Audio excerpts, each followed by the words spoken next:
In a future society where technology is highly advanced, Wei Lai originally planned to happily start her pastoral life, using the latest equipment to grow some natural vegetables, opening a small restaurant filled with the aroma of home-cooked meals, and enjoying a leisurely retirement time.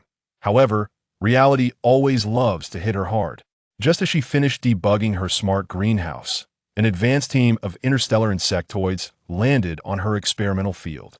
The aroma of the meticulously prepared soup wafted for miles, attracting not only diners, but also environmental protection robots rushing over to investigate the illegal use of primitive open flames. Just when she finally established her brand, a food tycoon from a neighboring galaxy had their eyes on her secret recipe, and an interstellar business war was about to break out.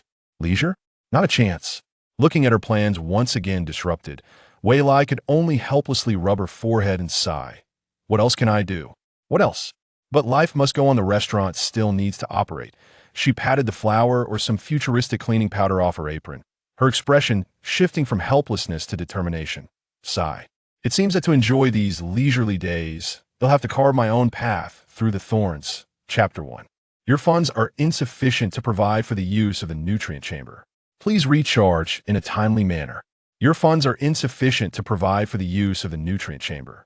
Please recharge in a timely manner. Your funds are insufficient to provide for the use of the nutrient chamber. Please recharge in a timely manner. What does that sound? So annoying, disturbing my dreams in the middle of the night. The thin girl drowsily fell back asleep.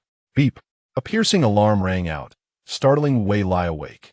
Before her was a transparent glass canopy, glimmering with specks of starlight, while outside the glass was a sea of darkness. Is this a nightmare? Wei Lai struggled to stand up, but her limbs felt weak, and the surrounding space was as cramped as a coffin. Ah, is this some jerk's prank? Wei Lai panicked and twisted her limbs with all her might. Her stiff hands banged against the glass canopy, but remained unyielding and incredibly hard. Her fists throbbed with pain, and her gradually bruising and swelling hands revealed a terrifying fact. This was not a dream. She continued to pound on the glass, unwilling to give up her will to survive. But as time passed, despair began to creep in. Asking herself why she, who had always been a good child and never done anything harmful, had to face this fate. Thinking of this made Wei Lai feel even more grieved, and she couldn't help but cry out loud. Due to prolonged lack of response, the nutrient chamber has been suspended. The bothersome machine voice rang out again, and then with a click, the glass canopy suddenly opened. Wei Lai was ecstatic and immediately sat up, but the light inside the canopy dimmed again, and darkness enveloped her once more. Better than being trapped in one place. She comforted herself and groped her way down from a resting spot. As soon as her feet hit the ground, the surroundings lit up. Is it voice-activated? To verify her guess, Wei Lai jumped up vigorously, and the light immediately brightened even more. This is amazing. Green. The lights in the room turned green. Red. The lights turned red. Blue. Wei Lai seemed to have found a new toy, playing with all the colors she knew. Though it felt a bit silly, it truly alleviated her earlier despair. Once she calmed down, Wei Lai had time to observe her surroundings. IT was a small square room, and everything in sight had a metallic sheen, with a voice broadcasting function activated upon touch. The ultra-modern technology reminded Wei Lai that she had strayed far from Earth and entered a technologically advanced world, which was acceptable for someone who had been influenced by numerous web novels in the 21st century. The only thing she couldn't accept was the appearance of this body, not missing arms or legs, but having a shockingly green mane. Green is the color of life, which is fine anywhere, but why on Earth hair? Indeed, as soon as the lights came on, Wei Lai used the metallic reflection to see herself clearly. A thin, small, underage girl with a palm's-eyes smiling face. Her dry skin made her eyes look big and lifeless, the only highlight being her thick, long hair. At first, she thought it was due to the lighting, but later realized that this was the girl's natural hair color. Wei Lai was suddenly at a loss for tears. But one shouldn't be too extreme. She could always dye her hair, right? After coming to terms with it, Wei Lai became even more excited about playing with the high-tech gadgets in the room. Chapter 2. Not knowing where she had touched, Wei Lai finally found the legendary personal light brain. The bracelet-style light brain was adorned with several gemstones of unknown material, and with a press, it would emit light and project images, which Wei Lai eagerly began to study. The light brain was a combination of a computer, phone, and projector, and even had a cubic storage space. Wei Lai was extremely satisfied upon seeing this. The legendary storage space, something she had longed for forever. Moreover, as an orphan of a federal soldier, this was the standard light brain provided by the government. If she wanted something more advanced, she could purchase it. When she checked the search button on the light brain, she was astonished to find that the highest storage available in the federal market could hold an entire planet. What advanced technology! Wei Lai rolled around on the bed in joy, although the bed was hard as a rock. Her heart was too excited to care. However, the 1,000 Union coins balance on her personal terminal was like a cold bucket of water, extinguishing her impulse to place an order. After all, how could an orphan of a soldier have immense wealth to squander? The light brain showed that even the cheapest bottle of nutrient solution cost 500 Union coins. What could she do with that little money? Wei Lai decided to lie down for a while. Life felt a bit hopeless. The remnants of the original owner's memories were even more overwhelming for her. The original girl was a high school senior this year and had already graduated. The federal subsidy of 500,000 Union coins per year only lasted until before university. After the original girl finished her college entrance exams, the federal support was cut off, so seeing a bit of savings, she partnered with a classmate to open a store. The staple food of the entire federation was nutrient solution, and the girl, trusting that her classmate's family had a chef, opened a Chinese restaurant, agreeing that the girl would provide the funds while the classmate would provide the skills, and they got off to a roaring start. The girl was determined to achieve great things, but little did she expect that her classmate, also an orphan of a soldier, had ulterior motives and ran off with most of the funds. Under the pretext of buying ingredients. Looking at the unreachable contact account of her classmate on the terminal, the girl realized she had been deceived. Strong and resilient, she wiped her tears and rolled up her sleeves to run the shop alone, but solving difficulties was not so easy. Simply having the fighting spirit was not enough. The basic education in the Federation did not include cooking classes, and ordinary people couldn't afford to learn. Culinary skills were controlled by the Federal Chef Association. So how would the average person know? The Federation strictly controlled patented techniques, and even slightly advanced cooking tutorials had to be built based on the number of plays on the light brain.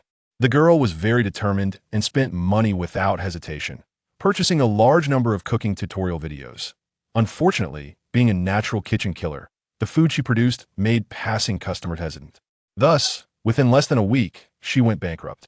In her sadness and despair, the girl spent all her remaining money on nutrient solution and lay down in the nutrient chamber to end her life.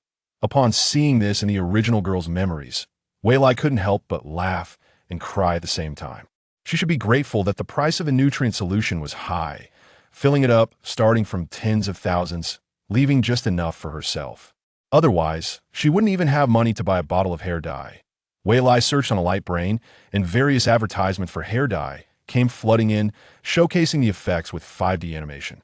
She spent 500 Union coins on a bottle of supposedly permanent black hair dye. The features even claimed to completely change hair quality. Watching the model with flowing black long hair, Wei Lai was extremely satisfied.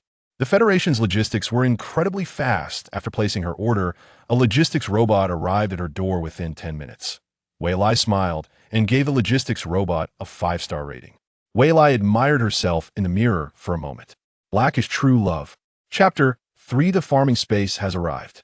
A voice unlike any other machine sounded in Wei Lai's mind, startling her as she was admiring herself.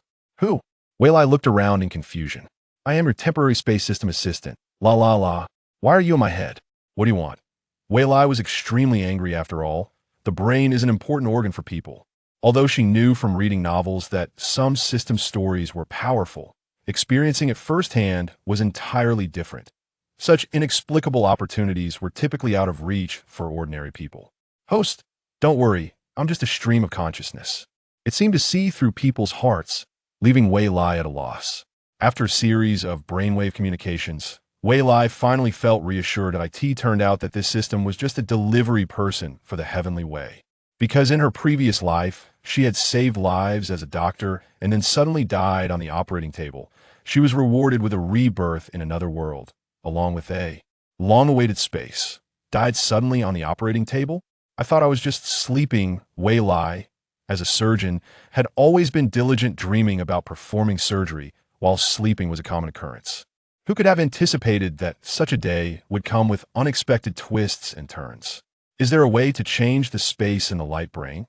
After understanding the reason for her rebirth, Wei Lai asked. After all, it was a rare opportunity. Not possible. Dear, I'm just a delivery person. All right then. Thank you. Wei Lai nodded helplessly. One must be content, even if she felt a bit unwilling. You're welcome, dear. Please close your eyes to accept your reward. A warm current instantly surged through her mind and flowed through her body. When she opened her eyes again, she found herself in a farmhouse, which had a small house, a well, and surrounded by wasteland. System, are you still there? What about the land? Wei Lai was a bit stunned. This was different from a typical farm, as QQ Farm had at least a piece of land to start with. Dear, you'll need to cultivate it yourself. I have to go deliver the next order now. Please explore on your own. Hey, no matter how Wei Lai called out, the system did not respond. It seemed to have truly left. In her previous life, Wei Lai, as a surgeon, was always busy and rarely had leisure time to end this rebirth in a different world. Looking at the vast wasteland before her, she felt quite satisfied. The Federation primarily relied on nutrient solutions as staple food because soil mutations had caused mutations in plants and animals, leading to unstable energy that was not suitable for human absorption. Although there was high technology and the existence of spirit plant masters, the costs were too high for ordinary people to afford. Over time, culinary skills began to fade away. When technology advanced further and could solve unstable energy at a low cost, people discovered that skilled chefs had nearly gone extinct. To protect this cultural heritage, the Federation government established a culinary association, but it was a drop in the bucket and could not change the situation. However, Wei Lai felt she had come to a good place. The profession she relied on in her previous life had become obsolete here because any household medical robot was more capable than she was. Life often has unexpected outcomes, and her hobby as a foodie pointed her in a new direction. Although she didn't know how to farm, the original owner of her body was a spirit plant master, albeit the lowest level, but she could still advance, right? Once she made money, she would buy advancement potions. Moreover, the land in the rebirth gift package was not mutated, with excellent soil quality, and combined with the spirit plant master's abilities, how could she not grow? Vegetables? Thinking about the little girl's restaurant reopening, which would resolve the original owner's karma and alleviate the current situation, Wei Lai excitedly jumped around in the space. Chapter 4. Taking advantage of this excitement, Wei Lai immediately began to fiddle with the space. It was a traditional farmhouse courtyard. Although it had a one-room and one-hall structure, it appeared quite spacious. The hall had simple tables and chairs, with no extra furniture. Are there no farming tools or seeds? Wei Lai felt a bit worried. Farming tools were available on the Star Network, but they were a bit pricey, and her current financial situation couldn't afford them. A hoe specifically for Spirit Plant Masters costs at least 10,000 federal coins, and that asks for a second-hand one. When it comes to ordinary ones, sorry, they have no market value. Oh, perhaps there might be some in the Federal Museum. If you say to customize one, dear, no matter the era, custom-made ones are always expensive. The prices for seeds are even more outrageous. They're not sold by grams, but by individual pieces. A single seed of bok choy ranges from 1,000 to 5,000 federal coins. It seems there is a reason why everyone drinks nutrient solutions. The original owner's psychology of getting rich quickly has its roots, but unfortunately, she didn't see through the wickedness of human nature, so being deceived is also somewhat justified. Sighing, Wei Lai walked into the bedroom with a mix of anxiety and hope, sincerely praying that there would be something genuine inside. It turned out her worries were unnecessary. The room wasn't a traditional bedroom, but a storage room. The left side had a wall-mounted shelf filled with various seeds, each labeled with its name. On the right side was a row of bookshelves filled with various agricultural books, and heartwarmingly, they were all in simplified Chinese. Seeing this made Wei Lai almost cry with emotion.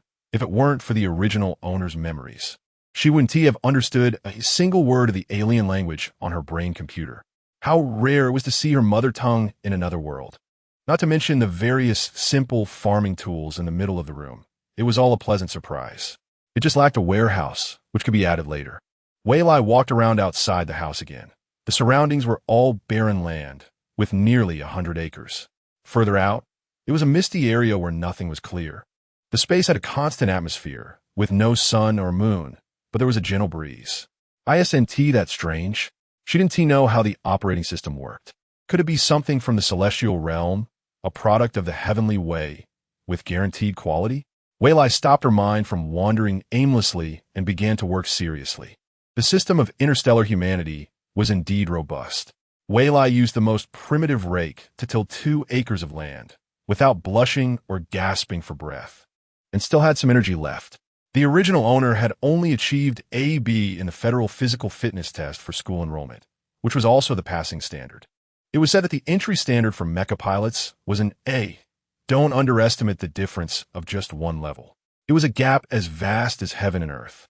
The federal law clearly stated that children who achieved an S in the enrollment system test would enjoy lifelong state subsidies, enter the federal talent training program, and upon reaching adulthood, directly enroll in the highest federal university, with job placements in important federal institutions after graduation. Of course, innate deficiencies could be remedied later. A person's fitness test results could be changed. Planting spirit plants as a spirit plant master was one way, along with potions for pharmacists. These could alter one's physical condition, but they were all quite expensive. Therefore, throughout the entire interstellar realm, spirit plant masters and pharmacists were the wealthiest professions. Weilai set a goal for herself, to use spirit plants to cook and make 100 million. But ideals are always full, while reality is often skinny. After planting vegetables on the 2 acres and watering them with well water, she looked at a single tomato seed and used her abilities as a spirit plant master to stimulate its germination. Not bad. About a minute later, it sprouted. 10 minutes later, it grew leaves, and half an hour later, it bore fruit, and then it stopped. Weilai collapsed on the ground, exhausted, her abilities depleted. Looking at the green little tomato, Weilai felt she needed to take a moment to rest. Chapter 5. The Level 1 Spirit Plant Master's ability surprisingly cannot ripen a normal vegetable. Is there such a vegetable? Isn't it difficult for spirit plant seeds to even germinate? Weilai felt that he needed to calm down and study this world carefully. The original girl's worldview might be too naive. Opening the light brain, Weilai browsed the information on the star network. After opening the browsing history page, he saw spirit plants after the bok choy seeds and let out a sigh of relief. Searching for ordinary vegetables, he found numerous products priced in double digits, and even saw a special offer for 9 yuan with free shipping for 100 pounds of potatoes. Weilai's eyes sparkled with excitement. With a balance of 500, what was there to fear? He could still enjoy a full banquet. Although the main purpose of these vegetables was for feeding star beasts. And star beasts were the raw materials for nutritional agents. So what? As long as it was cheap, that was enough. Ding ding ding. After a few clicks, he placed an order for 100 pounds of potatoes, 100 eggs, and 100 pounds of flour for only 30 federal coins. As for the seasonings, the little girl had prepared quite a lot in her shop. Weilai grinned widely. Dinner was secured, and the ingredients for tomorrow's shop were ready. He couldn't be happier. In the kitchen, the high-tech kitchen utensils once again shocked Weilai. The imagination of interstellar people was astonishing. There were all kinds of kitchen tools with various functions. This was also related to the Federation's emphasis on reviving culinary skills, despite the kitchen being filled with utensils. The original owner spent not a single penny because the Federation encouraged citizens to learn cooking, offering free delivery for those who open restaurants. This shows how good the welfare system is in interstellar society. There are thousands of countries in the entire interstellar realm, with the Federation being the strongest, offering the best treatment for its citizens. Weilai was grateful that he was fortunate. When buying ingredients, Weilai had already decided what to make. Potatoes are nutritious and filling, and they have many byproducts, not to mention flour and eggs. Weilai planned to try making potato and egg pancakes tomorrow. It was simple, easy to make, and delicious. Just thinking about it almost made his mouth water. No wonder the food business is hard to do. Opening the box for seasonings. There were salt, MSG, and sugar. These basic seasonings were available, but what about the other seasonings? Well, they were gone. Unconvinced, Weilai searched the entire kitchen, but found nothing. Searching on the Star Network, he found that there were only salt, sugar, and MSG. Such a life was too boring. A life without delicious food was incomplete. Weilai raged internally. It seemed he would have to make them himself. How could pancakes be made without sweet chili sauce and ketchup? Well, The space just happened to have peppers and tomatoes planted. With that thought, Wei Lai calmed down and entered the space. His abilities had just been exhausted, but resting for a moment in the space restored his confidence. This space still had many wonderful aspects. According to the original owner's knowledge, generally, after exhausting abilities, one would need to lie in a nutrient chamber for an hour, but Wei Lai had only meditated for 5 minutes in the space. The space was beneficial for cultivation, and one could only imagine the benefits for the vegetables being grown. Wei Lai's guess was correct. As soon as he entered the space, a sea of green greeted his eyes. Yes, all the seeds had germinated. It hadn't even been long, about an hour. He would need to buy vegetables from now on, which would save a lot of money. For the currently poor Wei Lai, this was pure happiness. Once again, he silently thanked the way of heaven and jumped toward the ripe tomatoes.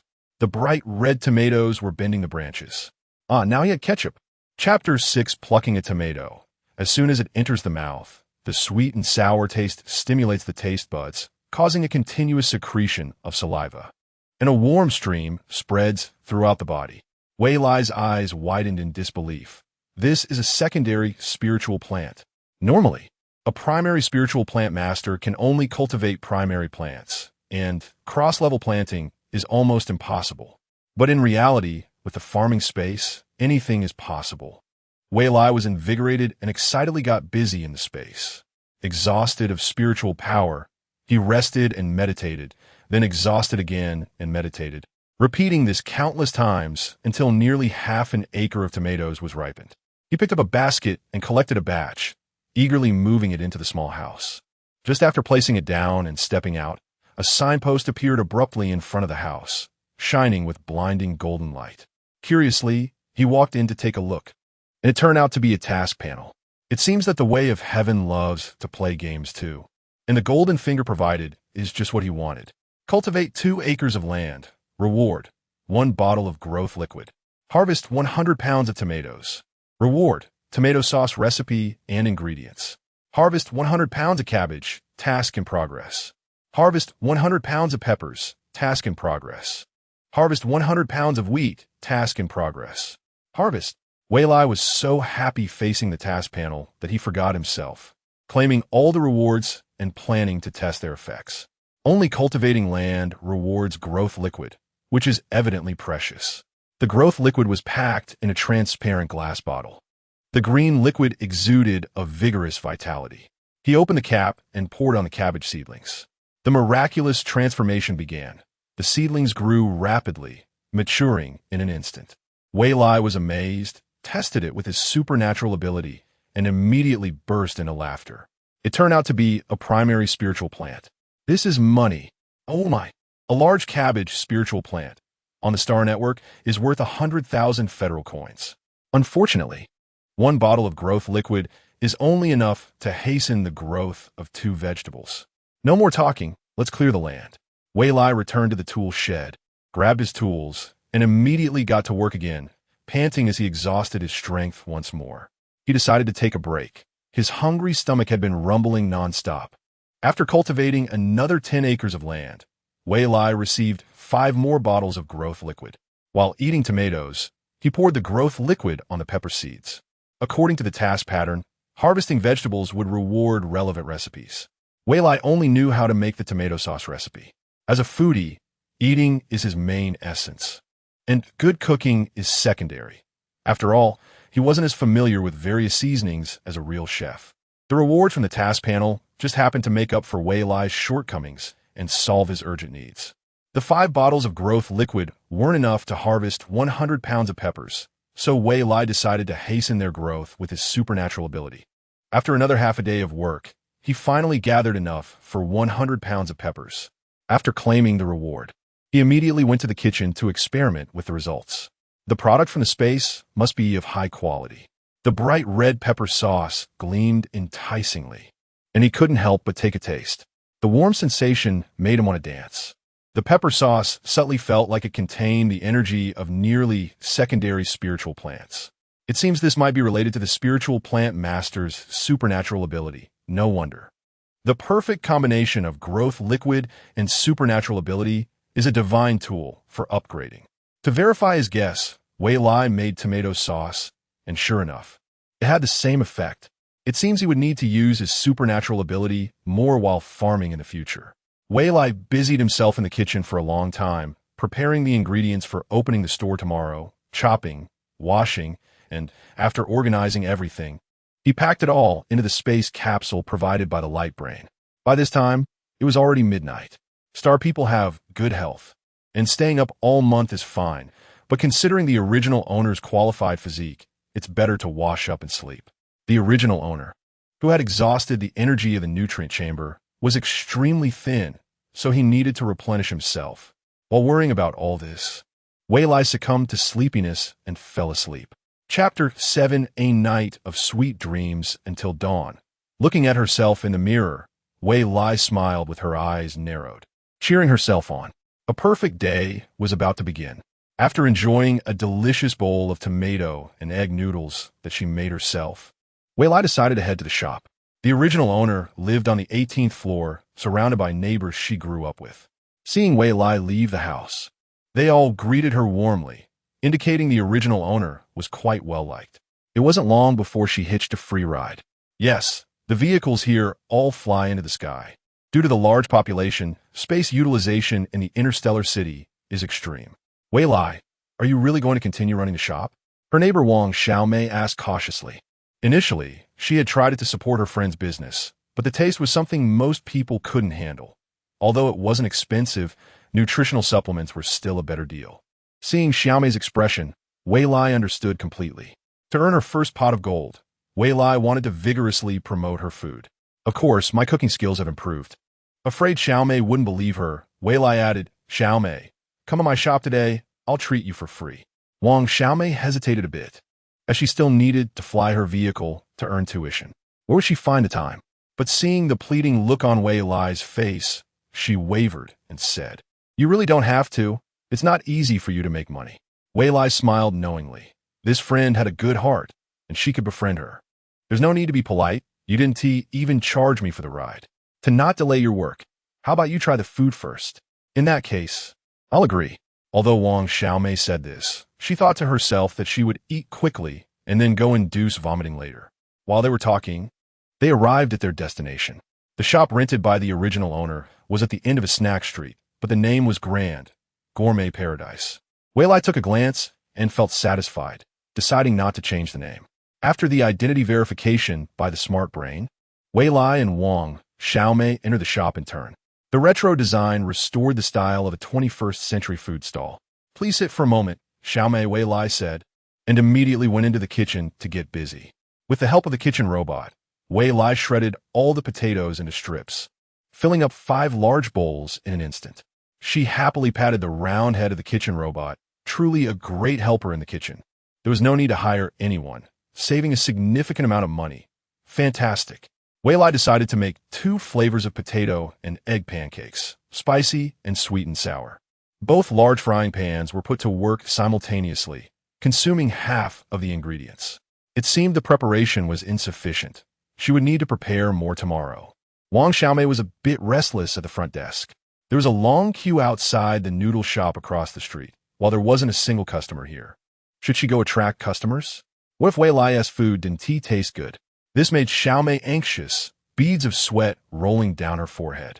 The golden pancakes were fragrant and tempting, with the red colors of chili sauce and tomato sauce adding another layer of aroma. Wei Lai was contemplating how to set the prices. The potato, egg, and flour were ordinary ingredients and very cheap, while the chili sauce and tomato sauce were premium ingredients, priced significantly on the Star Network. If the price was too high, ordinary people couldn't afford it, but it couldn't be too low either. Referring to the price of a bowl of noodles across the street, which was 100 federal coins, Wei Lai decided to sell each pancake for 150 federal coins. With all the ingredients used up, Wei Lai placed the pancakes on a serving plate, and the kitchen robot immediately opened the kitchen door and pushed it out for automatic sale.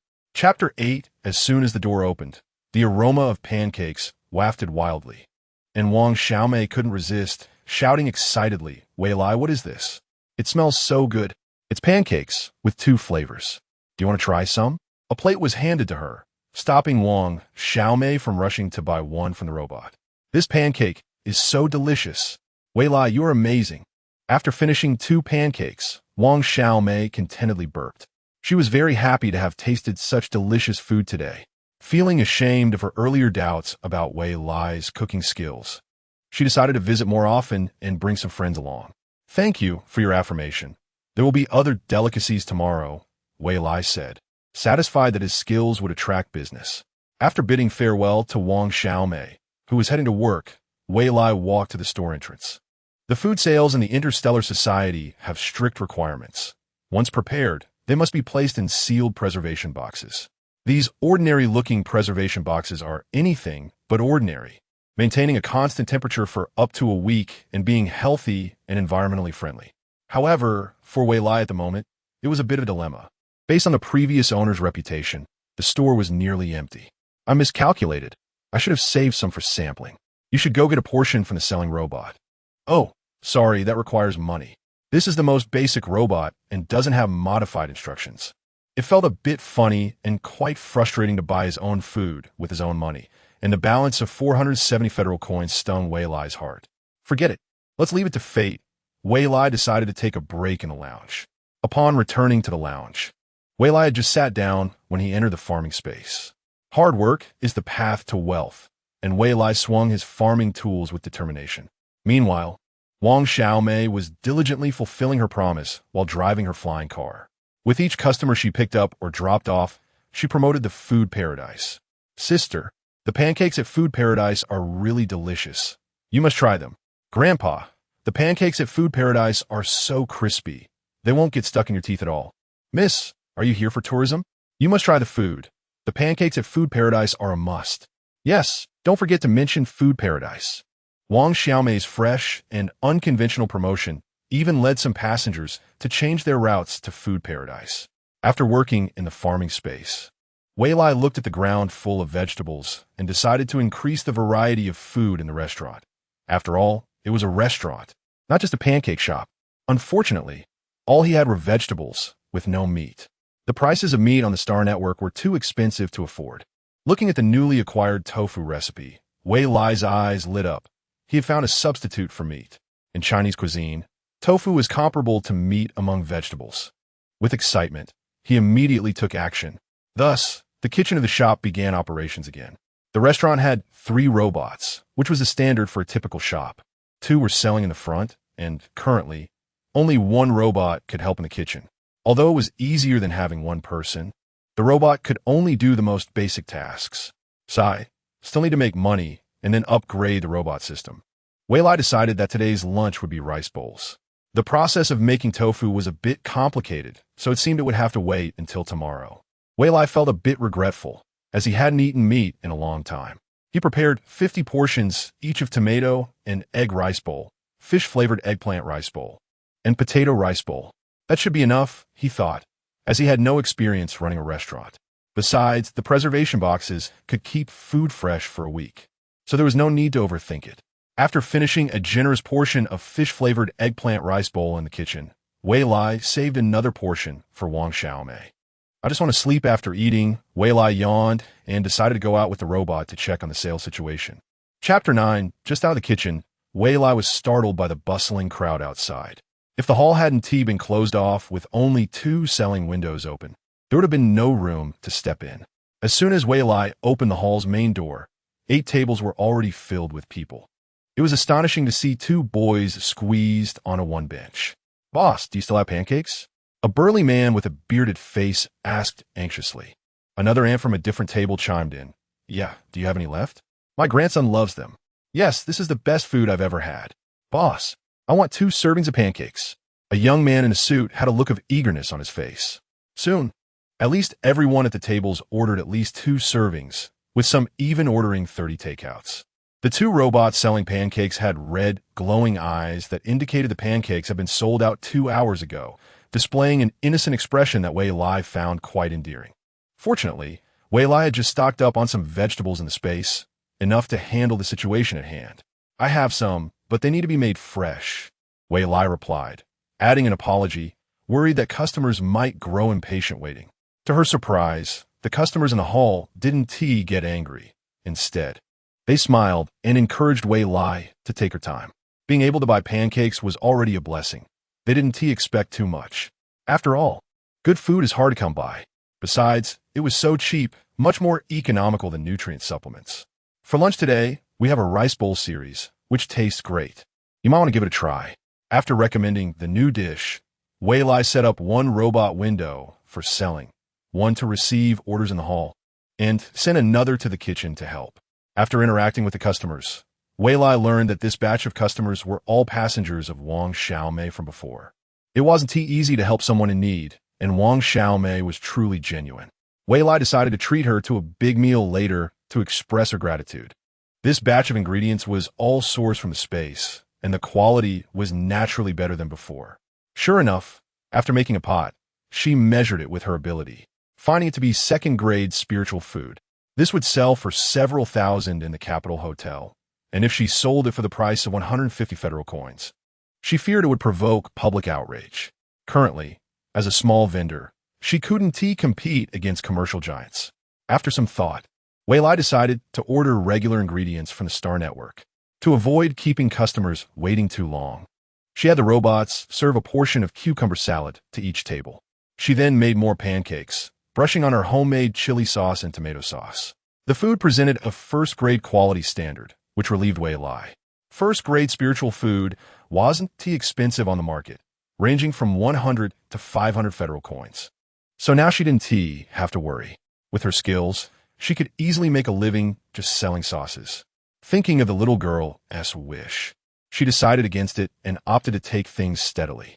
After completing a pot, Wei Lai sent the robot to serve it, following closely behind herself. She wanted to see if the customers needed anything since it was her first time running a stall and she lacked experience. Upon entering the hall, Wei Lai was shocked again. A serving of rice bowl wasn't cheap. She sold it at the minimum price of 20,000 federal coins for second-grade spiritual food, thinking it might not sell.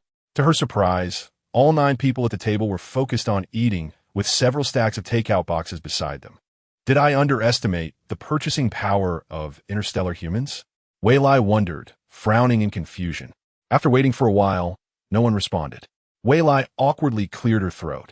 Interstellar humans had keen senses and had already noticed Wei Lai, but no one put down their chopsticks, whether it was the tomato and egg rice bowl, potato rice bowl, or the fish-flavored shredded pork rice bowl. They were all delicious. Interstellar people were truly not poor. They had been to various restaurants. The issue was that the food here was tastier than even the most famous Capital Hotel. It was just about the price. The taste was what mattered. Little boss, your food is amazing. Do you have any left? I want 5 more servings, an old man exclaimed, licking his plate. Get 5 more for the auntie too. Another aunt who had just put down her chopsticks yelled eagerly. Me too. I want some. Soon, everyone at the table ordered more takeout rice bowls. Each of the 9 people packed at least 10 takeout boxes, and even the cucumber salad served as a courtesy was sold out in dozens. The purchasing power of interstellar people was indeed formidable. Aside from the 16 servings sold at the window, the rest were all taken. With such success on the opening day, Wei Lai felt a great sense of accomplishment as she smiled and sent the customers off.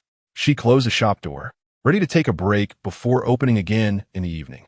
Chapter 10. While Wei Lai was taking a nap in the break room, the interstellar internet was buzzing. A new delicacy from the Federation.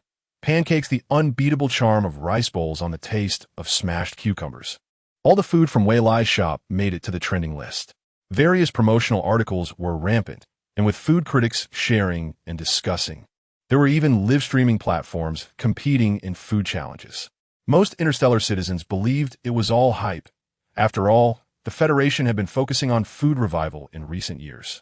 Various food praises would pop up on the interstellar internet from time to time. Some more serious individuals posted rebuttals with food from capital city restaurants.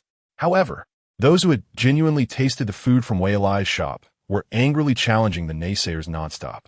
Regardless of the arguments, the food paradise located in the capital's food street had indeed gained fame, a mix of both black and red reputation. Waking up refreshed from his nap, Wei Lai stretched, realizing how satisfied he was with his current life. His satisfaction skyrocketed when he saw the earnings on his light brain. 1, 10, 100,000, 10,000, 100,000, million. He actually made 5 million Federation coins. Getting rich in a day was truly not a dream. It had only been half a day. Feeling like he had reached the pinnacle of his life, Wei Lai fell from his chair in shock upon seeing the price of the artificial intelligence farming robot. It was not excitement, but fear. A broken machine actually costs 100 million. Although its functions were powerful, from sowing to harvesting, from pest control to fertilizing, and it could even thresh and refine oil, that price was just too shocking. Realizing the harsh reality, Wei Lai understood how poor he currently was, and why the original owner had been so despondent. Before reaching adulthood, the orphans of Federation soldiers were fully supported by the government, with free food, clothing, and housing, plus an annual subsidy of 500,000 Federation coins. Unfortunately, the original owner's birthday fell inconveniently on the third day after the college entrance exam. The efficient Federation government immediately revoked all benefits, allowing an additional 2 months of housing until university started, considering issues like relocation and employment. No wonder it had been so crowded outside the door that morning. Everyone was busy earning a living. Given this, Wei Lai decided to use ingredients from his space as much as possible and adopt a mid to low-end food route. First-level spirit food had a market, but the profits were low. Of course, the higher the level, the more expensive, but he was currently only a first-level spirit planner, and with the ingredients from his space, he could only make second-level spirit food at most. He needed to focus on cultivation. The original owner's grades were average, and he probably wouldn't get into a good university. It was early July, and although the grades weren't out yet, he had to prepare early to buy a house in the capital, as everything would be convenient there. After setting a goal to buy a house, Wei Lai went to his space. Every time he visited, he felt it was unbelievable. The farming space was truly his greatest asset. His previous self was remarkable. He had to work hard to farm and open a restaurant to give back to society. After a busy afternoon, Wei Lai harvested a large batch of ingredients and obtained the recipes for garlic sauce and debanjiang, spicy bean paste.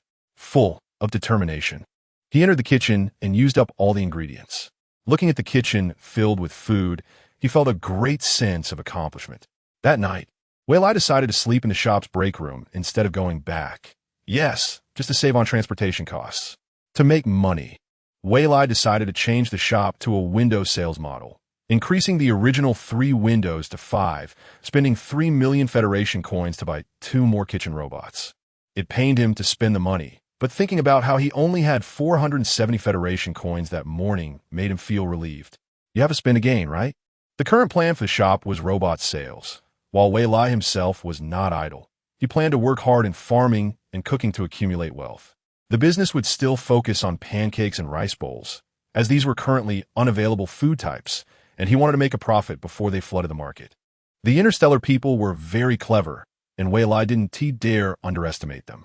The food recipes might be lost, but they couldn't withstand research and imitation. The seasoning recipes he held were currently a trump card, and he didn't plan to sell them before he became a small fry. Of course, gifts among friends were excluded from this. After going through hardships, the original owner had deleted all fake friends, and for Wei Lai, his only friend was Wang Xiaomei. Therefore, through interstellar logistics, Wei Lai sent many of his homemade foods and sauces to Wang Xiaomei. Wang Xiaomei lived up to Wei Lai's expectations, diligently helping him advertise the shop for free. With sales not being a concern, Wei Lai dove headfirst into his money-making plan, going back and forth between the space, kitchen, and break room every day. It wasn't until the end of July, when the landlord called via video to collect rent, that Wei Lai finally stopped his high-intensity work mode. Wei Lai, do you want to renew the lease? Annie can waive the rent, as long as you keep the shop open. I really love the food you make. The landlord, a nouveau riche woman, smiled brightly. Hearing rent waiver, Wei Lai's eyes lit up, but he still asked doubtfully, "Really, landlady?" After all, rent here was not cheap at all. The original owner had spent most of his fortune renting for just 1 month. The landlord smiled sweetly. Of course, Annie wouldn't joke with you. With a beep, an electronic agreement appeared before them. Wei Lai glanced at the agreement, which mainly stated, Party A can use Party B's shop for free for life, and Party B can purchase food sold by Party A at half price for life. Wei Lai knew there couldn't be such a good deal, but given his current strength, this was a huge blessing. It saved him the money to buy a house, and he could completely live in the shop in the future. After hesitating for a moment, Wei Lai signed his name. The landlord felt a bit anxious, worried that Wei Lai might not agree. After all, Wei Lai's shop was currently a popular online store, with a steady stream of customers buying food, and the entire food street was filled with queues. This was no exaggeration. The interstellar economy was developed, and purchasing power was strong, with even bulk buyers making it hard for walk-in customers to get food. Scalpers took the opportunity to raise prices, and the food from the food paradise had been inflated to the price of third-level spirit food on the interstellar internet. Even the landlord herself hadn't been able to buy any for several days, and her little son, who was on summer vacation, had been sent to stand in line outside. Seeing Wei Lai's sign, the landlord immediately notarized it online, fearing that Wei Lai might change his mind. After the online notarization was completed, 3 copies were archived, and the landlord picked up her copy, feeling overjoyed. Realizing that the landlord was not being insincere but was a loyal fan of the restaurant, Wei Lai generously sent her 10 portions of each food he made that day. As expected, the landlord smiled even sweeter. Wei Lai, you're great. What a good kid. Annie really likes you. If you open a shop on the interstellar internet in the future, that would be even better. Oh, I have to go now. The delivery has arrived, and Auntie is going offline to eat. Don't forget to open a shop on the interstellar internet. The landlord was nice, but Wei Lai was puzzled by her last sentence. He shrugged it off, thinking it might just be her blessing. Interrupted from work, Wei Lai decided to take a break and go out for a stroll. The food made in the kitchen could be sold by the robots for 3 days. Previously, Wei Lai had set the robots to sell 500 portions daily, closing the shop once sold out. Yes, the shop's operation relied entirely on automation. Wei Lai only managed planting and cooking, so he was completely unaware that his shop closed less than half an hour after opening every morning. Now was dinner time, and the shop might be a bit busy. Wei Lai opened the break room door, ready to help the robots. Upon opening the door, he saw 5 robots in the hall, charging and resting. Is there no business today? Wei Lai felt a bit down, and upon closer inspection, he realized they had sold out. That was more like it. After all, his cooking skills were truly not bad. Having been here for nearly half a month, he still hadn't tasted food from other interstellar shops. Since this was a food street, Wei Lai planned to go out and try everything. After all, knowing his competitors was crucial for running a successful shop. As soon as he opened the shop door, a crowd surged in. Wei Lai's battle with the 5-dreg system was pushed into a corner. Fortunately, the robot police arrived immediately to maintain order and rescued Wei Lai. Boss, I want to buy egg pancakes. Boss, I want to buy mushroom rice. Boss, I want to buy tomato sauce rice. Boss, I want to... Just when it finally quieted down, a burst of noise nearly pierced his eardrums. Even the robot police were at a loss, and after calling for backup, they went on strike and shut down. Wei Lai was once again pushed into a corner and slowly crawled under the table to hide, trembling. Wei Lai wasn't afraid of being robbed at all. Interstellar law places great importance on the protection of citizens' personal property. Theft without the owner's permission faces a penalty of life imprisonment. Not to mention this is in the federal capital. Despite the chaos caused by this group of people, the positions of tables and chairs remained unchanged. At this moment, Wei Lai felt both happy and pained. Happy that his culinary skills were recognized by the public, but pained by his current situation, as the place was packed with people, making it impossible to soothe the customers. His own skills were quite poor, but this group of foodies was too terrifying. He even saw someone trying to squeeze into the shop through a gap. It's easy to understand. The food Wei Lai made was very cheap. The average price of secondary spiritual food was 30,000, while Wei Lai's was uniformly priced at 20,000. Moreover, secondary spiritual food aids in cultivation, making it even more desirable in a society that values strength.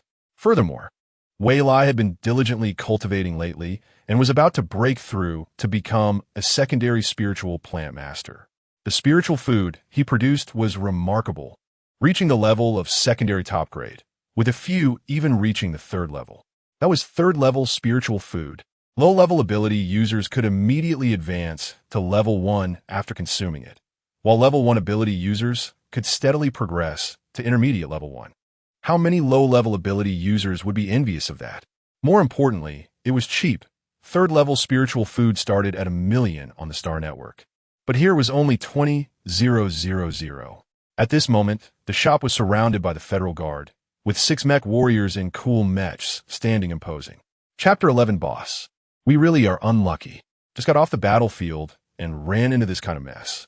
The young man with a face full of complaints sat in the mech cabin, grumbling incessantly. Yeah, boss, doesn't the federal police care? They didn't even respond to the distress signal. The silver-haired youth, looking exhausted, took over the conversation. Damn, they're only just responding to the signal now. Are they living too comfortably in the capital?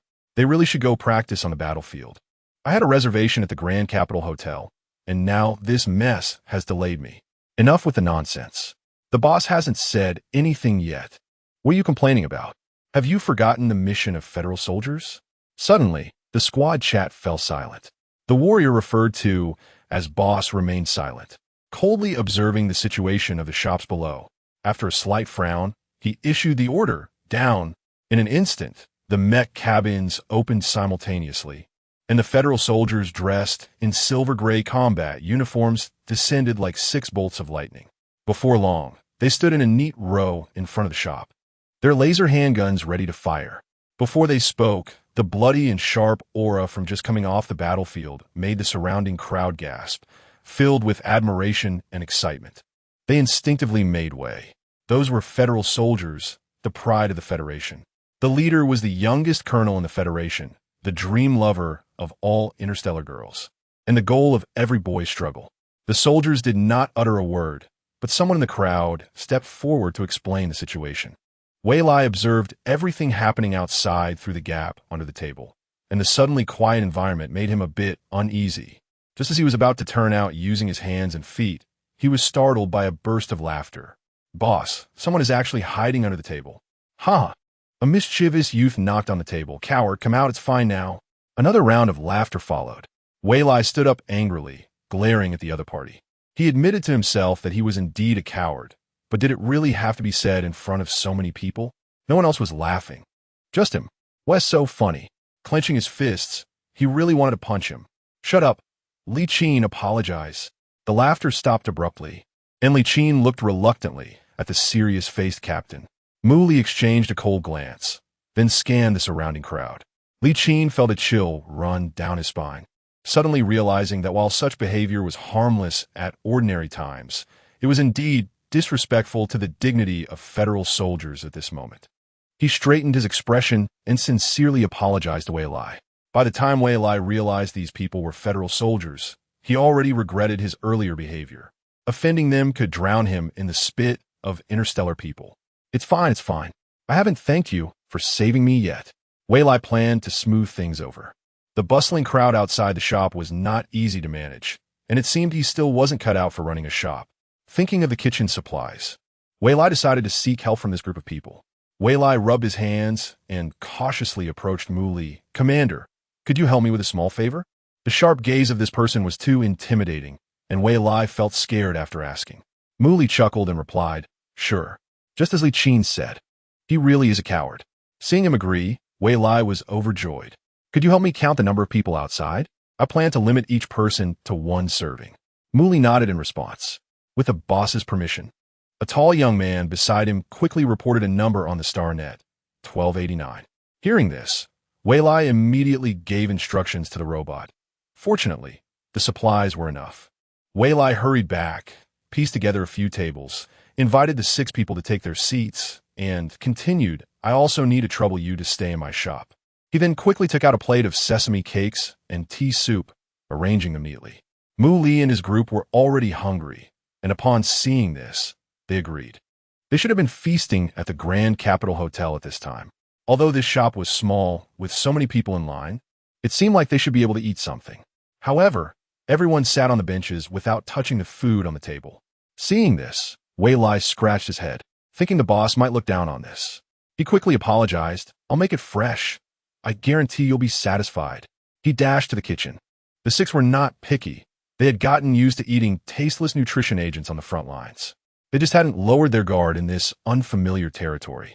The tall young strategist Lu Wei casually took out his light brain, operated it a few times, and investigated the place thoroughly. After sharing the information in their internal group, the six immediately relaxed their guard and scrutinized the food in front of them. It was said to be a popular restaurant, but the food in front of them had not appeared on the StarNet. 6 octagonal sesame cakes, fried to a golden yellow, emanated a fragrant aroma. Merging the burnt scent of sesame with the sweetness of cream and eggs, neatly arranged on a small plate. The brick red tea soup had a paste-like consistency, topped with brown sugar, white sugar, osmanthus sugar, and colorful threads, looking exquisite. They were really a bit hungry, and the 6 of them began to dig in simultaneously. Not bad. Comparable to the Grand Capitol Hotel. The silver-haired Yushan licked his lips. Not enough to eat, huh? Pull the corner of the shirt of the person next to him. Ming Zhao, go hurry them up. Ming Zhao rolled his eyes. You have legs. It was always like this. Clearly, he was the one who loved to eat, yet he always made Ming Zhao run errands. Ro Ming, holding a teacup, smiled from the side. Who told you to eat so fast? He savored a sip of soup proudly. Seeing this, Sean was furious, flicking the back of his head. Looking eagerly at the kitchen, Boss, these are all level 2 spiritual foods. Should we go buy some pancakes and rice with toppings at the door?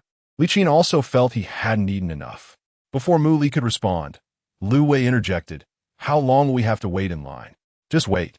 There's food for you. As soon as he finished speaking, Wei Lai walked over with a large plate. Wei Lai had spent a lot to entertain this group of big shots outside, ordering a large amount of meat from the StarNet. It wasn't that he was afraid of being eaten poor by half-grown boys. After all, there were 6 strong men outside. Wei Lai smiled as he served the dishes. Big plate of chicken, please enjoy. He also took out the food from the warehouse, explaining while arranging it, these are the shop's signature various pancakes and rice with toppings. He filled the table, estimating it might be a bit tight to be full, and smiled, please enjoy. After saying that, he returned to the kitchen to continue cooking. The 6 did not respond. As soon as Wei Lai left, they immediately began using their bowls and chopsticks. At this moment, no one spoke. Only the sound of chewing remained. Everyone had the same taste. The flavor of the big plate of chicken was the best. Upon tasting it, they realized it was actually level 3 spiritual food, and they immediately began to compete for it. Before long, the table was a mess. As a foodie, Sean held a plate of big plate chicken and started eating the leftovers. The other 5, unfazed, actively gathered their plates, waiting for the next table of food. Wei Lai, coming out with a tray, was not startled. He silently instructed the robot to refill rice and continued to serve dishes on the table. This is braised pork. This is sauerkraut fish. This is potato chicken, hand-grab lamb, spicy boiled meat slices, 3-cup chicken, and crispy duck. After filling the table again, Wei Lai quietly withdrew. This time, he was very polite and even helped arrange the plates, which surprised Wei Lai a bit. Perhaps he had been overly startled today. Back in the kitchen, Wei Lai decided to make a few more dishes and then a dessert. To be honest, Wei Lai was not planning to charge them this time. Due to mutations, interstellar beasts became inedible, so artificially farmed edible beast meat was exceptionally expensive. After all, the staple food of interstellar people was nutrition agents. 1 chicken cost 500,000 Federation coins, not to mention anything else. However, although the meat was expensive, its effect was indeed excellent. All the meat dishes Wei Lai prepared were level 3 spiritual foods. Yet, he had already spent half of what he earned this month, and Wei Lai still felt a bit pained. In fact, Wei Lai didn't need to worry at all. Mu Li and his team, as federal soldiers, had high salaries and benefits, not to mention that each of them was a rich second generation, so they certainly weren't short on money. Moreover, the price of level 3 spiritual food was something they, who often frequented restaurants, were well aware of. They would never do something like eating without paying. Moreover, the food made by Wei Lai is rich in flavor, color, and aroma. It contains abundant energy. The special seasonings have opened the eyes of these seasoned individuals who have seen much in life. It's no wonder there are so many people lining up to try it. A completely new taste is bound to cause a stir in the culinary world. As expected, the new flavors have already attracted attention from all sides on the Star Network.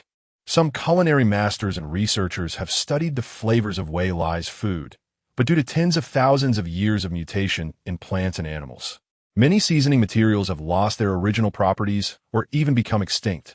This is why we now see only salt, sugar, and monosodium glutamate. Wei Lai is worried that the seasonings developed by interstellar beings are completely impossible. However, it is possible to create entirely new seasonings, but it will take some time from experimentation to application and then to promotion. Undeniably, Wei Lai's food has promoted a revolution in interstellar dining, benefiting many food lovers in the galaxy. After finishing dessert, Wei Lai waited on the side for service. The noble background of Mu Li and the others had long become a habit, but Wei Lai felt a bit uneasy, standing idly by while watching others eat. Feeling a bit bored. "Boss, these dishes taste really good. Can you pack a few more for me?" Sean immediately opened his holographic computer after finishing. "Give me your account, and I'll transfer the money to you." The others didn't speak, but also opened their holographic computers. Wei Lai was a bit surprised and said, "Just call me Wei Lai. As for the money, just see how it goes." After adding the holographic computer accounts of the 6 people, he suddenly received 6 transfers, with varying amounts totaling 80 million, not only covering previous losses but also earning quite a bit, with the highest amount being 30 million from the cold-faced Mu Li. Wei Lai immediately found him much more pleasant. Returning to the kitchen, he packed 6 portions. With a smile, Wei Lai presented the packed boxes, happily giving away several bottles of spicy sauce, and gave Mu Li a few extra bottles. The 6 were a bit curious about the bottled items, and Wei Lai explained, "This is spicy sauce. It can be eaten with rice or used to mix vegetables and stir-fry."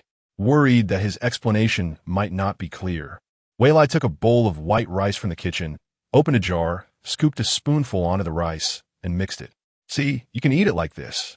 Sean immediately came over to taste it, his eyes widening. "Wei Lai, your spicy sauce is amazing. It's so delicious." Seeing that they liked it, Wei Lai took out a few more bottles. The host and guests enjoyed themselves, and the gathering continued until midnight. Chapter 12. After closing the shop and returning to the break room, Wei Lai opened her holographic computer and logged into the Star Network. She entered Food Paradise, and immediately a flood of thousands of pieces of information rushed at her. The dizzying array of scrolling information made her realize how popular her shop had become recently. Seeing the food from her shop advertised on the Star Network, Wei Lai curiously clicked to check it out. There was a pancake selling for 200,000, and even some that went up to 300,000.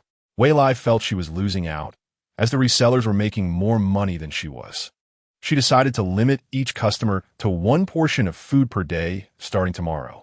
After some thought, she followed her landlord's advice and opened a shop on the Star Network, selling the same items as her physical store. Following the prompts on the Star Network, she registered her shop in no time. While browsing other information, Wei Lai discovered the preciousness of seasonings in this world and decided to share it for free. After all, guarding the recipe alone would not stand against the countless interstellar humans. Of course, she couldn't reveal everything at once. She planned to announce 1 recipe each week. Wei Lai immediately went to the kitchen to record a video of making spicy sauce and uploaded the relevant ingredients to her online shop. By streaming the video, she could earn revenue and also sell the ingredients she had in her space. Wei Lai thought her idea was brilliant, although revealing the recipes would cut into her profits. It wasn't just seasonings that could create delicious food, so she had no worries about her restaurant-lacking business. The more she thought about it, the more she felt she needed to do something. She didn't want to be stuck at home again tomorrow, so she changed the sales limit on her online shop to unlimited while supplies last. She decided to stay up late to get her online shop up and running. Thus, Wei Lai hurriedly entered her space to grow vegetables. To speed things up, she spent all her savings to buy a farming robot. With interstellar technology combined with Wei Lai's unique abilities, it didn't take long for the 100 acres of wasteland in her space to be cultivated. Her task panel lit up with new rewards, surprisingly including a 10-acre freshwater fish pond, along with fish fry. She could finally raise fish herself. Wei Lai was ecstatic. It seemed like there might even be an animal husbandry farm in the future. She released the crucian carp fry into the fish pond, following the patterns of the task panel. Harvesting 100 pounds of crucian carp might yield other rewards. Wei Lai ran to the yard in her space, and as expected, found an updated complete guide to freshwater fish farming on the bookshelf. Making fish feed wasn't difficult. The farming robot could handle it. Although it was expensive, it was powerful enough. Wei Lai was increasingly enjoying life in the interstellar society. The various high technologies were incredibly convenient. especially the multifunctional robots that could free up human hands. Robots were willing to do all the dirty and tiring work without complaint. Once she had enough money, Wei Lai planned to buy a fish farming robot. For now, Wei Lai decided to focus on pancakes and rice bowls as the main dishes for her restaurant, along with the spicy sauce. First, sales were booming, and there weren't many competitors. Second, her energy was limited, and improving her own skills was fundamental. She needed to make the most of her time for training. While the farming robot worked in the fields, Wei Lai cooked in the kitchen, continuing until the kitchen and space were filled with storage boxes. She let the farming robot charge. 5 robots were responsible for window sales at the physical store and packaging for online sales, and fearing they might be overwhelmed, Wei Lai bought 5 more kitchen robots to implement a 2-shift system. In the future, the physical store would primarily focus on window sales, and Wei Lai had no plans to open for dine-in customers. The original owner had surprisingly excelled in the college entrance examination and barely made it into the planting department of the Federal University. With only half a month until school started, Wei Lai still didn't plan to live on campus, as her space was a secret. She intended to make money to buy the adjacent shop to use as a residence. Although her current shop could be used permanently, it still wasn't hers. When she left the federal welfare housing, she moved all her belongings into her space.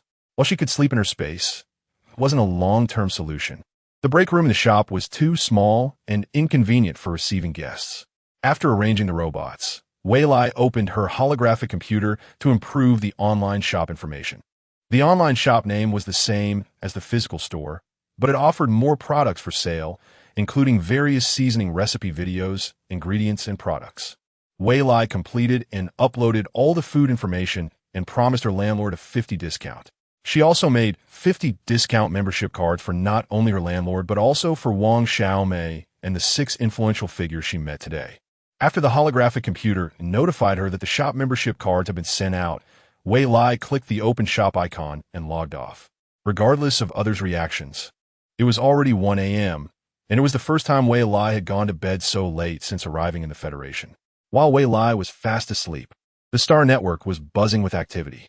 After all, night owls existed in every era, not to mention the powerful interstellar humans. The first to react were the 8 contacts who received the membership cards.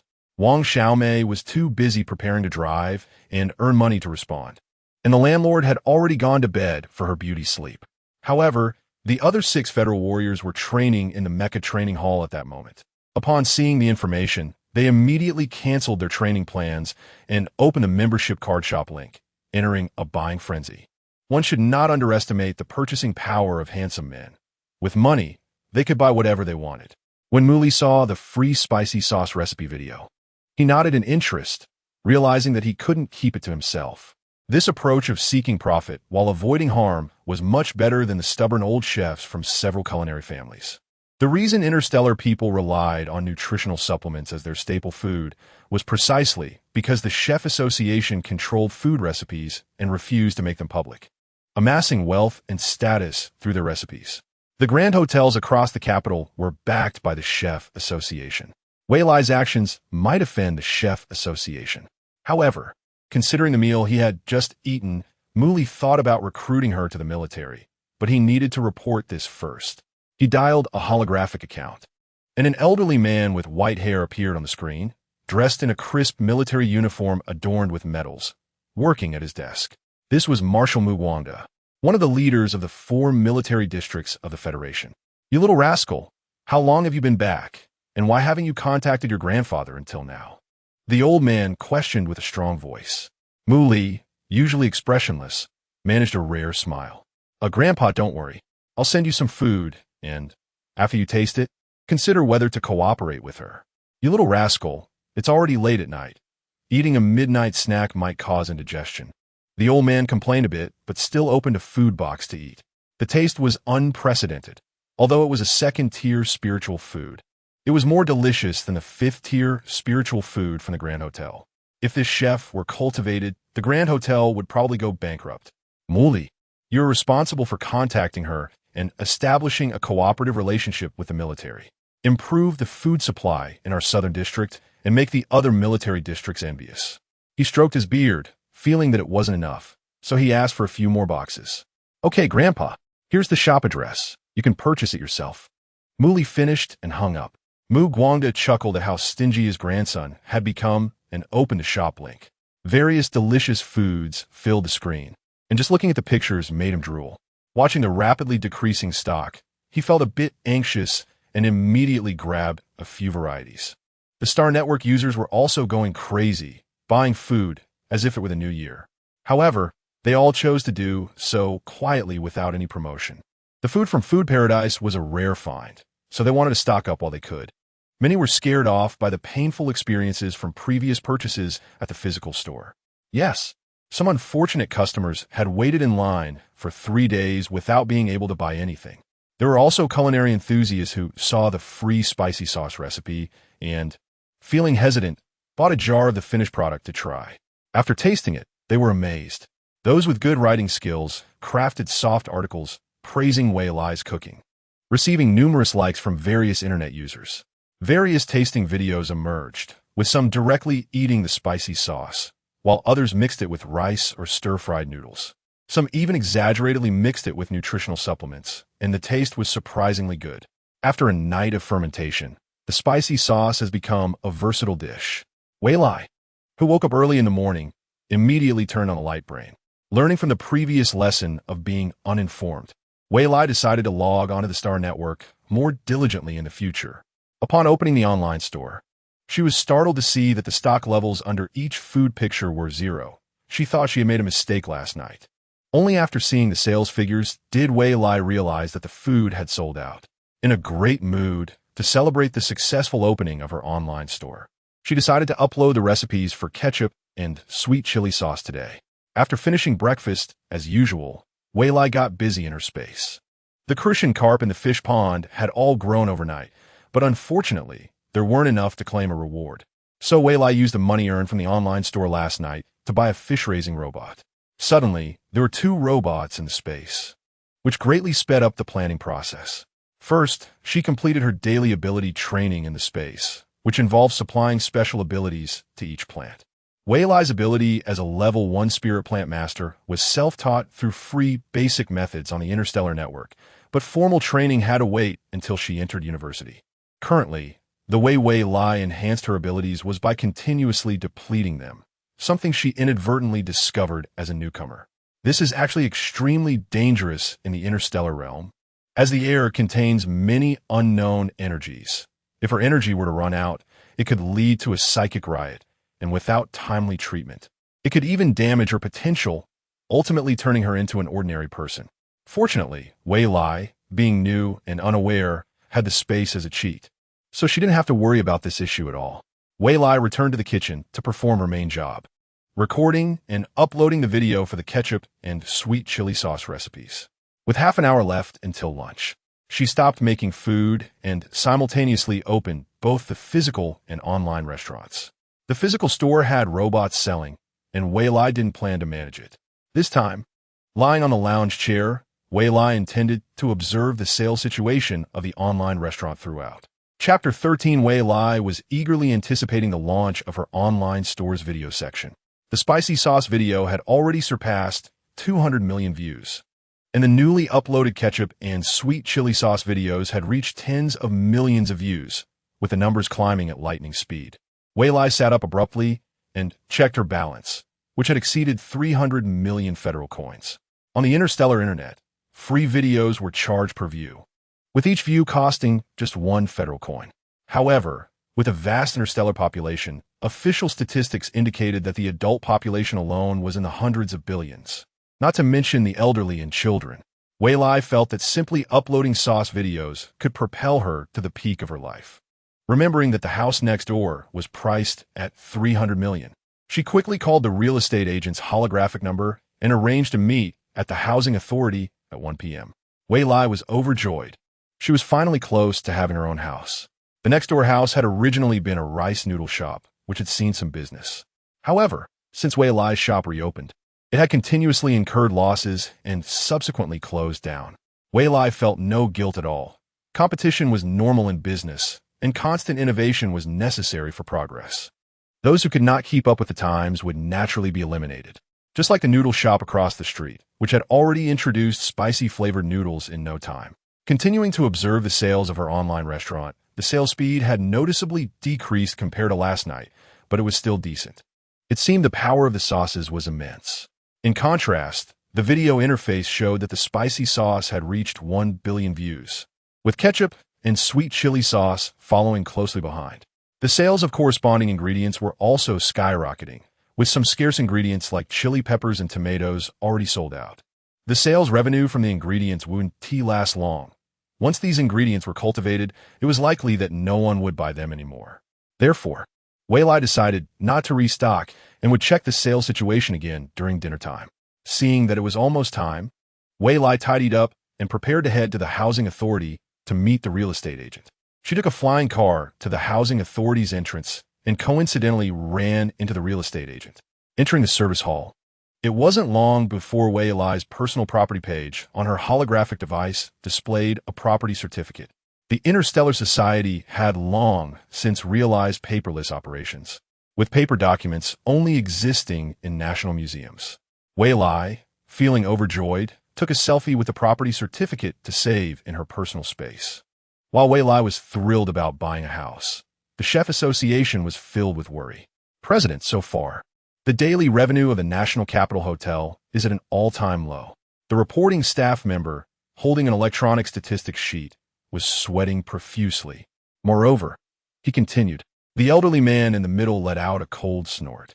And the sales of first and second-tier spirit foods have only reached 5 of what was expected. Several distributors have sent termination contracts for cooperation. What do you all think? The elderly man in the middle, who was the president of the Chef Association, asked. The meeting room fell into a heavy silence, and no one responded. After a moment, the vice president spoke up. It only affects the sales of first and second-tier spirit foods. Our main business still lies in mid to high-end spirit foods. This made sense, and the attendees nodded in agreement. However, the head chef of the National Capital Hotel raised a different opinion. The recent food paradise should not be underestimated, especially the ingredients.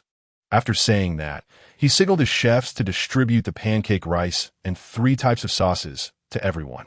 Everyone, why not give it a try? Seeing this, the attendees picked up their bowls and chopsticks, and upon tasting the first bite, their faces were filled with disbelief. Many of them were seasoned gourmets, having tasted thousands of dishes, and these were all new and revolutionary experiences for their taste buds. This is definitely a rising star in the culinary world, President. I suggest we recruit her. The vice president nodded in agreement, but added, the act of publicly sharing recipes is simply a slap in our face. If we recruit her, let's first teach her some rules. After discussing, everyone looked satisfied, completely devoid of any sense of shame. Wang Wanfu, who was assigned to the recruitment task, hurriedly went off to execute the mission. Just as Wei Lai got out of the flying car, she was stopped by 2 men in black. Are you Wei Lai? Our master requests your presence. Before Wei Lai could refuse, she was forcibly taken to another flying car. Wei Lai panicked. She hadn't offended anyone. Had her golden finger been discovered? Sweating profusely, she soon found herself at the headquarters of the National Capital Hotel. Wei Lai felt slightly relieved. It was just business competition. She had seen many reviews in after-sale comments stating how terrifying the consumption at the National Capital Hotel was. After winding through many turns, they finally arrived at a private room. A middle-aged man in professional chef attire handed Wei Lai an electronic agreement. Wei Lai, I am the HR manager of the National Capital Hotel. Please take a look at this contract. After quickly reading through the content, Wei Lai became furious. What? Just to become a small helper at the National Capital Hotel, I have to sell my shop at a low price and also contribute my recipe? How shameless can you be? Wei Lai was impatient with such a rogue and stood up to leave. However, before she could leave the chair, she was held in place by the oppressive mental force emanating from the burly man beside her. Wei Lai struggled with all her might. What do you mean? Is the big shop bullying the small one? The HR manager lost his patience. The National Capital Hotel is a place many interstellar people want to apply to. Don't think you can refuse. Wei Lai was infuriated and laughed. Who's really shameless here? I've never seen anything like this in my life. It seems that with a big cage, there are all kinds of birds. The HR manager, seeing that Wei Lai was unyielding, gestured for his subordinates to increase their mental output. A more immense force of mental energy began to intimidate Wei Lai with every breath she took. Eventually, with her B-level mental strength, she couldn't withstand it and spat out a mouthful of blood. Realizing that one compromise would lead to countless future compromises, Wei Lai truly understood the importance of enhancing her strength at this moment. This experience ignited her rebellious spirit deep within. She gritted her teeth and summoned all her abilities to resist, unwilling to compromise even at the cost of her life. In her dazed state, a gentle force suddenly spread from her mouth throughout her body, and Wei Lai comfortably opened her eyes. Muli handed Wei Lai a mental recovery potion. Drink this too. The HR manager, of course, recognized Wei Lai. Mu, what do you mean by this? Wei Lai is someone the military is keeping an eye on. I naturally have to ensure her safety, Muli responded firmly. The military and the chef association have never gotten along, so don't meddle in everything, the HR manager sneered. Besides, Wei Lai has nothing to do with you. Muli shot a sharp glare at the HR manager for a few seconds before opening his holographic device and using his authority to manipulate it. A projection soon displayed a document. Open your eyes wide. Wei Lai is a special enrollment student at the military academy this year. If you want to harm her, you will face the federal military court. He then unleashed a mental energy strike. Wei Lai was stunned by the scene. Those with power truly had an impressive presence. Look, the three people across from her were gasping under Mu Li's mental pressure. What a turn of fortune. However, wasn't the school that accepted her the federal university? Worried she might be mistaken, Wei Lai opened her holographic information bar. Wow, the school she was accepted into was indeed the military academy, which was said to be a school where even top scorers in the college entrance examination might not get accepted. The federal university only looked at exam scores, while the military academy also assessed personal ability levels and potential. Fortunately, the notification letter stated that she was in the planting department. If it were anything else, Wei Lai wouldn't be able to manage. Muli left with Wei Lai in a domineering manner, while the three left behind helped each other to get up. The HR manager, however, regretted not taking the situation seriously, blaming himself for being too greedy and underestimating Wei Lai's background. His original intention was to buy her recipe at a high price to earn a commission and created a shady contract. How would he explain that now? As expected, after the HR manager reported back, he was not only scolded, but also suspended from work for 6 months. If it weren't for having connections above, he might have even been dismissed.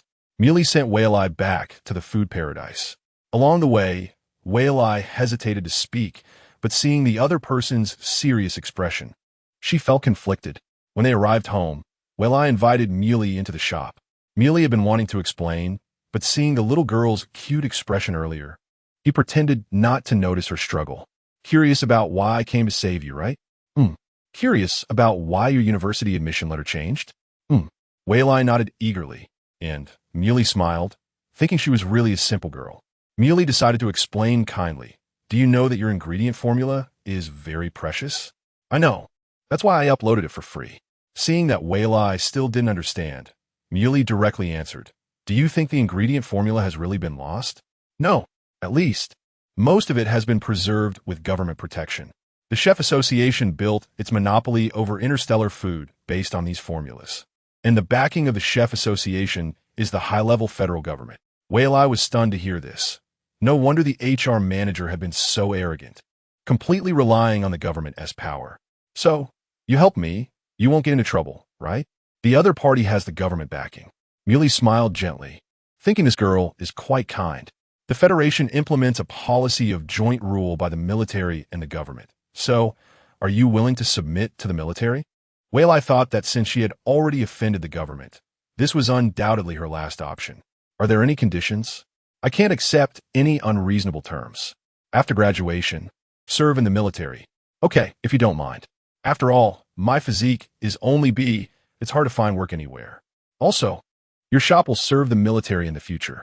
Muley deliberately paused to observe the other person's expression. Of course, you won't be at a loss. The military is not unreasonable. The military will protect you for life. You only need to provide the seasoning formulas and recipes. The production and sale of food can be fully contracted by the military. As for the profit sharing, what do you think?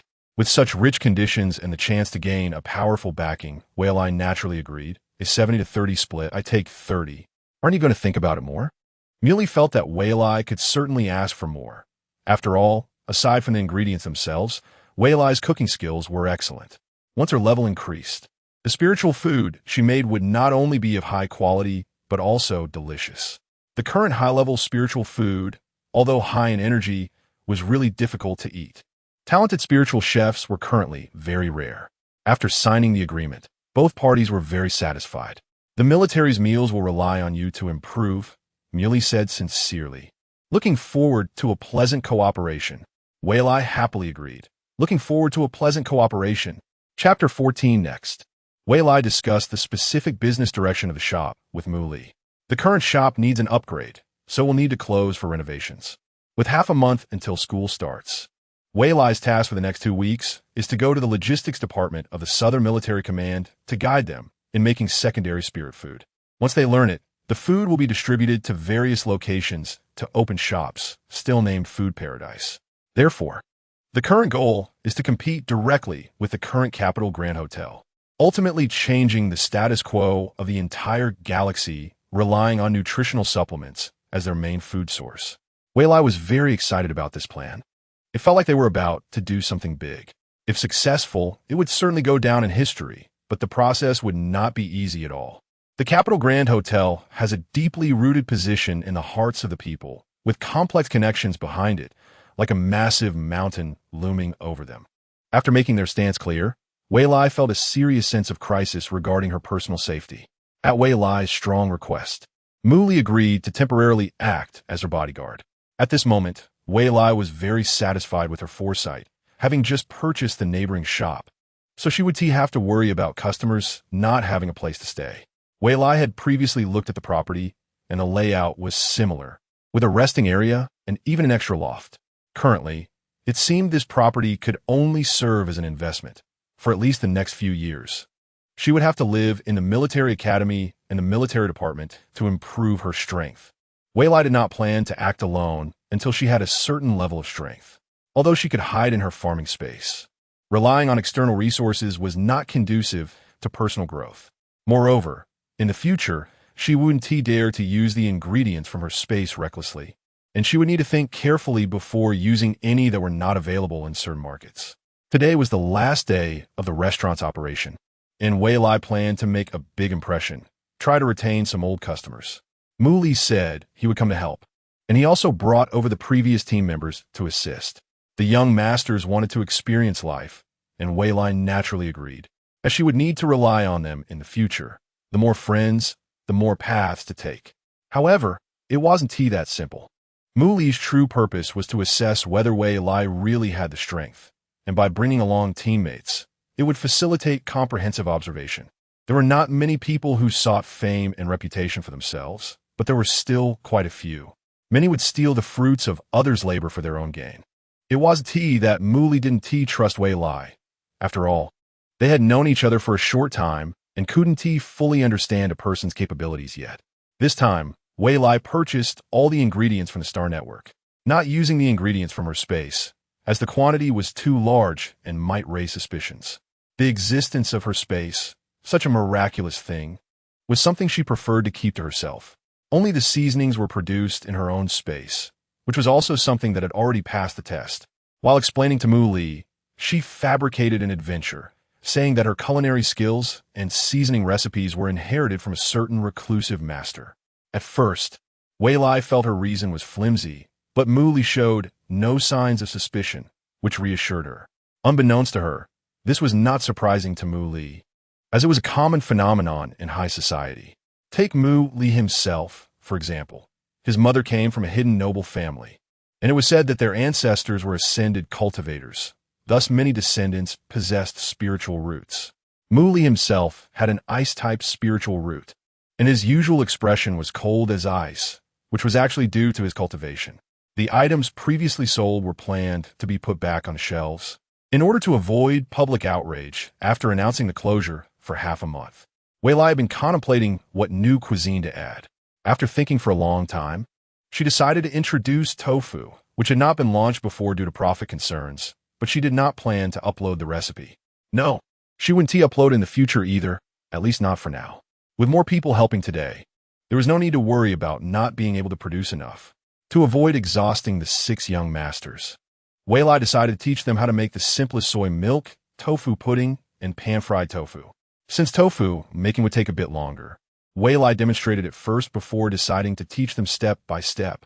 Unexpectedly, apart from Li Qin, who was too impatient and kept messing up the frying of the tofu, everyone else did quite well. Especially Sean, who, as a foodie, was very precise in making the ingredients. If he hadn't been eating while cooking, he would have done even better. Wei Lai and several robots were mainly responsible for all the pancakes and rice bowls, as her proficiency was nearly perfect, making her more efficient and faster. Before mealtime, she saved some for dinner. Wei Lai placed the remaining finished products in the newly opened shop and issued a closure announcement before logging off. The young masters had helped out, but that little dinner would not be enough. Wei Lai used tofu to prepare a feast of 108 tofu dishes, including 70 red-flavored and 38 white-flavored dishes, which severely tested a chef's skills. Wei Lai had spent her summer vacation in college learning this. As guest, while others were traveling and vacationing, Wei Lai had spent all her holidays from elementary school to her PhD graduation learning to cook, partly out of personal interest and partly due to her family background. Wei Lai's great-grandfather was a renowned imperial chef, and when she was young, she loved to be near him. Unfortunately, her great-grandfather was proud and suffered from the jealousy of others in his youth, having his tendons cut, making it difficult for him to eat and hold chopsticks. Even so, the dishes he made were exceptionally delicious. Wei Lai learned from him for only a few years due to his old age, but whenever she had free time, she would study the treasured recipes he had collected, and with her economic capability, she pursued further studies. If her father hadn't insisted she study medicine to inherit the family hospital, Wei Lai might have become a chef. Although she never got around to taking the chef certification exam for various reasons before her death. One of the dishes, called Wincy tofu, severely tests a chef's knife skills, requiring the tofu to be cut as fine as a hair while remaining intact. Wei Lai practiced this dish for a long time. The reason Wei Lai, as a surgeon, had particularly impressive knife skills was not only due to her excellent professional ability, but also thanks to mastering this dish. When the 108 dishes were served, they naturally amazed the friends at the table. Wei Lai smiled proudly and let them taste it. Unsurprisingly, it received unanimous recognition. For a chef, the acknowledgement of diners is the happiest thing in the world. Mu Li and the others exchanged glances, confirming that this person indeed had real skills. After all, they had witnessed the birth of a completely new food and participated in it, especially the 108 dishes derived from tofu, after personally tasting them. Each one was a quality delicacy with a variety of flavors, and the indescribable new taste made people unable to stop eating. Looking at those tender, white hands that could break with a light touch, who would have thought they could create such delicious food, turning decay into magic? If Wei Lai could use such skills to cook high-grade spirit food, it goes without saying how many people she could save from calamity. The 6 exchanged knowing glances, now with more respect and affirmation. While Wei Lai and her companions were enjoying their meal, the Star Network was in an uproar. Once the food went online, the ordering page was continuously refreshed, especially after seeing the notice that the shop would be closed for half a month. The speed of operations increased even more. Fortunately, the Star Network system was powerful. If it had been thousands of years ago, it would have crashed by now. Once the online shop closed, corresponding videos would also be taken down. So, most buyers returned to the video site, continuously watching the 3 sauce videos, and began a practice. Consequently, various small videos showcasing their labor results emerged, mostly from beginners, as it was their first attempt. However, culinary enthusiasts were impressive, each one showing off, with some even coming up with creative ideas to add other ingredients. Those who succeeded received admiration, while those who failed exchanged smiles and shared experiences. Wei Lai's small gesture truly promoted a small advancement in the culinary skills of interstellar humanity. She had the robots clean the small loft in the neighboring house and set up simple furniture and toiletries. It was a bit rudimentary, but it was all they could do for now. Wei Lai expressed her apologies to Mu Li and said good night before returning to the original shop's resting area. Wei Lai tightly locked the door, activated the room's defensive protection mode, and entered the space. For the foreseeable future, there might be no personal space available, so Wei Lai planned to cultivate his abilities all night. Today's experience of being kidnapped was truly thrilling. The most painful realization was his lack of strength. He had been focused on making money and had forgotten the malevolence of human nature. As a first-level spirit planter, he had made progress through the continuous use of his abilities to stimulate plant growth before the future. Combined with the large amount of second-level spirit food he had made and a few pieces of third-level spirit food, Wei Lai's current state was at the peak of first level. He was just one step away from a breakthrough, and fortunately, today's experience had given him a profound understanding of life. Wei Lai sat cross-legged on the ground in the space, surrounding himself with a circle of vegetable seeds. As a spirit planter, his cultivation naturally had to be connected to plants. Wei Lai closed his eyes and emitted a trace of his abilities to sense the seeds. The warm sunlight scattered on the soil, and a gentle breeze passed by. After a while, a light rain began to fall, and the thunder roared through the sky, with lightning dancing in the air. The originally dark world began to show cracks, gradually widening. I cautiously poked my head out, saw that there was no danger, and extended my limbs, feeling that my space was insufficient. I struggled to grow upwards and expand outwards. I didn't know how long it had been, but my chest felt a bit painful, as if something was about to burst forth. After a while, I realized that I could actually bloom. The surrounding world became even broader, and the warm sunlight continuously bathed my face. Gradually, the fruits at the tips of the branches grew larger, causing me to bend under their weight, straining to support their growth. Because I knew that the fruits were the meaning of my existence, my mission was to make them mature. Exhausting all my energy, moisture, and nutrients, my palms turned yellow, but the mature fruits glistened beautifully against the azure sky. I smiled and closed my eyes. With a pop, it felt as if a barrier that had been confined for a long time was broken. Wei Lai opened his eyes with satisfaction, having reached second-level abilities. Just now, Wei Lai had experienced the entire life of a tomato seed. It was truly magical. Many of the surrounding seeds had sprouted, but only one tomato seed had matured, with bright red fruits hanging from the branches, reminding Wei Lai that what he had just experienced was not a dream. It seemed that the previous method of solely using abilities to stimulate plant growth was incorrect, and this breakthrough was indeed a chance realization, something that could not be sought after. He realized that his cultivation methods had many shortcomings and that he must study hard once he entered university. Chapter 15. Wei Lai practiced in the space for a while, stabilizing her abilities. She glanced at the ingredients in the space, took 3 portions of each and stored them in the space buckle, but it wouldn't fit. Seeing the square space packed full, she was in a dilemma. In the future, she could no longer use the farming space openly. Using the space buckle to retrieve items was indeed inconvenient. Wei Lai planned to change her light brain. Opening the interstellar network, she searched, and various models of light brains dazzled her. While the functions were powerful, the prices were also quite appealing. Fortunately, she had earned quite a bit of money during this time. Wei Lai chose a light brain that came with a 100 square meter space buckle and placed the order. Soon, the logistics arrived.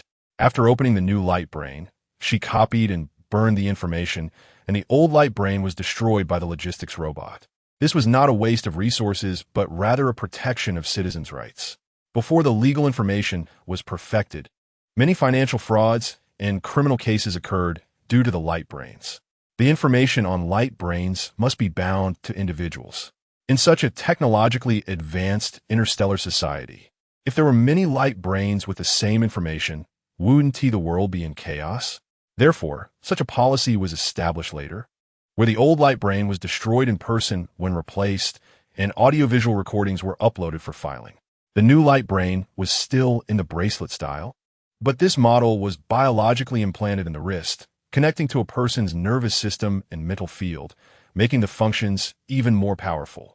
The holographic online games proposed in the 21st century had long been realized. The low-configured light brain provided by the Federation before could not achieve holography, partly to protect minor safety, as most people had low mental strength and could not enter the holographic world. Moreover, there were practical issues. Providing a basic functional light brain for free was already quite good. Minors were not entirely barred from entering the holographic world when their mental strength reached a certain limit. The light brain would automatically activate a protection mechanism to force them offline. Wei Lai stored the ingredients in the space buckle, checked the time, and cooked breakfast in the kitchen, then brought it to the living room. After thinking for a moment, she decided to pack the kitchen utensils into the space as well. She glanced at the robot and stuffed it in two. From now on, this shop would no longer be under her management. The online shop management had also been handed over. Wei Lai would retreat to the background, only responsible for teaching culinary skills. Wei Lai contacted Mu Li on the light brain, and after finishing breakfast, the two set off. As the name suggests, the southern military base is located on the southern border of the Federation, guarding against foreign invasions.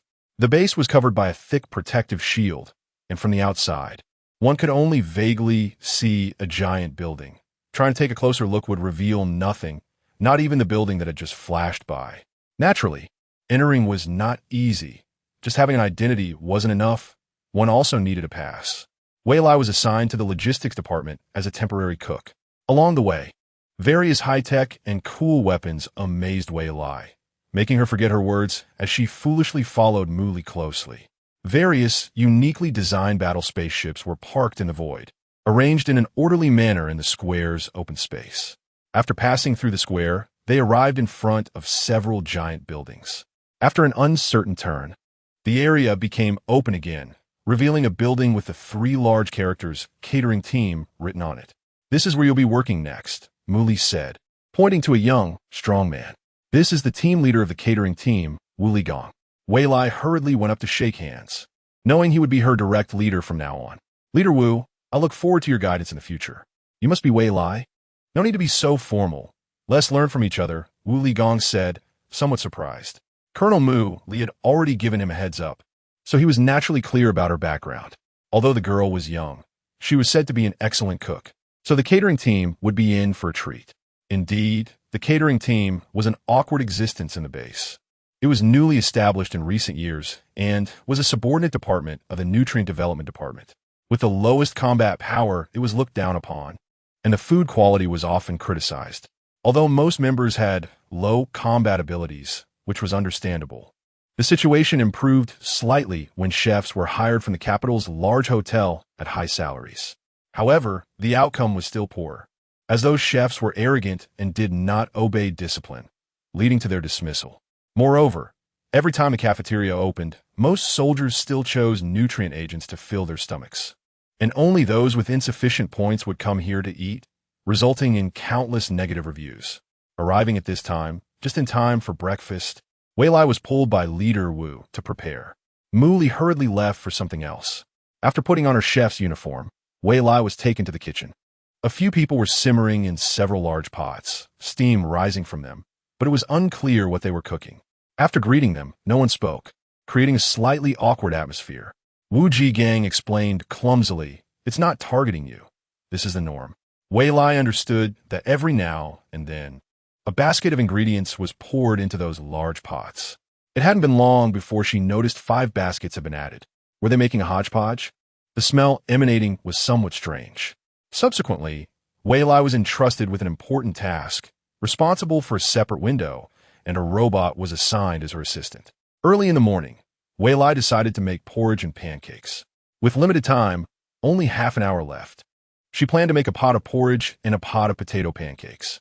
She washed the rice clean, added water to cook, and set the timer. Picking up the robot to clean and peel the potatoes, Wei Lai quickly began cutting on the cutting board. The continuous chopping sounds startled the nearby cooks. As soon as Wei Lai entered, they noticed her. A beautiful young girl in the catering team didn't disturb their depressed mood. Staying here really seemed to have no future, and those with connections had already jumped ship. The speed at which the girl cut the potatoes was so fast it could rival a mech pilot, making them feel they were at a loss.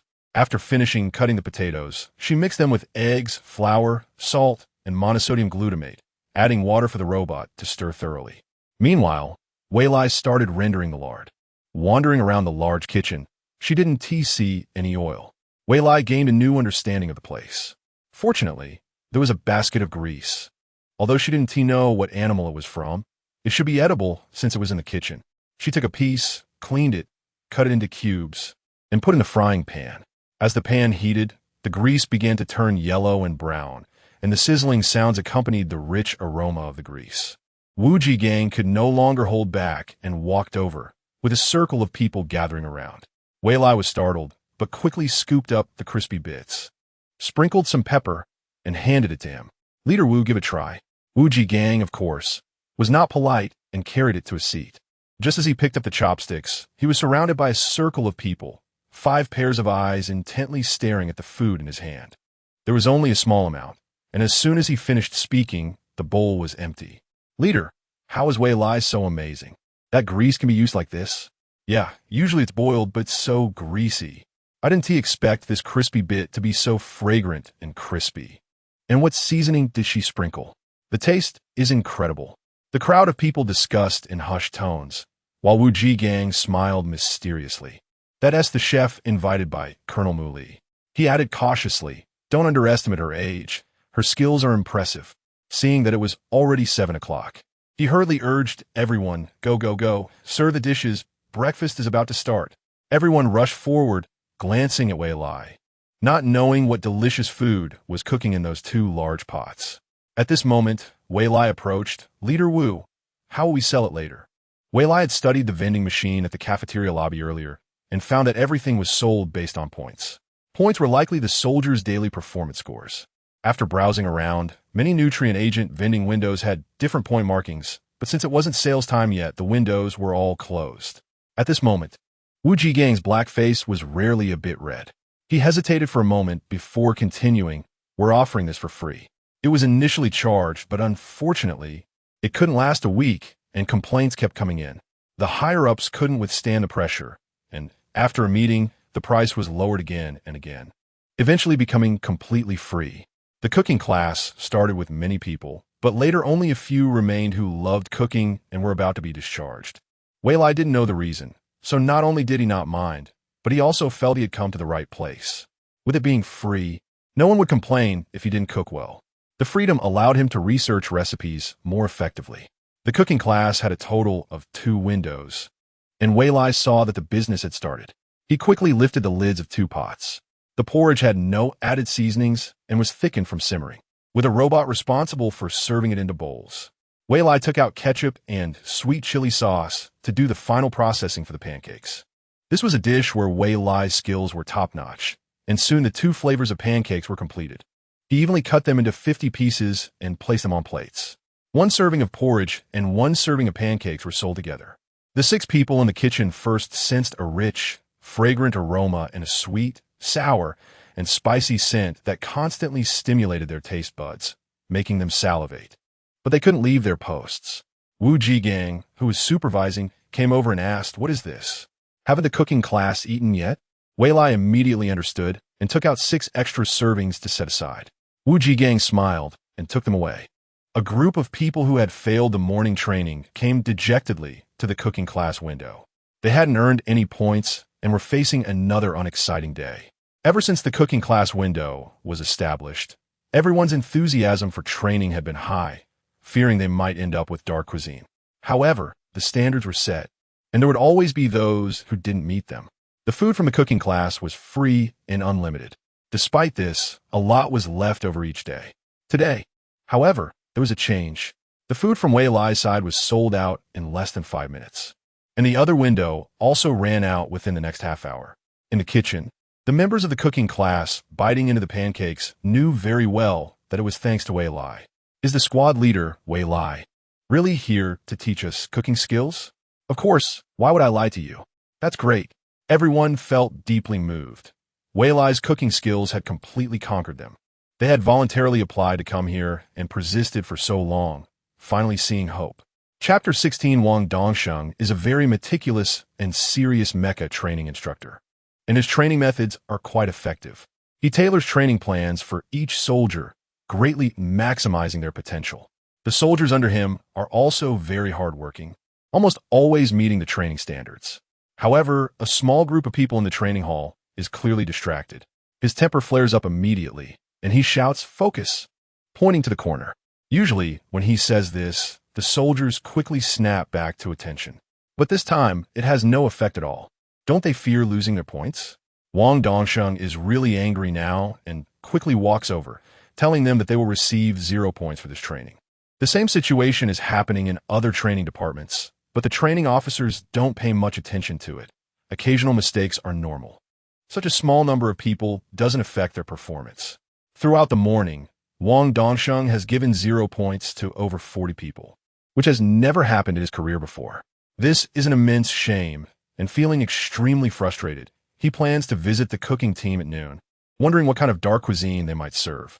On the other hand, the cooking team is quite harmonious. After breakfast, the team leader, Wu Jigang, gathers everyone for a meeting. He formally welcomes Wei Lai, and they introduce themselves in detail. Wei Lai has been appointed as the head chef, responsible for the cooking team's meals. Everyone introduces their specialties to help Wei Lai distribute tasks. Wu Jigang clears his throat and speaks first. "I was previously a battlefield commander, and I have 0 culinary skills." Wei Lai thinks for a moment and politely replies, "Team leader, you should manage us for now." Wu Jigang isn't upset by the dismissal since he is indeed a kitchen novice and gestures for others to speak. "I'm Huang Yixiao, about to retire." He points to Li Hu and Ma Wan. "We were all mecha repairmen before. We should know a bit about cooking." "I'm Xia Oh, he is Lava, and he is Daikin. We are all cooking enthusiasts and were mecha warriors before." Xia Oh takes out an electronic menu and hands it to Wei Lai. "This is the recipe we researched before. You can take a look." The electronic menu records ingredients and finished dishes in vivid detail. Unfortunately, it's not very diverse, with various dishes and combinations, but it shows the spirit of diligence and research. In a world where only salt, monosodium glutamate, and sugar are used for seasoning, they have even created a soy sauce-like ingredient, although it tastes a bit strange due to insufficient fermentation. There's also a dish similar to fried rice, but unfortunately, it lacks oil and scallions, and the egg mixture isn't beaten, resulting in neither appearance nor taste. "I'm Wei Lai. I previously ran a restaurant called Food Paradise." Wei Lai notices that no one responds, realizing that his restaurant isn't well known, feeling a bit downcast.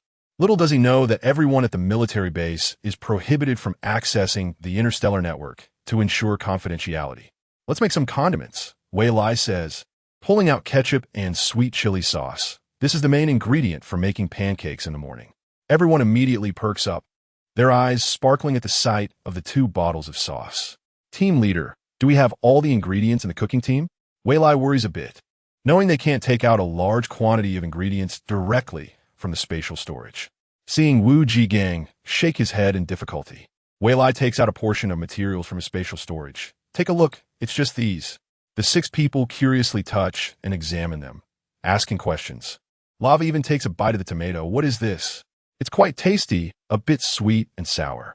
"This is a tomato," Wei Lai explains, guiding them on the names of the other ingredients and stopping Lava's hand. "This is chili. It's very spicy, if eaten raw." Wei Lai feels a bit disappointed. He had previously sold these online.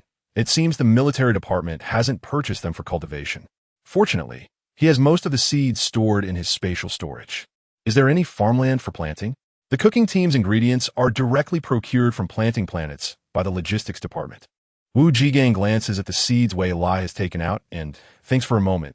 The nutrient research lab has a cultivation room. "I'll go apply for one." Seeing everyone's eager expressions, he adds, "How about we build a planting base ourselves?" "Team leader, your idea must be realized," Huang Yixiao agrees. "Wei Lai adds, I brought many seeds for various ingredients." "Yes, go apply quickly." Everyone feels energized at the prospect of having work to do. They've been idle since arriving here. Wu Jigang, filled with everyone's expectations, goes to apply to the higher-ups. "Next, let's extract oil," Wei Lai explains. "It's the oil residue you had for breakfast." Wei Lai plans to make simple fried rice, cabbage with oil residue, and noodles with oil residue for lunch. Given the incomplete ingredients, this is the best he can do for now. Extracting oil is straightforward, and after Wei Lai demonstrates it once, everyone gets the hang of it. They split into 2 groups. One group chops the lard while the other heats the pan to fry, working energetically. Meanwhile, Wei Lai examines the cooking team's kitchen ingredients. They have common poultry like chicken, duck, fish, and various fruits and vegetables, but they lack seasoning ingredients and spices. However, the enormous interstellar beast meat and deep-sea giant fish pique Wei Lai's interest greatly. He had previously refrained from buying them due to their high cost and the unknown, but now he can fully explore and research them. Wei Lai picks a thigh of a creature called the Maru beast and a large fish resembling a carp for the cooking team's lunch. The Maru beast is somewhat similar to beef, but has a firmer and more tender texture. Wei Lai cuts it into pieces, planning to make braised meat. And he doesn't want to waste the bones, so he plans to simmer them for broth. The fish will be prepared in sweet and sour flavor. He naturally uses his own stock for the seasonings, planning to use his supplies for the kitchen's small stove while using existing supplies for the window service. Wei Lai cannot be selfless enough to expose the secret of his spatial storage. When outside, he can use various excuses to explain the source of the ingredients, but here, without access to the interstellar network, he must protect his identity even more. When Wei Lai serves the braised Maru beast and sweet and sour fish at the dining table, Sigh and the others have finished extracting the oil. Considering the large number of people, Wei Lai has cooked 2 large bowls. Should we eat first? Wei Lai stands by the dining table with a smile. Both new dishes are successful, possibly due to his enhanced abilities and the high energy of the meat. Both dishes have been elevated to level 3 spiritual food. The soldiers, true to their nature, remain calm on the surface despite the hunger that has long erupted inside them. As the vice team leader, Sigh hasn't spoken yet. Sigh is feeling anxious and a bit impatient, wondering where the team leader is. Wei Lai understands and knows they must obey discipline and follow orders. Feeling a bit uncomfortable, Wei Lai decides he will just eat secretly in the future. He activates the constant temperature feature of the dining table and moves to the cooking counter. Next, let's prepare the food for sale at noon. Wei Lai shifts the topic. Fried rice is a classic dish in Chinese cuisine. It seems basic but truly tests a chef's skills. Watch closely. I'll demonstrate my next steps. Wei Lai becomes serious, explaining that precise control of heat and timing is crucial to making this dish, requiring full focus and dedication. Finally, he flips the pan to serve the dish and divides it into 5 portions to hand out. Pay attention. Each grain of rice is wrapped in a layer of egg mixture. He picks up a grain with chopsticks and holds it up to the sun. Can you see? You can see the rice inside through the sunlight. Everyone is amazed. Even a single grain of rice requires such meticulous handling. And their admiration for Wei Lai grows even more. Now give it a try. Wei Lai signaled to the 5 people. The perfect fusion of egg fragrance and rice aroma created a dish that was oily yet not greasy. Biting into the egg skin revealed chewy rice inside. It felt like being on a beach, swaying with the waves, truly a novel experience. Before long, the bottom of the bowl was empty, and the 5 felt a bit awkward, but were filled with ambition for their upcoming studies. Wei Lai took out a bag of flour, ready to make noodles. Ma interrupted Wei Lai, pointing at the robot, and said, Wei Lai, you don't need to do it yourself. Wei Lai didn't stop his work and decided to show everyone the difference between handmade and machine-made noodles through action. Then I'll compete with the robot, adding water, kneading the dough, and rolling it out. Wei Lai and the robot almost finished making the noodles at the same time. Boiling water, putting the noodles in, scooping them out, adding salt, MSG, and a spoonful of oil residue, then adding the cooked vegetables and bone broth, stirring it all together. 2 bowls of oil-extracted noodles were completed. Wei Lai let the 5 taste and distinguish the difference between the 2 bowls of noodles. The handmade noodles were chewier and had more texture, while the machine-made noodles were a bit bland. By this point, the 5 had no objections to Wei Lai. The last dish, stir-fried cabbage with oil residue, was very simple to make. After Wei Lai demonstrated, almost everyone could do it. Thus, the 6 began preparing lunch. The noodles and fried rice couldn't be learned in a day. Today, the noodles were primarily made by the robot. Cooking the noodles was entrusted to the meticulous Daikon, while Li Hu and Ma were in charge of stir-frying the cabbage, and the other 3 earnestly practiced making fried rice. Since Wei Lai also had to manage one station, he joined in the preparation of the ingredients. Once lunchtime arrived, everyone stopped their practice. After updating the menu at the station, they looked forward to the arrival of customers. After a morning of practice, seeing the delicious food they had prepared, They knew they were still far from Wei Lai standards. A sense of pride they had never felt before surged within them. Previously, they had worked just to get by, but now they saw a glimmer of hope. The members of the cooking class were eagerly anticipating their first service, sending the robot away for their first manual sales. Chapter 17. Due to the morning's porridge pancakes, a portion of diners had accumulated, so there was still a line in front of the kitchen window at noon. As soldiers, their physical energy consumption was immense, and almost everyone ordered at least 3 dishes. There were also a few with larger appetites who ordered several servings of fried rice.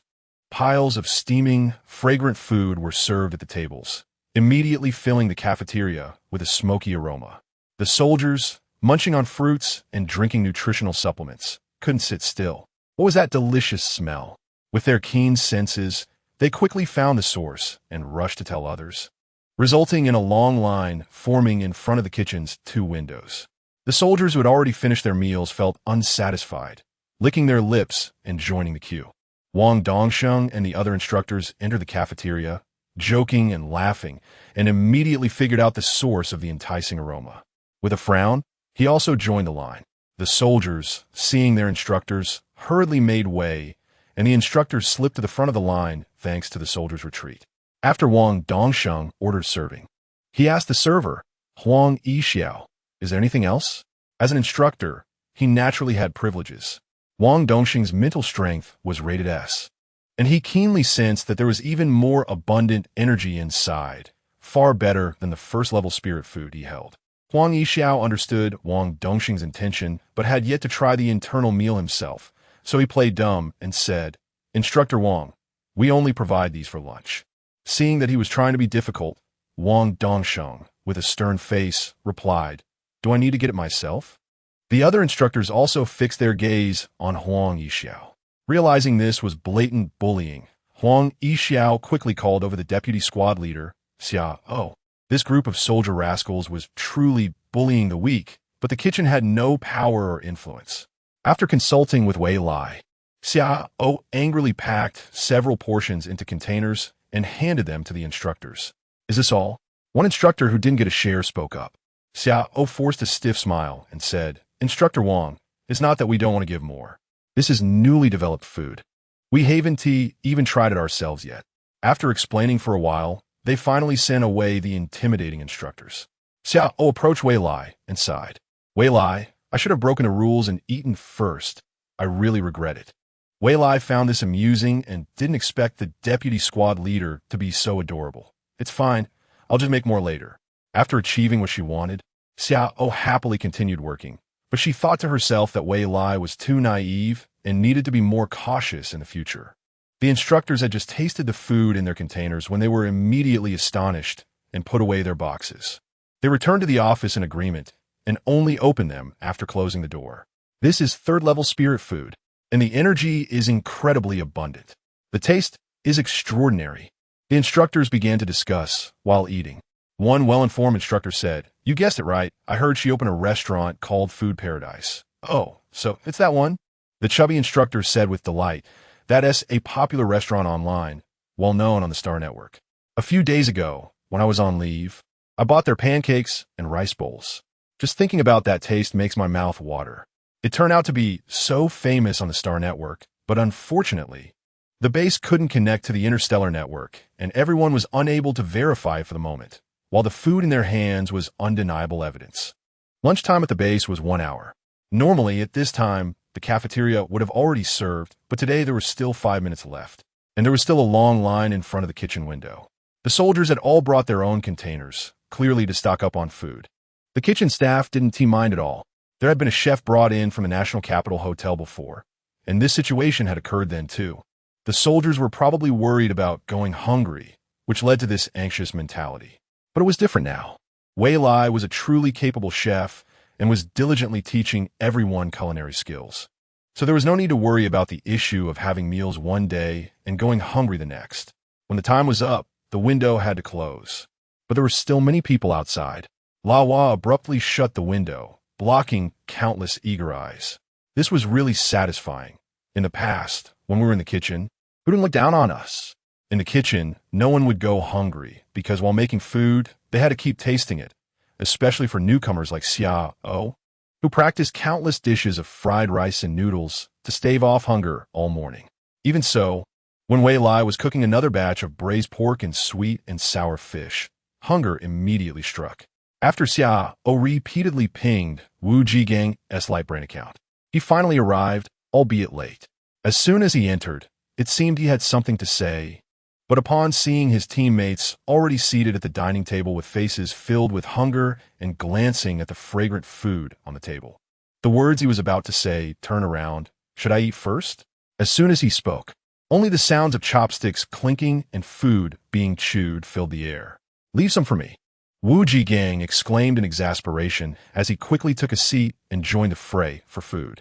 After finishing lunch, the smart robots came over to collect and wash the dishes. A group of people slumped in their chairs, feeling exhausted. Wei Lai also felt stuffed. He hadn't expected the interstellar beast meat to be so delicious after being processed. Previously, he hadn't seen it for sale on the Star Network, and with the rumors, he always thought it was inedible. He was surprised to find that the energy content of mutated animals was indeed rich, and eating it made him feel energized. It seemed like his abilities had slightly increased as well, indicating that he needed to study this further in the future. Moreover, the military base had an abundance of interstellar beast meat. It was farm but wild. The soldiers would always bring back a large haul when they went out on patrol or to clear land. Of course, the soldiers didn't work for free. This beast meat could be exchanged for points. The base's research department would use secret methods to remove the chaotic energy from these wild beasts, most of which were sent to the Nutritional Supplement Research Department for formulation, while a small portion was sent to the kitchen as ingredients. Even though it was just a small portion, it added up to a significant amount, especially since the kitchen had not been doing well before. The unused beast meat was not generously given to the Nutritional Supplement Research Department, but was instead frozen for storage. Just now, Wei Lai had taken a look at the cold storage, which was packed with various types of meat, filling nearly 5 warehouses, with each warehouse having a capacity of 100 square meters. It was a good time not to have to buy ingredients, not spending money while satisfying his hobby and occasionally developing new materials. This was a heavenly life, just like the leisurely retirement life he had envisioned. Wei Lai happily fantasized about his future, but the upcoming tasks felt like a bucket of cold water extinguishing his beautiful dreams, bringing him back to reality and keeping him too busy to even rest. Xiao spoke first. Squad leader, you were gone for so long. Did you not accomplish anything? It was understandable, as the kitchen had a very low presence. If it weren't for the marshal's order to establish it back then, it would have been disbanded long ago. When I went, I had just stated my intentions to the higher-ups when I got shot down, Wu Jigang excitedly said. I was just helping to build the planting base. It should be set up by now. It seems the higher-ups finally value us, Daikan said, somewhat tearfully. Remembering the disdain the kitchen had received in the past, they finally saw a ray of hope breaking through the clouds. This was all thanks to Wei Lai. Li Hu saw through it clearly. Dawa took over the conversation. Yes, we owe it all to Wei Lai. Wei Lai saved our kitchen. After saying that, the 6 of them stood in a row in unison and saluted Wei Lai. That was the highest level of military salute in the Federation, usually only seen on National Day. Wei Lai sat in his chair, flustered, and hurriedly stood up to return the salute. You treat me with sincerity, and I will certainly treat you with sincerity. At this moment, Wei Lai truly decided to share all his knowledge and teach wholeheartedly. Afterwards, Xiao and the other 5 continued to practice their cooking skills in the kitchen, while Wei Lai was taken to the planting base by Wu Jigang. On the nearly 1,000-acre field, dozens of farming robots were tilling the land. A group of squad soldiers were energetically building walls, and several researchers in white lab coats were holding chemicals to improve the soil composition in the cultivated land. Wei Lai took a glance and was amazed to see the originally sandy soil mixed with hard clumps transformed into suitable black soil for planting after the operations. Although it couldn't compare to the quality of his own farming space, such high-tech methods left Wei Lai in awe. Technology truly defeats conventional views and changes the world. The interstellar society is indeed fascinating. Wei Lai was curious and wanted to get one, but the research leader was too aloof and ignored him. Finally, after being persistently bothered, He replied, "You can buy it with points." Upon hearing this, Wei Lai immediately lost interest. He had just arrived and had 0 points. Feeling dejected, Wei Lai took out seeds and followed the researchers to start sowing. When burying the seeds, he assisted with his abilities to stimulate growth. Wherever he went, green sprouts immediately emerged. Seeing this, Wei Lai felt very gratified. His abilities had surprisingly advanced to level 2, providing such significant functionality. At level 1, it took a long time to stimulate a single seed, but now it was completed in a breath and filled with a sense of accomplishment. Wei Lai continued to sow. Suddenly, a mountain blocked his path, and the research leader, who was originally a few meters away, stood right in front of him. "Are you a spirit planter?" Wei Lai replied perfunctorily. "I'm upset. Weren't you ignoring me just now?" A pair of slender, long hands suddenly took a bag of seed from Wei Lai's left hand. "What kind of seeds are these?" Startled, Wei Lai looked at the other person's cold, yet serious expression and stammered, "They are ingredient seeds." "Really?" The other person squatted down and stroked the tender leaves of the sprouted seeds with their fingers, their eyes filled with interest. "Do you have other seeds?" Wei Lai was frightened by the fervent gaze and involuntarily responded, "Yes. I'll trade you for some chemicals." As they spoke, a row of various colored chemicals appeared in the person's palm, labeled with their uses. Just as Wei Lai was about to take a closer look, the cold voice interrupted him again. "Let us exchange." Wei Lai rolled his eyes inwardly. Didn't he just say that points were necessary? After some haggling, Wei Lai exchanged various different 100 seeds for 10 bottles of unknown use chemicals. Fortunately, the other party was not unreasonable. After adding each other's accounts, they sent a bunch of instructions and precautions for the use of the chemicals. Chapter 18. It was quite a while after the other party left that Wei Lai regained his senses. Was he out of his mind? Trading precious seasoning seeds for some unknown potions. Even if those potions could improve soil quality as demonstrated, what use would they be to him? Did he not have enough high-quality soil in his farming space? Perhaps the wind had been too strong, blinding him at the time. Wei Lai didn't care whether the ground was dirty or not. He sat down on the ridge of the field and began to study the potions in his hands. They were indeed beautiful with their vibrant colors, sparkling under the sunlight. He wondered how they differed from the growth liquid rewarded for clearing land in his farming space. All right, he had received an instruction manual for the potions back then. He hurriedly opened his light brain. Through the contact number on the light brain, Wei Lai learned that the white-coated man he had just encountered was Lin, the head of research at the military base. No wonder he was so aloof. Scientists indeed have the ability to look down on others. Wei Lai thought to himself that perhaps his earlier behavior had been a bit childish, following someone around and begging for potions like a rogue. He couldn't help but cover his face in shame. He had at least lived to his 40s in his previous life, but now, having switched bodies, he had become childish again. Sighing, Wei Lai looked up at the sky, thinking that, anyway, this body was still young and should not have too many problems. He hoped that the adults would not hold small grievances against him. And since he had given so many seeds earlier, there shouldn't be any issues, right? Of course, there wouldn't be any issues, but there would be a lot of trouble. Generally speaking, scientists conduct frenzied research on everything unknown and are greatly interested in all mysterious things. The unique traits that Wei Lai possessed, which were different from ordinary interstellar people, naturally attracted attention. Before Wei Lai could begin to study the potions in his hands, messages from Lin started flooding in. What kind of seeds are these? Why aren't they germinating in the growth liquid? Are you a spirit planter? Come here and help me with germination. Where is he? Why isn't he here yet? Wei Lai was speechless. He hadn't even replied a word, and the message interface kept updating. Where to go? He was new and didn't even know the way around. He didn't even know where the squad leader had gone, leaving him here. Wei Lai stomped his foot in frustration. Suddenly, his line of sight was blocked again by a white coat with the words Research Department printed on it. Wei Lai looked up at the person. Lin was visibly irritated. If this was one of his subordinates, he would have been kicked out already.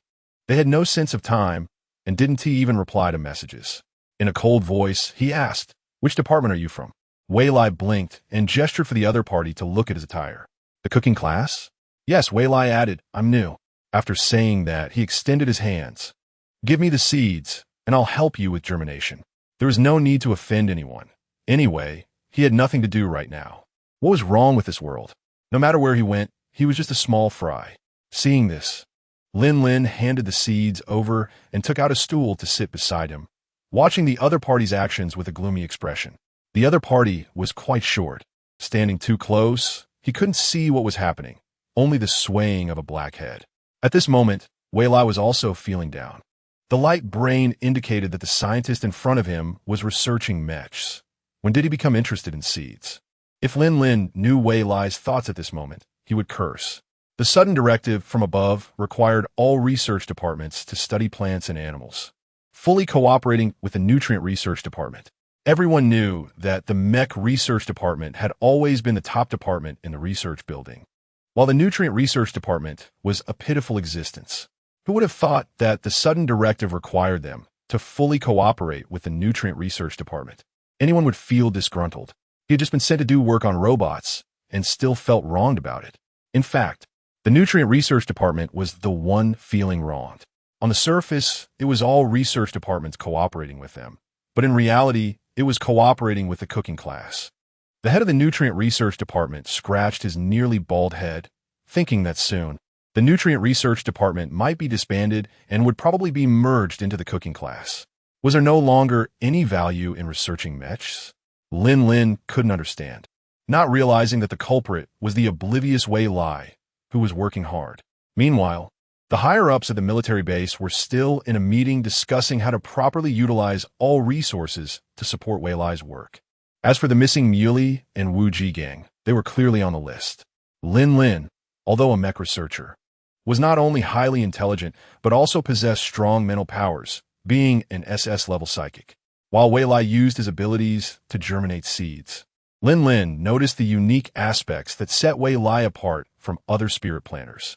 Generally, spirit planters mostly used wood-type abilities for germination, which took a long time and had a low germination rate. However, Wei Lai not only used the wood-type abilities of spirit planter, but also infused his own mental energy to activate the seeds, achieving an astonishing germination rate of 100. Why did Lin know this so clearly? It was because his own mother was a spirit planter. Thus, he was somewhat familiar with the profession of spirit planters. When Wei Lai handed him the germinated seeds, he continued to sow seeds nearby and couldn't help but ask, "Is this how you always germinate seeds?" "Yes." Wei Lai looked up and mumbled, "I researched it myself." He anxiously asked, "Is this bad for my health?" The vegetables grown this way were all doing well, but being suddenly questioned by a scientist made Wei Lai a bit scared. After all, this was a society with psychic abilities, and he had never formally learned how to use his abilities. He was just randomly experimenting with his own methods. Currently, he couldn't see any problems with his body, but he feared it might leave hidden dangers. "Not all, don't worry," Lin said slowly on purpose. "It doesn't affect your health. In fact, it helps to enhance your abilities." "Really?" Wei Lai felt a weight lift off his shoulders and smiled happily. "Have you eaten?" Without waiting for a response, he took out the food he had prepared for himself as a late-night snack. It was Braised Star Beast meat noodles made from the Mario Beast, and it tasted good. Lin originally wanted to say he had already eaten the nutrient agent, but Wei Lai was too enthusiastic. He took the preserved box and thanked him. Upon opening the box, a strong aroma rushed into his nose. His indifferent attitude immediately became serious. As a scientist, he was also special. Instead of diving in to eat, he started to study it first. Wei Lai watched as he picked through the noodles with chopsticks, feeling speechless. After studying for a while and confirming the uniqueness of the noodles, Lin finally started to eat. After finishing, he looked at Wei Lai with sparkling eyes. Wei Lai found it amusing and gave him another box. During this time, Wei Lai was becoming numb. The diet of interstellar people was really pitiful. Such ordinary food elicited such a big reaction. In fact, it was mainly due to their different growth environments. Wei Lai had also been wide-eyed when he first saw the high technology in interstellar society, acting like a technological idiot. "Later, I'll help you with farming." Although it was also his task for the day, Lin pointed at the already empty bowl with his chopsticks, so Wei Lai naturally agreed and readily took out several boxes. With 1,000 acres of land, having just farming robots was not enough. Some detailed tasks, such as pesticide mixing, seed germination, and how much water different types of seeds needed, required manual intervention. Moreover, the land here was not as accommodating and robust as the farming space, where he could plant any fruits and vegetables regardless of the season. Some seeds preferred moist conditions, others preferred sunlight, and some preferred dry soil, etc. Without his special abilities, farming in reality was indeed a difficult problem. Having a scientist around might inspire him to invent a farming mech. Wei Lai happily thought to himself. After Lin Lin finished his meal satisfactorily, the light brain immediately issued orders. Soon, scientists from a mech research department arrived. Seeing this, Wei Lai was even more satisfied. Thus, the following scene unfolded. On the ground, the farming robot was puffing and puffing as it plowed the land, while Wei Lai was in the center of the field stimulating the seeds. Miniature robots delivered the already stimulated seeds to various mechas in the sky according to their different attributes. The mechas stood over their respective territories and, after scattering the seeds, took out water guns to specifically irrigate and spray pesticides and fertilizers. With many hands, the work was completed in less than an hour. Next, only maintenance from the farming personnel and the assistance of the spirit plant masters were needed. Outside the fields, Wei Lai used his abilities to hasten the ripening of more than a dozen watermelons and called Lin Lin and the others to come and take a break. With everything that could be done finished, the rest was naturally time to relax. The watermelons ripened by Wei Lai, enhanced by his abilities, became second-tier spirit fruits, sweeter and juicier than ordinary watermelons. He set up tables and chairs from his stock, making it feel like a vacation. Wei Lai immediately started making watermelon juice. He was troubled by the lack of ice when he saw a scientist chilling a watermelon before cutting it open, and he eagerly asked for their help. Before long, Wei Lai had prepared a large number of summer refreshing drinks: frozen watermelon juice, crushed iced watermelon, watermelon-flavored jelly, and watermelon ice cream. It wasn't that Wei Lai was stingy. It was just that the only fruit in stock was this one, which he had purchased from Starnet to meet the free delivery spending requirement. After that, he was busy making money and had no leisure to buy fruits. Additionally, the farming space had only sections for vegetables and fish ponds. Oh, tomatoes could also be taken out and eaten as fruits. Thinking of this, Wei Lai began to get busy again. He used his abilities to stimulate the seeds and hastened the ripening of the fruits.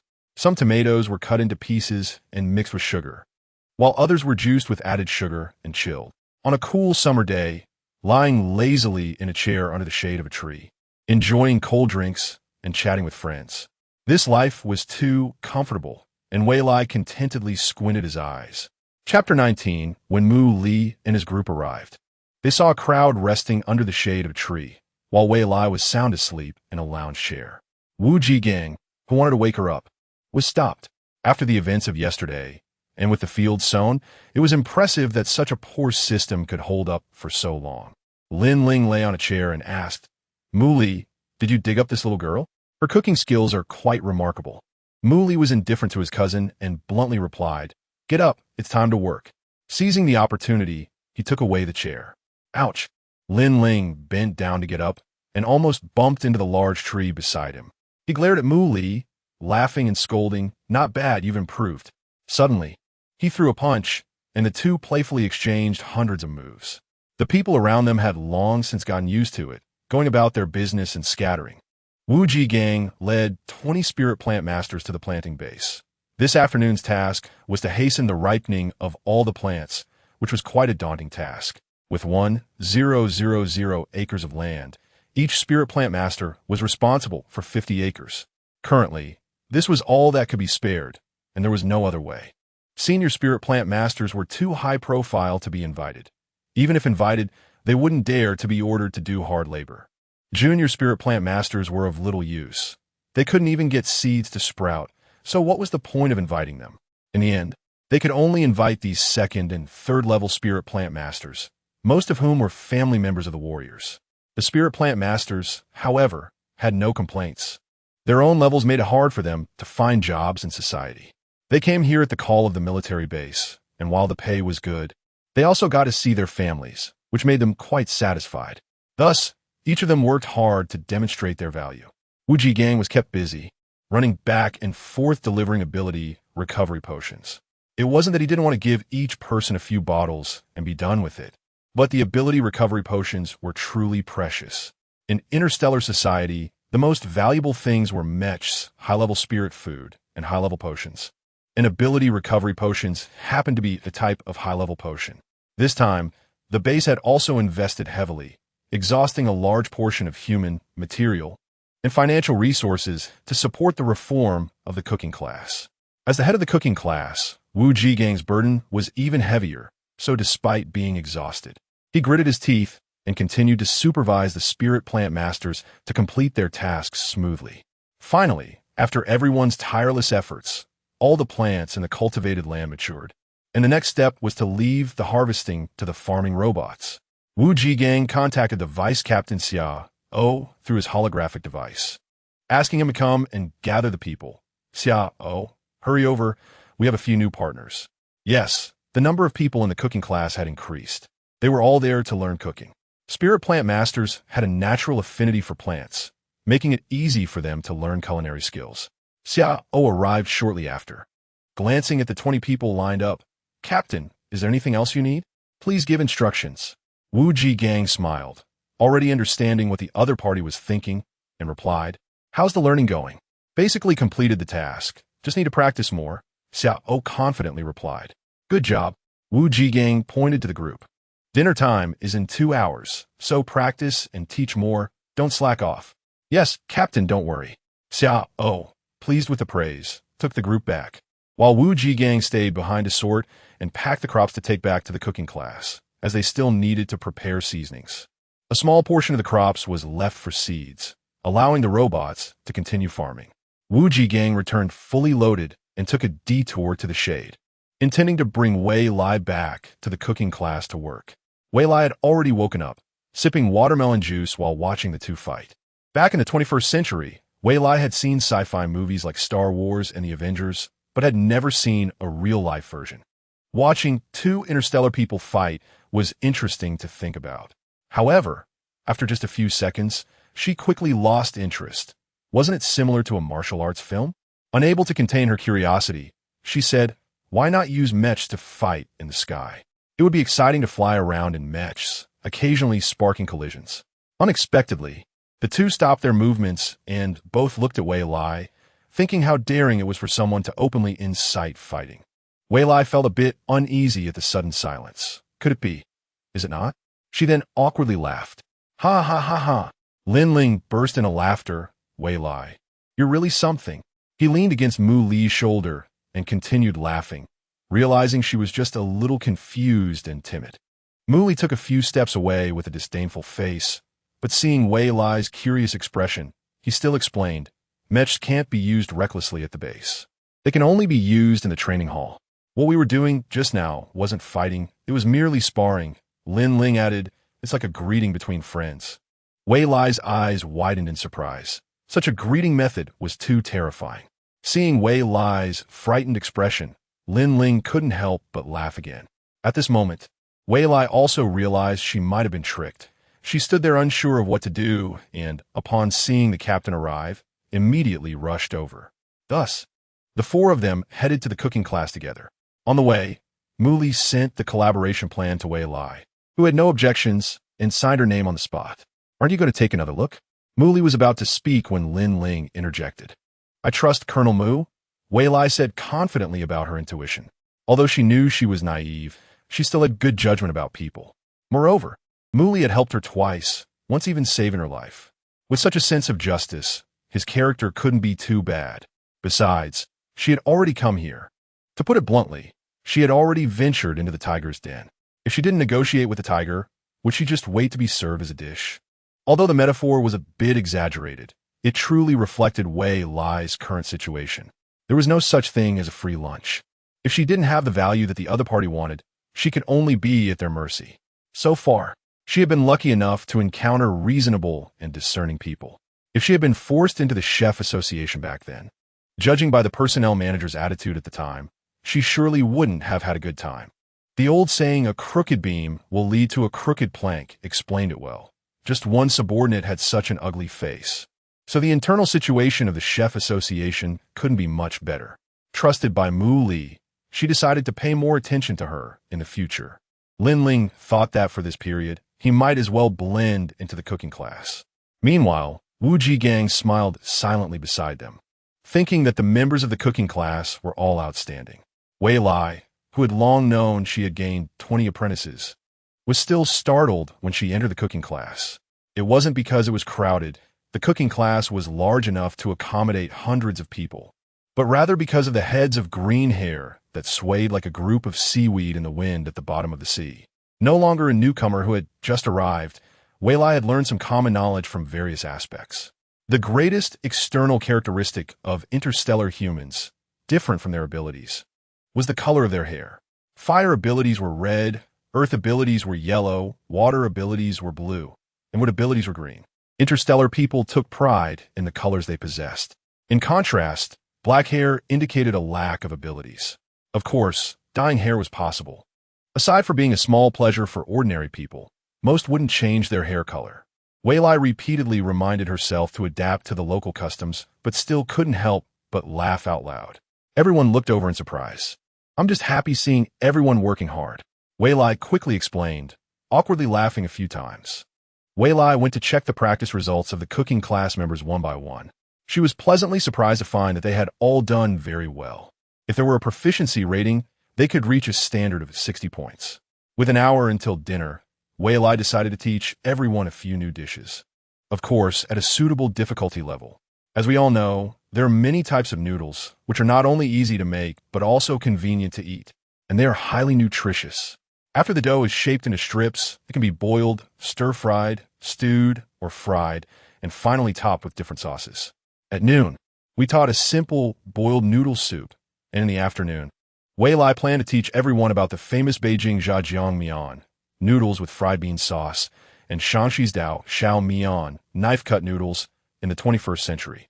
Dao Xiao Mian tests knife skills and proficiency. Wei Lai received a round of applause during the demonstration, and with a proud smile, he began to show how to make a single noodle, dancing and tossing it, leaving this group of interstellar people amazed. Lin, particularly interested, took the dough. At first, he was not skilled and made some funny mistakes, but he quickly became proficient, even flying in the air, creating various exaggerated shapes. It turned out that one could practice physical skills, which opened a new door for the interstellar people, praising Wei Lai's culinary skills. Wei Lai felt a bit guilty. He initially intended to show off, but the interstellar people's strong physique and learning ability made them even better than him. "All right, let's just cook honestly. Now that we have the noodles, we just need the toppings and sauces." The sauce is a bit complicated. The ingredients for Zhajiang Mian include yellow bean sauce, which takes a month to make. However, the advanced technology of the interstellar world can complete it ahead of time. Wei Lai activated several kitchen robots to demonstrate the process. After having the robots wash and remove impurities from about 10 pounds of soybeans, they were boiled until soft. By speeding up the cooking time, what usually takes 24 hours was completed in just 1 minute in the high-tech pot, and the color of the beans turned brown. Then, they were taken out and ground into square pieces, activating the fermentation and drying functions. Meanwhile, another pot was set up with boiling water, and the square sauce blocks were placed in for fermentation. The fermentation time was set for 1 month, but the robot completed it in 5 minutes, and the yellow bean sauce had turned red and was ready to eat. While Wei Lai was making it, a circle of people gathered around, silently watching in agreement, waiting for Wei Lai to finish making the yellow bean sauce before speaking up. "Can we eat this?" Although the color was acceptable, the taste was strange, and the curious little hands had already sneaked a taste. "Of course you can eat it," Wei Lai explained, "but the taste is not good. It's just a condiment." After a pause, he continued, "This is one of the ingredients for making zhajiang." It turned out to be so complicated, which was the voice of the crowd. It seems that culinary skills are indeed a profound subject. Chapter 20. Wei Lai tidied up the cooking station and began to make zhajiang mian. The preparation of zhajiang mian requires careful use of ingredients, as too much or too little can affect the taste. First, he took out yellow sauce and diluted it with water. Unfortunately, there was no beer at the moment, and Wei Lai felt sorry for the interstellar people, as they didn't even have alcohol. Even searching online in the interstellar network yielded nothing. It truly felt like entering an alternate era, where the level of civilization was different. Furthermore, isn't it said that food is the most important thing for the people? With technology so advanced, why is the food culture so backward? Wei Lai was very skeptical about the history of the interstellar society. Was there really no agricultural civilization? It seemed that he knew nothing about the interstellar world, and there were no memories regarding this in the original owner's recollections. Interestingly, in the original owner's memories, there was nothing but school and working to earn money, not even a bit of entertainment. Was life really that hard for citizens at the bottom? If Wang Xiaomei were here, she would be crying and telling Wei Lai that after working hard for nearly a month driving a flying car, she still hadn't saved enough for the annual tuition of 1 million federal coins. In the interstellar society, without a skill, it was impossible to find a high-paying job, especially after reaching adulthood. The Federation provided part-time jobs with wages several times higher than full-time jobs to take care of minors. And Wei Lai, having never worked after becoming an adult, naturally had no idea about the market. Wei Lai shook his head, deciding not to think about it anymore, and continued with his work. He instructed the robot to cut the pork into cubes, slice the carrots, and julienne the cucumbers. He then added an appropriate amount of oil to the pan, sauteed the pork until it changed color, added chopped scallions and ginger, and after frying until fragrant, poured in the diluted yellow sauce, reduced the heat, and added sugar. Once it turned a reddish-black color, he added minced scallions and eggs. Finally, he stirred in the cooled noodles, and it was done. In fact, it was still lacking ingredients. What Wei Lai made was truly a simplified version. He had the robot plate the food and handed it out to everyone in turn. Wei Lai also picked up a bowl to taste. The flavor was still somewhat lacking, missing beer, cooking wine, and sesame oil. Used to gourmet food, Wei Lai felt a bit disappointed. Nevertheless, everyone continuously praised him, making Wei Lai feel a bit embarrassed. The interstellar people were very proactive. After finishing their bowl, they started making their own. For Wei Lai, the sauce-making process had been complicated, but for the interstellar people, it was quite simple. Even the most basic move of a set of body techniques was more complex than this. Wei Lai felt a bit frustrated standing by. With nothing to guide, he wandered around leisurely and sat down at the table, feeling melancholic. In fact, not every interstellar person's learning ability was strong. The ones assigned to learn were all elites, the cream of the crop. Seeing Wei Lai a bit downcast, Muley put down the dough he was working on, handed it to Lin Lin, and walked over. "What's wrong?" Noticing Wei Lai didn't speak, he asked again, "Are you just not adapting to being here?" Wei Lai looked up and quietly said, "I just feel like I'm not good enough." "How can that be?" Muley was surprised. "Your cooking skills are excellent. Don't you know?" He then took out a portion of food from his spatial storage and handed it to Wei Lai. "What is this?"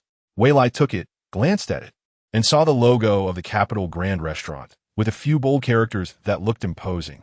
He had long heard of the food from this restaurant. So, he eagerly opened the lunchbox. What came into view was a portion of dumplings, with a few lively unknown plants floating on the soup. He picked one up to taste. It had a flavor similar to scallions. The broth seemed to be made from chicken stock, but it had a strong, fishy smell. The plump dumplings looked a bit cute like chubby dolls. After taking a bite, Wei Lai spat it out. It was sour and even bitter, with an unknown meat filling mixed with black diced wood ear mushrooms. The taste was not good, but it was indeed very filling, clearly a level 5 spiritual food. Although it was a high-grade ingredient, the flavor was simply unacceptable. Wei Lai couldn't force himself to accept it. His taste buds had long been spoiled by the delicacies he had prepared himself. "Got it. Your cooking skills are really excellent." Muley pointed to the food in front of him and said, "You know, this is the signature dish of the Capital Grand Restaurant, personally made by the head chef of the Capital's main store." Wei Lai felt truly embarrassed this time. He had never doubted his cooking skills before. It was just that the other person misunderstood. However, seeing a friend he barely knew care about him so much felt heartwarming, especially considering the other person's high status, treating him without any contempt. So, he mustered up his courage and said, "You misunderstood. I'm just feeling insecure about my lack of talent."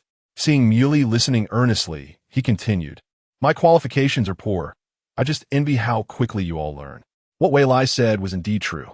He had started learning cooking since he was aware of things, and it had taken him nearly 30 years to achieve some skill, although he had a high talent back then.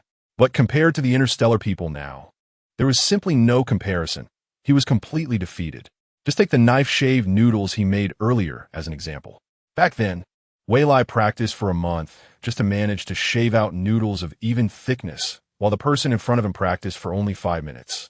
Even with a body of an interstellar person, he couldn't keep up with this group of beginners. Although his noodles tasted a bit better, that was purely due to his experience and proficiency from his past life. Therefore, Wei Lai felt such a gap and sense of loss. Muley frowned. This is indeed a problem, but there are solutions. Open your light brain. Wei Lai was a bit curious, but obediently operated it. Muley also opened his light brain and operated it for a while. I've unlocked your permissions. The military base cannot connect to the interstellar network, but it can connect to the holographic network. Seeing Wei Lai's clueless expression, Muley explained further. There are 3 ways to improve one's physical abilities: potions, spiritual food, and a holographic network. As Muley explained, Wei Lai's eyes brightened. No wonder Wang Xiaomei worked so hard to earn money. It turned out that money was truly a good thing. It could buy everything. With money, one could purchase high-grade spiritual food and advanced potions, which could not only immediately improve one's abilities, but also had no side effects. No wonder there were so many powerful interstellar people. However, when he heard that the prices were high and even with money, one might not be able to buy them, he felt deflated and asked gloomily, why? Muley patiently explained, because there are very few high-level potion makers and high-level spiritual plant masters in the interstellar realm. First, the training cost is high, and second, there aren't many with high talent. Seeing that Wei Lai looked confused, he pointed to the food on the table and asked, can you guess how long it took me to buy this level 5 spiritual food? Isn't it made to order? Interstellar restaurants operate on this model, and the logistics are also very fast. It should be quick. I shouldn't be asking this question. But seeing the other person's expression wasn't joking, he said, a day? A week, Muley said solemnly. Level 6 and above spiritual foods take even longer. That's the current situation. There are too many people and too little porridge. This portion was still pre-ordered by me. Vele suddenly understood. He was a spiritual plant master, and after entering the school system to learn, he could improve his abilities to enhance the level of spiritual food he could make. But that was something to think about later. He still needed to work for survival. What about the holographic network? In fact, the original owner's light brain didn't have this function, so he was unclear about it. The holographic network can also improve a person's abilities, but it charges fees. Muley looked at Wei Lai's dejected smile and said with a chuckle, just now, I connected you to the military base's dedicated network. It doesn't cost anything. When Wei Lai heard this, he immediately smiled. So the people in the base don't spend money? How could that be? Muley immediately refuted. Everything requires points to exchange. To stimulate the soldiers' training enthusiasm, everything in the base must be exchanged with points. Wei Lai immediately felt embarrassed after hearing this, thinking it wouldn't be good to receive special treatment, as it might lead to others feeling uncomfortable. Muley noticed his thoughts and said seriously, this is a benefit for you, so don't worry about it. Just focus on doing your job well. With this assurance, Wei Lai let out a sigh of relief and said, I will definitely complete the tasks seriously. After reassuring Wei Lai, Mu Li joined the practice group, as having more skills is always beneficial, and he himself was still on leave. Before long, the dinner service hours began. Wei Lai did not interfere with the preparation and let them work freely. After all, the things he had taught them were all learned. He instead focused on planning his upcoming teaching schedule. The biggest challenge in culinary teaching was the lack of seasonings. Thinking of this, Wei Lai was amazed at the advanced technology of the interstellar society. In just one afternoon, the seeds he had sown had already begun to yield results. It was comparable to his own special abilities. Indeed, many hands make light work. According to the class leader, the second batch had also been sown, so he would no longer have to worry about the source of ingredients in the future, since the ingredients were all set, and he didn't need to worry about that. The next step was to make the seasonings. Wei Lai planned to pause his culinary teaching and first focus on turning the ingredients into finished products. With the current technology, everything could be completed in a few days, especially since there were many people here and the technology was advanced. Moreover, without the ingredients, cooking always felt restricted.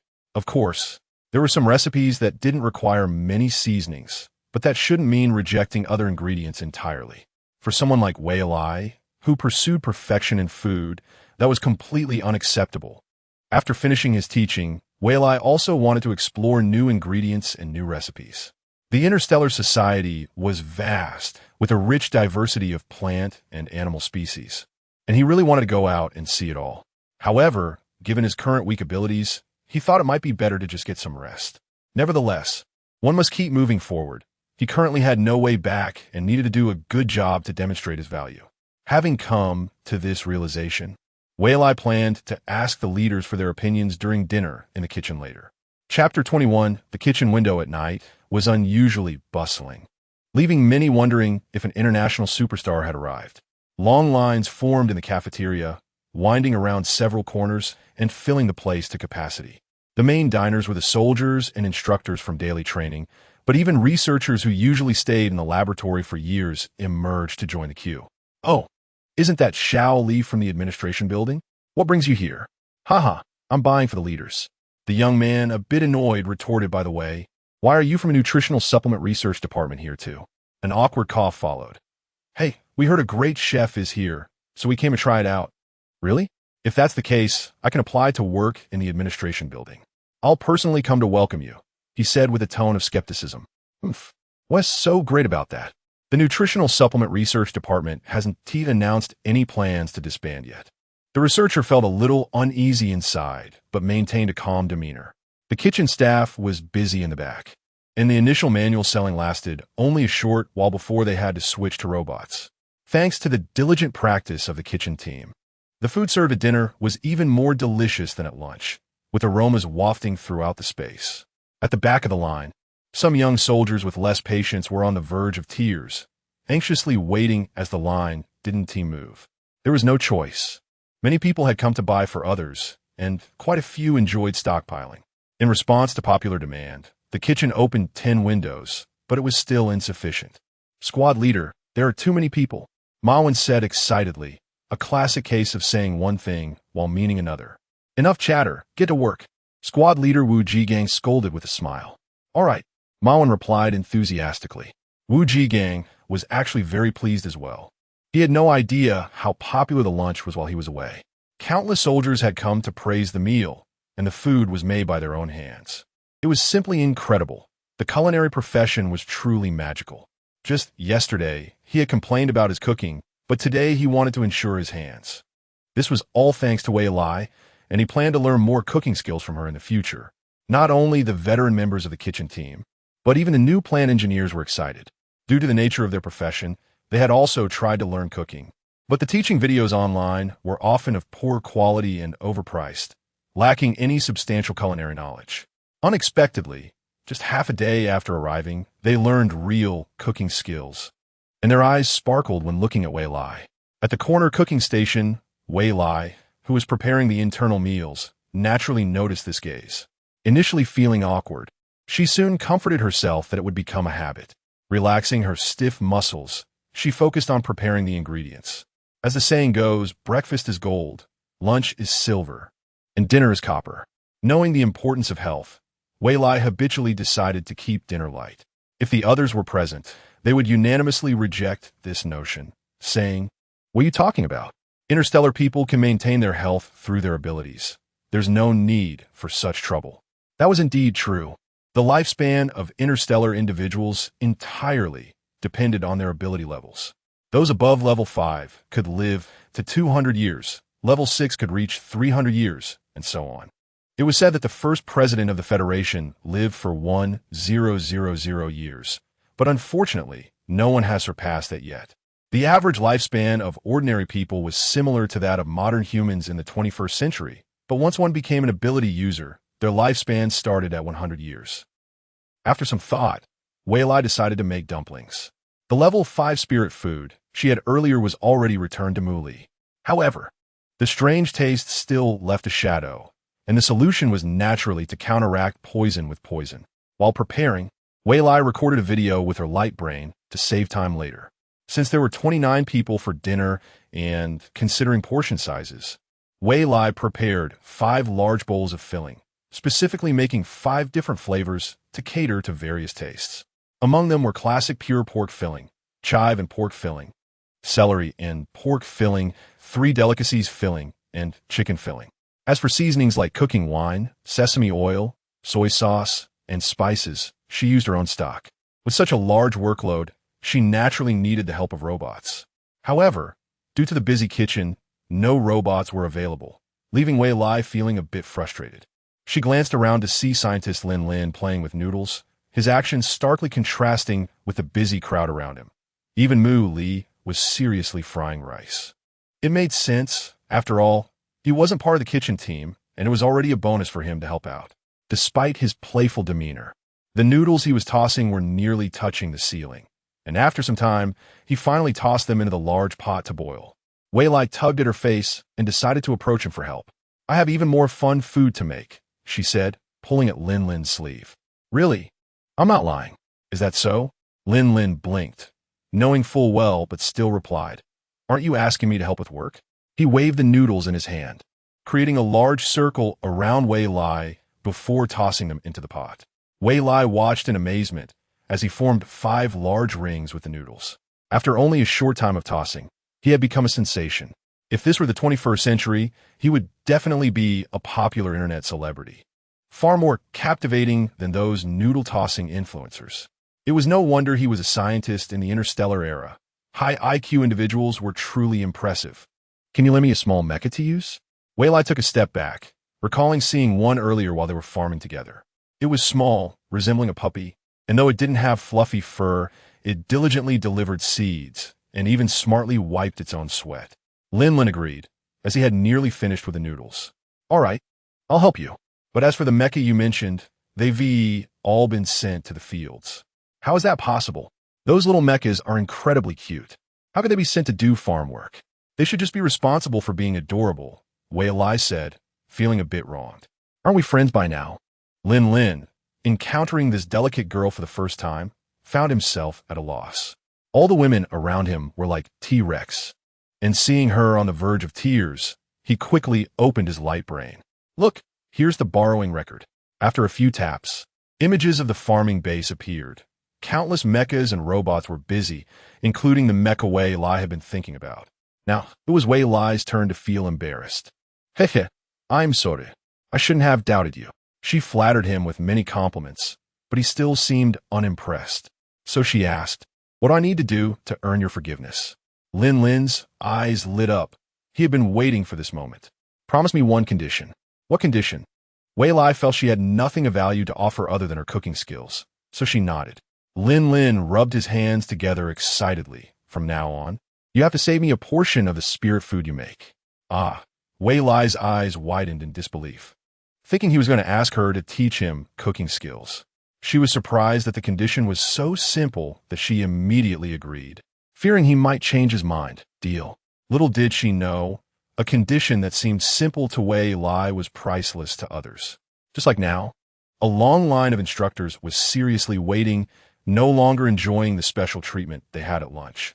After all, cutting in line once was fine, but repeatedly was unacceptable. Moreover, the line at night was much longer than at noon. Didn't they see the big shots from the research department waiting patiently? The two reconciled, chatting and laughing, and happily moved to the corner to make dumplings. They took the rested dough, pinched off evenly sized pieces, and quickly rolled out the dumpling wrappers, creating a large pile in no time. Using a spoon, Wei Lai scooped a spoonful of filling onto the dough, quickly shaping the dumpling wrappers with both hands. In no time, a variety of dumplings took shape and were arranged on the cutting board. Crescent-shaped, willow leaf-shaped, wheat ear-shaped, pentagon-shaped. There were also animal shapes, like elephants, goldfish, rabbits, and kittens, as well as flower shapes like peach blossoms, lilies, and roses, filling the entire table. Noticing Lin Lin's interest but seeing him still standing still, Wei Lai colored the dough with various vegetable juices. Soon, the table was adorned with colorful dumplings. Just as Wei Lai was about to make a mech-shaped dumpling, Lin Lin helped by pinching the dough. Wei Lai nodded in satisfaction, set down her work, and planned to make the broth. If the soup for the noodles and dumplings is too ordinary, even the best products won't reach the highest quality. Although the soup ultimately serves as a complement, it shouldn't be underestimated. For example, the famous Sichuan dish boiled cabbage looks plain on the surface, but its essence lies in the broth, which has even graced state banquets. Wei Lai checked the camera on her light brain and found it was still working, so she immediately stopped the recording, saved the file, and noted the dumpling-making process. She then clicked the recording button again to start documenting the broth preparation. Chinese cuisine is profound and extensive, and even broth comes in many varieties, mainly classified into 3 types: stock, milk broth, and clear broth. Further breakdown includes both meat and vegetarian options, such as chicken stock, beef stock, fish stock, pork stock, and vegetable stock. The saying goes, without chicken, there's no freshness.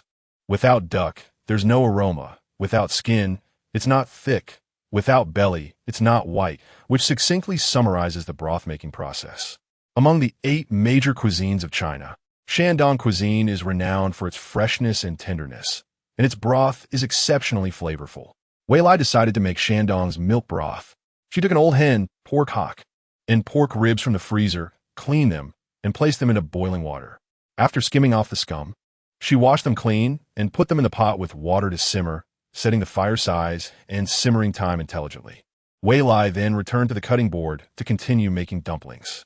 With so much filling, Wei Lai didn't dare to leave everything to Lin Lin. After all, Lin Lin was a leading researcher in mech studies. His assistance was courteous, and she couldn't take his politeness for granted. If she did that, she wouldn't even be able to maintain a friendship. Wei Lai felt a bit overwhelmed. Currently, aside from her friend Wang Xiaomei, who was on the same level as her, she couldn't afford to provoke any of her other friends. Chapter 22, no matter where it is, whether in a country, a business, or at home, there are certain rules. Without rules, nothing can be accomplished. At this moment, however, the dining hall window at the southern military base of the Federation was in disarray. As closing time approached, Xiao planned to shut the window, but was blocked by a large group of soldiers. "What do you want?" Xiao looked sternly at the crowd, questioning whether they intended to break the rules. "Hey, come on, Deputy Class Leader Xiao, we're just here for something to eat," one soldier replied with a grin. "Yeah, we've been waiting in line for so long, and now you're about to close." Another added, "It's unfair, don't you think? We've trained all day and haven't had a hot meal yet." Seeing Xiao's expression remain unchanged and her body blocking the entrance, the soldiers looked around the crowded dining hall filled with hungry and eager eyes. Xiao felt a shiver run down her spine, as if she were being watched by a pack of wolves. "We haven't broken any rules. We're just lining up honestly. We just haven't had our turn. What are we supposed to do?" A few soldiers even spoke with a hint of tears in their voices. "Xia felchen simpach." These guys didn't seem as pitiful as they looked. They could go next door to buy nutritional supplements. "Come on, we're all comrades. We've shared the same bed before. You can't be so heartless." "Exactly. We see each other every day. Can you cut us some slack?" What they said made some sense, and with so many people, Xiao felt it was best not to provoke them. After all, the little devils could be troublesome. She glanced again at the bustling crowd in the dining hall and sighed. "I'll go ask for permission. Wait for good news." The soldiers' hearts were still racing. To be honest, facing discipline and criticism was no big deal. At most, they would suffer a bit more during weight training, with a nutrition warehouse available. As long as they had breath left, they would be fine. Missing out on a meal would be a much greater loss, especially since it was still free and didn't require points. By the time the higher-ups realized what was happening, they might only be left smelling the food. Therefore, everyone tacitly agreed not to leave. Perhaps their thick faces could earn them a meal. Besides, they had strong reasons to stay. The selling window had a huge loophole, especially with so many people buying and stockpiling. Meanwhile, in the kitchen, everyone was learning to make dumplings, and the small dough balls were undergoing a magical transformation. Looking at the colorful and oddly shaped dumplings on the table, Xiao felt dazzled.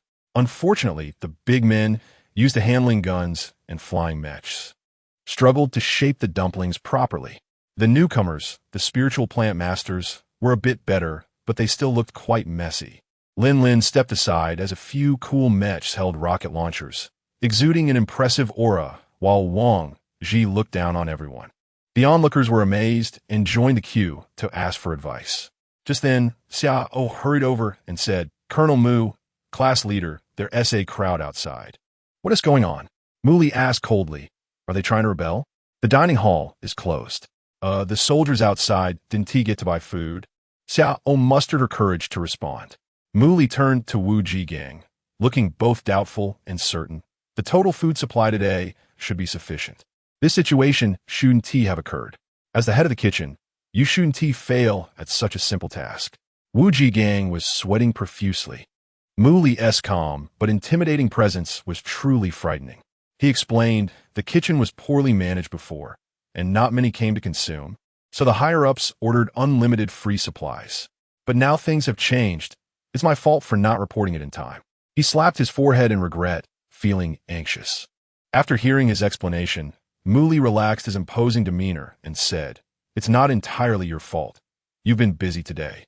After a pause, he added, "But this should not happen again." "Yes." Wu Jigang responded immediately, then looked at the situation before him, feeling troubled.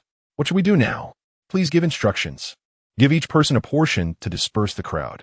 Muli raised his head to look at Wu Jigang, continuing his work.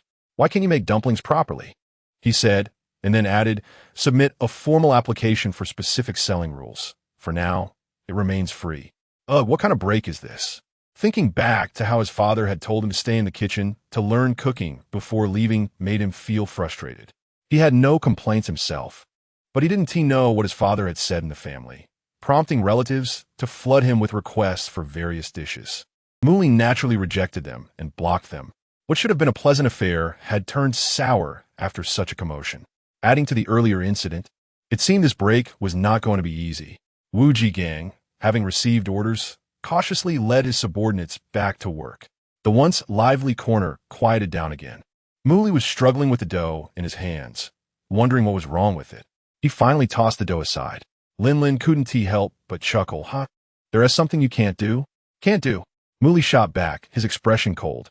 Lin proudly held up a shiny dumpling model, resembling Muli's mechset. Muli stared wide-eyed and reached out for it. "Hey, call me brother, and I'll give it to you." Lin turned around, hiding the dumpling model, and smiled. "Are you going to call or not?" "Call you a ghost. You just happened to be born a minute early." Muli thought to himself, maintaining a stern face and exuding cold air. "Childish," he said word by word, picking up the dough again to continue his struggle. "Not kidding with you." Here, Lin decided to back off, noting Muli's strange temperament. Whenever he was unhappy, he would exude coldness. And Lin had suffered enough through the years. Feeling the temperature in the room dropping, he rubbed his arms and approached to mend fences. Seeing the dough being kneaded into a mess, Lin frowned. "This is light work. Why are you using so much strength? Put down your dough. Yes, come. Learn from me." Wei Lai stood nearby, watching the spectacle unfold. She didn't dare step forward. The two in front were acting so affectionate. Any fangirl in the 21st century would be starry-eyed. Wei Lai wasn't one, but she appreciated the scene nonetheless. Looking at the large pile of finished products on the cutting board, she felt a sense of accomplishment. Aside from the rather glaring mech designs that were definitely not appealing, the rest were quite good. Seeing that the broth was nearly ready, Wei Lai approached a large empty pot and poured in a pot of clear water. After bringing it to a boil, she brought over several plates of dumplings. One by one, the dumplings jumped into the water, and she used a spoon to spread them evenly. She then turned on the large steamer next to her, steaming the dumplings. To provide a variety of options, she also started making pan-fried dumplings on the side. To be honest, Wei Lai hadn't worked this hard in 2 lifetimes, except on the operating table. Previously, she cooked just to satisfy her own cravings, with a little personal preference thrown in. Even when she ran a restaurant, it was on her own terms. Now, however, cooking had become a means of survival, and she wasn't cooking because she enjoyed it, but to cater to others' desires, making her feel like she had lost her original passion for food. As she adjusted the dipping sauce for the steamed dumplings, Wei Lai became a bit distracted. But the words of thanks from outside the window jolted her back to reality. Yes, she had fallen into a trap. What is the reason for everything that exists? It's better to share joy than to enjoy alone. She had been narrow-minded before. The greatest value of existence is to contribute and share. One shouldn't be overly selfish. Her passion for cooking was once for herself, which led her to medicine without resistance. Even when she perfected her culinary skills, she hadn't thought of cooking for her family. Now, even though she was forced to teach cooking, she received so much praise and gratitude from many people. Wasn't this sharing and contributing, reflecting her own value? Yes, the ultimate purpose of cooking is to share. Enlightened, Wei Lai laughed out loud, only to discover that two great figures were standing beside her. Lin Lin stared at Wei Lai with a scrutinizing gaze. It's just cooking. How did you suddenly gain enlightenment? Enlightenment? Wei Lai was puzzled. After checking the supernatural abilities, she was startled to find that she had reached the mid-second level. No wonder the feeling of fatigue had suddenly vanished, and she felt refreshed. Muli looked at her with an ambiguous expression, but didn't say a word. It seemed her judgment was quite good. She had a great understanding, making her feel well-deserved as a special recruit. At that moment, Wu Ji Gang and the others had just finished the Windows operation and sent off all the soldiers. Wei Lai hurriedly and skillfully completed the final preparation of the food. She instructed the robots to plate the steamed and pan-fried dumplings and took 29 clean bowls, placing the dumplings into each one before adding the prepared broth and chopped green onions. Instantly, a fragrant aroma filled the entire room. Everyone sat upright, their chopsticks and bowls arranged neatly, yet they did not start eating. Their eyes were fixed on the food on the table. It wasn't until Wei Lai took her seat that Mu Li spoke up to begin, and only then did everyone start to eat. Wei Lai was not overly amazed by the food. After all, she had long been influenced by Chinese cuisine. She bit on her chopsticks, wanting to say something, but several times her words died in her throat. The main reason was the table was too quiet, with only the sounds of food being swallowed breaking the silence. No one at the table was speaking. Even Xia, O, and Lin Lin, who usually talked a lot, were silent. What could Wei Lai do? She sighed and quietly waited for them to finish eating, thinking of it as watching a food broadcast.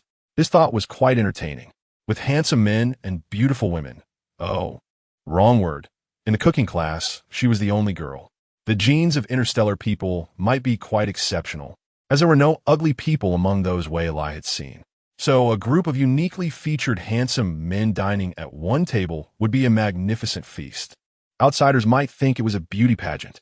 If this were live-streamed in the 21st century, how many girls would scream and how many wealthy people would give rewards? Thinking of such a scene made Wei Lai laugh out loud. Everyone looked up at her, then continued to focus on their food.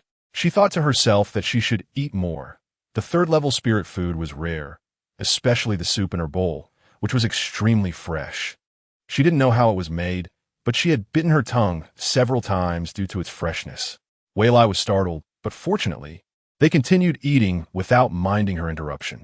Having watched the animal world, Wei Lai thought the gazes of everyone just now resembled that of wolf cubs protecting their food, their dark eyes looking quite intimidating. Wei Lai shrank her neck, opened her light brain, and silently edited the video she had recorded earlier. Chapter 23 in silent mode. Wei Lai carefully watched the recorded video. Interstellar technology has already achieved simultaneous interpretation, and the voice automation has added subtitles. With 360-degree shooting that leaves no blind spots, there's little need for extensive editing. It just needs to ensure the food preparation is coherent and add some appropriate narration to make it easy for beginners to understand. Due to some ingredients not being ready yet, Wei Lai planned to share it with her apprentices in a few days. Speaking of apprentices, Wei Lai felt she couldn't really give orders to any of them. It was better to just follow her superior's lead. Seeing that the group had finally eaten their fill, Wei Lai decided to ask for their thoughts. Did everyone enjoy the dumplings on the table? Wei Lai asked gently. They were amazing, so delicious, both beautiful and tasty. Hearing the praises from everyone, Wei Lai almost beamed from ear to ear, but there was always an off note. Pack me a portion for a late-night snack, Lin Lin said. Looking at her, Wei Lai nodded with a smile, but inwardly she thought, I haven't forgotten my promise. I have it ready. No need to remind me. Yes. Ever since she had space, Wei Lai had developed a habit of storing a few portions of food while cooking. This was a habit from her previous profession as a doctor, particularly a surgeon, where irregular meals were the norm. Therefore, she would always keep some food stashed in her desk drawer or clothing pockets, anywhere it could be stored for emergencies. Now, with a new body and portable space, this habit of hiding food anywhere had come along. Give me one too, Muli added, his eyes implying more than his words. Wei Lai naturally agreed. Who would dare to offend the two big shots? Fortunately, the others didn't follow suit. Otherwise, her stock would run low and she would have to cook again. Actually, others wanted to pack a portion too, but since they were here to learn, they didn't want to take advantage of the young lady. Plus, they had to show respect. After all, she was a real chef. So, while there was regret, no one dared to voice it. They thought that if they studied hard, they could make it themselves later. Colonel Mu was clearly here to supervise, while Director Lin was probably just here for a meal. But they couldn't compare themselves to them. Such treatment was not something ordinary people would dare to ask for. Why did the topic suddenly shift? We were just discussing food. Wei Lai coughed, returning to the main topic. These dishes have special seasonings, which we don't currently have. Wei Lai then took out her stock of seasonings from her space, quickly filling the table. These are all finished ingredients. Various bottles and jars were labeled meticulously. La Hua counted carefully 379 types, and each one is different. Liungria exclaimed. Seeing everyone astonished, Wei Lai added fuel to the fire. These are just a small part of what I have. To illustrate more vividly, Wei Lai brought over the oil jar she had prepared in the morning. This is cooking oil, right? Everyone didn't feel insulted. Instead, they waited quietly for her to speak further. Just cooking oil can come in many types. Wei Lai then laid out a bunch of seeds on the table, each type different. These are peanuts, rape seeds, flax seeds, sesame, corn, soybeans, olives, sunflower seeds. After introducing each one, Wei Lai noticed that everyone seemed to be in a daze. Taking a deep breath, she understood. Some seeds looked similar, and since they hadn't been in this field, it was good enough that they were quietly listening to her. All of these can be pressed for oil. So amazing. A group of spirit plant masters started examining the seeds one by one. Wu Jigang also leaned in, pointing to the oil jar on the table. This is made from animal fat. Wei Lai smiled. Yes, the seeds on the table can make plant oil, and all animal fats can be pressed into animal oil. Xiao felt a bit uneasy. Can't we just use one type of oil?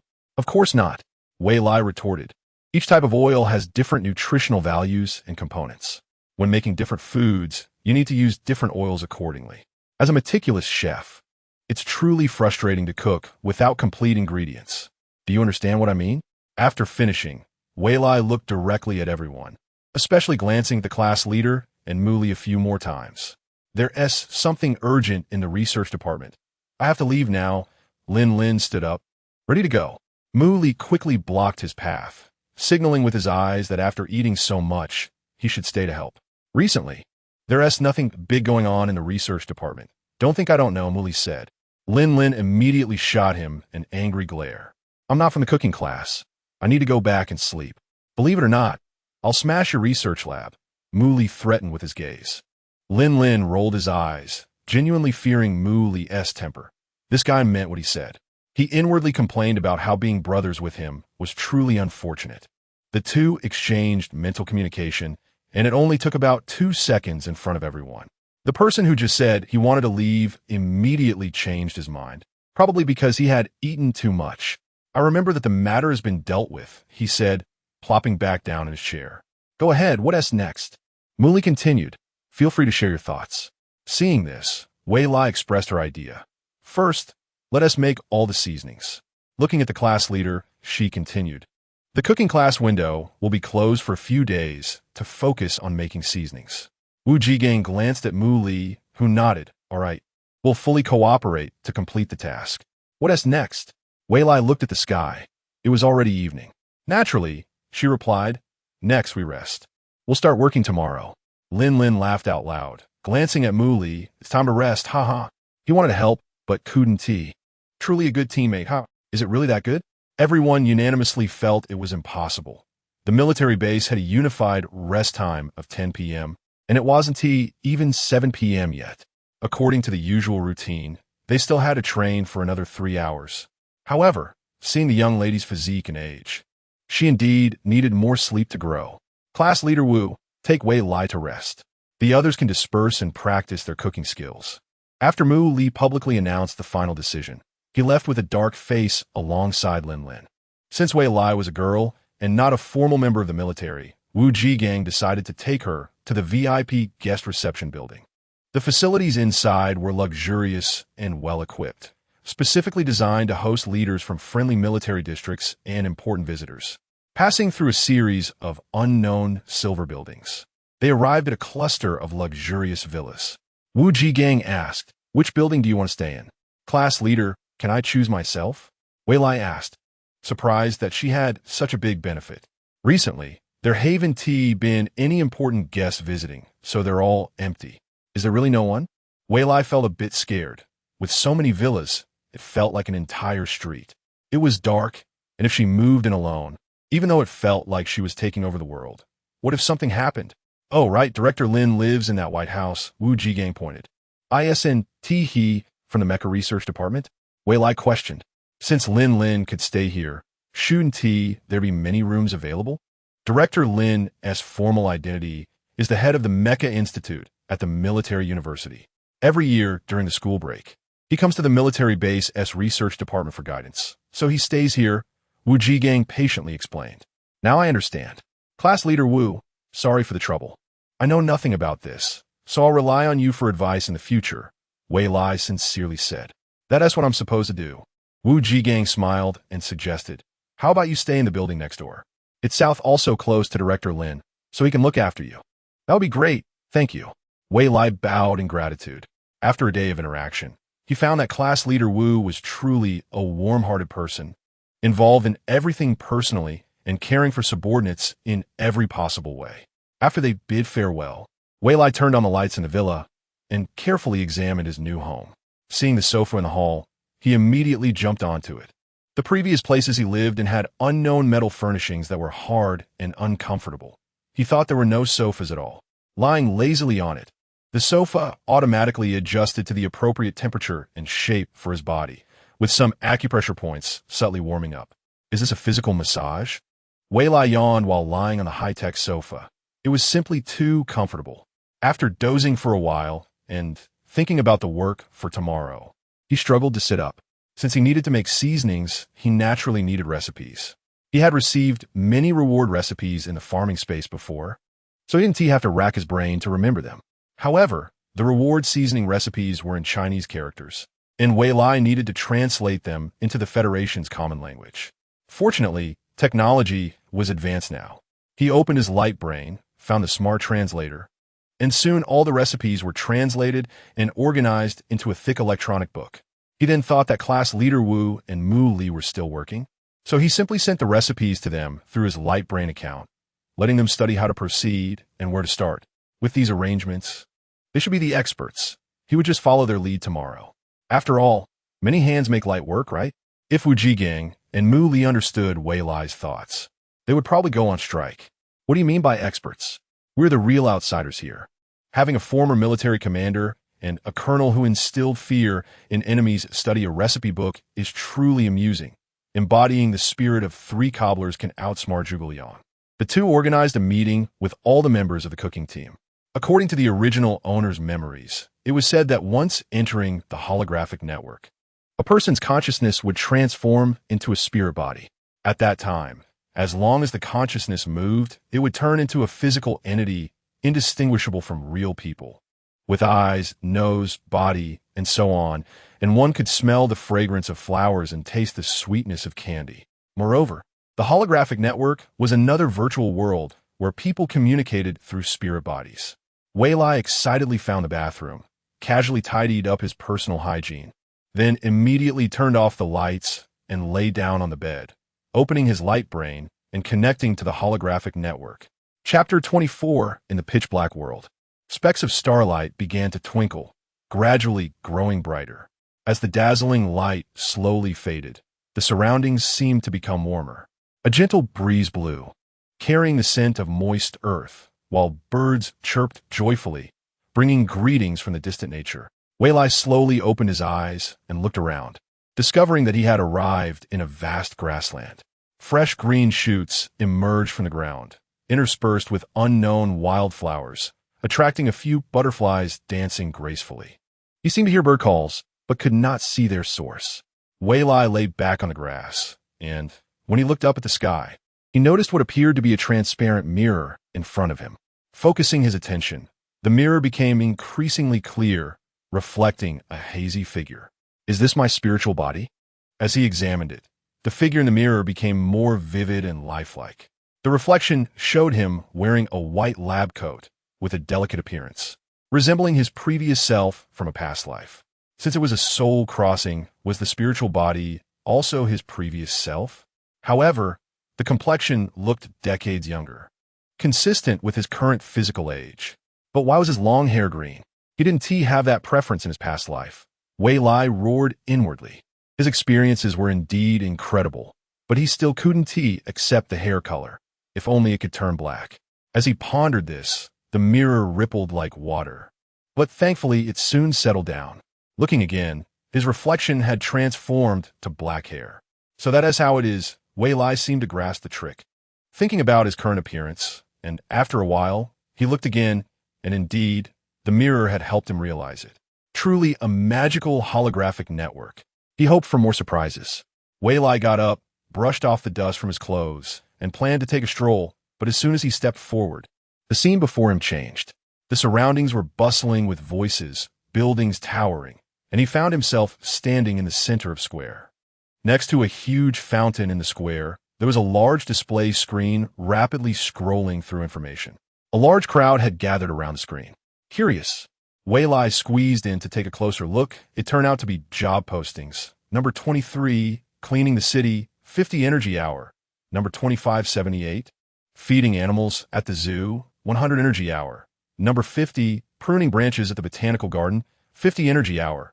Number 643, apprenticing at the mech repair shop, 200 energy hour.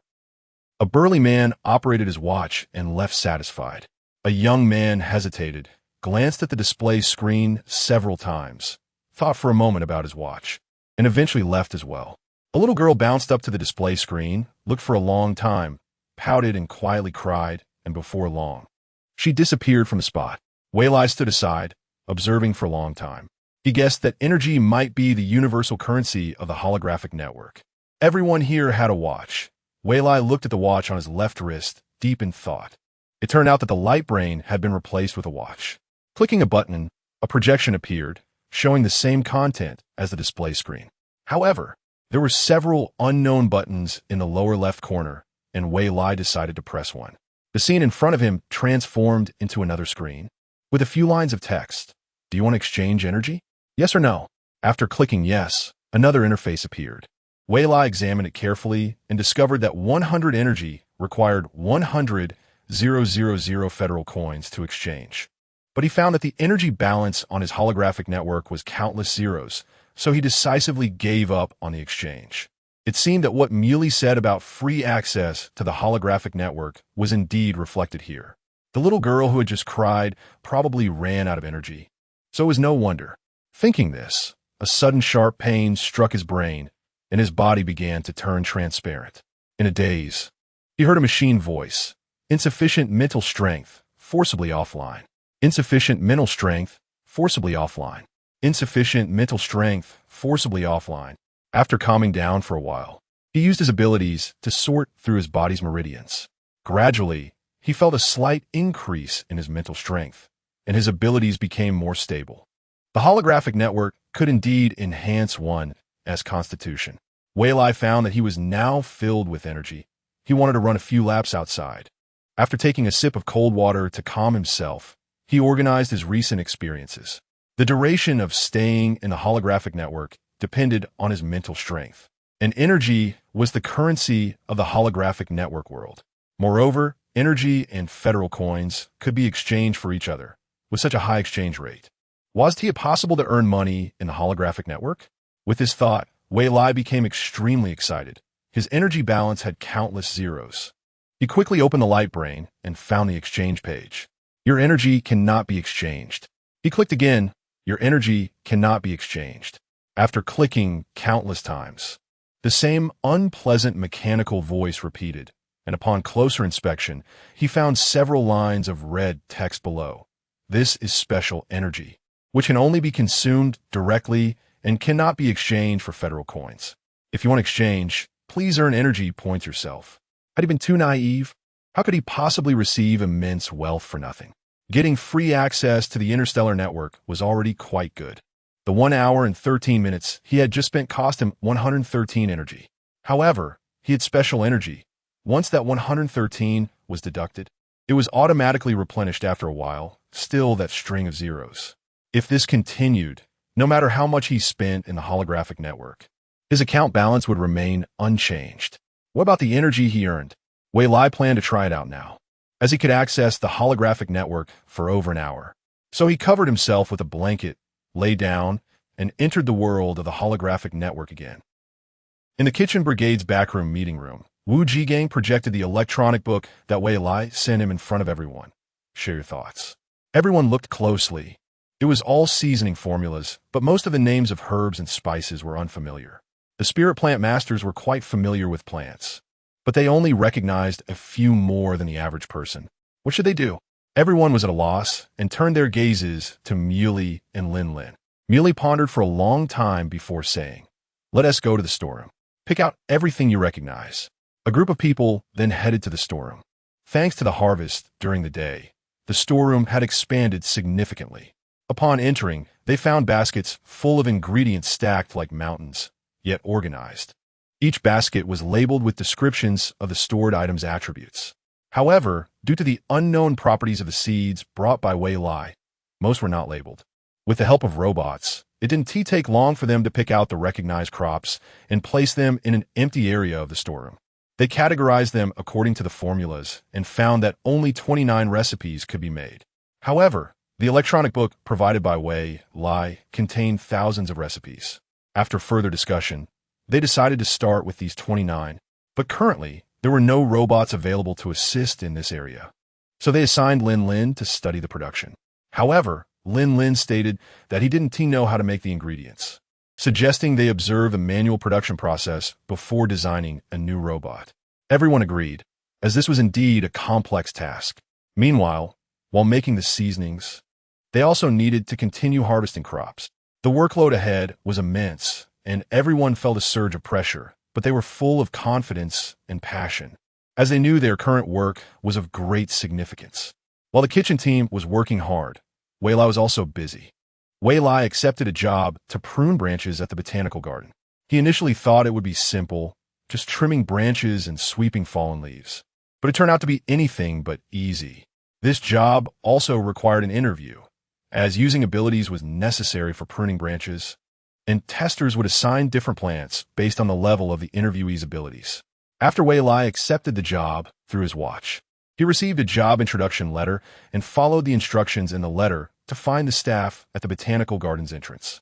The staff tested Wei Lai's abilities with a machine and designated a work area for him. After repeatedly reminding not to go to the wrong place, a temporary work permit was issued. Wei Lai took the map of the work area and quickly found it. According to the job requirements, she needed to cut off the excess branches with scissors. Looking at the large tree that resembled a willow, she was suddenly at a loss. Why did she say it looked like a willow? That's because it was a mutated willow tree, now known as a bubble tree. Its leaves were usually curled, but once touched or blown by the wind, bubbles would emerge.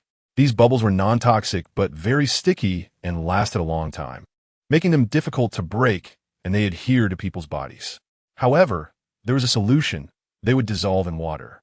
Unfortunately, there was no water source in sight, which posed a significant burden on Wei Lai's work.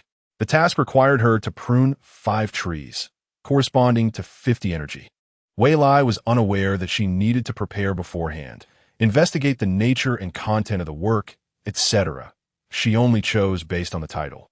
She thought that as a plant master, working with plants should be a piece of cake, but unexpectedly, she encountered difficulties before even starting. Without finishing a single tree, she was already covered in bubbles, with her face also covered.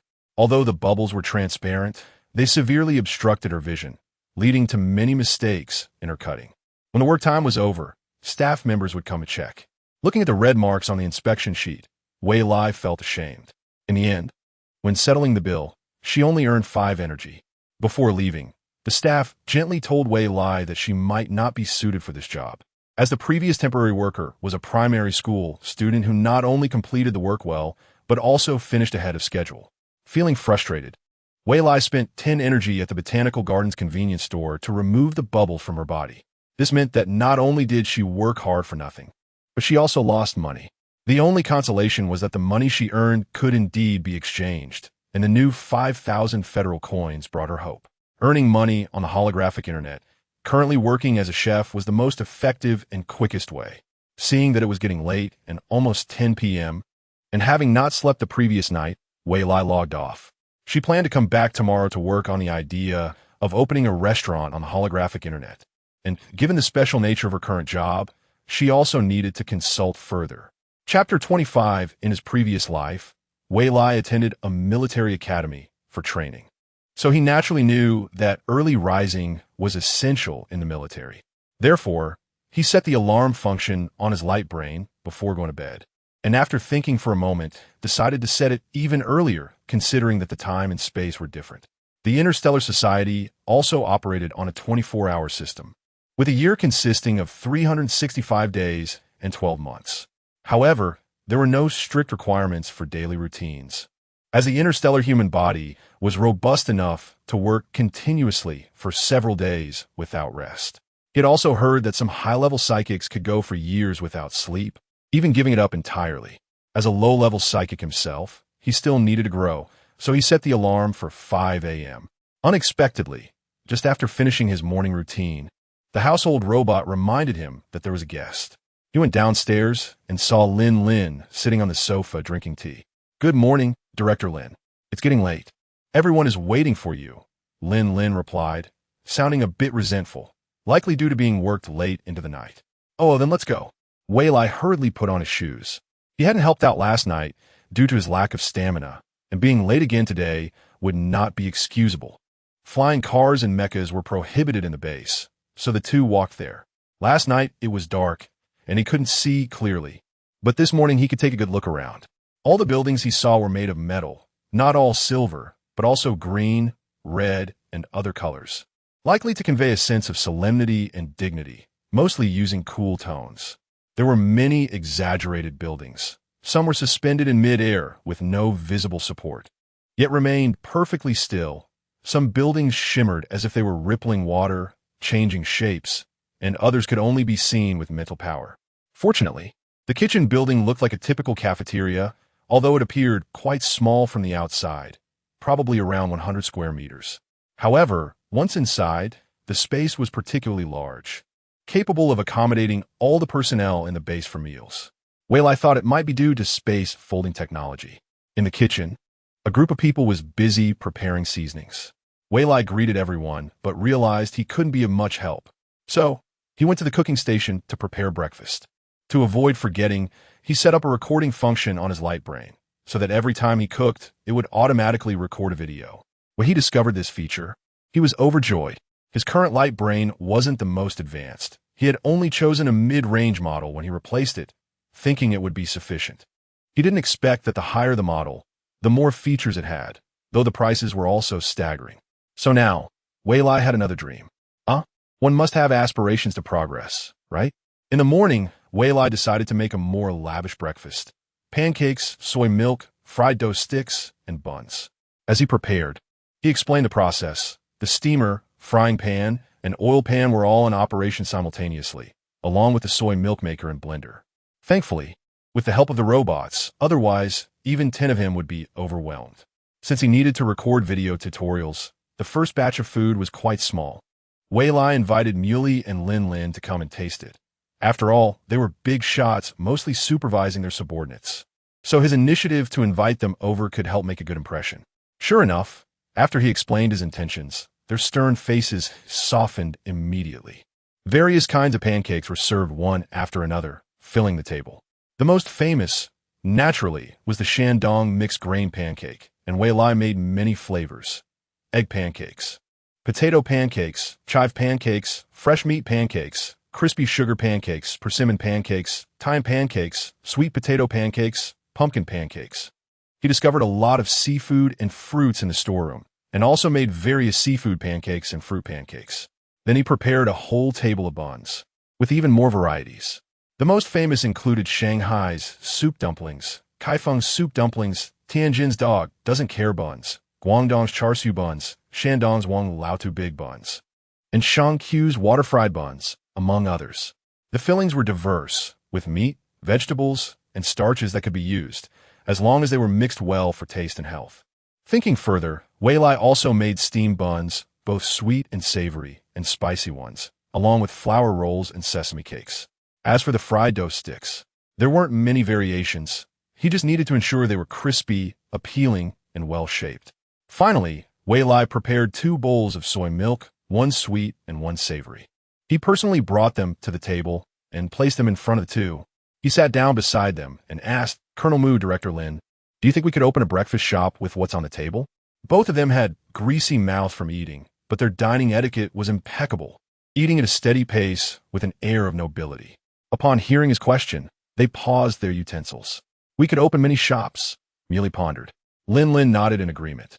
"We could sell one type of food at each shop." Is that so? Wei Lai felt he had asked the wrong person.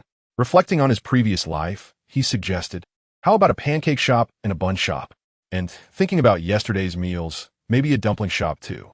"That's a good idea," Muley said, pulling out his light brain to sketch. "We could start with these foods, but what about lunch? How about the rice dishes I used to serve in my shop?"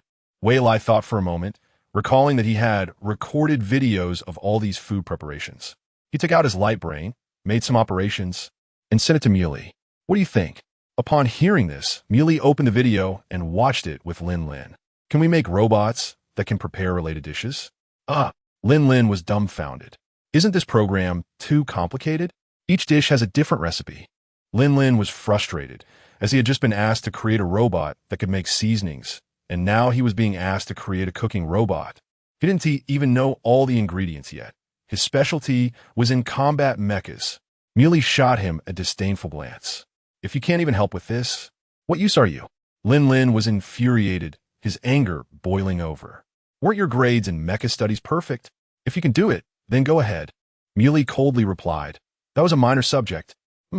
Lin turned his head away and took a hard bite of the fried dough stick in his hand. The atmosphere at the table became tense. Wei Lai cautiously nibbled on a bun, chewing slowly and quietly, afraid that the anger might spill over. After a long while, Lin finally spoke. "Right now, we can only create auxiliary robots. It will take at least 2 months to develop a versatile one.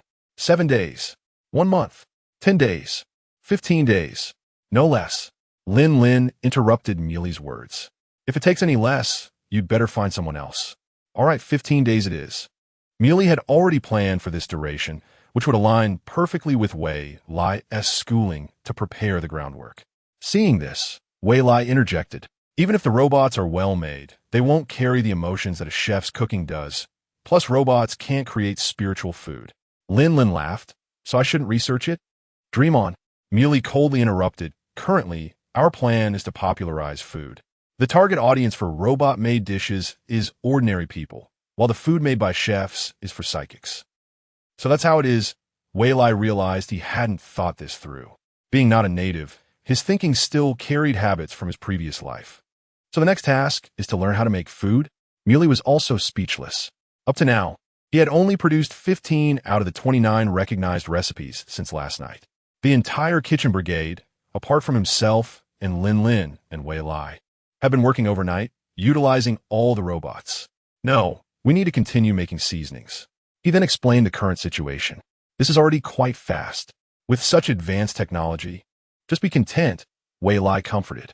"When I was learning, it took me the longest time, a whole year, to succeed." Muley and Lin were both surprised, internally complaining.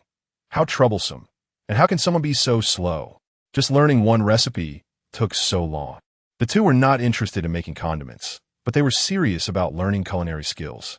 After tasting the samples, they actively helped Wei Lai prepare breakfast. The members of the cooking team, smelling the delicious aroma from the kitchen, were all energized. "Squad leader, do you think our former colleague regrets applying for a transfer now?" "Of course. I was thinking about retiring before, but now? Forget it." Yeah, considering our internal meals. The window is closed today, so it's just for us.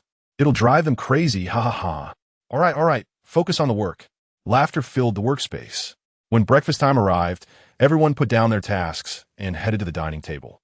A strong aroma became more enticing as they got closer, and when they saw a large table full of food, their fatigue vanished instantly. Working late was worth it. If every meal were this lavish, they could endure another week. Everyone happily enjoyed the delicious food at the table, while the soldiers in the cafeteria looked dejected. Originally, They had come to the cafeteria with excitement, even quickening their pace to be first in line. However, their joy turned into disappointment when they saw the words "close for business." The news spread quickly, and everyone's expressions changed dramatically, casting a cloud over the cafeteria. Most soldiers exchanged their rations, smelling the aroma wafting through the small gap at the window. There were also those who hoarded food, just as they pulled out their rations, trying to share it with 7 or 8 pairs of chopsticks, but it was quickly snatched away. Some clever soldiers sought out their superiors for a solution. "Instructor, can you think of something? Why is the cooking team hoarding food? Can't we have equal treatment?" "Shut up," replied the overwhelmed chief instructor Wang Dongshan. "This is an order from above. Who dares to disagree? Everyone just wants to eat. Why aren't you all this enthusiastic during training? Line up and go back. Triple the training." Recently promoted to chief instructor, Wang Dongsheng was also feeling the pressure, with too many things to worry about. It wasn't easy for a new official. Not only did he have to deal with a pile of issues, but he also had to manage his temper early in the morning. The cooking team seemed to be up to no good again. Just when the food situation finally stabilized, they started causing trouble. He heard they were experimenting with a new recipe, but there was no need to close the window completely. Sighing, he slammed the door shut and strode toward the training hall to supervise that group of gluttons in training. Chapter 26, After Breakfast. Everyone returned to their posts to get to work. According to the squad leader, there were still many crops that were unfamiliar. Wei Lai, feeling embarrassed, kept apologizing. Yesterday, he had only provided a text version of the seasoning recipes without any accompanying images. Those seasoning seeds and crops were quite common for him, but unknown in this world. This was definitely a significant oversight. Wei Lai walked into the warehouse, perfecting the attributes of the plants and labeling them one by one. At the same time, he activated the camera function on his holographic device to synchronize the electronic book of the seasoning recipes. There were just too many, and after a busy morning, he still hadn't tea finished. After lunch, he called on Mu Li and Lin Lin for help, and finally managed to complete everything before dinner. After submitting the complete electronic book of seasoning recipes, Wei Lai finally breathed a sigh of relief. The long journey had finally taken its first step. After dinner, Wei Lai asked Mu Li for permission not to work in the cooking class that night, but instead to open a restaurant on the holographic network. To his surprise, he received approval. Mu Li even suggested bringing Lin Lin along to assist. Wei Lai naturally agreed. He had only wandered around the holographic network the previous night and had only figured out that he could make money with no knowledge about anything else. It was like a newbie suddenly making a great friend in a game. He certainly had to hold on tight to this golden thigh. On the holographic network, Mu Li pointed to a large red-marked area on the map and said, "These are all the properties of the base. You can choose a shop." Wei Lai was astonished. He and T realized the base was so wealthy. The red-marked area occupied 1% of the holographic network's world map, and there were thousands of countries in the interstellar society. His country was indeed rich. Not knowing much about the holographic network, he looked at Lin Lin and said, "You guys decide. I'm fine with anything." Seeing this, Mu Li circled a spot near the mecha training hall. Thus, the three of them set off towards the shop. Upon arrival, Mu Li handed the key to Wei Lai and walked towards the nearby mecha training hall, while Lin Lin went to the mecha research lab, leaving Wei Lai standing alone at the shop entrance, feeling the cold wind. Where was the promised assistance? On the way, Wei Lai had noticed that there were no shops selling food in this area. Next to it was either the mecha training hall or mecha sales shops, along with mecha repair shops. Everything was related to mechas. Even the shop in front of him was selling engine oil. It seemed like it needed some renovation. Fortunately, he was a tycoon on the holographic network and wasn't too short on money. Using the key, he opened the shop door, and inside was empty, not even as good as a water room. Wei Lai pouted, sat down on the floor, and opened his watch, switching to the mall page. Many items in the holographic network were imitations of the real world, with a unified carrier being the spiritual body. So there were no high-tech smart items in the holographic network. To buy things in the holographic network, one could either go directly to the shop or place an order in the mall on their watch. However, items in the mall couldn't be bargained. For Wei Lai, who was too short on money, it was great not to bargain. He quickly bought a bunch of items. A magical scene appeared again as the items he had just purchased immediately appeared in front of him. He had to arrange each item individually or use his spiritual power to move them. Wei Lai focused on a chair, thinking for it to float over. 1 minute passed. 2 minutes. 5 minutes passed, and the chair remained still. He was instead sweating from exhaustion. All right, he had to do it himself. First, he put up all the wallpaper, then arranged the tables and chairs, and finally organized all the items. Wei Lai collapsed on the floor, his spiritual power insufficient, and logged off. After regaining his spirits and recovering his abilities, he entered again. After 3 trips back and forth, he finally completed the shop's renovation and procurement of supplies. However, things did not go smoothly. They became even more challenging. In the holographic network, everything required spiritual power and abilities. So next, Wei Lai, who thought he was a master chef, encountered a Waterloo moment comparable to when he first learned to cook, and even worse. Looking at the uneven potato pieces in front of him, he felt a chill in his heart. He had originally intended to cut potato shreds. So how had it turned into this? At this moment, Wei Lai, who had been receiving 5-star reviews for his cooking skills, found it hard to accept and fell into a deep sense of defeat. No wonder the 2 big shots had backed out, and didn't he come to help? They must have anticipated such an outcome. Were they trying to preserve his self-esteem? At this moment, Wei Lai sincerely regarded them as friends, not as lofty figures beyond reach. With friends concerned about him, he felt he had to work even harder. Although opening the shop seemed far off, he decided to start over. In the following days, Wei Lai returned to a routine of 3 points in a line. In the federal Su family mansion, Su Wan, coming from a family of chefs, had ancestors who were the head chef of the largest restaurant in a mortal town. The interstellar society was originally a realm of cultivation, where many cultivators existed. However, as spiritual energy became increasingly scarce, the continuously depleting resources caused the natural balance system of the realm to collapse, entering an age of magic decline. As spiritual energy thinned, unknown energies appeared in the atmosphere, making it unsuitable for cultivators to practice. High-level cultivators were helpless, unable to advance their cultivation, and couldn't absorb the mutated energies in the air, waiting for death to come. Thus, batch after batch of cultivators fell, and after tens of thousands of years, to adapt to survival, humanity evolved. Abilities emerged that could absorb mutated substances from the air for personal use. After several thousand years, as society developed, the current interstellar society was formed. This was originally a cultivation society, and as cultivators, they naturally avoided grains and relied on fasting pills for sustenance. Mortals also existed. They had settled in a corner, originally abandoned for lacking spiritual roots, and over time, the abandoned areas formed places for mortals to live. Mortals could not live without grains, and over time, food preparation became a complete system. Unfortunately, entering the age of magic decline, the energy in the air became unsuitable for mortals to absorb, leading to sudden deaths occurring on the streets every moment, with the population rapidly decreasing, nearing extinction. Among mortals, there were outstanding individuals who sought refuge with cultivators and intermarried with them to improve their genes, allowing them to survive. Among cultivators, there was originally a profession for refining medicine and pills.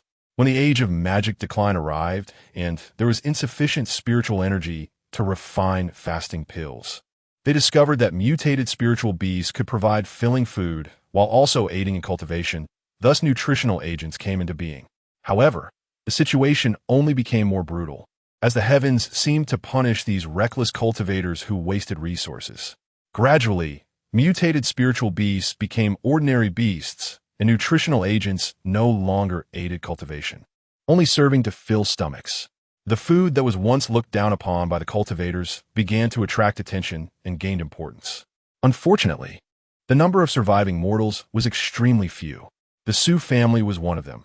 The family was good at strategizing, utilizing their recipes and formulas to collaborate with several major forces. Within a few hundred years, they expanded their clan, and their chef association became a stronghold, with their capital S Grand Restaurant monopolizing the entire interstellar catering industry. Suwon looked worriedly at the old man in front of him. "Grandpa, we can't keep suppressing the chefs in the civilian sector." The old man, known as Grandpa, was Su-E, the president of the Chef Association. He gently placed his teacup down after sipping, saying, "What nonsense are you talking about? If we don't do this, what status would our Sue family have?"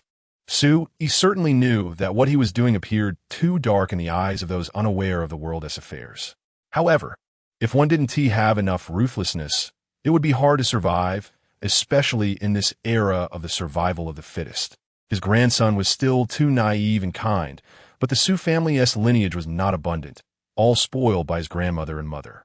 "You need to learn to grow up," Xiaowen. "But we can't be too ruthless," Suwen murmured in his heart. "Grandpa, we must always be prepared for the future." Seeing the old man's expression soften a bit, he analyzed the current situation.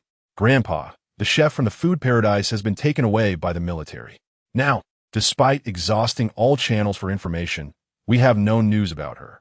Suwen took out the items from Wei Lai's shop and placed them on the tea table. "Grandpa, this person named Wei Lai has exceptional culinary skills, far surpassing the head chef of the capital restaurant. Those are just some first and second-tier spirit dishes." Sue casually continued, "So what if her cooking is great? Such people have appeared before, but in the end, they all ran out of ideas, couldn't advance, and at most made third-tier spirit dishes. It's not worth worrying about. How could Grandpa, who was so wise in his youth, become more confused with age?" Suwen, feeling anxious, patiently said, "The problem is she was taken away by the personnel from the southern military base. So what? It doesn't affect our foundation." "No, Grandpa. Take a closer look at the ingredients on the table." Suwen pushed the items in front of the old man. Although he was not a chef. He had some understanding of plants after taking over the family business, but he was still an outsider and questioned, "What's wrong with these? Aren't they just ordinary plants?" Suwon, a third-tier spirit plant master, had a detailed understanding of plants. "I don't recognize them." "You don't recognize them." At that moment, Sue realized the seriousness of the issue. Suwen opened several videos, showing these unprecedented plants as ingredients for making brand new seasonings, which meant Wei Lai might have a more complete recipe inheritance. At this moment, she was also being recruited by the military, perhaps preparing some plan. If she were cultivated, she could completely become a strong competitor to our chef association. Suwen, your grandpa, previously sent someone to recruit her. He tapped his cane and scolded. "These useless people can't even handle such a matter." None of them investigated the situation clearly at that time, treating her as an ordinary chef for recruitment. They accomplished nothing and only caused trouble. After coughing, he faced the person in front of him, intending to test them, and asked Suwon, "What do you think we should do now?" Suwon confidently spoke about his plan. "We need to prepare in two ways. First, the ancestral recipes cannot be neglected.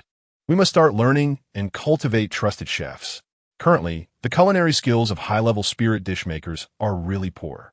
Second, we need to discover skilled chefs among the common people. It's no longer feasible to remain stagnant and adhere to old rules." Good, good, good. The Su family has successors. Sui lafit heartily, failing gratified. Although his grandson was overly kind-hearted, he lacked nothing in wisdom and strategy, making the younger generation formidable. Chapter 27. Xia shook her sore shoulders and came to Wu Jigang. "Class leader, we've been working nonstop for 3 days. When can we have a break?" "Yeah, class leader. Our class is working so hard, and we've only completed less than 1/10 of the task. When will it end?" Lava sighed while lying back on the rest chair after taking a sip of water. Huang Yixiao disagreed. "Come on, you too. During the exercises before, we fought for a whole week and still looked energetic. Stop being so dramatic. This isn't drama. We're really tired. This meticulous work requires us big guys to be extra careful. One mistake could ruin everything. Not only would we waste what we've done, but we'd have to start all over again. It's exhausting." Liu turned to Huang Yixiao. "Aren't you tired? Then why are you in the break room? Stop resting and get back to work." Huang Yixiao was instantly a loss for words and stammered, It's for everyone's good. We need to complete the task in 10 days. I'm saying this to keep morale up." "Really? Are you sure you're not just being stubborn? Don't overdo it." Liu teased in response. Huang Yixiao hated it when others doubted his abilities. "How about we have a competition? Let's see who has better stamina. Who's afraid of whom?" Liu flexed his muscles and approached Huang Yixiao, while Ma Wen and Daikin hurriedly came over to mediate. The spirit masters stood by with concern. All right, stop arguing. Sigh strode over and forcibly separated the two disputants. She then looked at Wu Jigang, class leader. What do you think? At our current pace, we indeed lack manpower. Wu Jigang remained calm, saying, what's the rush? It will be here soon. Free manpower is on its way. Everyone looked confused, glancing at each other in bewilderment. Sigh looked into Wu Jigang's eyes, noticing shadows moving in the gap at the food distribution window, and then smiled knowingly. Let's go eat first. Wei Lai has prepared some big meal today. As soon as the others heard this, their frustrations and fatigue disappeared, and they beamed with joy. The biggest motivation for working every day was Wei Lai's delicious food, which was never repeated and was always a feast. The soldiers at the military base had been living in dire straits these days, feeling like they were living through years. Every day, they went with hope, but returned disappointed. At mealtimes, a large group of soldiers hurried to the kitchen window to see if it was open. Even during break times, they didn't rush back to their dorms, but instead wandered to the kitchen window in groups. Repeated disappointments had caused the soldiers' training enthusiasm to plummet, and their training results hit a historical low. This alarmed Chief Instructor Wang Dongsheng, who, looking at the training reports in his hands, was at his wit's end.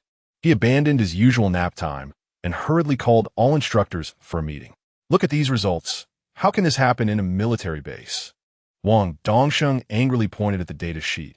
Even the new recruits just enrolled in the military academy are better than this.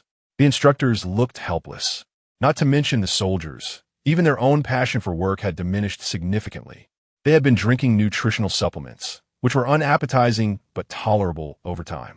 However, suddenly having normal food, which was 100 times more delicious, was something no one could forget. Now, having to return to the days of drinking nutritional supplements felt like falling from heaven to hell. It was the strictest punishment and also the most severe mental torture. It was already commendable that the soldiers had managed to endure without rebelling until now. One instructor spoke up. There's nothing we can do about it. The kitchen doesn't serve during meal times.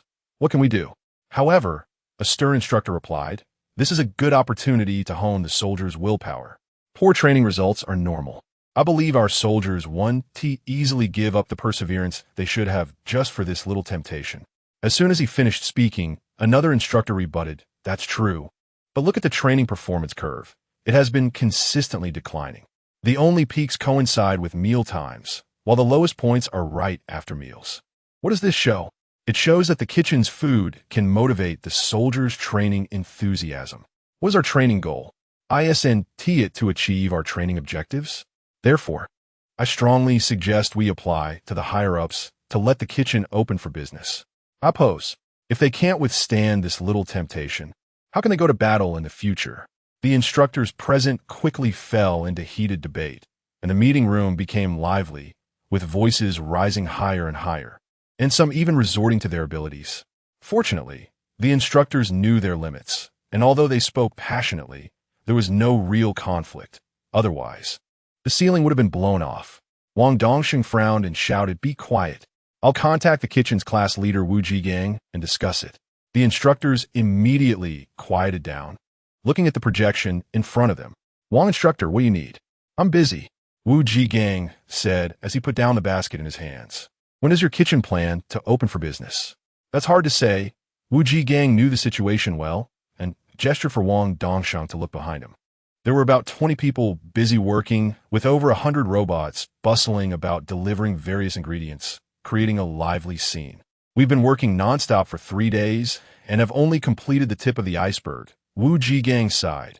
Our task is daunting. I'm really busy. Is there anything else?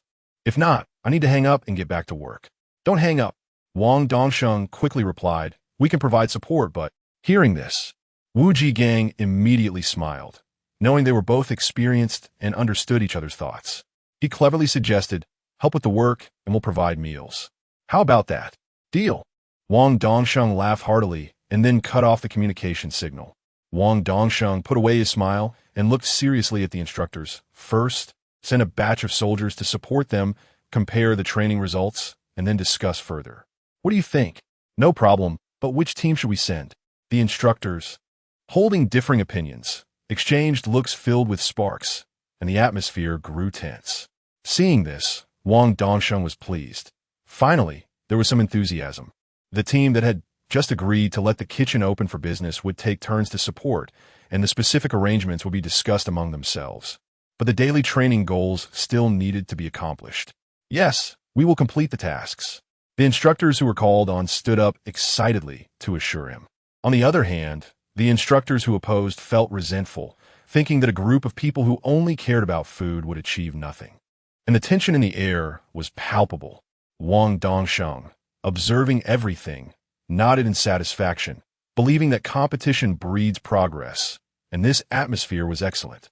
The kitchen, now receiving support, could finally take a break, but Wei Lai's workload increased. One person had to prepare food for hundreds, but fortunately, a few robots were left to help. In recent days, Wei Lai had been practicing his cooking skills every night on the holographic network. Although he still couldn't fully prepare a dish, he was becoming more proficient in using his powers. When he subconsciously used his abilities while cooking in reality, he found that the food was more abundant and delicious. The same food, with the same recipe and steps, prepared by different chefs would yield different textures and experiences for the diners. Especially when making spirit food, Wei Lai had experimented and found that using his abilities led to different sensations from the same techniques. This was a novel discovery. Thus, Wei Lai treated the soldiers as test subjects for his experiments. For example, right now, Wei Lai served the food made with his abilities to the kitchen staff, while the food made without his abilities was given to the assisting soldiers. The results showed that the kitchen staff worked with more energy and efficiency. After investigation, the members of the cooking class rated the food highly. Moreover, if food is made with special abilities, its quality will increase. With Wei Lai's current abilities, he can elevate the food by one level, which is quite impressive. Ordinary ingredients can evolve into Level 1 spiritual food with the enhancement of skills. Level 2 spiritual food can be upgraded to Level 3, and Level 3 spiritual food can be upgraded to Level 4. The highest level is unknown. The best ingredients in the cooking class's warehouse are Level 3, while most are ordinary ingredients. To improve the quality of seasonings, most spiritual vegetables and spiritual beast meat have been requisitioned.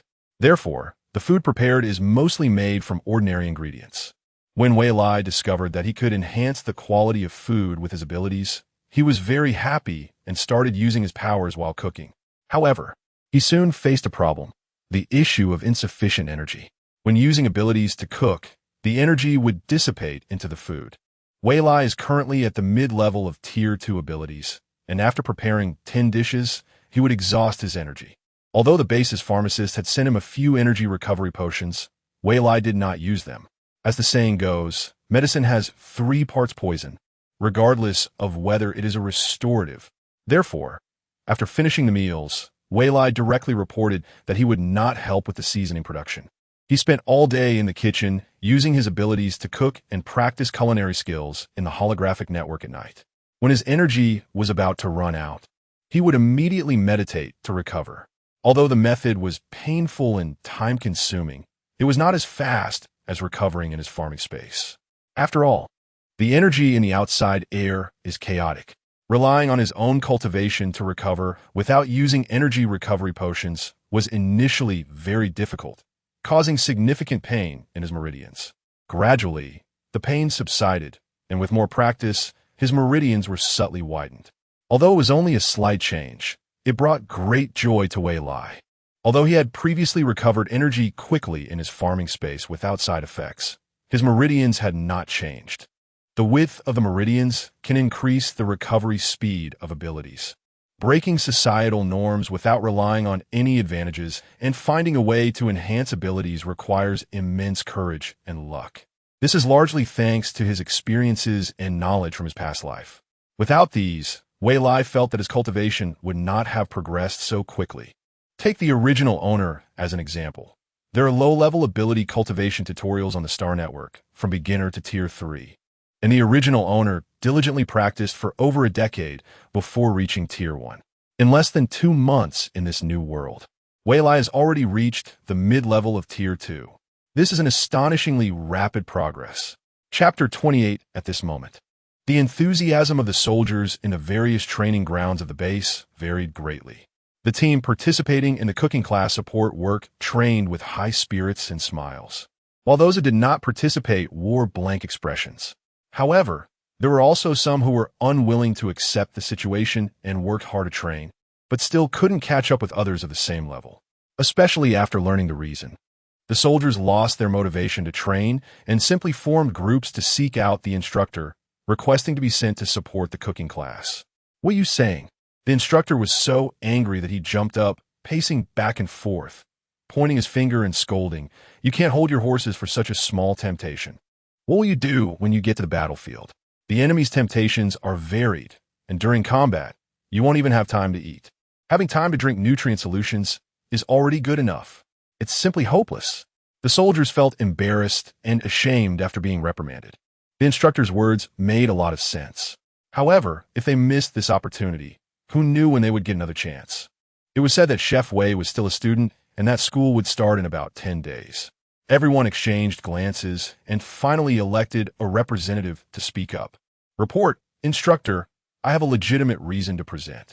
"Legitimate reason? Just a pile of nonsense and excuses, a bunch of little foxes." The instructor glared at this group of ungrateful people. After all, they were the cubs he had raised with great difficulty. He took a deep breath and said, "Speak." The soldiers who went to support reported, "The meals are all prepared by Chef Wei, and they are all spirit food." "Spirit food? What level?" The instructor was taken aback. That was quite a big deal. Usually level 1, but sometimes there are level 2 or 3, and even level 4. The instructor was astonished. There could be level 4 spirit food? This chef is not ordinary. I heard he is a level 2 ability user. Moreover, the procurement department has not purchased any level 4 ingredients. "All right, everyone disperse. I will fight for you at the instructor's meeting." "Thank you, instructor." Everyone finally smiled. At the afternoon instructor's meeting, the data clearly contradicted some instructors. Not only did the training results of the soldiers who participated in the support exceed those of regular soldiers, but their personal physical test reports also showed an enhancement in their abilities. The instructors no longer had any objections to the support for the cooking class. However, how to arrange it became a problem. "You have already participated, so you should be at the back of the line." "What do you mean? You didn't value it at first and actively gave it up. Do you still want to save face? Who are you calling shameless? Who knew the cooking class would provide spirit food, and it was personally made by Chef Wei? That doesn't count. Why should you get to go first now?" Why not? Based on our team's combat strength." That was in the past. Look at the current training report. Now you are at the bottom. That is temporary. Don't get too complacent. This time, let's see who is better." Who is better is still uncertain. Don't get too cocky. "You." Wang Dongsheng sat calmly in the audience, observing the fight from a distance. As the chief instructor had some time, he also figured out a bit of the way. Sometimes, he needed to delegate appropriately. If he decided everything himself, he would wear himself out. In the end, the instructors reached a consensus, and the system automatically drew lots. Since the entire army had to participate, the number of teams dispatched each time increased significantly. This put pressure on Wei Lai. Squad leader Wu Jigang kept the spirit plant masters behind to assist and learn at the same time. Most of the spirit plant masters had level 2 abilities, with 2 at level 3. Wei Lai handed over level 1 and 2 spirit plants and spirit beast meat to them to process, while he prepared ordinary ingredients. Working with the spirit plant masters was very enjoyable. Everyone had similar abilities and statuses. While cooking, they laughed and chatted, and when they encountered problems in their training, they could communicate and improve together. When the spirit plant masters learned that Wei Lai was using abilities to cook, they were shocked. Level 3 spirit plant master Wu Fangshan walked over and asked, "Wei Lai, who taught you this?" Wei Lai smiled. "I created it myself." That's terrifying. Using abilities until they are exhausted can easily lead to going astray. Don't do that anymore. Wu Fangshan said earnestly, "Come, let me check you." He then took out a mini ability detector. Wei Lai refused. "I stop to recover when my abilities are about to run out." Wu Fangshan's eyes widened. "That's almost the same as exhausting your abilities. Give me your hand." "Yeah, old Wu is just a worrywart. Let him check you." Everyone also expressed concern.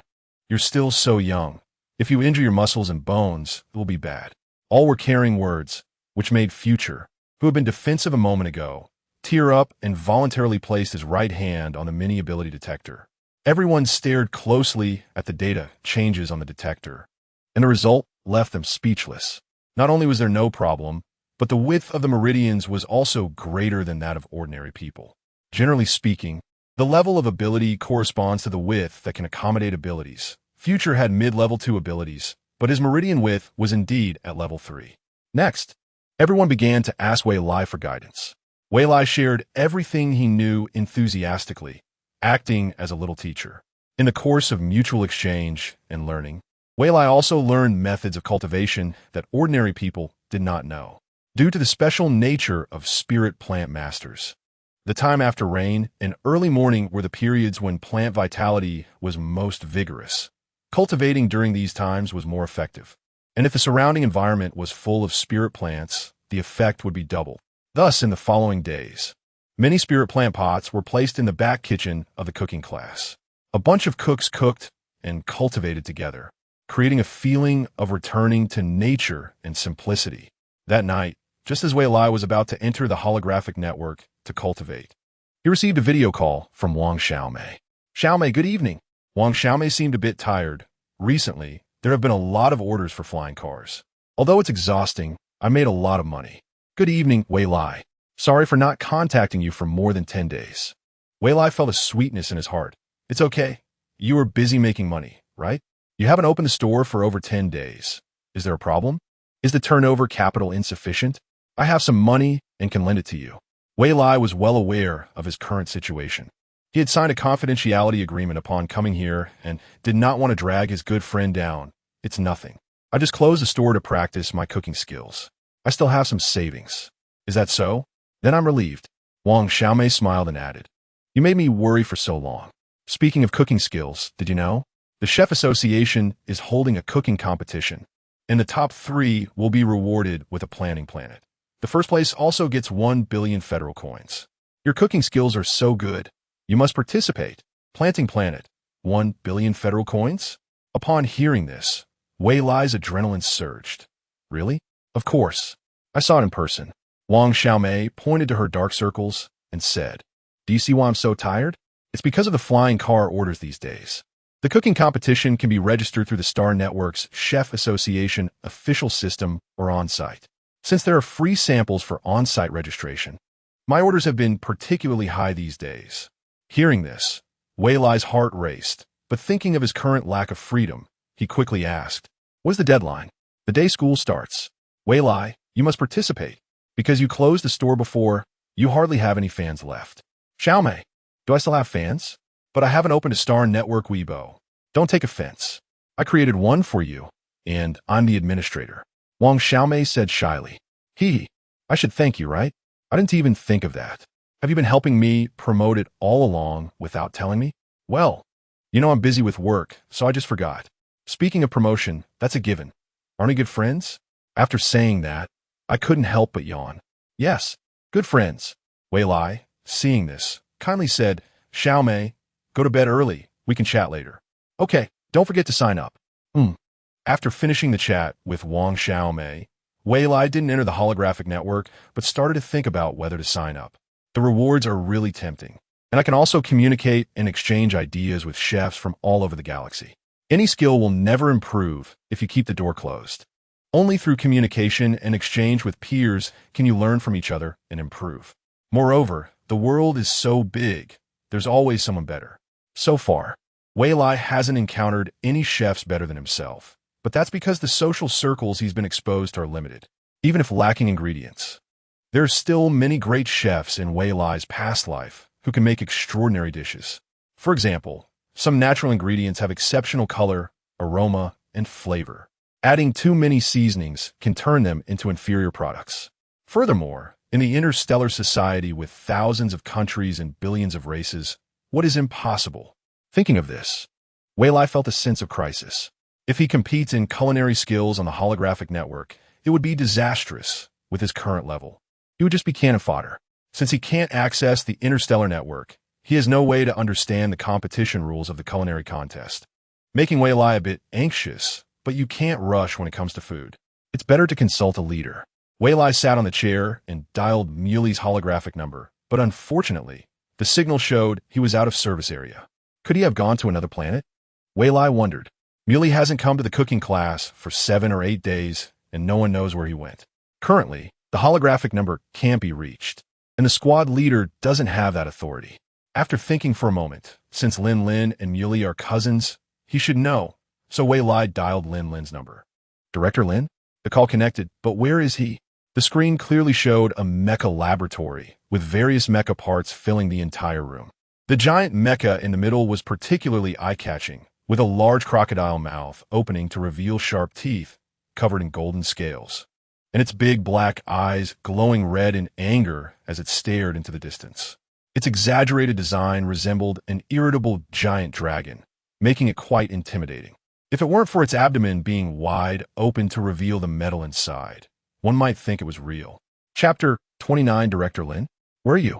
Wei Lai searched the projection several times, but couldn't find him and was getting a bit impatient. I really have something to discuss with you. Stop shouting. You little brat. I'm right in front of you. Lin Lin's voice appeared in the void, sounding both near and far, like a whisper in her ear. Where? Are you just messing with me for fun? Who has the time to play tricks? Lin Lin spoke again. Look again. Use your abilities. At his words, Wei Lai focused her mind and calmed her heart, spreading her abilities through her 5 senses. She seemed to sense a tiny wave of energy, but still couldn't find him. Can you say something? There was a long silence without a response. Can you just say something? Otherwise, I won't find you until dawn. I must be treating myself like a lab rat in an experiment. Wei Lai felt a bit frustrated. The tables have turned. It seems the last time I used my powers to cook, the first dish was given to him for tasting, and he found out, really stingy of him. Besides, there is nothing wrong with the dish made using my abilities. If anything, it was healthier. Look around the room again. Lin Lin's voice still sounded somewhat pleased. Following the sound, Wei Lai discerned the direction, hearing what seemed like surround sound, feeling it was right in the room. Unfortunately, her abilities were lacking, and she found nothing. She conceded, I'm sorry. I shouldn't have used you to test the dish last time. Where are you? I really can't find you. You're smart enough. Oomph. Just as the cold voice fell, a figure suddenly appeared before her. It was Lin Lin, the very person Wei Lai had been searching for. Wei Lai curiously looked at the ring in Lin Lin's hand, which seemed to flash with light for an instant. What is that in your hand? It's my latest invention, an invisible ring. Based on your earlier experiment results, it can't be detected by abilities below level 2. Are you interested? Wei Lai nodded eagerly. Thinking of the legendary existence similar to an invisibility cloak, something she had only seen in the movie Harry Potter. Who would have thought she would see it in her lifetime? So what are the conditions? Money definitely can't buy it. Interstellar scientists aren't short on cash. Moreover, she currently had no income, and the money in her account might just be a fraction of theirs. What did you promise me before? Lin Lin glared with a face full of displeasure. I will save you a portion of every spiritual food I make in the future. Since her abilities improved, Wei Lai found her memory sharper and blurted out, Is there a problem? Didn't I send someone to deliver it to you every day when you're not in the cooking class? Ah, you little brat. Trying to be clever with your words. You're really nitpicking. Saying one portion means one portion, right? Isn't that so? Wei Lai retorted, Who are you scolding? Just because you're the principal doesn't mean you can scold students. You think you're in the right? Huh? What I mean is one portion of each dish. Lin Lin roared, with this level of intelligence. How will things go in the future, knowing I'm the principal and still treating me, an elder from the same university, like this? Even if you don't understand the meaning, you should at least send a few more portions. TSK, TSK, TSK. Such low emotional intelligence. How did you even grow up? Wei Lai repeated that sentence, seeming to make sense. There was no way around it. Her language skills had never been good since childhood. After arriving in interstellar society, she inherited the original owner's memories, but it seemed the original owner's language skills weren't great either. Is that how it should be understood? But you scolding me is still wrong. Lin Lin was speechless, touching his face. Do I have no dignity as an elder at all? Polite to Mu Li, but treating me without respect. Sign this. Wei Lai accepted the message from the light brain and saw it was a trading agreement, asking in confusion. So, as long as I save you a portion of every spiritual food I make in the future, you will give me that invisible ring? Yes. In fact, the invisible ring I have can evade all current machine detection. Even SS-level ability users cannot find it. Lin said in a particularly serious tone, every portion. Did you hear clearly?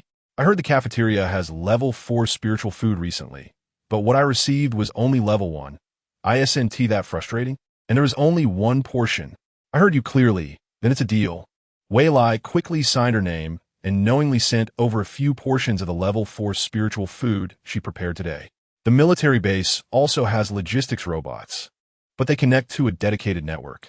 Wei Lai curiously touched the newly acquired invisible ring, eager to try it out immediately. But there were more important matters at hand. Director Lin, do you know where Colonel Mu is? I have something to report.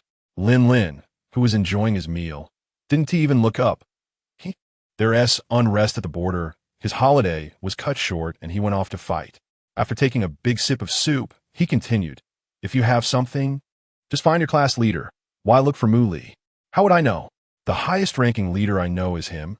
And besides, I didn't know he left the military base for something. Wei Lai planned to call class leader Wu later, but for some reason, she felt like she was being watched by a beast, a chilling sensation. Looking up, she saw Lin had put down his bowl and was staring at her expressionlessly. Lin coldly said, do you know what rank the military academy director holds? Does the director even have a military rank? Wei Lai asked quietly, noticing the other's gaze growing colder. I don't know. Please don't scare me. Lin rubbed his forehead and sighed. How could one expect someone with low emotional and intellectual intelligence to answer such a difficult question? It's Major General. Seeing that she still looked confused, he added, higher than Mu Li's rank. Sigh. He can only cook. He has no other skills. If I report to you, can you make the decision? What kind of talk is that? The cooking class isn't under the Mecha Research Department has control. You're just trying to irritate me. Go find your class leader. Wei Lai looked at the black screen of the projection, speechless for a long time. It was just a question, why get so angry? She wondered if he might have had a bad day. Class leader Wu, are you free? Wei Lai saw Wu Jigang still sweating in the operating room. Wu Jigang smiled foolishly. Speak up, what is the matter? Recently, their cooking competition on the StarNet? I want to sign up.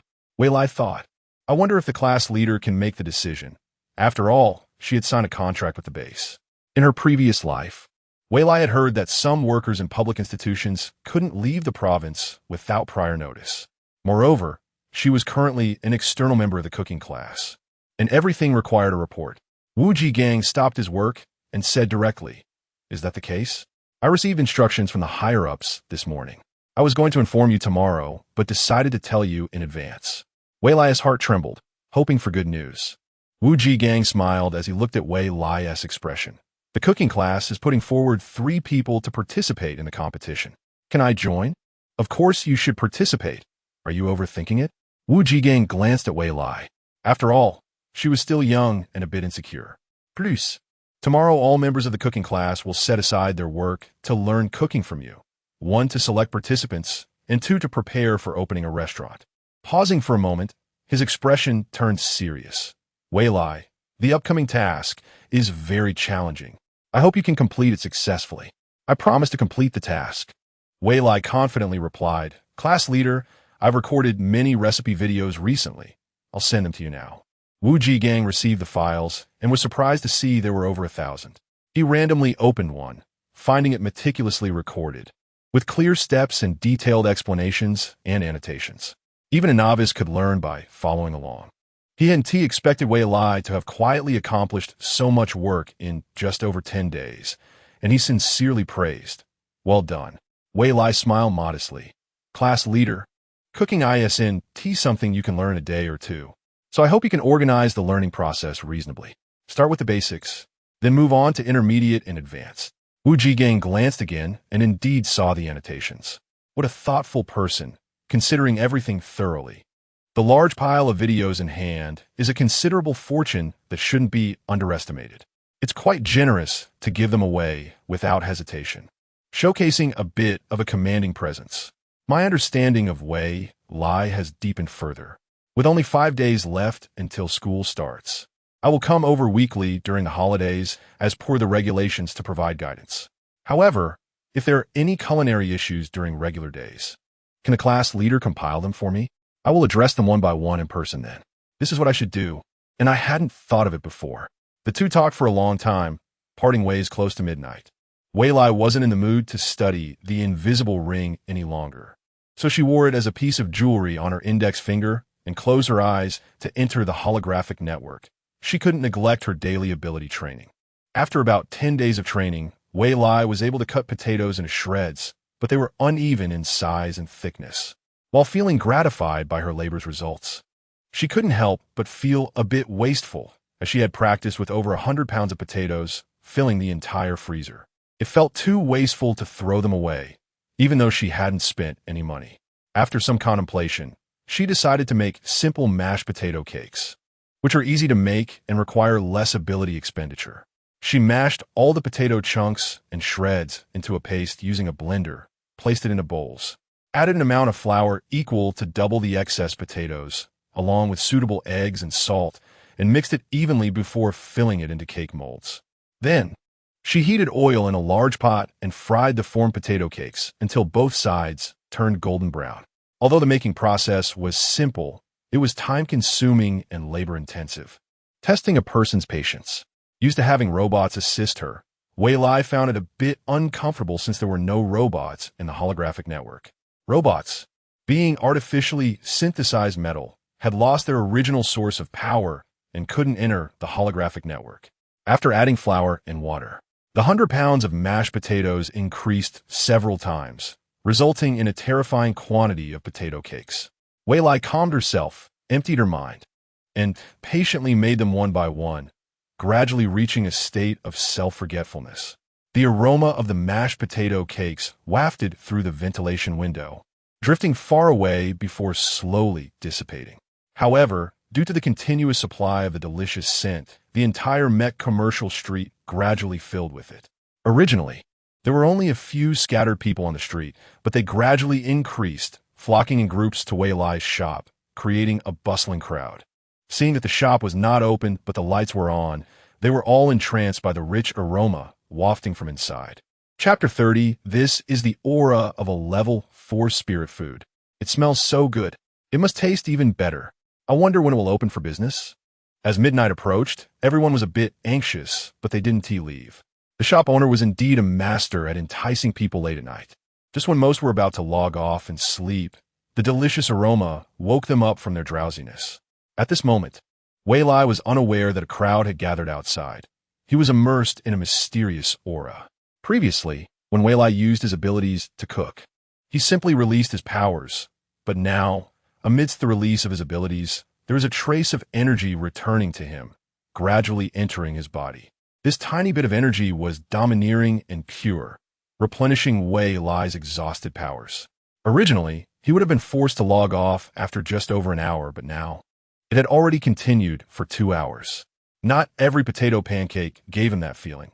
It was ethereal and stimulating, prompting Wei Lai to keep making them.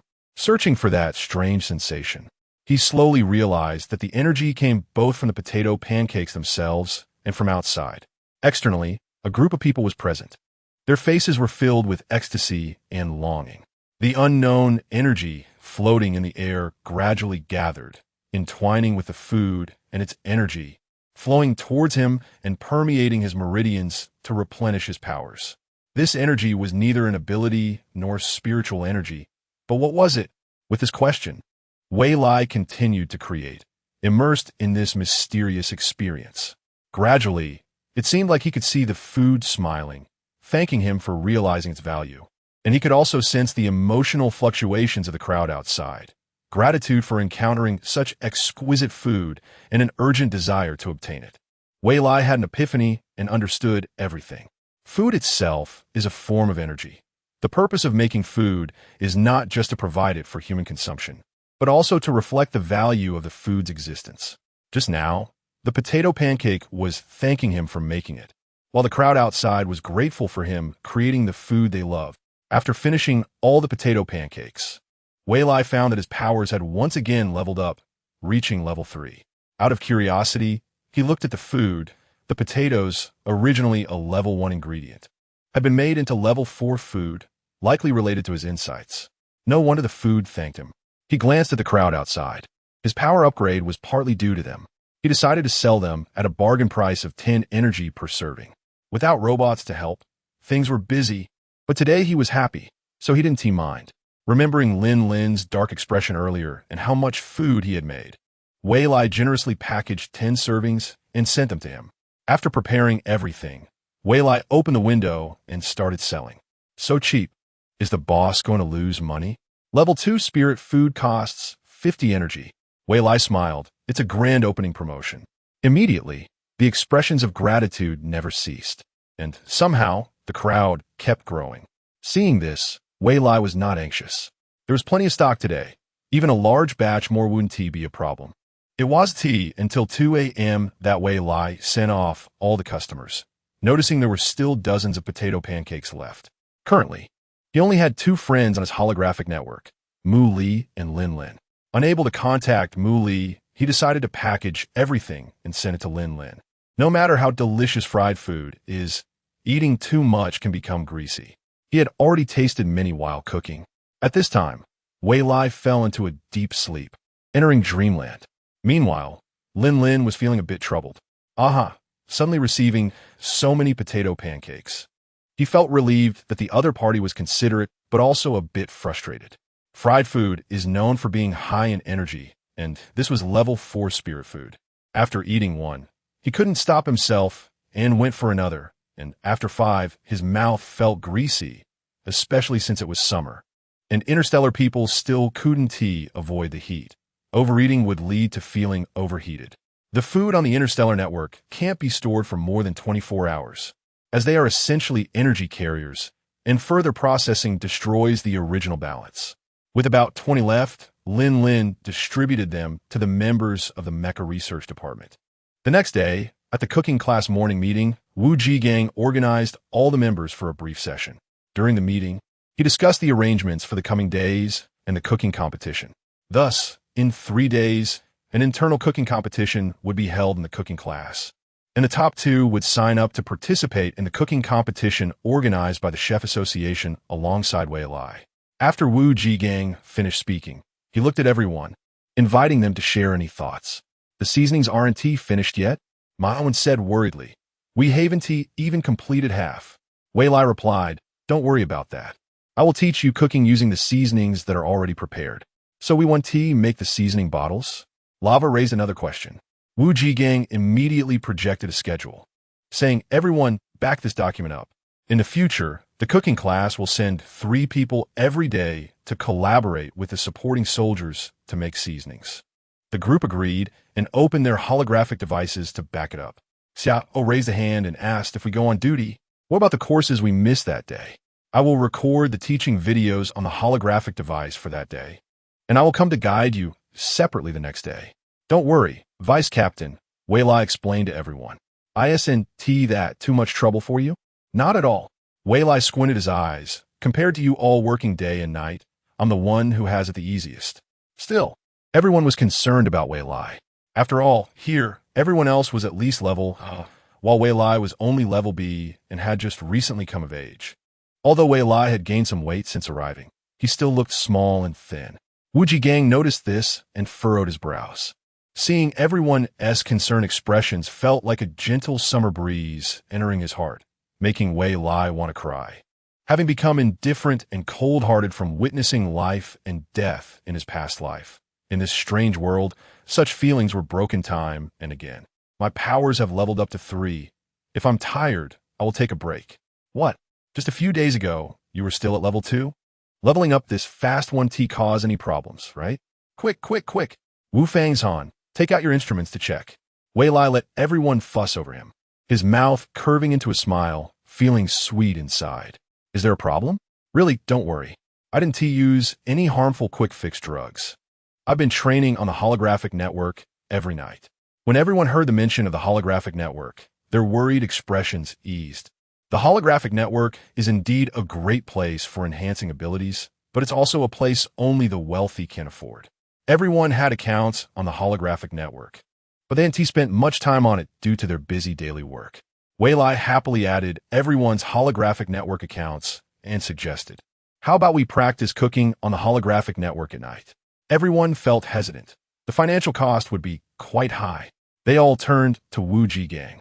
What do you say, Captain? Wu Jigang couldn't do anything else but agree. I will apply to the higher-ups for reimbursement of the expenses on the holographic network. As soon as he finished speaking, he was met with cheers and compliment from everyone, making Wu Jigang burst into a broad smile. After the meeting, everyone got back to work in an orderly fashion. Thus, in the following days, they practiced cooking in the cooking class kitchen during the day and trained hard on the holographic network at night. Naturally, Wei Lai brought them to his shop. Ironically, while Wei Lai's cooking skills were exceptional in reality, he was not as good as the students on the holographic network. This was all due to personal ability differences.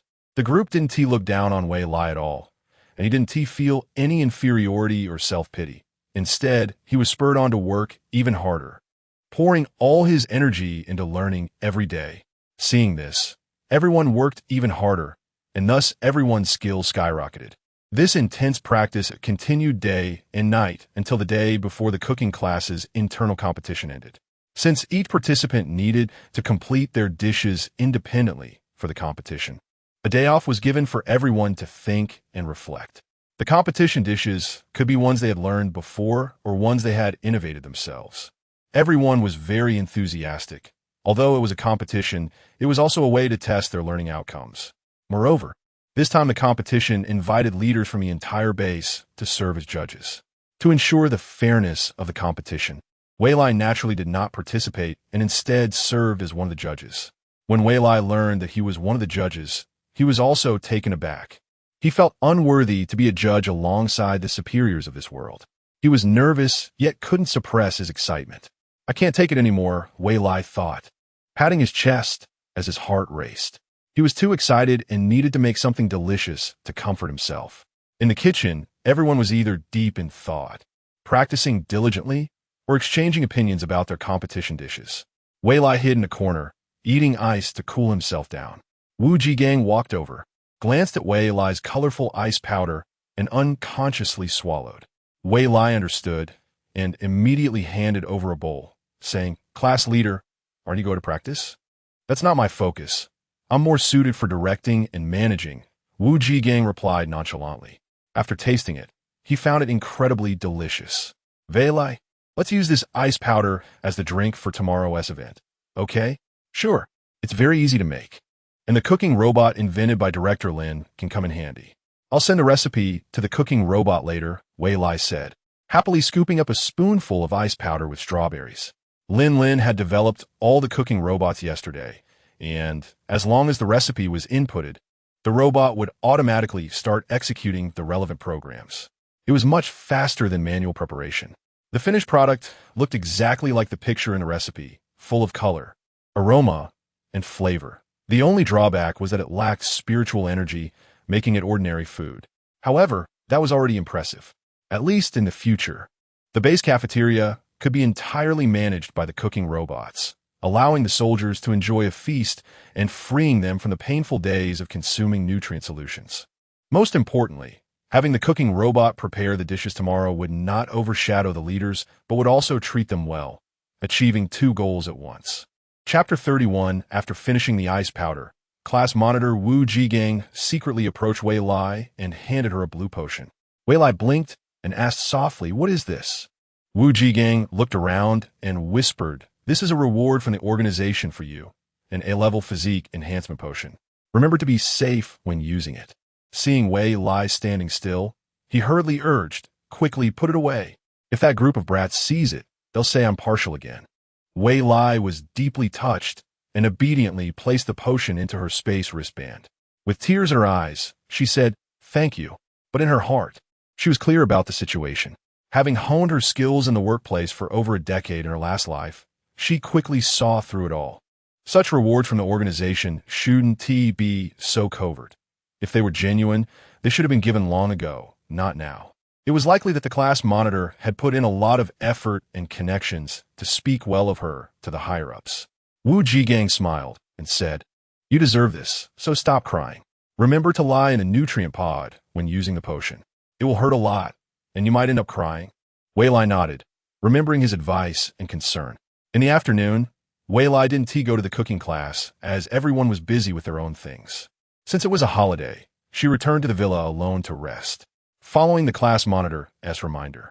She lay in a nutrient pod and drank the A-level physique enhancement potion, closing her eyes. There are many types of potions in the interstellar world, including mental power enhancement potions, physique enhancement potions, ability recovery potions, and ability enhancement potions, among others. Abilities are divided into many types as well. The potions come in various grades: D, C, B, A, S, SS, and SSS. D is the lowest grade, while SSS is the highest.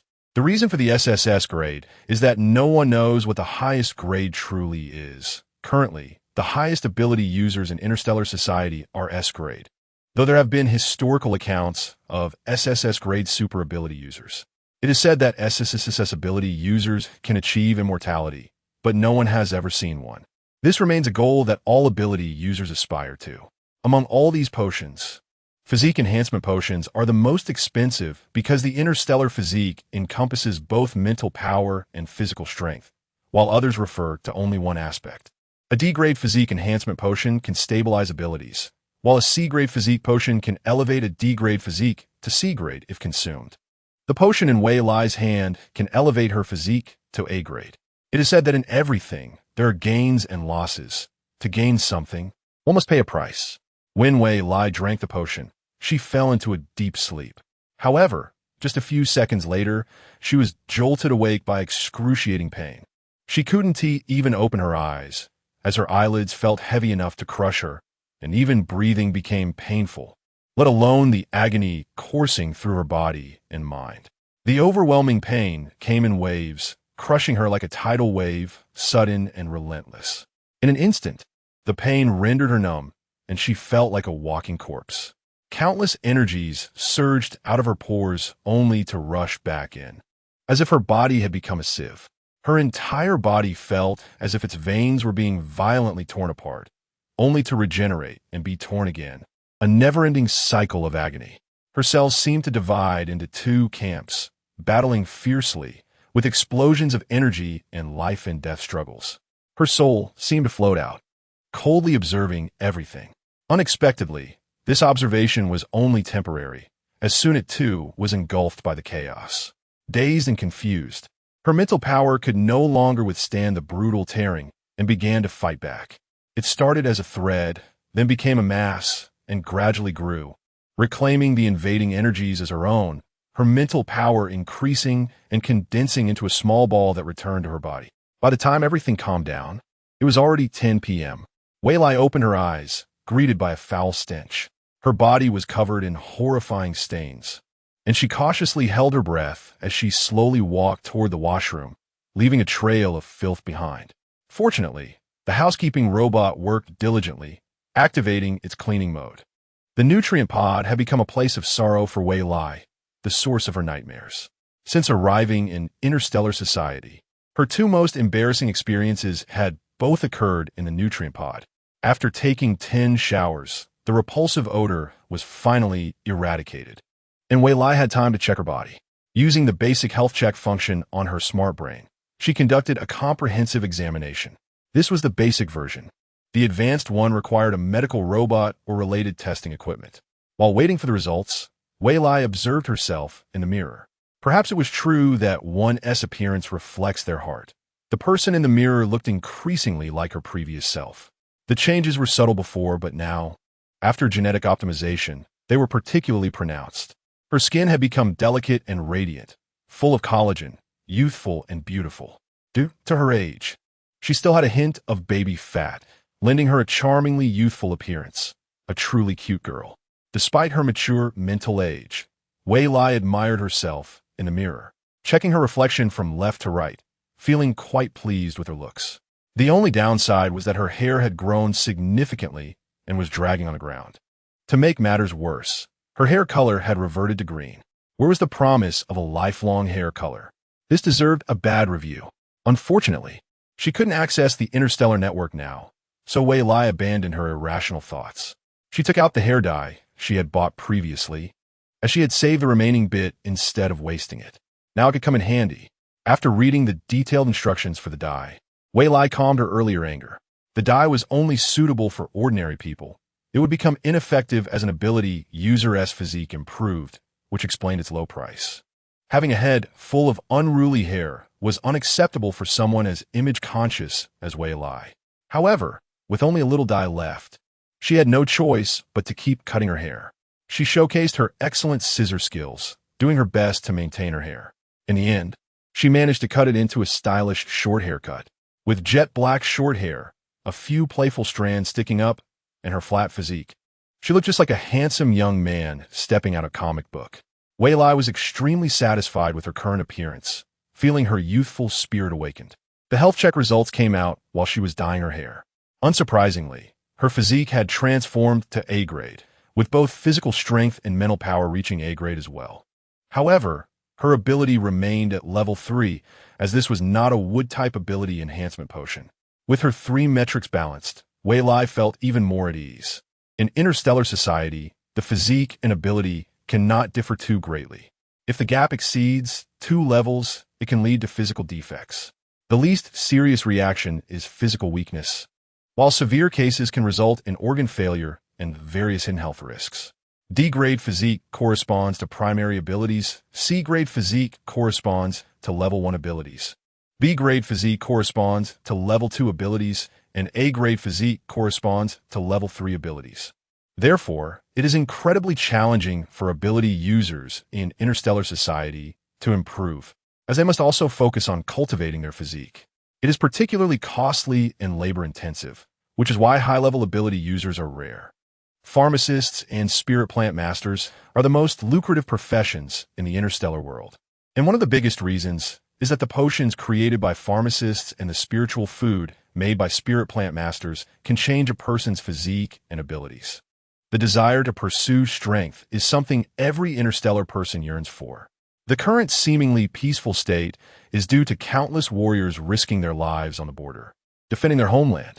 The peace in interstellar society is hard-won and results from a balance of various forces. Thousands of countries are eager to move, ready to strike. And while small-scale wars still break out under the monitoring of peace treaties, the situation remains tense. The Federation, as the largest interstellar nation, seems to dominate the region, but the existence of many small countries around it poses considerable risks. The looming crisis of a large-scale war that could erupt at any moment drives the interstellar people to continuously strengthen their competitive spirit. To test his current strength, Wei Lai hastily finished dinner and a late-night snack, and once again began his daily training, entering the holographic network. Wei Lai's food paradise on the holographic network has become a late-night canteen for netizens. Most of the users who can afford the holographic network are not short on money and have seen all sorts of good things. The food sold by Wei Lai has received unanimous praise for its taste, gradually attracting a group of regular customers. Just as Wei Lai logged on, a small queue formed outside. Wei Lai planned to make ice powder, which would be the drink served to the leaders tomorrow. The ice powder made during the day mixed with various fruits and ice cubes might not be suitable for some individuals. Wei Lai intended to make several varieties to provide more options. Ice powder originally originated from Pangshan, Sichuan, and the local specialty is known as Yuan ice powder. Initially, it was made by hand without adding ice cubes. Later, a recipe was developed, and it evolved into a summer delicacy, besides having effects such as clearing heat and detoxifying, stopping coughs, and dispelling wind, making it popular among people of all ages. Wei Lai placed the prepared ice powder in the refrigerator and activated the quick cooling function. He then began to prepare the ingredients. He put brown sugar in a pot to melt and boil into brown sugar syrup and let it cool. Next, he chopped various fruits and dried fruits. He also made a lot of glutinous rice cakes and fermented rice. Before long, Wei Lai had made a large batch of brown sugar ice powder, glutinous rice red bean ice powder, fermented rice ice powder, and various fruit ice powders. Especially for the fruit ice powder, he added whatever fruits he wanted, but since he was the only one selling, Wei Lai mixed the fruit ice powder and sold it uniformly. After updating the menu, Wei Lai officially opened for business at midnight. People had no doubts about the new food, as since the government advocated the revival of culinary skills, there have been all sorts of strange and wonderful foods on the interstellar network. The only regret might be that it was only at the first level of spiritual food. Wei Lai also regretted not finding that feeling during the ability upgrade back then, but such opportunities are rare. He had already been on the holographic network for almost 2 hours without any discomfort, which made him quite satisfied. As always, he received countless praises and happily logged off to rest. Chapter 32, the long-awaited culinary selection competition, is about to begin. In response to and support the activities of the cooking class, the entire base has a half-day holiday. A bustling crowd fills the entire competition hall. More than 10 oversized screens are broadcasting the status of the 27 cooking stations in the center of the hall in real time. On the high platform of the hall, long tables and chairs are neatly awaiting the arrival of the leaders. The soldiers sit orderly in the audience, whispering and discussing the competition. Suddenly, the entire hall falls silent. In the center entrance, a group of imposing figures dressed in military uniforms enters. The leading elder is Marshal Mu Guangda of the Southern Military Base of the Federation. Alongside him is the long-missing Colonel Mu Li. After the group takes their seats on the high platform, everyone stands and pays their respects. The host of this competition is Instructor Wang Dongsheng. After receiving instructions, he announces the official start of the competition. Wei Lai encourages and supports each participant backstage, watching as the group heads towards the competition stage before leaving.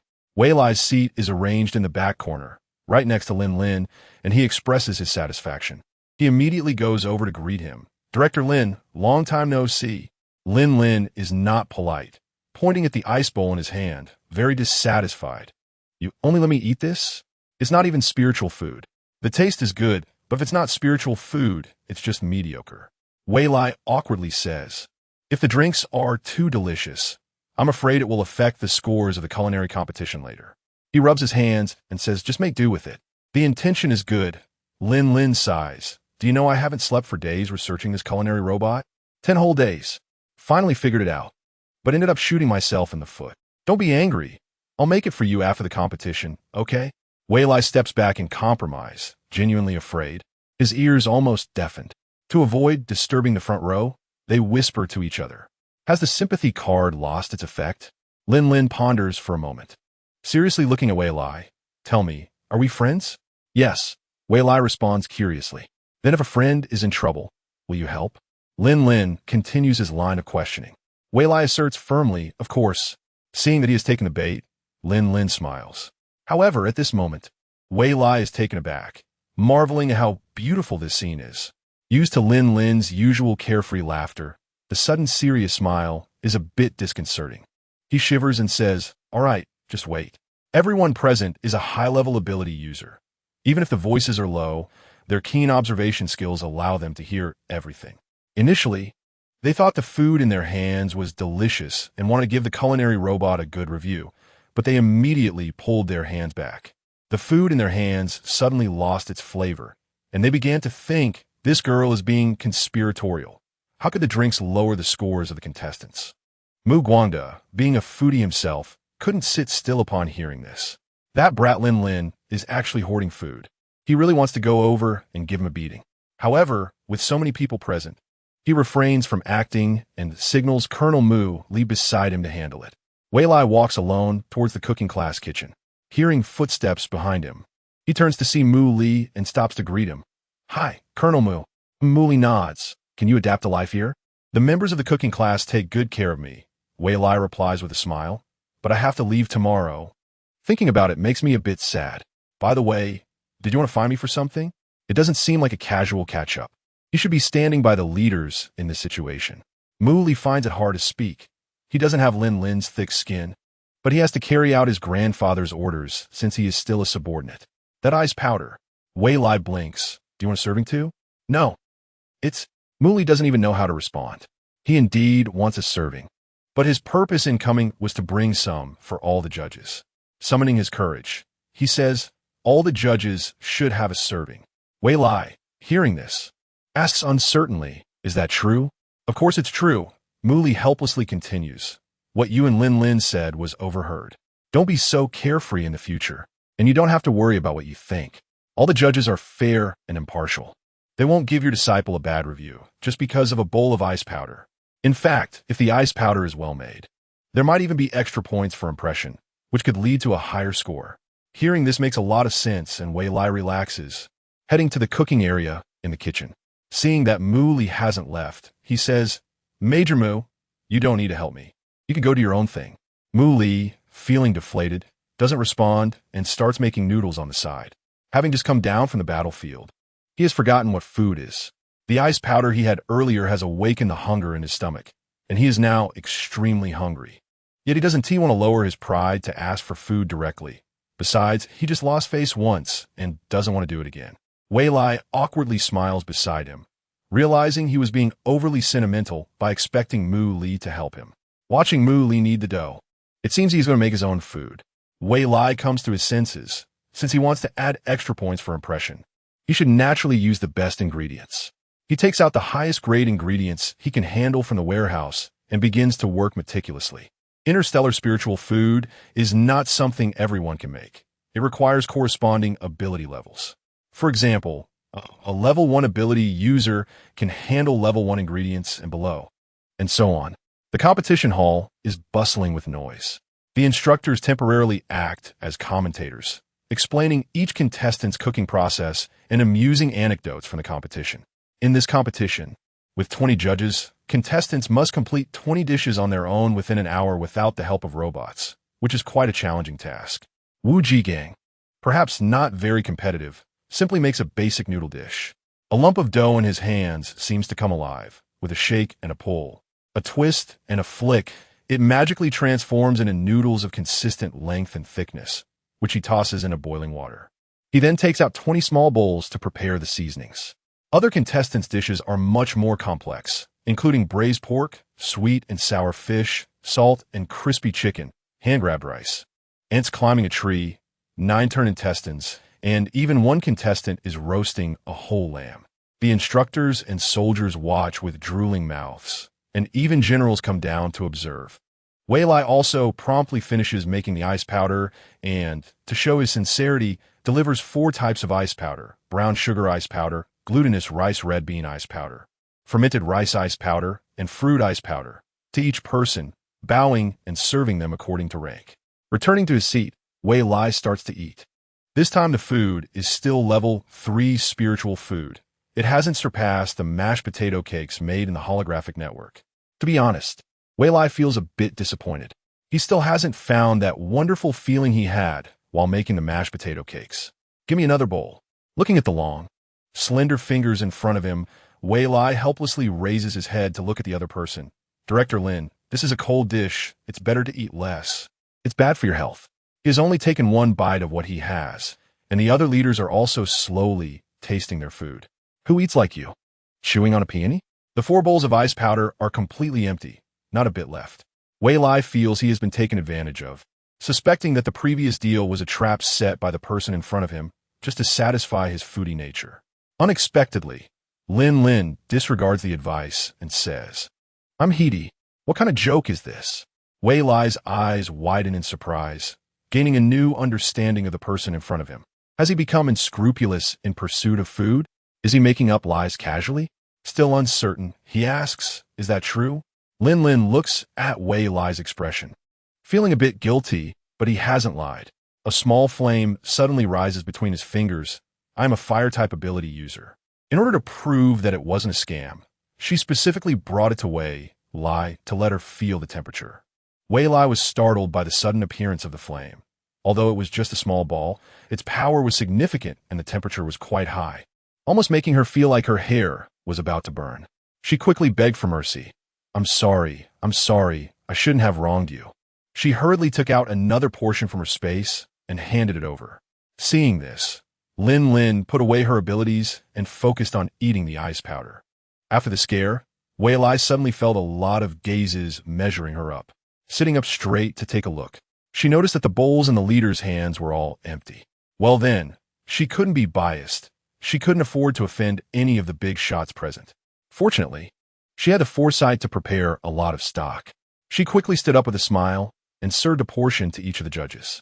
It was truly the most unfortunate situation for the judges, having no time to watch the competition and only doing menial tasks, all because of the people next to them. Wei Lai glared hatefully at the people beside her before turning back to watch the competition seriously.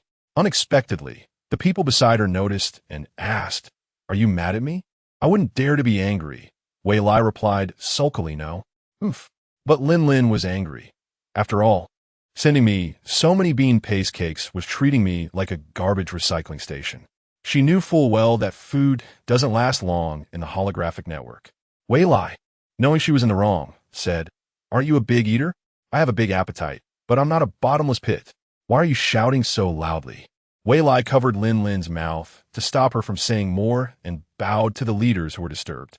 She was truly defeated by the people beside her and compromised, saying, "Let's call it even. I won't be angry, and you won't be angry, okay?" Lin Lin glanced at the mouth that was covered, emanating cold air all over. Seeing this, Wei Lai immediately withdrew her hand, apologizing, Sorry, I offended you. It's your fault for speaking so loudly just now." Muli had said that this group of leaders was strong. Any slight movement in the back row would be noticed. Then, regardless of whether Lin Lin was still angry or not, she sat up straight and focused on the competition. Lin Lin was even angrier at this moment. This bold girl had no manners at all. Her apology wasn't sincere, and she even dared to negotiate with her. She hadn't even agreed yet. And this girl was treating it as a matter of course and ignoring her to watch the competition. Wei Lai felt the cold air around her continuing to drop. Wasn't it supposed to be fire-type abilities? Where's all this cold air coming from? After glancing at Lin Lin, she expressionlessly continued to watch the competition. Who isn't a little princess? Her own anger hadn't even subsided yet. Chapter 33. An hour passed quickly, and the supporter Wang Dongxing announced that the time was up. The 27 contestants had already completed their food preparations and were carefully adjusting their plating. Beautiful plating is an art. If done well, it creates a positive first impression. Food emphasizes color, aroma, and taste, and attractive plating can enhance the food's appearance. Upon hearing the announcement, the contestants stopped their work. Dishes that looked appealing and aromatic were neatly arranged in front of each contestant. The audience below watched the dishes on the screen, each swallowing their saliva, unable to eat but only able to look longingly. The robot assistants then came to help, placing each dish on a trays and marching in an orderly fashion towards the judges' table, arranging them in front of each judge in sequence. Each judge had 3 votes, and the audience had 1 vote. Fortunately, the tables were large enough. In front of each judge were 27 dishes. Before the judges tasted the food, the contestants needed to present the names and concepts of their dishes, both to introduce their creations and to garner votes. Wei Lai looked at the large table of dishes with satisfaction. These were all made by his apprentices. To ensure fairness, all the ingredients used were of the same quality, as the judges were all from the management level of the base, with Wei Lai being the exception, and all contestants had abilities of at least level 2, so the ingredients were all level 2. The class leader made a zhajiangmian, noodles with soybean paste, with rich broth and chewy noodles, although the sauce was slightly undercooked. Still, Wei Lai gave him a vote, whether out of personal bias or simply to return favor. The second vote went to Daikin's sweet and sour pork, with a perfect seasoning combination that was deliciously tangy and sweet, making it very appetizing during the summer season when appetite tends to wane. He was indeed a clever contestant. The third vote went to Wu Fang's Han, who proved to be the strongest among the cooking class's spirit masters, showing a profound understanding and insight into the ingredients. His twice-cooked pork was stir-fried to perfection, with color, aroma, and taste all present, exuding aura and fragrance. It was a level 3 premium spirit dish, and it was Wei Lai's favorite among all the dishes. He had originally wanted to vote for the creative Li Hu, but unfortunately, he had no votes left. Li Hu seemed to really like his name, making a dish of tiger skin green peppers arranged to resemble green mountains, and he even carved a lifelike tiger out of colorful peppers, forming a scene of a fierce tiger descending the mountain. Such a domineering presentation would surely be popular in the army of Chongwu. The other dishes, in Wei Lai's view, were quite standard, but considering they had only learned for a few days, to produce such excellent dishes was already remarkable. If there were no limit on votes, he would have voted for each one. Naturally, there was an element of self-promotion in his praise, but it couldn't be denied that these dishes were indeed quite good. After voting, Wei Lai noticed that everyone was looking towards him. Surprised, he later realized that he was the last one to finish voting. The military operates with high efficiency, and soon the results were tallied. Wang Dongsheng excitedly announced the contestant scores. In the end, the first place, as expected, went to Wu Fang's Han, while the second place was Li Hu, whom Wei Lai had favored but could not vote for. Next came the award ceremony and the leader speeches. Wei Lai quietly hid in a corner, becoming an audience member. Unexpectedly, he was immediately called up. When a speaker announced Wei Lai's name with a 360-degree echo, his soul almost left his body. Wei Lai nervously walked onto the stage, where he was appointed as the head chef of the Gourmet Paradise restaurant and also the dean of the Federal Military University Culinary Institute. He felt immensely honored and proud. The military even specially built a large building for Wei Lai to teach culinary arts. What a heavy crown to bear. Stunned, Wei Lai kept saying thank you, as no other words could express his excitement at that moment. He even shook hands and took photos with the highest-ranking officer, Marshal Mu Guangda. Dazed, he didn't even realize when he returned to his seat. What should he do now that he felt he had reached the pinnacle of his life? You should go cook. A sudden voice in his ear startled Wei Lai awake. He shot a glare at Lin, the dean, and said, "Don't scare me like that." Lin casually leaned against his chair and said, "Everyone's almost gone." Wei Lai looked around. The last group was neatly lining up to exit, and he was left with just Lin. Was it over so soon? Yeah. How long are you going to be in a daze, Dean Wei? Lin teased. Hee. Wei Lai awkwardly smiled, still unaccustomed to his current identity. Just a moment ago, he was an outsider in the cooking class, suddenly elevated above everyone else. Now on equal footing with Lin. Life's ups and downs are indeed quite frightening.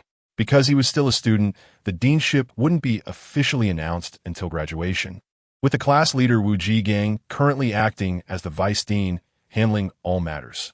What are you still dazing about? Lin said, exasperated. We need to hold a celebration party. You, the head chef, should hurry up. Is there such a thing? Wei Lai's skeptical question made Lin's expression grow even more fierce. I wasn't paying attention earlier. Lin huffed, turning sharply and striding away, feeling that Wei Lai didn't trust him and losing a friend in the process. Sorry, wait for me. Wei Lai hurriedly chased after Lin's retreating figure to apologize and explain, but his short legs forced him to start running. The two chased each other, and along the way, Wei Lai said all the right things to appease Lin, feeling more exhausted than after performing 5 surgeries in a row. When Wei Lai arrived at the cooking class, everyone was already busy. He immediately joined the team and began preparing food. This time, while making the food, there was surprisingly no atmosphere of laughter and chatter as before, but everyone poured their heart and soul into it, applying everything they had learned throughout their lives. Facing imminent separation, the big men shed few tears, their emotions restrained, wanting only to leave their best skills in their comrades' hearts. Thus, the food prepared this time was filled with the cooking class members' deep feelings of farewell. The judges had already left after all. 27 bowls of food were enough to fill anyone up. The upcoming lunch was for all the soldiers at the base. The banquet was set up in the cafeteria, which had a simple stage erected. Robots were moving in and out, setting up bowls, chopsticks, and drinks. Except for class leader Wu Jigang. All other members of the cooking class were dispatched to various branches of Gourmet Paradise across the country to serve as head chefs, and the cooking class was disbanded. From now on, all food in the cafeteria would be handled by culinary robots. Consequently, the Nutrient Research Department found itself without a place at the base. Hence, all members were transferred to the Culinary Institute, with the head of the Nutrient Research Department, Xia Dongming, serving as the institute's director while the others became apprentices to learn culinary skills. Therefore, this celebration banquet was also a farewell party for the cooking class and the Nutrient Research Department. Before the banquet started, the talented soldiers stepped forward to perform. Most performances involved martial arts and mecha battles, creating a lively and intense atmosphere, resembling a martial arts arena. Yet, for some reason, beneath the noisy spectacle lay a subtle sadness. Parting has always been an inevitable yet unpassable hurdle in human life. Wei Lai couldn't help but feel emotional. His previous plan was to come over on weekends to teach culinary arts and take a look. Little did he expect that plans would always fail to keep up with changes, and the changes were so significant. Perhaps this departure would be a permanent farewell. Unable to control his emotions, Wei Lai prepared a dish of sorrowful jelly. Perhaps he had invested too much emotion, inadvertently creating a level 4 spirit dish. Many soldiers who ate it ended up shedding tears. It was unclear whether it was too spicy or if it stirred up their inner pain. The strong men, standing at 7 feet tall, cried together, leaving Wei Lai feeling embarrassed. After the meal, members of the cooking class and the nutrient research department took turns to walk onto the stage to bid farewell. Wei Lai, with tears in his eyes, followed suit and bowed. Finally, all members sang the national anthem together to conclude the banquet. In the afternoon, the soldiers returned to their respective teams for training as planned. Wei Lai and his group packed their belongings and left in a flying car. Since the official school start was not until tomorrow and Wei Lai had nowhere to report, he followed everyone to the Culinary Institute of the Military University. The Federal Military University and the Federal University are adjacent to each other, separated by a mountain, both located in the suburbs of the capital. Unlike the elegant architecture of the Federal University, a giant mecha model stands at the entrance of the military university. Imposing and powerful, resembling a fierce beast roaring at the sky, eager to conquer the stars and the sea, making for a spectacular sight. It is said to be the first mecha that opened a new era. Although it is not as powerful as any of the mechas currently on the market, its significance is immense. It changed the way humans fought, combining various combat fields such as land, sea, and air. A combat mecha can even traverse the atmosphere to fight in space. The powerful artillery of the mecha can destroy multiple planets. Listening to Wu Jigang's detailed account, Wei Lai's eyes were opened wide, and he gained a deeper understanding of this society. Since it was still summer vacation, there were almost no people on campus. It seemed that only a few teachers remained, but they were all in a hurry, disappearing without a chance to greet anyone. Wei Lai and his group rode the flying car through one building after another, and after more than half an hour, they finally arrived at the Culinary Institute. The Culinary Institute is located in the northwest corner of the university, backed by mountains, lush, and surrounded by a grove of trees, providing an incredibly cool feeling upon entering. The institute covers an area of about 1,000 acres, plus the large mountain behind it, totaling around 2,000 acres. Crossing this mountain, known as Black Silk Mountain, leads to the Federal University. However, Black Silk Mountain is not easy to deal with, as there are many exotic beasts in the mountain, with the most common being the Black Silk Beast. Although it is a second-level exotic beast, it is numerous and holds grudges, making it extremely difficult to escape once disturbed. The 7 or 8 buildings in the Culinary Institute are similar in scale to other general colleges, with dormitories, teaching buildings, office buildings, and experimental buildings all present. But the interiors are empty and everything needs to be set up.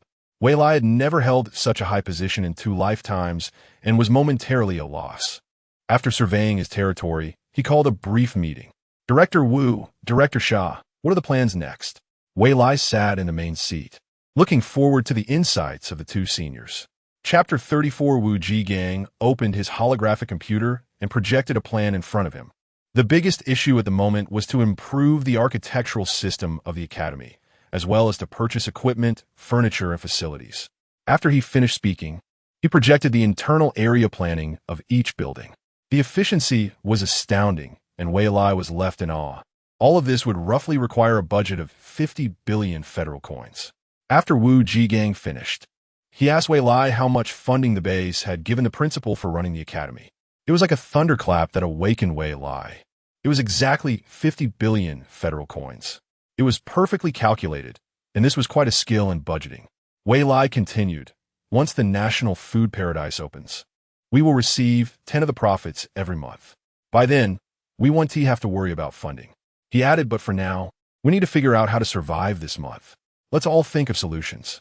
The problem of funding suddenly loomed large before everyone. Xia Dongming spoke up, Principal. We need to find ways to increase revenue and cut costs. We can't spend all the money on renovations. We are here to teach classes. Currently, including you, there are only 100 of us. Although we don't need to worry about student recruitment, as the base will send students every month, we still need to pay salaries. We can't expect to sustain ourselves, can we? Yes, we can sustain ourselves. Wei Lai suddenly had a brilliant idea. Let us first convert one building into a cafeteria and open it to the whole school. Upon hearing this, everyone felt it was a great idea. After all, it was a culinary academy. The students could practice cooking and sell the food for profit, which would be a waste otherwise. But what about the source of ingredients? That will also cost money, someone pointed out. Why not just use ordinary ingredients? They are very cheap. A portion of the group nodded in agreement, but others proposed different ideas. If we use ordinary ingredients, there's no need to waste manpower. We can just apply to the base for a few cooking robots. It sounded easy, but the cooking robots at the base were barely sufficient for their own use and needed to be distributed to branches across the country. There wouldn't be any spare time to process your application, and even if it were approved, no one knew when it would arrive. ISNT, the principal, quite familiar with Principal Lin from the Mecha Academy, Wei Lai patted his chest and assured everyone, "Leave this to me." But he secretly thought, their relationship wasn't that deep. He wasn't sure if he could get credit. Even credit might not be possible. Currently, cooking robots weren't sold to the public.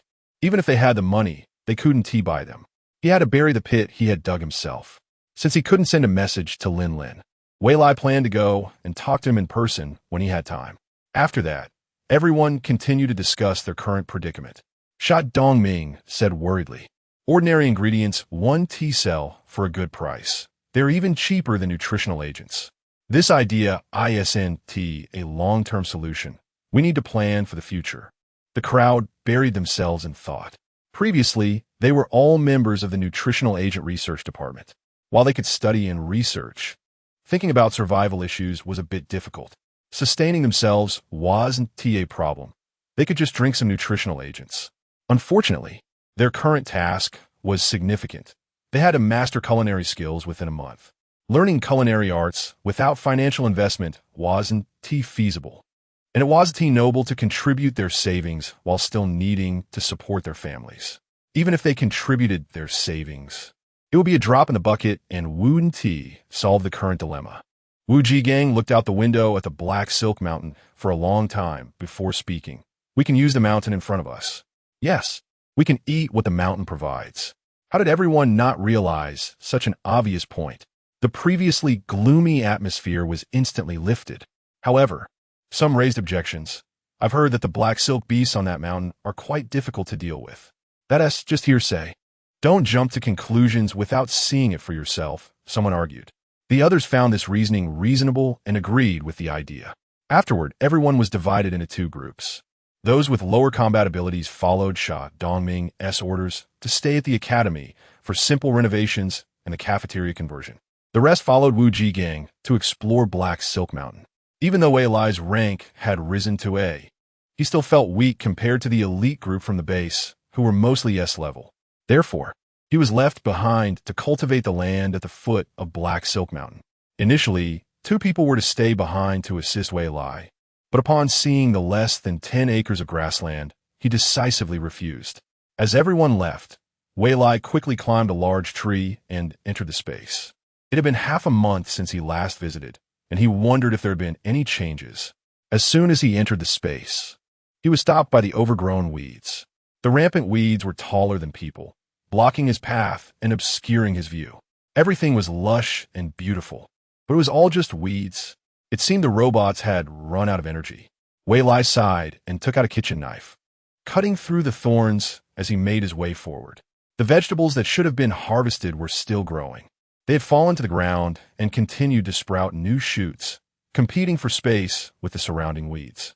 The once well-cultivated fields were now in chaos. After a long search, he finally found the planting robot, only to see that its energy battery was completely drained. Wei Lai quickly replaced it with a new one. Watching the planting robot start up normally, he breathed a sigh of relief. With so many weeds, at least he wouldn't lack fertilizer. The weeds in the space could be turned into fertilizer, effective enough to rival the growth liquid rewarded on the task panel. Exhausted, Wei Lai collapsed on the ground, waiting for the planting robot to clear all the weeds. He walked along the cleared path towards the small courtyard. There were no rewards on the task panel in the courtyard. Feeling frustrated, he headed towards the pond. The 10-acre pond was filled with crucian carp, and it was clear they were about to suffocate from lack of oxygen. Fortunately, he arrived just in time. He hurriedly replaced the batteries of the idle breeding robots and began to scoop up the fish. After filling 10 large wooden barrels, he estimated there were about 5,000 pounds. Wei Lai instructed the robots to store them in the storage room and excitedly ran to the task panel. The task panel flashed red and showed new changes. Complete the task of harvesting 100 pounds of crucian carp. Reward, 10 pounds of carp fairy. Wei Lai claimed the reward, feeling greatly disappointed. After exceeding expectations by so much, he expected an extra reward. He glanced at the space where the planting robot had already harvested all the vegetables and planted a new batch. The breeding robots had also released a fry into the pond. Wei Lai planned to use the vegetables and crucian carp he had harvested as purchasing ingredients. Although these were ordinary foods and wouldn't attract attention, they still needed to be used occasionally. He was afraid that using too much would raise suspicion. After exiting the space, Wei Lai immediately ordered a planting robot online. With 10 acres of land, the robot could clear it quickly. He provided the robot with seasonal vegetable seeds, issued commands, and then turned to leave. Being the principal wasn't easy. He still had to get credit to purchase kitchen robots. Wu Jigang and the others were thriving in Black Silk Mountain. At first, the tall trees blocked the light, and the gloomy environment was indeed startling. Before long, numerous animals came running into the net, one after another. Principal Wu, my space is full. Mine too. Me as well. Wu Jigang counted and saw that dozens were already full.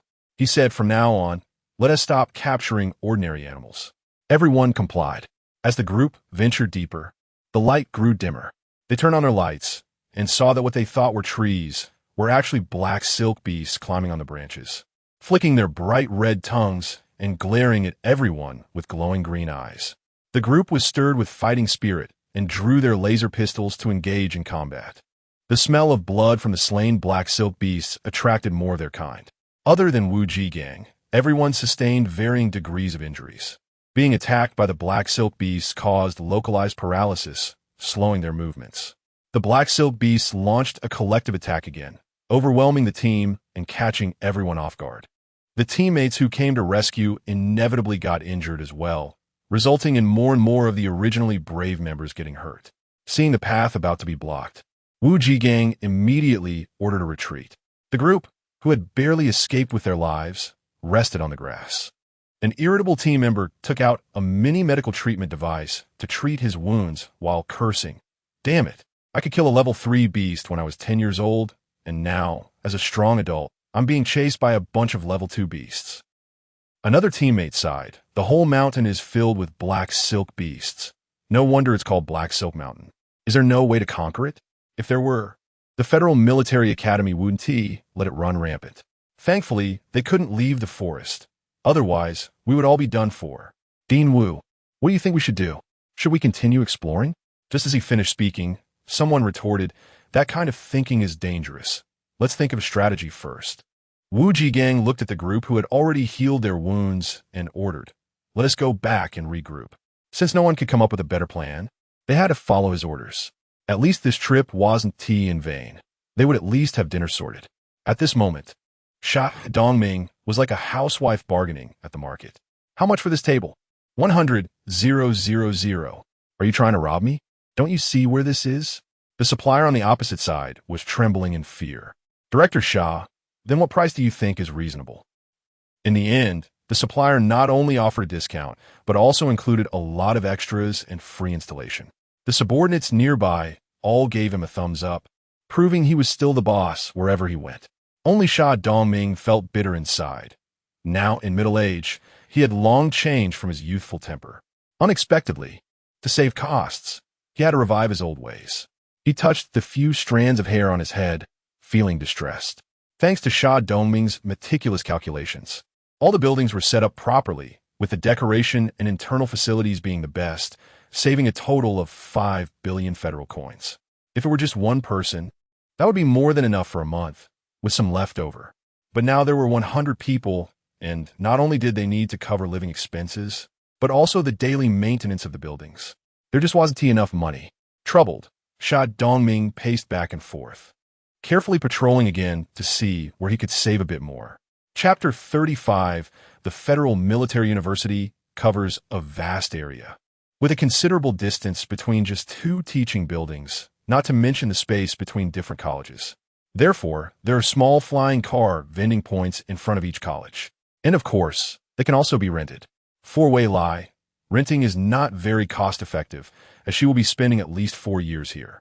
The Federal Military University operates on a credit system, and one must accumulate a certain number of credits to graduate. Under normal circumstances, it takes 4 years to complete, but it can also be finished early, although there has never been a case in the university's history. There are, however, many students who have been expelled for not completing their credits within the stipulated 10 years. Thus, it is a school that is difficult to enter and even harder to graduate from. Because of this, it produces elites across various fields. Moreover, as the head of a college, if there are no special circumstances, she may stay here for life until retirement. The original owner had a flying car driver's license, which she obtained together with Wang Xiaomei. Wei Lai planned to buy a flying car.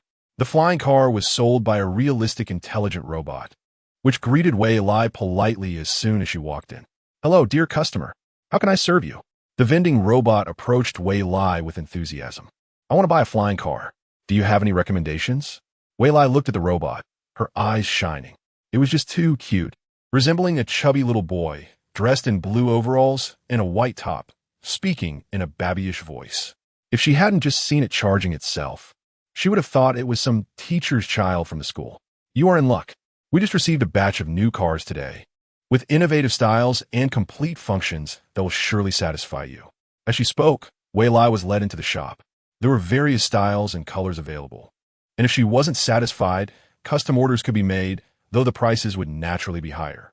There were animal-shaped, flower-shaped, and mecha-shaped designs, making Wei Lai dizzy with choices. The flying cars utilized spatial folding technology, each placed in transparent display cases. Without special instructions, they couldn't be taken out, so there was no fear of theft. A single intelligent robot could manage the whole shop. Of course, the price of intelligent robots was not cheap, and realistic intelligent robots were particularly expensive. There was a detailed performance introduction next to the display cases, but there was so much information it was a bit overwhelming. "Customer, please tell me your preferences, and I can help you filter." The intelligent robot quickly stepped forward to assist. After a few operations, display cases suitable for Wei Lai's preferences lit up one by one and rearranged themselves in front of her.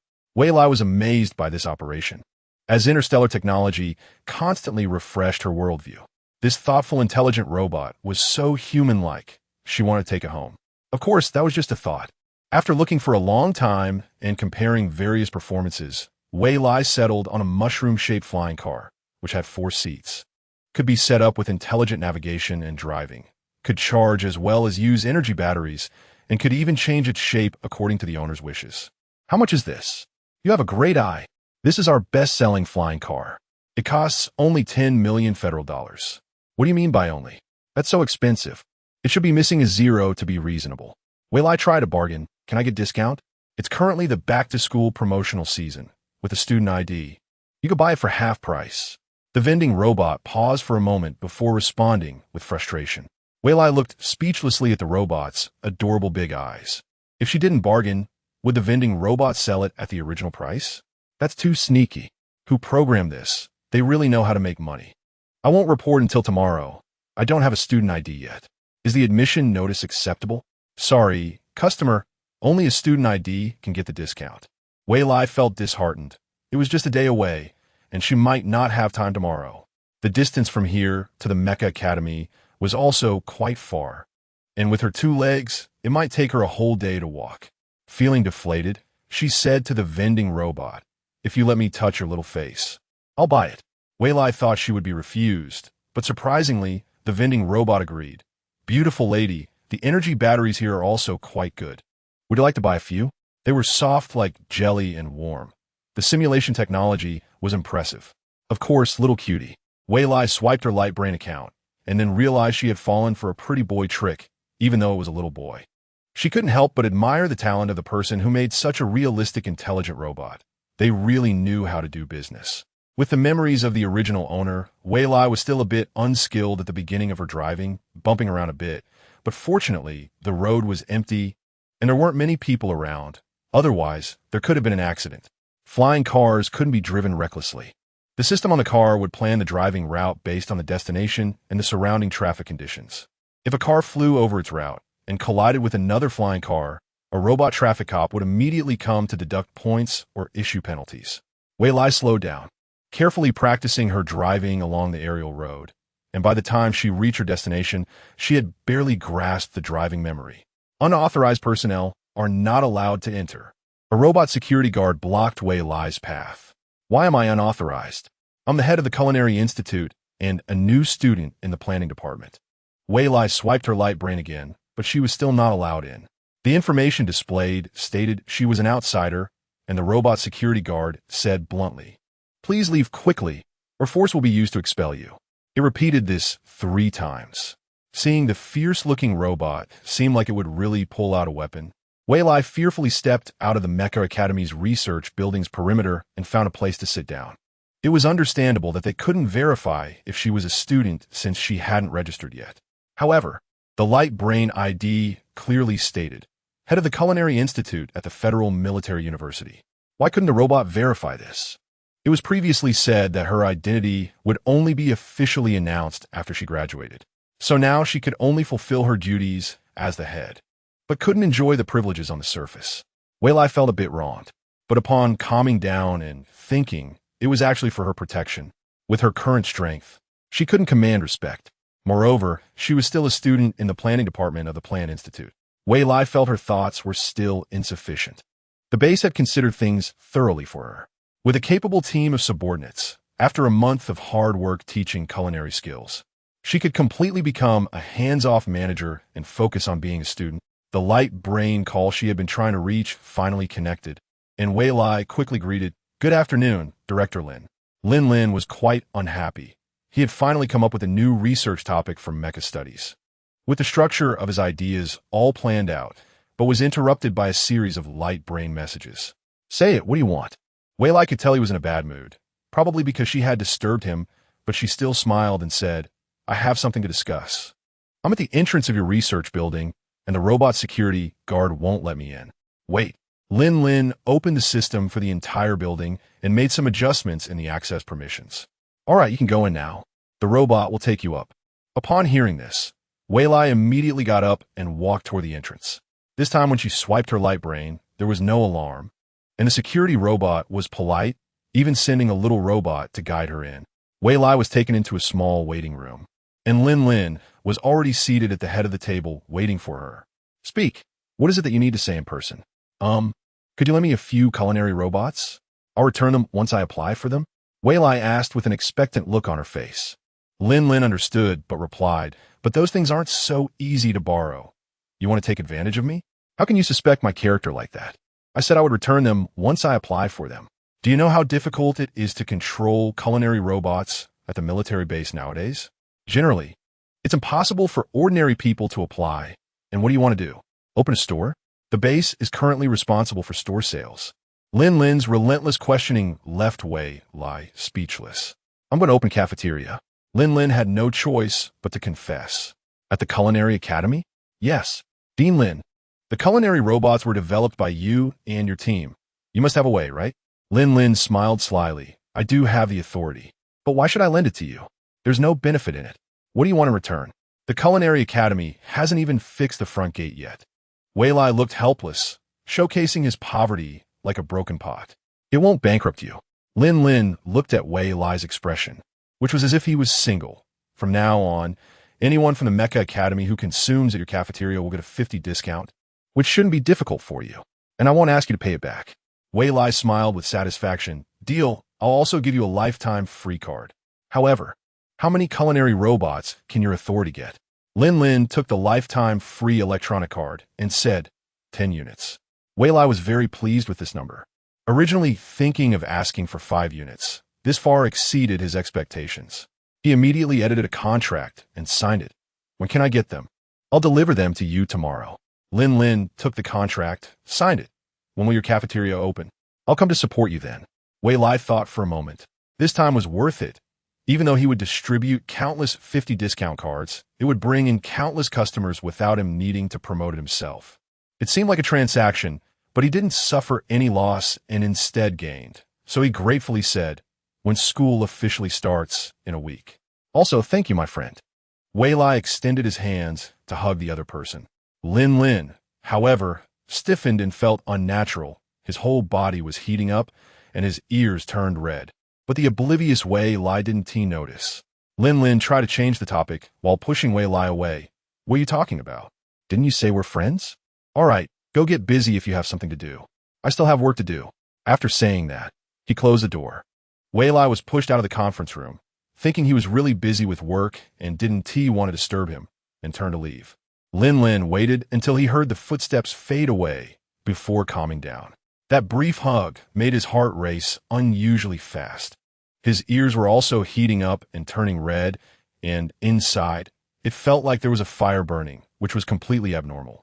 According to what he learned in physiology class, it felt like the feeling of a crush. Chapter 36. Wei Lai drove back to the Chef Academy in a flying car and encountered a pair of renovation robots heading back, presumably after completing their work. It hadn't been long. After wandering around without seeing anyone, he decided to go to the newly built cafeteria. The cafeteria is located near the main entrance of the Chef Academy, and it was immediately visible upon entering. After finishing their renovations, Xia Dongming and his team arrived at the foot of Heisai Mountain, originally planning to help the dean with some tasks. To their surprise, the 10 acres of land were well managed, with farming robots watering the crops from the nearby river. With nothing else to do, the group looked around and noticed that by leveling a few small hills, they could cultivate a few more acres. So they got to work, panting and exerting themselves. When they expanded the cultivated area to over 100 acres, they ran into Wu Jigang and the others returning. "Dean Wu, did you have any luck?" Before Wu Jigang could respond, the team members beside him pulled out ropes from their spatial pockets, each tied with their catches. "Dinner is sorted." Good, well done." They all laughed, showing their white teeth. Wei Lai took out his harvest from the spatial pocket, a large pile of vegetables and 5,000 pounds of crucian carp, giving orders for his people to process what needed processing, preserve what needed preserving, and pickle what needed pickling. He then pulled out a heap of seasonings from his spatial pocket. These were packed before leaving the cooking class. With the joint efforts of the cooking class and the culinary robots, all the seasonings Wei Lai provided had been prepared. For a chef, this was an incredibly happy thing. Not only did he have a complete range of seasonings, but he also had the most advanced kitchen tools in the world. Because of the need for teaching, the kitchenware at the Chef Academy is currently the most advanced in the galaxy, especially in this cafeteria. The large space could accommodate thousands of people cooking simultaneously. "Dean, we're back." A sudden voice interrupted Wei Lai's thoughts. Turning around, he saw a group of people looking worn out.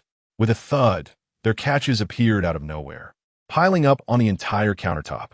"Wow, the harvest from this adventure is massive. Dean, you have no idea. There are ordinary animals all over that mountain." "Yeah." They were foolishly running into people. The group discussed their adventure animatedly, while Wei Lai curiously examined the catches. A few snake-like creatures, as thick as arms, caught Wei Lai's attention because they were the only leveled exotic beasts, resembling a python he recognized. "Do you know it, Dean?" Wu Jigang had somehow stood next to Wei Lai. "It feels somewhat familiar. Do you know how to deal with it?" Wei Lai was curious and candidly said, "Realger." Hearing this, the people nearby immediately laughed. "Dean, you really know how to deal with it? That's great." Today, the guys were bitten badly by these black silk beasts. Unexpectedly, knowledge from his past life might come in handy, but Wei Lai hesitated and said, "I recognize a similar creature, but it's just an ordinary animal." He then shared what he knew about the habits of snakes, explaining that Realger could only drive them away. "There is always a bit of hope. And it's quite similar to what you said." Wu Jigang comforted him, but he had already thought of a countermeasure in his mind. Ending the discussion, everyone changed into chef uniforms. Wei Lai first taught everyone about kitchen tools and seasonings, then began preparing dinner with what was available. The most abundant ingredients were crucian carp and the catches. The crucian carp could be kept for a few days, but the catches were dead and needed to be eaten promptly to ensure freshness. Thus, Wei Lai taught everyone how to barbecue, as they had no shortage of seasonings, just lacking a barbecue grill. The technology in the interstellar society could fully meet the demand. On the cooking panel, he sketched a schematic of a barbecue grill, and before long, The table in front of them automatically transformed into a barbecue grill. After washing and cutting the various catches into pieces, they marinated them and skewered them with bamboo sticks. Next came the grilling, brushing oil while grilling, sprinkling cumin and sauce. Soon, a fragrant aroma filled the air, and mastering the heat without burning required experience and patience. Initially, some people burned their food and were laughed at, but gradually everyone's skills improved. Wei Lai made drinks on the side. Barbecued skewers without wine were fine, but drinks were a must. He ordered a large batch of fruits online, turning them into various fruit juice drinks. Having already eaten to her fill, Wei Lai watched everyone chat and laugh, content with the peaceful moment. After dinner, everyone returned to the dormitory building to rest. Funds were tight, and there was no money to build independent villas. However, everyone was quite satisfied with their current living environment. Although it was a dormitory room, it had a 3-bedroom, 2-living-room structure with 1 bedroom, 1 training room, and a study room considered for Wei Lai as she was still a student.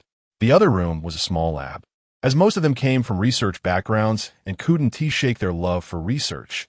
Previously, they had studied nutrients, and now they were studying food. Wu Ji Gang took a different approach, connecting 2 rooms into a particularly large training room. Under Wu Ji Gang's organization, everyone entered the holographic network to learn culinary skills. Wei Lai opened the Interstellar Network to register for the culinary competition. Signing up on the Interstellar Network was straightforward. Just fill out a form following the steps. Since participants came from all over, the preliminary selection required live cooking broadcasts on the Interstellar Network, with rankings based on popularity to enter the semifinals. The semifinals required setting up stalls in the holographic network, with qualifying for the finals based on sales amounts. The finals would be a live competition held at the central square of the Federation capital. Wei Lai felt that this competition was not simple at all. The preliminary selection required a live broadcast, which could earn money and provide publicity. However, most poor people might be eliminated because the light brains capable of achieving simultaneous color, aroma, and flavor in a live broadcast were very expensive. Wei Lai's light brain was ordinary and couldn't achieve simultaneous color, aroma, and flavor in broadcasts. For her, spending money like that was impossible, and borrowing money was even harder to bring up. The members of the Chef Association were not wealthy. Her good friend Wang Xiaomei was even poorer than her. Lin Ling had just troubled someone, Muli was too busy to contact often, and with others, the relationships were even more distant. To accommodate the participant schedules, the live broadcast for the culinary competition's preliminary selection was scheduled for the day after tomorrow at 6 p.m., a time when interstellar people generally had dinner. As the broadcast was limited to half an hour, timing was especially important. Wei Lai decided to practice her knife skills and carving tonight, aiming to win on the shape and color of the food. Wei Lai first entered the farming space to retrieve the corresponding ingredients, then went to the cafeteria and awkwardly woke everyone up to head to the cafeteria. The group had no complaints, as they were also practicing culinary skills in the holographic network.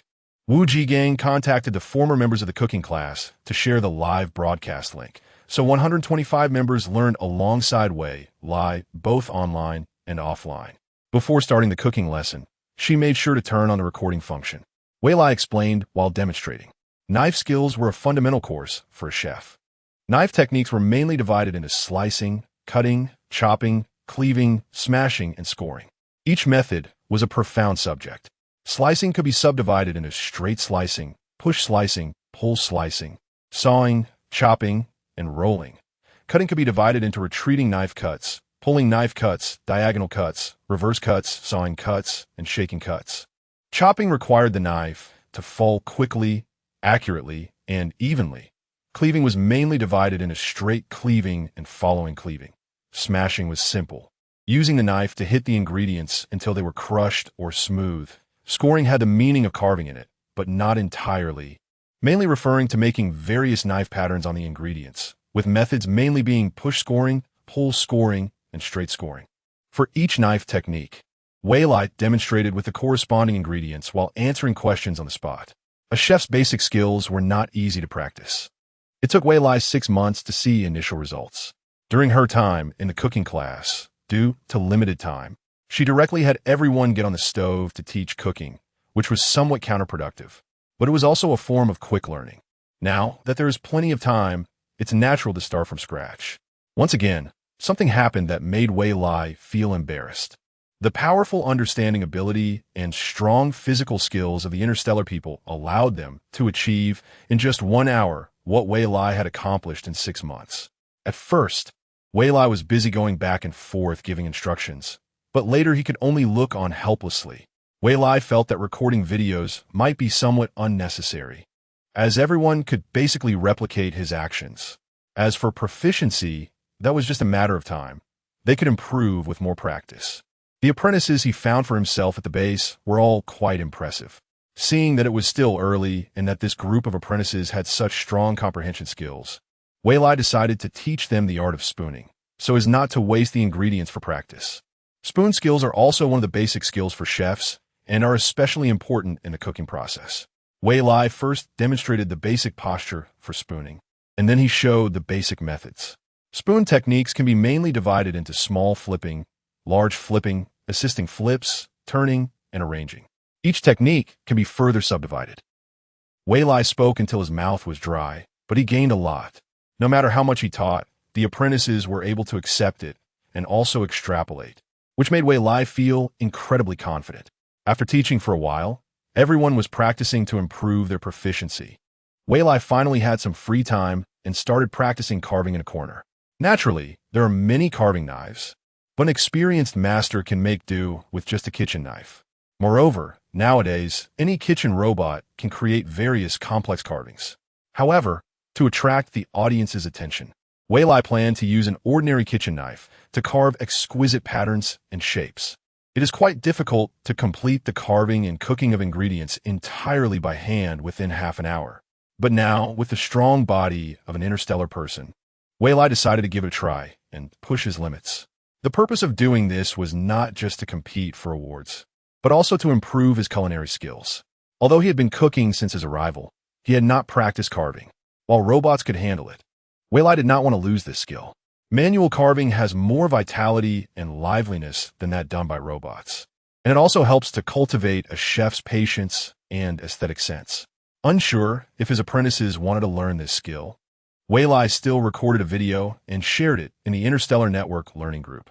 Chapter 37. A group of people from the Chef Academy had been practicing tirelessly until morning, seemingly entering a state of self-forgetfulness. Not only were they tireless, but they were also full of fighting spirit, dividing into several small groups to compete, and afterward exchanging experiences and asking Wei Lai for guidance. The results were quite fruitful. Almost everyone had learned knife techniques and spoon skills, and some even created new styles. A pile of practice materials was not wasted. Part of it was used for late-night snacks and breakfast, while the rest was made into various foods to be stored and eaten gradually. The taste was barely acceptable, but it was better than nutritional supplements, and it didn't cost any money. Wei Lai's carving skills also yielded remarkable results after a night of intense practice, as he not only regained his previous touch, but also made further progress in terms of time and quality. Many of his apprentices were eager to learn carving, which made Wei Lai very happy. Interest is an important prerequisite for learning, and this group of apprentices would eventually have their own areas of expertise. Wei Lai did not force those who were not interested. Xiao O and Wu Fangzhan logged off early to prepare for the opening of their restaurant. On the day when universities across the galaxy began enrollment, the 26 physical branches of Food Paradise officially launched. The online store remained under Wei Lai's original name, but the food sales were managed by a dedicated team from the Southern Military Base, so the profits no longer went into Wei Lai's account. Wei Lai's share was settled monthly, and the food sources were from the 26 branches and Wei Lai's main store. Wu Fangzhan and Li, who were assigned to the capital of the Federation to participate in the culinary competition, one in the suburbs and the other in the city center. Wu Fangzhan took over Wei Lai's original store. Currently, the branches were quite large, capable of accommodating over 100 diners at once. They mainly sold ordinary food, with culinary robots as the main workforce. Originally, Wei Lai needed to open a main store in the capital, but he had to balance studying and teaching culinary skills and was simply too busy. After actively negotiating, the main store was opened on the second floor of the cafeteria at the Chef Academy, but it wouldn't open until next month. The first floor of the cafeteria would open on the official star classes.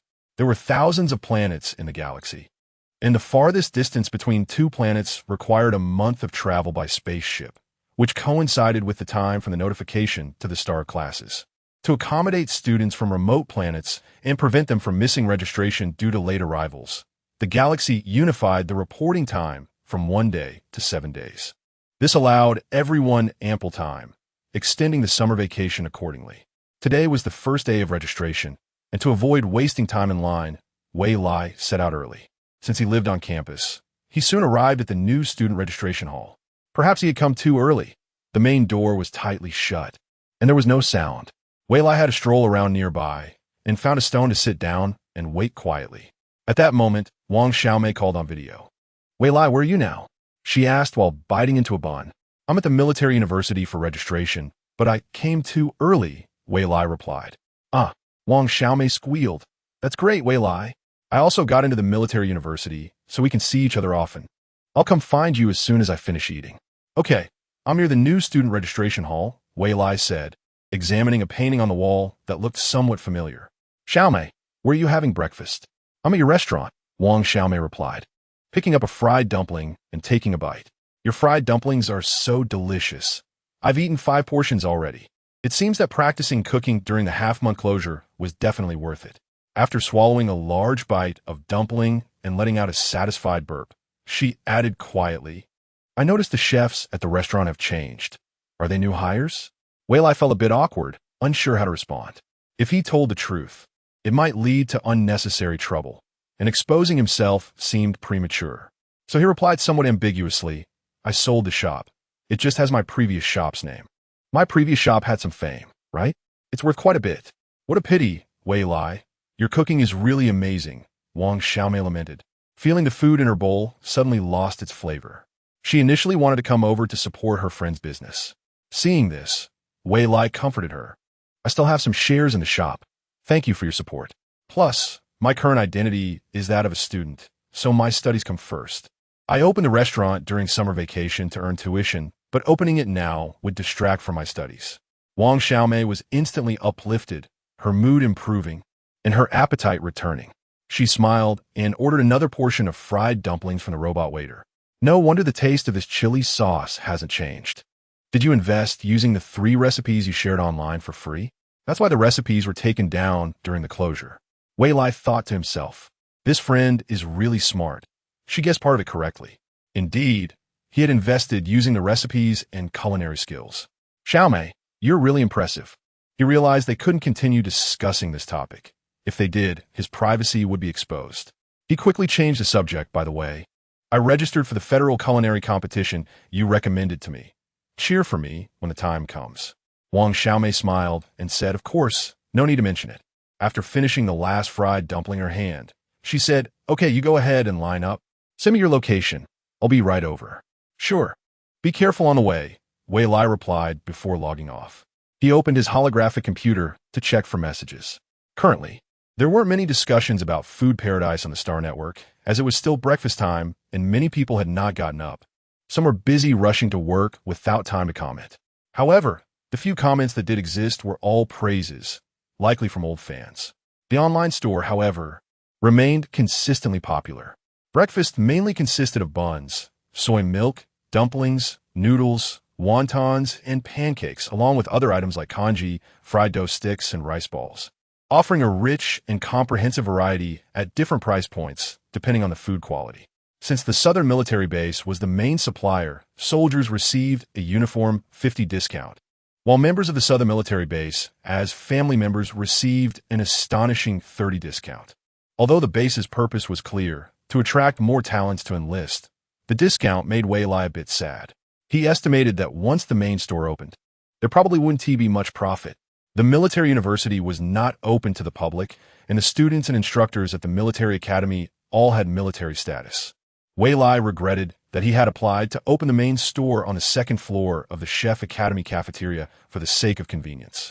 With less profit, his share would naturally be lower. It was like shooting himself in the foot, and he wondered if regretting it now would help. A bustling noise disrupted Wei Lai's thoughts. He saw several pairs of people lined up at the entrance of a new student hall. Wondering when this had happened and why he hadn't known, muttering to himself, he ran over to join the line. Wei Lai felt uncomfortable being squeezed in the line, possibly having queued in the wrong place. The people around him were tall and burly, while he was thin and short. Suddenly, a force pulled him out. Just as he was about to get angry, he saw it was Wang Xiaomei, and he immediately calmed down. "Xiaomei, I finally got in line correctly," he complained. "You're in the wrong line," Wang Xiaomei said, pulling Wei Lai's hand in another direction. "That S for the Mecha Combat Department. What are you doing in there as a planning department student? What does it say that?" "How didn't he know?" Wei Lai felt a bit aggrieved. He had come early specifically for this reason, but had just not found the right place. Their essay notice at the university entrance. The new student registration hall only serves the Mecha Academy and the Pharmacy Academy. Other departments are at the school square. "I saw the location you sent me was incorrect, so I came to get you," Wang Xiaomei explained as she activated the flying car to drive automatically. Wei Lai buckled his seatbelt and awkwardly smiled. "I didn't see it." Then a food container was handed over. "The newly opened food paradise tastes really good. Try it." Wei Lai pushed it away. "I've already had breakfast, but thank you for thinking of me." To prevent Xiaomei from overthinking, he added, "You don't know my skills. I 1T-star myself." "Since that's the case, fine." Wang Xiaomei took the food container and stored it in her space buckle. When they arrived at their destination, the two got out of the car. The square of the military university was large. In Wang Xiaomei's architecture school and Wei Lai's plant science school were not in the same direction. So they temporarily said goodbye and agreed to meet again when they had time. They then found their respective groups and lined up. Despite the large number of people, it was soon their turn.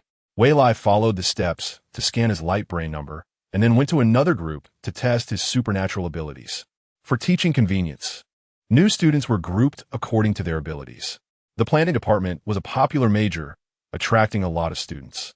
Otherwise, there were only a few people in the adjacent literature department studying interstellar cultural history, so there was no need to divide classes, and testing supernatural abilities would be unnecessary. The planning department had a total of 3 classes, and Wei Lai was assigned to Class B based on his level. Class A consisted of students with level 4 abilities and above. Class B had students with level 2 and 3 abilities. And Class C had students with level 1 abilities and above. At first, Wei Lai thought it was not bad, but later, during classes, he found himself in an awkward situation. Class A and Class C had the largest number of students, nearly 50 each, while Class B only had 6 students. However, the professors were the same, and sometimes when the instructors were too busy, they would combine classes, often neglecting Class B. On the way, Wei Lai encountered a classmate, Zhou Winli, who was cute but a bit aloof, accompanied by a bodyguard. Wei Lai decided not to greet her and went alone to handle his accommodation. It was only the first day of school, and there wasn't much to do, just registering, paying fees, setting up student status, and choosing a dormitory. The military university implemented a fully closed teaching system. Students could not leave the campus without reason, nor could they be day students.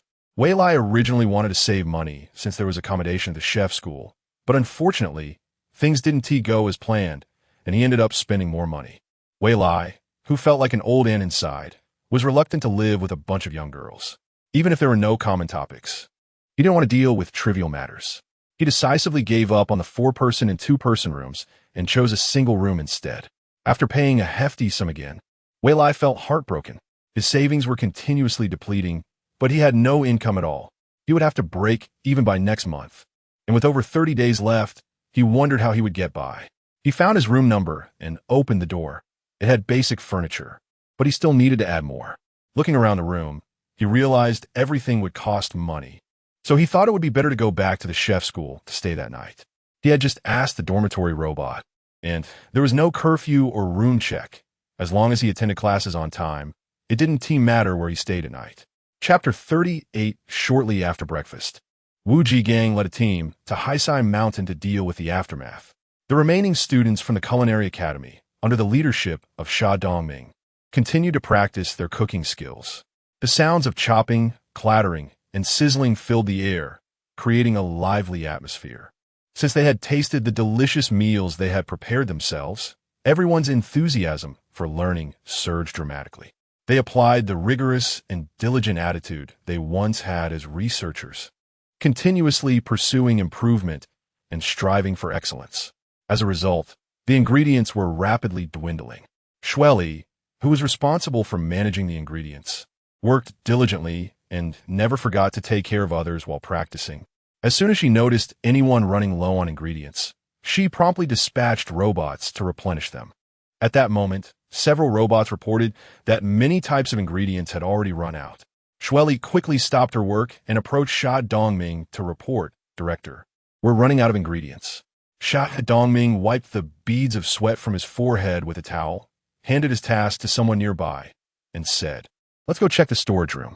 The storage room of the Culinary Academy's cafeteria included both a warehouse and a freezer, each containing about 10 units, with nearly 500 cubic meters of pure storage capacity. Both the warehouse and the freezer had preservation functions. The warehouse was used for storing fruits and vegetables, while the freezer was for storing perishable fish, shrimp, and meat. After yesterday's purchases of vegetables and the harvest from the mountain expedition, they barely filled one warehouse and one freezer. At this moment, only a few baskets of vegetables were left in the warehouse. Shweli worriedly said, "The seeds planted at the foot of the mountain have just sprouted. Should we buy some online? Are you paying for it?" Sha Dongming shot her a glare. "Do you not know the budget is tight right now?" He then looked toward the freezer, where not much prey remained. "Druidi Shidank Hadnik. So what do we do? Stop practicing cooking? Of course we need to practice, but we have to first solve the source of ingredients. Go. Inform everyone to go up the mountain to look for wild delicacies." Upon receiving the notice, everyone tidied up their things and followed Sha Dongming toward Heisai Mountain. They conducted a thorough search according to the Encyclopedia of Edible Plants on the Star Network. Before long, they had a bountiful harvest of various edible wild fruits, wild vegetables, and piles of wild rabbits and chickens. This was just on the outskirts, and there were so many things to collect. "Director, you truly are wise. So many things without spending a penny." "Exactly. With the director around, there's nothing to worry about." Sha Dongming was pleased by the praise. Noticing someone picking young, wild watermelons, he quickly stopped them, saying, "How many times have I told you? Only pick the ripe ones, and put the young ones back." At that moment, the sound echoed throughout the valley, but everyone was enjoying themselves. As noon approached, the group had made tremendous gains. Not only were their spatial containers full, but each person also carried large and small bags, chatting and laughing on their way back. They hoped everything was going smoothly on Wu's side. Of course it will go smoothly, what are you thinking? That team has quite a bit of firepower. Plus, they have so many secret weapons. Ha ha ha. Taking over the whole mountain is just around the corner.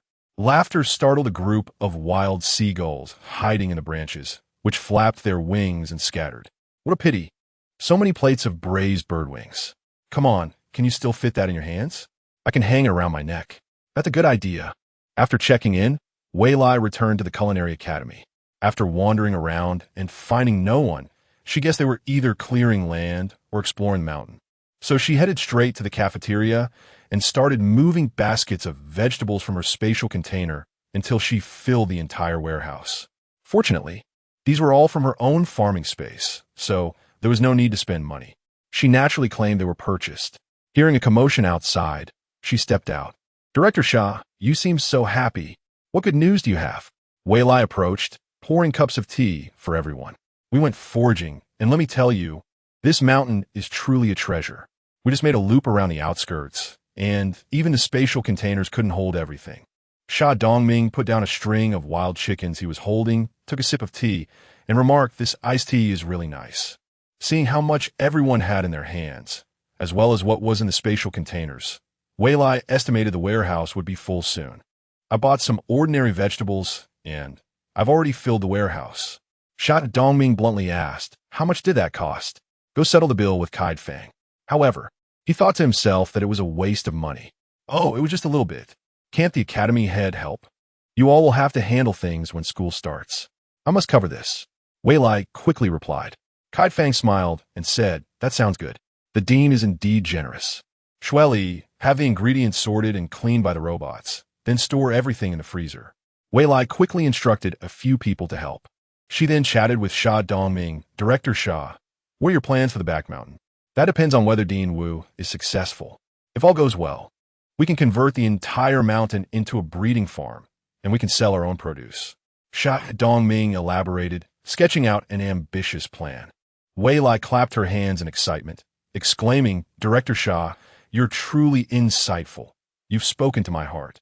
I'll rely on you for this in the future." With such capable hands, being a hands-off manager is just around the corner. Sha Dongming politely responded, "That's part of my job. Just ensure there are more benefits in the future." "Of course." Wei Lai winked. "This cafeteria is our academy's own property." They silently agreed that in the future, the internal personnel wouldn't be mistreated. The two exchanged smiles. When Lin Ling arrived, he saw Wei Lai and Sha Dongming chatting and laughing together, seemingly enjoying themselves.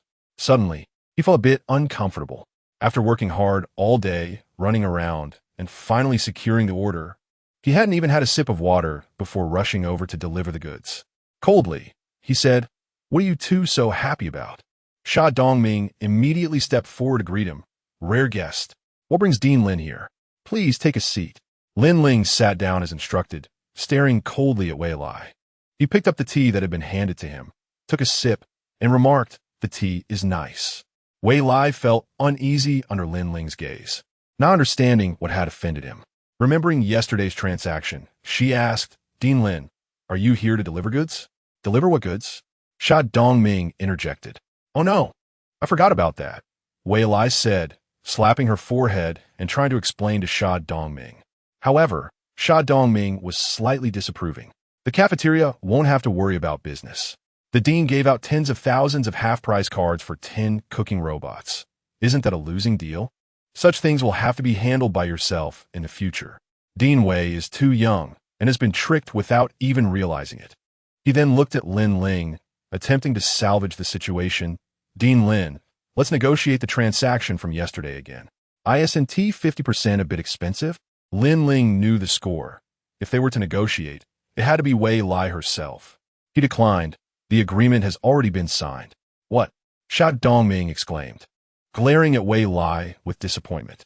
He took deep breaths to control his temper, thinking he couldn't argue with a child. If this were his own reckless child, he would be troubled. Wei Lai was startled by Sha Dongming's exclamation, realizing she might have made a mistake. She quickly picked up the teapot and poured a cup of tea for Sha Dongming. He angrily accepted it and drank it all in one go. He pulled Wei Lai aside to explain, "Dean, this is too much of a loss. At least 80%, it can't be lower."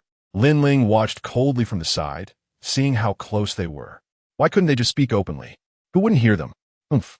Sha Dongming deliberately said this in front of Lin Ling, as it was a transaction between the two of them, and he felt it wasn't right to interfere too much. After explaining the conversation guidelines for Wei Lai, he turned and left.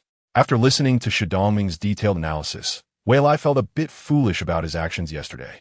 He had rushed to seek help for his illness without bargaining first. He took the initiative and said, "Are we friends? How could you trick me? What did I trick you?" "You didn't bargain," Lin Lin replied indifferently. Wei Lai closed his mouth, feeling a bit unhappy. He indeed had never done such a big business and lacked experience. "You want to change the discount card to 20 off?" Wei Lai raised his head. "Did you hear that?" Lin Lin's lips twitched. Wasn't it meant for him to hear? The conversation was so close that even an ordinary person could hear it, let alone him as an ability user. "It's not impossible," Wei Lai said with stars in his eyes. "Really?" Thinking about how calculated this person in front of him was, he looked at Lin Lin and asked, "What are the conditions? What do you take me for? Am I someone who loves to negotiate conditions?" Lin Lin replied a bit aggrieved, accusing him. "Is this what trust between good friends looks like?" Then he turned away in a sulk. Wei Lai felt a bit guilty. It seemed he had truly hurt his friend's feelings. He quickly sat on the nearby chair to patiently comfort him, but the other party wouldn't turn around. His pitiful back was so heart-wrenching. Having a sensitive friend was truly unfortunate. Besides comforting, what else could he do? Wei Lai helplessly used the method he had employed in his past life to comfort his crying nephew, reaching out to hug Lin Lin and patting his shoulder while saying nice things. At this moment, Lin Lin, in Wei Lai's embrace, was experiencing a storm of emotions, reaffirming his feelings for Wei Lai. It was this irresistible feeling that made his heart race nonstop. His body felt a bit warm, and the whispers in his ears felt like a spring breeze. Lin Lin wished this state could last a bit longer. With his high mental strength, he immediately noticed a group of people outside the academy, and their footsteps were getting closer. He quickly gathered his expression, returned to a calm state, and gently pushed Wei-Lai away, saying, "I forgive you." He stood up and sat in the opposite seat, pouring himself a glass of iced tea. Wei-Lai smiled. It really worked. His friend in front of him was so childish, just like his 5-year-old nephew in his past life. "That's good. Is the tea enough? Should I go make you some more?"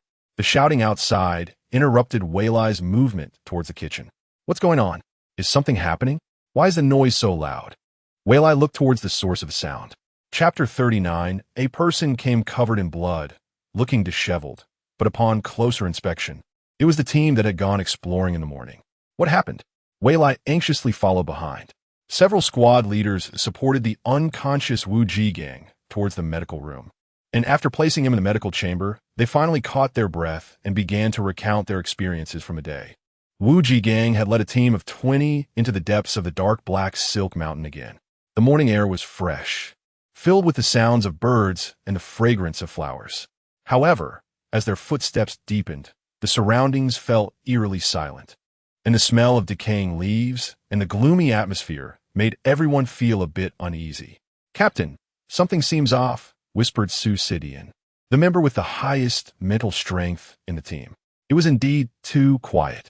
Wu Ji gang's face tightened, and he solemnly instructed everyone, "Listen to my orders and be ready to adapt." Yes, the group cautiously advanced, remaining vigilant of their surroundings, familiar with the path. They arrived at the location they had visited the day before. Everyone put on their night vision goggles. Thick, arm-sized black silk beasts lurked on the branches, eyeing them hungrily, a chilling sight. Members who had specifically changed into fire and water-resistant battlesuits were not afraid of being bitten by these second-tier beasts. Holding the realgar powder in their hands, they were eager to try it out. They sprinkled a bit near the nearest black silk beast, and several nearby began to wriggle away. Seeing that the powder was indeed effective, everyone quickly set about capturing them as planned.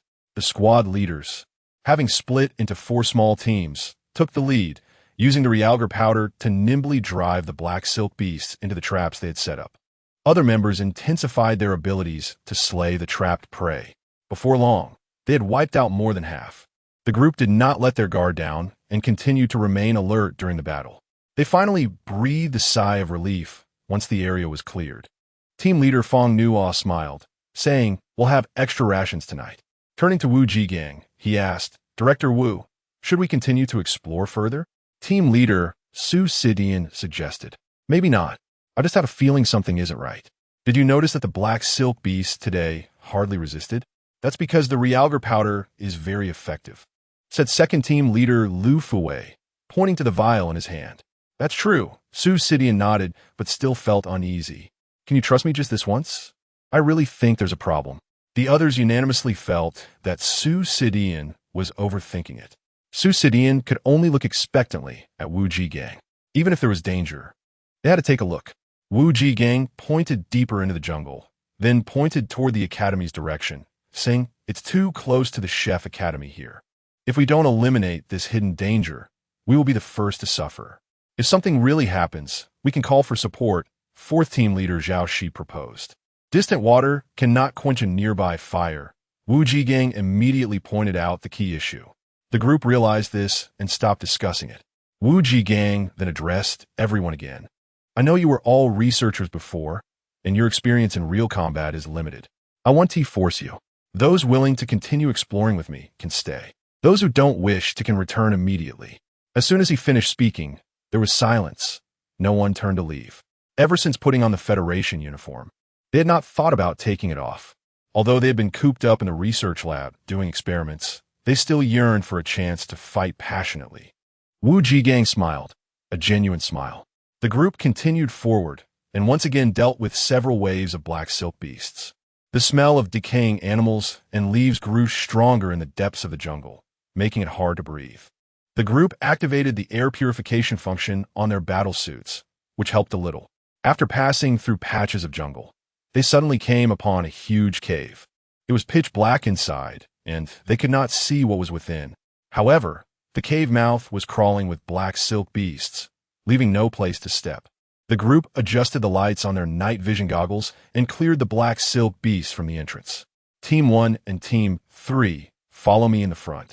Team 2 and Team 4 provide support from the back. Wu Gang issued the command and led the way into the cave. The cave, covered in moss and mud, was difficult to navigate. Every few steps, they encountered a cluster of black silk beasts, and the deeper they went, the higher the level of the beasts blocking their path. Fortunately, everyone's physical condition and abilities were decent, allowing them to handle the situation easily until they reached the heart of the cave. The environment in the cave's interior, however, was dry and devoid of any rotting smell. The light reflecting off the walls caught the attention of the scouting team. Upon closer inspection, they found that the walls were lined with natural energy stones, which had long been depleted in the galaxy, but were abundant here. Feng Nuo excitedly took out his tools to start mining. As soon as he touched the wall, a wave of bloody scent hit him. Careful!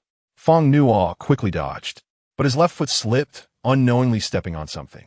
Just as he was about to be attacked, Wu Gang's energy gun hit the shadow. Looking down, they saw that the black silk beast was actually a level 5 beast. "I told you to scout ahead.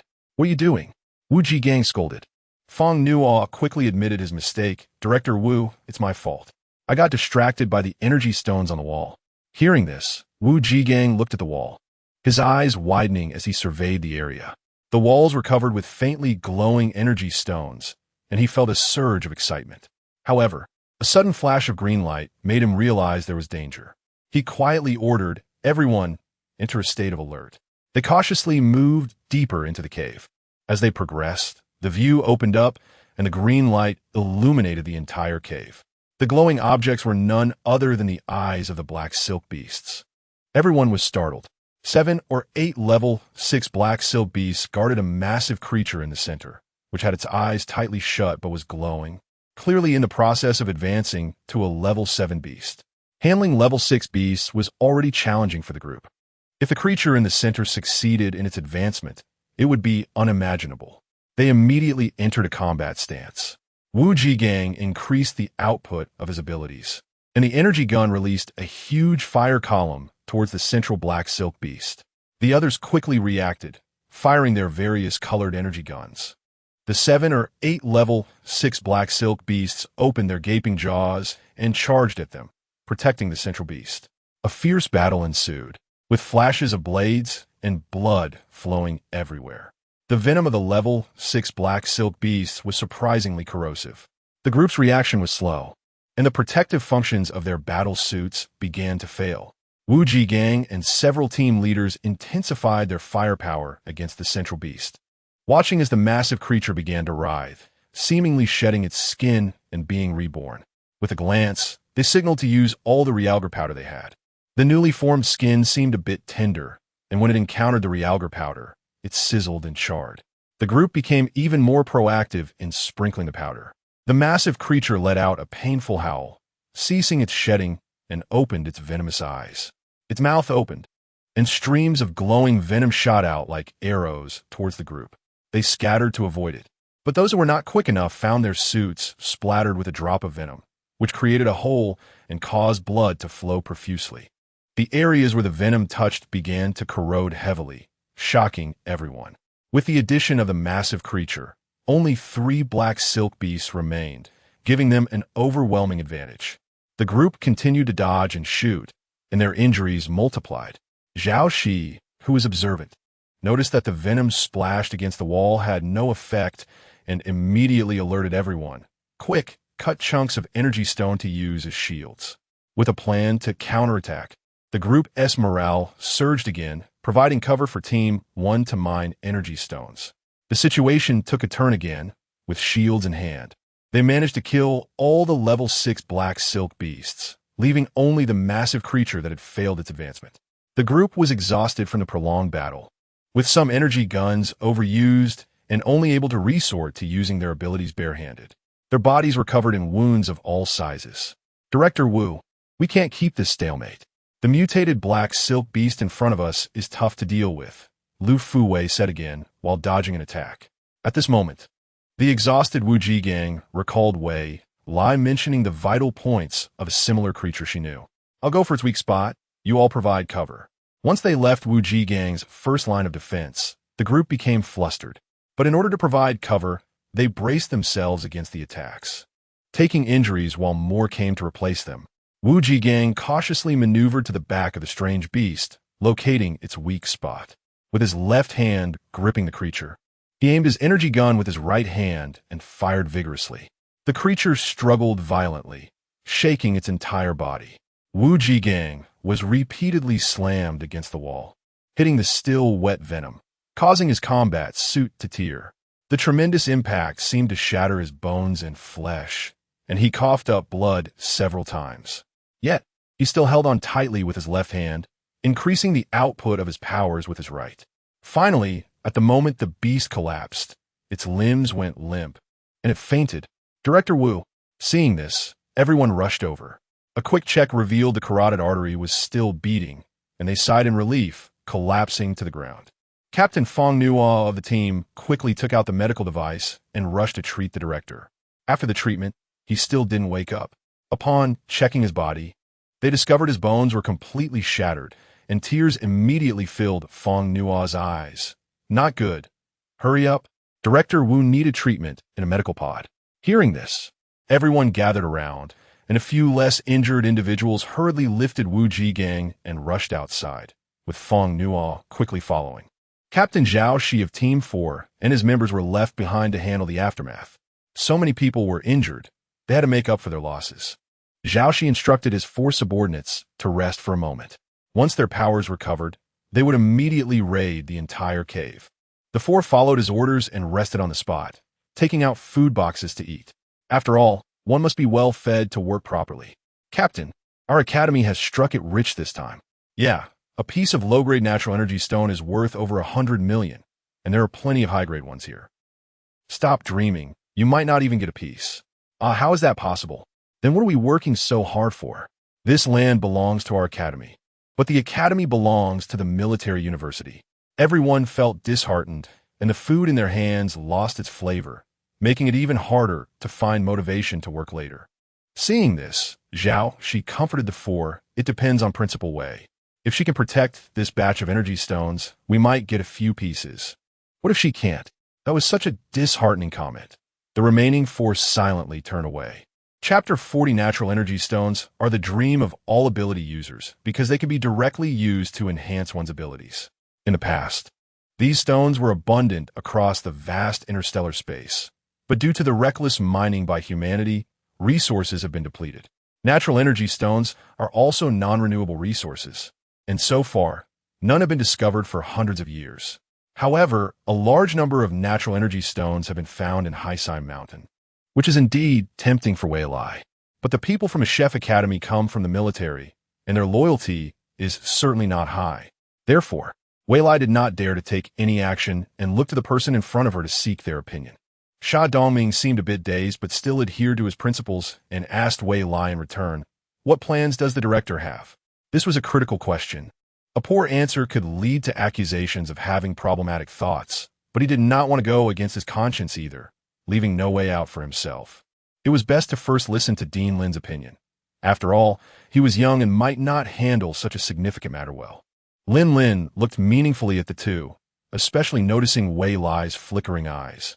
With a slight smile, he said, "Shall we first investigate the situation? If it's not energy stones, wouldn't it be a wasted effort?" Sha Dongming complimented, as expected of Dean Lin from the Mecha Academy. "You consider everything thoroughly." Thus the 3 of them, led by Su Sidian, headed towards the cave. Perhaps due to the eradication of Sigh Mountain, the journey was incredibly smooth. The few of them walked easily, but Wei Lai, feeling slightly physically drained, fell behind.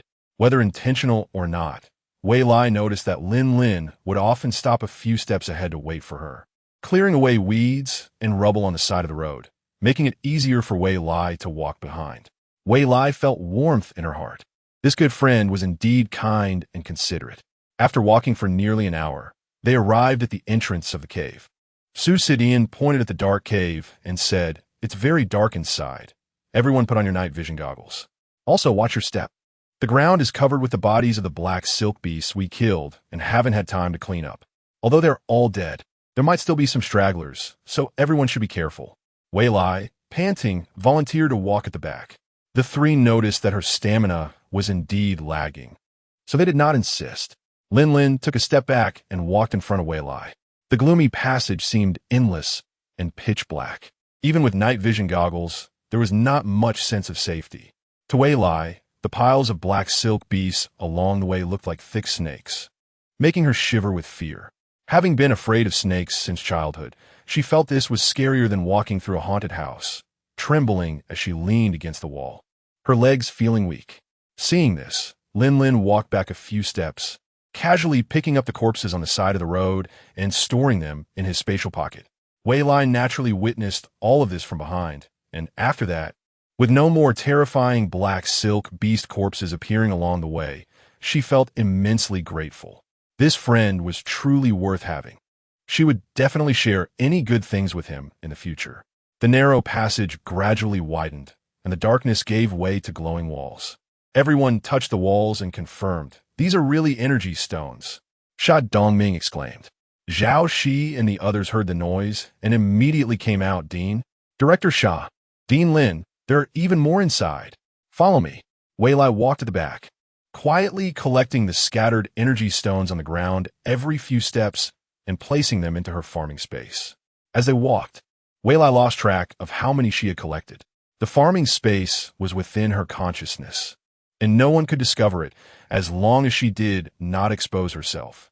They entered the depths of the cave, but their path was blocked by a massive creature. This was the failed advancement of a level 6 black silk beast. Zhao Shi introduced, "Just now, we were dismembering the level 6 black silk beast." He pointed to a bloody pile of corpses and awkwardly said, "The spatial pocket simply can't hold any more. We had no choice but to leave it on the ground. We haven't started digging for the energy stones yet, as per the Dean's instructions." Wei Lai, who was specifically mentioned, stopped her small actions and stepped forward. "Dean Lin, you can notify the principal. I don't have that authority yet." Being a new official, she was still in the shadows and currently did not have the principal's light brain number, nor did she know who the principal was. Lin Lin was surprised to hear this. Mu Li has been promoted. He is now the vice principal of the military university. Is this discovery from your academy, or are you here to report it? Wei Lai's eyes widened in disbelief. Is this a rocket launch? Promoted so quickly?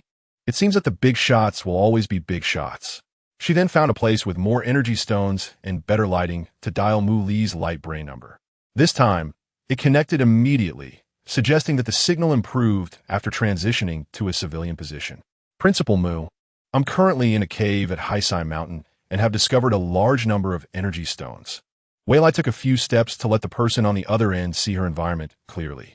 Mu Li's calm eyes showed a hint of fluctuation as he looked at their location, which was right next to the Federal University. He quickly ordered, "Stay put. I'll be right there." After hanging up, he hurriedly called his subordinates. Wei Lai received the instructions and exchanged glances with the others. It was Lin Lin who spoke up. "This is a great place for cultivation. As we all know, black silk beasts are only level 2, but there are surprisingly level 5 and 6 here. While we can't take these energy stones, we can take this time to focus on our cultivation." The others looked at Lin Lin gratefully and quickly found a spot to begin their cultivation. Seeing everyone close their eyes, Wei Lai found a hidden corner and pretended to meditate and cultivate as well. With her left hand against the broken wall, she sent large amounts of energy stones from inside the wall into her farming space. Her heart was filled with joy. She was about to get rich. As they delved deeper, a sudden voice startled Wei Lai awake. She quickly stopped her small actions and looked around. Everyone was meditating, and no one was speaking. She suspiciously glanced back, leaning her left ear against the wall to extend her mental power. Lin Lin, who had the ability of mental power, sensed the movement from Wei Lai's side and quietly walked over, silently asking, "What's wrong?" Wei Lai pointed to the wall, indicating Lin Lin to take a look. Lin Lin placed his right hand on the wall, concentrating as his mental power extended through his hand. His mental power was a rare SS rank in the interstellar realm, and soon he found something and whispered back, "Over 500 meters above this wall is the Federal University." Wei Lai was alarmed. They were currently on the territory of the Federal University. She looked at Lin Lin questioningly. "What should we do now?" Lin Lin whispered, "Wait. Keep cultivating." He then sat cross-legged next to Wei Lai. Wei Lai listened to his orders and no longer felt guilty about her earlier small actions. This was not considered embezzling public funds, and it was not the right time to act small. Thus, she also sat cross-legged, calming her mind to begin her cultivation. The energy stones could block sound, including mental power detection, because Wei Lai had carelessly collected a large number of energy stones, leading to a passage connecting to the ground being opened. Fortunately, the opposite side was the registration square for new students at the Federal University, bustling with noise, which suppressed the commotion from below. Mu Li, accompanied by a group of subordinates, quickly advanced towards Wei Lai's location on foot, to avoid alarming the enemy. They also disguised themselves. While Wei Lai and the others took 2 hours to travel, this group arrived in just half an hour. Lin Lin was the first to wake up from his meditation and stepped forward to inform them of the situation. Behind this wall is the Federal University. Since we killed the black silk beasts, we have broken through the energy stone barrier, so we need to make as little noise as possible. Wei Lai felt guilty as she listened. Her earlier actions had nearly caused a disaster. Fortunately, the place she chose had a broken wall, which helped Lin Lin's guest cover for her. Mu Li calmly directed everyone to start mining the energy stones. Mining energy stones required specialized tools. Doing it by hand would be time-consuming and laborious, and it could also lead to resource waste due to human absorption. Wei Lai was also given a shovel, but it was a smaller version. Considering Wei Lai's ability, it couldn't be detected by others, unlike his powers. Currently, only Wu Jigang knew about his ability. In the eyes of others, he was still seen as a B-level weakling dragging the team down. Wei Lai did not raise any objections and accepted the arrangement without guilt. So many energy stones were visible and tangible, yet he couldn't get his hands on them, so it was better to just slack off. He pretended to be weak with his B-level ability, resting after only a few shovels. Wei Lai didn't rest for long, not because he was shy, but because the shovel in his hand was too powerful. A light tap created a dent in the energy stone. If he hadn't known it was a stone beforehand, he might have mistaken it for tofu. With such effective tools, it felt inappropriate to be lazy. Lin Lin next to him was already digging so much that the mountain peak was nearly hollowed out and his figure was barely visible. Mu Li was directing from the side, categorizing the collected energy stones by grade and packing them into containers. When a container was full, it was stored in a spatial ring. Everyone was working hard, but Wei Lai seemed to be slacking off a bit. Mu Li then walked over and said sternly, "Get back to work." Wei Lai was startled and dared not daydream anymore, putting an effort at his task. After everyone's hard work, all the energy stones were collected, leaving no fragments behind. The group quietly exited the cave. Once outside, everyone began to speak loudly. Seeing Mu Li and his group moving quickly, Wei Lai hurried over, gasping for breath, and asked, "Principal Mu, don't we get any rewards?" Mu Li slowed down his pace, remaining silent. Lin Lin timely stepped forward to speak. "Your brother worked so hard to help. We can't let him down. Our director Wu is still in the medical chamber, right?" Wei Lai chimed in, expressing his grievances. Mu Li looked at the two in front of him, sighed, and said, "You won't be left out." After saying that, he quickened his pace to catch up with the front of the line. Mu Li was known for keeping his promises, and upon hearing this, the two felt relieved and smiled brightly. Since that was the case, they didn't rush anymore. With the addition of Wei Lai, the cook, the collection of edible plants and animals became even more abundant. What others saw as wildflowers and weeds were treasures in Wei Lai's eyes. For instance, this huge ginseng, which everyone thought was just a tree root. Chapter 41. What a bunch of ignorant interstellar people. Wei Lai couldn't help but feel pleased as he dug up all the ginseng he found, not sparing even the seedlings, and tossed them into his farming space when no one was around. The Interstellar Society likely had no knowledge of traditional Chinese medicine or similar techniques. Here, ginseng was just an ordinary weed that most people overlooked. A spirit plant master and pharmacist in the Interstellar Society focused on spirit plants and exotic beasts. This made Wei Lai very happy, and he hurriedly instructed everyone. "If you see similar plants, be sure to tell me." Everyone understood and cheerfully agreed.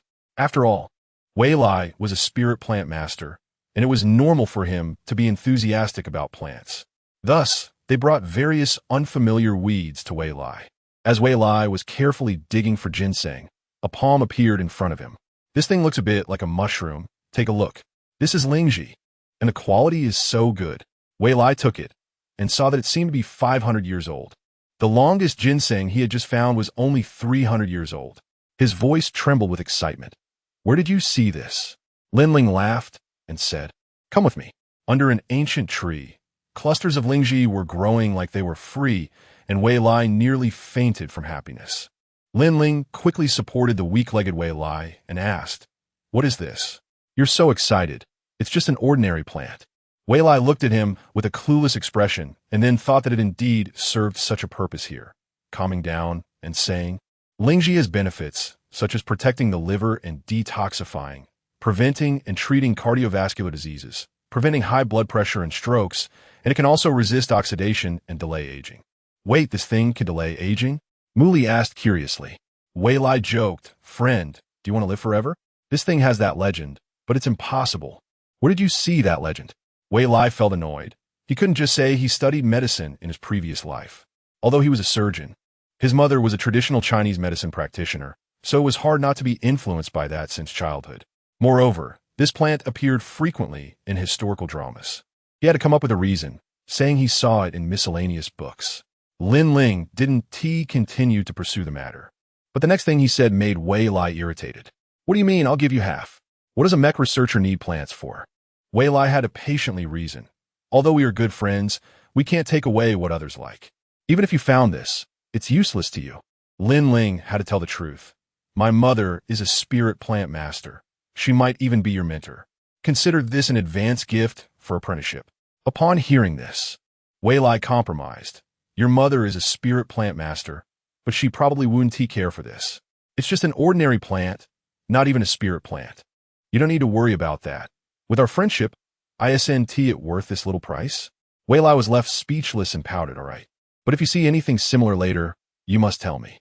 Linling readily agreed, not wanting to be stingy. He moved aside, stopping after only harvesting half. He resolved to not overreact if he encountered anything else and to manage his emotions well. After all, this was under the jurisdiction of the Chef Academy, and he could come whenever he wanted. As they descended the mountain, everyone collected plants, and they reached their destination around 3 in the afternoon. This left Wei Lai, who had lunch yet, starving. He was both surprised and delighted on the mountain, and upon seeing the cafeteria, his stomach started growling. Shat Dongming and Linling were fine. Being locals, they were used to drinking nutrient solutions and had resolved their lunch right after exiting the cave. Wei Lai took Linling to the VIP lounge. "Director Lin, let us take a break here. We'll have dinner here tonight." Linling was not polite and lazily leaned on the sofa, asking, "Can I order?" "Of course, just choose from the ingredients I have here," Wei Lai replied. "Then let us cook the black silk beast that failed to advance, which I just put in the cafeteria." "All right, you rest. I'll call you when the food is ready," Wei Lai said before leaving to find help. His own ability level wasn't sufficient to handle such high-grade ingredients. However, before that, Wei Lai planned to check the medical room to see Wu Jigang, but ended up empty-handed. He had to go to the cafeteria instead. At that moment, Wu Jigang was lively, handling ingredients. Wei Lai was once again shocked by the interstellar medical technology. If this were in his own time, he could only mourn the loss. Yet here, it only took a few hours to recover completely. In the cafeteria, besides Wei Lai, Wu Jigang had the best culinary skills and the highest ability level. Wei Lai decided to let Wu Jigang handle the 6th-level black silk beast they had harvested today, but first asked, "Class Leader Wu, can your body handle it? If you're tired, you should rest. After all, you just recovered from a serious illness." Wu Jigang laughed heartily. "Director, don't worry. This little injury is nothing. I've experienced worse injuries on the front lines." Wei Lai asked uncertainly, "Really, it's not a problem?" "Don't worry. It's really fine," Wu Jigang assured him. "Then you should cook that black silk beast that failed to advance. It's good for you." Wu Jigang hesitated. We've never been taught how to handle such ingredients. Wei Lai thought for a moment and said, "How about I handle a 2nd-level black silk beast on the side? You can follow my method." "That sounds good. Let us start." Wei Lai planned to make it into a soup, which was the best way to nourish. Stir-frying or frying would lose some nutritional components. Steaming was the best way to retain the nutrients of the ingredients. Wei Lai treated the black silk beast like a snake and began to make a famous Guangdong dish. Snake soup. The black silk beast had been cleaned by robots, alleviating Wei Lai's biggest concern. Most girls were afraid of such things, whether dead or alive. Now that it was properly processed, it looked much more pleasant. He ordered a batch of eel from the Star Network, took out the civet cat he had hunted, and began the preparation. First, he naturally handled the side ingredients, shredding the cooked civet cat meat, cutting the mushrooms and eel belly into shreds, and soaking the black fungus. Chicken shreds were mixed with egg whites and wet starch, and stir-fried in hot oil until cooked. Next was the handling of the black silk beast. Wei Lai first put the black silk beast meat into boiling water to cook, then took it out, washed it, and removed the bones, saving the broth for later use. He shredded the black silk beast meat into thin strips and set them aside. In another pot, he added an appropriate amount of lard, briefly stir-fried the meat, then transferred it to a clay pot. In the clay pot, he added cooking wine, MSG, salt, ginger slices, and green onion strips, and finally added the broth from cooking the black silk beast meat. He placed the clay pot in a steamer and steamed it for an hour on medium heat. During this time, Wei Lai guided the apprentices around him. Yes, whenever Wei Lai cooked in the cafeteria, everyone in the Chef Academy was eager to learn. After all, they were adults and didn't need supervision, so Wei Lai's role as a mentor was quite easy all along. Before they knew it, the time had come. Wei Lai turned off the heat, took out the black silk beast meat strips, and placed them in a clay jar. He then added the side ingredients: chicken shreds, civet cat shreds, eel belly shreds, mushroom shreds, black fungus, and a broth. After bringing it to a boil, he added an appropriate amount of salt, pepper, and water starch, and finally added the cooked lard, keeping it warm on low heat. As soon as the finished product came out, everyone was eager to eat, and they couldn't wait to taste the soup. The delicious flavor dispelled the fatigue of the day. Subsequently, the soup made by Wu Jigang was even more appealing, as it was from a nearly 7th-level exotic beast. Just the aroma was enough to fill the entire cafeteria with energy. However, mealtime hadn't arrived yet, so everyone restrained their eager hearts. Moreover, under Wei Lai's guidance, Wu Jigang had only made a small pot, which was not enough for one person. Therefore, those with similar ability levels actively came to help process the ingredients. After all, the black silk beast was massive, and, after processing, there were over 1,000 gene of meat. Members with insufficient levels did not give up on such delicious food. They picked out black silk beast meat suitable for their ability levels from the ice cellar and started preparing it. Today, there were hundreds of thousands of pieces of black silk beast meat caught, which could withstand some rough handling and practice. Wei Lai smiled with relief and began making ginseng chicken soup. Everyone had been tired during this time and needed to replenish themselves, especially Wu Jigang, who had suffered serious injuries. Even if he recovered, there might still be some hidden dangers. Ginseng chicken soup is a nourishing delicacy with benefits, such as tonifying the spleen and lungs, generating fluids and quenching thirst, calming the mind, and replenishing blood. Although it was summer and not the best time for supplementation, the physique of interstellar people did not need to consider these factors. Moreover, Wei Lai was unsure if the effects of this ginseng chicken soup would be effective for this group of interstellar people in this era. Even if it had no effect, it was still a token of her goodwill, and it was also good to eat as ordinary food. Wei Lai said to the students gathered around, "Next, I will make ginseng chicken soup. The ginseng is what I just picked. The quantity is quite limited. If you want to try it, you will have to go up the mountain to find your own." Upon hearing this, everyone stayed and expressed their admiration for Black Silk Mountain. Not only was it rich in resources, but it also had a large number of rare energy stones that definitely needed to study it further when they had time. She had the robot take several wild chickens and wild boar shank meat from the ice cellar. Wei Lai reluctantly took out a ginseng that had been stored in her spatial pocket for 300 years. It was her own carelessness. Most of the ginseng had been thrown into the farming space, and with so many people around, it was not easy to take them out directly. Although there was ginseng in the spatial pocket, there was only one 300-year-old piece. Moreover, she had just mentioned it, and it was not right to go back on her word. Otherwise, it would go against the way of being a person and would disrespect the dignity of the dean. The ginseng, about the size of an infant's arm, was washed clean and looked quite similar to radishes, plump and white. Wei Lai did not overlook the roots and evenly placed both the sliced ginseng and the whole ginseng into 101 stewing pots. The workload was a bit large, but there was no need to worry about this with interstellar cooking utensils. Next, she cut the cleaned wild chickens in half and chopped the pig shank meat into pieces, placing them into a large pot of boiling water.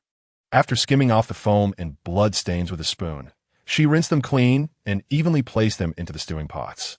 She added the ingredients, goji berries, ginger, red dates, and sliced pig liver, and finally added clean water to stew for 2 hours. Just in time for mealtime, she would add salt and chicken powder. Chapter 42, the long-awaited mealtime, finally arrived. When Wei Lai finished making the cold noodles and came out, everyone was already seated properly in their places. The dining table in the Chef Academy was long and could be arranged in any size. Usually, everyone gathered together to eat, chat, and build relationships. "Dean, we've been waiting for you," everyone exclaimed eagerly. Wei Lai smiled and took a seat at the empty spot. "Serve the dishes." Upon receiving the command, the robots filed out, each carrying a tray to deliver to everyone. Tonight's main dishes were black silk beast meat soup and ginseng chicken soup, with cold noodles as the staple food. Due to the high level of the black silk beast meat soup and the different abilities of each person, the portions varied. Lin Lin had the most, followed by Wu Jigang, while Wei Lai had the least. No one had any objections, as consuming too much of such high-grade spiritual food could be overwhelming for their bodies and detrimental to absorption. Naturally, the dish that attracted everyone's attention was the black silk beast meat soup. But to give Wei Lai face, they all chose to have ginseng chicken soup first. As they opened the lids in front of them, a rich aroma of chicken soup wafted out. Scooping a spoonful of the soup, the red goji berries and black mushrooms floated in the broth, and a fresh flavor spread throughout their bodies, providing a warmth that was deeply soothing in the scorching summer. Rather than feeling hot, Wu Jigang was the most affected. He simply abandoned the spoon and drank the entire bowl of ginseng chicken soup in one go. The warm sensation quickly spread throughout his body, continuously penetrating into his bones, gently mending old ailments. The scars between his bones had already been healed in the medical chamber, and now there was no trace of having been injured at all. This warmth continued to persist, reinforcing his recovery. Wu Jigang felt completely relaxed and comfortable. Sha Dongming felt the same way. His hair loss problem had not been resolved by any high-grade potions or spiritual food, stemming from an old ailment he had since his youth. Back then, his skull was shattered and he was poisoned. Although he recovered fully thanks to medical devices, his hair had gradually thinned. After drinking the ginseng chicken soup, he not only felt relaxed but also noticed a tingling sensation in his scalp. The previously dormant hair follicles seemed to have revived, and a few strands of hair appeared in the bald spots. Wei Lai, however, had the least reaction. After tasting the soup and trying a piece of meat, she felt it melt in her mouth and warmth spread throughout her body. Her cheeks flushed. This was indeed a nourishing dish. Wei Lai felt energized and eager to cultivate 10 acres of land. But seeing everyone lost in blissful expressions, she remained silent, guessing that the effect on them might be extraordinary. So she took out a cold drink and waited for everyone to finish savoring.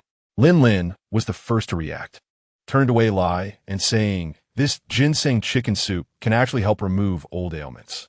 I scooped some soup and pulled out a piece of something. "Is this it? What is this?" Wei Lai was also surprised that it had such a significant effect. "This is the ginseng we picked this afternoon. You participated in the gathering too, right? Is this what cured my baldness?" Sha Dongming excitedly grabbed a few pieces and started chewing. After finishing, he wanted to take more from the bowl next to him. Wu Jigang quickly picked up his bowl and devoured the contents. "Old Sha, what are you doing?" "Oof, stingy." Sha Dongming turned to look at Shui Li, who had already finished and was licking his lips reluctantly. The others had also cleared their plates. Sha Dongming then turned to Wei Lai for help. "Dean, is there any more?" Countless pairs of eyes looked at her expectantly. Wei Lai felt like she was being stared at by a pack of hungry wolves. "I only picked one 300-year-old ginseng today. The other younger ones might not have the same effect." Naturally, she was going to take it out again after hiding it. Seeing the slight disappointment on everyone's faces, she suggested, "How about we go up the mountain tomorrow to look for some ginseng seedlings to plant?" This idea was good. Perhaps they could find older ones. Feng Nuo agreed wholeheartedly. Zhao Shi stepped back, thinking of the worst-case scenario, and comforted everyone. "It doesn't matter if we can't find any. We can just force the seedlings to mature. Wei Lai interjected. Forcing them to mature would go against the natural growth patterns of plants, and the effects might not be as good. Just like cooking, this ginseng chicken soup was made entirely by hand, without letting machines accelerate the cooking time. The results speak for themselves. The quality of the finished product is higher. Everyone benefited greatly. Haste makes waste, and being eager for success truly doesn't work. After discussing to go up the mountain tomorrow for gathering, everyone started eating the cold noodles, the staple food that would give them energy for upgrades. In the blink of an eye, the noodles were gone, indicating that everyone shared the same eagerness for strength enhancement. They eagerly awaited to taste the last dish. The soup of the black silk beast meat was even more tender than the ginseng chicken soup, and its overwhelming energy continuously flowed into their bodies through their mouths and noses. Everyone entered a meditative state to cultivate. Wei Lai felt like a seed about to break out of its shell, her wood-type abilities coursing rapidly through her meridians, a thrilling and exhilarating roller coaster ride. But unlike a roller coaster, it seemed endless, as if there were no end. The seed was bouncing around, unable to find an exit or direction. She had to gather her wood-type abilities into a sharp spike and thrust it against the barrier. The energy failed, dissipated, and then reformed, failing and restarting countless times. Finally, with a pop, her abilities broke free and were reborn. Wei Lai immediately opened her eyes. Wow, just one bite, and her abilities had already reached the mid-level of Tier 3. She couldn't wait to finish the rest, but unfortunately, that effect didn't occur again. Seeing that everyone had also upgraded their abilities to some extent, Wei Lai announced the end of lunch and that there would be no work in the evening, allowing everyone to consolidate today's gains. The cool night breeze blew softly, fireflies danced in the forest, and unknown insects played a serenade. Wei Lai walked Lin Lin to the door, and just as she was about to leave, her left arm was pulled back, forcing her into the nearby woods. Wei Lai looked up along the arm and was met with a pair of dazzling starry eyes, more beautiful and striking than the stars in the sky, momentarily mesmerizing her. Lin Lin, unable to contain his racing heart, looked seriously at the girl in front of him. Having lived this long, it was his first crush, and he had to succeed. Moreover, his great-grandfather had predicted that he would be single forever unless he encountered someone who made his heart flutter. Lin Lin had always thought it was nonsense, but after passing through puberty and youth without developing any interest in the opposite sex, he accepted his fate and devoted himself to mecha research and ability training. Until he met this girl, he felt an irresistible urge to get closer, and those two embraces had confirmed his feelings. "Do you like me?" The voice was ethereal, lingering in the night, momentarily dazing Wei Lai. "Like your eyes."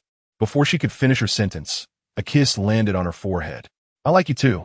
The low voice was filled with uncontainable joy, making Wei Lai lose her senses again.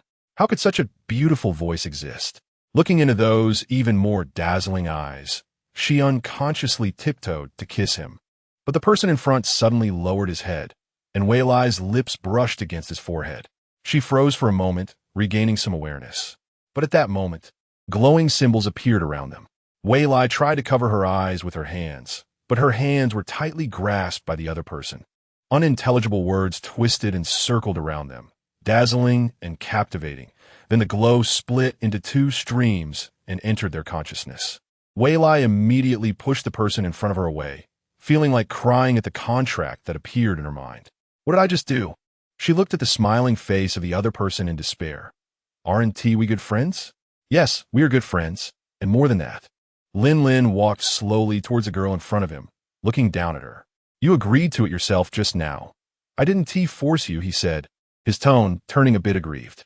Wei Lai was speechless, gazing up at the starry sky, blaming the beauty of the night for clouding her vision. I consider you a brother. Plus, I didn't finish my sentence earlier. I was going to say I like your eyes. It's your misunderstanding. Hearing this, Lin Lin felt a bit unhappy. His heart was filled with joy, but it brought about the other person's disappointment and accusations. Was it because he was still young and hadn't figured things out yet? He stubbornly pushed the question back. So what do you think we should do? This is the most sacred couple contract in the galaxy. It's not easy to dissolve. Wei Lai was at a loss. It was indeed like that. To dissolve such a contract, One either had to lose all their powers and become an ordinary person or truly marry each other. Waylide and T want or wish to choose either option. If he became an ordinary person in the galaxy, could he still keep his secrets? And while marrying the other person seemed like the best choice, Waylide had been single until his death in his past life. And having seen the cold realities of life in a place like the hospital, he really felt indifferent towards the opposite sex. If they married and then divorced, wouldn't that be a joke? So what do you think? Lin Lin looked seriously into Wei Lai's eyes. Can you feel my feelings for you? The establishment of a couple's contract was very strict. It required the right time, place, and people. The time referred to the night of the interstellar Valentine's Day, at noon. Not a minute more or less. The place referred to the witness of the mountains and the creatures. And the Culinary Institute, backed by the Black Silk Mountain, was close to the mountains. The people referred to two individuals, which could be one male and one female, or both male or both female, expressing their joy to each other in the above environment, holding hands tightly and kissing each other as forehead as a contract. After the success, the two would share the same feelings and emotions, being able to sense each other's existence even across several planets. What Wei Lai feared most was this point. If he entered the farming space, wouldn't he be discovered by the other? What if the other person resorted to killing and treasure hunting? His own cultivation was so poor that he had no power to resist. Although he felt the other's feelings now, who could guarantee it would always be like this? Wei Lai had lived 2 lives without experiencing love, but he had always been a rational person. He could try these things out, but his safety had to come first. To be honest, his definition of the person in front of him was at most an ordinary friend. So answer me seriously. Can you be sure that your feelings will never change? Chapter 43. Lin Lin was filled with joy, nodding foolishly. However, deep down, he was muttering to himself that without the other person in this life, he would only be left single, as fate could not be defied. Wei Lai, seeing this, lost all reservations. Let's directly sign a marriage contract. Lin Lin had no reason to refuse and happily asked, now? Yes. Wei Lai nodded, thinking the other party would refuse because once the marriage contract was signed, their lifespans would be shared. If one died, the other couldn't survive either. This was the most secure method Wei Lai could come up with. There was no need to worry about being killed for treasures. As for feelings, they could be cultivated slowly. For now, he still regarded Lin Lin as just a friend and interacted with him as such.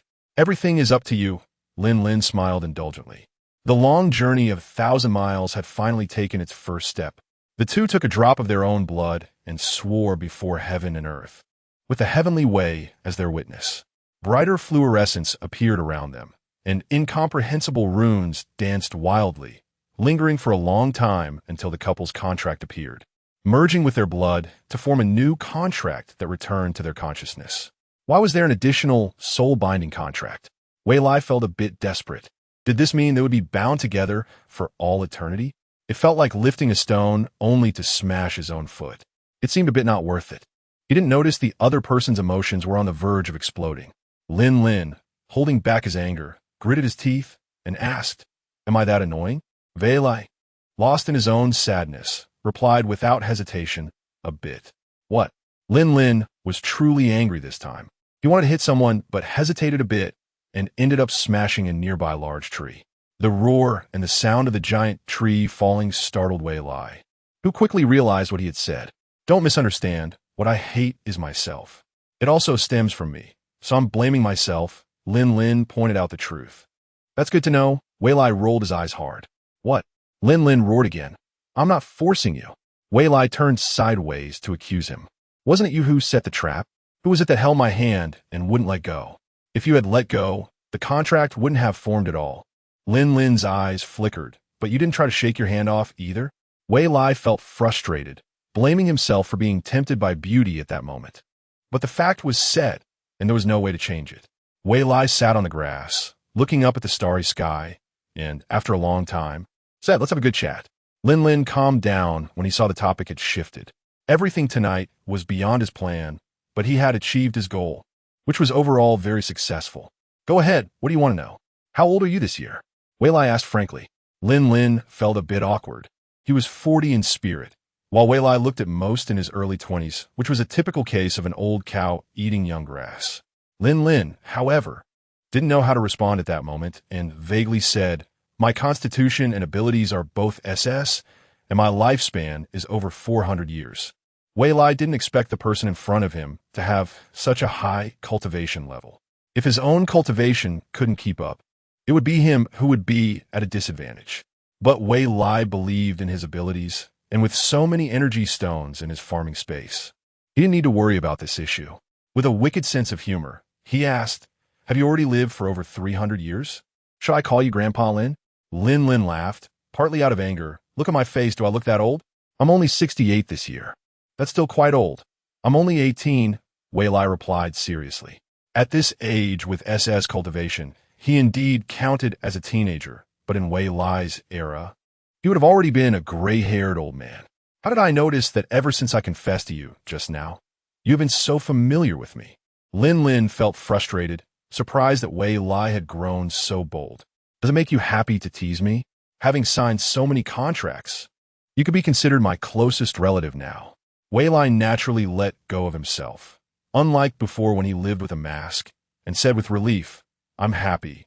Let's go. I'll take you to a place." He took Lin Lin's hand and entered his golden finger space. Lin Lin was surprised to find himself in another space where there were hundreds of acres of farmland and a small fish pond, with piles of energy stones on the empty ground next to a small house. "I suspected what you were doing in the cave before, but I didn't expect you to put it here." Wei Lai nodded. "No machine can detect anything here, and this is my secret base. Do you have anything to say?" Lin Lin quickly realized, "You still don't trust me enough, so you decided to sign a marriage agreement again?" "Yes," Wei Lai nodded honestly. "It's also my fault for not giving you enough sense of trust." Lin Lin felt a bit guilty. "Let's go out first. I'll take you to a place." Wei Lai was surprised, wondering if his guesses could be true. He focused his mind, and the two returned to their original place. "Don't be scared later," Lin Lin said with a mysterious smile, taking Wei Lai's hand. The scene before them was filled with mist, resembling a fairyland. Wei Lai was pulled forward, and the plants along the way emitted a fairy aura, with fruit trees in clusters, bearing glowing fruits. The two arrived at a delicate building and sat on the chairs in front of the door. Lin Lin conjured a cup of tea out of thin air and handed it over. "I also have a legacy." Wei Lai was still in a daze and curiously asked, "Does everyone have this?" "Of course not. Do you think this is some junk?" Lin Lin, worried that the other party wouldn't believe him, explained the history of the interstellar world. After listening, Wei Lai felt a bit better in his heart. "So, this is a cultivator's personal space." "Yes. My ancestors had a successful ascension. This was passed down to me by my great-grandfather before he passed away. Only you and I know about this place." Wei Lai felt joyful from the bottom of his heart. "Mine is too." "So, are you a cultivator?" "Yes, but only at the second level of Qi training. After so many years of cultivation, you only reach this level. You might as well practice abilities. That's just how it is. There is no spiritual energy in the interstellar world right now. I mainly cultivate abilities," Lin Lin said helplessly, admitting that he could only reach this level relying on the spiritual energy in his space. Wei Lai stood up and looked around. Those plants were probably spiritual plants. He pushed the tightly closed door, but it didn't budge. "Why can't I open it?" "Cough, cough, cough." Lin Lin awkwardly coughed. "This door requires a foundation building stage to open." "How long will that take?" "That's too boring. This place, apart from having more spiritual plants than me, has nothing special. Let's go to my space." Lin Lin touched his nose, knowing he was being looked down upon, but he didn't argue. Wei Lai once again led Lin Lin to his space's small house. "My space can grow and move. Come, I'll show you something rare." The panel in front of the small house was flashing nonstop. Wei Lai knew another task had been completed and quickened his pace. The task panel flashed. Harvested a total of 10,000 pounds of crucian carp. Reward: a recipe for pickled crucian carp. Harvested 100 pounds of carp. Reward: 10 bags of black fish fry. Total fish harvest has reached 10,000 pounds. Reward: fish pond expanded to 20 acres. "Go help me claim the reward," Wei Lai ordered Lin Lin, who was in a daze. Curious, Lin Lin walked up, tapped the first task, and a recipe appeared in his hand out of thin air. "Is this how your recipes come about?" "Yes." "What's wrong?" "Nothing, just a bit envious. When I received my legacy, there was nothing like this." Wei Lai felt a bit sorry for him. It's fine. You can borrow mine to play with. Lin Lin's eyes lit up as he looked at the task panel and claimed the remaining rewards. At this moment, the task panel radiated brilliant light. Unknown energy detected. Do you wish to absorb it? What is this unknown energy? Wei Lai looked at Lin Lin. Could it be you? Lin Lin felt a black line on his forehead. I'm a person. He picked up a piece of energy stone at his feet and said, it should be this one. This cannot be absorbed. Wei Lai immediately refused. The energy stone could enhance abilities. But can you use it openly? Lin Lin had a different perspective. Even if you use it secretly, an upgrade in abilities would inevitably attract others' attention and even covetousness. Aren't you a refiner? Make me a magical tool to conceal abilities. Sorry to disappoint you, but my cultivation is not enough. Lin Lin ruthlessly shattered Wei Lai's beautiful dream, feeling capable yet powerless. Then what should we do? Let absorb everything? Wei Lai was unwilling. First, put most of the energy stones away in the spatial ring and try a small portion. Lin Lin advised cautiously. If it wants to absorb everything, that would be a loss. Wei Lai thought it made sense and tried it out. Suddenly, a field of 1 acre transformed into a spiritual field, and the plants growing there turned into spiritual plants. This miraculous change astonished both of them.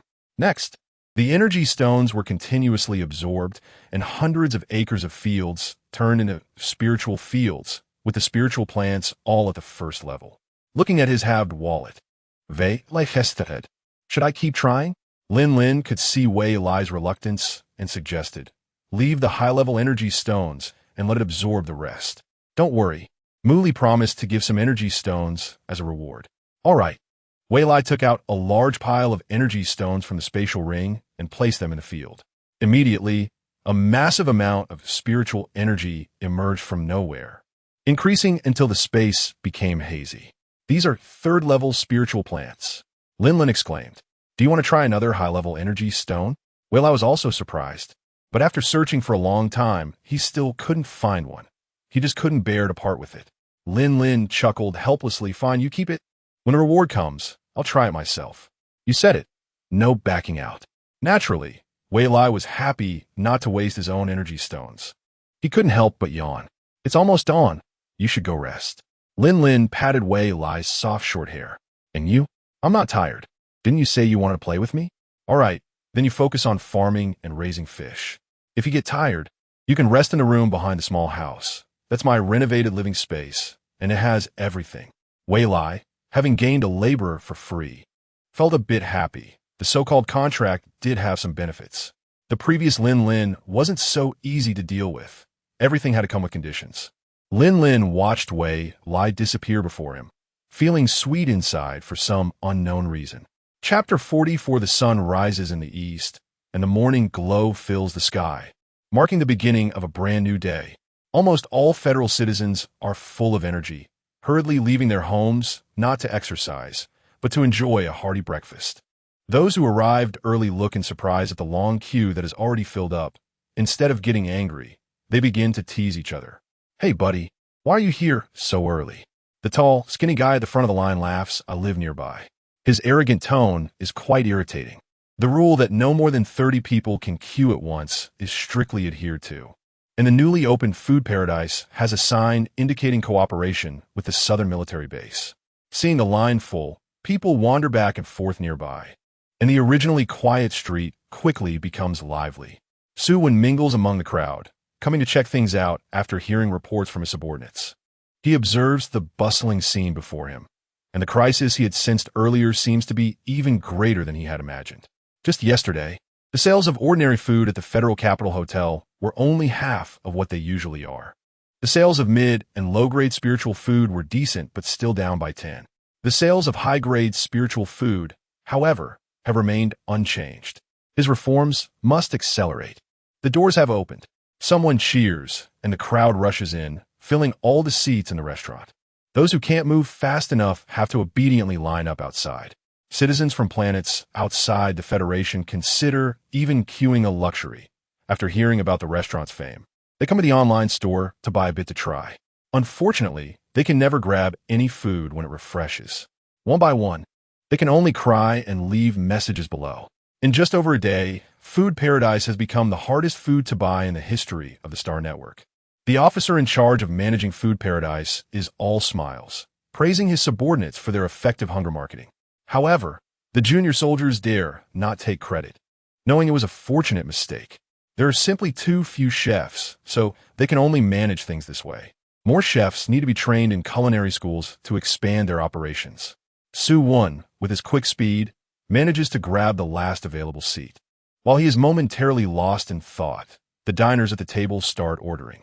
"Buddy, hurry up and order."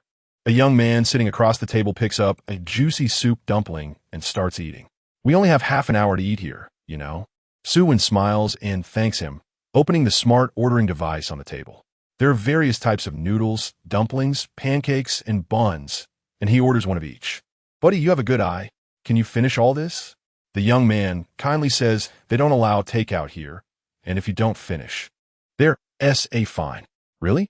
Su-won is half convinced. How can such strict service still be so popular? "I'm not kidding you.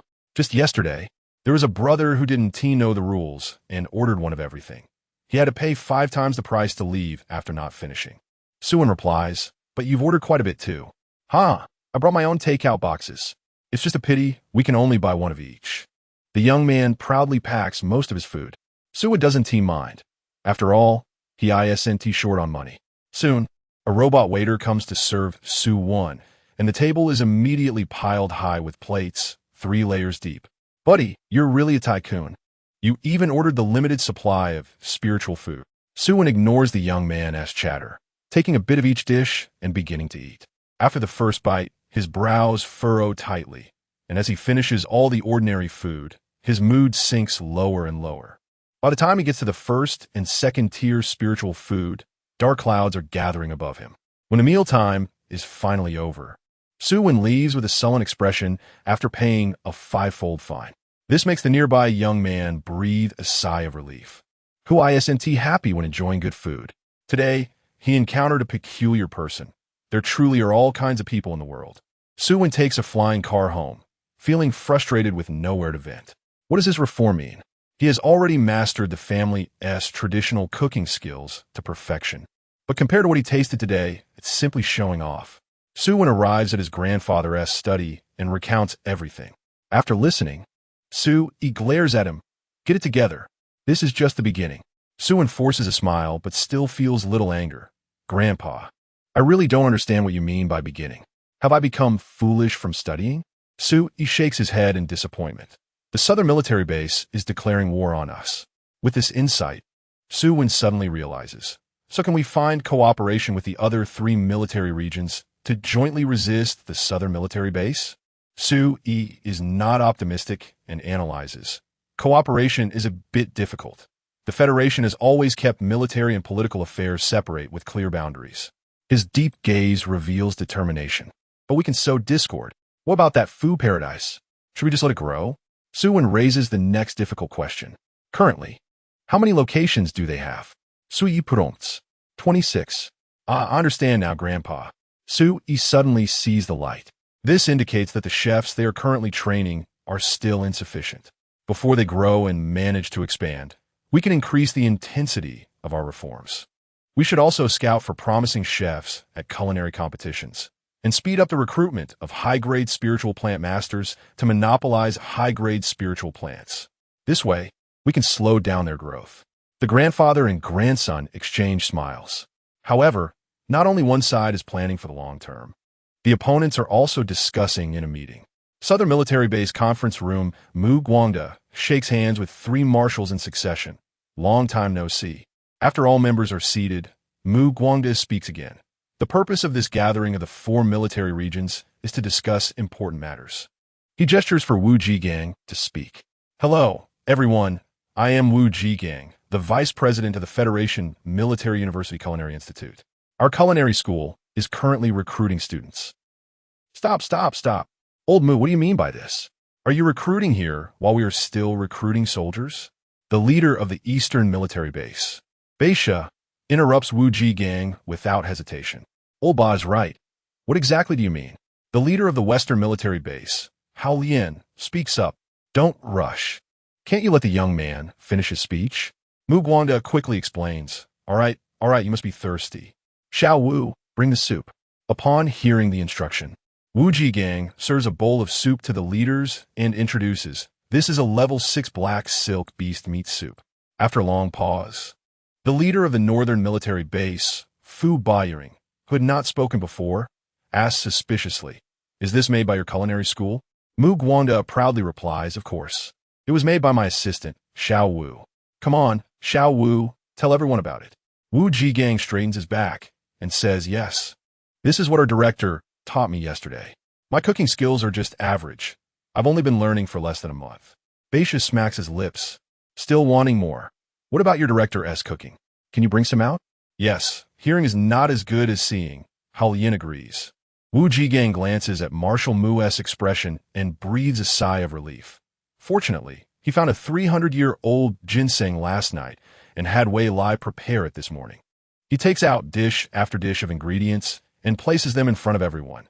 This is the ginseng chicken soup made by our director this morning. Mugwanda is the first to lift the lid. It's been a long time since he tasted the girl's cooking. Every time he tries it, there's a surprise, and he is sure he won't be disappointed this time. Early this morning, upon hearing Wu Jiging's words about offering food to the leaders, Wei Lai immediately chose the highest quality ingredients and used special abilities during the preparation. The result was a level 3 supreme spirit food, far superior to last night's ordinary chicken soup by an unknown number of times. As for the effect, it was naturally even more astonishing. The people present were seasoned veterans, many of whom had endured years of pain, even though they had become high-ranking generals and no longer needed to fight on the battlefield. The accumulated hidden dangers in their bodies were numerous. After drinking the chicken soup in hand, warmth radiated from their bones, and ailments that had troubled them for years were surprisingly consumed by this warmth. Their complexions visibly improved, and their spirits were lifted. Mugwanda himself benefited greatly and surveyed the three. So what do you think? Are you unwilling to cooperate? How could we be unwilling? Batia replied directly, whatever the number of recruits, our eastern military base will take them all. Hey, old Ba, you can't be so unkind, another chimed in. What do you say, old Mu? Mugwanda smiled and said, I'll allocate half of the slots to you, but after completing the training, you must open branches of a food paradise within your jurisdiction. As for the profit sharing, we could detail that later. To say it plainly, old Mu, what are the conditions? Mugwanda became serious and asked, the Federation has always maintained a separation of military and politics, and the interstellar situation has been fragmented. The inaction of the Federation government over the past century has often disappointed us soldiers who protect our homes and country. However, due to the decree signed at the establishment of the Federation, we have lived in peace. This peace hides a significant accumulation of crises, and I've heard that the government plans to form a new army. Don't you have any thoughts on this? Having thoughts is useless. Violating the decree invites divine retribution. And we psychics would be the first to suffer, one responded. Once peace is broken, it's the ordinary people who will be the victims. Are we really going to start a war? Mugwanda smiled. Your concerns are quite detailed. Who said we were going to start a real war? There are loopholes in the decree that we can absolutely exploit, for example. A food war. The three answered in unison. Yes, yes, yes. Mugwanda laughed heartily. So next, our 4 military districts will unite as one against the outside. Especially, the selected members must be absolutely loyal. If spies infiltrate, the consequences would be unimaginable. Food is the primary need of the people. If we win this war, won't the hearts of the people be united, and everyone will rally together? The era of military and political unity is not far off, Hao Lianxi expressed hopefully. The other two echoed in agreement, and after reaching a consensus, the 4 signed the preliminary plan that would change the entire galaxy in this small conference room. Chapter 45 today. Only Wei Lai went up the mountain to gather herbs. Last night, a group from the Chef Academy stayed up all night to search for ginseng. They were quite ruthless, not even sparing the seedlings, which have now been planted at the foot of the mountain. However, they did find about 10 ginseng roots that are over 300 years old. Wei Lai, feeling a bit greedy, thought about claiming them as public property, but decided against it. Besides, he already had quite a few in his space, even if their ages weren't as impressive. As Wei Lai gathered herbs, he tossed the rare flowers and plants into his farming space. Suddenly, he sensed Lin Lin's complaints. Wei Lai immediately stopped what he was doing, feeling quite regretful for having forgotten to let Lin Lin out. Focusing on his space, the first thing that caught his eye was Lin Lin, covered in flowers and plants. The funniest part was that a little flower was swaying on Lin Lin's head. Wei Lai couldn't help but burst out laughing. Ha ha ha. Lin Lin smiled helplessly and began to carefully remove the plants from himself, afraid that they were precious herbs, and gently planted them into the ground. Lin Lin remained unresponsive, so Wei Lai sobered up his laughter and approached, asking, "You've worked hard. Have you eaten breakfast?" He took out a food box and handed it over, containing the ginseng chicken soup that Wu Ji Gang had entrusted him to make. "Thank you.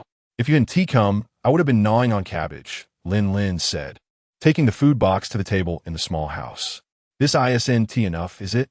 You can't start a fire here? Drink this first. I'll go catch a fish to make you sashimi," Wei Lai said, noticing that his farming space was neatly organized. Not only had it expanded to 100 acres of regular farmland, but the pond had also grown to 100 acres. He would be busy for several days. But Lin Lin had managed to do it all in one night. "I must make something delicious to reward you." Wei Lai's farming space was great, except for the fact that he couldn't cook. In the past, when he spent the night in the space, he would eat food he had cooked beforehand or just gnaw on tomatoes, radishes, or cucumbers. He could be rough on himself, but he couldn't be harsh on Lin Lin, especially since he was helping for free. If Lin Lin stopped helping for free in the future, it would be a loss. For sashimi, it was best to use sea fish, especially deep-sea fish, but unfortunately, the pond in his farming space was for freshwater fish. With the space's products, he didn't have to worry about parasites. Considering the tastes of interstellar people, Wei Lai caught a 20-pound grass carp and brought it to the cooking station in space. This cooking station was still equipped from when he had opened a shop, so knives and ingredients were readily available. He killed the fish, scaled it, removed the bones and skin, and washed it clean with water from the tank. Using his abilities, he removed the blood completely and sliced the fish into thin pieces, arranging them on a plate with lettuce. Next, he prepared a bowl of sauce, shredding daikon, ginger, and scallions, adding an appropriate amount of chili oil, sugar, salt, vinegar, soy sauce, peanuts, MSG, and sesame oil, and mixing it all with chopsticks. Unable to resist, Wei Lai picked up a piece of translucent fish and soaked it in the sauce before putting it in his mouth. It was fresh and tender. It would taste even better if it were chilled. "Didn't you say you were going to make this for me?" A soft voice came from behind him. "I'm just helping you taste test," Wei Lai coughed, about to put the fish back into the bowl. Lin Lin opened his mouth and ate it. "Hey, those are my used chopsticks," Wei Lai exclaimed anxiously. "The taste is really good," Lin Lin said as he took the chopsticks and continued eating, glancing at Wei Lai. "I don't mind if it's dirty. Is this even a matter of being dirty or not?" Wei Lai was defeated and sat down on a nearby chair.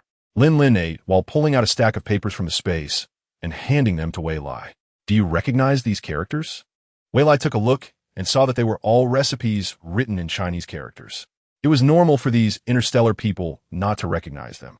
In the Space's task panel, though, there were both interstellar script and Chinese characters, which puzzled Wei Lai as well. Perhaps it was a hobby of the Heavenly Way. "Yeah, what about it? Really?" Lin Lin asked seriously after finishing his meal and putting down his bowl and chopsticks. "Is there a prize for tricking you?" Wei Lai asked with a smile. Lin Lin smiled back. "Of course, just give me a kiss." Wei Lai put away his smile. "Are you trying to be unreasonable with me? If you don't believe it, then forget it." He turned to leave. Lin Lin stretched out his long leg and immediately blocked Wei Lai's path. "I was just joking. Don't be angry, okay? I'll come help you whenever I have free time." "Help for free?" Wei Lai asked uncertainly. Lin Lin laughed. "Yes, no charge. Talking about money will ruin our friendship." Hearing that, Wei Lai sat back down. "Here, help me translate this book." Wei Lai took a very worn book, the surface tattered, and saw that it had traditional Chinese characters. When he opened it, the inside was intact. "You also recognize these Chinese characters?" "I only recognize a small part, not much," Lin Lin replied honestly. "This is an ancestral cultivation manual." Wei Lai didn't believe this claim. If it was ancestral, then why didn't he recognize it? Lin Lin had to explain the bitter history of his family's cultivation. When there was no spiritual energy in nature, many immortal families began to decline. But everyone still did not give up on cultivation and learning this kind of writing. Until the awakening of abilities, they became stronger and surpassed the immortal families, even beginning to dominate the world. This convoluted script was not suitable for communication, and over time, a new language was born, becoming the common language across the entire interstellar community. After hundreds or even thousands of years, this script disappeared from history. So this book is over 1,000 years old? Wei Lai marveled as he touched the cover. Yes, it's been 961 years, Lin Lin replied lightly. Feeling a bit down. The space I inherited was not easy to come by. It requires a direct bloodline and chaotic spiritual roots to open. I'm the only one in my family to inherit it in 1,000 years. That is really not easy, Wei Lai said sympathetically, continuing, it's not easy to keep books. After going through wars and the changes of dynasties, it's even harder. Lin Lin pointed to the book in his hand and said, "This is the only one that has been preserved. Seeing you so pitiful, I'll help you." Wei Lai softened. "But aren't you afraid I'll steal your knowledge? I'd rather you learn it too, but you need to have spiritual roots," Lin Lin said, pulling Wei Lai's right arm. "Don't resist my spiritual energy. Let me check." Wei Lai widened his eyes, eagerly awaiting the result. After a long while, Lin Lin said, "No wonder." Wei Lai was annoyed. After such a long wait, just that. "Speak clearly, what do you mean?" Lin Lin laughed. "You have spiritual roots, and they are chaotic spiritual roots. I thought we signed a soul contract, which is why you could enter my inheritance space. Now it seems it may also have to do with your spiritual roots." He excitedly stood up and hugged Wei Lai, saying, "We even share the same spiritual roots. It looks like we are a perfect match." Wei Lai, caught off guard and struggling to breathe, shouted angrily, "Let go, it hurts." Lin Lin immediately released him, realizing he had gotten carried away in his excitement and forgotten to control his strength, ignoring Wei Lai's physique. To make up for it, he eagerly offered, "Let me give you a massage with my abilities." Wei Lai pushed away Lin Lin's hand resting on his shoulder. "Get away. Don't touch me." Lin Lin, who had been hit countless times, wisely retreated, though it didn't hurt at all. Wei Lai shot him a fierce glare and picked up the book next to him. "Do you still want me to translate it?" "Yes," Lin Lin weakly replied. "Then you better sit still." Wei Lai pointed to a chair a few meters away. "Can I sit next to you? What do you think?" "Fine." Wei Lai pointed to the book in his hand, saying, "Although I recognize these characters, I don't understand their meaning. If I translate it into interstellar script, it might be misinterpreted." He took out the formula in his hand and pointed, saying, "These characters are the simplified version. How about I translate them into this simplified script and then teach you this writing so you can understand it yourself? After all, you've learned some characters and practiced a part of the techniques, so you should understand their meanings better than I do. Is that okay? You've thought this through, but why don't you understand its meaning?" Lin Lin asked, a bit puzzled. Wei Lai wanted to curse. In her past life, she was a definite science student, and she was particularly poor in language, often scoring in single digits in Chinese, let alone classical literature.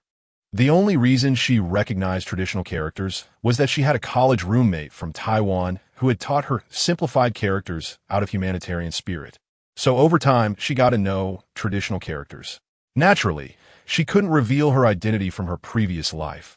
Their friendship wasn't deep enough for that. So she had to answer indirectly, "My inheritance isn't complete, but it's much better than yours." "That's a pity. I was hoping I could use this book," Lin Lin sighed. "Is this simplified script easy to learn?" This question stumped Wei Lai. "It depends on your learning ability. Also, where do I translate it?" The language library of the Light Brain doesn't have this script. She had previously translated the formula by speaking an interstellar language for voice input. "I have his paper." Lin Lin pulled out a large stack from her spatial pocket, along with a brush and an inkstone. "I practiced writing big characters since I was young." Wei Lai just breathed out, but had to hold it back, breaking into a fit of coughs. "I can't write with a brush. What do we do then?" Lin Lin stood there in a daze. "Do you want me to teach you?" "Forget it. I don't have the time for that." Wei Lai turned and walked to the field, breaking off a sweet potato vine. Wei Lai dipped the sweet potato vine in ink and translated the book in simplified characters in less than 10 pages. Then, she taught Lin Lin word by word, stopping when they got through less than a page. Because Wei Lai's explanations were rough and brief, Lin Lin was left confused. She learned the pronunciations of the characters, but didn't understand their meanings much. Wei Lai expressed her helplessness. Who taught you to read? Why don't you ask him? My great-grandfather, but he passed away many years ago. Thinking of this matter made Lin Lin a bit sad. Take care, Wei Lai continued to ask. Did you learn by yourself? Do you have any study partners? No. Lin Lin rested her left hand on her forehead, feeling lost. Neither my grandfather nor my father has spiritual roots. My aunt does have spiritual roots, but she refuses to learn, thinking it's useless, so my great-grandfather only taught me. No wonder it's been lost. Wei Lai could only comfort her. You should work hard to understand it yourself.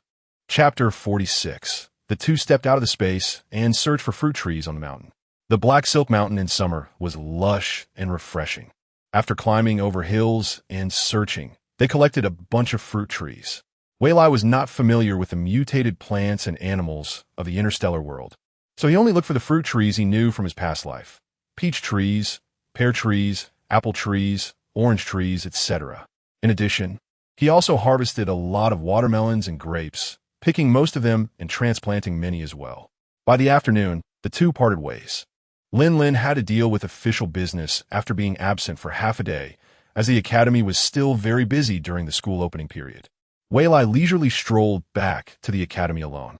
With a group of capable subordinates, Wei Lai found being the dean particularly easy and comfortable. After wandering around the cafeteria, he saw his apprentices seriously following along with the cooking videos he had recorded. Seeing his apprentices working so hard, he felt he couldn't slack off as a master and found a spare workstation to practice food carving. Mori and his group arrived at the entrance of the Chef Academy and were immediately attracted by the delicious aromas wafting from inside, making their stomachs growl. It wasn't even mealtime yet. Why was it so fragrant? Sean, unable to resist, quickly walked in, and Li Qin hurriedly followed, saying, "We're going ahead." Really, it's like a starving ghost reincarnated. Lu Wei ruthlessly commented, and Mori silently agreed, leisurely walking along the shady path. Who are you? Outsiders must not enter. Shueli shouted angrily, blocking their way. Sean smiled and tried to get close. Come on, brother. We're teachers from the Mecha Academy. We're from the same school, not outsiders. What are you cooking? Can I buy some? Li Qin peeked inside. We're not open yet. Shueli said appreciatively. But what brings you here? We're here to present awards. Mori's cold voice came from the front. Shueli immediately opened the cafeteria door. Oh, it's President Mu. Please come in. Shueli led them to the VIP room on the second floor of the cafeteria, thoughtfully serving snacks, fruits, and tea. You can rest for a while. President Mu, I'll go get the dean. At that moment, Wei Lai was carving a watermelon lamp, just finishing the last bit when Shueli rushed in, interrupting him. Wei Lai asked unhappily, Shueli, what are you doing? President Mu is here and says he's here to present awards, Shueli said excitedly. Dean, could be energy stones? Wei Lai was also pleasantly surprised. Quick, notify Director Xia. Got it. Shueli quickly ran off. When Wei Lai and Xia Dongming entered the private room, they were startled by the figures in front of them. Sean was overly excited. Wei Lai, you are the president of this academy?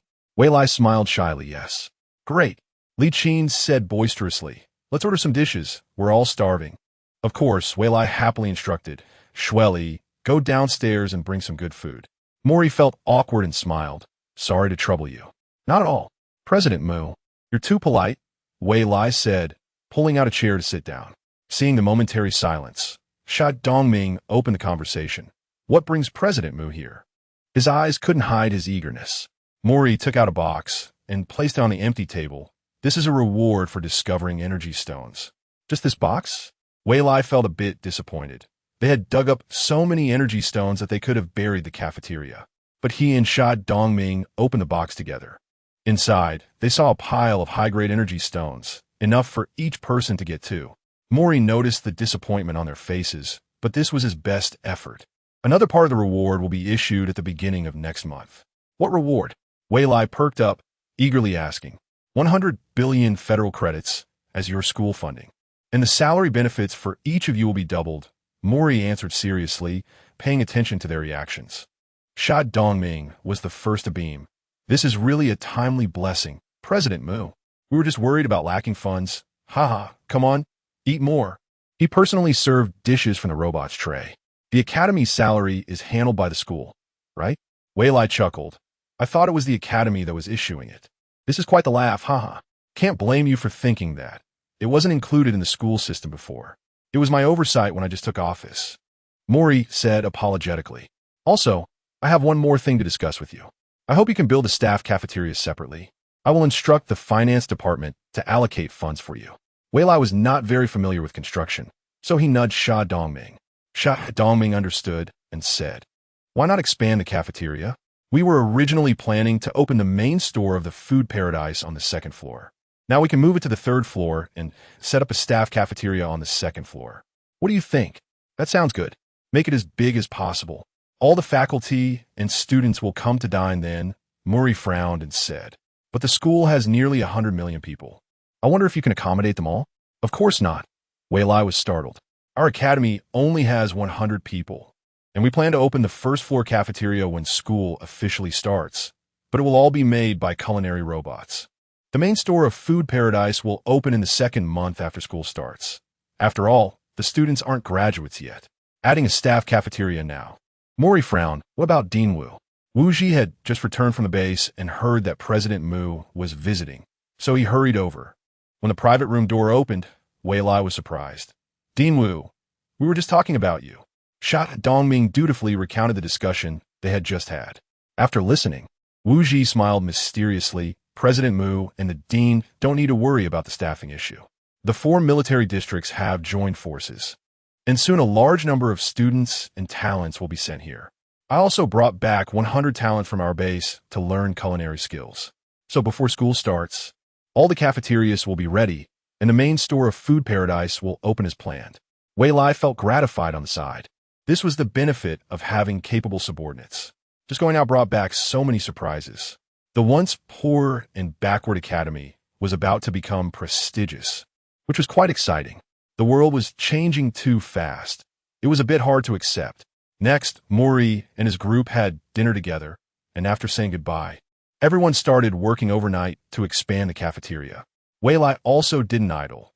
He took the ingredients back to the dormitory to prepare. The culinary competition was about to begin, and the Star Network was bustling with excitement, with everyone discussing the competition.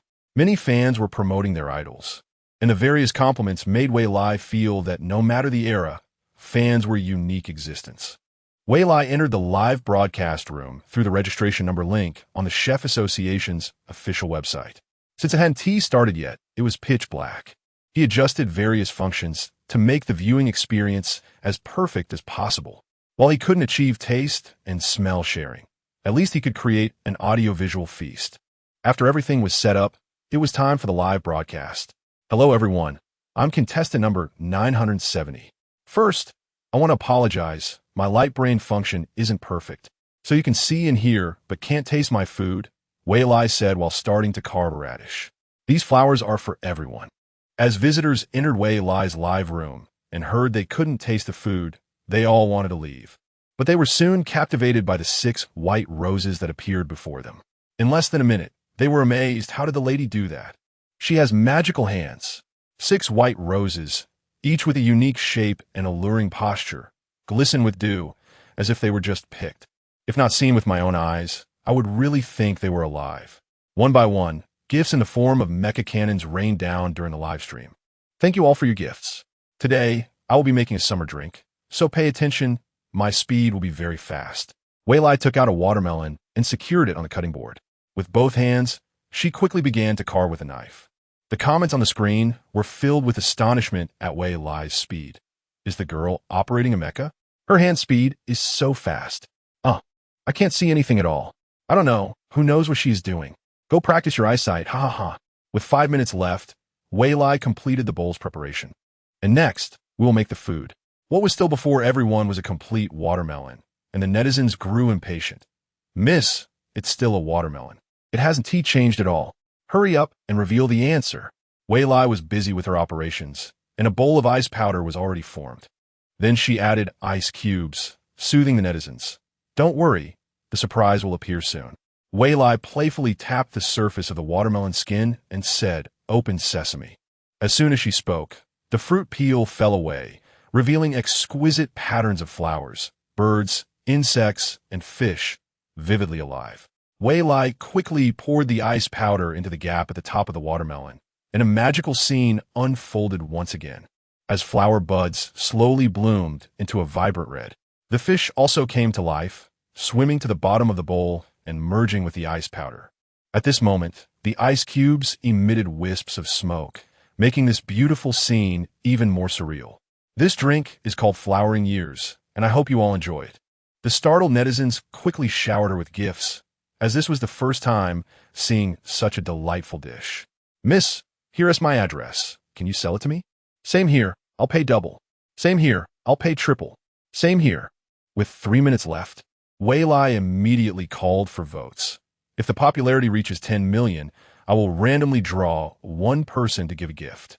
Thank you for your support. Please vote for me more." Okay.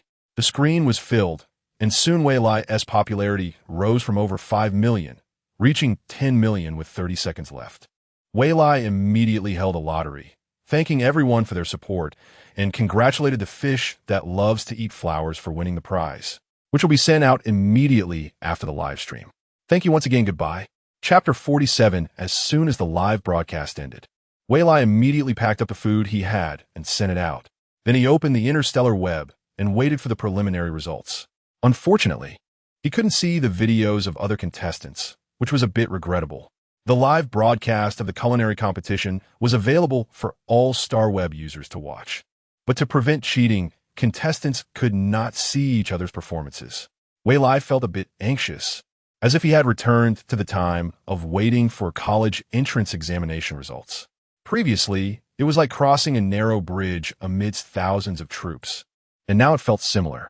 When Wei Lai saw his name on the list of finalists on the official website, he breathed a sigh of relief. A large number of contestants had been eliminated, and Wei Lai ranked 367th, with 500 contestants advancing to the semifinals. He was quite satisfied with his result. He scrolled through the list and found that Wu Fangzhan was in 9th place, while Li Hu was 21st. Wei Lai felt even happier. His apprentice was indeed extraordinary. He immediately dialed his brain number to congratulate them. Wei Lai didn't feel ashamed that his ranking was lower than that of his apprentice. His own skills were evident. As long as he upgraded to the highest level brain, he was confident he could break into the top 10. The semifinals would be held half a month later, just before payday, so he had nothing to worry about. Entering the space, Wei Lai got busy again, tossing the 2 advanced energy stones he had received into the fish pond. Suddenly, thick smoke billowed, and the pond water became refined, turning into first-level spiritual water. The fish also thrived, becoming first-level ingredients. It seemed that one must be willing to invest to achieve results. However, Wei Lai did not continue to waste energy stones and focused on improving his own abilities instead. He took out 2 advanced energy stones from his private stash to absorb and cultivate. Using just 2 stones, even if he advanced, it was reasonable. Su Wen also participated in this culinary competition, ranking first. However, he was not happy at all, as the ranking was inflated with a lot of false support from within the association. He had repeatedly emphasized not to fabricate data, but everyone still succumbed to his grandfather's implied suggestions, engaging in backdoor operations. In contrast, the contestants who advanced to the semifinals based on their real skills were truly competent. Su Wen reviewed the internal recorded videos of the live broadcast, discovering that each contestant was more impressive than the last. If they entered the Chef Association, it would undoubtedly bring in fresh blood, beneficial for the ongoing reform. Recruit all the contestants ranked in the top 100, Su Wen instructed his assistant. Also tell them that as long as they are willing to join the Chef Association, they will definitely make it to the finals. What if they are unwilling? The assistant cautiously asked, observing his boss's expression. Then arrange for them to have stalls in the corner during the semi-finals. Su Wen replied, somewhat speechless at his new assistant. I'm not my grandfather. I'm not that unreasonable. The assistant complied and went off to carry out the orders. Su Wen continued to watch the live videos of contestants ranked beyond 100, providing real-time commentary and notes, hoping to discover a few promising contestants. Most contestants ranked below 100 were food bloggers with a large online following or small restaurant owners who didn't forget to promote their products during the live stream, thus gaining considerable popularity. He noticed the contestant ranked 367th. This was the only contestant who couldn't share the taste of their food, but still made it to the semifinals. In the video, the contestant's face was not visible, and their account was just the registration number. Their style was quite distinct, creating a visually stunning iced drink called Flowering Years, which was creative and appealing. Particularly, their impressive knife skills left Sue in awe. However, these carvings could clearly be done by a robot, and there was no need to waste time on them. This dish was more for show than for tasting. Sue casually closed that video and opened another one, continuing his tasting session. Viewers of Wei Lai's beverage were thrilled, especially the user Flowers love to eat fish, who couldn't wait to open the package. The food before him was even more exquisite than what he had seen during the live broadcast. The lifelike flowers competed for beauty, and the red carp at the bottom of the bowl seemed to swim amidst the steam, while the freshness of the fruits and the sweetness of the cream chocolate stimulated his salivary glands. After taking a bite, he was hooked and couldn't stop until only the watermelon rind was left. Even the remaining rind was a work of art, with its hollow design casting images of flowers, birds, insects, and fish under the light. When he tried to turn it, the entire wall of the room was filled with patterns. It was simply a magical item. Flowers Love to Eat Fish shared this segment of the video on the Star Web, attracting a portion of fans to watch. Almost everyone couldn't believe it was handmade, but one by one, they began to imitate and create various patterns of watermelon lanterns, sparking a small trend. At the Chef Academy cafeteria, nearly 200 people, along with robots, worked overnight to renovate the cafeteria. A new student approached Fong Nuo and said, "I heard you all received 2 advanced energy stones each?" Fong Nuo didn't hide it, replying generously, "Yes, it's all thanks to our Dean Wu. She's also generous. She received the same as us. I'm so envious of you." Our group was selected after defeating countless talents, unlike you from the Nutrient Research Department, who came in without assessments. Fong Nuo comforted him. "It also depends on luck. If you had come at the same time, perhaps you would have received some energy stones too. But work hard. As long as you follow the dean, you won't miss a meal." Now the base doesn't even eat nutrient solutions anymore. There's so many types of food that we can't finish them all without repeating. Are they all ordinary foods? Fong Nuo smiled and said, "Hey, we had 6-level black silk beast meat soup yesterday. The dean even made the soup herself. The flavor is unforgettable. Is that true? Why would I lie to you?" Fong Nuo stepped closer and put his arm around the other person's neck. "Work with us, and during supper, I'll personally show you a thing or two in the kitchen." At the construction site, old and new members were engaging in ideological work, and after finishing their supper, they were more harmonious than ever. Xia Dongming looked at the hardworking crowd and went back to rest with satisfaction. Early the next day, the cafeteria renovation was fully completed. To welcome the new members, Wei Lai organized an outdoor barbecue, choosing the Black Silk Mountain as the venue. Since the black silk beasts had been exterminated, the small animals in the mountain had become active, running around without fear of humans. Therefore, it was quite easy to catch them. Even someone like Wei Lai, who had no combat skills, could catch 1 or 2. The group chose a valley with a large waterfall. The sound of rushing water was quite impressive. Nearly 200 people quickly divided into groups, setting up the barbecue racks and gathering and cleaning food, including the 1,000 pounds of first-level spiritual fish contributed by Wei Lai. Wei Lai had them learn to barbecue from each other while he searched for beautiful river rocks by the waterfall. After gathering a large pile of river stones, he joined the barbecue team and evenly spread the stones on an empty rack. Once the stones were heated, he placed them into a small iron pot that was already prepared and cracked in several eggs. In an instant, the eggs were cooked, and Wei Lai sprinkled some natural seasoning and chili powder on them before using chopsticks to pick out the eggs one by one. "Want to give it a try?" Wei Lai asked Wu Jigang, who had been watching for a long time. Wu Jigang took the plate without hesitation, picked up an egg, and took a bite. Delicious and tender. It has a unique flavor. Wei Lai smiled. There are many natural ingredients in nature, and the methods can be varied.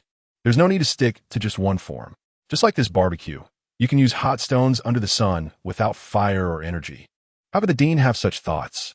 Xia Dongming pondered even more. Wei Lai looked at the group of people who had actively gathered around and said with satisfaction, "While you were teaching each other how to barbecue, I discovered a crucial little detail.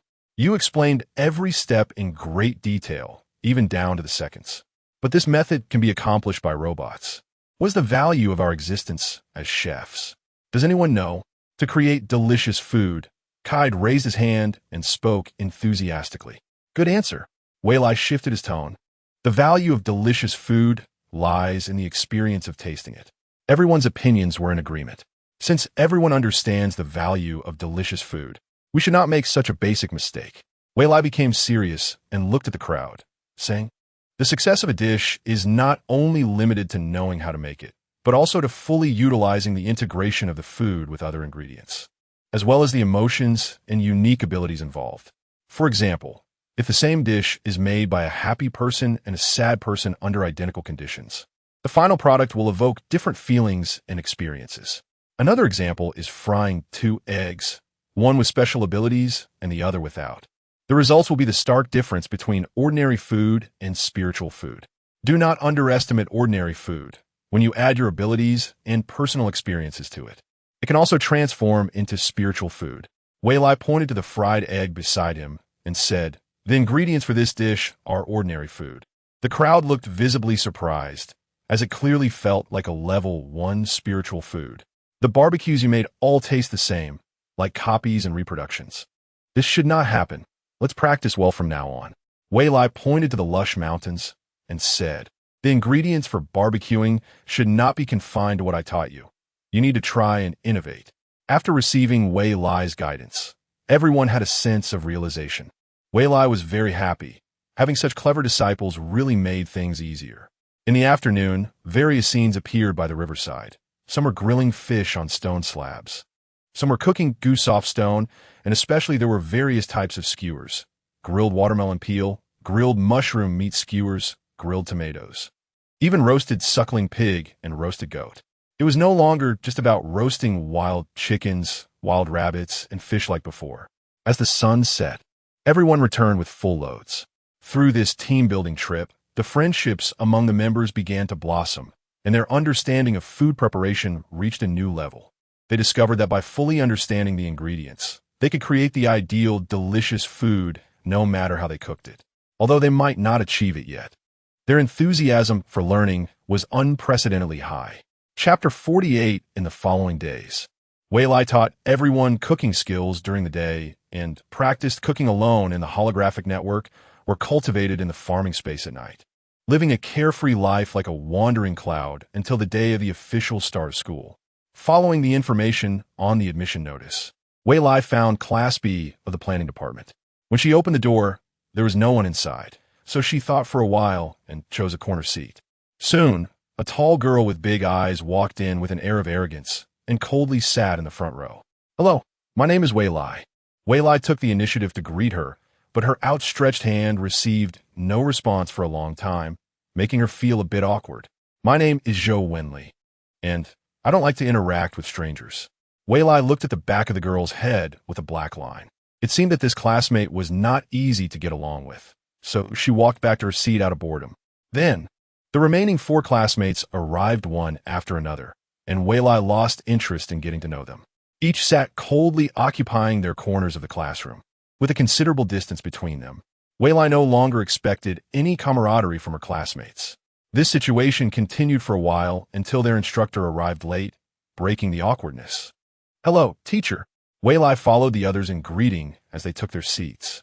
The instructor for Class B, Professor He Fusey, was a kind middle-aged man. He was chubby, with a beer belly, and his thick beard nearly covered his entire face as he slowly walked up to the podium. He smiled and said, Students, this is your first class of the school year, which should be a joyous occasion. But this year I have some unfortunate news to share with you. He paused, and his expression became serious. This semester, our department will participate in the school's final assessment exam. Please be prepared. But we aren't strong. Teacher. Yeah. ISNT this just handing out scores? When can we graduate then? Professor He Fusey did not interrupt. He waited until everyone finished complaining before speaking again. The literature and history department also has to participate. Don't forget, this is a military academy. Upon hearing this, the complaints lessened significantly. From now on, there will be physical training classes every day. You don't need to worry. The standards for you during the assessment will naturally be lower. Professor Hefuzi's next words eased everyone's concerns. Professor Hefuzi's course was Interstellar Plant History, which Wei Lai found fascinating, and she was still eager for more when the class bell rang. The only regret was that she could not see it with her own eyes, even though the holographic projection was quite three-dimensional. According to the timetable, the next class was physical training. Everyone was taken to the gravity training hall, where they needed to complete a 1,000-meter-long run under 3 times the gravity in one class period. Wei Lai was at the back of the line, not to conserve energy, but because she really couldn't keep up. Even though her physique had been enhanced, her combat power was still quite poor. Before the run began, a simple muscle test was conducted, and Wei Lai's muscle percentage of less than 1 led to ridicule from everyone. Wei Lai rolled her eyes in frustration. Why did the 2 and 5 people have to laugh? They were hardly better off. However, it was surprising that the one with 5 muscle mass was not the seemingly strong Wen Bingqiang, but the tall and thin Zhou Wenli, which was quite a shock. The pressure of 3 times the gravity on their bodies, combined with the need to keep running, posed a tremendous challenge for this group of students who were not physically strong at all. Teacher Wang in the training hall kept his eyes on the running line, not daring to be distracted, fearing an accident. The medical pod had been prepared well in advance. When they had run 300 meters, their stamina began to drop, and they were exhausted, beads of sweat like peas rolling down their bodies. The smell of rust from struggling to breathe filled their nostrils. Keep your breath steady. Don't stop. Teacher Wang dutifully guided them alongside. Wei Lai slowly calmed her erratic breathing, looking at herself who had only run 100 meters, maintaining a slow pace, feeling as if she were walking in space, her feet soft and unable to find solid ground. Her whole body felt heavy, as if she were carrying a mountain, bending under the weight, pitifully struggling. The petite Shirsi closely followed Zhou Wenli's pace, exerting all her strength against the suffocating gravity. Her eyes were blurred, whether from sweat or tears, and she could only rely on instinct to keep running. Her legs had long since become weak, and she stumbled and fell to the ground. Get up! Stand up! Teacher Wang rushed over, shouting angrily, Get up! The gentle demeanor he had maintained earlier finally broke. He had wanted to make a good impression in the first class, but this group of students was too disappointing. It wasn't just Shirsi who fell. Besides Wei Lai, others behind her also collapsed one after another to rest. How could such behavior occur? This was just the first class. They were clearly in need of a lesson. If you don't get up and continue running, do you think you can forfeit your credits? Look at Wei Lai. She is still running. Being called out. Wei Lai had been considering pretending to fall to rest, but upon hearing this, she dared not. Trembling, she moved her legs, maintaining a slow pace that seemed even slower than a walk in the eyes of outsiders. Is that even called running? Zhang Xingchen muttered unwillingly, holding his breath as he got back up. Chu Xinghu also felt stimulated and stood up forcefully, thinking that as a man, he could not lose to a girl. Seeing several people who had collapsed gradually get back up, Teacher Wang added fuel to the fire. Students who don't complete the task will have to use their lunch break to finish it. 2-hour lunch break? Everyone's hearts sank. If they couldn't complete it, they wouldn't have any rest. As they approached the end of the class, everyone seemed to have been given a boost of energy, running frantically. In the end, everyone completed the task. Wei Lai was the last to leave the gravity training hall, looking up at the blue sky and white clouds, feeling as if she had returned to the human world. The other classmates had already left. After repairing her sore muscles in the nutrition pod, seeing that there was still an hour of rest time left, she directly went to the classroom for lunch. Upon entering her class, she was surprised to find all 5 of them there, either reviewing their studies or browsing the holographic network. Wei Lai smiled and greeted them, returning to her corner seat. You all worked hard in training today, Wei Lai said, taking out a pile of delicious food from the space pocket to reward herself. Just as she opened the food box and had taken a few bites of the curry chicken rice, a group of people surrounded her. Wei Lai had worked hard for her meal, and the 10 pairs of eyes were fixed on her, making her reluctantly put down her chopsticks. What did you buy this? Wen Bingqiang glanced at the food box, which did not have the logo of the Guidu University dining hall. What a great time for promotion. Wei Lai widened her eyes and said, I bought it from the school cafeteria. Haven't you eaten yet? Teacher Wang left right on time. Didn't you follow him? Why would we follow such a fierce person? We wouldn't dare to talk to him. Is there a cafeteria in the school? Everyone looked puzzled. Wei Lai smiled with her eyes narrowed. Yes, it's the cafeteria of the Chef Academy. It just opened today. Is it the one near Sigh Mountain? It was previously shrouded in mystery and didn't allow entry. I didn't expect it to actually open a cafeteria. Yes, hurry up. Class is about to start soon. Wei Lai urget. Upon hearing this, everyone immediately left the classroom. Zhou Wenli, however, turned back to look at Wei Lai and said thank you before leaving. Wei Lai watched Zhou Wenli's departing figure, lost in thought. She was a warm-hearted girl beneath her cold exterior. When the five arrived at the Chef Academy cafeteria, they ran into Teacher Wang at the entrance. Though they had grievances, they didn't dare to voice them and politely greeted him before walking inside. The first-floor cafeteria was packed, but most of the students were from the Mecca Academy, and students from other academies kept arriving. The group was a bit curious, watching the line grow longer, and quickly closed their mouths to line up. The cafeteria on the first floor of the Culinary Academy operates on a window ordering system, with all dish quantities and prices displayed on screens above the windows.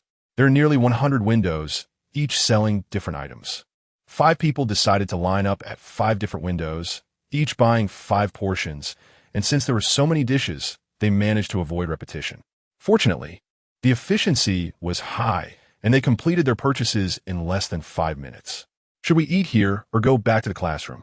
Zhang Xingchen asked for everyone's opinion, noting that there was only half an hour left before class.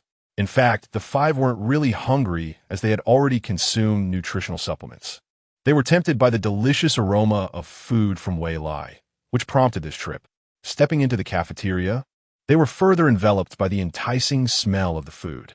It was said that students could only eat regular food, while the faculty lounge on the second floor had gourmet dishes available. However, for the students, being able to enjoy this regular food was already immensely satisfying. Let's go back to the classroom. It's not good to be late on the first day of class, said Zhou Wenli rationally. Everyone nodded, but on the way back, they couldn't resist their cravings, so they activated the autopilot on their hovercar, each holding a food box and devouring their meals. Shirsi said emotionally, I originally wanted to apply to the Federal University because it has a restaurant from the National Capital Hotel. My grandmother changed my application to the military university, and I was upset all summer. But I didn't expect. She took a mouthful of food and swallowed hard. The food at the military university is so good. I need to apologize to my grandmother. This tastes so much better than the National Capital Hotel. Then why are you so thin? Chu Xinghai asked in confusion. You shouldn't be this greedy. Zhou Wenli sighed in a mournful tone. Don't you know about weight loss supplements? Chu Xinghai shut his mouth, obediently eating his meal, feeling like he had made a mistake. The 5 got off the hovercar and walked towards the classroom, still holding their food boxes. Naturally, these boxes were already their second or fourth ones, and they were eating while walking, completely unaware of their image, attracting the attention of other students in the academy. It smells so good. What is it? Is it from the school? Can you buy it online from Xinguang? Is it from the National Capital Hotel? Or from Food Paradise? It seems none of those, replied Wen Bingxiong, wiping his mouth after finishing his 5 portions, laughing. It's from the school. In the cafeteria on the first floor of the Culinary Academy. Thanks, buddy. A few people without afternoon classes linked arms and left, planning to check out the Culinary Academy, while those with classes swallowed their saliva, intending to go take a look after school. Chapter 49. The day before the official start of the school year, Mu Li organized a faculty meeting. He delivered his inaugural speech and received a round of applause. The principal, Mu Yin, who is also Mu Li's father, hurriedly left after discussing a lot of important matters regarding the opening of the school, leaving Mu Li to preside over the meeting alone. Does anyone have any questions about this year's reform of the final assessment? Mu Li looked at the crowd, hoping to get some feedback. He was still unfamiliar with many affairs of the school and was in a stage of exploration, eager to learn from others.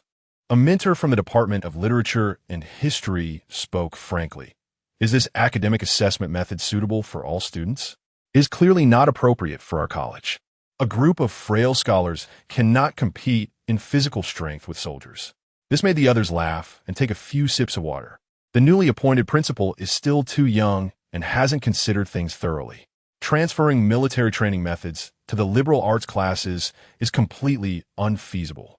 The dean of the College of Agriculture raised his hand to express his view. Our college's students, to put it bluntly, are just farmers. How can they participate in such dangerous trials as soldiers? Although it won't endanger their lives, wouldn't participating just be handing out points? Can our students still graduate?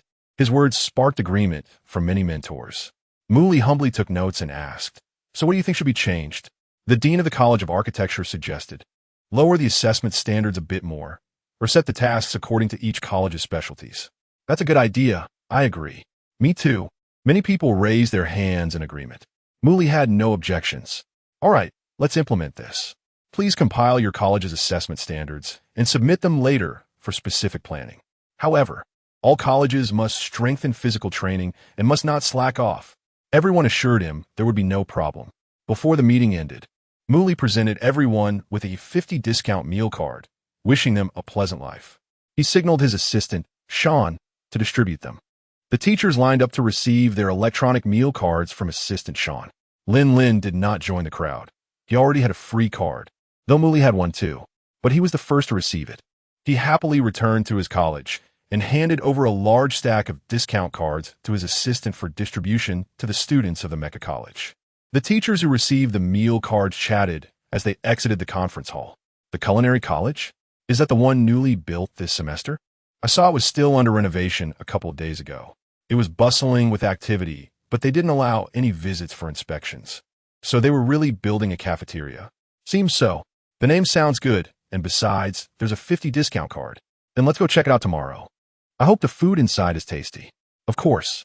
The principal issued it, so it can't be too bad. Even if it's the worst, it's still better than nutritional supplements." "That's true. Let's go take a look together. It will be like a gathering." "All right. See you tomorrow morning." After making plans, the teachers dispersed to attend to their own matters, as the beginning of the school year was the busiest time. Early in the morning on the official start of the school year, the teachers gathered and arrived at the second floor of the Culinary College. Wu Jigang and Sha Dongming were sitting casually, chatting and drinking tea.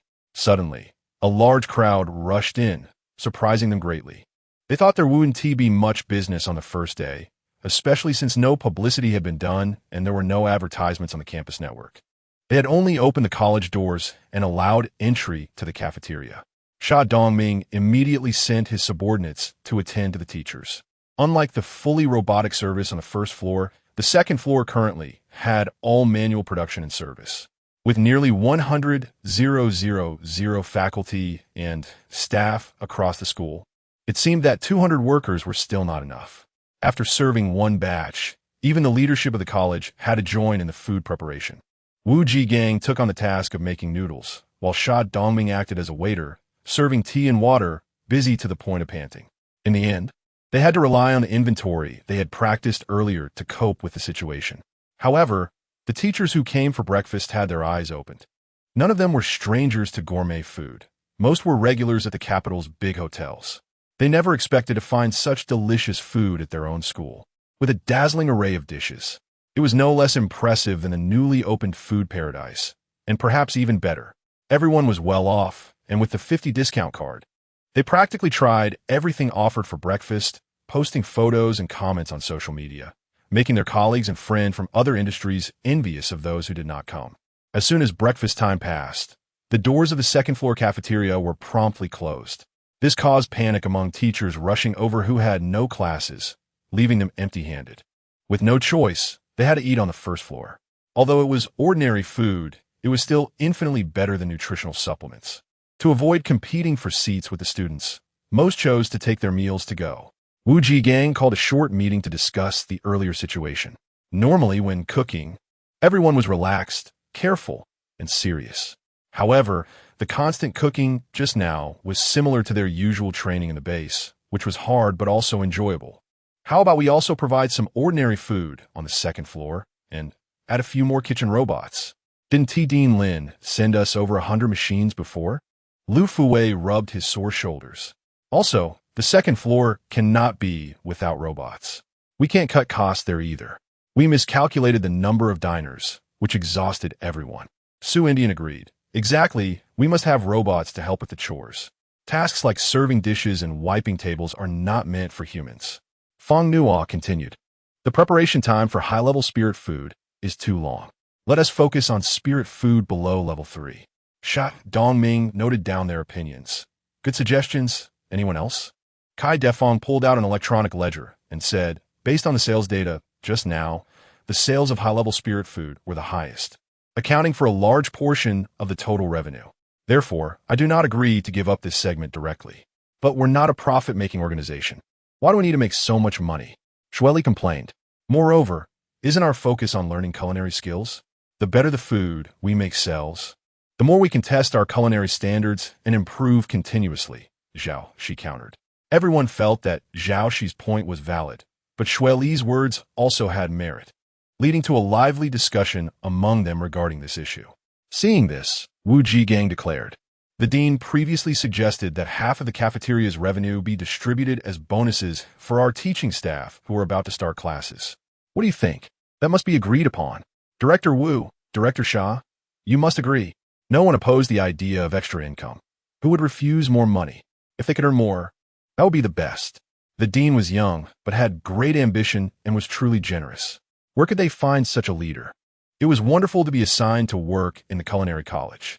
Shat Dongming chuckled. In that case, let's open 1 or 2 windows specifically for selling high-level spirit food and limit the sales so it won't exhaust everyone while also increasing revenue. Given the current shortage of staff, wanting to earn more money was out of reach. This was the only way. Just as everyone was feeling disappointed, Kai Defong raised his hand again to speak. I suggest that the first-floor cafeteria operate around the clock without closing. The crowd looked at him with admiration, making Kai Defong feel a bit flattered. The sales data from the first floor shows that teachers who didn't enter the second floor chose to buy food on the first floor, and sales have been steadily increasing until now. The number of students is too large, and during meal times, we can't accommodate everyone at once. But if we operate all day, it can alleviate this situation and disperse the crowd on the second floor. Truly impressive. Coming from a former head of the Nutritional Supplement Research Department, everyone praised in unison. Shidongming was especially pleased, thinking to himself, of course, my ability to judge people has always been very good. After the meeting ended, everyone began practicing their cooking skills in preparation for the lunch service at the cafeteria. For the students of the Mecha Academy, today was undoubtedly a good day. Among all the academies in the school, their academy's training was the most difficult and exhausting. Usually, after a day of intense training and studying, they only consumed nutritional supplements. Although there were various flavors and styles, the essence remained that it was all just nutritional supplements. With nowhere to vent their frustrations, everyone had to spend their leisure time participating in competitions and challenges. However, things were different now. There was an additional place to relax, the cafeteria on the first floor of a chef academy. Early in the morning, the students from the Mecha Academy arrived at the cafeteria with their 20 discount cards, swiped their smart devices, and after having breakfast, they immediately entered a shopping frenzy. Students who ate until they were stuffed, regrettably supporting each other with their bulging bellies, headed to the infirmary to buy digestive medicine, planning to come back for another round. Initially, they thought breakfast was all there was, but unexpectedly, by noon, the variety of food had completely changed and was entirely different from the morning. The students who had already eaten breakfast were beaming with excitement, saying they had found their soul's resting place. Students from other academies also came in droves, and, suddenly, the once relatively empty cafeteria became lively and bustling. At that moment, the Mecha Academy students realized that their academy was a unique existence because only they had the discount cards, while all other students did not. Being a student of the Mecha Academy suddenly became quite advantageous. Although the cafeteria meals were not expensive and were about the same price as the nutritional supplements, the sheer variety of food made it hard to resist wanting to try everything.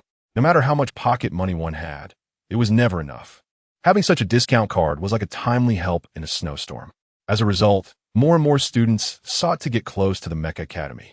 Academies that usually had conflicts with the Mecha Academy actively came to reconcile, as there was nothing that couldn't be resolved at the dining table. Many couples also found a great place for dates. The first-floor cafeteria of the Chef Academy became a gathering place for students to socialize and made the atmosphere of the school more cheerful. This is the charm of delicious food. Chapter 50, the afternoon class, was Encyclopedia of Interstellar Plants. Compared to the ordinary version on the Star Network, this specialized textbook was much more detailed and professional. After covering some theoretical knowledge, the instructor took everyone into the Planting Academy's botanical garden for a detailed introduction, which opened everyone's eyes. Surrounded by the lush greenery of the garden, instead of feeling delighted, everyone was filled with trepidation, as many of the mutated plants had aggressive traits. Wei Lai, who had sustained several superficial injuries, couldn't help but miss her home in Black Silk Mountain. Compared to this place, it was a true paradise. The thrilling afternoons soon passed, and Wei Lai declined her classmates' dinner invitation, claiming she hadn't finished her lunch and went to the library alone. Going to her own cafeteria would cost money, which Wei Lai couldn't justify. If she had to be antisocial, she preferred it over wasting money. Besides, the food on the first floor of the cafeteria was hardly palatable, mostly the results of the students' practice over the past few days. If she went to eat with her classmates, it would be awkward if she ran into someone she knew. The library in the planting department was filled with electronic books that couldn't be borrowed. Unlike what Wei Lai had imagined, they were rich in illustrations and had video playback functions that allowed one to truly appreciate the appearance of a plant. Wei Lai came here to look for a few mutated plants that had injured her that afternoon. They looked harmless and delicate, like white flowers, but she hadn't expected them to have dark hearts. The more she looked, the more interested she became, and she didn't return until it was dark. Only when the closing time arrived did she put down the books and return them to their places, leaving the library at the urging of the robotic administrator. Stepping out of the library, the sky was filled with stars. Wei Lai took a flying car back to her residence at the Chef's Academy. To make commuting easier, she had changed her residence to be closer to the dormitory building of the Planting Academy, but it still belonged to the Chef's Academy, and her dwelling was very discreet. One would hardly notice it without venturing inside. Moreover, those who were not from the Chef's Academy were not allowed to enter, except for the cafeteria area. This was a place Wei Lai had invested in building herself, nearly exhausting her savings, but the results were gratifying. Wei Lai needed such a quiet and hidden place for her studies and cultivation. The people at the Chef's Academy had no objections. After all, she was the only girl in the entire academy and also the dean, so she could do as she pleased, especially since it didn't cost public funds. This was a small villa with a two-story layout. The upper floor was for living, while the lower floor was for receiving guests, forming a small courtyard. In the courtyard, some fruit trees were planted, rustling gently in the breeze. Wei Lai lay on a chair under the grape trellis, looking up at the starry sky, letting her thoughts fly. This was the first evening since arriving in this other world that she hadn't practiced.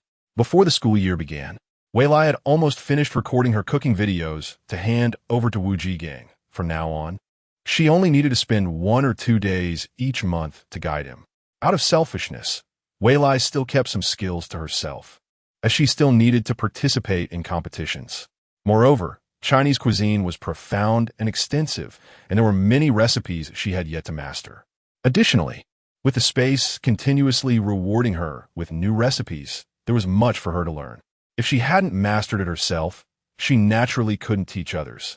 Since the branch of the food paradise opened in the Federation, the restraints left by the original owner had gradually loosened, and by today, they had almost dissipated. Wei Lai felt relaxed, having settled the karmic ties. She turned off all communications, looking at the bountiful grape trellis, and casually picked a bunch of grapes, enjoying this rare moment of leisure. At this time, outside the Chef's Academy, Lin Lin was feeling quite restless. It had been almost a week since he last saw Wei Lai, and she hadn't contacted him at all. In the past, when he was researching mechas, he could isolate himself for half a year without contacting anyone outside, and he didn't feel it was wrong. But now that it was his turn, after just a week, he found himself missing her, thinking of her while working, while eating, and now she occupied his mind completely. If the mountain wouldn't come to him, he would go to the mountain. Gathering his courage, he dialed Wei Lai's holographic number, but the sound of beep beep beep indicated that she had turned off her messages. Anxiously, he rushed to the Chef's Academy, but the robotic voice forbidding entry only added to his frustration. He used his contract sensing ability to find the nearest location and waited outside for a long time without leaving. All night long, Lin Lin pondered whether he had done something wrong. In desperation, He opened the Star Network and found numerous interstellar romance novels, buying a large stack in a frenzy. The more he read, the more agitated and disheartened he became. The next morning, when Wei Lai left for school, she saw Lin Lin in a disheveled state, lying in the grass, covered in weeds. "What happened to you?" Wei Lai approached the edge of the grass, curious. He used to be so well-dressed in front of others, and now he looked like a homeless beggar. "Were you kicked out of your house?" Upon hearing this, Lin Lin quickly tidied up the weeds on himself. The book said that disheveled men couldn't find partners. He cast a resentful glance at Wei Lai and said, "Didn't you say you didn't want me anymore?" "I never said I didn't want you." Wei Lai quickly reacted, realizing she had misspoken. "No, you're not mine, so why would I want you?" Lin Lin became a bit flustered, realizing that the book might be wrong. Acting pitiful didn't seem to work. "Wait, don't be angry." He took Wei Lai's hand and said, "I just wanted to complain that you're ignoring me." "How am I ignoring you? If that were the case, I wouldn't have come over to talk to you just now. I could have just ignored you." Wei Lai pulled back her hand, feeling strange about the intimacy and not quite used to it. Lin Lin looked at the empty space where her hand had been, feeling a bit cold inside. Was he being too sentimental, or did she really not understand? "What is our relationship? Didn't you say we should try?" Wei Lai was momentarily at a loss for words. "I've never experienced this before. I don't even know how to interact as lovers." Looking directly into his eyes, she continued, "I might have inadvertently hurt you, but you haven't been any better." She opened her holographic communicator and pointed to the contact information displayed. "You only contacted me last night, and it was at midnight. Do you know that I'm different from others? I don't like staying up late. I go to bed on time. Who stays up late with their communicator on? I certainly won tea." The more Lin Lin listened, the more he felt he was being a jerk. He earnestly promised, "Because of my job habits, I often have to stay up late working for days or even months. Although I may not say many sweet words or do things to please you, I'll try my best to learn. Can you join me in this? We are bound together for life, so our relationship must be good." Wei Lai thought for a moment and said, "Okay, but how we do that? You need to study, and I need to work. But at night, don't turn off your communicator. Let us contact each other whenever we have time. And on weekends, let us set aside a day to travel together. I know you mind others knowing about our relationship, so we can go to a secluded place." Lin Lin spoke gently, his tone completely different from the pitiful person he had been earlier. To outsiders, it seemed like a sweet conversation between young lovers. "Your idea is good. Let us do that." Wei Lai agreed, wondering what else she could do. Life might just be like this, needing some effort to become beautiful. In fact, the biggest reason for Wei Lai's agreement was the travel aspect. Upon entering interstellar society, her initial dream was to travel everywhere, taste local delicacies, and see local sights. Unfortunately, she found herself unable to move freely. Now, with a free and powerful bodyguard volunteering, she gladly accepted. Then it settled. "But you better not go back on your word." Lin Lin laughed and casually took hold of Wei Lai's hand again. Wei Lai glanced at her hand being firmly held, suppressing the strange feeling and not struggling. "Are we going to sign a contract too?" Lin Lin recalled the contract he signed to trick Wei Lai, feeling it was a pit he had dug for himself. Of course, it was no longer needed, and the previous contracts were all void. "Since you know what's good for you, I won't hold it against you," Wei Lai said generously. "I have to go to class now, so if there's nothing else, I need to leave." Lin Lin took out an e-book and handed it to Wei Lai. "I think you should study a bit. We can progress together." Opening the book, a few large words caught Wei Lai's eye. "Interstellar Love Guide." Wei Lai immediately felt a bit embarrassed. "Do I really have to study this? I'm not very good at learning." Lin Lin opened his e-book shelf, where over 100 books on romance were lined up on the left. "How about you pick another book you like?" Never mind. This one is fine," Wei Lai quickly refused, knowing that any book there was thicker than the one he held. Seeing how hard the other party was working, he thought he should take a look. "Come on, I'll take you to the classroom." Lin Lin retrieved a flying car from his space, a luxurious silver-gray mecha flying car that was clearly a high-end modified model. Wei Lai had seen similar mecha-modified flying cars on the StarNet, and they were priced exorbitantly. "No need, I have my own flying car," Wei Lai hurriedly declined. If he took such a luxury car out, wouldn't he become the center of attention? He wanted to focus on studying and didn't want any rumors. Lin Lin understood and tapped the flying car's control system. In the blink of an eye, The car's appearance changed to match the one sold at the school. Wei Lai had no reason to refuse anymore and got into the car. The interior was surprisingly well equipped. While Wei Lai's flying car was truly a flying car, this one could be described as a fully functional RV. As soon as Wei Lai got in, he was invited to sit on the sofa, while Lin Lin sat beside him. Feeling a bit awkward, Wei Lai took out a breakfast and handed it over. "Have you eaten breakfast?" "Not yet." Lin Lin happily took it. "I haven't eaten properly in days." Wei Lai frowned and asked, "Are you very busy with work?" "Managing the entire academy, researching various new mecha topics, and still try to comprehend that cultivation manual of mine. I'm really busy." Lin Lin complained a lot.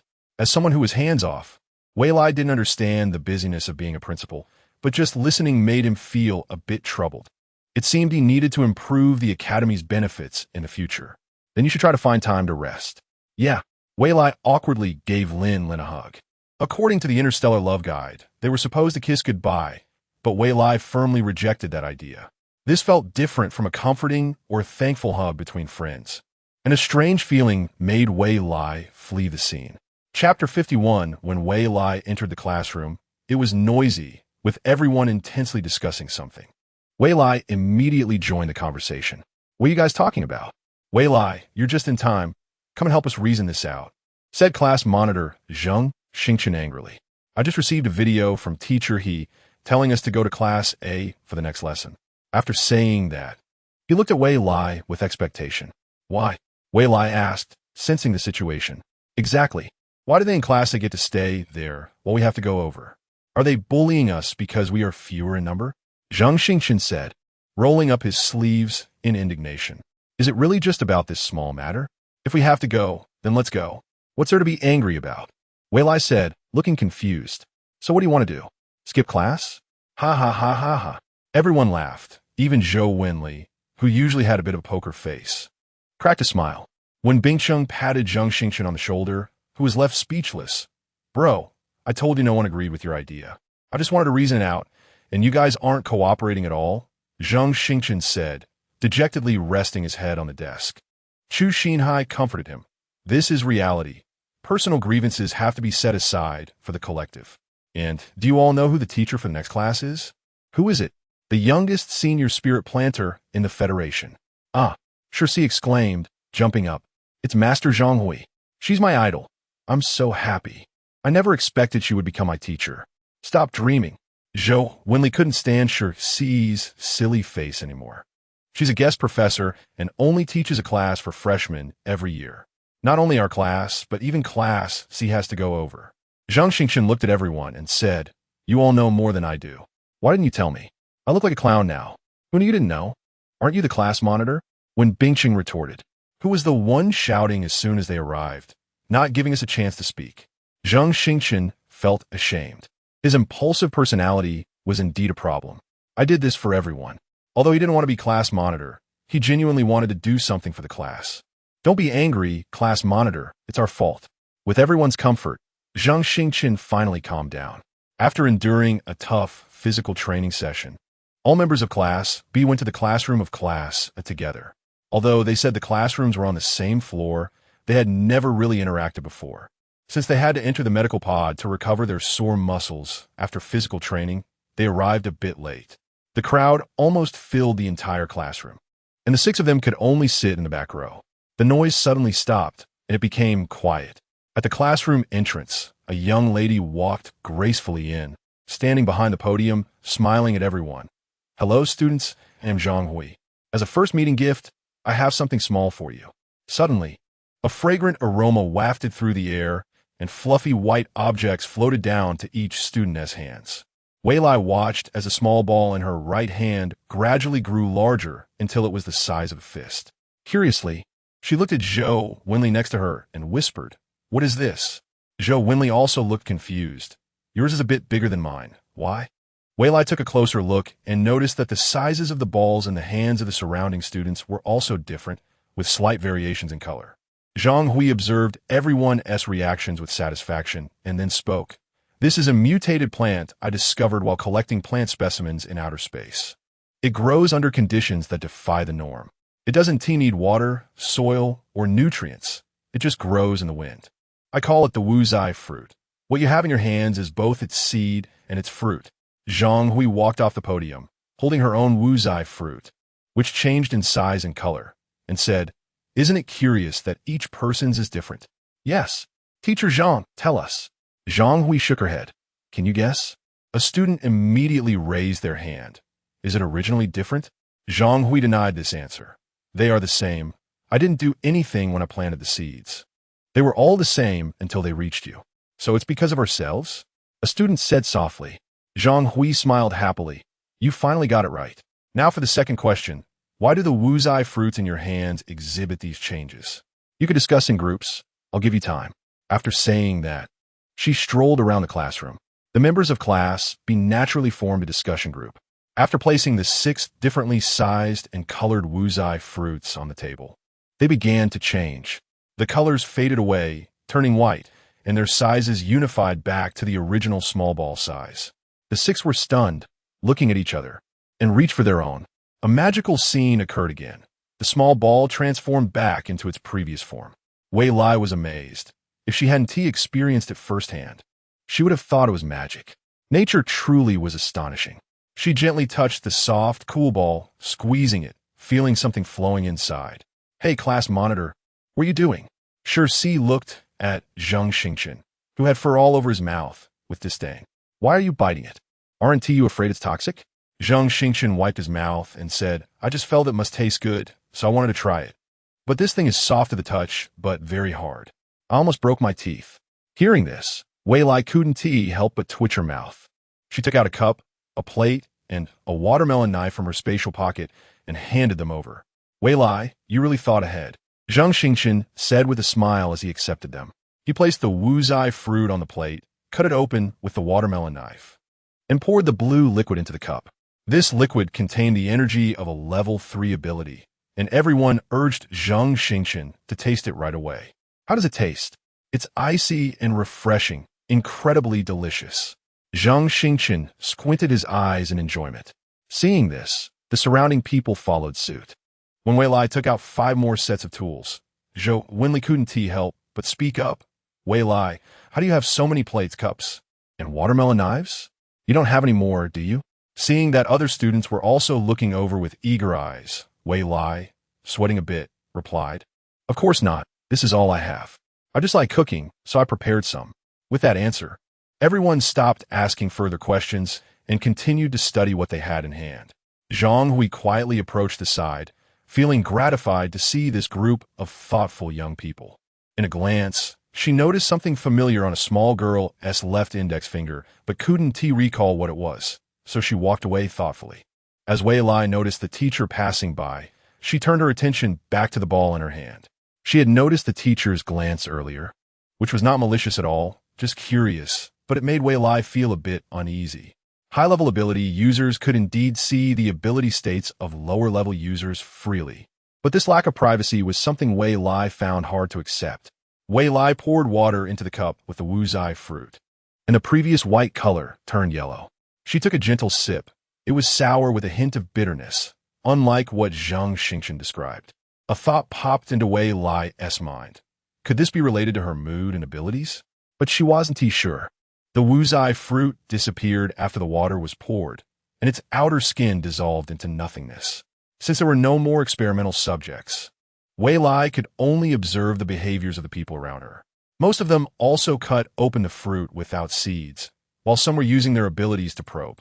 However, a portion of them were infatuated with it. For instance, the girl beside, Shi, stubbornly refused to dissect the fluff ball in her hand, insisting that it was a gift from her idol and should be placed on her nightstand. Zhang Hui clapped her hands to signal everyone to be quiet. "All right, it's discussion time. Who wants to share their findings?" "Teacher, we found that the energy of the water inside the fruit without seeds is related to our abilities." "Good observation. That's the magic of the fruit without seeds. Although it grows in harsh conditions, its growth also relies on living beings." Zhang Hui placed the fruit without seeds on the podium. I noticed some classmates had also tested it, placing it on lifeless objects like tables and chairs, and it would revert to its original form. But everyone need not worry. When placed in our hands, it won't absorb our abilities and is harmless to the body. On the contrary, Its liquid can quench our thirst. Perhaps some classmates would rebut that the water doesn't taste good at all. To that, I can only say it's your own fault. The color and taste of the fruit without seeds depend on your mood at the time. It is, in fact, a mirror that reflects your psychological state. Zhang Hui looked at the rich expressions on the students' faces and continued. I suggest that even if it tastes bad, don't throw it away. The water also has a certain beauty-enhancing effect. Moreover, the lifespan of the fruit without seeds is very short. Once it matures, it only lasts for 12 hours, so there's no need to hide it. If you do hide it, it will automatically disappear when the time is up. Students, we have learned quite a bit about the fruit without seeds, but I would like to show you a video. Zhang Hui faced a group of students who were still unaware of life's hardships with seriousness. This is the environment in which the fruit without seeds lives. In an instant, everyone found themselves in a desert filled with yellow sand, with a terrifying tornado sweeping through the sky, causing the sand on the ground to rustle, and visibility became blurry, as if they were also being swept away by the wind and sand. As the vortex shrank and the wind and sand were about to stop, suddenly, white fluff balls floated out from the swirling sandstorm, landing on branches blown by the wind, on animals just peeking out from the sand piles, and in the hands of unsteady pedestrians. The video abruptly stopped here. I hope you can be like this fruit without seeds, strong and thriving in adversity, becoming more courageous with each setback, showcasing your beauty to the world, and giving back your value to society. Zhang Hui bowed to everyone, wishing you all to succeed soon. All the students stood up and bowed in return. The warm applause continued for a long time until the figure of mentor Zhang Hui disappeared at the door. Chapter 52. After leaving the classroom for a while, Zhang Hui suddenly remembered what it was. She hurried back to the office and dialed her light brain account. Son, where's that invisible ring of yours? Which one are you talking about? Lin spread out about 10 invisible rings on the desk in front of him. Zhang Hui was stunned. Hadn't they just developed it? She had treasured it so much that she wouldn't let anyone have it. How could it be mass-produced so soon? Lin casually played with a ring in his hand, paying attention to his mother's changing expressions. I saw a little girl in class today, and she was super cute. Zhang Hui's eyes fixed on Lin's expression. And then, she had one of these rings on her hand. Zhang Hui couldn't quite grasp it. Her son was quite deep-minded, nothing like her at all. So she bluntly asked, what does being the vice president of the Mecha Academy have to do with a new student in the planning department? It was just a transaction. Lin sent the transaction contract from back then to multiple parties, thankful that he was busy with work recently and forgot to destroy it. Zhang Hui stared at the contract in her hand for a long time. She's a chef? Yes, and her skills are quite good. Lin pointed to the contract terms and said, I didn't lose out at all. Have you been to the cafeteria on the second floor of the Chef Academy? Not yet, but I heard it's really delicious. Zhang Hui said tiredly, your mom just got back from a business trip last night and hasn't had time to go. Looking at the food in his hand, she urged, take some out. Lin didn't hide it and sent over the best spirit food from his inventory. Zhang Hui devoured it without reservation, feeling good just from the aroma, and even more so when she tasted it. The skills are fantastic, but let's not stray off topic. What does she, a chef, have to do with the Chef Academy? I heard that academy only recruits students from the 4 military districts. She's the dean of the Chef Academy, and outsiders don't know.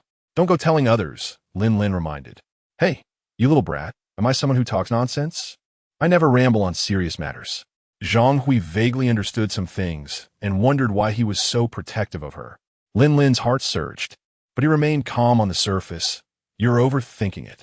Have you been watching too many melodramatic romance dramas lately? Zhang Hui retorted, that's starring your aunt. How can I not watch it? Besides, it's really good. Your aunt has a new drama out recently. Beep, beep, beep. Zhang Hui angrily scolded the air. No taste at all. No wonder you're still single. Lin hurriedly hung up the video call. It wasn't that he didn't want to hear his mom's nagging. It was because of the rings on the table. Recently, while studying the training manual, he had developed a new ability, mental power transformation. The 10 or so rings in front of him were randomly transformed using mental power, but the effect didn't last long. When he noticed they were about to disappear, he quickly changed the topic and logged off. At that moment, the rings dissolved and vanished. Thinking of the rings, Lin recalled the books he had read about couples and planned to make a couple's ring. mimicking the one in Wei Lai's hand. He intended to create a male version. Lin Lin touched his slightly hot face, feeling a bit shy. Unbeknownst to Wei Lai, who was being talked about, she was currently having a meal with her classmates in the cafeteria on the first floor of the Chef Academy, hosted by class leader Zheng Xingchen. Wei Lai, who had already declined once yesterday, couldn't refuse again. One reason was that she didn't have to spend her own money, and the other was that the first-floor cafeteria was filled with robots, so she didn't have to worry about exposing her identity. Wei Lai chewed on her food with a bland expression, pretending to enjoy it, but after eating just one bowl of rice, she put down her chopsticks, saying, "I have a small appetite. That's still too little," Chu Xinghai complained as he began his 8th bowl of rice. Zhang Xingchen helped Wei Lai get another bowl of rice. "No need to save money for your class leader. I have plenty of pocket money." This was awkward. Wei Lai helplessly started to eat slowly. "Do you all really think it's delicious?" "Of course," they replied in unison. "Don't enjoy it too much. Don't get too happy about not needing to eat nutrient supplements." The 5 of them chimed in, recommending the food to Wei Lai. To be fair, Wei Lai's appetite improved a bit. Receiving the praise from everyone was one of the greatest joys for a chef. Because of her efforts, so many people got to taste delicious food.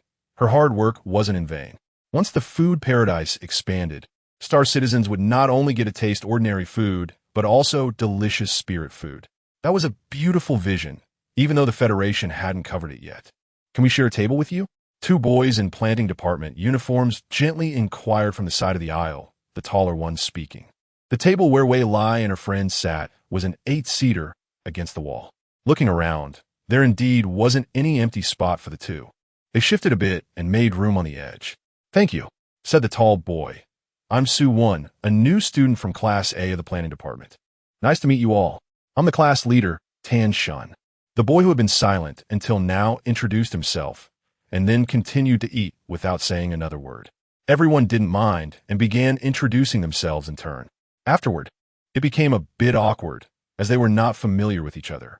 Suwon smiled and said, "I was originally supposed to be in your Class B, but I had a breakthrough before the semester started." Breaking through from level 3 to level 4 is no small feat, Wei Lai said, curious, as she had absorbed a high-level energy stone but hadn't broken through, lingering at the peak of level 3. "How did you do it?" Yuan Winley tugged at Wei Lai's sleeve, and Wei Lai signaled, "Sorry, I shouldn't have asked such a private question. Everyone has different ways of cultivating. Even if the techniques are the same, especially some are family inheritances, they definitely can't be shared with outsiders." Suwon wasn't upset and replied, "It was just some guidance from my elders." Wei Lai shut her mouth. It seemed she should just focus on her own food. The planning department wouldn't start teaching ability cultivation until the second half of the year.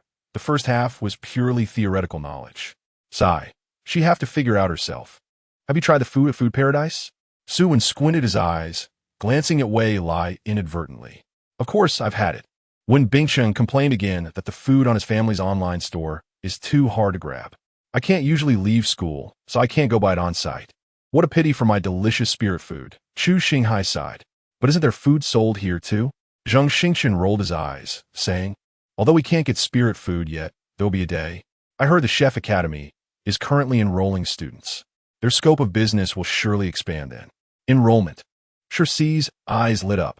The feeling of despair after losing the fruit gifted by her idol vanished without a trace. "Can I change my major?" Guxingge Adid. "Count me in."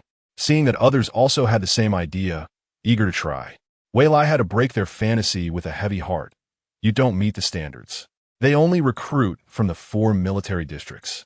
To avoid unnecessary speculation, she added, "I heard it from the instructors chatting." The instructors from the planning department indeed liked to gossip. Students had seen them many times. As soon as the few heard this, they lost interest. Suwon noticed the topic had shifted and directly looked at Wei Lai. "What do you think about the food in the Capital Grand Hotel?" "Recently, it's been a bit better, but still not as good as our cafeteria," when Bingxing answered honestly, "and it's too expensive for students to afford." Zhang Xingchen sized up Suwon. "What about you? You came over and asked so many questions. Thank goodness you're not in Class B, or it would be so annoying. Plus, your questions are a bit strange." "I think similarly to you." Suwon stopped at the right time, ending this topic. Wei Lai is one of the store owners who previously refused to recruit, originally the owner of Gourmet Paradise.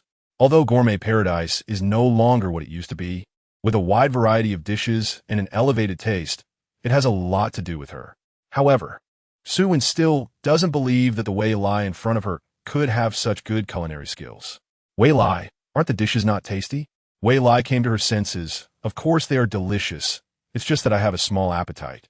So that's how it is. I thought you didn't like them. Suwon casually said. How could that be?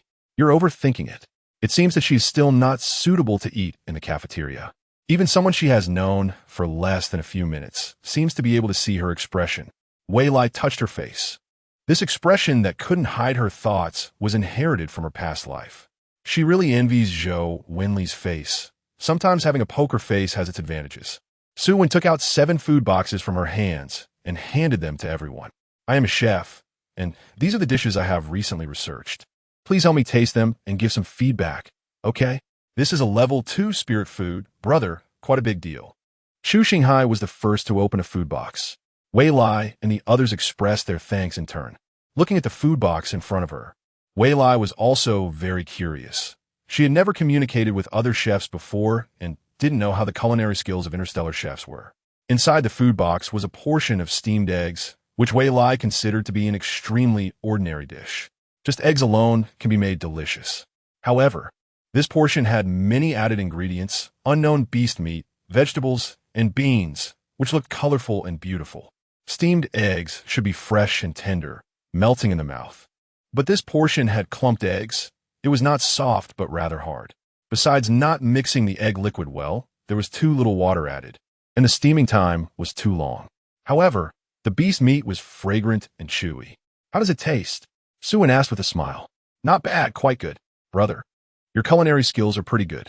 Of course, if it were ordinary food, it would be far inferior to that in the cafeteria. But everyone didn't want to say it outright. It's a matter of politeness. Suwon turned to ask the few people who hadn't spoken. Wei Lai, what do you think? Of course it's good. You should have confidence in yourself. There were several people who had not expressed their thoughts. And Wei Lai didn't understand why he was asking her specifically. But she still answered politely. Her intuition told her that it was better not to tell the truth.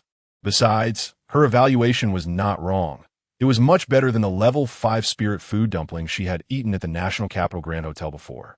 Suwon did not get the answer she wanted, but she was not discouraged. After all, there is still plenty of time ahead. Chapter 53 in the following days. Wei Lai devoted all her energy to the holographic network, apart from attending classes on time. The second round of the culinary competition was approaching quickly. There was only a week of preparation time from the preliminary round to the second round, which felt quite tight, especially for someone who wasn't a professional chef. Currently, Wei Lai could stay online for 5 hours on the holographic network, which matched the competition's time limit of 3 hours. To accommodate everyone's work schedules, the Chef Association had already announced the important points to note for the second round when they released the preliminary list. The competition would take place from 5 p.m. to 8 p.m. the night before the international statutory holiday, and the finalists will be determined based on sales revenue. Wei Lai was pondering how to enter the finals. Although she could promote herself or hire online influencers to boost her sales, that would go against her principles. Deceitful practices would always be false, especially in food preparation, where the final goal was to satisfy the diners. Out of 500 contestants, only 100 would make it to the finals, which seemed like a small ratio. However, Wei Lai was currently ranked 367th. At first, she wasn't anxious, thinking her ranking was acceptable, but as the competition date drew nearer, her anxiety grew, feeling like she had developed pre-exam syndrome. This sense of urgency couldn't simply be wished away. After several days of heavy thoughts, the day of the second round finally arrived, coinciding with the school's first holiday.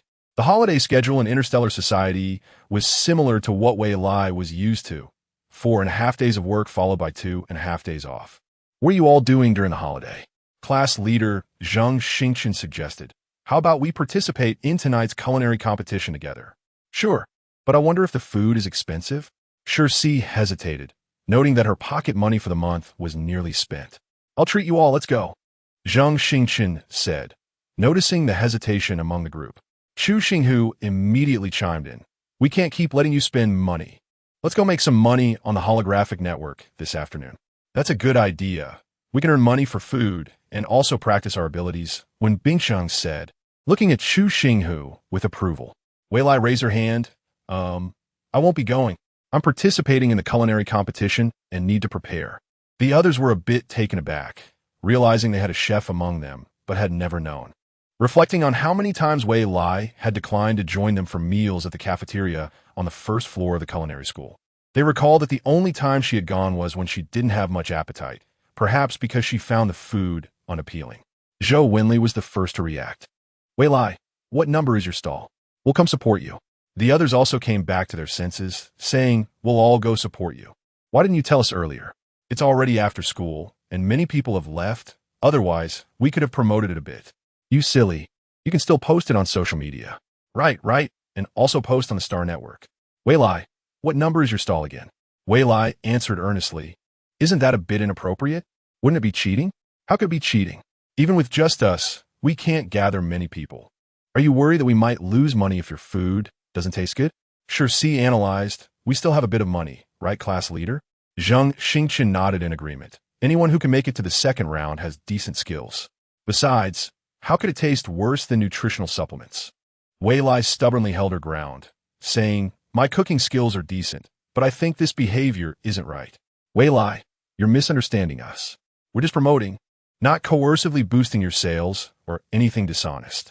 Ultimately, it still depends on your own abilities, Zhou Wenli explained, feeling exhausted after having to reason with them. Wei Lai's recent irritability had indeed led her into a dead end. She shouldn't project her negative assumptions onto her classmates' enthusiasm. I'm really sorry. I misunderstood. My stall number is 367, and you're all welcome to come. Glad you figured it out. Work hard and good luck. Thank you. Wei Lai sincerely appreciated it, feeling fortunate to always encounter good people wherever she went. The competition venue had long been divided, but contestants could only enter an hour in advance. Wei Lai logged onto the holographic network early, entering the Gourmet Paradise restaurant to prepare. This restaurant had been closed since the start of the semester due to a lack of staff, as everyone was busy in the cafeteria. Besides practicing her abilities, Wei Lai also had to manage her heavy academic workload. University professors, regardless of the era, wouldn't teach in great detail, and many knowledge points required pre-study and research for thorough understanding. Therefore, she also needed to allocate some time to the library. This left no gaps in her schedule, and the restaurant had to remain temporarily closed. Tonight, Wei Lai planned to make stinky tofu, the only food she found on the holographic network that could be preserved for a long time. She wasn't sure if it was related to the nature of the ingredients. It is well known that the smellier the stinky tofu, the better it tastes. She just wondered if these interstellar people would accept it. This was also one of the reasons for her anxiety. If she couldn't make it to the finals, what face would she have in front of her disciples? The pressure was immense. To be cautious, Wei Lai also prepared tofu pudding, which naturally tasted best when fresh. So she was only doing some preliminary work now. One aspect of this second round was quite humane. Contestants could bring their own ingredients and semi-finished products. Finished products, of course, were not allowed. If they were purchased, it would violate the fairness of the competition. Since sales revenue was the key point of the competition, the quantity of ingredients had to be sufficient. Wei Lai was hurriedly preparing her side dishes, and as it approached 4 p.m., she quickly logged off to restore her abilities. As soon as it was 4 p.m., Wei Lai logged back on, tidied up her things, and headed to the competition venue. There were no flying cars in the holographic network, so she had to walk. However, she moved quickly thanks to her abilities, which was something Wei Lai found puzzling, but she enjoyed the feeling of gliding lightly. She wouldn't mind experiencing more of such strange occurrences. The venue for the second round was located on a wide lawn by a lake, and the 500 stalls were already neatly arranged. Wei Lai verified her identity with her watch as she entered. Upon entering, she was met with a completely different scene. The stalls had expanded to at least 5 times their original size, each with many tables and chairs, and the grassy ground had been replaced with bluestone bricks. The stalls were arranged according to their preliminary rankings, with the top ranks at the entrance. However, as Wei Lai walked through, she didn't see Wu Fengshan's stall number 9 or Li Hu's stall number 21, and many of those ranked higher were not in their expected positions. Had she miscalculated? After searching around, she finally found the 2 at the very back, even further than her own stall. Aren't you supposed to be up front? Upon hearing this, Li Hu became angry. It's those people from the Chef Association. They suppress us because we refuse their offers. Wei Lai was also furious and shared her past experiences. How terrible! This group of people, Wu Fangzhan said through gritted teeth, while Li Hu was equally indignant, his veins bulging. As more and more people gathered around, the three stopped chatting and encouraged each other before entering their respective preparation areas. Wei Lai opened the space compartment in her watch and took out the ingredients and seasonings, arranging them neatly. She was unsure of the mechanism here, as it broke her previous understanding. The holographic network should not have robots. Yet, each stall was equipped with 2 service robots that could only help with serving dishes and collecting payments, and they couldn't assist in the kitchen. To ensure fairness, all ingredients in this competition were of the 2nd tier, and each dish was priced at 100 energy. This avoided issues with low-quality ingredients failing to boost sales or high-quality ingredients leading to excessively high sales. The target audience for this competition was the entire interstellar community. Even ordinary people could participate. Consequently, potions for those with lower ability levels and ordinary people temporarily gaining abilities were selling very well on the Star Network. Although the price is high, it can't stop many food lovers. The most classic way to eat stinky tofu is to deep fry it until golden brown. Then take it out of the pot and drizzle it with chili sauce, sesame sauce, garlic sauce, minced ginger, chopped green onions, and cilantro, adjusting the amounts according to personal taste. Wei Lai made 100 servings and then stopped. If they didn't sell, he would sell tofu pudding instead. He prepared 2 types of tofu pudding, Sichuan style and Cantonese style. One is spicy and the other is sweet, both served hot. Considering it's summer, he also prepared a chilled version topped with chocolate syrup and coconut jelly. When the competition time arrived, Wei Lai immediately opened the stall's door. As he opened it, a unique smell of stinky tofu wafted out, causing the previously busy street to clear out. Wei Lai noticed that the only person who hadn't left was Lin Lin, and he felt a mix of emotions. "Why are you here?"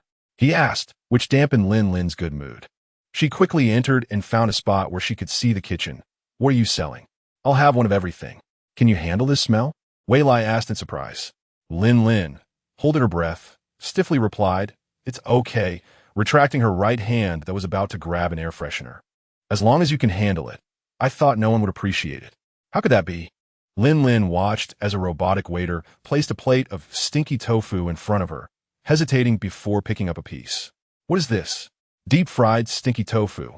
It's really delicious. Trust me. I'll go make you some tofu pudding." "Wait a moment." Watching Wei Lai's departing figure, Lin Lin felt a bit frustrated. Why do you have to choose this spot? Everything she did would be seen. Lowering her head to hide her expression, she painfully stuffed a piece of stinky tofu in her mouth. As she choked, a strong odor hit her palate, but the subsequent spicy and numbing flavor conquered her taste buds. With a crunch, the outside was crispy while the inside was soft and fresh, making it more flavorful with each bite. Strangely, what she had initially thought was stinky now felt fragrant. It was a dish with magic. When Wei Lai came out with 3 bowls of tofu pudding, he saw that the plates were already empty. "I told you it's delicious, but most people still can't accept it," Wei Lai said, feeling a bit melancholic. So far, no one else had come to patronize him. "Give me 10 more plates of deep-fried stinky tofu." Lin Lin thumbed up. "It's really delicious. Wei Lai is amazing." After receiving the compliment, Wei Lai felt a bit better and returned to the kitchen to get busy again. "I should make more. If they really don't sell, I'll just eat them myself." Chapter 54, a heavy stench spread throughout the competition venue as Wei Lai continued to work. The crowd covered their noses, struggling to endure the pungent smell. Those about to enter the venue withdrew their steps, questioning the organizers at the entrance. "Is this really a cooking competition? Do we come to the wrong place? This smell is terrifying." After the management personnel sent someone to investigate, they quickly purified the air. As the air cleared, the foul odor indeed diminished significantly. The crowd entered the street with a skeptical attitude. Curious onlookers began to explore the source of the smell, eager to see who was responsible for it. The overpowering smell of stinky tofu even masked the aroma of many other foods, instantly drawing numerous people's attention. Gradually, a crowd formed at Wei Lai's stall, but no one dared to step inside, opting instead for the stalls nearby. The vendors who had just been complaining suddenly looked delighted. Wei Lai was busy in the kitchen, completely unaware of the commotion he had caused. Although this was a risky move, it would be truly dangerous if customers didn't arrive soon. It's all your fault for taking on such a difficult task. We're already half an hour late. When Bingcheng complained as he walked briskly, isn't it all to earn more energy coins? Chu Xinghai angrily quickened his pace to the front. The others remained silent, but also picked up their speed. What is that smell? It smells bad. Si covered her nose and asked. Zhang Xingchen laughed heartily. Maybe it's a mix of various aromas creating a special chemical reaction. The stalls near the entrance were filled with long lines, stretching far into the distance. With such excitement at the entrance, which stall should we try first? The crowd was momentarily unsure where to go, but the expressions of those who finished eating were all joyful, indicating that everything was delicious. Zhou Wenli decisively made a choice. Let's go find Wei Lai first. Zhang Xingchen patted his head and smiled. Right. Let's go support Wei Lai first. If we spend all our money beforehand, how will we face our classmates later? Zhou is indeed very considerate. When the group arrived at Wei Lai's small stall, they were astonished by the scene before them. Are there really so many people in line? Soon they realized that the crowd was merely watching the commotion, with no intention of entering. Excuse us, we need to get in. Seeing this, Wen Bingcheng took the lead to disperse the crowd and clear a path for the four. Brother, are you really going in? A curious onlooker asked. Wen Bingcheng was puzzled by the question, but replied, Of course, we're here to eat. Who would be as bored as you guys? The onlooker quickly defended. Can't you smell that odor? The closer they got to the stall, the more pronounced the smell became, but since they were already there, it was hard to leave. Forcing a smile, he said, Of course. Brother, you're brave. If you can hold out for 10 minutes without coming out, we'll go in too. We'll be watching you, brother. Wei Lai had just finished frying half of the stinky tofu when he came out to chat with Lin Lin, who was still slowly enjoying his food, planning to stay until closing time. I'll call my colleagues over. They're on the way. Thanks, but it's fine if you didn't tea call. This dish isn't tea to everyone's taste. I have backup plans, don't worry. Wei Lai poured Lin Lin another cup of water. Wei Lai, we finally found you. Wei Lai looked up to see Zhang Xingchen and the others arriving as promised, and quickly welcomed them. Welcome. Please have a seat. Wei Lai pointed to the menu on the table. There are 4 kinds of food. You can choose for yourselves. You must have smelled that odor. It is indeed my creation, but I can guarantee that this fried stinky tofu only smells bad. It tastes delicious. Really? Si asked softly. Then I'll have one. I'll have one too, Zhou Wenli directly chimed in. Seeing the girls ordering, the boys felt they couldn't tea back down and also order a portion. Wei Lai didn't refuse their goodwill and personally went to the kitchen to serve them. Since there weren't many customers at the moment, he could still manage the service himself. Si pinched her nose and stuffed a piece of stinky tofu in her mouth, followed by more pieces one after another. This left her companions anxious. How does it taste? Speak up. After finishing her plate, Si said contentedly, Delicious. I want 5 more portions. Seeing that Si didn't seem to be lying, her friends cautiously tore off a small piece to taste, and their eyes lit up as they began to eat heartily. Soon, everyone from the culinary school arrived, filling the stall to capacity. Wei Lai, feeling grateful, returned to the kitchen to carefully prepare every dish. The culinary students had absolute trust in their director's skills and unhesitatingly grabbed a skewer of stinky tofu to eat. And sure enough, it did not disappoint their expectations. The director's skills were as superb as ever. Thus, one plate after another kept coming. Onlookers outside saw Zhang Xingchen and the other 5 enter, followed by around 200 more people, who also went in and did not come out. Could it really be that good? They wanted to go in and try, but the service robot informed them there was no space, so they had to wait outside. Eating too much fried food isn't good, so Wei Lai, seeing that everyone had eaten enough, gently encouraged them to help him promote the stall outside. Lin Lin, however, wasn't sent away. His reason was quite valid as he hadn't finished his food yet. Wei Lai understood his meaning and accepted his goodwill without forcing him to leave. After sending off 2 groups of people, the onlookers surged forward. Perhaps it was out of curiosity. Wei Lai smiled and let the service robot warmly welcome them while he returned to the kitchen to continue his work. Customers could eat on-site or take their food to go. Most people bought a portion to take away due to their curiosity, as the strong flavor made it hard for many who had never tried it before to endure. There were also fearless warriors willing to try new foods. After boldly ordering a portion, they didn't leave until they were utterly stuffed, only then packing up a few portions to take away. Those who took their food to a spacious place to taste it soon returned, lingering at the stall and refusing to leave. Wei Lai, watching his business pick up, finally felt relieved.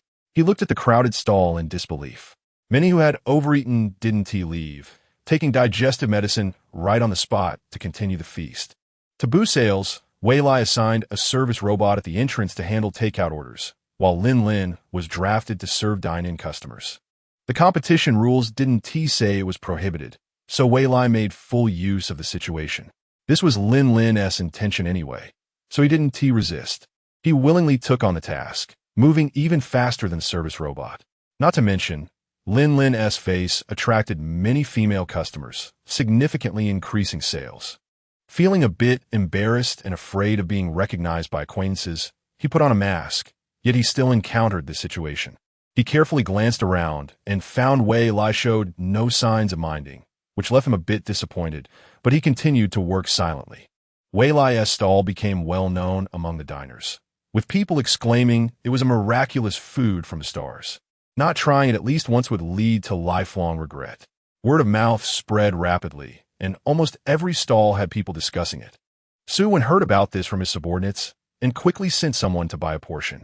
Contestants were not allowed to leave their stalls during competition hours, or they would be considered to have forfeited. Looking at the perfectly fried, crispy, stinky tofu before him, Su did not cover his mouth and nose in disgust. His expression was quite serious. Ignoring the smell, the appearance alone deserved full marks. The seasoning was evenly applied, with a crispy and fragrant surface that glistened in the sunlight. It did not feel greasy. Instead, it gave off a natural vibe, as if it were meant to be this way. Once tasted, the unpleasant odor was easily overlooked. The energy contained within was abundant, reaching the level of a second-tier delicacy, just a small step away from a third-tier one. Su had no doubt she could produce a third-tier dish. It was just constrained by the competition rules. When informed by her subordinate that the owner was Wei Lai, Su was quite surprised.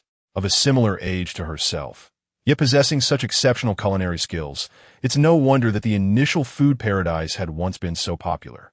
She regretted not having recruited him properly back then, leading to their current adversarial relationship.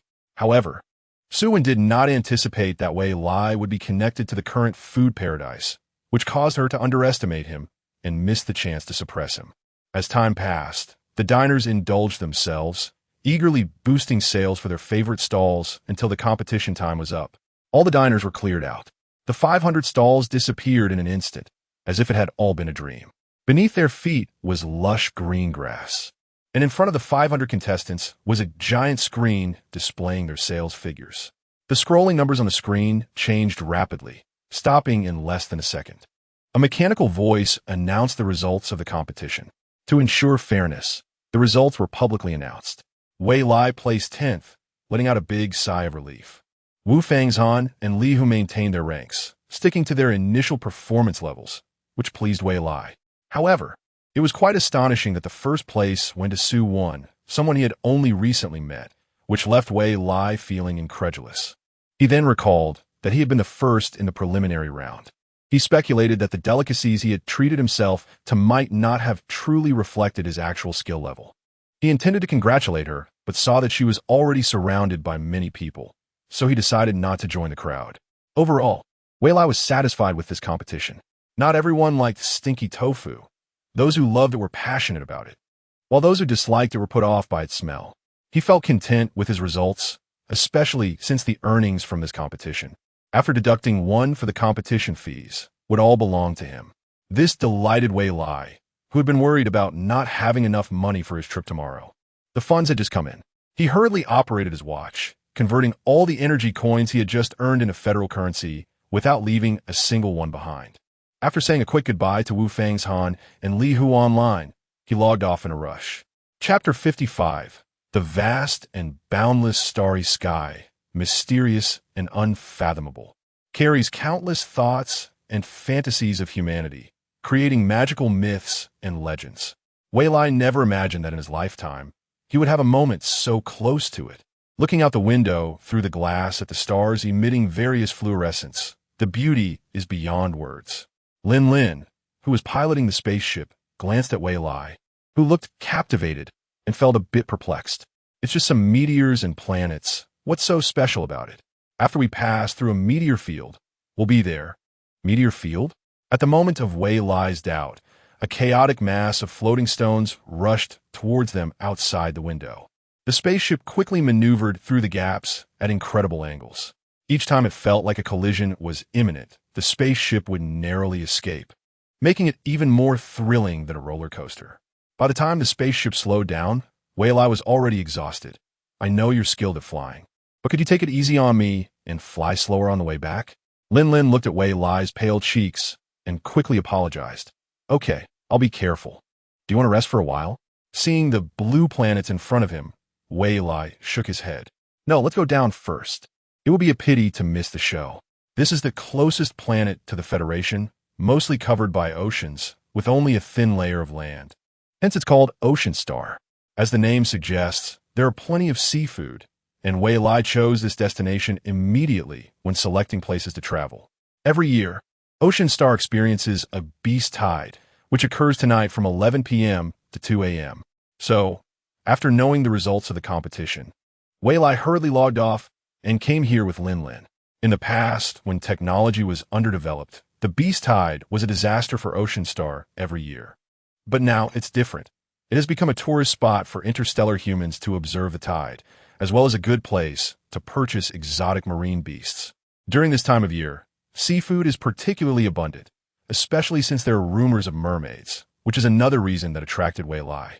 After Lin docked the spaceship at a safe landing point, they were checked by the entry and exit administrator of Ocean Star. Dear visitors, welcome to beautiful Ocean Star. Please present your travel visas. What? What is that? Wei Lai looked puzzled and innocently at Lin. I wasn't prepared at all. Do we need passports in such an interstellar space?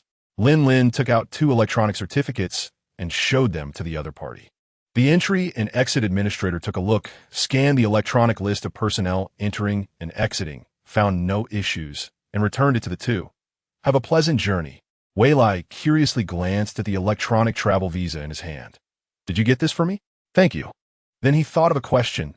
This doesn't have my identity information. How did you manage that? Let's go to the tide observation platform first. It's about to start. Lin attempted to change the subject. However, Wei Lai was a bit angry at this. If you don't clarify this, I won't go. You could go watch it by yourself. This is too terrifying. If someone uses my name to extort money in the future, wouldn't that ruin my reputation? That's mild. What if it involves lives or touches the law? Wouldn't I end up taking the blame, with no place to argue or seek justice? If I tell you, you won't get angry. Lin cautiously watched Wei Lai's expression. You can say it. I promise I won't get angry. Wei Lai responded gloomily, as if he had to negotiate with me. It takes at least a month to process a travel visa in the interstellar realm because there are many applicants, and sometimes you even have to queue. I have acquaintances in the Federation's travel visa department. Lin paused at this point, seeing that Wei Lai didn't get angry, and continued. Moreover, spouses can help with the application in the Federation. But we haven't registered officially. Can that count? Wei Lai pointed out the loophole in Lin's statement. In the interstellar realm, a marriage contract has more legal effect than a marriage certificate. Did you promise me not to tell anyone? How can you go back on your word? Wei Lai was almost in tears, feeling that his lifelong reputation was about to be ruined. He opened the travel visa in his hand and indeed saw that the detailed information section stated married. How would he face friends and classmates when traveling together in the future? I only told one person. He promised me he wouldn't disclose it, Lin explained. Moreover, to ensure the safety of interstellar humans, those with abilities below level S cannot be issued this certificate, as the spaceship will jump through space and traverse black holes. Those with abilities below level S will be in danger if they act alone unless accompanied by someone with level SS or above or join a group to go to other planets. After hearing the explanation, Wei Lai's anger subsided a lot. Does your acquaintance have a good reputation? Don't worry, I had him sign a contract specifically. Lin took out the contract, grateful that he had considered everything in detail back then. Otherwise, it would have been endless. As for the information in the Federation's population statistics system, there's no need to worry. ordinary people wouldn't check. Moreover, to protect you from being noticed by the Chef Association, Muley has encrypted your file. Even I can't access it. After Wei Lai looked over the contract and returned it, he said earnestly, "In the future, if similar things come up, you need to discuss them with me.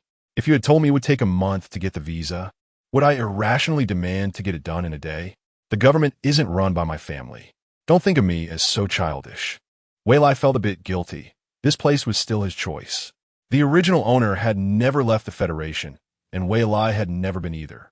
When he checked travel destinations on the Star Network and found that he could go to other planets, he was so excited.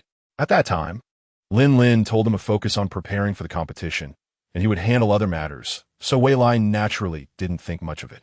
Who would have thought such a situation would arise? Not only did it lead to misunderstandings, but they also ended up arguing. "I also want to say I'm sorry.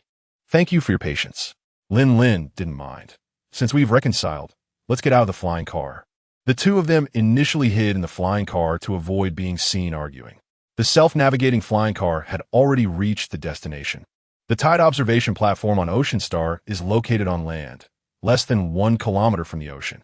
The prices for each position vary, and to get the best visual feast, they bought front row seats at a high price. This reminded Wei Lai of the last time he went to watch a live soccer match, where there were crowds everywhere. He had gone with his parents, and the whole family were fans of the Brazil team. The lively, noisy, and crazy scenes were still vivid in his memory. But now everything has changed. "Aren't you happy?" Lin Lin noticed Wei Lai lost in thought. Wei Lai turned around, blinked his eyes, holding back tears. "No, I was just shocked. I didn't expect so many people. Put on these glasses." Lin Lin pointed to the object in his hand, saying that it can focus on what you want to see, adjust the distance, and can also take photos and videos. Wei Lai, intrigued, took it and put it on as instructed. When he opened his eyes again, he saw a vast ocean in front of him. In the distance, a group of fish jumped in the moonlight, beautifully dreamlike, and he happily took a photo. However, upon closer inspection, he saw a group of small fish fighting with a big fish, and he heard the chaotic rolling sound of the seawater, as if the exotic beasts hidden beneath the sea were shouting. Wei Lai didn't know what these fish were called, but seeing such a bloody scene was still a bit unsettling. Initially, he thought a group of small fish would not be able to defeat the big fish. But the outcome was unexpected. Don't underestimate the small fish. Their teeth were exceptionally sharp, reflecting a cold, murderous intent under the moonlight. Although the big fish was large, its body was clumsy, unable to withstand attacks from all sides. After the big fish was defeated, a swarm of small fish surged forward, instantly dismembering the big fish. The lingering smell of blood attracted another group of fish. In the blink of an eye, both sides were fighting again. In the survival laws of nature, the weak are preyed upon by the strong. This bloody confrontation with reality is a mandatory lesson for interstellar beings. However, Wei Lai, who's just arrived, feels a bit uncomfortable. Why are these marine animals killing each other? Is it because bait has been thrown into the sea? Lin Lin pointed to the northeast corner of the sea. "Do you see that? They're fishing there." Wei Lai looked over and saw several large boats floating on the water, waiting for the right moment, casting fishing nets one by one. The fish that remain after the struggle are not ordinary. Most of them are exotic beasts. Why throw fish bait? Wei Lai felt it wasn't as simple as just fishing. This is a beast tide. If they don't let them harm each other, when they move collectively and the tide rises, humans will be the ones to suffer. There could be a force to suppress it. Don't underestimate the marine exotic beasts. Some advanced ones are even more powerful than humans. The mermaid you want to meet is a level 7 exotic beast. You might see her later. Lin Lin said right now, the fish are still just shrimp soldiers and crab generals. The formal beast tide hasn't started yet. Don't underestimate those fishing boats. The people inside are all advanced supernatural beings. Wei Lai was stunned. It hasn't even started yet. The deep black sea surface churned with the struggle of the fish, and the sea breeze carried the smell of fish scales. Many crabs, sea turtles, lobsters, and more had already crawled all over the beach. The tide-watching platform had an invisible protective shield, blocking all external attacks. Wei Lai saw several giant lobsters crawling past his feet, not touching him at all. He tried to stretch out his hands to grab one, but unfortunately, he hit the protective shield. It was as hard as iron, so he had to give up. Lin Lin laughed. Don't worry, after the beast tide ends, anything on the beach can be picked up for free. Is there really such a good thing? Wei Lai was still skeptical. Anything valuable would have been picked up beforehand, and these ordinary shellfish aren't tasty. Not many people would bother to collect them. Lin Lin said disdainfully. No one wants these. I can cook. When the time comes, help me collect some. Wei Lai thought of spicy lobsters and steamed crabs and couldn't help but salivate. The taste was fantastic. All right, Lin Lin readily agreed. He completely trusted Wei Lai's cooking skills and had never been disappointed. Look, a wave of level 5 sea beasts is coming. Someone in the crowd cheered, and everyone's eyes focused on the distant sea surface. Chapter 56, the 5th level sea beasts are significantly larger than other lower-level sea beasts. They appear to be various types of sharks. Some are massive, while others are slender, but they are undoubtedly fierce fighters. Their iconic large mouths reveal rows of sharp teeth, and any unfortunate fish bitten by them ends up either decapitated or completely devoured. The sharks that managed to grab a delicious bait had just swallowed it when their hungry companions, unable to find targets, turned on them in a vicious attack, ultimately falling into traps that had long been set. The pile of fish struggled desperately in the specially designed fishing net, but to no avail.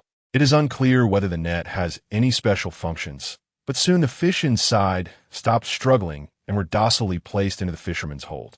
That fishing net is incredible. Wei Lai stared at the fishing net hidden at the bottom of the sea, which, after being cast into the water, blended seamlessly with the color of the water.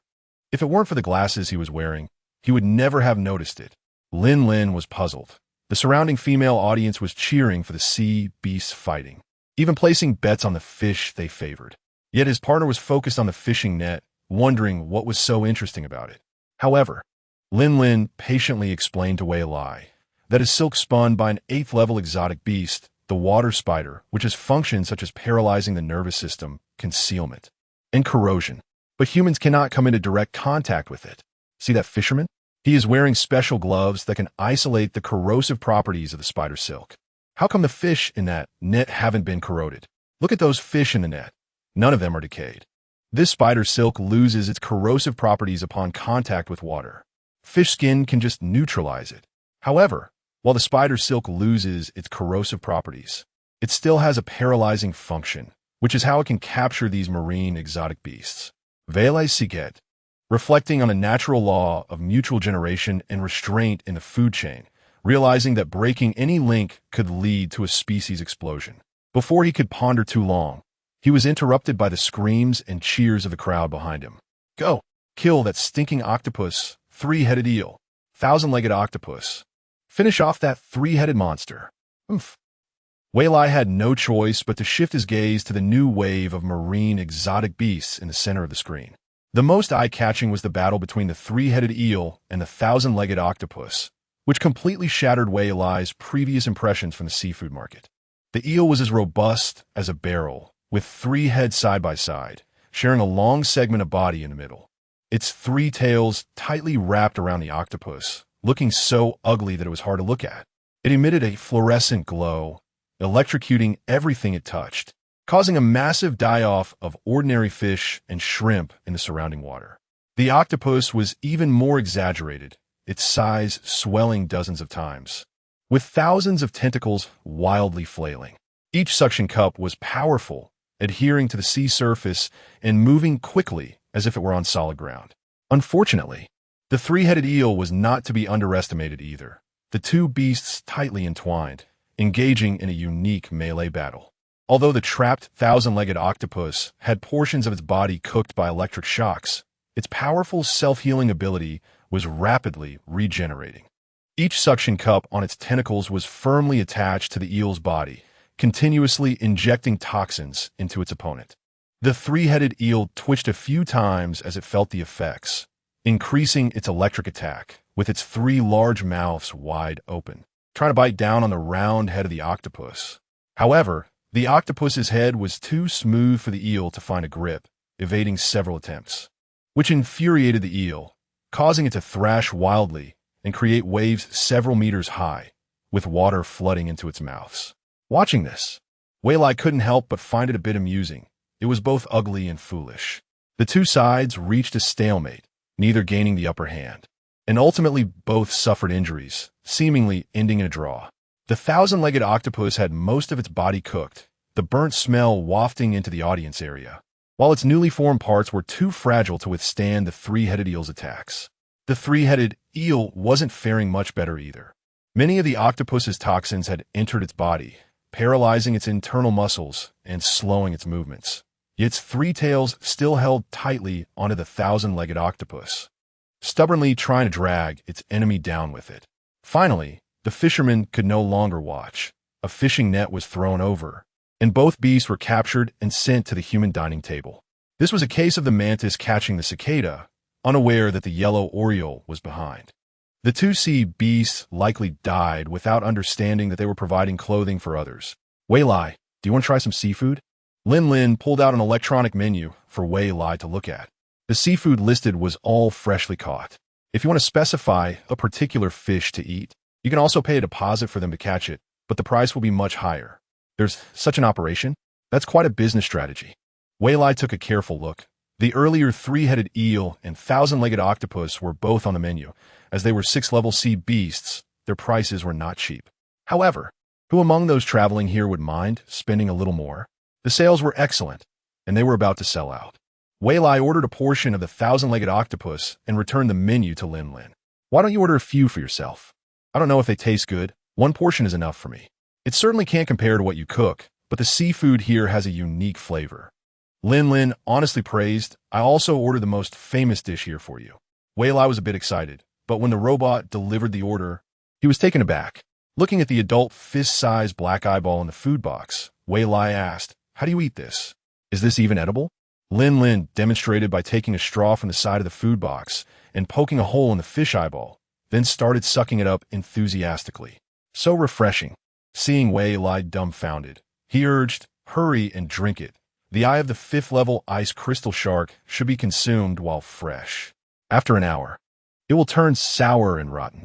Wei Lai dodged the straw being brought to his mouth and took the food box in both hands. Let me take my time. I'll do it myself. After enough psychological preparation, Wei Lai ignored the eyeball, imagining it was a coconut, closed his eyes, and took a small sip. The cool liquid spread through his throat and throughout his body. Its sweet taste rich in oceanic moisture reminded Wei Lai of the flavor of frozen cola. But due to the abundant energy in his hand, it gave him an invigorating feeling. The taste is pretty good, right?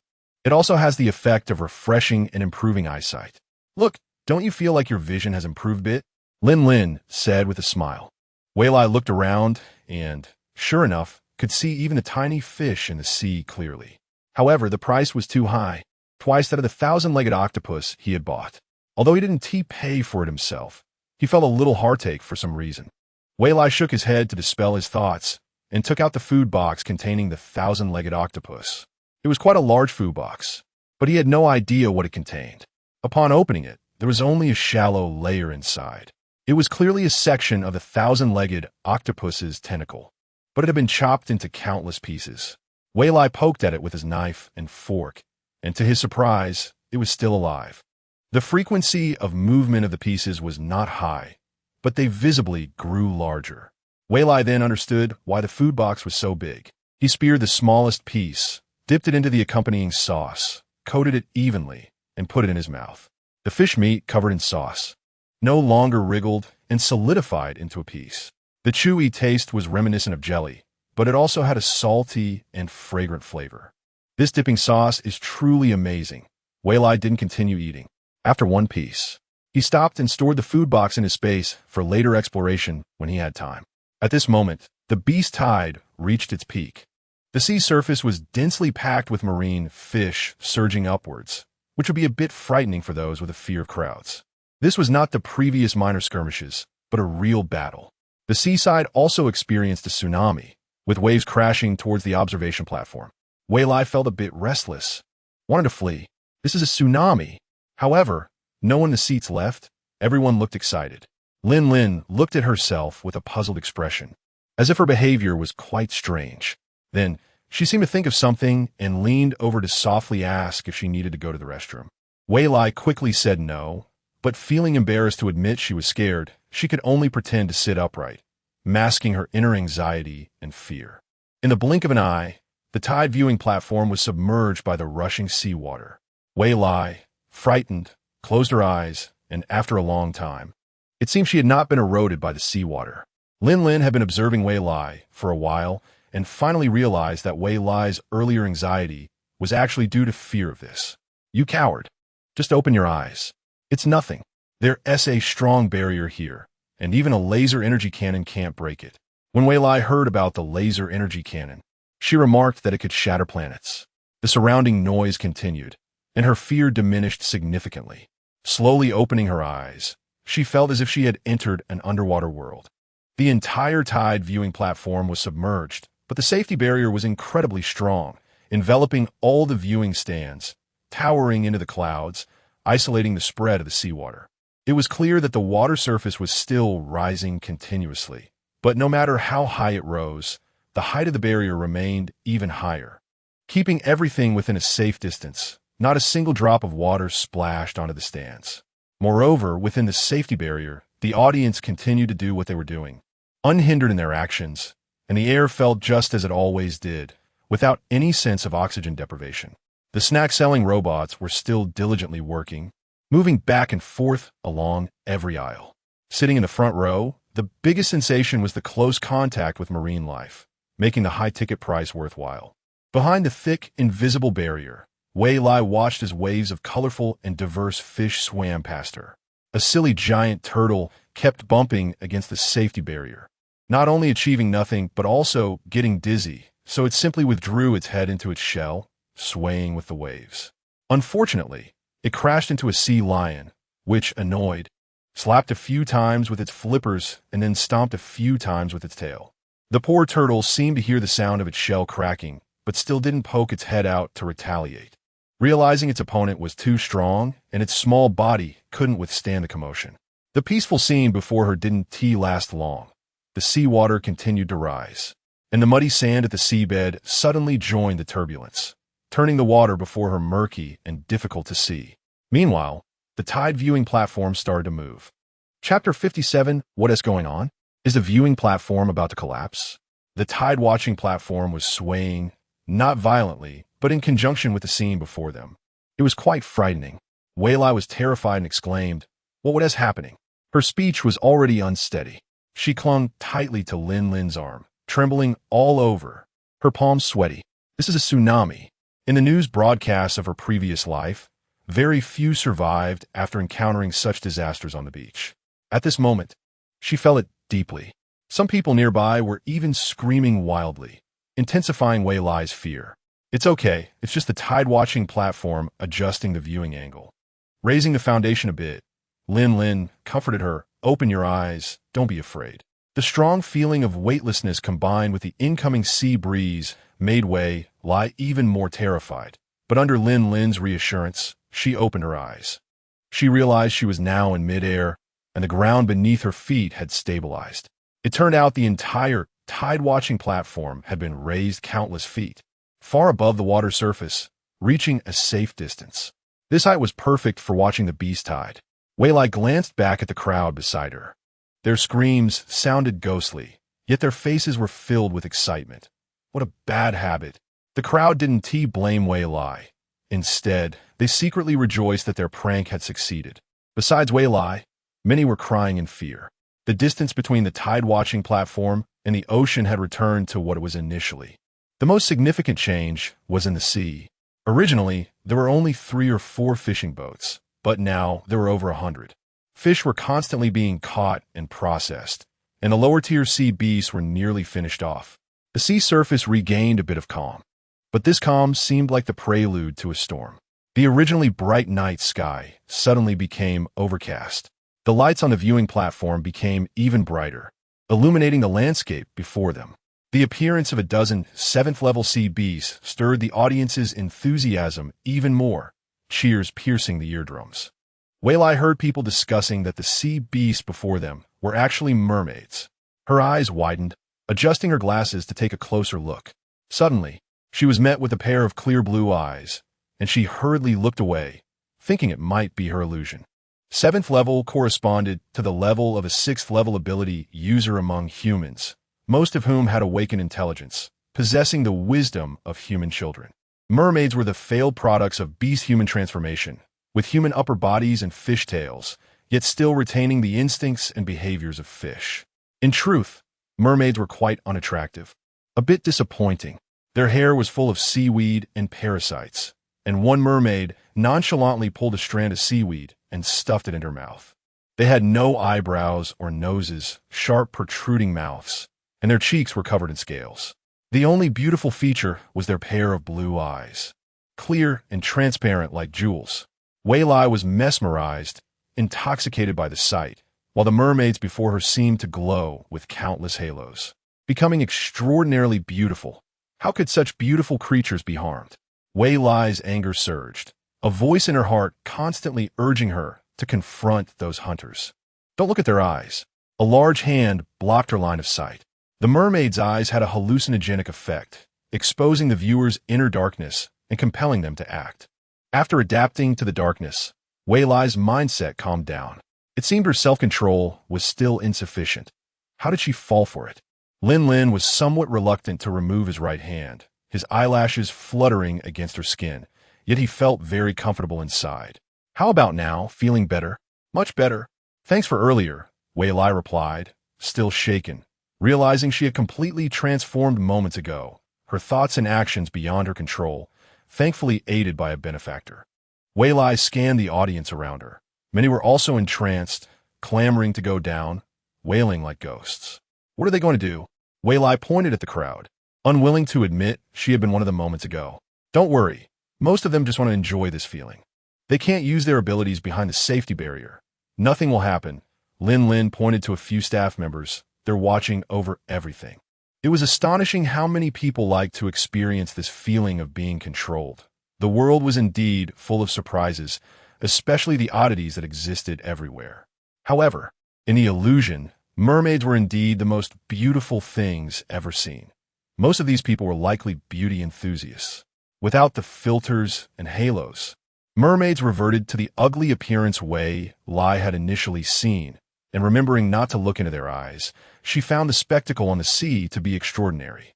At this moment, the ocean was no longer a battleground among fish, but a war between fishermen and sea beasts. Calling them fishermen was no longer appropriate. Calling them warriors was more fitting. Mermaids gathered their abilities in their eyes, their glowing eyes enchanting swathes of sea beasts to fight against humans. The sea beasts charged forward, fearless of death. Humans sought to capture sea beasts for food, unaware that the sea beasts had the same intent. The mermaids gazed at the crowd on the opposite shore, their hearts racing with excitement, their salivary glands filling their mouths. They naively believed that once the obstacles in front of them were removed, they could reach the other shore and feast. Those who were employed as hunters during the annual beast tide were not simple at all. Faced with the surging sea beasts, they remained unusually excited. The more they caught, the greater their commission, calmly packing the waves of sea beasts that came to them. Some even categorized the captured sea beasts by quality on the spot. A dozen mermaids quickly sensed something was wrong. Not a single one of their manipulated subordinates returned alive, and they hadn't pulled a single person from that broken boat. Moreover, the crowd across the shore had enchanted countless people, but not a single one had stepped out of the glowing barrier. Realizing something was off, the group of mermaids immediately dispersed their abilities and fled in all directions. The way the mermaids escaped was quite beautiful, gliding over the water's surface, swiftly swimming far away. But no one paid attention to them. The hunters bravely pursued from behind, while the audience, regaining their senses, cheered them on, their shouts nearly breaking through the clouds. The atmosphere becoming exceptionally fervent.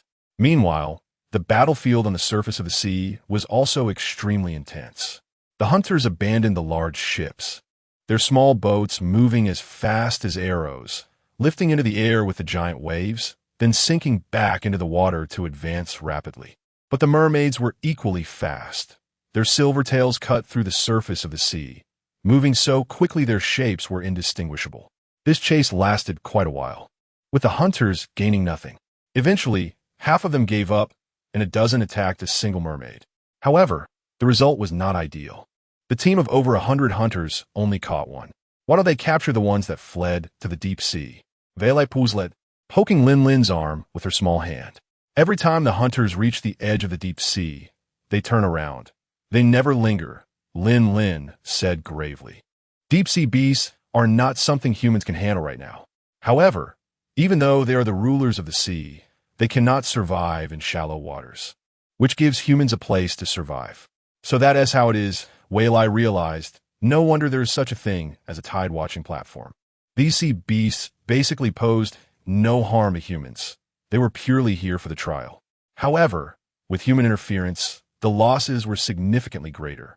Though it was a harsh reality, if they let the tigers return to the mountains and allow them to grow strong, in the end, it will be humans who regretted it. Mercy toward enemies is harm to oneself. The appearance of mermaids is more of a chasing performance. Humans cannot do anything to them, and they cannot do anything to humans either. However, every year, the silly mermaids still come to visit as scheduled, and over time, it has become a must-see finale during the tide watching. It's no wonder that hunters have so many tricks up their sleeves while chasing them. They're all meant to guide the mermaids. What will happen to that mermaid? Wei Lai curiously asked. Naturally, it will be locked up in a zoo. If you want to buy one privately, you can too, Lin Lin said seriously. They aren't as good-looking as me. Are you sure you want to buy one? You're overthinking it. I'm just curious about its ending.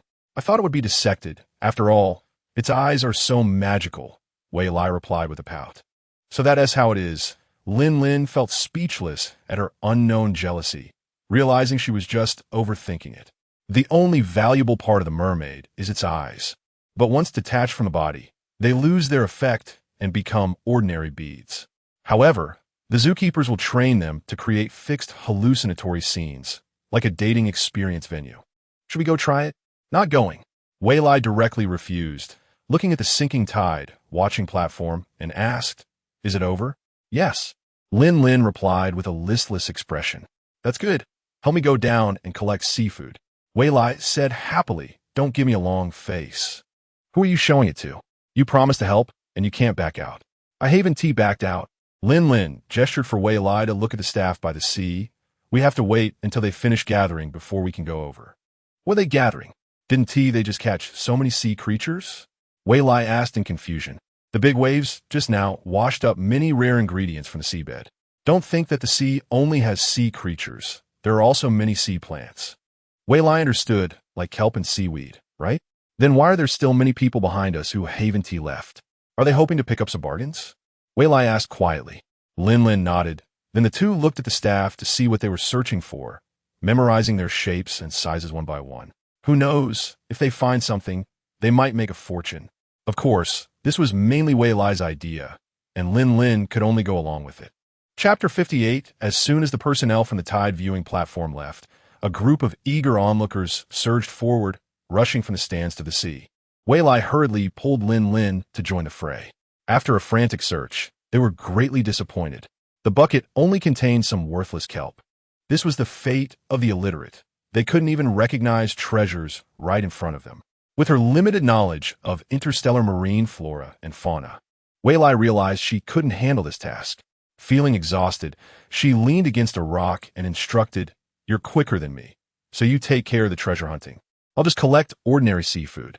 Good luck, it's all up to you now." Lin Lin felt embarrassed. Couldn't she just buy them? The main issue was that she hadn't picked up anything at all, although she had difficulties letting herself go. Still, it seemed more respectable than just collecting ordinary seafood. With Wei Lai placing such high hopes on her, she couldn't refuse. She picked up a bucket and silently joined the treasure hunting team. Following a crowd, she ended up with nothing. So, she decided to run ahead to an empty corner where no one was around. Seeing this, others followed suit. Wei Lai, on the other hand, leaned against a rock and began collecting the ordinary seafood scattered nearby. Since no one was picking up the ordinary seafood, she was in no rush, slowly selecting only the good ones. No broken pieces, no dead ones, and no ones that were too small. After a short while, she had already collected several boxes, each about 100 liters in size.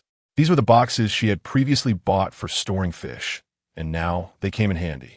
She adjusted the aquaculture robots from her farming space to sort and repackaged the seafood in the boxes. Weilai resumed her picking, panting a little. She had to be quick. If the tide came in, the seawater would wash these seafood back into the ocean. Due to the previous tsunami, many rare deep-sea seafood had been washed ashore, but most ocean fish had already died from lack of water. Weilai wasn't interested in those. She mostly picked shellfish, such as various lobsters, mantis shrimp, crabs, sea snails, scallops, clams, and abalone. There were also others like sea cucumbers, sea urchins, squid, and sea pineapples. She only picked up one box of bizarre mutant seafood, most of which she recognized from her knowledge. With so much seafood and no one competing with her, Weilai was quite happy. A kind-hearted person came over to advise her not to collect such worthless garbage, but Weilai just smiled and said nothing. The person's sympathetic gaze deepened, speculating that she might be very poor at home. Weilai continued working under this scrutiny. After all, how could one know the joy of fish if they weren't fish themselves? As long as she was happy, that was enough. Although spiritual food had energy enhancements and was indeed delicious, even the poorest citizens on Ocean Star wouldn't eat such ordinary seafood. Every time they went fishing, they would throw these back into the sea. Thus, in fact, ordinary seafood was the most abundant on Ocean Star. Weilai was contemplating whether to use these ingredients as a long-term source for the Culinary Academy. Currently, the Academy's menu didn't include seafood. Thinking of this, Weilai immediately contacted Wu Jigang. "Dean Wu, I need to discuss something with you." "Where are you, Dean?" Wu Jigang asked, looking at the projection of the vast ocean. "I'm on Ocean Star."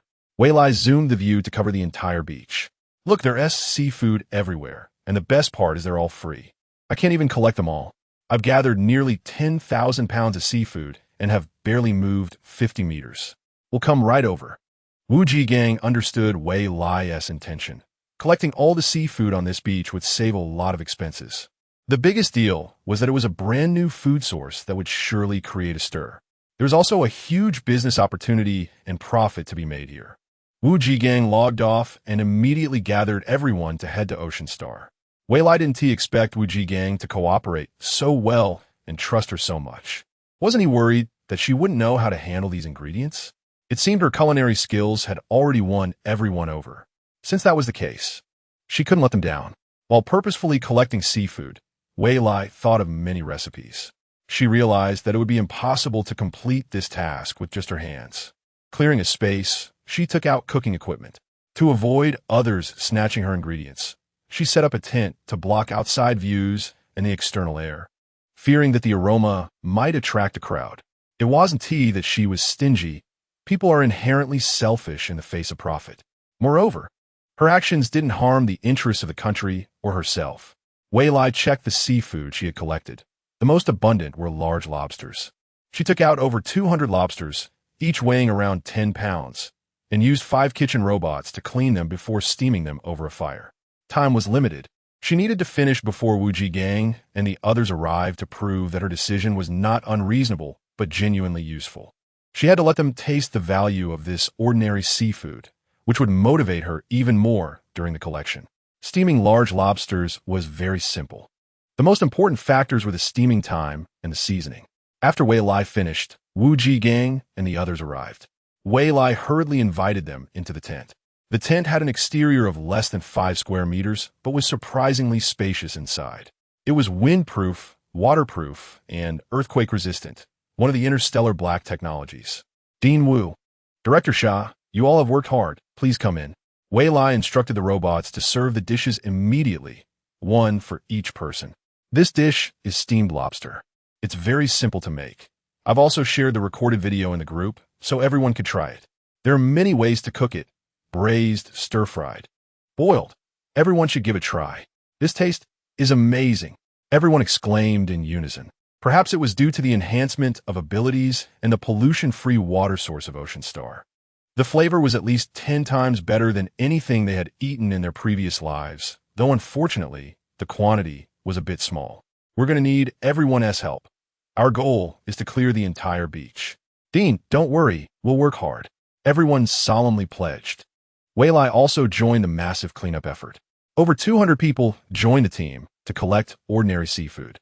At first, the treasure hunters became nervous and quickened their pace. However, Upon realizing they were merely gathering worthless items, they approached to inquire but received no response. Everyone remained tight-lipped and soon lost interest. The chefs were all quite shrewd, and Wu Ti let outsiders know about this. Unable to endure the relentless questioning, they distanced themselves, working swiftly and efficiently like a harvesting machine. Observing their speed, those who were asking questions were shocked and hurriedly accelerated their own treasure hunting. Oh, isn't that Director Lin?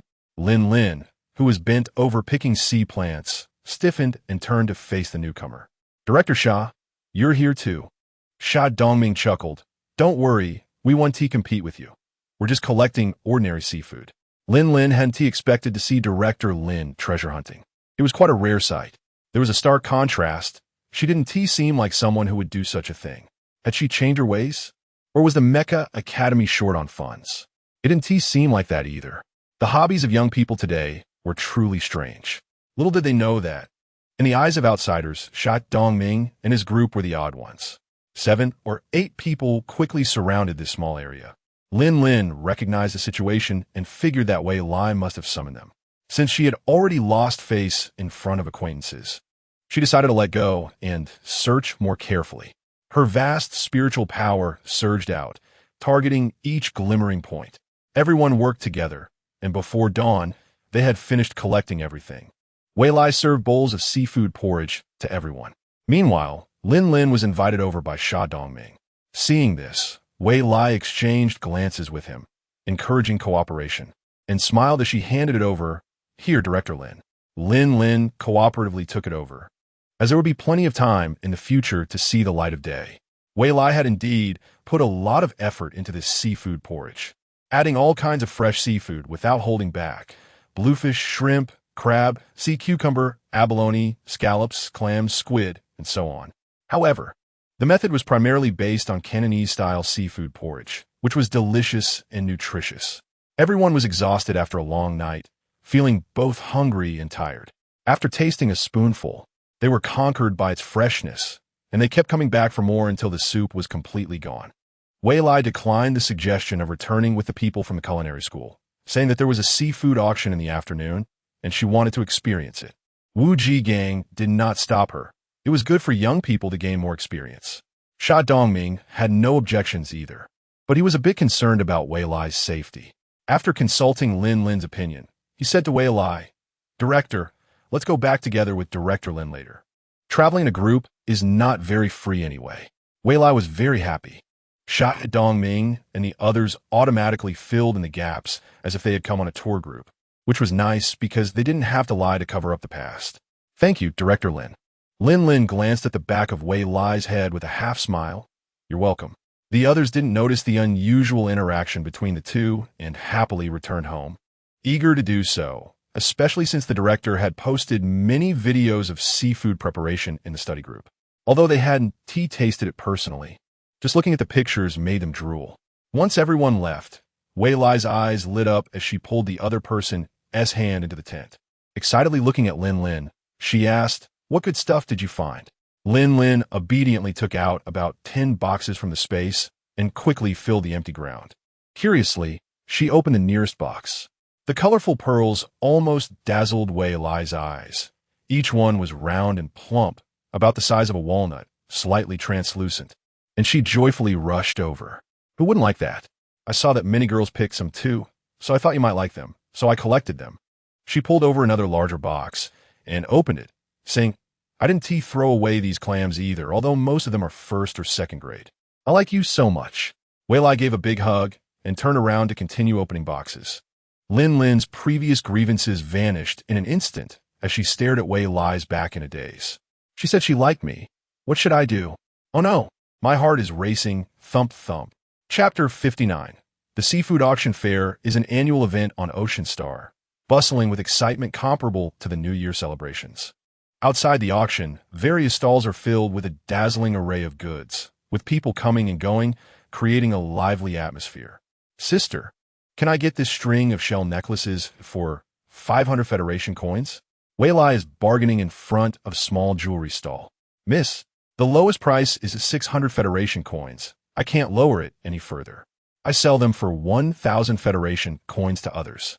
If it weren't for the fact that I see you like it, I wouldn't give you a discount, the stall owner explains assertively, unwilling to budge. Wei Lai is quite fond of the necklace. It's so beautiful that it sparkles in the sunlight. Lin Lin, seeing this, quietly says, "Let me pay." "No." Wei Lai stops Lin Lin, walks back, and sweetly looks at the stall owner. "Sister, how about 2 strings for 1,000 Federation coins? I really like them. Can you give me a better price?" Seeing how much the girl likes it, the stall owner feels a sense of pride. These are all handmade, and this is the only shop on the whole street. "All right, I'll pack it up for you. Sister, I really like you. You're so nice." Wei Lai quickly takes the bag and thanks her. Lin Lin's face darkens immediately. It turns out this phrase is just her catchphrase, and she doesn't know how many people she has said it to, making him feel unnecessarily excited. The stall owner looks at the handsome couple leaving and secretly thinks the girl deserves better. It's one thing for the young man not to help pay. It's another for him to pull a long face after spending so little money. Such a small-minded attitude. All the way, Lin Lin doesn't say much and follows behind in a dejected manner. Wei Lai is completely unaware, lost in the excitement of shopping. It isn't until lunchtime that Wei Lai asks Lin Lin, "Why are you unhappy? Is it boring to accompany me shopping?" "No." Lin Lin still looks dispirited, dissatisfied as he says, "Don't you know it all?" "I really don't know." Wei Lai admits frankly, "My emotional intelligence is a hard injury. It's always been low. Just tell me directly." Lin Lin is amused by her straightforwardness. She really understands her own flaws. Seeing him smile, Wei Lai feels relieved. Honesty is a principle of interaction between people, especially friends. You can say it. "I also want to know. You said something to me this morning, and then you turned around and said the same thing to the jewelry stall owner." Lin Lin looks seriously into Wei Lai's eyes. Don't casually say you like something. Such a casual attitude may be a mistake for others. Hearing this, Wei Lai understands. Is he jealous? She replies, "Okay, this is my fault. I'm sorry. But the stall owner is a girl. Does that matter?" Interstellar law clearly states that homosexuality is legal. Lin Lin intends to educate Wei Lai.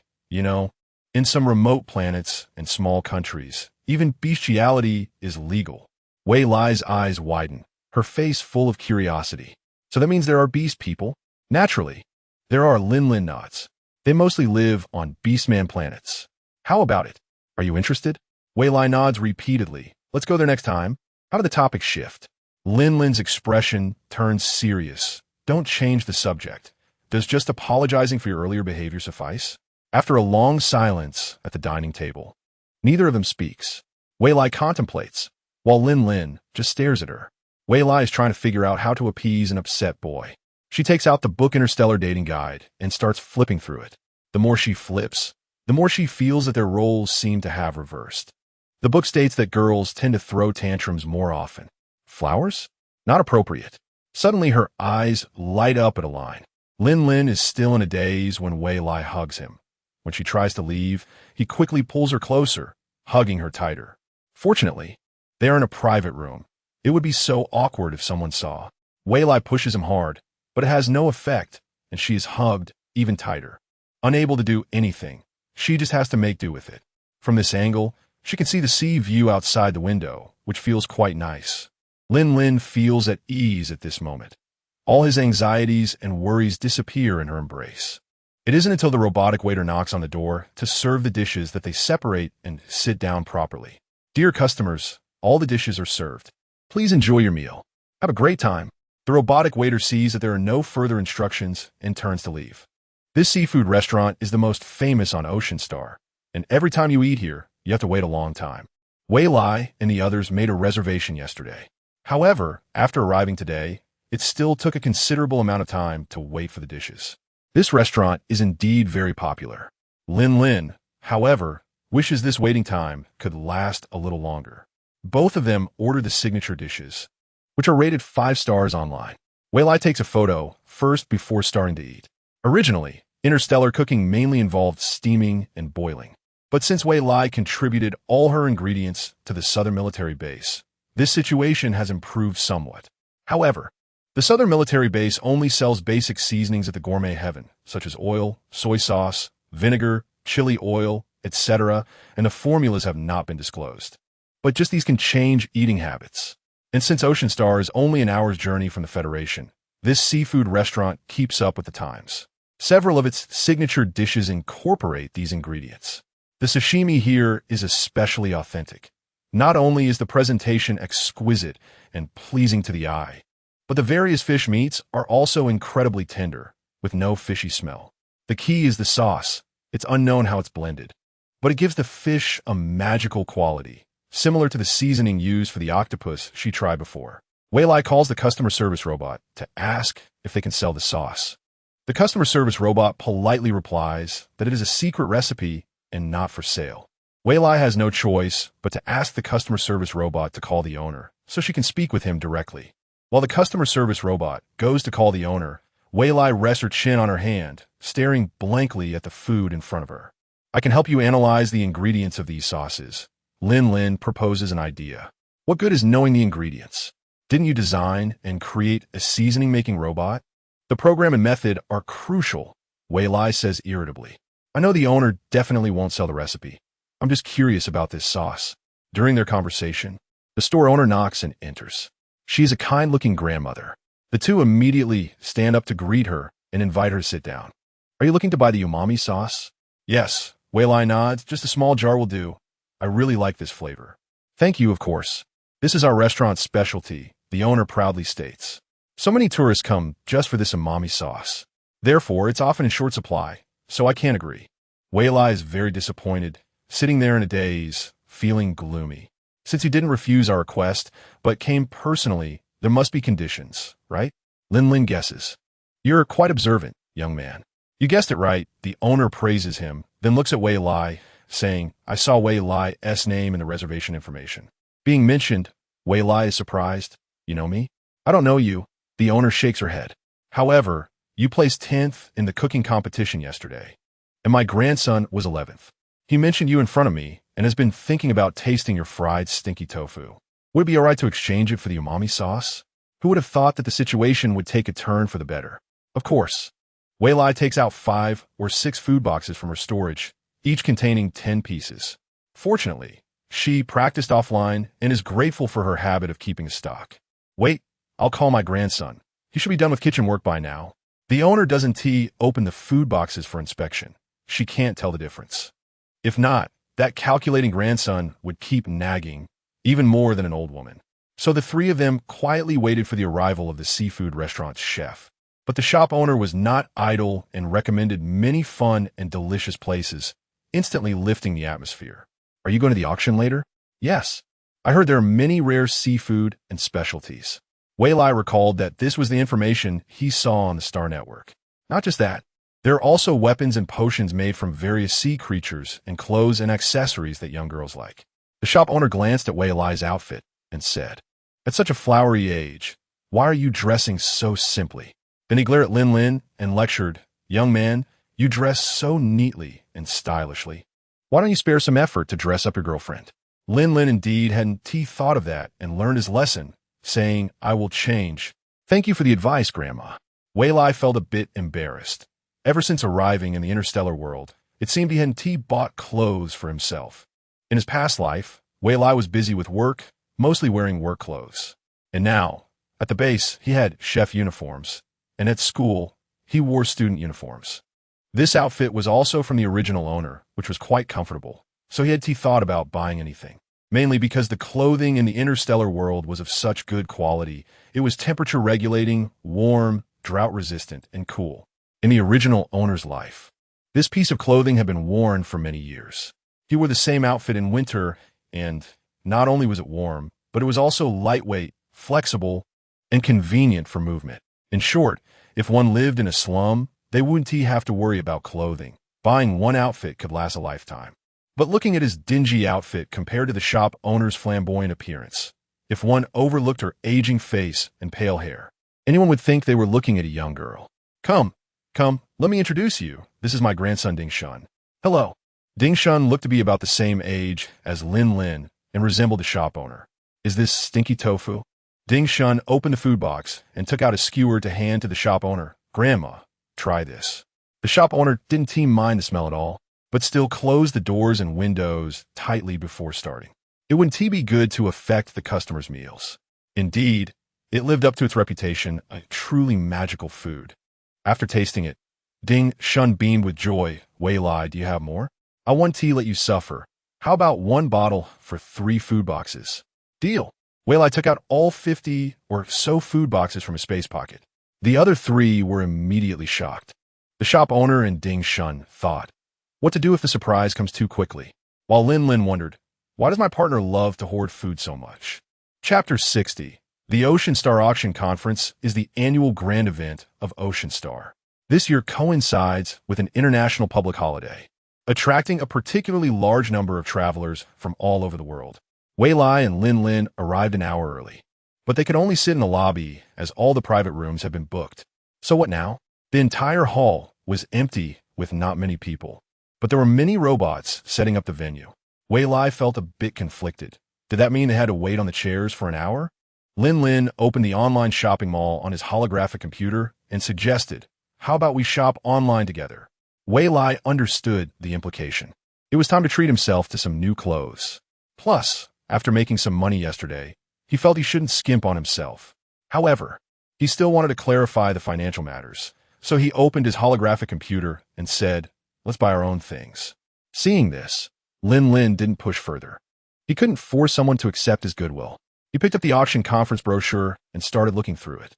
Wei Lai bought a few sets of casual sportswear and trendy items suitable for his age and logged off, entering the delivery address as that location. In less than 5 minutes, the delivery arrived. Wei Lai went to the restroom and changed into the new clothes he had just bought. This camouflage outfit was this year's trend, and wearing it made him look particularly spirited and handsome. Paired with his short hair and exquisite smile, he could easily outshine many young men. Satisfied with his reflection, he confidently walked back to his seat. At that moment, Lin Lin looked at Wei Lai with an indescribable expression and hesitantly asked, do you like this style? Yeah, Wei Lai replied naturally. Don't you think it looks lively? As long as you like it, Lin Lin responded helplessly. With that outfit, Wei Lai looked more like a boy, and the two of them sitting together resembled brothers. What do you think of this piece of clothing?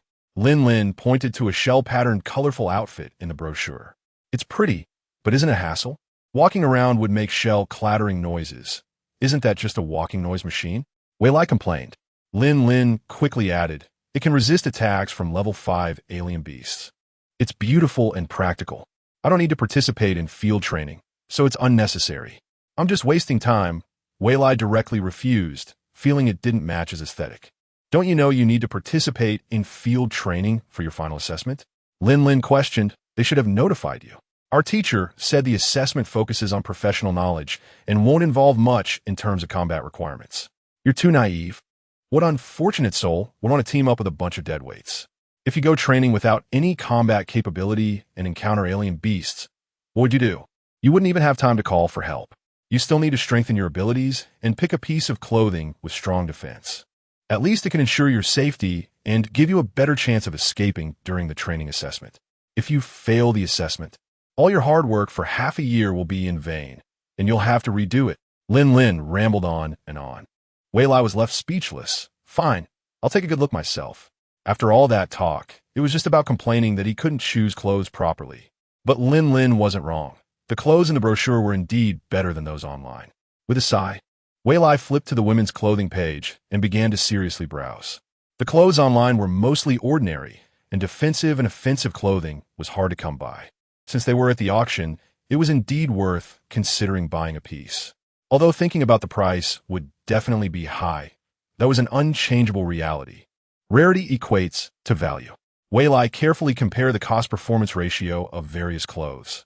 Although he didn't know their prices yet, he could still compare them based on appearance and functionality. Moreover, he didn't have to worry about size issues with these clothes, as they would automatically adjust after being worn. Just this point greatly increased Wei Lai's interest in selecting.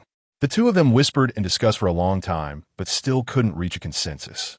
Wei Lai advocated for comfortable, simple, and generous styles, while Lin Lin preferred beautiful, intricate, and delicate designs.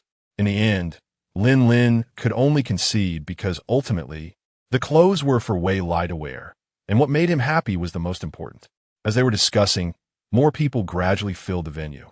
Participants in this auction could attend either in person or online. The online avatars would be projected onto the corresponding seating numbers of those who purchased entry tickets. From a distance, there wasn't much difference, but in reality, one wouldn't know if they were on a planet hundreds of billions or thousands of billions of light years away. The two methods were not much different. It was just that the online ticket price was more than 10 times higher, which seemed very high. However, after deducting travel expenses, it was actually cheaper. Each seat had independent space to ensure privacy and fairness, allowing attendees to set their own security systems. They could be seen by others or remain hidden, and sounds could also be muted. It was equivalent to a small private room. It was said that real private rooms had even more complete and powerful functions, but they were hard to book. A quarter of an hour before the auction began, a pre-show performance started in the center of the stage. The performers were not the humans or robots one might expect, but a group of secondary sea beast clownfish. These mutated clownfish could mimic human voices and sang beautifully, comparable to the sweet sound of a lark, very pleasant to the ears, much like parrots. However, they were rare in that they could survive outside of salt water. They had to hop around with their tails, moving very slowly. Because they looked ugly and had dry, tough flesh, they were domesticated and trained by humans to be movable karaoke machines. Other fish species evolved towards aggression, while these clownfish were for entertainment. Perhaps the initial idea was to conquer the mainland, but their vision was too limited. Life on land was even harsher than in water, where at least they were free. As the clownfish exited the stage, the auction officially began, and the hall erupted into warm applause. Wei Lai listened to the enthusiastic cheers of the audience. Realizing that the popular interstellar movie star Lin Shuang was invited to host the event, Wei Lai had never seen an interstellar movie star before and curiously stretched his neck to look forward. His seat was beside a pillar. Although he could see, the crazy fans all stood up to admire the star's aura. Although the huge screen in front of him could also be seen, it was still different from seeing it in person. Lin tugged at Wei Lai's sleeve and said, "That's my aunt, Mu Li's mother. If you don't want to explain our relationship, don't let her see us." Wei Lai was shocked. What a coincidence to bump into someone familiar so far away. He obediently shrank his neck and returned to his seat, activating the seat's shielding function. Looking at the screen was actually quite good. Lin glanced at the blurry figure covered by the shield, feeling a surge of anger. He still couldn't be seen in the light. On the screen, Lin Shuang wore a fiery red fishtail dress, complemented by fiery red lips and golden wavy earrings, highlighting her fair and delicate skin, showing no signs of aging at all. One could believe she was in her prime. Lin Shuang elegantly stepped onto the stage, smiling and thanking the fans for their cheers. After bowing, she said, "Welcome everyone to the 529th auction of Ocean Star. I am today's host, Lin Shuang. Please keep an eye on your auction devices. Each bid must not be less than 1 million federal coins. Here's wishing everyone a bountiful return." The first auction item was a massive starfish, 10 meters long, housed in a huge transparent glass box. This starfish had 5 giant arms, red with piercing eyes glaring at the crowd, its rough and uneven spines all standing erect. In an attack mode, the most special feature of this level 5 starfish was its regeneration ability, which was even more terrifying than that of a 1,000-footed octopus. "Please watch the staff's demonstration." Lin Shuang stepped aside and added, "Please don't blink." The staff quickly opened the lid and used a special dagger to cut off one of the starfish's arms, placing it in an empty dish. The starfish in the glass box struggled violently, but its powers were restricted and it couldn't use them. The water in the box was splashed everywhere, but the severed part regrew clearly to the naked eye within less than 10 seconds, as if nothing had ever happened. Even more terrifying was that the mollusk on the plate was also continuously growing, soon turning into a small starfish about 1 meter in size. This regenerative ability was too frightening. Everyone must have seen its value. Not only could it be used for cooking and provide a continuous supply of ingredients, but most importantly, it was one of the main materials for intermediate ability recovery potions. The starting bid was set at 5 million federal coins. Lin Shuang struck the gavel, and the auction began. Although its regenerative ability was impressive, there weren't many willing buyers. Firstly, most people weren't skilled in cooking. Secondly, if they weren't alchemists. Buying it wouldn't help them make intermediate ability recovery potions, making it more cost-effective to purchase the potions directly. Therefore, the audience's enthusiasm for bidding was quite lacking, with only a few sporadic bidders. If it weren't for Ms. Lin Shuang's constant effort to keep the atmosphere lively, the venue would have been even quieter. When the bid reached 9 million, almost no one raised their bid. Wei Lai pressed the bid button and secured it for just 10 million. The starfish could enhance memory, improve brain function, and was suitable for people with weak constitutions. When made into soup, it would surely be very popular in school cafeterias. As for pricing, it naturally couldn't be cheap. At the very least, she had to recover her costs. As the first customer to win an item, Wei Lai was under the gaze of hundreds of thousands of people, and Ms. Lin Shuang even blew her a kiss.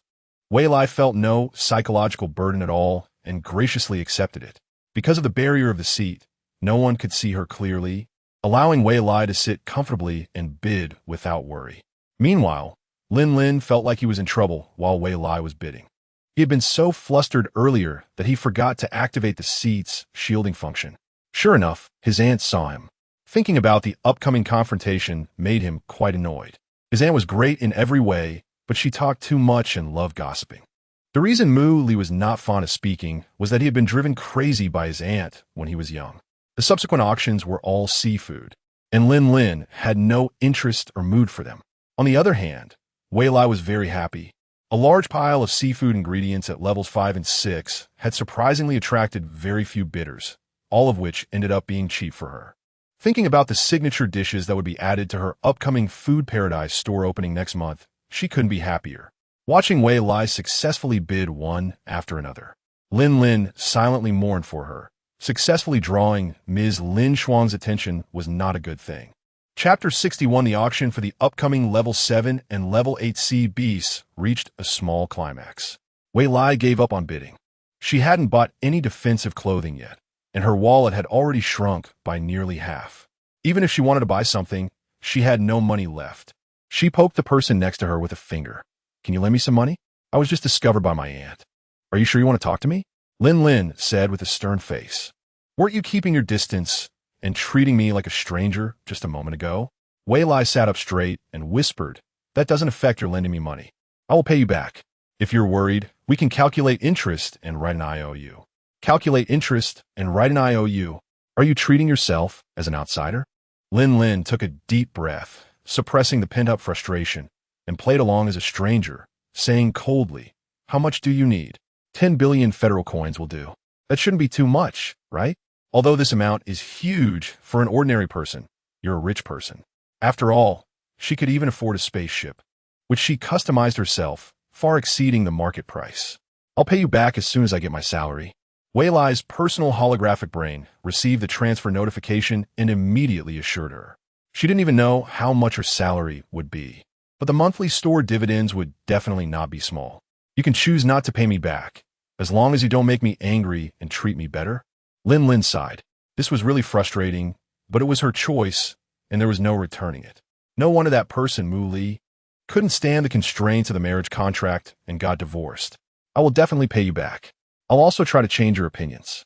But you need to understand, I was unwilling from the start. I didn't lose my temper. You are the one who is always angry with me.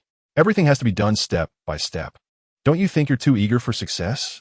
You can't rush to eat hot tofu, especially in a romantic relationship." Wei Lai turned to face her and said, "Let's leave everything to time and go with the flow, okay?" Lin was surprised that Wei Lai would say such a thing. At this moment, she seemed much more mature, not something someone of her age could say. She apologized. "I'm sorry, I have a fire-type ability, so I get emotional easily and occasionally throw tantrums. But I will pay attention in the future. Besides, our little quarrels always get resolved in the end, right? And our relationship has even become closer. Now, when I hold your hand, you won't resist anymore. I think that's acceptable. You make a good point, and my thoughts aren't wrong either. Let's keep it that way. Now it's intermission. I'm going to get the things I bought earlier. You handle your aunt well." Wei Lai noticed that most people were leaving their seats to head to the trading center and followed suit. Her personal holographic brain had just sent a transaction message, notifying her to pick up the goods. Lin watched Wei Lai's graceful figure leave and regretted not buying something herself. "Fancy meeting you here, Aunt," she said to the dignified lady approaching. Lin Shuang reproached. If I hadn't come over, would you have even thought of talking to me? Of course not, Aunt. You're overthinking it. Lin chuckled awkwardly. Do you think I don't know what you're thinking? Do you think I'm a hassle? You were just staring at that guy's back nonstop. What? Is a stranger more beautiful than your aunt? Lin Shuang pretended to cry. Lin didn't explain to her aunt about mistaking Wei Lai for a boy. 9 out of 10 people would make the same mistake. She hurriedly took her aunt's hand and walked into a room where there were no people, fearing that others would misunderstand and think she was bullying their idol. Fans in the starry world are civilized, but there could be crazies among them. If that happened, it wouldn't be easy to clarify. Aunt, you're just overthinking it. What are you talking about? You are naturally the most beautiful star in the galaxy. Who could compare with you? At least you have good taste, Lin Shuang said, satisfied. Why would you attend such an auction? Are these things even worth your attention? It's a bit unusual. Just tell me honestly, what is your purpose here? Don't tell me you're here for a vacation. You, who can't wait to turn the lab into your home, actually came here? There must be something wrong. With a series of questions, Lin couldn't keep up with her and honestly replied, I really did come to vacation. I've worked for decades. I need a break. Believe it or not, just worry less or you'll get wrinkles. Lin Shuang screamed, realizing there were many fans nearby, and quietly asked, Look, do I have any wrinkles on my face? Lin vaguely said, I think I saw some when you were talking just now, but now I don't see any. You really saw them? Lin Shuang asked worriedly. No way. I need to go get some beauty treatment now. Since I've decided to travel, I should enjoy it. Aunt is leaving now. She then hurriedly went to her personal resting area. Lin wiped the sweat from her brow and slumped in her seat. It wasn't easy at all. When the auction resumed, Lin looked at the young host on stage and smiled. Her aunt cared most about her appearance, more than her own life. Naturally, she wasn't afraid to pay the breach of contract fee. She must be on her way back to the spaceship now, having even made an appointment with a beautician. My aunt had something to do and left early. You don't need to be so timid now. Lin knocked on the chair's barrier and said, Feels like I'm a thief. Wei Lai sighed in relief. Exactly, you finally understand my feelings. Lin gently rubbed Wei Lai's short hair and continued, In the early morning, while you were eating lobster in the tent, I was at the beach in the cold wind, wanting to come over, but afraid you'd be unhappy. It was so desolate. It can't be helped. This is something we have to go through. Our relationship really isn't suitable for public display. I'm still a student. On the surface, we're not in the same class. Moreover, my current situation is still cautious. If the Chef Association notices me, it will be even harder for me to move. By then, I might not even be able to leave the military university's gate, let alone say, I came here for tourism, Wei Lai said worriedly. Everything will be fine. Lin comforted her. I will protect you. It's also my fault for not being strong enough. Wei Lai looked at the auction with fighting spirit. Keep an eye out for me. Remind me of anything I can use. Of course. The two exchanged smiles, and the harmonious atmosphere was restored. While they talked, they shielded themselves from the surrounding people, not afraid of being spied on. Even if someone was peeking, they wouldn't be able to see anything. They were once again grateful for the advanced technology of the starry world, which protected their privacy. The young host was humorous and witty, quickly amusing many people, allowing the audience to forget the sad memories of their idol's departure. This is a technique that surged up from the sea during this beast tide. The text on it is unknown. It's a script we have never seen before, possibly from the civilization of some planet. But the amazing thing is that the book is intact, without any rips or dampness. We have tried various methods but cannot open it. The host excitedly said after testing, This book contains wood-type energy, and it has a history of over 10,000 years. This is a brand new discovery. Archaeologists, wood-type ability users, and antique collectors, pay attention. This is definitely a rare treasure. Don't miss it. However, since we can't open this book to peek at its contents, please be cautious during the auction. Once sold, it cannot be returned. Starting bid is 500 million federal coins. Begin. Wei Lai immediately raised the bid by 1 million. She recognized the characters on that book, which were Hanzi, Chinese characters. Lin became nervous, closely monitoring the surrounding situation. The few characters on the book were one she had learned from Wei Lai just a few days ago, Spring Breeze and Rain Technique, which, as the name suggests, was likely related to the wood spirit root and was a cultivation manual. Basically, Each ability corresponds to a specific spirit root, but there are very few exceptions. Lin herself had dual abilities, fire type and mental power, but her spirit roots were single fire spirit root and a hidden chaotic spirit root. Wei Lai has both with spirit root and chaos spirit root, so this manual is indeed very important to him. The prayers of the two did not materialize, but the auction price soared rapidly, and in the blink of an eye, it had already climbed to 9 billion. There are indeed many wealthy individuals in the galaxy, which made Wei Lai anxious. He couldn't even read the characters, so what was the point of bidding? Gritting his teeth, he extended his trembling hand and uploaded a bid of 10 billion. 10 billion once. Is there anyone willing to raise the bid? 10 billion twice. Missing out could really lead to lifelong regret. Is there really no one? Good. 11 billion once. Wei Lai was about to spit blood, as he was so close to winning the bid. Who invited this host? He really wanted to go up, and so his mouth shut for being so talkative. Keep bidding. I'll transfer another 10 billion to you. Lin encouraged Wei Lai, who looked dispirited. Thank you. Wei Lai was very touched. This is true friendship in times of trouble. Subsequently, Wei Lai joined the bidding war. Try to owe less money in the future and lighten his debt by raising the bid by the minimum of 1 million federal coins each time. One by one, the opponents collapsed, and in the end, Wei Lai won the bid, crying tears of joy and excitement. He spent a whopping 25 billion federal coins, and during the following time, Wei Lai felt like he would be eating dirt if he weren't a chef. In the later part of the auction, Wei Lai felt even more dispirited, with just over 100 million federal coins left in his hands. What would he buy? As for borrowing money, forget it. Borrowing again would be too shameless. A person who has always been independent could never rely on borrowing money for a living. That was impossible. Wei Lai planned to reopen his restaurant on the holographic network tonight, earning whatever he could. As the auction entered its later stages, perhaps everyone's enthusiasm for bidding had also dwindled, mainly because the host's straightforward aesthetic fell flat while promoting women's clothing, stepping on many sensitive spots for women. Comments like ladies with thick arms shouldn't wear this dress, and those with pale skin will look scary in this white outfit at night were made. Wei Lai picked up a bargain and bought a green vest that could withstand attacks from level 6 alien beasts.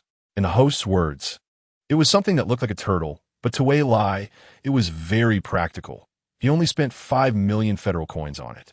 If it looked like a turtle, so be it. As long as it could protect his life, the appearance didn't matter. If it came down to it, to avoid being mocked, he could wear it underneath and not let others know. Chapter 62. After the auction, the sun had already set. The two did not participate in the evening banquet following the auction and took the spaceship back. They arrived at midnight and returned in the evening.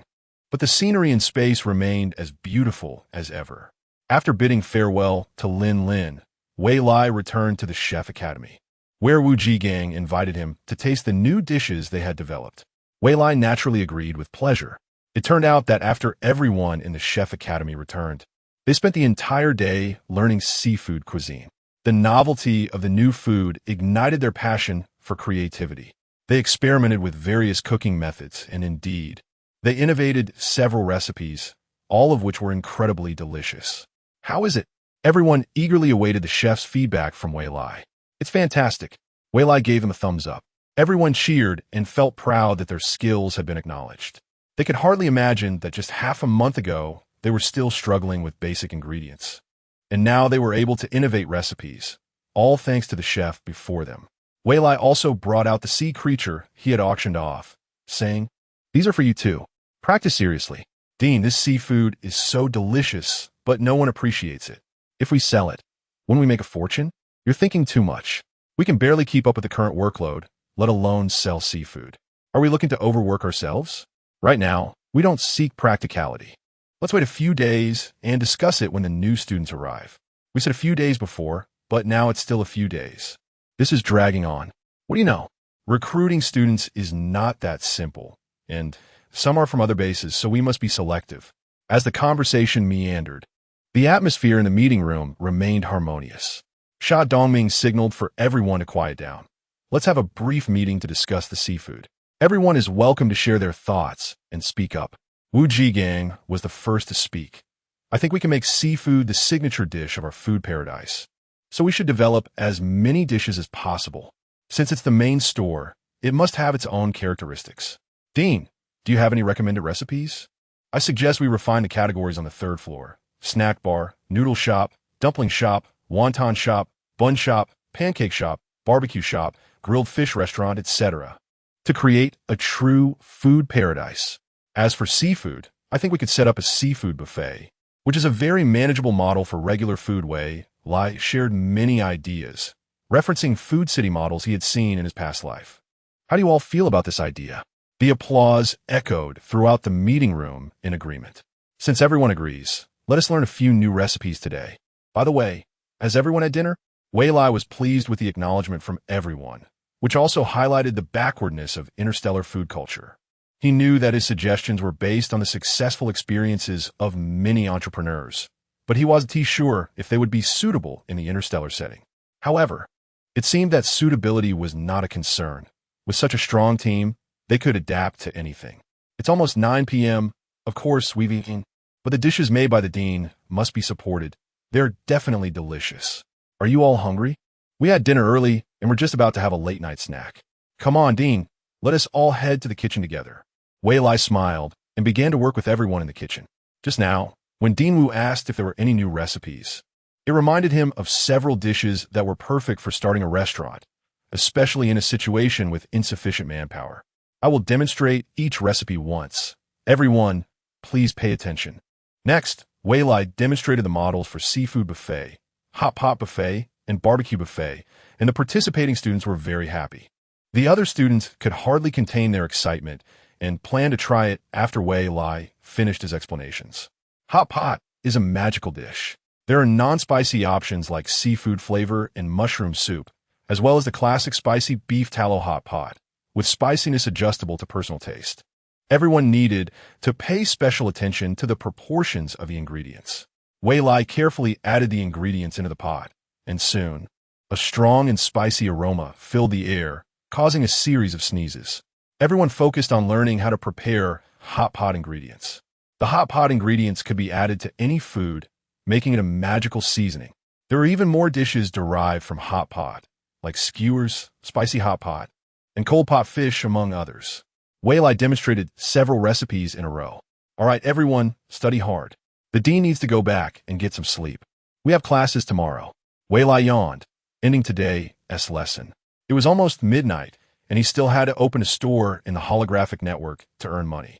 The crowd, immersed in the rich aroma, sent Wei Lai off. Another sleepless night had begun. The dean's skills were truly remarkable. Every time he cooked, a masterpiece was born. The aroma of hot pot was indeed overwhelming. Anyone who had eaten hot pot knew that after finishing, they would carry the hot pot smell with them, and the fragrance could spread throughout the entire street. The group from the Chef Academy stayed up all night learning how to make hot pot. Without even turning on the air purification system, as Director Shah said, it was for promoting the grand opening of their food paradise. As a result, the aroma spread throughout the Chef Academy and gradually extended to the entire university. Today was the last day of vacation, and almost all students and teachers had returned to school. One by one, they were awakened from their dreams by the delicious smell. Some, thinking they were still dreaming, went back to sleep. Those with strong self-discipline closed their doors and windows, turned on the indoor air purification system, and continued sleeping. The more proactive ones followed the aroma straight to the Chef Academy's entrance. Anticipating this, Sha Dongming had people post an advertisement at the entrance, welcoming everyone to come next month to taste the new dishes. A group of people looked despairingly at the sign, thinking, this aroma won't be here for at least half a month, and sat down on the ground, unwilling to leave. Even if they couldn't eat it, just smelling it was good enough.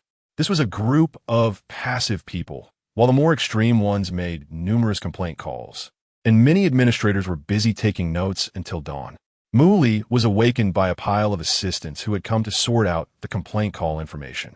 Seeing that it was already dawn, he decided to get up and work out while going through the information.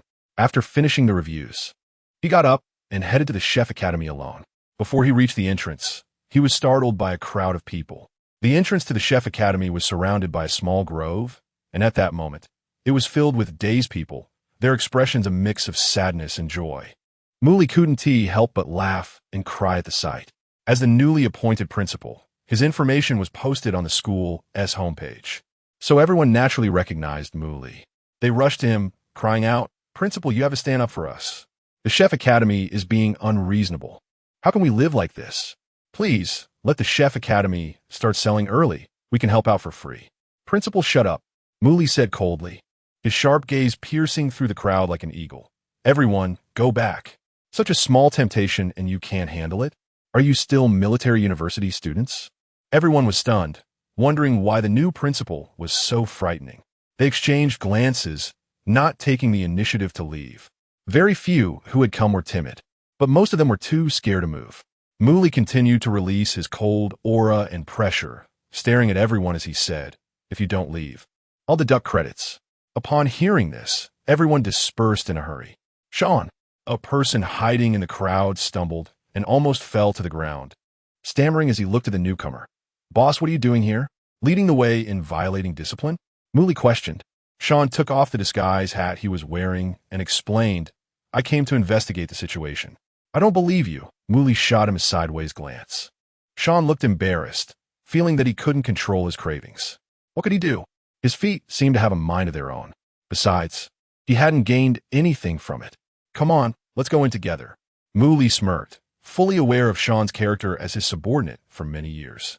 Hearing this, Sean felt like crying, "Boss, you're so great. If it weren't for your cleanliness and aversion to strangers, I'd really want to rush over and hug you." He happily followed behind, as cheerful as a child.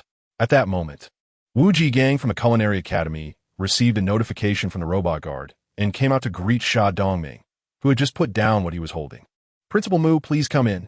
The four of them walked to the reception room, where Mu Li handed a stack of electronic complaint letters to the two men.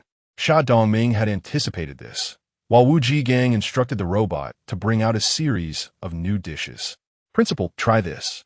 This is the new dish that the dean taught us yesterday. Thanks to everyone's hard work, the hot pot ingredients have been successfully produced.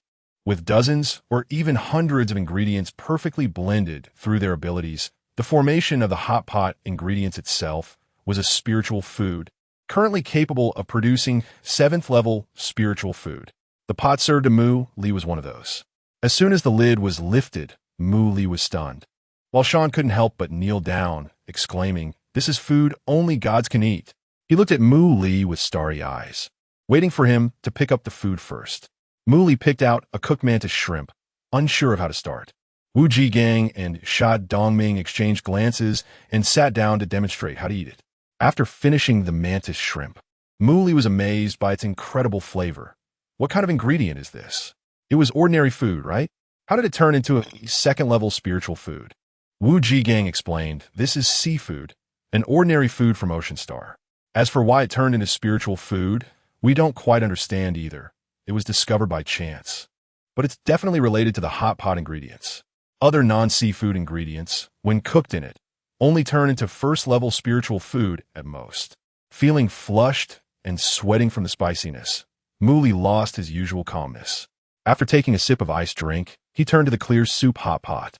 "We need to negotiate with Ocean Star to acquire their seafood." Sha Dongming thought even further ahead. "Principal, why not just buy Ocean Star directly?" Mu Li looked at Sha Dongming appreciatively. "That's a good idea. I'll leave it to you to handle." "I won't let you down," Sha Dongming replied with a hearty smile. Chapter 63. After 2 days without sleep, Wei Lai, in order to make money, had been busy on the holographic network for half a day and could no longer hold on, so she logged off to sleep. She had a good dream until dawn. Just as she turned on her light brain, she received a message from Wu Ji Gang saying that Principal Mu Li had arrived. Wei Lai hurriedly washed up and walked to the reception room. As soon as she opened the door, she was stunned to see 4 people eating hot pot. It was early in the morning, and they weren't afraid of getting heaty. Even if there was clear soup, it wouldn't help. But she didn't say much, just greeted them and sat down at an empty seat. "Were you just saying you want to acquire Ocean Star? Who's providing the funds?" "The money in the Academy's account isn't enough," Wei Lai said, a bit pessimistically. Sha Dongming also had a headache and was waiting for Mu Li to come up with an idea. Mu Li picked up a piece of beef tripe and placed it into the spicy broth, speaking leisurely. "It's fine for the base to spend money, but we need to send a few boxes of hot pot for the leaders to sample. If they're satisfied with the food, they might agree. Is it really that simple? The leaders at the base are that easy to negotiate with?" Wei Lai found it a bit hard to believe. Then you all take your time eating. I'll go guide a bit. Make sure to have it ready to send before you leave. Wei Lai got up and quickly headed to the cafeteria's operation room. This time, Wei Lai guided the students step by step to improve their unstandardized operations. In addition, she enriched the hot pot ingredients, making a large batch of various meatballs and skewers, all selected from the best and freshest spiritual ingredients. And she even used up a good half of the purchased sea beasts. When Wei Lai walked into the room, carrying over a dozen large food boxes, the four were still eating. Wu Jigang and Sha Dongming were eating less, mainly keeping her company. Wu Jigang quickly came over to help move the food boxes and place them on an empty table nearby. Wei Lai took out one food box, opened it in front of them, and set up another Yinyang hot pot, saying, "I've improved the seasonings and ingredients. Everyone should give it a try." So the five gathered around the new table to start a new meal. This time, Wei Lai personally prepared dipping sauce bowls for them, according to their tastes. Besides the hot pot base, the dipping sauces were also very particular. Making them by hand would give a greater sense of accomplishment. However, the several big guys were busy throwing their favorite ingredients into the pot, so Wei Lai had to give up on persuading them. Wei Lai herself couldn't make spiritual food above level 4, but the hot pot she guided the students to prepare had reached level 8, thanks to their efforts, as she specifically chose several level 7 ability users to assist. Besides the hot pot base, the variety of ingredients opened everyone's eyes. This time no one spoke, fearing that talking would delay their eating, although they had already gone through one round. What if this pot was even more delicious? Among the table of people, the one showing the most obvious emotions was Sean. He felt so happy following the boss, and the way he looked at Wei Lai was simply too mushy. Wei Lai simply ate a bowl of clear soup noodles and couldn't eat anymore, feeling bored just sitting there. To increase the bargaining chips for acquiring Ocean Star, Wei Lai started cooking seafood on the spot. Various sashimi platters, scalloped vermicelli, spicy lobster, steamed flour clams with egg, salt and pepper shrimp, black bean cod, spicy stir-fried clams, ginger and scallion squid, spicy crab, and steamed salmon were all prepared. Since she had to go to school later, she made simple home-style dishes, nothing too complicated. After both tables couldn't fit anymore, Wei Lai put away the cooking utensils. The four were already stunned by the sight. Even the usually calm Mu Li was moved. This girl in front of him was truly a treasure. He really had an eye for talent.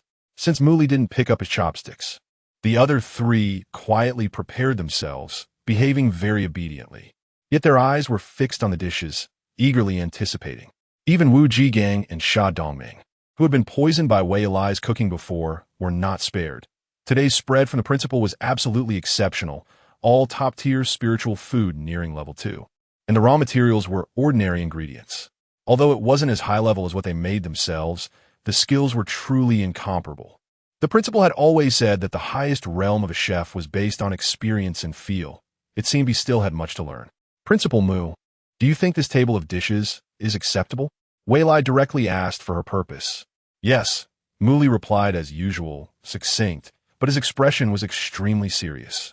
Wei Lai thanked him, "Then I'll leave it to you." After receiving Mu Li's promise, Wei Lai happily bid farewell and went to school. The remaining four indulged in their feast, with no distinctions of rank, grabbing dishes eagerly. When Wei Lai walked into Class B, it happened to be the first class with teacher Hifu Si. She almost arrived right on time, but the teacher had come early. Feeling uncomfortable, she quickly sneaked back to her seat. Throughout the class, not only did teacher He look at her several times, but her classmates also kept their eyes on her. Wei Lai touched her face, remembering she had washed up before leaving in the morning. Looking at her outfit, she was wearing her school uniform, so that was fine. After a series of confusing thoughts, she decided to give up and just focus on the lecture. It wouldn't cost her any flesh. Finally, the class ended, and after teacher He left, the classmates surrounded Wei Lai. "Come on, what delicious food did you have this morning?" Class leader Zheng Xingchen asked fiercely. "That's a trade secret. I can't say right now," Wei Lai said, feeling a bit troubled. Shi leaned over and sniffed. Wei Lai pushed her away, feeling uncomfortable. What are you doing?" Shi reminisced. "It's that smell. Did you go to the Chef Academy cafeteria?" "How did you know?" Wei Lai was surprised. Chu Xinghai slowly said, "We stayed in the small woods outside the Chef Academy all night." If Principal Mu hadn't come, We could have gone in for breakfast and smelled that aroma more closely. Then you haven't had breakfast? Wei Lai asked. We didn't eat, when Bingxing said with grievance. After being scared away by Principal Mu, we didn't dare to go near. Wei Lai took out many servings of tofu pudding from her space and handed them out. Everyone's mood immediately brightened, thanking her. These were Wei Lai's semi-final, and they hadn't tasted them in reality yet. Sure enough, the taste was exactly the same as in the holographic network, leaving a lingering aftertaste. Why didn't I see you last night? Zhou Wenli asked casually. I only went in the morning. Wei Lai wondered why she asked that. Was there a problem? No. Your self-control is pretty good, Zhou Wenli complimented. There's still half a month to wait to taste it.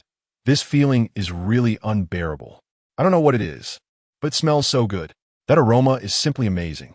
Exactly, but Principal Mu issued an order that anyone caught lurking at night would lose credits. Life has become tasteless. Let's study hard instead. Studying helps me forget everything. The group chatted noisily, and the morning quickly passed. During lunch in the cafeteria, they ran into Su Wen again. This time, Wei Lai couldn't pretend not to know him, as he sat directly opposite her, smiling while watching her eat. Feeling uncomfortable under his gaze, Wei Lai finally couldn't take the bombardment of his eyes and said, Classmate Su, is there something you need? Su Wen stated his purpose. Can I buy a portion of your competition dish from a few days ago? Price is up to you. Wei Lai took out 3 servings of tofu pudding and said, I'll give this to you. You treated us to a meal last time, right? As for the fried stinky tofu, I've sold out. Su Wen took the food box and sighed. What bad luck I have. Can I add you as a friend? When your fried stinky tofu is ready, send me a portion. I've been longing for it for a long time. Wei Lai gladly accepted his friend request, wondering, has my fried stinky tofu really become famous? Before Su Wen could respond, Zheng Xinghai, who had been eavesdropping, chimed in, isn't it? On StarNet. Your fried stinky tofu is extremely popular. By the way, Wei Lai, you can't be biased. Make sure to send a portion to us as well. And you can set the price. The flattery from the two made Wei Lai find a path to wealth, which was to find agents. And the product was naturally stinky tofu. So he shyly asked, how many portions can you buy? Zheng Xinghai understood and said, Wei Lai, are you short on money lately? I can lend you some. At this point, Wei Lai felt sad and nodded, saying, I owe 2 billion federal coins. What? Zheng Xinghai exclaimed, startling the classmates eating nearby. After calming down, he said, I'll buy as much as you make. If you can't sell it all, I'll help you sell it. Wei Lai was waiting for this sentence, excitedly shaking the other person's hands in gratitude. At this moment, Su Wen felt it was a good opportunity and asked Wei Lai, how about selling me the recipe for fried stinky tofu? Plus these 3 types of tofu pudding, how about 2 billion? Wei Lai, hurry up and agree. Zheng Xinghai looked at Su Wen and said, I didn't expect you to be so rich, casually pulling out 2 billion. Su Wen smiled in response to Zheng Xinghai's teasing and seriously said to Wei Lai, if you think the price is too low, we can negotiate further. We're all chefs. You should understand my intentions. Wei Lai battled with his thoughts for a long time before regretfully saying, this is a family recipe. I can't sell it.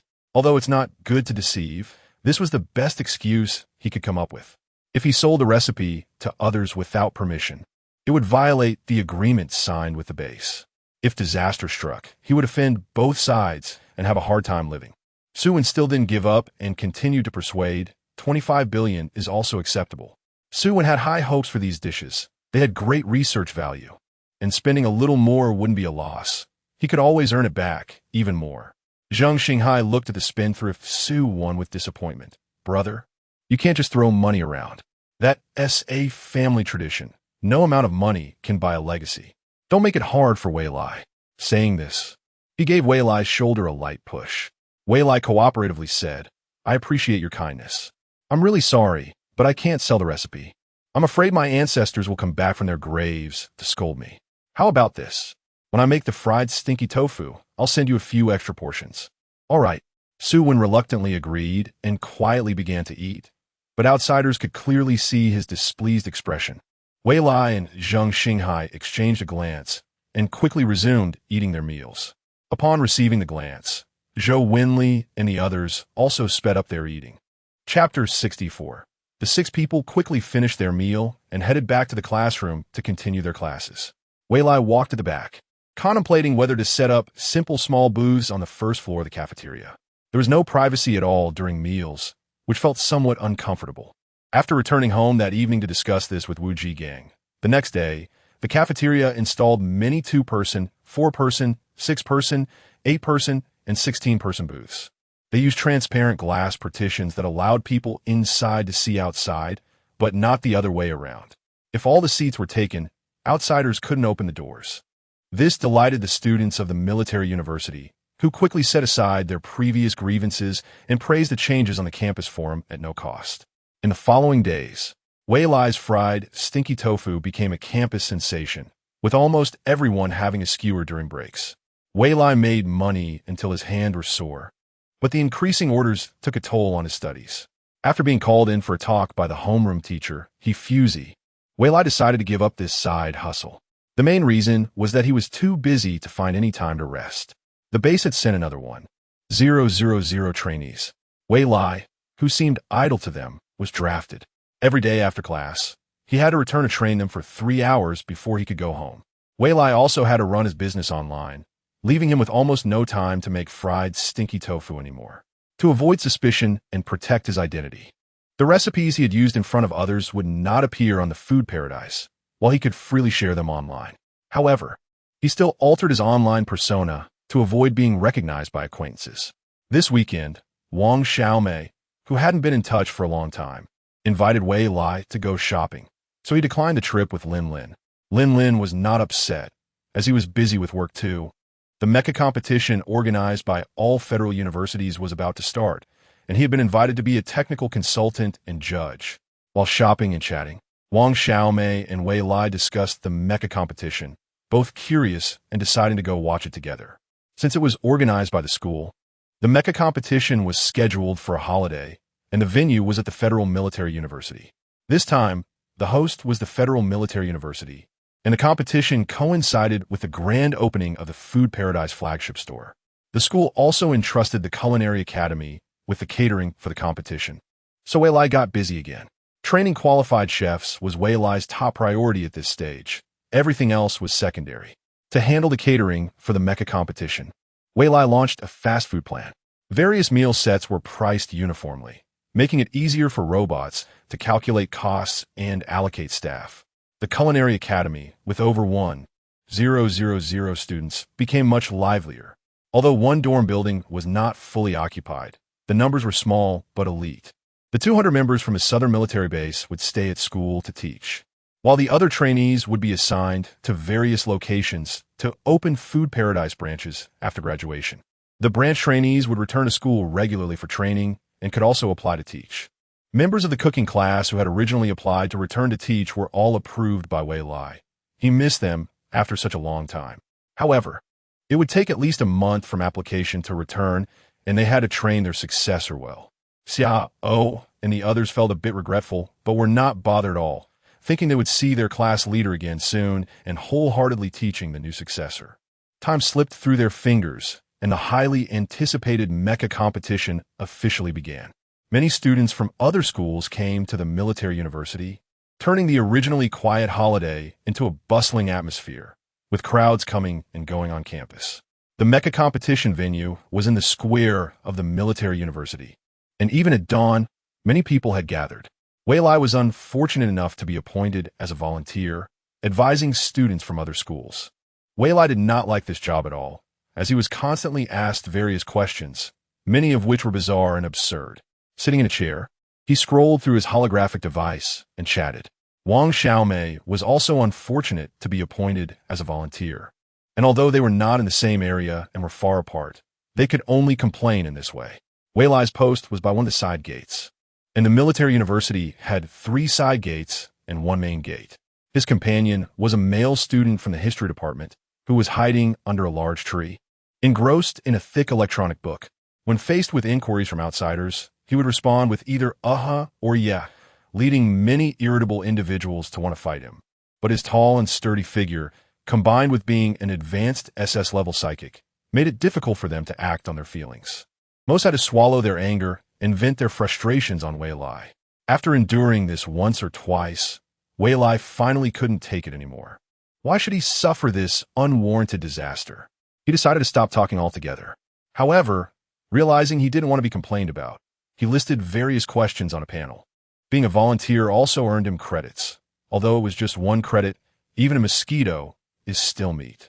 Little did he know how many people couldn't graduate because they were short by just one credit, having to study for another year just for that one credit. The credit system at the military university was almost devoid of humanity. Failing any subject meant no makeup exams were allowed, no matter how much money you spent. You had to retake the course the following year, and if you failed again, you had to retake it again. If you didn't complete all credits by the deadline, you would be expelled.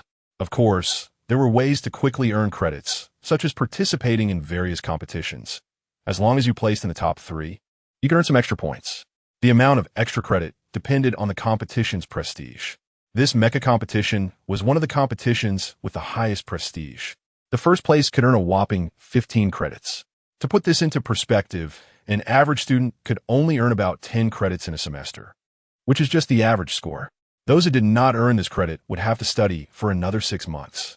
Initially, Wei Lai thought this was not a good job, but among the 6 in the class, he was the only one selected, and the envious looks from the others were hard to miss. Wei Lai thought about transferring the job to someone else, since he didn't like it anyway.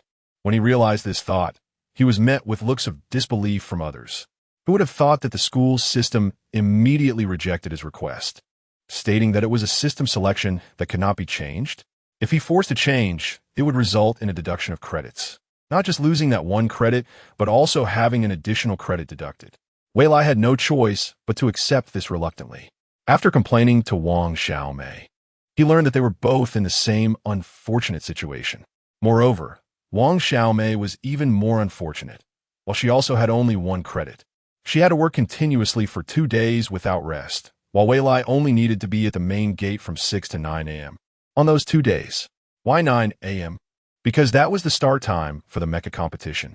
If you hadn't reported on site by that time, it was equivalent to forfeiting the competition. Even if you were just there to watch, you had to arrive by that time. If you were late, there was no waiting. It was that strict.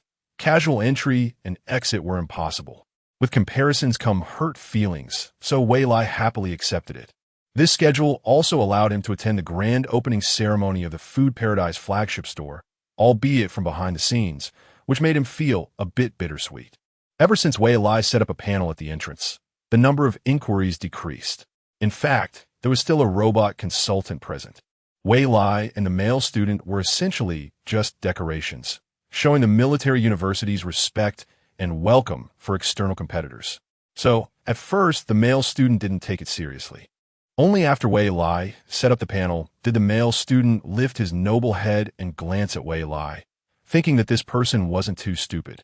Meanwhile, Wei Lai, completely unaware, had stumbled into the situation. Wang Xiaomei got busy with something and no longer had time to chat with him. While sitting idly, Wei Lai's stomach growled. He had rushed over that morning without eating breakfast. Looking around, he found a corner seat diagonally opposite the male student. He simply took out a table and started eating breakfast. After a moment's thought, he wrote a notice: Culinary Academy, 3rd floor, grand opening celebration of Food Paradise. In a flash, he realized that this behavior was like the saying "there's no silver here," as everyone understood their connection to the Culinary Academy. So, he put the notice board away. Glancing at the other person, he found that they had not noticed his little action and were still immersed in the sea of knowledge. He then relaxed and took out a lot of food to taste. The small table was not filled with ordinary breakfast. There were dumplings, soup-filled buns, and a bowl of hot and sour noodles. These were all personally made by Wei Lai during the past few days while teaching the students. Now, Wei Lai was much more skilled in using his abilities. Any ordinary ingredient could be transformed into a level 2 spiritual dish in his hands. This might be related to the spring breeze transforming rain technique that Wei Lai had bought for a hefty price on Ocean Star. Once he brought that book into the farming space, it opened automatically, possibly due to the lush vegetation and strong water and wood powers in that space. Delighted, Wei Lai quickly flipped through it. For some unknown reason, this book had its restrictions lifted, but the ancient text inside was initially incomprehensible. Placing his hands on the pages and meditating allowed Wei Lai to gain insights, but he could only grasp the meaning without being able to express it. Lin Lin tried the same method, but had no effect, leaving Wei Lai to feel smug and sympathetic. The spring breeze, transforming rain technique was indeed a cultivation manual, but it was only for the qi refining stage. With Wei Lai's current level, he could only see the first page clearly. Even if he could open the subsequent pages, the specific characters were obscured. This was all related to his cultivation level. As a level 3 ability user, Wei Lai still found it difficult to initiate the entry into the body and had to work hard in the farming space for 7 or 8 days to succeed. While he was overjoyed, he also felt that his control over his abilities had improved. Wei Lai had also tried using his level 1 qi to cook, but unfortunately, he was unable to continue and failed repeatedly, so he had to set that aside for now. The food made by Wei Lai was naturally much better than what was available outside, and soon a group of students from other schools gathered around, all asking where it was bought. Facing these eager students, Wei Lai naturally had no complaints and proudly promoted his academy. Everyone saw that the food was no less than what could be found in a culinary paradise or a grand hotel, and they all expressed their gratitude and headed to the Culinary Academy's cafeteria. With Wei Lai's vigorous promotion, most of the students from other schools ended up going not to the competition venue, which lightened the load for the volunteers at the square. So, when Wang Xiaomei found some free time to chat with Wei Lai, he was too busy to respond. Chapter 65. In previous years, the champions of the mecha competitions have always come from the Federal Military University. However, this year's competition has many unique features. The Imperial University, which has historically not participated, has signed up for this event. The most powerful nation in the galaxy was originally the Empire, but after a coup and internal strife, it allowed the increasingly powerful Federation to take advantage. The war between the two sides ended with the Empire's defeat, and although it was not completely swallowed by the Federation, it eventually became a mere shell of its former self. Nonetheless, it is undeniable that the dominant force initially was the Imperial University. The Empire is a nation of warriors, with everyone valuing martial prowess and seeking to display their strength. In recent years, it has annexed numerous small neighboring countries. This time, returning to the mecha competition, the Empire comes in strong and cannot be underestimated. Wei Lai finished his volunteer work and wandered to the square. The seating in the square was already full, but fortunately, the high-definition large screen could be seen from afar. He pulled out a small stool and took out a bag of self-roasted melon seeds, planning to watch for a while. The danger level of mecha combat is extremely high, so the competition venue has safety barriers in place. Of course, there is no life and death situation to speak of. They are all students, after all, with safety being the top priority. The competition is meant to be just that, and no life-threatening actions or incidents are allowed to occur. Not far from the competition venue, there is a temporary medical station, and Wei Lai happened to be sitting next to it. The medical station had only one medical staff member. The rest were medical robots and medical pods, fully capable of handling the needs of the competition. Less than half an hour into the event, about 10 contestants had already been injured. Wei Lai curiously eavesdropped on their conversations, and he was surprised to find that most of them had been defeated by the Imperial University. Unable to suppress his curiosity, Wei Lai leaned in and asked, "Is the Imperial University really that strong?" One injured contestant replied, agitated and unwilling, "I was eliminated in just 1.5 minutes. It was so frustrating. I hope I don't encounter them in the next rounds." "What are you talking about? I was only in the arena for less than 30 seconds. Another injured contestant, seemingly triggered, erupted in anger. "Damn it, they're a bunch of lunatics. We were just so unlucky." A third contestant chimed in agreement. "It's because you guys are not skilled enough. Don't look for excuses. It's embarrassing." A rebuttal immediately provoked a group attack. "What did you say? You're still lying here. If you have the guts, let's go fight." "Who is this clueless person?" Wei Lai leaned in for a closer look. "Isn't that one Bingxiang?" Lying in a medical pod, with a bruised face, when Bingxiang closed the safety glass door of the pod and looked fearless, as if he was about to take on the world. "Wei Lai, what are you doing here?" The injured contestants, who were just looking for a target to vent their frustrations, found a new one. "Do you two know each other?" Wei Lai found himself in a difficult position. Awkwardly smiling, "I don't think I know him. At least you have some insight, but your friend is really not decent. You need to talk to him properly." When Bingxiang suddenly opened the glass cover of the medical pod, sat up straight, and shouted, "Who are you talking about?" You're the one who doesn't know how to behave. Your whole family isn't human. What did you say? The group of injured contestants surged towards Wen Bingqing again. Wei Lai looked at the medical staff, but the person seemed unfazed. As long as no one was dying, they didn't take care. Wei Lai couldn't just sit back and do nothing. After all, they were classmates. Normally, he wouldn't be so outspoken, but today he must have taken the wrong medicine. Everyone is a classmate.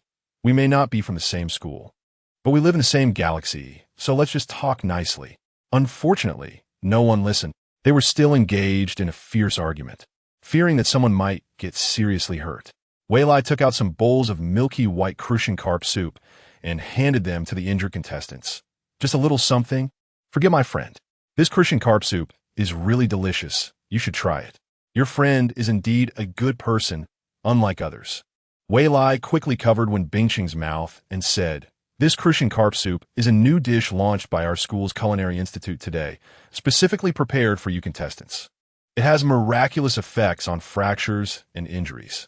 After finishing the soup, the injured contestants were still unsatisfied and eagerly asked, "Where did you buy this? This tastes amazing. After drinking it, I feel so warm and comfortable." Wei Lai seized the opportunity to advertise. "That's right. You must visit our school.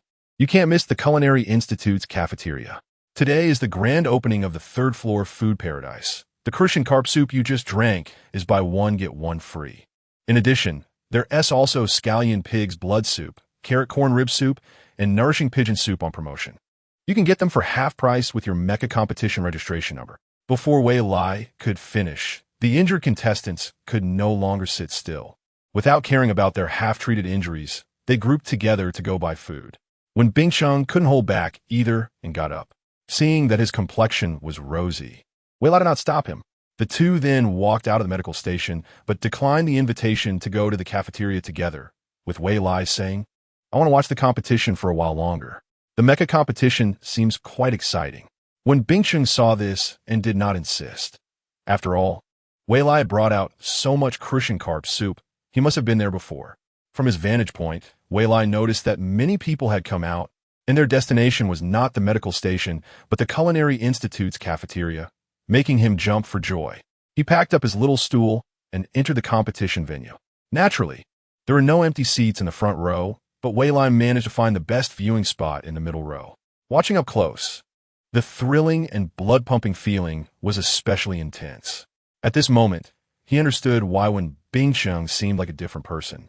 Wei Lai felt the urge to join in the competition, excitedly waving his cheering stick and shouting passionately, feeling unsatisfied.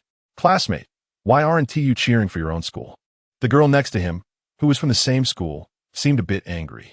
"Your idol just lost, and you're this happy? I can't believe you're a student from the military university, turning your elbow outward." Wei Lai was taken aback. Was it not allowed to cheer for someone from a different school? What kind of strange theory was that? But he realized he might have indeed crossed a line. Not only was the girl beside him upset, but even the surrounding classmates were beginning to look at him unfavorably. He suddenly felt restless and quickly thought of a way out. "Which one is from our school?" "I can't tell." This was the truth. Mechas differ only in appearance, color, and size, and he really couldn't tell which was which school's. It seemed they were venting their frustrations on the little fool, and the anger of those around him dissipated instantly. "Have you watched a mecha competition before?" "This is my first time. I'm a new student this year." Wei Lai replied honestly. "That's understandable. Ignorance is no crime," the girl next to him remedied. "Pay attention to the colors and patterns of the competition arena before they come out. Different colors and patterns represent different schools' emblems. Our school's emblem is the legendary flamingo that could destroy everything. Moreover, it was also displayed on the big screen. And there was a commentator." At this point, the girl suddenly hesitated, realizing that the commentator had not spoken for a long time. She looked up at the seating area, only to find it empty. There was no one there. Not only that, but the number of people around was also decreasing. Are they all going to the restroom in a group? They really don't know how to weigh the situation. Whereas the commentator, Wei Lai picked up the topic. "Looks like they went to the Culinary Institute's cafeteria to get food. Today is the first day of the grand opening of the third-floor food paradise. So there is really no time limit. They are open all day. But even the commentator has left. That seems a bit inappropriate. It's a bit overshadowing. But the principal is still seated on the podium, so it seems he's turning a blind eye. Wei Lai decided not to worry about that and focused on watching the competition, which was also quite nice. At this moment, the two contestants on stage were from the Mecha Academy of the Military University and the Imperial University. Earlier, at the medical station, he had heard that the contestants from the Imperial University were quite crazy.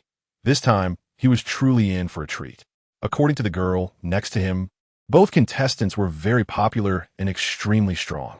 Today's match is the semifinals, with the previous preliminary rounds held on the Star Network, and the finals set for tomorrow.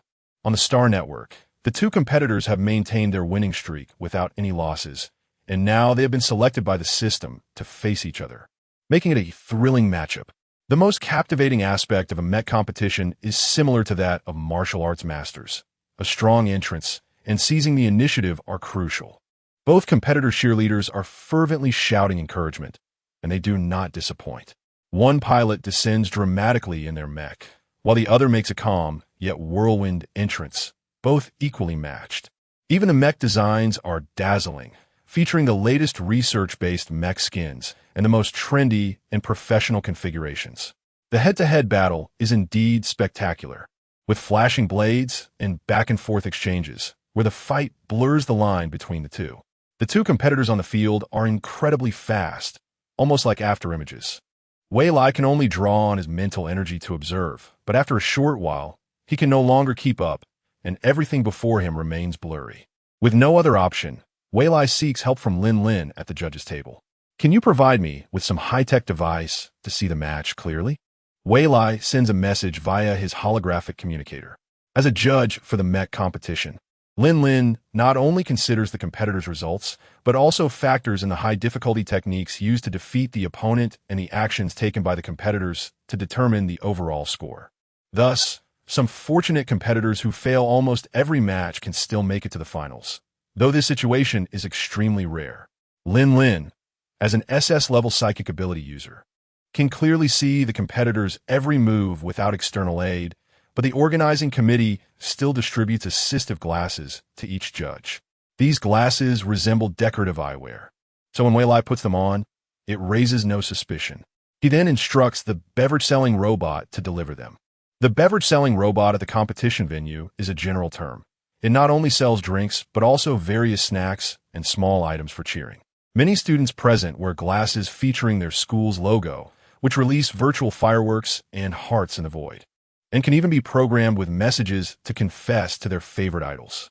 Of course, this feature can be turned off, and they can also be used simply as sunglasses. After receiving the specially designated glasses from the beverage robot, Wei Lai symbolically buys a bottle of water but gives extra for the purchase, making the beverage robot happily display a little red heart for him. Wei Lai is also very happy. After putting on the glasses, he can finally see the actions on the competition field clearly and, in a moment of excitement, joins the other enthusiastic fans in cheering. Chapter 66. Wei Lai did not see the conclusion of the match between the two sides, as he was called away by Wu Jigang's series of urgent calls for help. Later, from the discussions among his classmates, he learned that the Imperial Military University had won, marking the biggest mistake in history for the Federation Military University Mecha Academy. Wei Lai returned from his residence to the Culinary Academy, entering through the safety passage. The entire second-floor kitchen was bustling with activity. Upon reaching his designated cooking station, he began his preparations. Wei Lai had been simmering 2 pots of marinating liquid since yesterday, and by now, they had turned into rich broth. He placed heavily flavored lamb, beef, pig intestines, and mutant beast meat into one pot, while the other pot focused on vegetarian ingredients like dried tofu, tofu skin, lotus root, bamboo shoots, peanuts, and added sausage and pork for flavor enhancement. During the entire marinating process, the ingredients needed to be in full contact with the broth. Once the ingredients were fully cooked, they were simmered on low heat for at least 3 hours before being taken out to cool and sliced, allowing the flavors to penetrate. It was fine to eat them hot, but they tasted better when cooled. The marinated dishes could only be sold as the main dish in the afternoon. At this time, there weren't many people eating. One reason was that it was still before the meal time and the mecha competitions in the morning had not yet finished. So there were many preparations in the kitchen. The new students mostly did assistant work, and their knife skills were not very good. Wei Lai joined the team, cutting vegetables. With Wei Lai's fast hands, which were quicker than robots, the speed of ingredient preparation increased significantly. The other students admired their dean immensely. As the vegetables were nearly cut, Wei Lai gracefully left, choosing to hide his accomplishments. The Culinary Academy's cafeteria had already been standardized. The first floor catered to students, with ordinary food prepared entirely by culinary robots. The second floor catered to faculty and staff, mainly featuring low-grade spiritual food. The third floor was the headquarters of the food paradise, which naturally had to be large enough to serve all members of the school. Unlike the first and second floors, which sold food through windows, the third floor had over 100 specialty restaurants, each with its own kitchen, offering both ordinary and spiritual food, truly catering to the public and allowing them to choose. The third floor itself was spacious, and there was also a large outdoor balcony furnished with many tables and chairs. From a balcony, one could see the scenery of the Black Silk Mountain. Thanks to the efforts of everyone in the Culinary Academy, Black Silk Mountain had been contracted to grow various fruits and vegetables and raise many poultry and even exotic beasts. It wouldn't be long before they could be self-sufficient and wouldn't need to spend too much money on ingredient purchases. Additionally, the Ocean Star had been incorporated under the Culinary Academy's name, so seafood was no longer a concern. The original purpose of a large balcony was for digestion and rest, but now it was increasingly crowded, becoming a waiting area. Today was the first day for the seafood and hot pot buffet, along with various self-service meals. To popularize it among the public, there were large screens prominently placed on each floor, playing videos on how to eat the seafood buffet in a loop, visible as soon as one entered. The people featured in the videos were automatically blurred and pixelated to draw attention to the ingredients themselves. Wei Lai was in charge of a restaurant today, and since it was a seafood buffet, he didn't need too much help, so he was entrusted with significant responsibilities. However, there were quite a few assisting robots, with one robot able to manage 2 tables. The Culinary Academy was not short on funds, and the various facilities were of the highest quality. The decoration and setup of the seafood buffet resembled an aquarium, with thick glass allowing people to see various marine creatures swimming. This was quite a novelty for humans. However, it was cruel for the marine creatures, seeing their companions being dismembered and placed in ingredient baskets, not to mention watching their bodies being cooked and eaten by customers. After considering this, Wei Lai changed the glass setup, ensuring that, like the first floor cafeteria, the marine life could not see the outside world, while humans could. Thanks to the hard work of the farming robots, the pond in Wei Lai's farming space had expanded to its 100-acre limit, yielding countless freshwater fish and recipes for fish paste. A new saltwater lake had also been opened, allowing for the cultivation of marine life and unlocking various recipes for cooking sea fish, supplementing and enhancing Wei Lai's knowledge. In this seafood buffet, all ingredients came entirely from the ocean. Wei Lai had several culinary robots prepare ordinary food, while a few kitchen robots assisted him in making semi-finished products, while he focused on creating spiritual food. Now, regardless of whether the food was ordinary or from spiritual plants and beasts, it would become spiritual food after passing through Wei Lai's hands. This was the food's way of rewarding Wei Lai for his understanding of the essence of ingredients.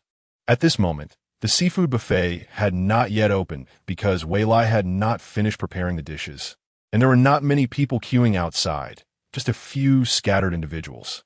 The public's curiosity about the new ingredients was at a stage of cautious exploration, and not many students had the means to visit Ocean Star, making seafood a foreign concept to them.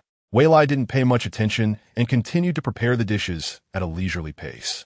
However, at the normal lunchtime of 12 p.m., which coincided with the conclusion of the morning mecha competitions, he finished preparing the dishes and instructed the service robot to open the doors for reception. To facilitate the public and reduce the time spent on inquiries, Wei Lai also played videos on how to enjoy the seafood buffet inside the restaurant. As the doors opened, the unique freshness of the seafood wafted out, and the students who had been peeking and rushed inside. The seafood buffet also had private booths. Each table had small dividers, allowing diners to choose freely. The mission of the food paradise was to ensure that diners had a joyful experience, providing satisfactory service both before and after their meals. Therefore, the robot waiters in Food Paradise were not only visually appealing, but also offered guests a treatment akin to that of super VIPs. Wei Lai, as the head chef, naturally did not go out to greet the guests. He still felt it was important to keep a low profile and protect his life. He was busy preparing ingredients with about 10 pots on the cooking station. Since many semi-finished products had already been prepared, it didn't take much time. Since it was a buffet, self-cooking was the main focus. The finished dishes were limited in supply, and new portions would only be replenished once the current ones were completely consumed. How to cook and prepare the seasoning bowls was all introduced in the video. The video setup was very clever, allowing visibility of the restaurant's videos from any seat, including the private booths, showcasing the latest interstellar technology. Thus, DINER's primary focus upon entering was the instructional videos. Those with the means at home could even replicate everything they learned and cook for themselves. However, the current ingredients had not yet become widespread, but it wouldn't be long. One could still prepare a delicious meal using market spices. The pots used for cooking seafood at each table were personally mixed by Wei Lai, all being level 3 spiritual food. Wei Lai's supernatural abilities were limited, allowing him to cook only up to level 4 spiritual food, which kept the prices of the seafood buffet affordable. Faculty and students could purchase at half price, making Wei Lai's buffet the cheapest among all self-service restaurants. Thus, many students came here, while faculty members, with greater spending power, mostly went to other restaurants. However, Wei Lai was only responsible for the operations of this seafood restaurant for these 2 days, as he still needed to attend school. This made many regret not coming to dine here in the past 2 days.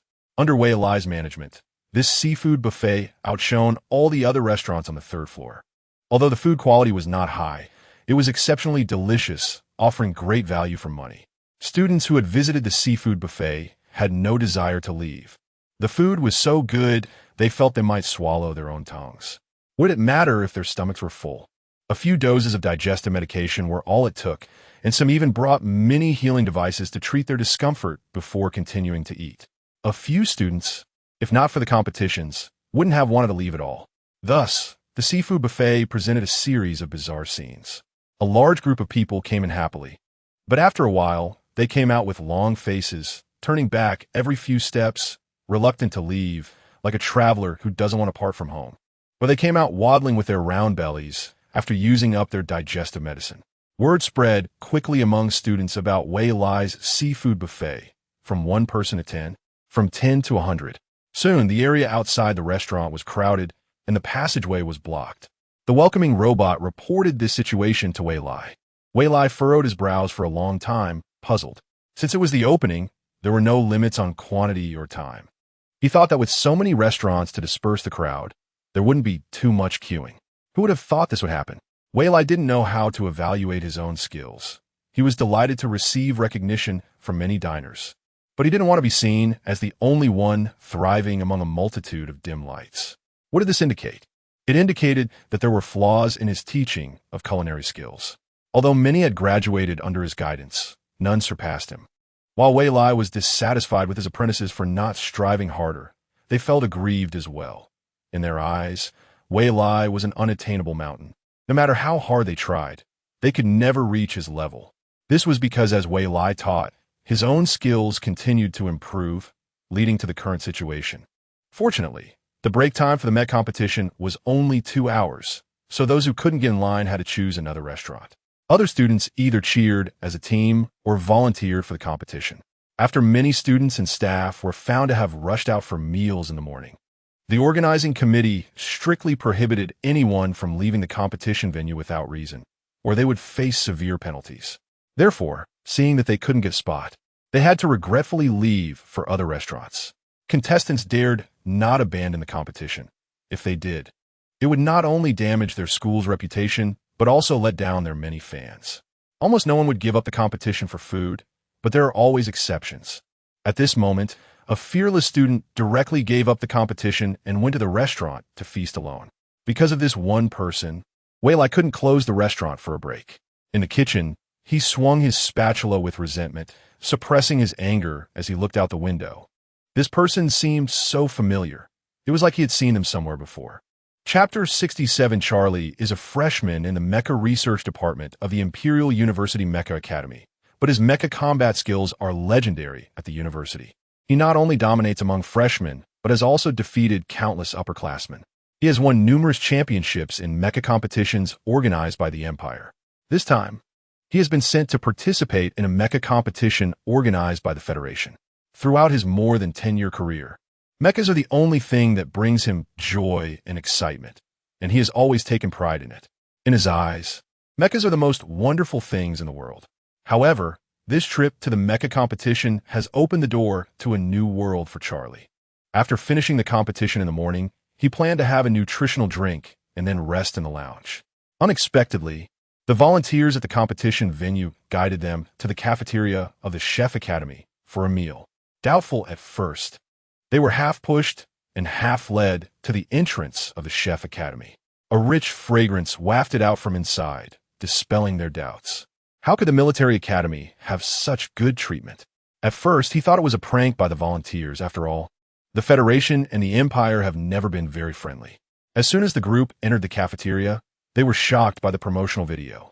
They were lucky to have arrived just in time for the grand opening of a new store.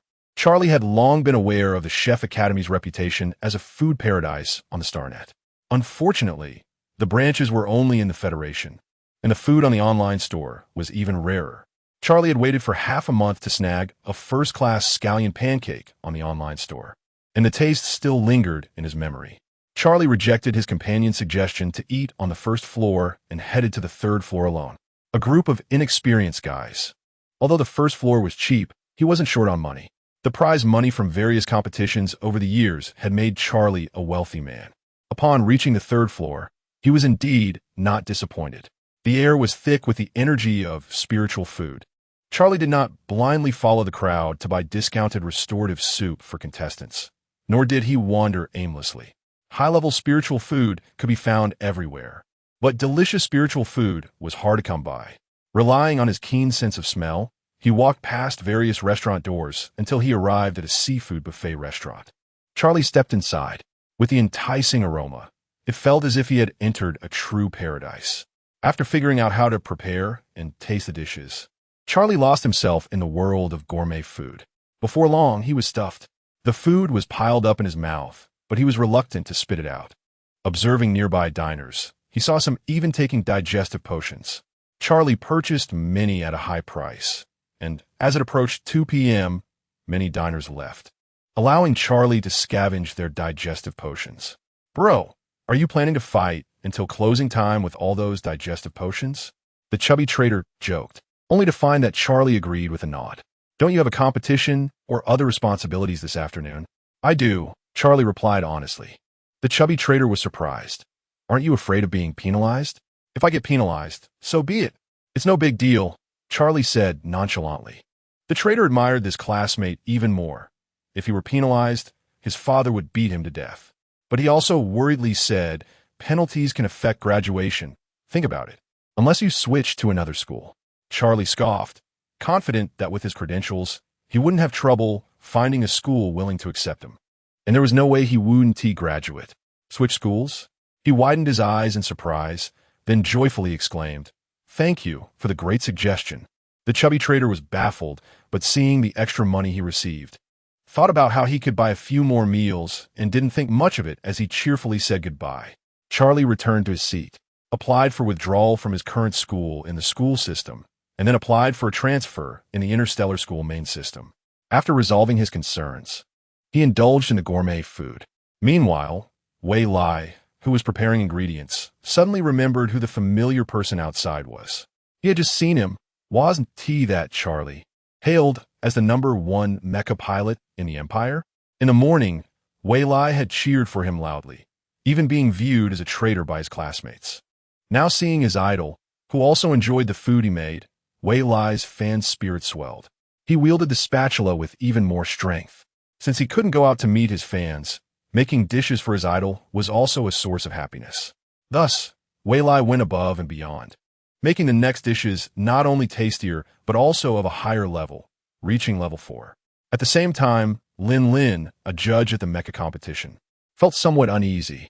The contract in his consciousness told him that Wei Lai was unusually excited, but he did not share the same joy. Instead, he felt a hint of crisis. What was going on? The fierce competition in front of him became more and more irritating to Lin Lin. He called Sean to take his place and hurriedly walked towards where his thoughts were focused. Charlie was more than satisfied with his decision. Now he was alone, and the newly served dishes were much more delicious than before.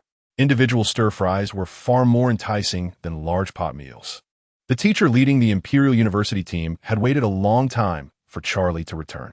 With the competition about to start, he angrily asked, "Weren't you all supposed to go eat together? Why is he the only one who hasn't come back? If he doesn't show up, do we still have hope for the championship? Quickly, tell me where he went." A student who had searched the entire university for Charlie gasped for breath and said, "It's impossible. We've searched everywhere, and we haven't seen Charlie." "Absolutely. There must be places we haven't looked yet. Go search again." The teacher roared. If this competition failed, it would not only affect his rating, but also damage the school's reputation.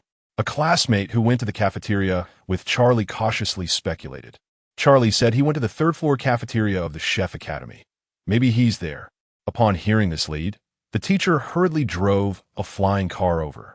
Is my idol not afraid of his body breaking down after eating so much? Even with digestive potions, there would still be some residue, which ultimately isn't good for the body. Wei Lai thought for a moment and decided to make him a digestive soup. Just as Wei Lai was about to ask a service robot to deliver the digestive soup to Charlie, another customer arrived. Initially thinking it was someone there to dine, he was surprised to find it was someone there to persuade. As soon as the teacher arrived, he angrily snatched the utensils from Charlie's hands. "Charlie, do you know what time it is? You're still eating?" Charlie calmly took a new set of utensils and said nonchalantly, "I know. If you know, hurry up and come with me." The teacher pulled Charlie's arm to lead him out. Charlie easily broke free from the restraint and picked up an empty plate to add the newly served dishes. The teacher roared again, "If you don't leave now, you won't make it to the competition." "I'll forfeit," Charlie said, unfazed, as if it were a trivial matter. "What did you say?" The teacher looked incredulous. "Aren't you afraid of being expelled from school? The school places great importance on this competition. If you forfeit, don't even think about graduating." The teacher pleaded, "Charlie, you're still young. You can't be so impulsive. You need to think things through and not do something you'll regret." Seeing that Charlie had stopped eating, the teacher thought he had come to his senses, but then Charlie shocked him with an even greater revelation. "I applied for withdrawal." Charlie quietly watched the seafood boiling in water, contemplating when it would taste best. "What?" The teacher was astonished and fell from his seat, slowly getting back up, looking at the young man before him with disappointment. "Go retract your application. Don't ruin your life because of a moment's impulse." "I won't retract it," Charlie replied firmly. The teacher was being too annoying. If it weren't for his age, he would have wanted to punch him out of his way, as he was simply affecting his meal. The team leader, suppressing his anger, began to reason. "If you don't withdraw, you're only harming yourself. The Imperial Military Academy is the best school in the Empire. If you leave this school and get a punishment, which university in the Empire would want to accept you? Don't ruin your future." Seeing that Charlie wasn't listening, the team leader intensified his tone, speaking bluntly. "As a descendant of a federal prisoner, I doubt any school would want to take you." Charlie jumped up, veins bulging, fists clenched, glaring fiercely at the other person. How could he have the nerve to say that? If it weren't for the Empire's unlawful detention of his parents, not only preventing them from returning, but also mistreating them and throwing them into a hellish arena for the enjoyment of the nobles, Charlie wouldn't be so willing to drop out without a second thought, harboring no attachment to the Empire. Besides, he was already of age, and the Empire had no right to interfere with his freedom.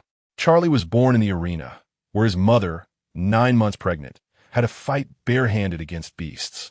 This was merely for the amusement of the nobles. His father, worried about his mother's safety, wanted to replace her in the arena. However, the management was malicious, robbing his father of all his money, pretending to agree, but secretly sending him away. When his father received the news, what he found was his mother's lifeless body, and the sight of the blood everywhere drove him insane. What brought his father back to his senses was Charlie's cry. In order to protect Charlie, his mother endured excruciating pain, performing a cesarean section on herself to place Charlie in a deep dugout cave. Before going into the arena, Charlie's mother had a premonition that she wouldn't survive, but she cherished her unborn child. So, as soon as she entered the arena, She maneuvered around the beasts until she had made a safe cave to hide Charlie, then fought desperately against the beasts, all to buy time for Charlie to survive. The interstellar law explicitly forbids harming already born children, but the harm from the beasts was not included in this prohibition. Charlie's mother, with blood in her eyes, looked at the indifferent so-called nobles in the arena and perished alongside the beasts in a bloody struggle. The beast manager was even more cold-hearted, actually using his mother's corpse as food for other beasts. Charlie learned all this after he left the arena through his own strength and saw the videos of his mother's sacrifice on the Empire's website. There were countless likes and mockeries on the video, with all sorts of filthy comments pouring in. At that moment, Charlie was in tears. The only purpose of his life was no longer to live for his father's happiness before his death, but to grow stronger continuously, just like his name, to become robust, to escape from that devilish country, and ultimately to seek revenge. Chapter 68. I Accept. Lin Lin sent the information about the agitated youth in front of him to Mu Li, stepping forward to interrupt the standoff between the two. Both of them turned to look at Lin Lin at the door. They naturally recognized this judge, the vice dean of the Mecha Academy at the Federal Military University, who was once a prominent figure in mecha combat. Dean Lin, what do you mean by this? This is an internal matter of our Imperial Military University, the leading teacher said with an unfriendly tone, refusing to back down. Lin Lin stepped in, raised an eyebrow, and pointed at Charlie, saying he is originally a federal citizen. After the peace negotiations of that war over a decade ago, the Federation returned all the captives to the Empire. I didn't expect the Empire to be so shameless, pretending to comply while actually falsifying data to deceive a great nation. I will report this, and please prepare to return all federal war prisoners. The leading teacher regretted his earlier words, having inadvertently revealed Charlie's identity. He thought there were only two people here, but unexpectedly someone of high status arrived. Lin Lin was not just the dean. His father was the prime minister of the Federation, and his grandfather was the military leader of the Federation. He had no doubt that Lin Lin's words were true. Before leaving, he warned Charlie angrily, "Think it over carefully, or you will bear the consequences." After saying this, he stormed out. Charlie did not take it to heart at all. He had faced many storms before and was not afraid of anything. Wei Lai, hiding in the kitchen, watched the commotion with bated breath. He initially thought there would be a bloody battle in the hall, but was surprised that Lin Lin managed to resolve it with just a few words. He had been worried about his idol's safety and was about to seek help from Wu Ji Gang and the others, but it turned out to be a false alarm. Wei Lai moved a small stool and simply sat by the window, openly observing the two. He didn't have to worry about being discovered because all the kitchen glass was specially made for safety, allowing those inside to see outside, similar to the function of the cafeteria's small partitions, but with more powerful capabilities. It not only prevented outsiders from peeking, but also protected against the probing of ability users. Sitting on the small stool was a bit bittersweet. He wanted to go out and ask for an autograph or take a picture with his idol. However, his idol was from the Empire, and it was generally impossible to meet him.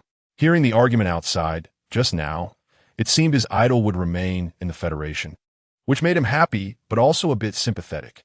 He didn't expect his idol to have such a tragic childhood. Fortunately, the original owner was lucky enough to be adopted by the Federation government. Lin Lin sat down across the table and introduced himself. "I am Lin Lin. Nice to meet you," extending his hands for a ceremonial greeting. "Charlie," the youth replied, his voice cold but much more relaxed than before. "Was what you said earlier true?" There was a hint of urgency and anxiety in his tone, fearing that his expectations might be dashed. "If it's true, then naturally," Lin Lin answered readily. It was the incompetence of the Federation government that failed to verify the situation and abandoned those warriors and their descendants who had fought for the Federation. As a judge, Lin Lin knew that the youth in front of him should not be here at this moment, but he still asked, "Aren't you going to regret giving up the competition?" "What is there to regret?" Charlie replied nonchalantly. "To gain honor for a country I hate, that would be foolish. This is a rare opportunity to leave the Empire. I don't want to miss it." Although he might gain some reputation, it would come with a shameful label, which was definitely unreasonable. Lin Lin was very satisfied with the youth in front of him. He was a rare talent.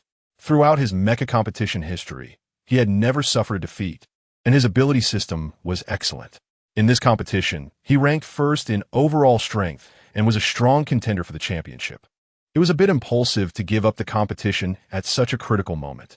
If he hadn't encountered Lin Lin, the situation could have been dire. What are you going to do next? If I hadn't been here just now. Charlie took a sip of soup and said with satisfaction, I would have stayed in the capital of the Federation and entered based on my own strength. Even if the Empire wanted to deal with me, they wouldn't dare to act openly in the capital. You think, well, but a clear shot is easy to dodge. It's the hidden arrows that are hard to guard against. There will always be moments when you let your guard down, and you can't stay in one place forever. Lin Lin carefully analyzed the uncertain situation for the youth. Charlie suddenly realized that he had indeed been too impulsive. He respectfully stood up and bowed to express his gratitude for Lin Lin's guidance. Thank you, Dean Lin. A child worth teaching. Lin Lin laughed heartily. He saw the message on his light brain, confirming the identity of the person in front of him. You should go to the administrative building of the Federal Military University tomorrow to report to Director Lu Wei. As for your student status and nationality, they will be transferred together at that time. Charlie, who had been holding back his calm demeanor, finally couldn't contain himself. There's a saying that a man doesn't easily shed tears, but at this moment, he wanted to cry. This was the only warmth he had received in his life apart from his parents, but he still held back his tears, looking at Lin Lin with reddened eyes, and said, Thank you. Is there anything I can do for you? Study hard and serve your country. Lin Lin said something very official, but it was his true thought. I will do it. Charlie patted his chest and promised. Are you here for the seafood buffet as well? The taste here is very good, and every ingredient is delicious. Lin Lin was about to say no, but he noticed that the food in front of him was indeed intriguing. He didn't refuse, went to the checkout to pay, watched a teaching video for a while, and then started eating. Naturally, he sat with Charlie, but the food was placed separately. The buffet table was very large, with multiple layers of space, so there was no need to worry about not having enough room. Lin Lin tried all the good dishes that Charlie recommended, and the two talked a lot at the dining table until they saw Charlie's movements after they were full. Lin Lin asked, What are you doing? Charlie shyly replied, The food here is too delicious. I want to eat more. Everything must be done in moderation, Lin Lin earnestly taught. If you can't even control this little self-discipline, how can you talk about becoming a mecha warrior? Charlie's face turned red from embarrassment as he explained, Gluttony is indeed one of my flaws. But right now I have nowhere to go. It's impossible to go back to the Empire, and I'm still a citizen of the Empire. Without the guidance of the leading teacher, I can't go anywhere else outside this school, except back to the Empire. In Charlie's initial plan, he intended to stay in this school for a couple of days, then live as an illegal resident for a while, and once he got accepted into this university, he would gradually transfer his student status and nationality. Lin Lin furrowed his brows for a long time and operated on his light brain. Go report now. They will arrange accommodation for you. Upon receiving Lin Lin's enrollment notification, Charlie couldn't sit still. He was filled with admiration and gratitude towards Lin Lin, and the promise made earlier seemed far from reality, which was shocking and unbelievable. It turned out that having ability and power could easily solve what seemed very difficult for him. He must become such a successful person. At this moment, Lin Lin appeared to Charlie as a divine being. Before leaving, he solemnly promised, I will not let you down. After I finish my studies, I will serve my country. After Charlie happily left, Lin Lin retracted his foot from the door and closed the shop door, returning to his seat. He hadn't eaten or drunk anything, just quietly waiting. Wei Lai felt a bit guilty. He informed the other party about the opening of the seafood buffet. He remembered signing a contract to share good food with him, but he felt like he hadn't fulfilled that many times. Although he himself said that the previous contracts were void, it was clear that those were insincere words, and Wei Lai took the misunderstanding seriously. At this moment, he realized that it was because he had never experienced being ignored. Lin Lin had been sitting silently on the bench for almost an hour without coming over to find him. Knowing that she was indeed inside, Wei Lai began to reflect, ultimately arriving at this result. After much hesitation, she stepped out of the kitchen and walked towards the other person. Are you angry? Seeing the other person as aloof as when they first met, she thought to herself that something serious had happened. She produced a large food box from her spatial pocket and handed it to the other person. Noticing that the other person was unmoved, She felt a bit anxious and sincerely explained, I haven't forgotten to share the food I made with you. I just kept it in my spatial pocket and forgot to give it to you. Fearing the other person wouldn't believe her, she took out more than a dozen various dishes from her spatial pocket. Lin Ling coldly said, with that, I think you could have pulled out more than 10 sets on the spot. Her little lie was thoroughly defeated. The other person already knew about her habit of hoarding, and it was too late to mend the situation now. She could only honestly admit, I really did forget, but I've been really busy lately.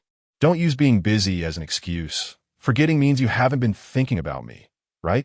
Lin Ling stated the facts, feeling a bit sad. At this age, being in a relationship, yet always being led around by the younger person and not being taken to heart. That's not true. Society.Unfortunately. How could you think that? Although I'm a bit scatterbrained, I'm not heartless. If I truly didn't care about you, I wouldn't have been racking my brain in the kitchen just now, wondering if I had done something to upset you. I wouldn't have come out to talk to you.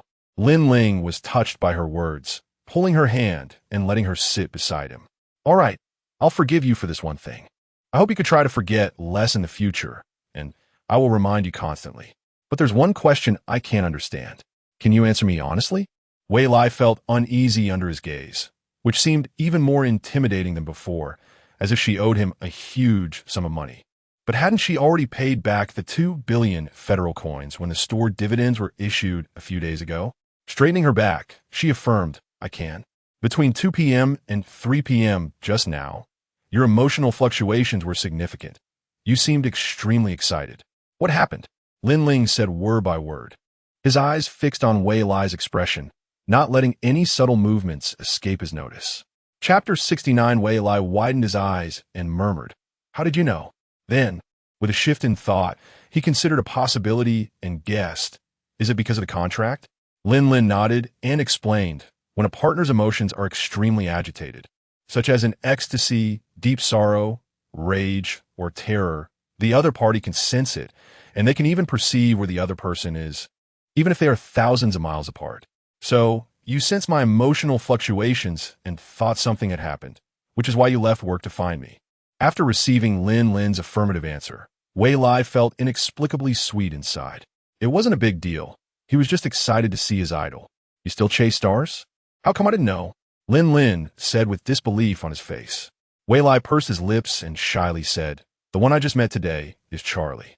Being of a considerable age, it was indeed Wei Lai's first time chasing stars. He didn't know if it was because he had changed bodies, but the original owner had countless idols. What? Lin Lin's eyes almost fell to the ground. Is chasing stars so casual? What's so great about that kid?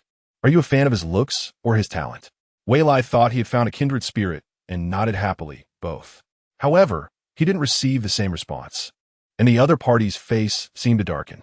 Wei Lai felt exhausted and had to say, Is there anything else you want to ask? I'll tell you everything. Just calm down. Seeing this, Lin Lin realized that his expression seemed to have frightened the other person, so he softened his tone and asked, Is he better looking than me? Wei Lai shook his head vigorously, nearly becoming a rattledrum. Then you admire his mecha combat skills? You watched his match this morning and thought he was amazing? Lin Lin speculated. Wei Lai nodded. Looking up at him, Charlie's match was really exciting. He was particularly majestic and imposing when driving a mecha. Lin Lin opened his holographic computer, searched for a bunch of videos from his past competitions, and sent them all to Wei Lai. There are still 2 hours until dinner. You need to watch these videos. And you? Don't you need to go back to work? Wei Lai asked. Sean will help me watch the judge's tasks, so I think work is not important right now. Accompanying you to watch videos is more important, Lin Lin said through gritted teeth, thinking how could he lose to a young kid. Wei Lai felt he was hinting at something, but he still couldn't figure it out. He happily agreed to the request. After a simple modification, the break room in the back kitchen turned into a small cinema. Sitting in the special chairs and starting the video, when he saw the main character, Wei Lai finally understood the other person's thoughts. It turned out he was jealous. The young Lin Lin looked not much different from now, just a bit more youthful and impulsive. It was hard to believe that the current research fanatic was once a professional mecha competition player, comparable to Charlie. However, perhaps due to the filter he had for Lin Lin, every action in the video seemed so handsome and natural, and he couldn't help but exclaim, You're really amazing. You can even drive a mecha. Lin Lin did not feel the same emotional fluctuation from Wei Lai as before and pouted in dissatisfaction. You seem insincere. Do you think I'm not at idol level? An idol is someone unattainable, but are you? Wei Lai's mind spun. Since meeting the person in front of him, his skills in coaxing people seemed to have leveled up, and he was continuously improving, hoping to reach a master level one day. You are the one who makes my heart flutter. I'm still not satisfied with your reaction. What should I do? Lin Lin spoke bluntly, not intending to make it difficult for Wei Lai, but the girl in front of him wouldn't realize anything unless pushed a bit. I will continue watching the videos. Wei Lai made a painful decision. With thousands of videos, each over an hour long, watching one a day would take 3 years. Upon hearing this, Lin Lin was finally satisfied and planned to temporarily let Wei Lai off the hook. Do you need my help this afternoon? Just when Wei Lai was worried about not having a helper, he stood up and instructed, "Wait for me here. I'll go to the second floor to get the ingredients. I made another new dish today that will definitely make your mouth water." Lin Lin obediently stayed behind. After Wei Lai walked towards the back kitchen on the second floor. It should have been break time, but the kitchen was crowded. "Director, what are you cooking? It smells so good." "Braised dishes," Wei Lai explained, quickly plating the braised dishes from 2 pots for freezing. Looking at the hungry apprentices, he couldn't bear it and took out a plate of braised chicken feet, giving each one a piece. The rest were for tonight's sale. If they wanted to eat, they had to learn themselves. Wei Lai swatted away the hands of those trying to sneak a taste, saying the videos for the braising sauce and dishes have already been uploaded to the group. And don't throw away the braising sauce. The more it's used, the tastier it gets. The braised dish restaurant was right next to the seafood buffet, located at the very back of the 3rd floor. To prevent the operating shops from being insufficient or for future expansion, they kept about 10 empty shops. Selling braised dishes didn't require too much skill. Knife skills were one thing, and the other was seasoning for cold dishes, which could also be omitted. The braised dishes themselves were already delicious, so skipping that step wouldn't hurt. But Wei Lai still taught Lin Lin how to season the cold dishes. According to the other party's request, the 2 back kitchens were temporarily connected by opening a door for mutual assistance.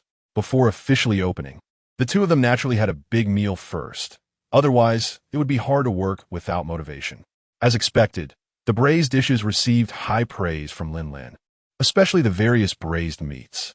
Under Wei Lai's assurance that the braised meats would be even better in the future, Lin Lin finally gave up on the idea of packing all the braised meats to take home, leaving Wei Lai in a mix of laughter and tears. At this rate, the sales of braised dishes seemed to be more popular than the seafood buffet. However, since it was the first day of braising, there weren't many finished products and varieties, all being red braised. Wei Lai put up a sign in front of the braised dish restaurant. Limited quantity, while supplies last. Just eating braised dishes would be boring, so the restaurant also provided rice and vegetable soup. The rice went without saying, while the vegetable soup, to avoid conflicting with the broth restaurant, was the simplest seaweed egg drop soup and tomato egg drop soup. Currently, the dozens of types of braised meats and a dozen types of braised dishes were far from meeting market demand. Therefore, once the braised dish restaurant got on track, they planned to add braised meat rice, braised meat noodles, and braised meat vermicelli, etc. Diversifying the menu would give diners more choices, making it a true food paradise that interstellar people long for. When dinner time arrived, the crowd coming to eat was even larger than during the day. Some were returning customers who had come for lunch, most of them die-hard fans of their school cafeteria, while others were staff from the ongoing competition who hadn't had time to eat lunch, but the culinary school had sent over a batch of fast food, which naturally didn't taste as good as dining in. After today's competition, the list of finalists had already been released. Contestants and schools that hadn't made it could have left, but in order to enjoy a delicious meal, they still shamelessly stayed. Once they tasted the food paradise's offerings, they regretted not working harder to make the finals for one more day of eating. Thus, this group of people was particularly crazy when eating. Both the cafeteria and restaurant had takeout services, and they nibbled and packed, lingering for a long time, planning to stay until the cafeteria closed. Many who were queued behind were filled with grievances, but since the food paradise had no limits today, there was no reason to complain. Those from other schools were even bolder. They thought, go ahead and complain. Anyway, we're not from this school. At most, we'll stay another day. The culinary school also arranged personnel to coordinate but the results weren't ideal. The reasons of foodies were just too powerful. Upon learning that the food paradise on the third floor would have no discounts or promotions tomorrow and would have time limits and quantity limits, this group of people completely went crazy, engaging in a buying spree, with the takeout boxes in the cafeteria being in short supply. All the shops were busy, and the first to quiet down was the braised dish restaurant managed by Lin. This new type of food received unanimous praise from the faculty and students, with its enticing aroma being no less appealing than hot pot and barbecue. The main reason, however, was the sign outside the restaurant. Among countless all-you-can-eat places, this one stood out, as rarity makes things precious. So even though it was the farthest restaurant inside, it attracted many diners because of the famous seafood buffet next door. Its sales were explosive, with dishes selling out quickly. Even with Lin's fast chopping skills, he couldn't keep up with the continuous stream of customers. Wei Lai occasionally came over to help, but it was still not enough. Eventually, they stopped making cold dishes and just sold what was cut. Even so, the customers had no complaints. Lin was disguised this time, with a mask covering most of his face. However, his body radiated an impatient coldness, making the diners think twice before voicing any opinions. It was already good enough to get their hands on their desired delicacies. Once the ingredients were sold out, Lin didn't care how many people were still waiting outside. He shot a cold glance that scared off a large portion, then stepped out of the restaurant. Lin then closed the door and went to help Wei Lai in the kitchen. Compared to the bustling braised dish restaurant, the seafood buffet, after word of mouth spread during the day, now had popularity that rivaled the braised dish restaurant. After the braised dish restaurant closed, it welcomed a peak dining period. Wei Lai was busy with about 10 pots on the stove, stir-frying, steaming, and frying all at once. He was not just making delicious food. He was also showcasing his skills while fulfilling the value of the food. In Lin's eyes, Wei Lai looked exceptionally serious and charming at that moment.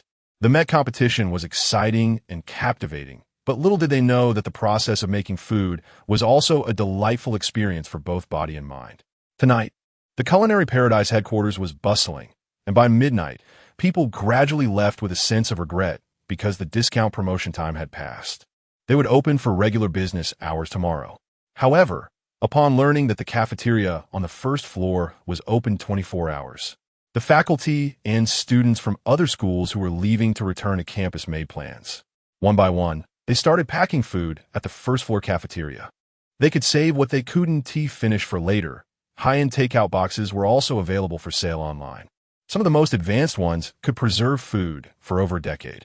Who was afraid of the high prices? They could use credit cards or borrow from friends. Missing this opportunity meant they wouldn't know when they could eat this again. Their own country didn't even have a branch of Culinary Paradise yet. So it was better to buy more now and pray for the opening of a branch soon. Thus, on this day, the sales figures across the 3 floors of the culinary school reached a historical high. Chapter 70, the exhausted crowd gathered in the conference room at midnight for a brief meeting. Wu Jigang and Sha Dongming took turns discussing the achievements of the recent opening and areas that needed improvement. Wei Lai had little to say.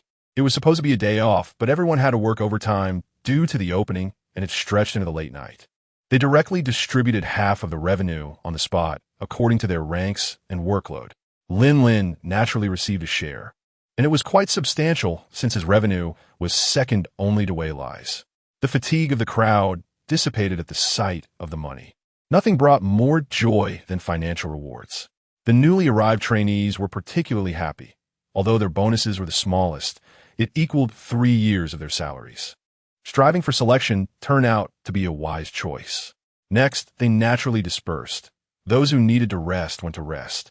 The next day was the finals of the mecha competition, and high officials from the federal government and 4 major military bases were invited to present awards. The task of the Culinary Academy was not simple. Wei Lai and several of the best culinary students were responsible for their meals. Wei Lai had an especially heavy workload. He had to volunteer in the morning, and as soon as his daily training time was over, he would collapse in a bed. Now that money was not a problem, Wei Lai closed his restaurant on the holographic net again during meal times. Fans were filled with grievances, as there were too many people and too few dishes on the interstellar net. Due to their slow hands, they often failed to grab food from the food paradise. The shops on the holographic net were also capricious, often opening late at night and frequently closing without notice. Most had already applied for immigration. After experiencing a meal, who would still be willing to eat unpalatable nutrient solutions? That was impossible. Especially today, a pinned post on the Star Net made many overseas netizens furious. The headquarters of Food Paradise was actually located within the Federal Military University. It was said that netizens who had tasted it shared that it was top-notch delicacies. Some even posted photos and videos, which were reprinted from the Military University Student Forum after bypassing firewalls. Just looking at it was mouth-watering, not to mention the unanimous praise. A few netizens who couldn't taste the grapes claimed the grapes were sour and were quickly attacked, forced to apologize before being let go. Overseas netizens planned not only to immigrate, but also to have their children apply to the Federal Military University. That night, however, many were sleepless. The Chef Association held an emergency meeting overnight.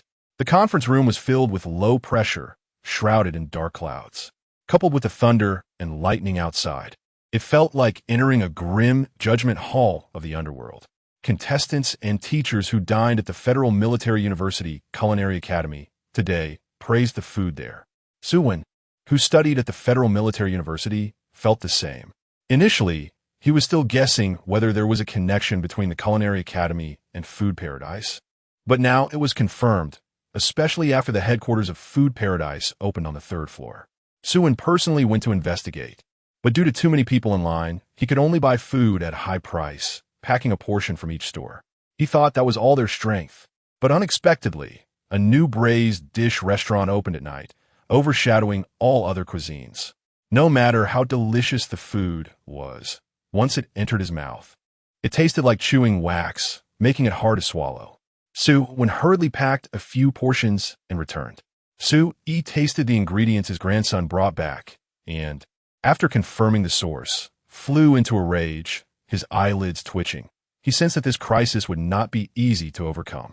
He quickly convened a meeting, and what infuriated him even more was that everyone seemed completely unaware, their comfortable lives having dulled their sense of crisis. He slammed his cane down in anger. Suwon, yes, Grandpa. After receiving Suyi's orders, Suwon took out one food box after another and handed it to the members present. This was the best-selling food from Food Paradise today. Everyone opened the boxes, and the aroma that wafted out stimulated their saliva. But seeing the president's sullen face, no one dared to move their chopsticks.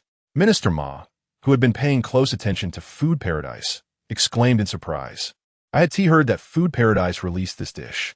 As soon as this was said, Suwon was furious. "What have you been doing all day?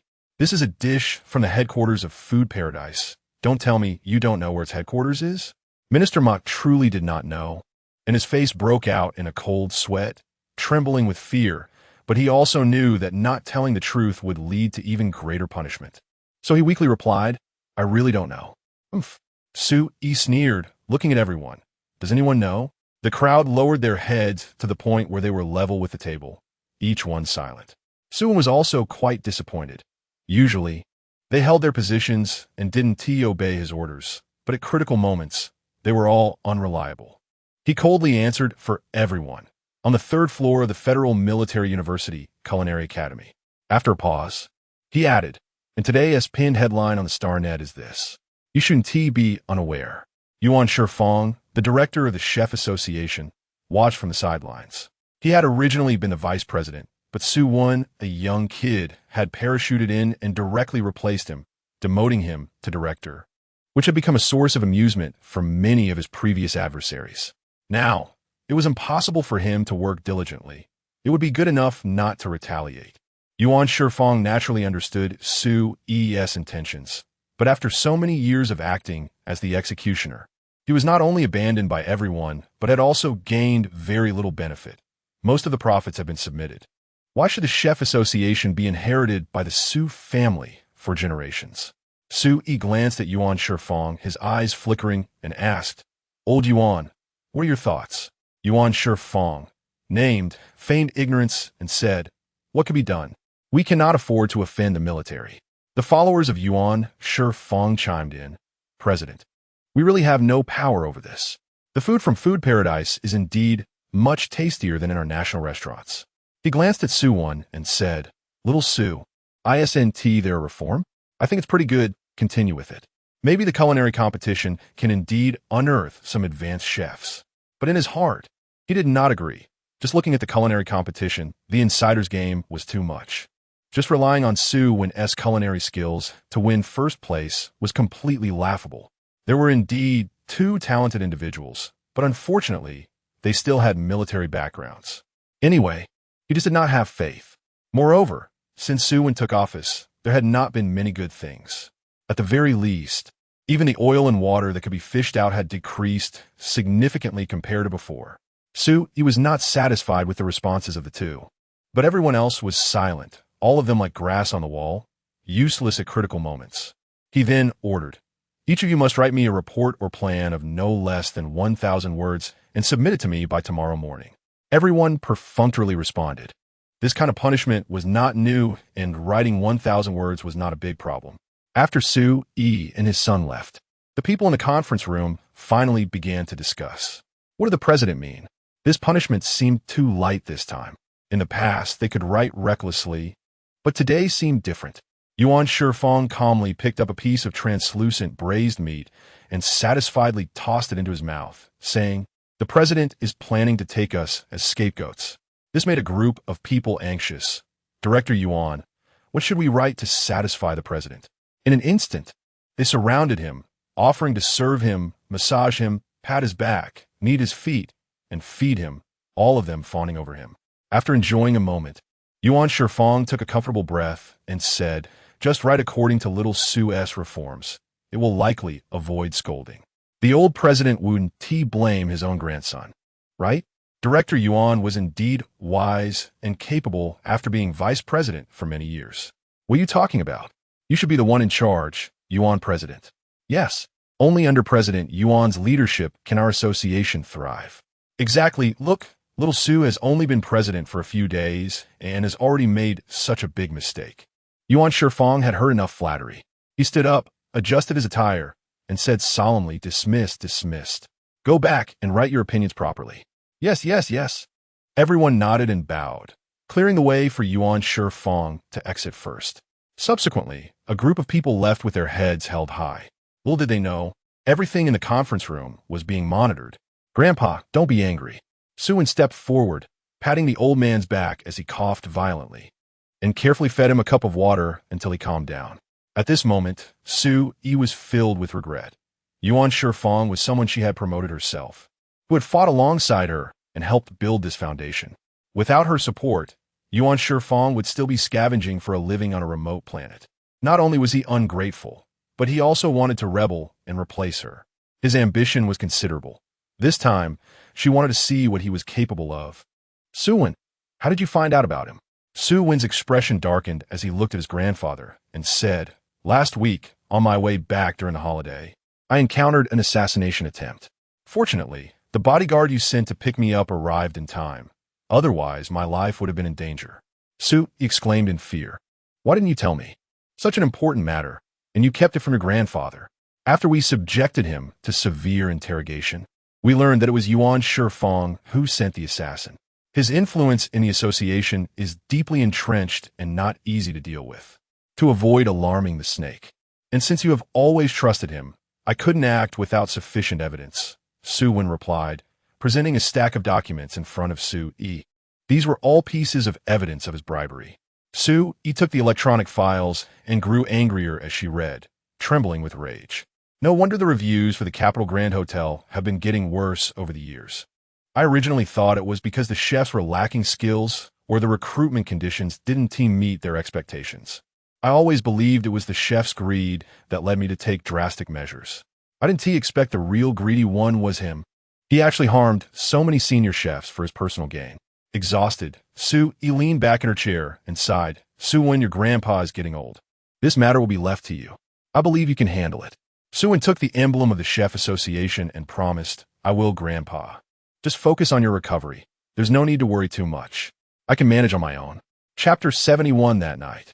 The flying car that Yuan Shifeng was riding in malfunctioned and crashed into the atmosphere. By the time the air traffic police arrived, The vehicle was destroyed, and there were no remains. Upon receiving the news, Yuan Shifang's supporters were terrified, and some even fled overnight. However, soon after, various unfortunate reports emerged, all involving different forms of suicide or accidents, leaving the federal police helpless, and the cases were concluded as normal deaths. For a time, Yuan Shifang's supporters kept a low profile, fearing that even the smallest mistake could lead to dismissal and investigation. In the Chef Association, real power was firmly in the hands of Su Wen, and reforms at the Capitol Hotel were showing results.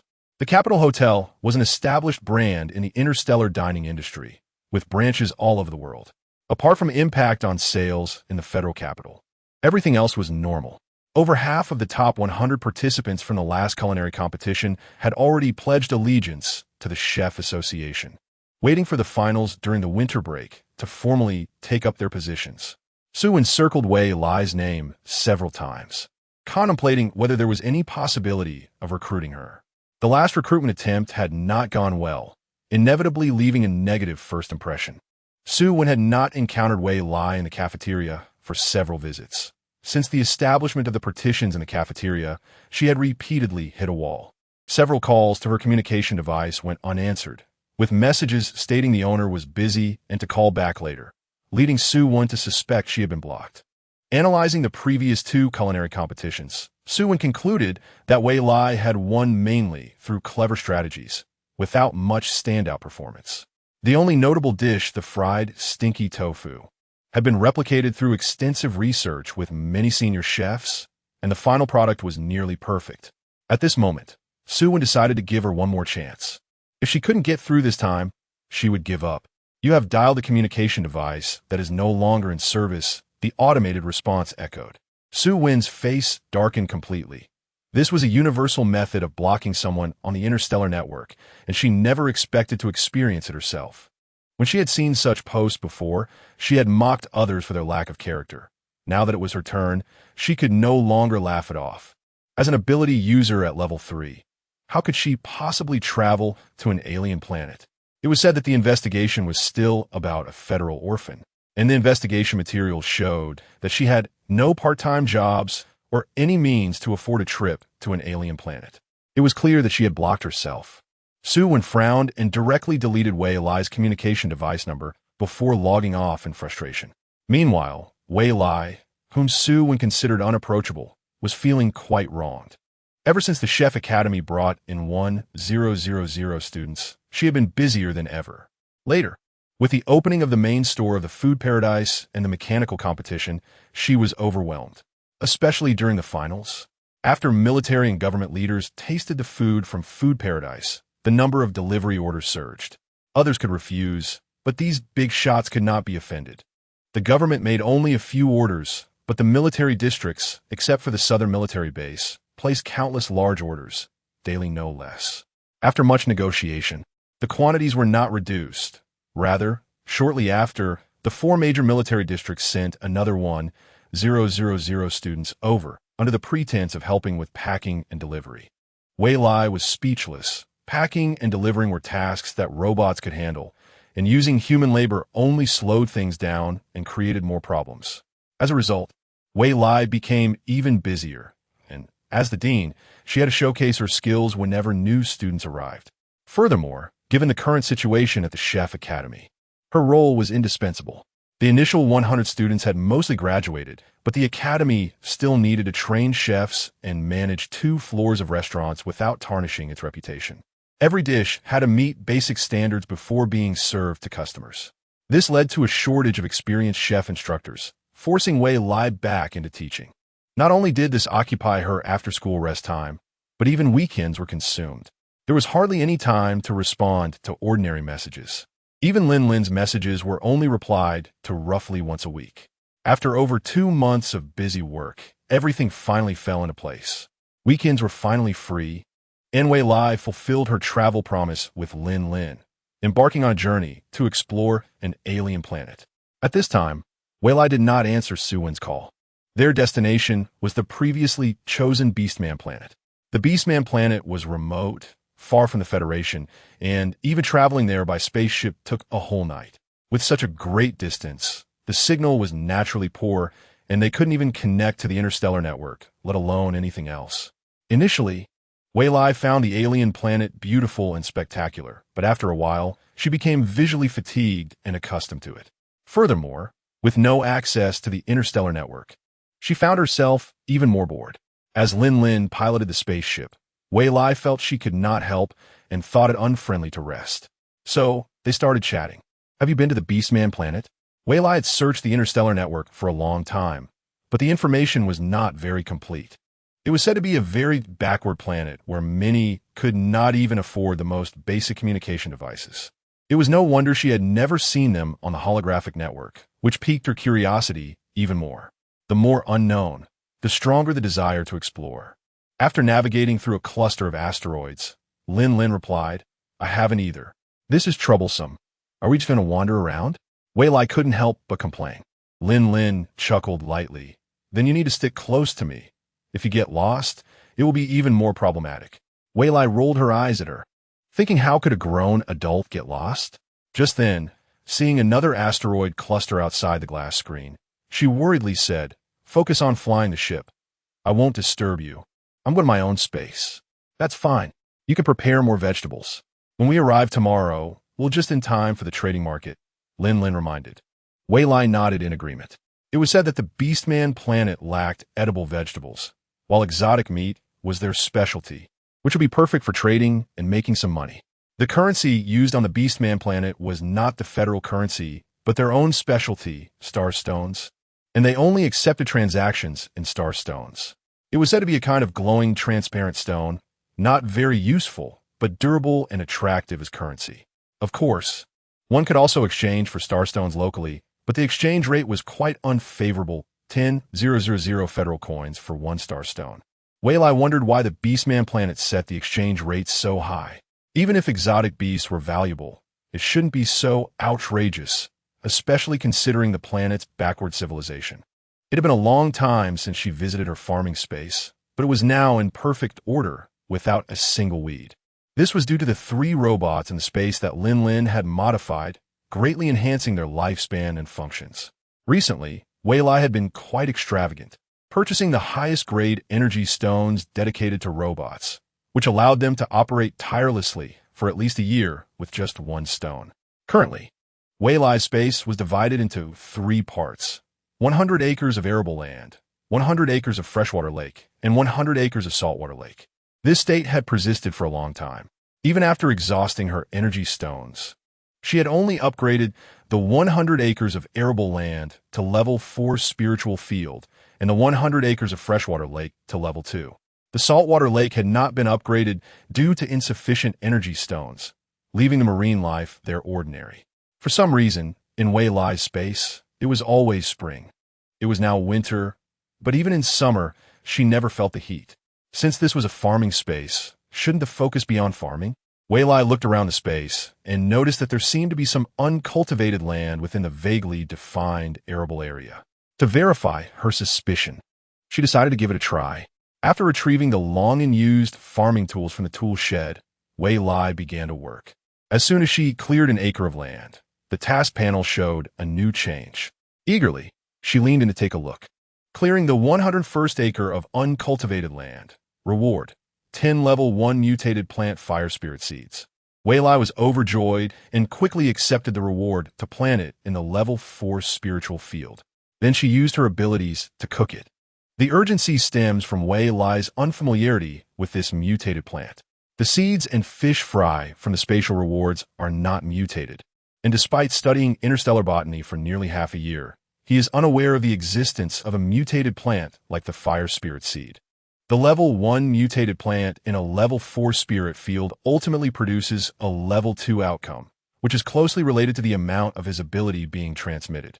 Before the seeds germinate, energy gathers within them, shaping the overall future structure of the seeds. After germination, even if it's a level 3 plant, no matter how much ability is used to nourish it, it won't reach level 4.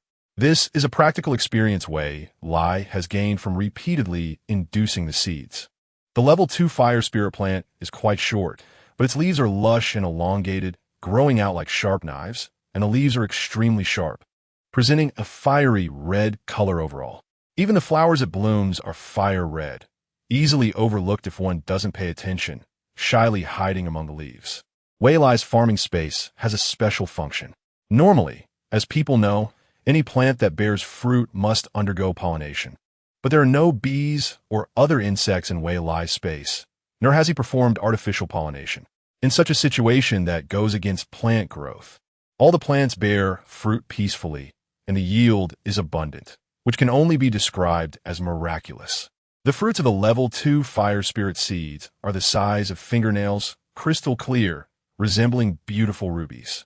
At the moment of ripening, the fruits seem to ignite, emitting a dazzling red light and releasing waves of heat, scorching everything in the surrounding 4 acres of spirit plants to nothing.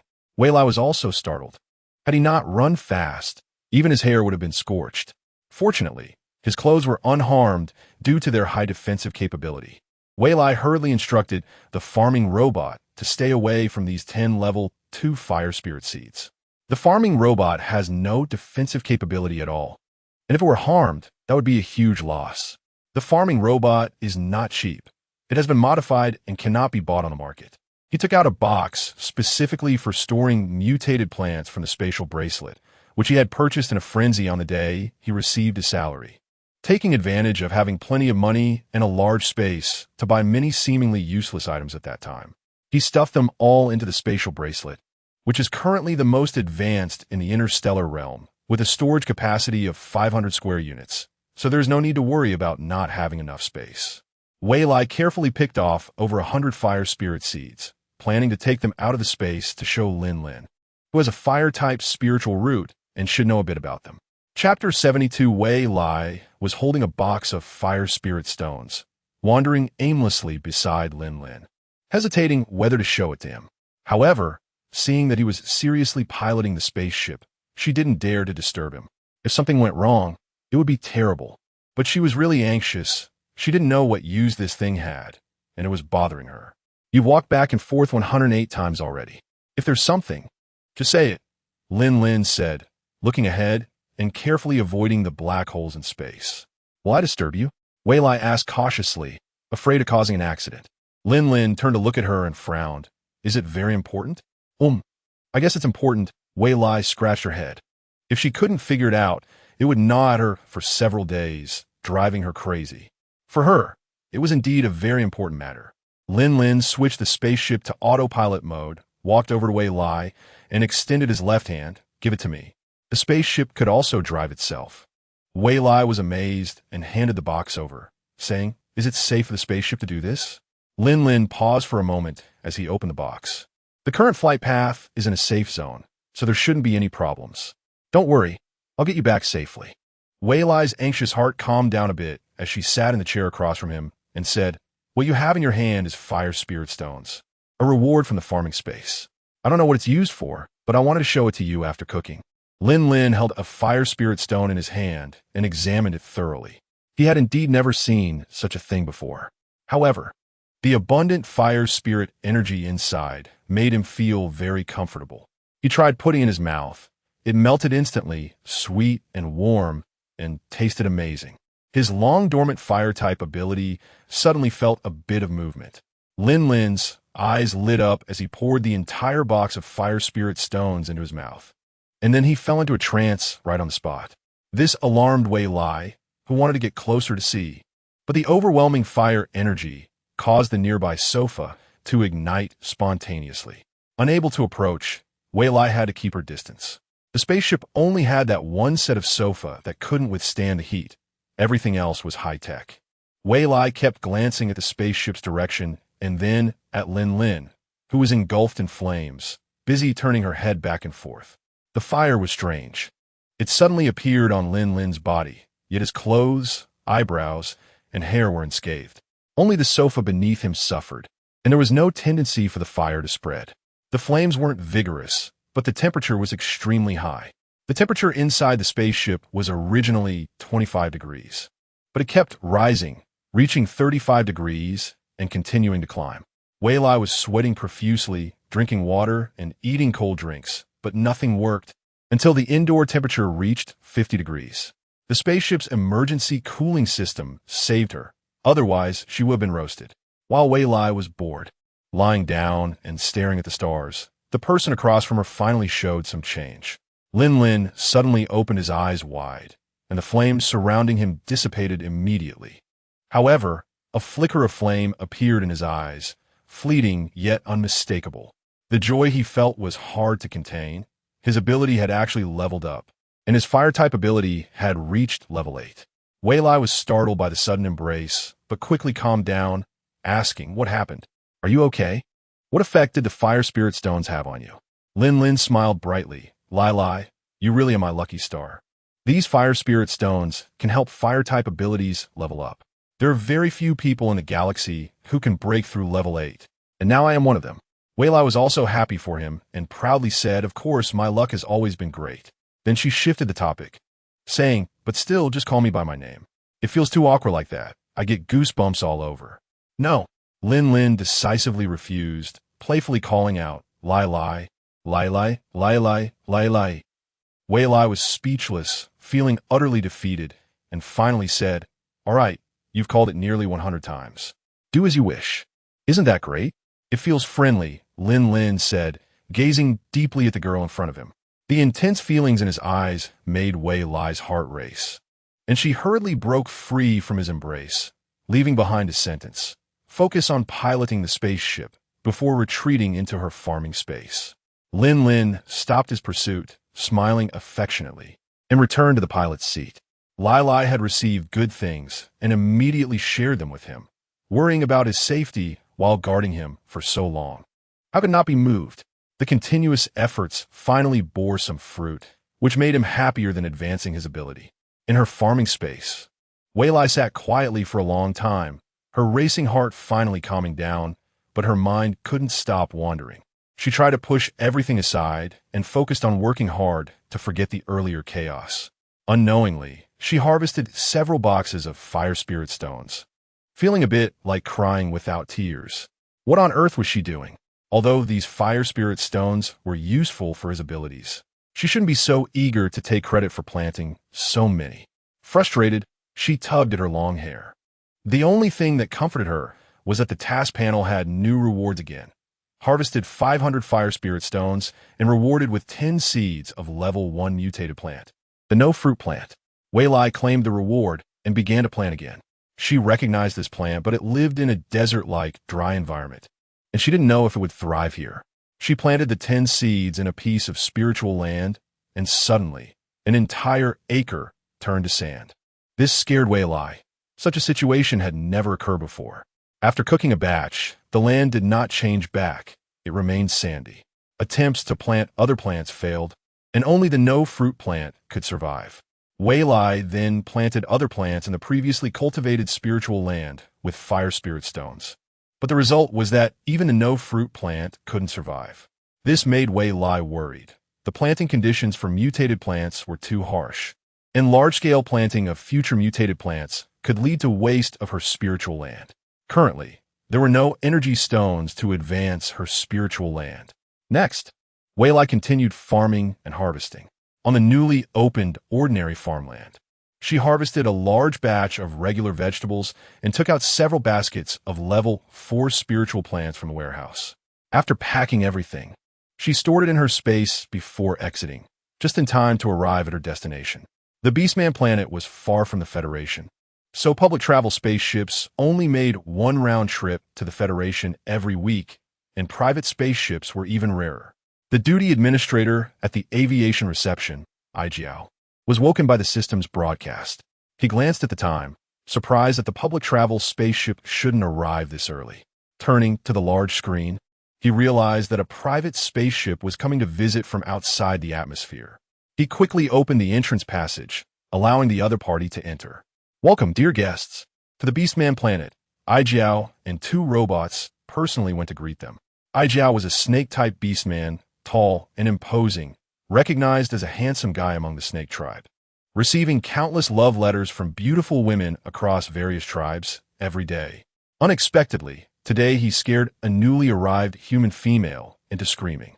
Wei Lai trembled and hid behind Lin Lin, not daring to look at the receptionist in front of her. Yes, it was nighttime, but the beastman's eyes emitted a mesmerizing green light, and his body was covered in scales. Although he had human-like hands and limbs, he looked ugly no matter how one looked at him. "I'm sorry," Lin Lin reassured the frightened Wei Lai and apologized to the receptionist. "She just hasn't seen anyone like you before. She feels unfamiliar. It's not meant to be rude. Please don't take it to heart." Ai Jiao awkwardly opened his mouth, his expression becoming much colder, but he still remembered his duties and said professionally, "Dear traveler, I understand. I wish you a pleasant journey." Lin Lin took the travel registration certificate, smiling politely. "Thank you." After buying a map in the hall, the two followed the map to the nearest trading market. Since it was still early, they decided to walk. After walking a distance from the Aviation Management Bureau, Wei Lai quietly asked, "Do all beastmen look so terrifying?" It shouldn't be the case. Lin Lin couldn't answer either. It was indeed backward here. The information on the Star Network was pitifully scarce. There should be something beautiful to see. Are you here just to see how they look? Previously, you went to Ocean Star just for the mermaid. That's not it. Wei Lai, feeling guilty, argued. Everyone has a love for beauty. Lin Lin said seriously, "In my heart, you are the most beautiful. So what about you?" Wei Lai's eyes flickered, unwilling to answer directly, but her flushed face proved everything. Lin Lin didn't force her to make any promises. Changing the subject, he said, "The air here is really nice. The York planet does a good job of protecting the environment. Along the way, there were very few buildings. The vegetation on both sides of the road was lush and green, contradicting the bleakness of winter. The guardrails prevented any mutated plants and animals from getting close, ensuring the safety of pedestrians on the road." Suddenly, a light rain began to fall, and the two who were still walking felt the fragrance of the grass and trees. In a moment of panic, they hurriedly held hands and ran, finally arriving at the brightly lit trading market just before the rain intensified. Their clothes were fine due to being waterproof, but their hair got a bit wet with raindrops. The trading market hadn't opened yet, so the two had to sit on a bench under the eaves to avoid the rain. Wei Lai took out 2 cups of hot milk tea from her space pouch and smiled. "Aren't we a bit silly?" Lin Lin responded while sipping the steaming milk tea. Silly but happy. They could have hidden in the space or in the flying car, but at that moment, they only remembered the ambiguous atmosphere and overlooked everything else. Running in the rain like this was also a kind of fun. Duffy was a market manager who had just started not long ago, and he always rushed to his job early. Before he even arrived, he noticed 2 figures in front of the door, wondering if they were late because of the rain. Glancing at the time on his watch, he breathed a sigh of relief, slowed down, and looked over at the two. As he got closer, he caught a very pleasant scent, and Duffy happily wagged his tail. "Ah, what a beautiful little rabbit!" Wei Lai exclaimed in surprise as she watched the little white rabbit hopping in front of her. Reaching out her hands to pick it up, Duffy jumped back in shock, transforming into his beast form in the open space. Ah, a living transformation. The sudden scream nearly startled Duffy into losing his breath, and he stared wide-eyed at the other person, confused as to why this obviously alien traveler was looking at him with such curiosity. Chapter 73. Wei Lai faced the orc transformation for the first time, witnessing a small white rabbit transform into a beautiful little girl dressed in a rabbit costume, feeling an immense shock in her heart. It was just like the fairy transformations in mythological dramas. "Hello, rabbit spirit," she involuntarily said her thoughts out loud. "My name is Duffy, not Rabbit Spirit. I am a market administrator," Duffy retorted, examining the two of them. "Are you here to trade? You're too early. It won't officially open for another half an hour, so you'll have to wait outside for a bit." Just as Duffy was about to close the market door, Wei Lai handed over a bottle of milk tea. "Duffy, good morning. Please forgive my earlier surprise." The orc in front of her had been staring at the milk tea in her hand, probably a little greedy. By offering something they liked, perhaps there would be a pleasant surprise. Duffy, who had just been stern-faced, was pleasantly surprised and accepted it, inviting the two to come inside to escape the rain. Naturally, they accepted. Winter rain was still a bit chilly. Duffy bit the straw and enjoyed the sweet taste of the milk tea, bouncing ahead to lead the way to her office. Wei Lai curiously looked at the facilities along the way. The completely transparent stalls were separated by pieces of glass, and there were no selling robots to be seen. The current situation was indeed a bit backward. Because of the goodwill brought by a bottle of milk tea, Wei Lai and her companions got the best stall, the one closest to the market entrance. Unsurprisingly, selling here did require manual operation, with no help from any robots. However, the stall fee was quite friendly for tourists like Wei Lai. It only cost 1 star stone. But as newcomers, Wei Lai and her companions had nothing prepared and not a single star stone in their pockets. Thinking about whether they could use items to offset the cost, Wei Lai took out a pound of level 4 spirit plant carrots from her spatial pocket. Duffy, do you think these are worth a star stone? Duffy looked at the spirit plant in surprise, her big red eyes even glistening a little. Sell them to me for 100 star stones, how about that? Her tone was a bit shy. After all, she had just started working and hadn't received her salary yet. A pound of level 4 spirit plants would sell for at least 120 star stones in the market, and it was her favorite carrot. The aroma made her mouth water. Wei Lai noticed Duffy's eager expression and the pleading tone in her voice, guessing that the market price might be even higher. However, these vegetables were completely free for her, so she felt excited about potentially making a good profit, though she pretended to know nothing. Of course, that works. Thank you, Duffy, you've solved my urgent problem. Duffy gave Wei Lai 99 star stones. The coin-sized stones looked like jade to Wei Lai, and surprisingly, they seemed to contain a hint of spiritual energy. Wei Lai exchanged glances with Lin Lin and declined Duffy's request to switch to a Starstone storage card, saying, "We can take it." "No need, thank you, Duffy." Wei Lai took out a pouch and put all 99 star stones inside. Before parting, Wei Lai also gifted Duffy a pound of level 4 carrots, making the little girl hop around happily for a long time. The spiritual energy within the star stones was useless to ability users, but for cultivators, it could be directly cultivated, which was like a timely help for Wei Lai at that moment. The two arrived at their stall and hung up a sign stating they only accepted cash. They sat down at the stall to rest. The door was tightly closed, and the morning market hadn't opened yet, making it a good time to discuss how to sell. The price definitely can't be lower than 100 star stones. Wei Lai stated first. Lin Lin nodded in agreement. Then let us set it at 110 star stones per pound. A uniform price will make it easier to count. By the way, how's your math ability? Looking at the towering stacks of vegetables that almost surrounded them, Lin Lin thought to himself that he never imagined he would end up selling vegetables in this lifetime. Wei Lai blinked innocently and looked over. Why don't you do the calculations? How about a modify a selling robot on the spot? Lin Lin suggested, retreating a bit. Even though his math was decent, he didn't want to push himself into a pit. Let us keep it low-key. I didn't see any robots around when I looked earlier. I'm new here, Wei Lai disagreed. At that moment, the market trading door opened. It was still raining outside, but what came in? Wei Lai tightened her grip on Lin Lin's arm, nearly fainting. A large crowd of snakes, insects, rodents, and beasts rushed in. Different races were shoulder to shoulder, and they spoke human language, friendly and polite to each other.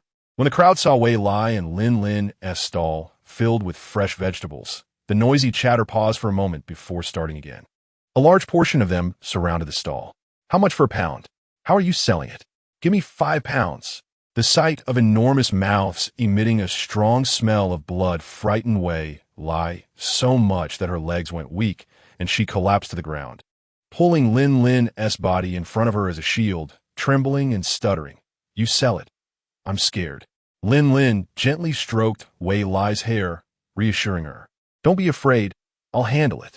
He turned to face the crowd, his expression as cold as frost. Line up. All of you turn into human forms. For a moment, the surroundings fell silent, stunned by Lin Lin's mental pressure.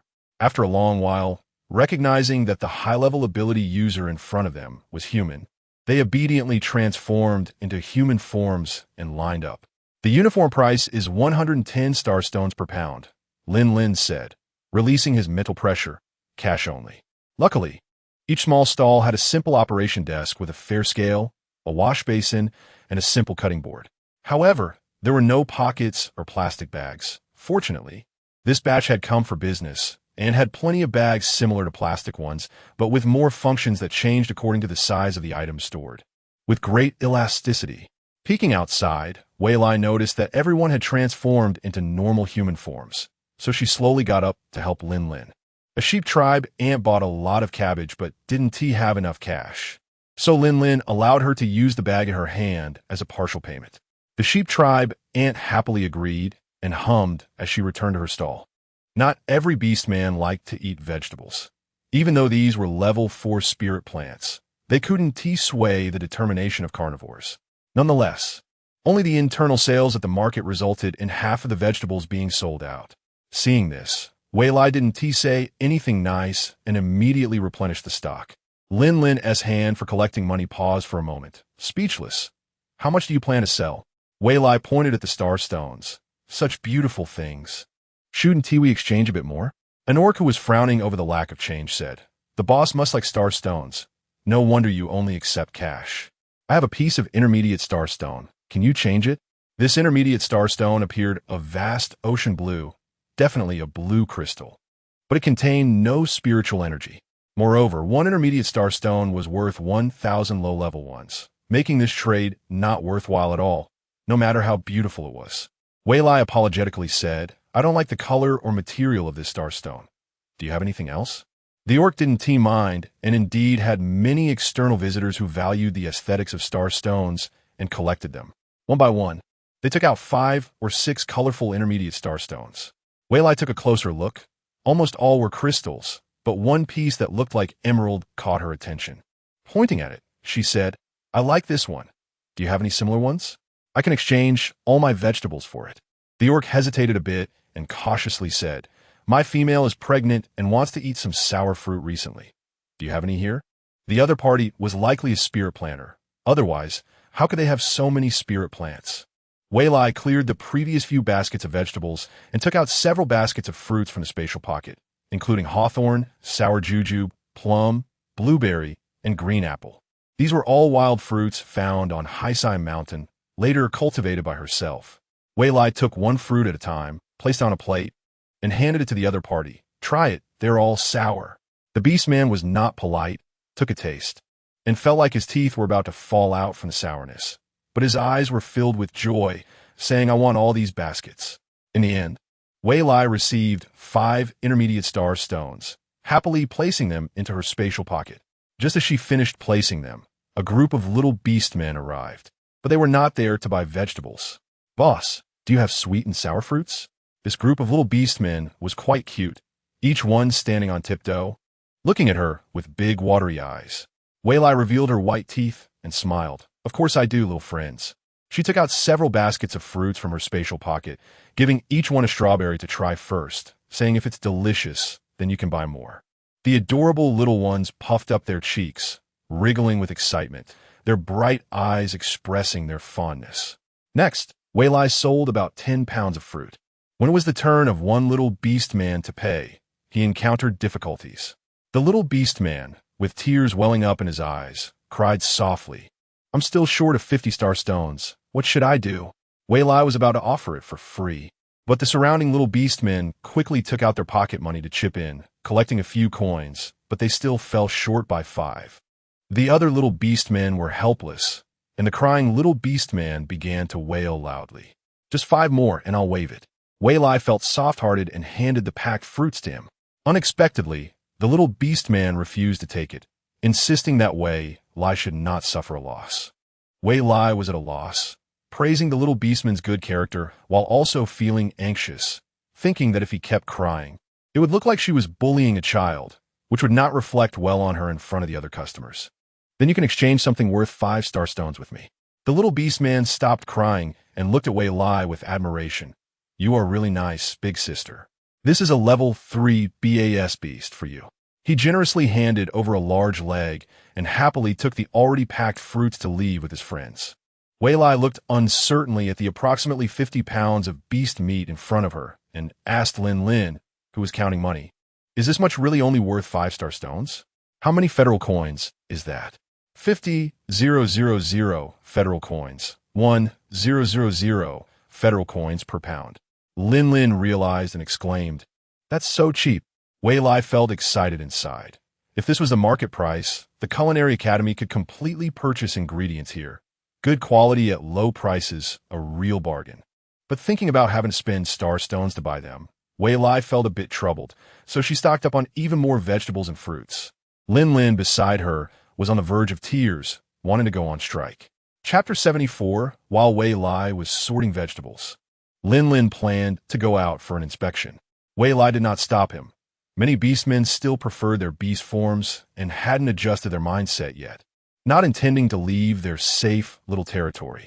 He handed over a box of star stones, saying, "Look, don't spend recklessly." A full box was only 5,000 star stones, equivalent to just 10 million federal coins, which couldn't even buy a single part for a mech. Lin Lin twitched his lips. He had never gone shopping with so little money before and had to spend even less, which was truly torturing himself. Wei Lai was unaware of his mental state. Star stones were not the same as federal coins. They could be used for cultivation.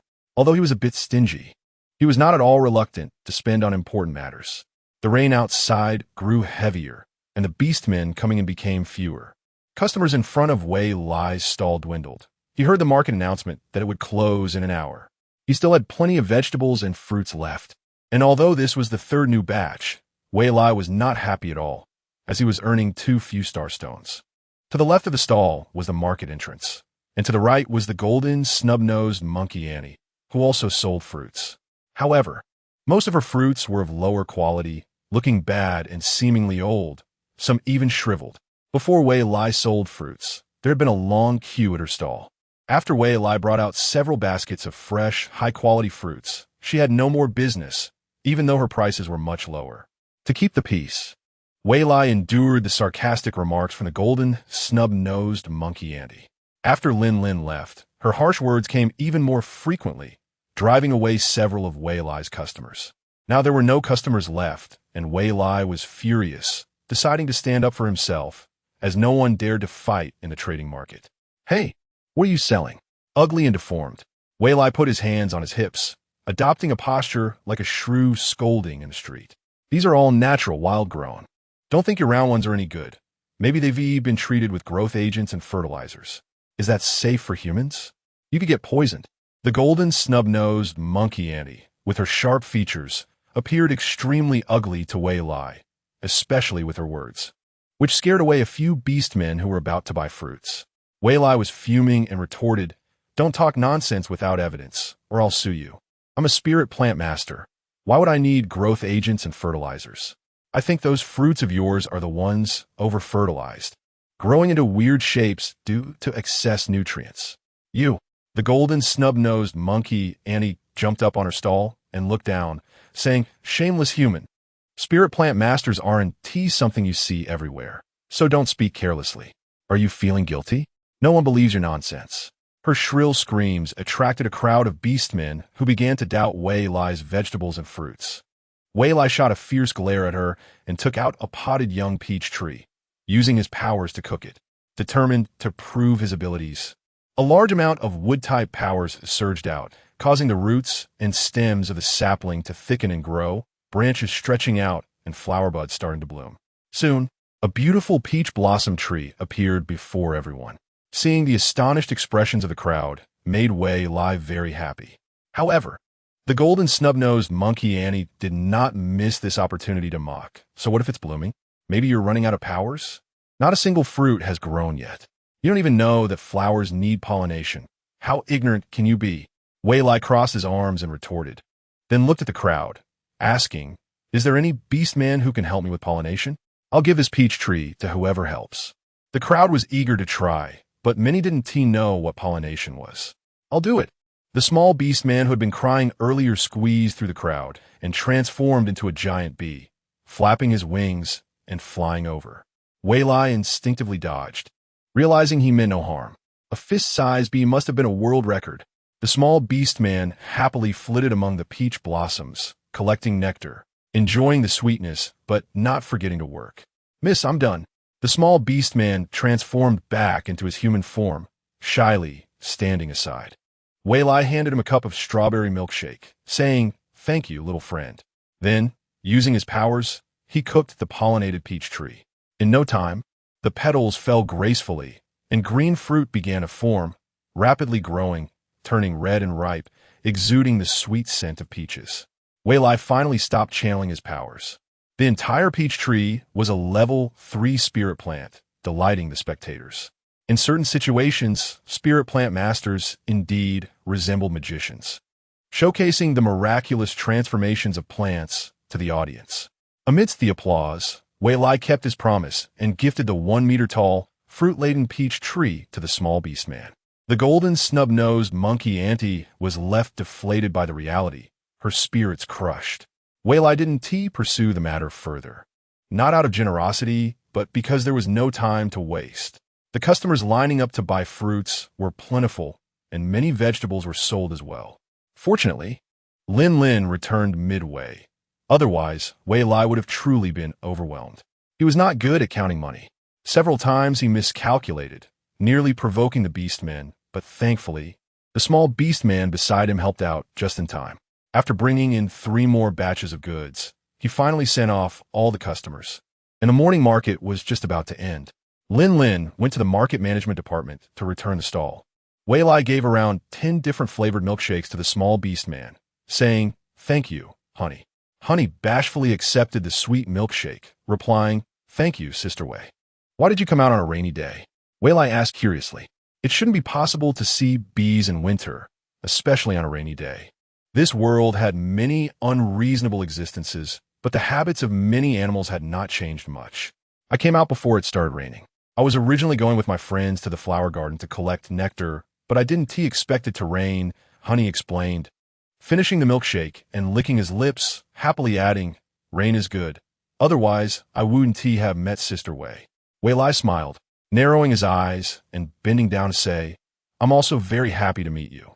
By the way, do you have honey at home? I'd like to buy some." Honey pondered for a moment and took out a piece of honeycomb, saying, "Is this it?" Wei Lai nodded. It was obviously high-quality honeycomb, with crystallized honey inside. "Sister, you're lucky. We just moved. At that time, my dad wanted to throw away our old home, but I didn't want to, so I secretly hid it," Honey said, pulling out a giant oval honeycomb from his spatial pouch, which was a full 100 meters wide and at energy level around 2. Seeing that it was about to block the exiting beastmen, Wei Lai quickly signaled for Honey to put it away. Pulling him outside, they went to a secluded seat at the market entrance to continue their conversation. "Honey, I want to buy this. Will you be unwilling? You set the price. After all, this is your home, and it's a bit difficult." Honey blinked in confusion, unsure. "I don't know how much to sell it for." "How about asking your dad?" Wei Lai suggested, not wanting the child to be at a disadvantage, as he had helped him. Unexpectedly, Honey shook his head. "Dad is busy with work and won't pay attention to me. I haven't seen him for several days." "What about your mom?" It seemed he was a left-behind child, and Wei Lai looked at him with some pity. "Mom is also working. There's no one at home." Honey felt depressed at the thought. If it weren't for this, he wouldn't sneak out to play at night. "Sister, how about you give me a few potted fruit trees, the kind that blooms?" Wei Lai was surprised. This child didn't understand prices, but had high expectations. "In my own space, there are indeed many potted plants.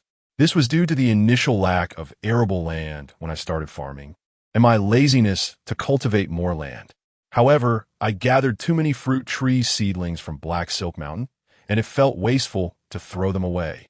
So I ended up with many potted plants. Each pot is personally cared for by me, and their levels are not low. The worst ones are at least level 2. Wei Lai took out about 10 blooming potted plants at once and placed them in front of Honey. Thinking that Honey's main body is honey, she also took out a pot of winter sweet for the season. "Is this enough?" As soon as the potted plants were brought out, Honey's eyes widened, wishing to rush over and hide in the flowers to sleep, not to come out. "It seems like too many, but I really like them." Honey handed the beehive to Wei Lai and carefully packed the pots into her spatial compartment one by one. At that moment, Honey was overjoyed. With so many beautiful flowers, after decorating her new home, it would become fragrant and beautiful. At that time, Honey would stay at home obediently and wouldn't be naughty and go out to play. "Remember to water them a little every day. Their blooming period will last for 3 months, Wei Lai reminded. Ordinary plants in the interstellar realm will undergo significant changes in their characteristics once they become spiritual plants or mutated plants. For example, the blooming period of a peach tree is usually around 10 days, and it won't exceed 20 days at most. But a spiritual peach tree will have a blooming period that lasts for 3 months. This is knowledge Wei Lai learned in class, and it should not change much in reality even if this is another planet. After the transaction, both were very happy and even added each other's light brain numbers. Waylai thought about leaving the Beastman planet the next day, but interstellar logistics can also deliver. If they're not on the same planet, the logistics will be a bit expensive, but compared to the cost of delicious food made from honey, this amount of money is negligible. So she said, honey, if you still have beehives, or if your friends do, remember to sell them to your sister. You can also trade with star stones. I'll cover the logistics fee. Honey didn't expect that this could also be a way to make money, thinking that her efforts could help alleviate some difficulties for her family. Allowing her parents to have more time to spend with her, she agreed without hesitation. Sister, I will help you find beehives. After that, Honey's little friends came. Waylai bid farewell to them. Sitting on the bench, she watched them transform into bees flying towards the rainbow bridge after the rain. Accompanied by the gentle morning breeze and the swaying shadows of the trees, as if in a dream. Chapter 75, What do you want to do? Waylai retreated, looking around for an escape opportunity. You little brat, weren't you quite talkative just now? If you have the guts, don't hide. The one leading the group was the golden monkey lady, who had a dispute with Waylai earlier, and a group of golden monkeys surrounded Waylai with fierce words. Wait until my friends arrive. You want to have a good ending, Waylai said as he slowly moved toward the direction of the jungle. The golden monkey lady, known as Sister Jean, had always been a dominant figure in this trading market. Who would dare disturb her? Only this newly arrived alien brat, who was too naive to fear the tiger. Before Sister Jean could speak, a little brother stepped forward and punched Waylai. Now, I'll let you taste the fruit of your actions. You dare to disrespect Sister Jean. You are asking for death. Waylai was dizzy from the beating, and his head was bleeding profusely. Never having faced such humiliation, Waylai glared at the group of villains in front of him, asking, what do you want to do? Just get to the point. Bullying people is not a skill. We just love to bully people, so what? Two golden monkeys stepped forward, punching and kicking Waylai. Waylai, who had no combat skills despite taking some physical training classes in school, was no match for this group of savage beastmen. After taking several punches, he spat blood on the spot. Hand over all the money you earned today, and maybe I'll let you go, Sister Jean said coldly. Waylai gritted his teeth, looking at the ugly beastmen in front of him. Don't come over. Struggling to stand, he leaned against the railing and gasped, if you come any closer, I'll self-destruct, and my space storage will disappear too. So you're Sister Jean, huh? You come here. I'll give it to you alone. Sister Jean looked down on the human in front of her and arrogantly walked up to Waylai, nostrils flared, and said, hand it over. Waylai brought his right hand close to the button on his left hand space storage and quickly splashed a bottle of homemade chilly water onto the faces of the people in front of him. He used all his strength to run toward the jungle behind him. A piercing scream shattered the eardrums. Sister Jin's eyes turned red from the spice, and she pushed away the hand that was helping her, shouting, chase after him, bring that brat to me. Hearing this, a group of henchmen immediately transformed, their giant golden monkey forms swiftly darting into the depths of the jungle. Lin Ling, who had sensed the disturbance, felt a wave of unease. Once it was finally his turn in line, he immediately left the stall and hurried in the direction where Waylai had disappeared. The jungle of the Beastman planet was far from the tranquility of Black Silk Mountain. As soon as Waylai stepped into the jungle, he was surrounded by a swarm of poisonous insects. The smell of blood on him attracted countless unknown creatures that began to stalk him. Waylai, exhausted from fleeing for his life, had no time to consider these things and ran wildly without a plan. This distraction temporarily threw off the golden monkeys that were chasing him. Regretting not having put on armor, Waylai hid in a tree hollow. After a brief respite, he took out various pieces of armor from his space storage and put them on. Where did that brat go? You guys check over there. Waylai held his breath, closely observing everything outside through the gaps in the leaves. The unprocessed smell of blood still caught the attention of the beastmen. With nowhere to go, Waylai had no choice but to run back into the tree hollow, which seemed to be endlessly deep. After running for a while, he noticed that there were no pursuers behind him. Realizing something was off, Waylai immediately turned back. However, after just a few steps, the ground shook violently, and he fell to the ground in a panic. The bright mouth of the cave was right in front of him, within reach. But suddenly, the entrance shrank, plunging him into darkness. At this moment, Wei Lai realized that he might not be in a tree hollow, but rather inside the mouth of some exotic beast. Struggling to see in the dark, Wei Lai noticed a row of sharp teeth above the entrance. Just as he escaped from the wolf's den, he fell into the tiger's den. His luck was indeed poor, continuously running and avoiding the stabbing of sharp teeth before his strength ran out. Wei Lai recalled that he still had a farming space and immediately entered it. Upon touching the familiar soil, he finally let down his guard and fainted on the spot. "Where is she?" Lin Ling fiercely grabbed the female monkey in front of him, showing no mercy. Sister Jean struggled to breathe, rolling her eyes. I don't know." A group of little minions lay on the ground in pain, howling. Lin Ling suddenly let go, tossing her onto the pile of debris. He looked grimly at the monkeys on the ground and warned, "If you can't tell me where she is, you all will pay for it." All day long hunting geese, there are times when the geese fight back. Everyone understood that they had kicked a hornet's nest this time. They never expected that the little brat's accomplice would be so formidable. As for Sister Jean herself, she was one of the top fighters on the Beastman planet. Yet she couldn't withstand even 5 moves against the person in front of her. Every time a group or individual tried to deal with us, they all ended up groveling, nodding, and bowing, only allowed to leave after losing a layer of skin. And now, a bunch of people were left looking at each other, completely at a loss, having to wake up the unconscious Sister Jean, quietly asking, "Sister Jean, what should we do?" Sister Jean muttered a word in beast language, drag. Then she passed out again.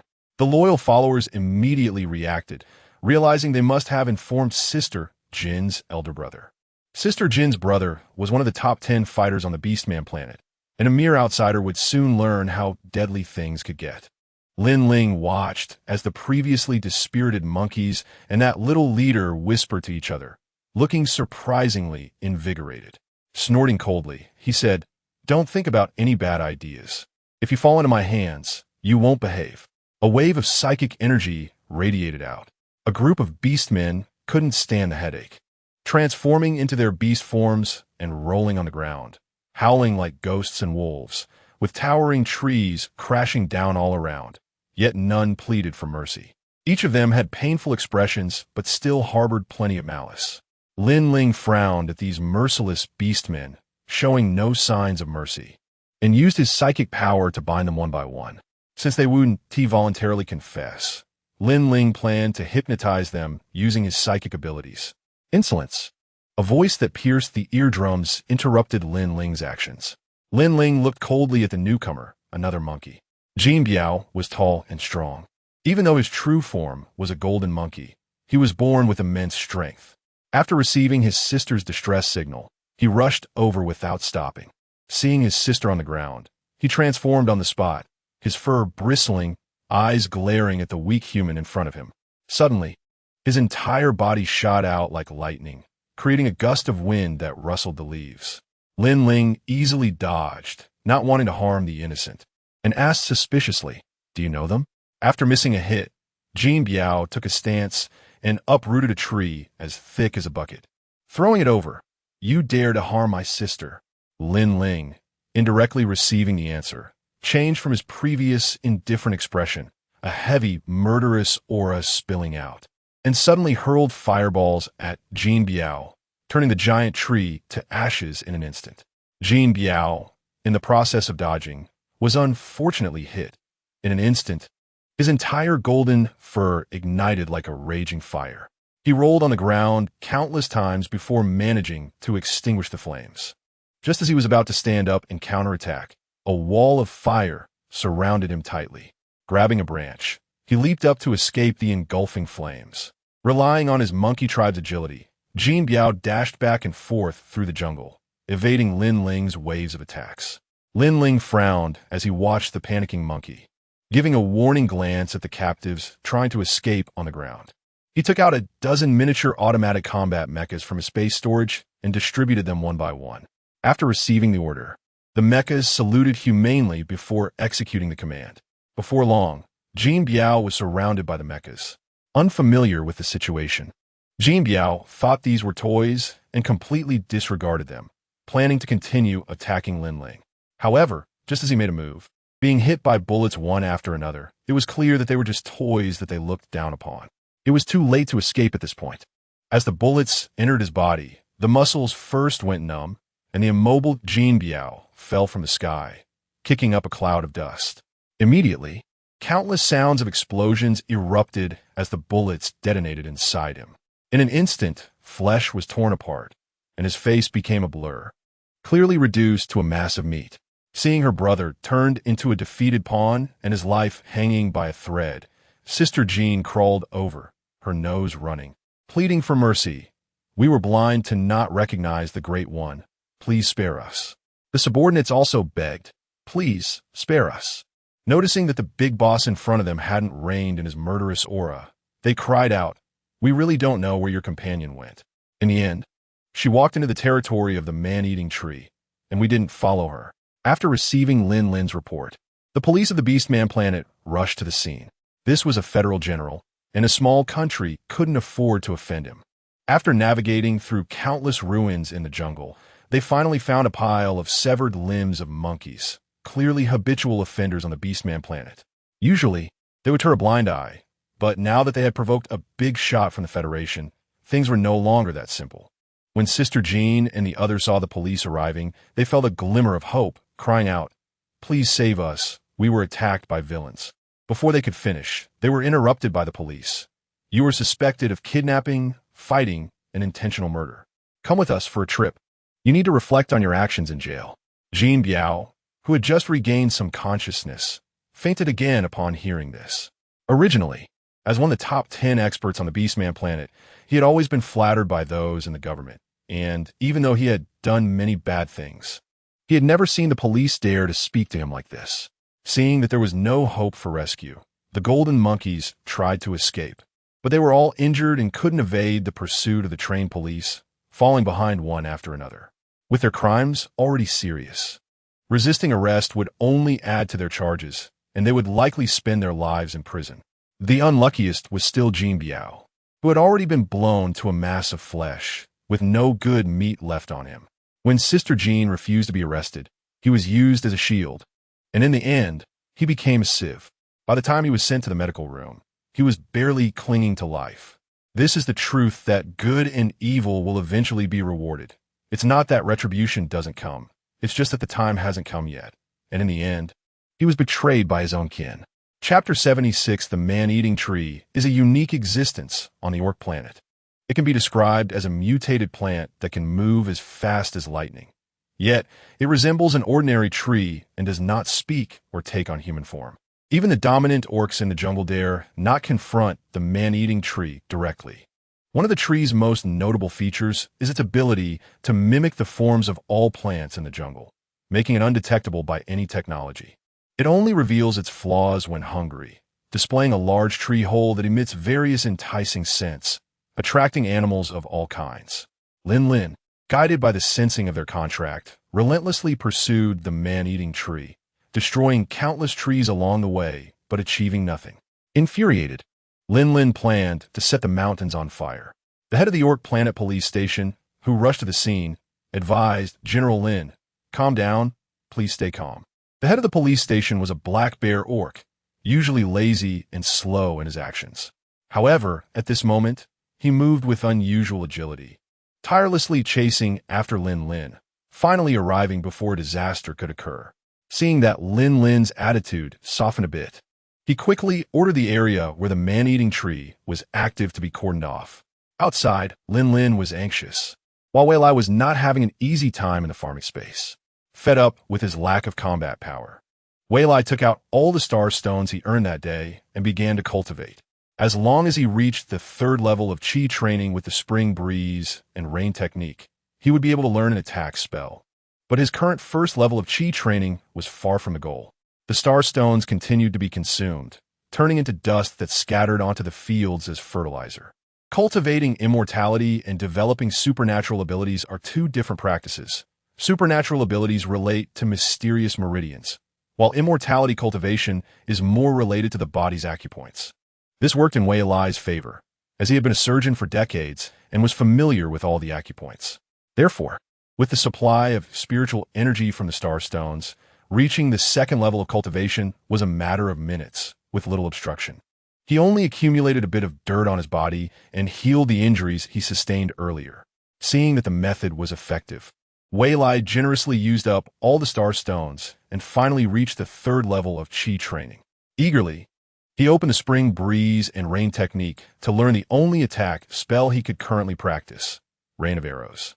As the name suggests, it conjures countless arrows to strike the enemy. However, he still lacked arrows, so he set his sights on the shell of the unyielding fruit, which resembled sharp arrows.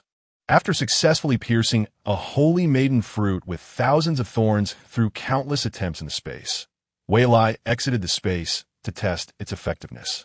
The increase in level made Wei Lai's senses sharper and clearer. After successfully dodging countless attacks from teeth, he ventured deeper into the creature's abdomen to investigate. This unknown monster had no trace of a foul smell. Instead, it emitted a refreshing scent of grass and wood. As he walked through, he discovered countless animal corpses tightly bound together by intertwined, branch-like tendrils. Using his newly learned technique, he stabbed through the numerous tendrils that were swinging towards him. The severed tendrils hardened instantly, becoming true branches. He picked one up as a walking stick. The further he went, the thinner the air became. Even his night vision became blurred in this space. To save his life, Wei Lai stopped his steps and attacked a wall forcefully. The monster seemed to be unable to withstand the pain and began to roll.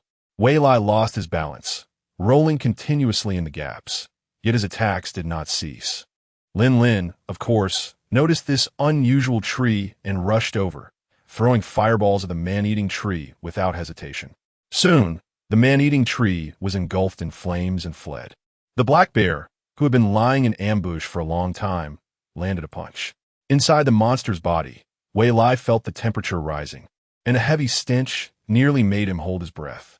Then, it felt as if the monster had received a heavy blow, causing Wei Lai to feel dizzy and nearly vomit his previous meal.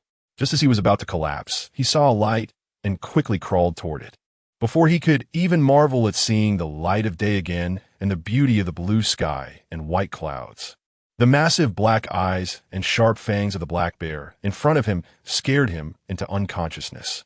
Lin Lin quickly stepped forward to support Wei Lai as he fell, looking displeased at the appearance of the black bear. Turned back into human form, the black bear, not at all offended by the disdain, actually seemed a bit happy. Wiping the virtual sweat from his forehead, he felt relieved to have found General Lin's friend. Otherwise, his treatment would have been even worse. After all, being looked down upon wouldn't cost him a piece of meat. When Wei Lai woke up, he found himself in a strange place that resembled a haunted house in an amusement park, almost scaring him into fainting again. Carefully getting out of bed and observing his surroundings, he realized that the green reflections were actually the plants themselves, which had turned on the main switch in the room. When the room lit up, it was clear that he was in a hotel. At that moment, Lin Lin knocked on the door and came in with food, saying, "Come and eat."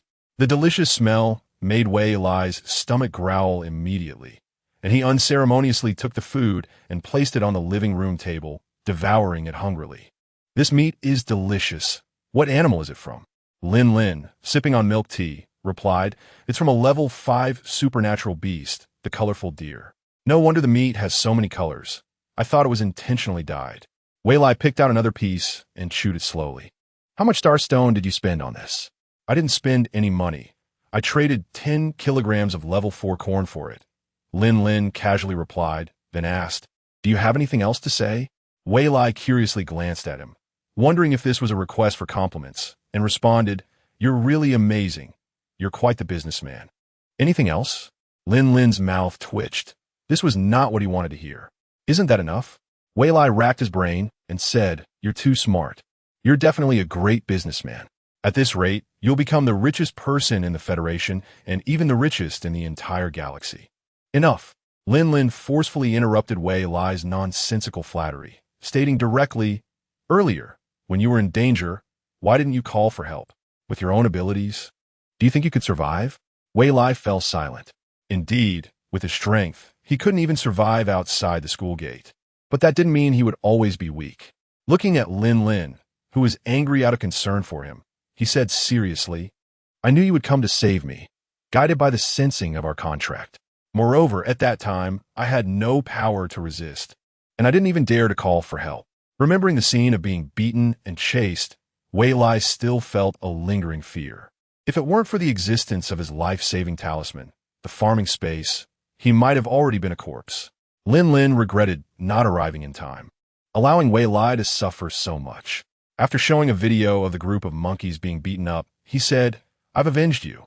Those orcs will spend their lives in prison reflecting on their actions." Wei Lai looked at Lin Lin with starry eyes, filled with admiration. "Thank you. In the future, don't stray too far from me when we go out."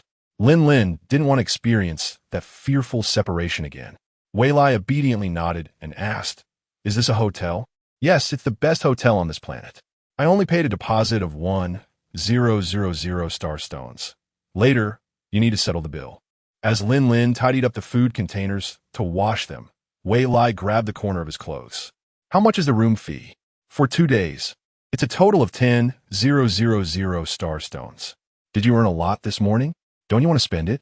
Lin Lin paused and said, "I've reached the 3rd level of Qi training," Wei Lai confessed, "and I also learned an attack spell." "So what?" "So, I've spent all the star stones," Wei Lai said, not daring to look Lin Lin in the eye, afraid that the other party would call him a spendthrift. Lin Lin saw this and understood immediately. Cultivating immortality is inherently a resource-consuming endeavor. Just a little bit of star stones from this morning allowed him to advance to the 3rd layer of Qi training, which is already impressive. He laughed happily. My Lai Lai is amazing, actually reaching the 3rd layer of Qi training, almost catching up to me. Aren't you mad at me?" Wei Lai found it hard to accept this contrast.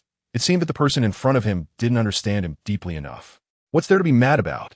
If you spent all the star stones, then you spent them. We'll just go to the bank later and exchange some federal currency." Lin Lin was indifferent.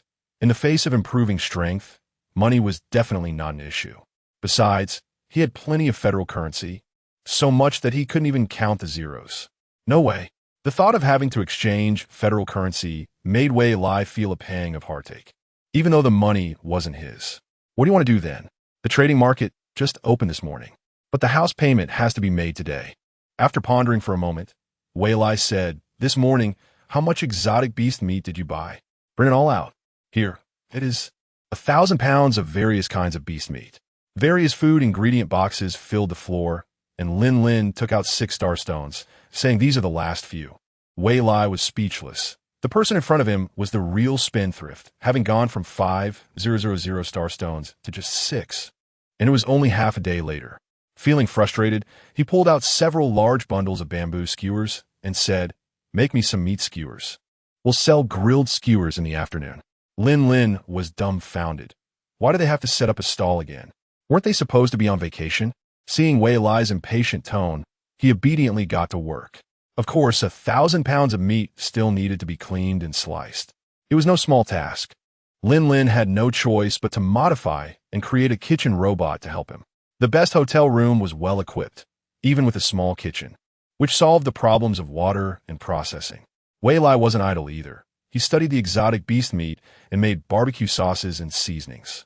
When they came on this trip, they had planned to eat, drink, and have fun, so they didn't bring many seasonings, and their stock was insufficient for all this meat. Fortunately, there was a farming space available, so making it on-site was not a problem. The beehives they had acquired today also came in handy. They could be added in a tryout, and the flavor would definitely be extraordinary. Chapter 77. Wei Lai's plan to sell skewers was not going smoothly.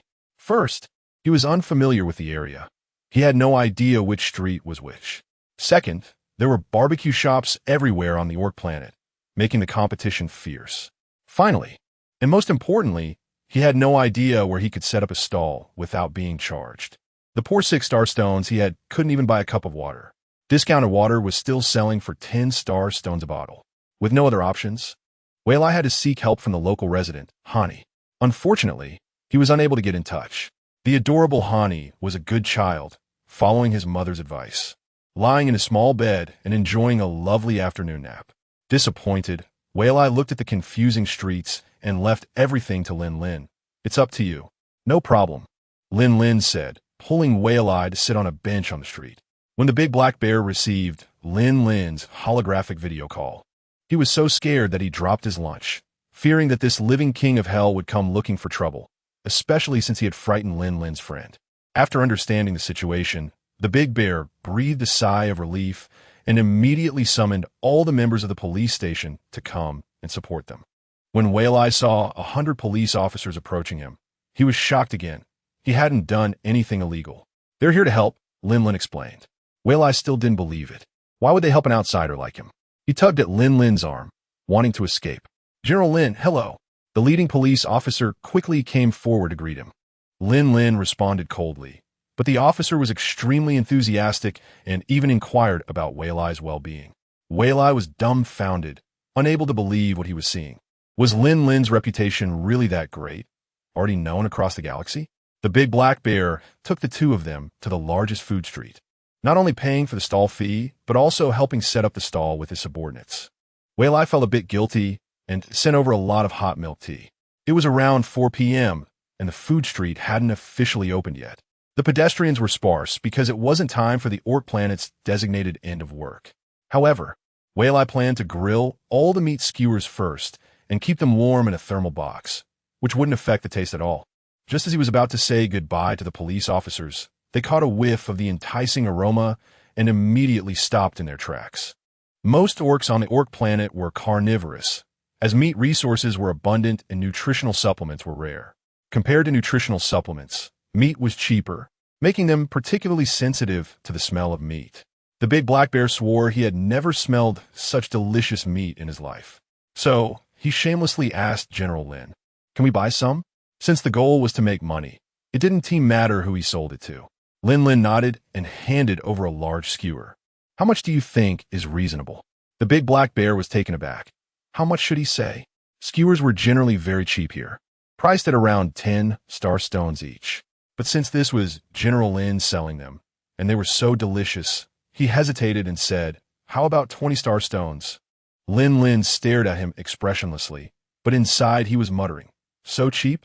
A pound of vegetables costs 110 star stones in the morning." The big black bear felt like crying, tightened his wallet, and said in a pitiful tone, 30 star stones? Any more, and no one will buy it. The skewers in the biggest tavern here only sell for 30 star stones. Seeing that Lin Lin's cold expression didn't change, the big black bear quickly added, "Of course. It's different. Your skewers are 1,000 times more delicious. They're worth that price." To prove his point, the big black bear and his subordinates ordered over 100 pounds of skewers, partly to support them and partly because they genuinely thought they were delicious. However, as public servants, they had a return to serve all orcs and couldn't waste time, so they bought what they needed and left. The most important thing was that General Lin had been wearing a stern face. The big black bear and his team thought he was dissatisfied. Having witnessed his terrifying strength in the morning, they didn't dare to linger and risk being disliked. Lin Lin was indeed not very happy. The task of collecting money had fallen back to him. Repetitive and meaningless labor can wear down a person's good mood, especially when he wasn't allowed to snack on a skewer to satisfy his cravings. The barbecue sauce made by Wei was incredibly strong, and the aroma wafted through every corner of the food street, attracting countless tourists to come and check it out. The stall owners preparing to open their shops couldn't resist the temptation, putting down their work to join the queue. For this sales event, to make payment easier, they also accepted holographic payments and star stone storage cards. During the morning market, they had only accepted cash, leading to numerous complaints and lost business. Later, the two of them figured it out. If necessary, they could just go to the bank later and withdraw all their star stones. The expansive food street was thus filled with a long line of customers. Wei's barbecue lived up to expectations, earning the approval and praise of all the diners. For the sake of convenience, Lin Lin set the price at 30 star stones per skewer, with a limit of 10 skewers per person per purchase. However, there were always greedy diners wanting to buy more, as both orcs and humans from other countries had big appetites. Although each skewer was substantial, it still wasn't enough. Lin Lin glared at the crowd. Although he wore a mask, his sharp gaze scared away countless customers who wanted to haggle. As a result, the queue not only didn't decrease but grew longer and longer. Diners enjoying the skewers formed a living advertisement. Passers-by, who had been hesitant, were drawn in by the delicious aroma. It was clear they weren't just pretending to eat, given their blissful expressions and reluctance to stop. They all joined the line. When there were still 100 pounds of skewers left, a long line was still forming outside. Wei was in high spirits about making money. He took out the kitchen robot modified by Lin Lin, pulling out the fish and shrimp he had harvested from his space for it to process. Soon, the skewer stall transformed into a grilled fish shop. Lin Lin, who was receiving money until his hands were sore, just wanted to kneel before Wei, regretting why he had modified the kitchen robot in the first place. Wiping away a tear of bitterness, he secretly vowed to make a selling robot tonight, even if it meant staying up all night. Residents of the Orc planet rarely ate fish. It was troublesome to prepare, as they were not only smelly but also full of bones, and they were often not filling enough. However, the grilled fish made by Wei was not only fragrant, but also so crispy that even the bones tasted good. Not only was there no fishy smell, but there were also hints of sweetness, spiciness, and sourness. Each skewer had a different flavor, and all were top-notch delicacies that didn't team mix flavors, each standing out. Orcs who had only bought 2 skewers to try regretted it, and had to silently queue behind the long line. The success of Wei's stall naturally drew the dissatisfaction and jealousy of many other stall owners, but no one dared to provoke him. After all, so many police officers had just come by, which was obvious to everyone. Moreover, they had received warnings, so they could only suppress their grievances. Feeling frustrated, they had to admit that the aroma in the air was enough to prove that those skewers must be incredibly delicious. Some shop owners, seeing their own shops empty of customers, simply took the day off and joined their employees in line for the skewers. There were some vegetarian orcs in the queue, and to accommodate their tastes, Wei also grilled some vegetables. Unexpectedly, the grilled vegetables proved to be even more popular than the grilled fish. This encouraged Wei greatly, and he sped up the grilling process, as vegetables cooked faster than meat. Plus, he had plenty of vegetables in his farming space. The new warehouse was already full, and some had even rotted in the field, serving as fertilizer. Meanwhile, Lin Lin was physically and mentally exhausted, and adding grilled vegetables to the menu made him despair about how long he would have to keep collecting money.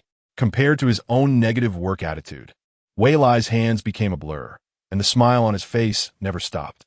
Is cooking and making money really that enjoyable? Influenced by Wei, Lin Lin finally felt a bit of enthusiasm for working, but it was just a slight reduction in his cold demeanor. Every society always has a privileged class that ignores the law and does as they please. Not to mention the Beastman planet. This is originally a monarchic country where the highest leader is the Beast King, who has many children, and there are always 1 or 2 good-for-nothings among them.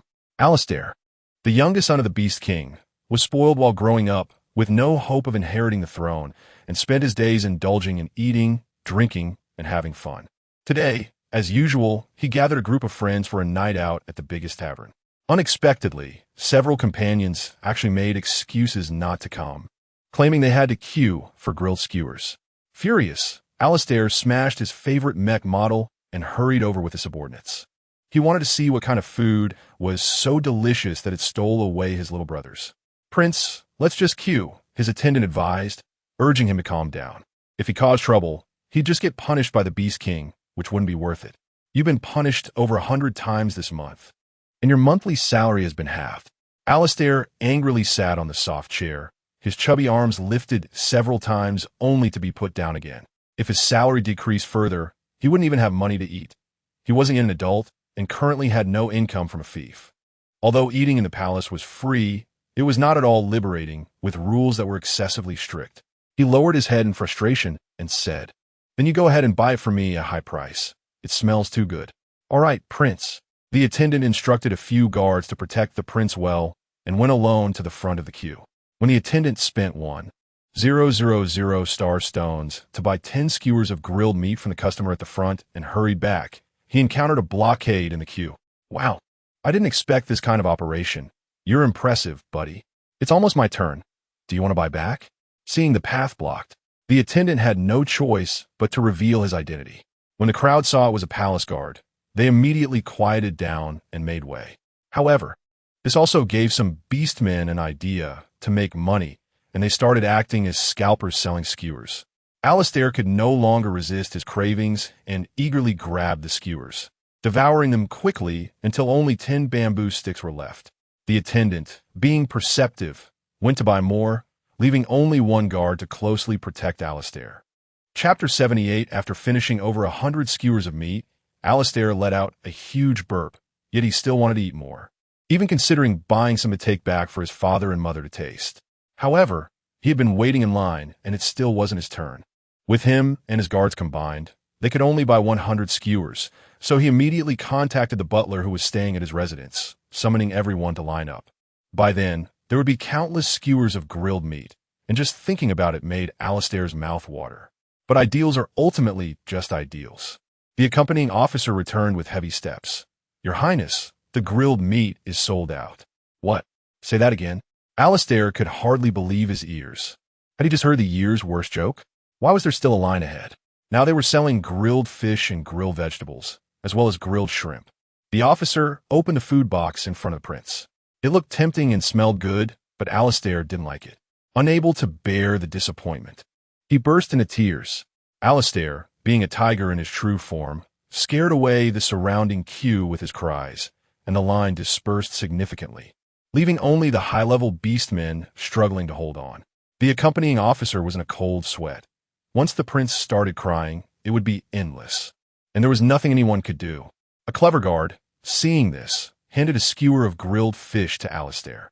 The officer understood and tore off a piece to shove into the prince's wailing mouth. The crying stopped immediately. Alistair chewed and said, "It tastes good, but it's still not as delicious as beast meat." A group of subordinates brainstormed ideas nearby. In the end, Alistair decided to send a few guards to buy beast meat and have the shop owner prepare it. Many of the beast men, scared off by Alistair, had left, so the line got shorter. After waiting less than half an hour, it was finally Alistair's turn. Lin looked at the little chubby boy in front of him with a gloomy expression and said coldly, "What did you just say?" Alistair, who had just been flaunting his power, shivered at the intensity of Lin's aura, which was even more terrifying than that of his father. Without thinking much, he answered straightforwardly, "Help me grill meat." The accompanying officer laid out boxes of fresh beast meat, each box weighing 500 pounds, totaling a whopping 50,000 pounds. Not accepting, Lin ignored the group in front of him and said, "Step aside." A few guards blocking the way were forced to move aside by Lin's mental pressure. Alistair glared at them in frustration and retreated, saying, "Well, you could come to my residence as a chef. The treatment won't be lacking." Lin ignored the chubby boy's words and handed the grilled skewer to the next customer. Alistair had never been so ignored in his life. He puffed out his cheeks in anger and asked, "Do you not know who I am?" "Don't know." Lin continued to remain calm and indifferent. The accompanying officer introduced, "This is our Prince Alistair. You should kneel." As soon as he finished speaking, the customers in line knelt down, bowing their heads in respect.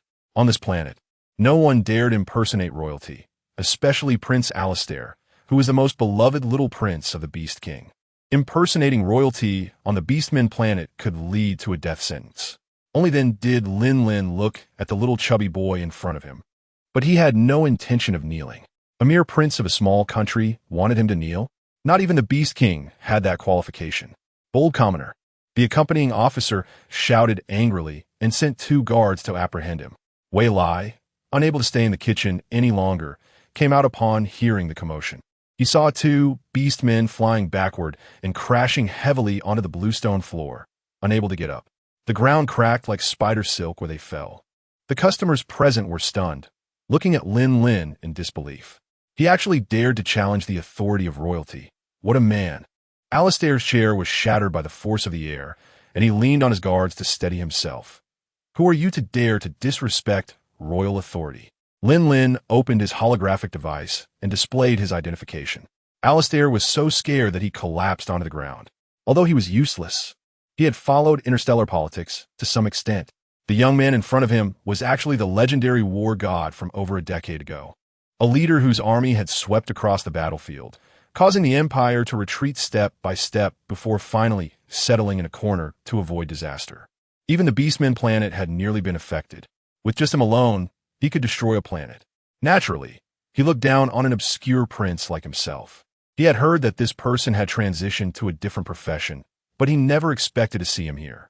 Alistair quickly apologized. I'm sorry. General Lin, please forgive me. He could not afford to anger him.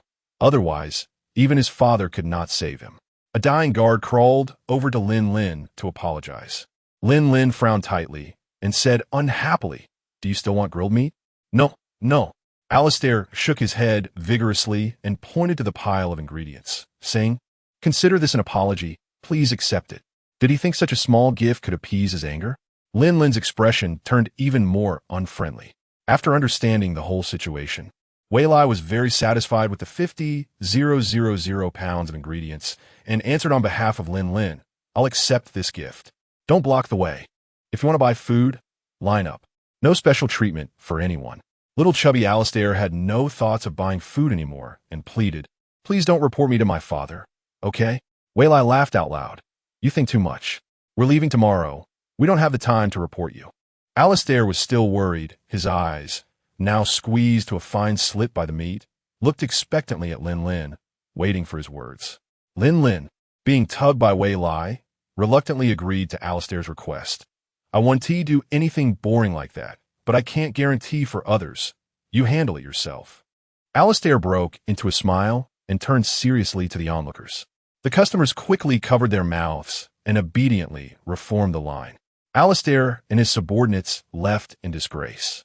The stall turned back into a barbecue shop, and the 50,000 pounds of exotic beast meat was fresher and of higher quality than what Lin Lin had bought. Wei Lai happily selected and threaded skewers with the kitchen robot.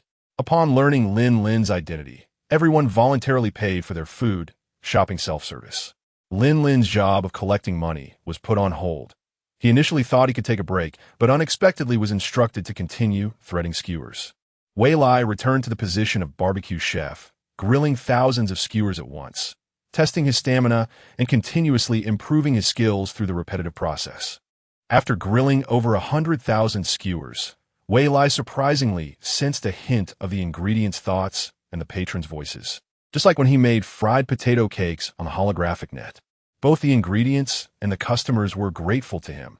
It was an ethereal feeling, a stream of golden light, not belonging to any powers or even spiritual energy, continuously seeped into Wei Lai's body, not only eliminating his fatigue from the day, but also aiding his physique and abilities. The external manifestation was even more incredible. The skewers grilled by Wei Lai not only reached a higher level, but also approached perfection in taste. Lin Lin, who was beside Wei Lai, felt the same way. Some of that golden light had also flowed onto him. From being on high alert at the beginning to later enjoying himself, it felt far better than being under the influence of drugs. He couldn't help but wonder if this was the experience brought by high-level cuisine. His gaze towards Wei Lai carried a hint of admiration. The girl before him was creating miracles. Every movement seemed reasonable and impeccable. She wasn't just making food, but creating art, returning the ingredients sourced from nature in the most perfect form and shape.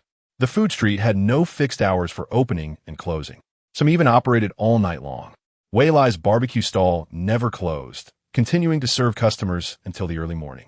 50,000 genes of beast meat is a large undertaking. Without timely use, it will affect the taste. Wei Lai's farming space cannot store this dead beast meat, and the safes for storing these meat ingredients are very expensive. So, Wei Lai decided to roast it all at once. The continuous flow of customers gave him plenty of confidence. Moreover, Lin Lin didn't complain either. More importantly, Wei Lai discovered that the way to improve his cooking skills was to repeatedly make the same dish. Once he reached full proficiency, he would receive golden light from the ingredients and the gratitude of the diners. This golden light was extremely beneficial to him. It would gradually improve his physique and abilities, and also take his cooking skills to the next level. Are you tired, Lin Lin? Wei Lai brought a skewer of roasted meat to Lin Lin's mouth. They hadn't even had dinner yet, and it was indeed hard work following him around. Lin Lin unceremoniously swallowed it in big bites and said, I am tired.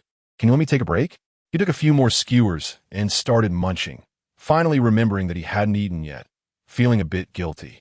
I haven't rested either. Why don't we switch?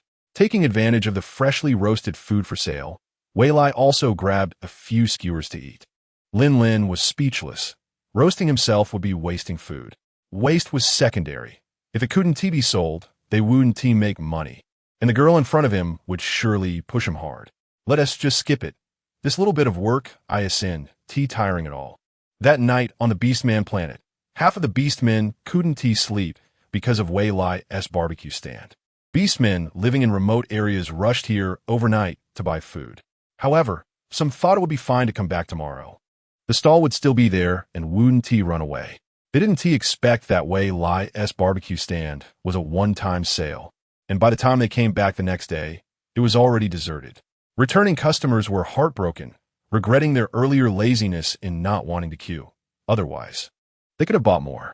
Meanwhile, Wei Lai and Lin Lin were on a spaceship. After finally selling all the meat skewers at dawn, the two packed up. Wei Lai suggested going to the trading market to sell vegetables to accumulate more star stones. However, Lin Lin outright rejected it. According to the mech probes he sent out, this type of star stone had its origin located on a nearby unclaimed planet, which anyone could mine. Upon hearing this, Wei Lai immediately agreed to go. So the two went to the self-service bank and exchanged all their earnings for star stones. Then they hurried to the origin of the star stones. Chapter 79, Are you sure this godforsaken place has star stones? Wei Lai discarded a stone he was holding and continued searching. The two had arrived on a desolate planet devoid of vegetation, surrounded by ruins and piles of rubble. Abandoned factories and houses were scattered about, as if they had experienced a mass exodus. Moreover, the planet was lifeless. Not even an ant could be found, and the air was filled with a pungent, unpleasant smell, forcing them to search among the debris with oxygen tanks. The mecha detector had been hovering around the area, but couldn't pinpoint a specific location. Lin Lin sighed helplessly and said, "Let us keep looking. It's definitely here." After the turmoil in the starry realms, spirit stones have indeed vanished. But the appearance of star stones means there are still alternatives for cultivators to practice. Lin Lin had never seen a spirit stone, but he understood from the heritage left by his ancestors and his great-grandfather's accounts that it was a medium for storing spiritual energy. As a cultivator, one would naturally sense it upon encountering it, just like the star stones they were looking for now, which seemed useless to ordinary people and were treated as currency. However, in the eyes of cultivators, they were rare treasures that aided in cultivation. This place really has a lot of junk, Wei Lai remarked as he dug through the rubble, occasionally unearthing animal carcasses, discarded household items, and various tattered furs. Thick, yellow smoke wafted from the cracks in the stones. Wei Lai felt his skin pores protesting and couldn't help but doubt, this can't be a garbage dump for beastmen, right? After taking the star stones, they just reused the waste. Lin Lin wore a heavy expression, increasingly convinced that this might indeed be the case. They were reduced to scavenging through garbage, making it hard to face their hometown. Should we just go back? My instincts aren't good, he said, supporting Wei Lai, who almost stumbled, feeling a bit pained. Since we've come this far, it would be a shame to turn back now. Don't think too much. It's just a junk planet. What could possibly go wrong? Wei Lai brushed it off. He looked at the large hole dug by the mecha and asked, "Did the detector find anything?" Lin Lin focused on the analysis panel in his hand and replied, "Right beneath our feet, but I'm not sure how deep it is yet. Just keep an eye on it. You go rest in the space for a bit." "That's a bit ungrateful. I can hold on." Wei Lai feigned strength, dismissing Lin Lin's suggestion. As Wei Lai rummaged through the junk, he surprisingly found some treasures. Although Lin Lin saw them as mere scrap metal, large chunks of gold and gems shaped like various animals were buried in the trash. Wei Lai pulled out a box, carefully cleaning and collecting the pieces. In his previous life, he had worked for so long, but could never afford a gold piece the size of his palm. Yet here it was mixed in with garbage. In the original owner's memory, this metal was indeed worthless, far less valuable than the waste from energy stones, and these colorful natural gems were even less valuable. Man-made gems were not only more aesthetically pleasing, but also practical, durable, and had various high-tech functions. For example, the invisible ring on Wei Lai's left hand, according to Lin Lin, could withstand temperatures of tens of thousands of degrees without melting, making it highly heat-resistant, much higher than gold's melting point of over 1,000 degrees. Additionally, it would emit an alarm when in contact with toxic substances, tightening around its owner to alert them of danger. After collecting a box of gold, Wei Lai received a warning from the invisible ring and quickly threw a piece of gold away. Sure enough, the stones that had come into contact with it began to rot, bubbling up, and the surrounding land turned dark and emitted a nauseating toxic gas. The thick poison spread out, turning everything it touched to ashes, including the rubble. The two activated their protective suit systems, isolating themselves from the contaminated air. Wei Lai fearfully retreated. What is that? It's terrifying. Lin Lin pulled Wei Lai back, stopping where the detector had indicated the starstones were. That's likely miasma, one of the darkest and most terrifying things in existence. Luckily, there isn't much of it. Otherwise, we'd have to run for our lives. Wei Lai looked ahead at the 10 acres of land that had turned to dust due to a single wave of poison, feeling a lingering dread. What did you touch just now? Lin Lin quickly asked, as this was crucial for the safety of their mission. It was just gold. Wei Lai hugged the box tightly. Wary, that was an accident. There's absolutely nothing wrong with the stuff in my hands. The invisible ring didn't sound any alarms. Lin Lin, adjusting his demeanor, firmly took the box from Wei Lai's hands. I just want to check if it's safe. He cautiously cut into the surface of a doghead-shaped gold piece with a cutting knife, and before he could go deep, the blade started to corrode rapidly. Lin Lin immediately threw it far away and shot a fireball at it. In the blink of an eye, the gold in the box and the miasma oozing out melted under the high temperature, but the dark smoke lingered in the area. Wei Lai's heart sank like it had fallen into a glacier. Escaping death brought no joy. He trembled as he tried to articulate, "Let us hurry and escape." It's too late. Lin Lin observed their surroundings, his brow furrowed tightly. Unbeknownst to them, wisps of black smoke began to rise from the cracks in the ruins, as if organized, converging in droves towards where Wei Lai and Lin Lin were. At first, it wasn't clear, and they thought it was dust from the mecha digging. But now, ignited by Lin Lin's fireball, the smoke didn't disperse. Instead, it surged forward like a wildfire. However, it seemed that the miasma was wary of their location, lingering a meter away without approaching.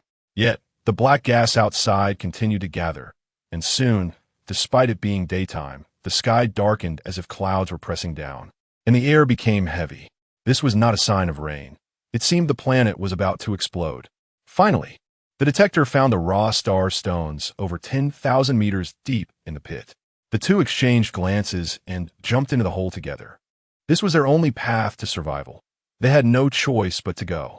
The miasma outside had already become vaporous, ready to drip water. Even the stones thrown earlier had corroded instantly, leaving no residue. Not to mention humans. Even from a distance, their protective suits were already showing signs of failure. The rapid descent and weightlessness made Wei Lai feel extremely uncomfortable, with tinnitus, dizziness, and physical discomfort surfacing. Lin Lin wasn't faring much better. The endlessly dark pit was turbulent with wind, and even the space suits developed tiny holes, forcing Lin Lin to wrap his arms around Wei Lai, activating a mental shield for protection. When he commanded the mecha to dig, he had not expected it to be this wide. The only explanation was that the underground was already riddled with holes, unable to withstand the excavation. The fierce wind was akin to a weapon, turning the hard stone walls to dust and causing soil to collapse continuously. As they fell deeper, the temperature began to rise. Finally, Wei Lai and Lin Lin found solid ground. It felt good to be standing on the ground again, but it was too muddy, almost like a swamp, making walking difficult. Yet scattered in the muddy ground were large chunks of raw star stones. Wei Lai's eyes lit up but hesitated, having developed some trauma from the earlier incident. He uncertainly asked, "Can we collect them?" Lin Lin was also a bit apprehensive and took out several mechas, saying, "Let them collect it." The area they were in resembled a cave. Deep inside, there seemed to be molten magma, which made the ground somewhat warm, around 100 degrees Celsius. But with their protective suits, they didn't have to worry about that. The underground river was nearly dry, leaving behind muddy soil that proved it had indeed existed before.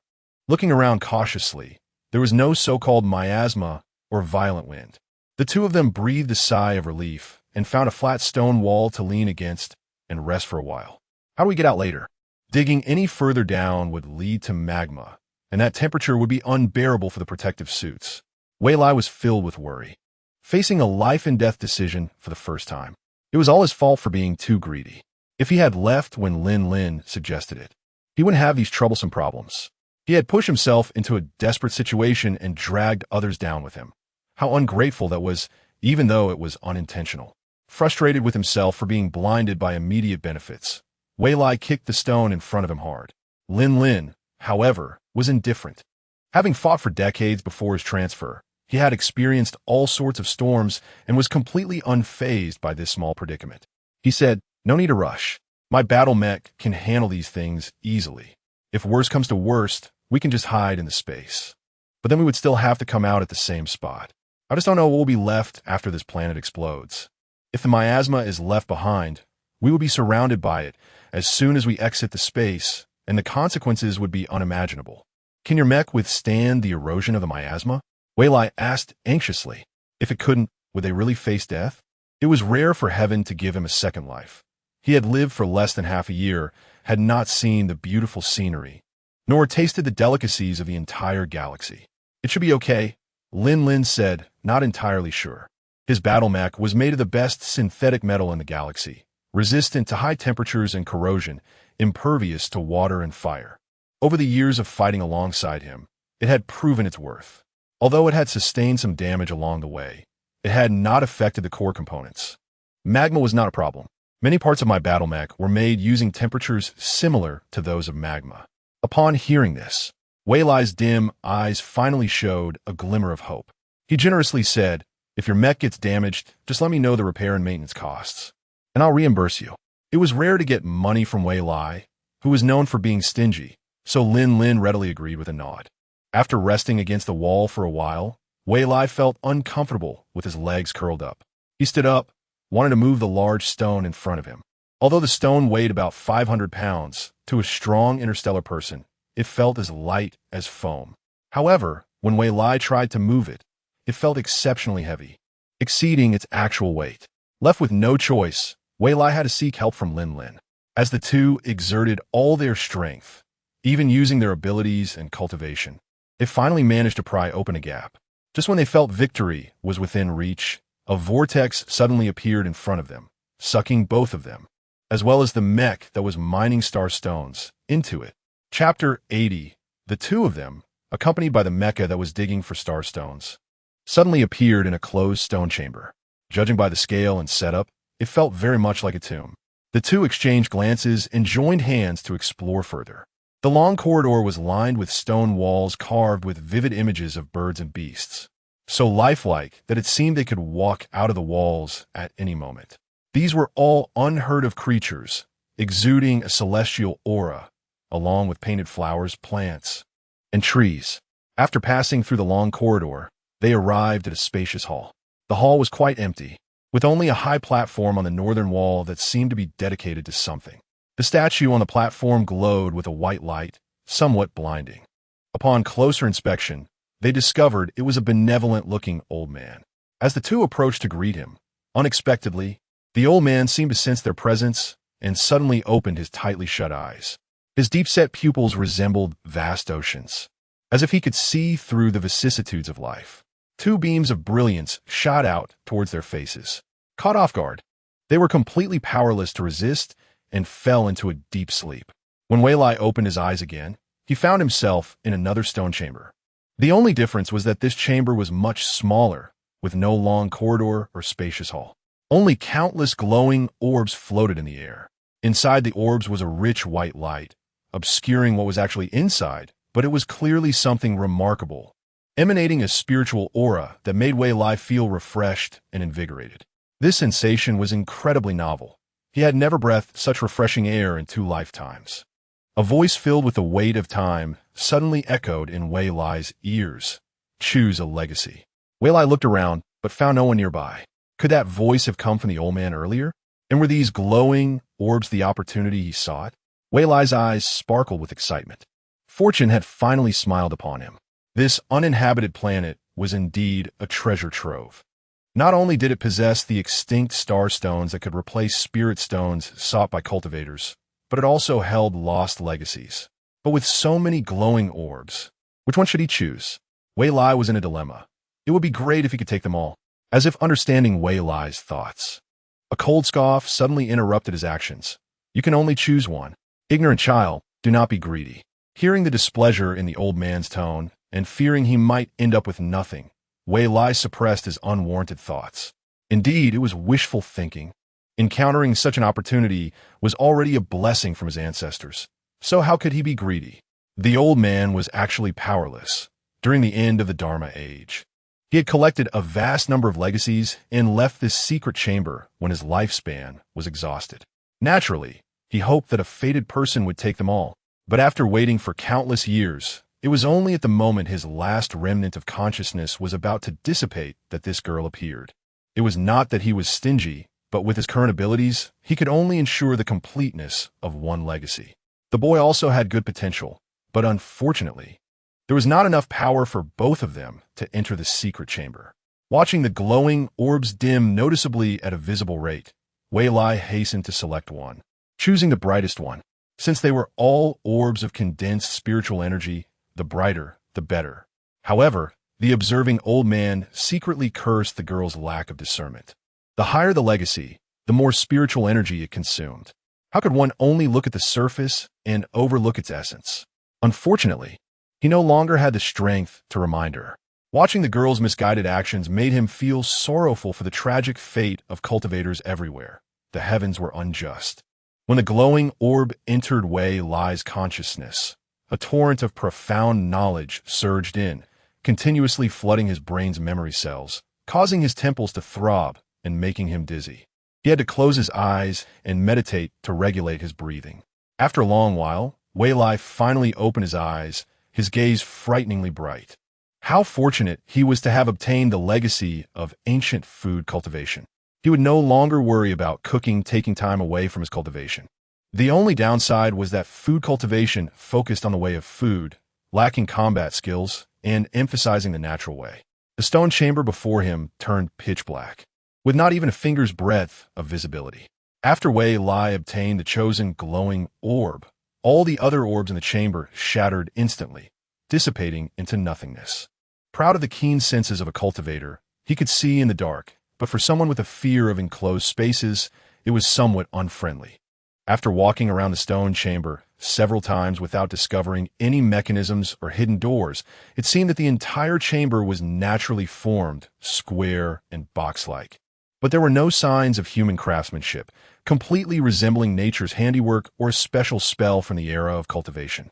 With Wei Lai's combat power, colliding with the stone wall was like using an egg to hit a rock. But he had to try. Sitting and waiting for death was tantamount to self-destruction. However, the result was deeply despairing. Not only was the stone wall unharmed, but not even a speck of dust fell. Instead, Wei Lai's swollen hand throbbed painfully. The recently learned attack technique was futile. The sharp spines not only failed to pierce the stone wall, but some even rebounded due to the force, narrowly missing him and almost turning him into a pincushion. This was not Wei Lai's fault. The stone wall was incredibly smooth, made of an unknown material that was indestructible. Even the stones on the ground were the same. If it weren't for the high-tech shoes in his protective suit, he would have slipped countless times and struggled to stand firm. It was not until much later that Wei Lai learned that this type of stone was called Star Wish Stone, a material extinct in the interstellar realm. It could prevent the leakage of spiritual energy and was the best storage medium for preserving spiritual energy. After placing star stones inside and nurturing them for a period, they would turn into spirit stones. Wei Lai regretted not picking up a few pieces before running away. Spirit stones were far superior to star stones, with the energy of a low-level spirit stone equaling that of tens of thousands of star stones. Ultimately, Wei Lai could only sit idly and practice the spring breeze transforming rain technique, waiting for Lin Lin's rescue while improving his own strength, trying to avoid being a burden during his escape. He understood that cultivating at this point was like a drop in the bucket, but it was better than being anxious and doing nothing. Meanwhile, Lin Lin's opportunity was not smaller than Wei Lai's. Although he did not obtain a legacy, he arrived at a large library. There were not many books, seemingly due to the dissipating spiritual energy causing the jade slips to follow suit. Many empty bookshelves showed traces of what had once been, with thick layers of dust indicating the past glory of the place.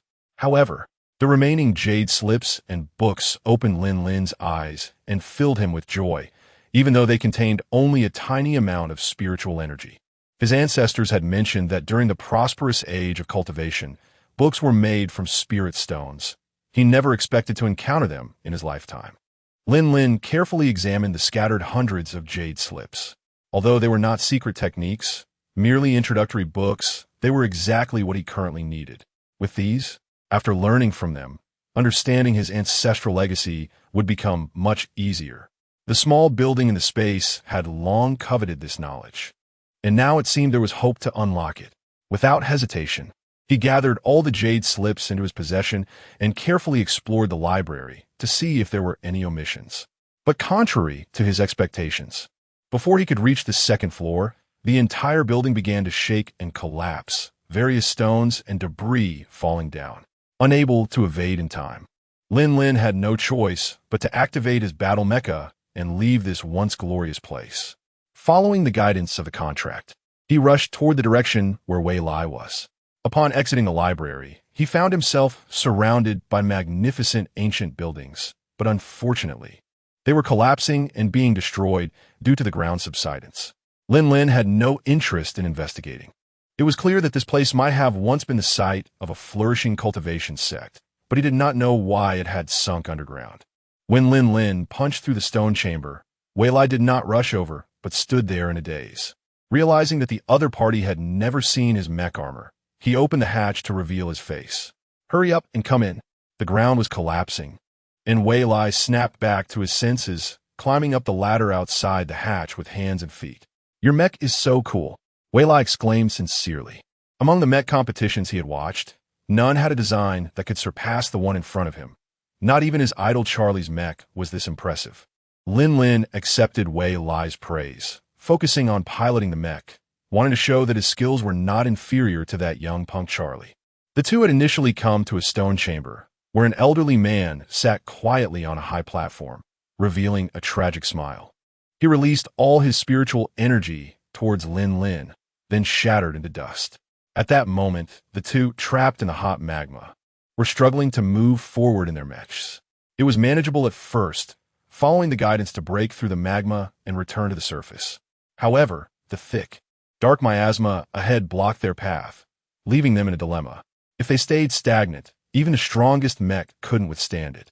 Wei Lai and Lin Lin agreed to charge out and give it a try, hoping for a chance. Otherwise, when the miasma and magma met their end, they would be mere casualties without any safety to speak of. It seemed luck was on their side today. At the moment they broke through the magma, a sudden surge of spiritual energy enveloped the mech, allowing them to successfully break free from the miasma's encirclement. They exchanged glances, both guessing it was the elderly man's help, feeling both grateful and awed. The path of cultivation was never easy, especially in this interstellar era of vanishing spiritual energy. The two, deeply touched, gained a more profound understanding of cultivation. Let things happen naturally and don't force them. After safely escaping, they returned to the Federation on a spaceship. The star stones they collected were evenly divided, with no objections from either side. Surviving was already a feat. Yet Wei Lai had not given up on continuing his interstellar exploration. Living one life, being content in a corner, would mean never knowing the wonders of the world. And living like that was akin to being dead. In the interstellar realm, where the strong were revered, only by continually enhancing one's strength could one witness more brilliance. When they returned to the Federation, it was midnight. Having just survived a life-and-death ordeal, Wei Lai was not in the mood to sleep. He sneaked into the canteen to his exclusive cooking station, preparing to cultivate the newly acquired food cultivation legacy. Chapter 81. The cultivation of food cultivation does not require a spiritual root, and ordinary people can practice it. However, the prerequisite is that one must have a talent for cooking. Of course, relying solely on talent is not enough. Diligent practice is also necessary. The entry-level skill is very simple, which is to have a sufficient understanding of ingredients and not be restricted to one type of ingredient. It was originally thought that understanding the cooking methods of ingredients would be enough, but it is also necessary to understand the spiritual nature of the ingredients. Everything has a spirit, Humans have 7 emotions and 6 desires, and surprisingly, ingredients do too, which is usually unknown to people. And different races and attributes cannot communicate at all. As for how to understand the spiritual nature of ingredients, there is no quick and simple method. It requires personal experience in planting or constant practice to improve proficiency. The former is something Wei Lai plans to set aside for now. The planting of mutated plants and spiritual plants will be taught in next year's school curriculum, so he doesn't need to worry about it. Currently, he can only practice proficiency. Unexpectedly, the method he previously comprehended coincides with the entry-level principles of food cultivation. This gives Wei Lai great confidence and interest in learning this inheritance. At least he must reach a proficiency level of 1,000 dishes to advance to the second layer of study. Wei Lai does not find this requirement harsh. Its existence has already broken the usual common sense of cultivation, so the price of achieving success in cultivation is naturally extraordinary, at least in his own recipe system. The proficiency of fried potato cakes and skewers has already reached the maximum level. Just these 2 dishes have brought him considerable benefits, and his special ability is only 1 step away from level 4, with advancement in sight. Late at night, Wei Lai did not want to disturb the neighbors. After turning on the air purification system, he prepared to make hot pot base. This is the best practice dish he could think of. It is currently winter, and hot pot has always been a bestseller, whether in the main store or branches. The production of hot pot ingredients is always in short supply. Although the taste produced by the cooking robots is good, the finished product is ordinary food and cannot be sold at a high price. It is better to work a little harder and make it by hand. Although the efficiency of producing finished products is low, the returns are dozens of times higher. Since it is practiced for proficiency, making it in small pots is the most suitable. Wei Lai took out more than 100 small pots at once and tirelessly started practicing. The terrifying aspect of food cultivation lies in its ability to transform ordinary ingredients into high-level spiritual food or even immortal food, crossing countless top levels. Previously, without the existence of skills, Wei Lai could already elevate ordinary ingredients by 1 level after cooking. Now, with skills, it is even more impressive. Since it is practice, all the ingredients Wei Lai used are ordinary. However, a chef has the magical ability to turn decay into miracles.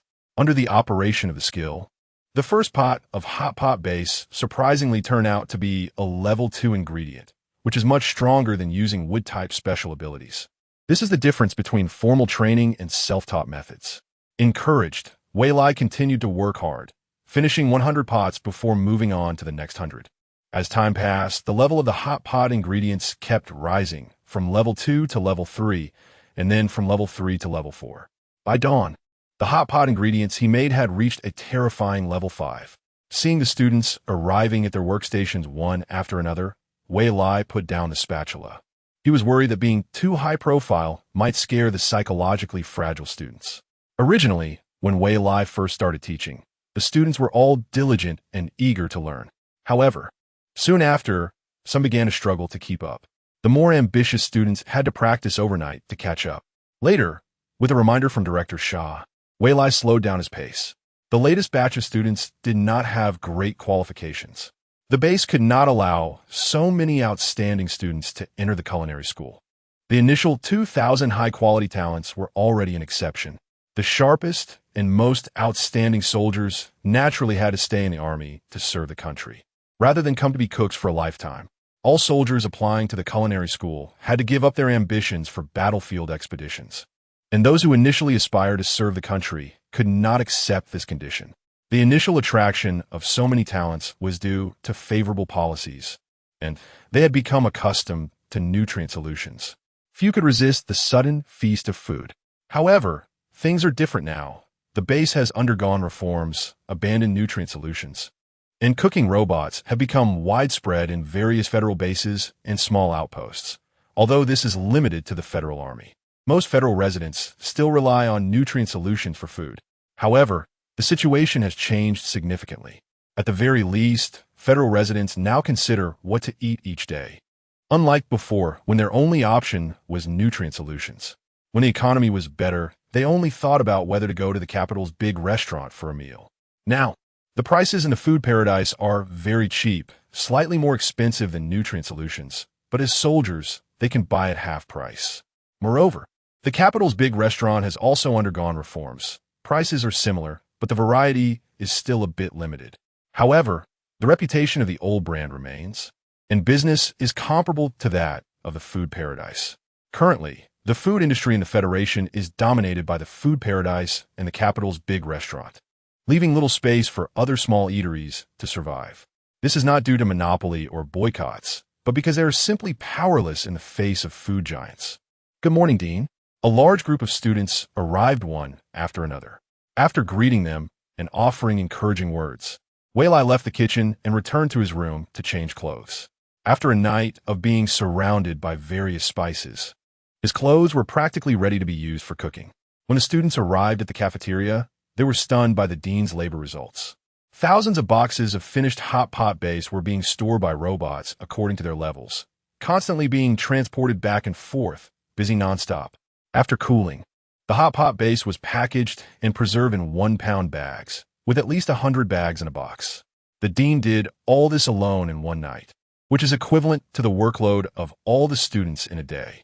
Even more terrifying was that the hot pot base had different levels. Surprisingly, there were no level 1 packages at all, with most being level 4 or 5. According to Li, who managed the ingredients, the dean consumed only ordinary ingredients. Everyone collectively felt like kneeling to their dean. Not only did he become the dean at a young age, but his culinary skills were also so exceptional that he could easily become a culinary god. When Wei Lai came out to have breakfast after changing his clothes, he was met with countless respectful gazes from the students. Out of curiosity, they didn't ask much. After all, as the head of the institute, he had to get used to such attention. Little did he know that Li's big mouth had once again leaked what Wei Lai had been secretly doing. Now, the whole academy knew that the dean's culinary skills had improved to a terrifying degree. After Wei Lai left, unable to resist the students' inquiries about the extent of the dean's culinary skills, Li took out a package of the level 5 hot pot base made by Wei Lai from the storage room and held an evaluation meeting on the spot. The boiling hot pot base, without any ingredients added yet, already released an aroma that made countless students swallow their saliva. They couldn't help but wonder if this was really a fragrance that existed in the world. If the level were to rise to 8 or 9, it would surely be a treasure of the store. As soon as it was placed in the restaurant, no customer would pass by without entering. This pot of hot pot base, which later had no ingredients added, was completely snatched away just for the soup.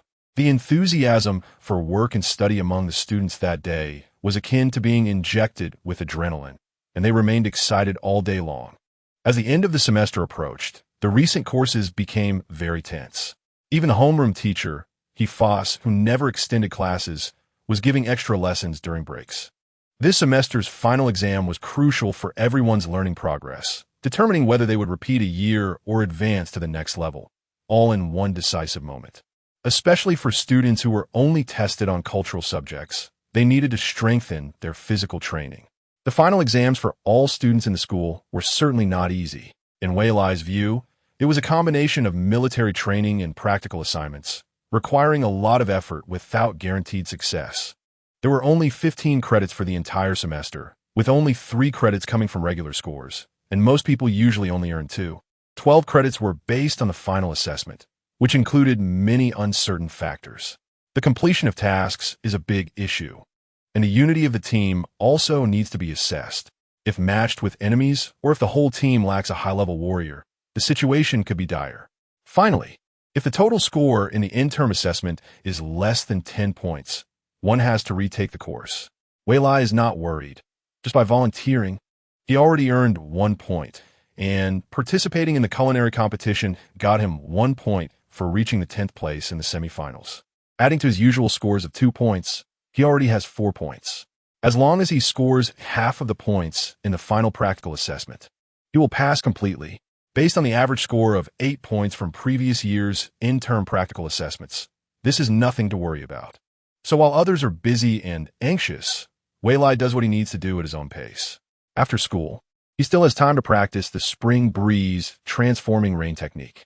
With the assistance of the Star Stone, Wei Lai has already reached the 4th level of Qi refining. After catching up with Lin's training, Wei Lai sent a video to show off. To his surprise, Lin Lin had actually reached the foundation building stage. Feeling greatly impacted, Wei Lai began to enter seclusion for training every night. During the last trip to the Orc planet, Lin Lin also obtained some good things. Not only did he master ancient texts, but he also understood the ancestral cultivation manuals. He could even open the main building in his space. Wei Lai was fortunate to be invited to visit once. The dazzling array of jade slips and books nearly blinded him. After all, knowledge is the most precious treasure of humanity, and the thousands of volumes there could be considered a vast fortune. Particularly, there was also a box of spirit stones inside. Spirit stones have become scarce in the galaxy. Who would have thought that the ancestral space on Earth still possessed such miraculous items? Compared to his farming space, which he previously thought was so grand, it now seems like a small-time nouveau riche miner, incomparable to the deep-rooted landlord. However, Wei Lai felt no jealousy. Personal opportunities differ. What is most important is what suits oneself. The spring breeze transforming rain technique is very suitable for his spiritual root, and the level of the technique is not low, allowing cultivation up to the Yuan Ying level. Given his current situation, it is enough to cope. As for whether he can cultivate to that level in the future, he will deal with that when the time comes. Lin Lin's space inheritance does not have cultivation techniques for wood-type abilities, as their ancestors mostly had fire or ice spiritual roots. In contrast, the ancient food cultivation inheritance is his hobby. With just these two, being able to cultivate to great perfection is already very good. Striving for excellence is sufficient, as one cannot chew more than they can swallow. Chapter 82. In the blink of an eye, it was time for the final field training assessment. This assessment would last for 7 days, during which the participants had to survive in the wild with their teammates without the help of their light brains or the use of spatial capsules, while also completing their respective tasks. The school only provided an empty backpack and a set of training clothes. After hearing the assessment rules, Wei Lai began to feel anxious, as it indicated that she could not openly use her spatial abilities. Her heavy reliance on her farming space had turned her into a patient who was now extremely uneasy. She had to figure out everything for eating, drinking, and sleeping on her own. The list of the 5-person teams would only be announced on the day of the assessment, meaning they couldn't discuss purchasing equipment in advance, leaving a group of freshmen at a loss. Policies are met with countermeasures, and the university is filled with talented individuals, with black technology emerging constantly. Wei Lai and her 5 classmates headed to a flea market organized by students to hunt for supplies. Most of the sellers at this flea market were seniors, selling various items that might be useful for the final assessment. Most of the goods were secondhand, but they were not to be underestimated. Each item was in high demand and had its own impressive track record. For example, there was a navigation device the size of a button, which had helped countless students find their way and avoid getting lost in the jungle. Normally, it would be considered useless, but without a light brain, it was quite useful. Additionally, it could emit light at night, serving as a lamp, and most importantly, it didn't take up much space. Another item was the capsule house, which was the size of a capsule. When the lid was opened, it would transform into a 1-bedroom apartment with its own bathroom. Of course, there were also more luxurious options like villas, but they came at a high price. This capsule house not only provided safety and warmth, but also had an alert system that would notify the owner of any strange beasts entering the vicinity. At this point, Wei Lai, who could be considered a little wealthy, bought 2 without hesitation, just in case. The 6 of them wandered around and soon gathered all the necessary equipment. Their backpacks were almost full. After encouraging each other to do well the next day, they dispersed. Wei Lai returned to the Culinary Academy, where the cafeteria was bustling with activity. Even though it wasn't mealtime, many people were lining up. Curiosity led her to join the queue. It turned out they were buying rations. Recently, the Culinary Academy had rolled out many easy-to-store, compact instant meals to make a profit during the assessment. The students in the Culinary Academy were all highly skilled in their respective fields, especially those with expertise in high-tech areas. Inventing small technologies was a piece of cake for them. For example, there were milk cakes in various flavors the size of peanuts. When soaked in boiling water, they would instantly heat up and expand to the size of a palm. There are also various kinds of compressed biscuits that not only filled the stomach, but also came in diverse flavors to choose from. The best-selling item was the self-heating hot pot, which was particularly appealing during the cold winter months. However, it was a bit pricey. The food box for the hot pot used spatial folding technology and had a heating safety feature, allowing a palm-sized box to hold up to 7 pounds of ingredients. Enough for an interstellar person's meal. It could fit that much, but felt like it weighed less than 100 grams in hand. It was hard to believe how this defied the principle of conservation of mass. Wei Lai also queued to buy a few boxes, going along with the local customs. She couldn't just not buy anything when it was returned. Of course, when it came time to pay, the actual cost was zero. As being the dean granted her this privilege, Wei Lai wasn't worried about others knowing. The payment window would automatically block out others when she swiped her light brain, and interstellar technology had always been excellent in terms of privacy. In the Culinary Academy, Wei Lai was the youngest, and although she held the position of dean, she was mostly taken care of by others. While Wei Lai was still worrying about the assessment, everyone had already prepared everything for her.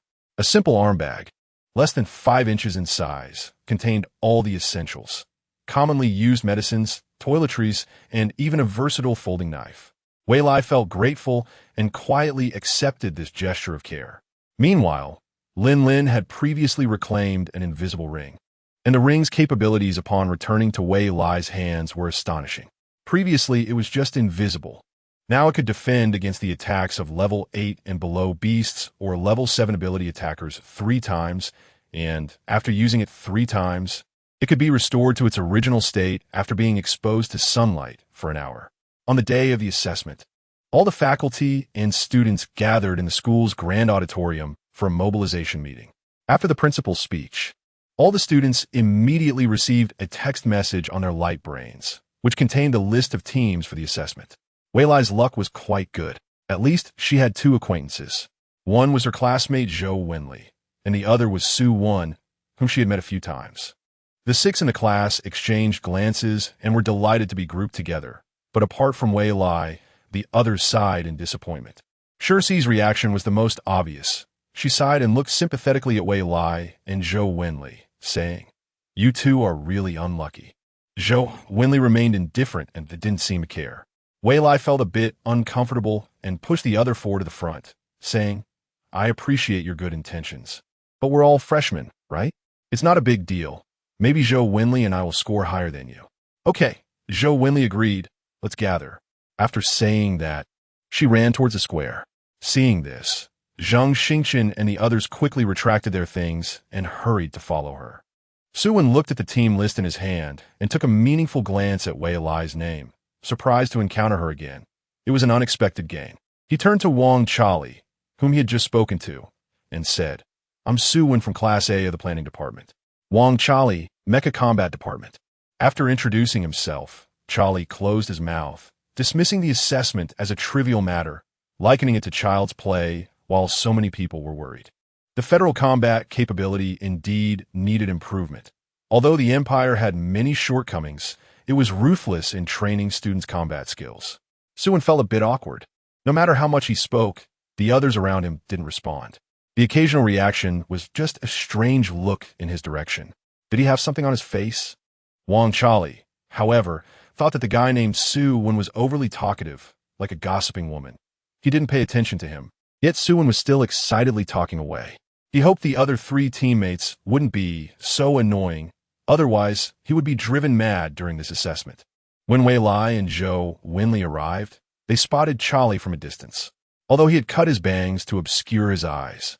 How could a former fan not recognize her idol? She hurried over and enthusiastically introduced herself. "I'm Wei Lai. Nice to meet you." "Chali, you're my idol. Could you sign this for me?" To her surprise, her idol's full name was Wang Chali. She had previously felt a bit disappointed that his name was similar to her idol's. Now, with her idol less than 30 centimeters away, how could she not be excited? She had heard he would transfer over, but she didn't expect the process to be so quick. Surely, it was a cross-border procedure. The federal efficiency was quite high. Chali looked at the tempting red apple she offered, uncertainly thinking that this wasn't tea for him to eat, but rather to sign. What kind of logic was that? Looking into her sincere, big eyes, Charlie accepted it and scribbled his name. Wei Lai joyfully hugged the apple, sealed it in a preservation bag, and put it into her spatial capsule. The other three watched Wei Lai's actions, and their mouths twitched in unison. Was it necessary? It was just a signature. Did she really need to use a preservation bag to keep it? That thing could indeed preserve fruit for 1 or 2 years without changing, but it was really unnecessary for just a signature. This was mainly because Charlie wasn't very famous in the Federation. If this were in the Empire, he might have to be worshipped. As for Su Wen and Zhou Wenli, their families were wealthy, and they could get anything they wanted. Even the signature of the famous interstellar actress Lin Shuang could be bought with money, and neither of them was into idol worship, so they weren't interested in such things. Charlie himself looked down on it even more. In the past, when he was in the Empire, his heart was filled with hatred. So how could he pay attention to his Empire's fans? This time, returning to his hometown, the hatred was suppressed deep within him. Seeing Wei Lai's actions, he was filled with confusion. Regardless of what they thought in their hearts, the four of them still introduced themselves and learned about each other's tasks. The fifth person still hadn't arrived for a long time, and the four of them were getting impatient, so they had no choice but to discuss how to act first. With half an hour left before officially setting off, Wei Lai took out several servings of pan-fried buns from his storage space to share with everyone. I made these early this morning. Please don't dislike them. The foodie Charlie was the first to grab a box and started eating. It surprisingly tasted even better than the cafeteria's food. He asked in astonishment, "Are you a chef?" Wei Lai shyly nodded and said, "Su Wen is too. He's the first place in the culinary competition semifinals." Su Wen didn't expect to be named, but Wei Lai's food was indeed good, perfectly replicating the method used in the culinary school's cafeteria, and even better. Seeing this, he also took out a few boxes and humbly said, "I just happened to rank a bit higher than Wei Lai. This is what I made. Everyone give it a try." Charlie didn't expect that there were 2 chefs in their 5-person team, so at least he wouldn't have to worry about food. This assessment still had its interesting aspects. Unconsciously, he curved his lips and opened a new food box, revealing a delicate cream cake that immediately whetted his appetite. Wei Lai was also surprised to find Western-style desserts here. He hadn't seen any blue-eyed, golden-haired, high-nosed Caucasians and thought this was a purely Asian country. But the appearance of such desserts raised the question of whether there were other exotic cuisines like Western, Thai, or Japanese food here. It seemed that his perspective was still too narrow, but Wei Lai was not worried. Chinese cuisine is vast and profound and could easily surpass everything else. While Wei Lai and the others were having breakfast, other teams were checking their equipment and making emergency plans in the square, creating a striking scene that stood out. Naturally, it attracted others' attention, but most scoffed at it, thinking that with the exam coming up, who had time to eat? If they failed the exam, it would be useless to cry later. However, there were also some teams that envied Wei Lai and the others, not for anything else but for their courage. Staying so calm before the big exam was surely a sign of confidence. Chapter 83 Xiaodi was the last member of the 5-person team. After the oath-taking ceremony, there was an hour of preparation time. Xiaodi didn't want to waste a whole hour, so he secretly slipped away from the group and rushed to the cafeteria of the Culinary Academy. For a chubby person, not eating well for 7 days was a terrifying prospect. He borrowed his brother's discount card and headed straight to the second-floor cafeteria, ordering a large table of food and indulging himself. However, he hadn't eaten much when his brother's video projection appeared in front of him. Xiaodi felt wronged and wanted to go on a hunger strike, even though he hadn't turned on his light brain. In front of his brother, he didn't even have the right to refuse to answer. "Where are you?" Sean was furious. His brother was truly disappointing. Instead of gathering in the square, he had sneaked off to the cafeteria to eat without inviting him. Fearing he wouldn't be able to borrow the discount card again, Xiaodi stuffed his mouth full and mumbled, "I'll be right there." He glanced around several times, his hands busy packing up leftovers. It wasn't until Xiaodi walked out of the cafeteria and took a taxi to the square that Sean hung up the video call and got back to work. Since he had switched to a clerical position under the boss, his work had become much more tedious than before, and it wasn't easy at all. Once Xiaodi's brother went offline, he quickly turned back to the cafeteria, packed many food boxes, and only set off for the square when his backpack was full and his hands were overflowing. He arrived fashionably late, just 5 minutes before the meeting. The other 4 saw a nimble little chubby guy running towards them, loaded with food boxes. They covered their eyes and turned their heads. Someone like that couldn't he possibly be their teammate? But the more they tried to avoid him, the more he approached. "Hello, classmates. I'm late." Shouty was sweating profusely. There were too many people in the square. If it weren't for knowing Suin, he would have had a hard time finding them. The five of them introduced themselves again. To everyone's surprise, Shouty was actually a pharmacist, which lessened their prejudice against him. In the wild jungle, there would inevitably be many insects and beasts, and the role of a pharmacist was quite significant. This outdoor training assessment was held on a satellite planet affiliated with the Federal Military University, specifically designed to evaluate students. This planet was uninhabited and rich in natural resources, with various rare plants and animals, including 6th and 7th level alien beasts. However, they were few in number, and the chance of encountering high-level alien beasts was small. Each person had a small communication device for contact between team members and to request rescue or give up if necessary. The school had also made ample preparations for student safety. Thousands of cameras roamed the jungle, and if any student was in danger, rescue would arrive promptly. Losing an arm or a leg was considered a minor injury here. If a student couldn't withstand minor injuries and actively requested support, they would fail the assessment. A complete return of team members would earn an extra point, but losing a point wouldn't significantly impact the overall assessment score. The trial planet was very close to the Federal Military University. It took only 10 minutes by spaceship. Upon entering the planet, the functions of their light brains and spatial pockets were cut off. Waylai passed through the glowing gate and tried to open his spatial pocket, but there was no response. It seemed the school was not joking. The tasks for the five of them were different. Waylai, Zhou Wenli, and Suin all had the task of collecting 100 mutated plants or spirit plants, but none of them were the same. Shouty's task was to collect 100 medicinal plants, while Wang Chali had a much tougher task. He had to collect 50 types of rare ores and gather 50 furs from alien beasts below level 3. Among the five, only Wang Chali had the highest combat power, so he naturally became the team leader. The four looked up at Wang Chali, waiting for his instructions. Wang Chali was familiar with these tasks and said calmly, "Let's first look for supplies. We need to get a map of this planet to facilitate our tasks. Naturally, we will complete the tasks together. Remember, do not act alone." The four had no objections and lined up to head into the forest. They remained vigilant for any special signs along the way. Waylai saw all kinds of strange flowers and plants and picked one of each, putting them into his satchel. This ugly satchel was also given to him by Lin Lin. It looked bad but was practical. It was said to hold 1 cubic meter of items and had excellent preservation functions. It originally contained many fresh ingredients, along with pots, bowls, and plates, for the obvious purpose of cooking for himself. However, Waylai emptied it out. Since they were going to the wild, there would naturally be many mutated plants, which could be used for storage. As for food, the instant meals sent by the academy were sufficient, and nature offered plenty of gifts, so he wouldn't starve. Not long after, Suin, at the front of the team, discovered a red box. "Should we open it?" he asked the others.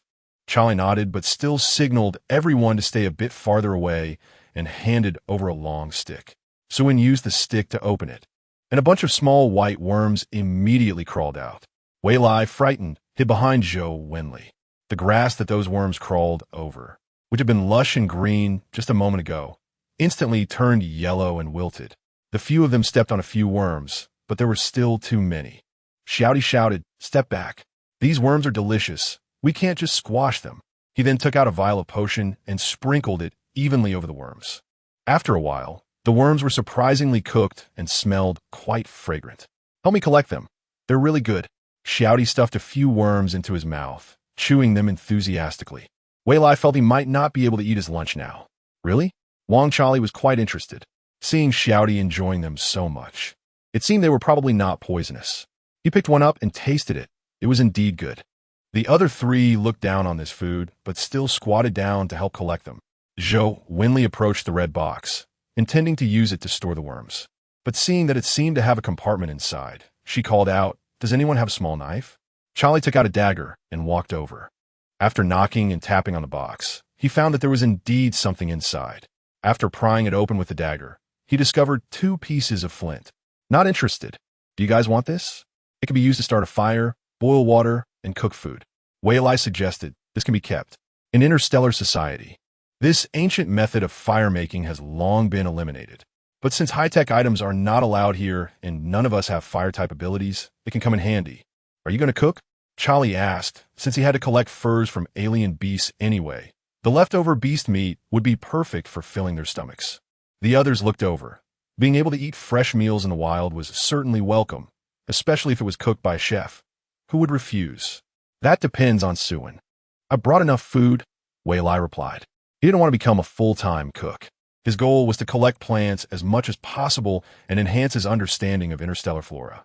Sure, if everyone doesn't have enough food, Suin readily agreed. He had brought a complete set of kitchen equipment and had planned to cook. The planet seemed quite large. They had been walking for a whole morning without encountering any other teams, despite there being millions of students participating in the assessment. Xiaodi, whether by sheer luck or because he had some hidden advantage, discovered all 3 of the available supply boxes. Inside, there was not only a large tent that could accommodate 10 people, but also part of the map, specifically the area they were currently in. Facing everyone's skepticism, Xiaodi sheepishly smiled, causing the layers of fat on his neck to jiggle. I've always had good luck. That's great. It should be excellent. Wei Lai followed behind Xiaodi, hoping to pick up some scraps. This kid must have accumulated great virtue in his past life to have such good luck in this life. Ever since he started practicing the immortal cultivation techniques, Wei Lai no longer relied solely on his eyes to judge people. His intuition would sometimes remind him of what he should or shouldn't do. Just now, he rejected the idea of cooking partly because Suin gave him a somewhat unfriendly vibe, although he didn't show any malice and was quite considerate while gathering plants. There was always a sense of resistance in Wei Lai's heart, hinting him to keep his distance. Since Suin was also a cook and ranked higher than him in the competition, Wei Lai didn't want to steal the spotlight. The 5 of them reached a pond and planned to take a break for half a day before completing the task tomorrow. All 5 were freshmen, and the task was simple, requiring no deep exploration of the jungle. It could be completed on the outskirts. In just a short while, they had already accomplished half of the task, thanks entirely to Xiaodi's good luck. Whatever elusive plants and animals were hard to find, as long as they were handed to Xiaodi, everything would come knocking at their door. The 4 watched in shock as 3 level 3 flame pigs charged in aggressively. Clearly not friendly. They all prepared for battle, and Charlie was about to stab the flame pig in the eye with a sharp knife. However, before he could strike, the 3 flame pigs began to fight among themselves, killing each other off, and the last one ended up crashing into a tree stump. The 4 were stunned. This was truly bizarre. Xiaodi, however, was unfazed and stepped forward to dissect the flame pigs, as if it were a common occurrence. The tent was a box the size of an apple. Following the instructions, they placed it on the ground and pressed the middle button for 10 seconds. Suddenly, it grew larger and taller, and in no time, a huge green tent appeared before them. Wei Lai touched it and found it was neither plastic nor any other material.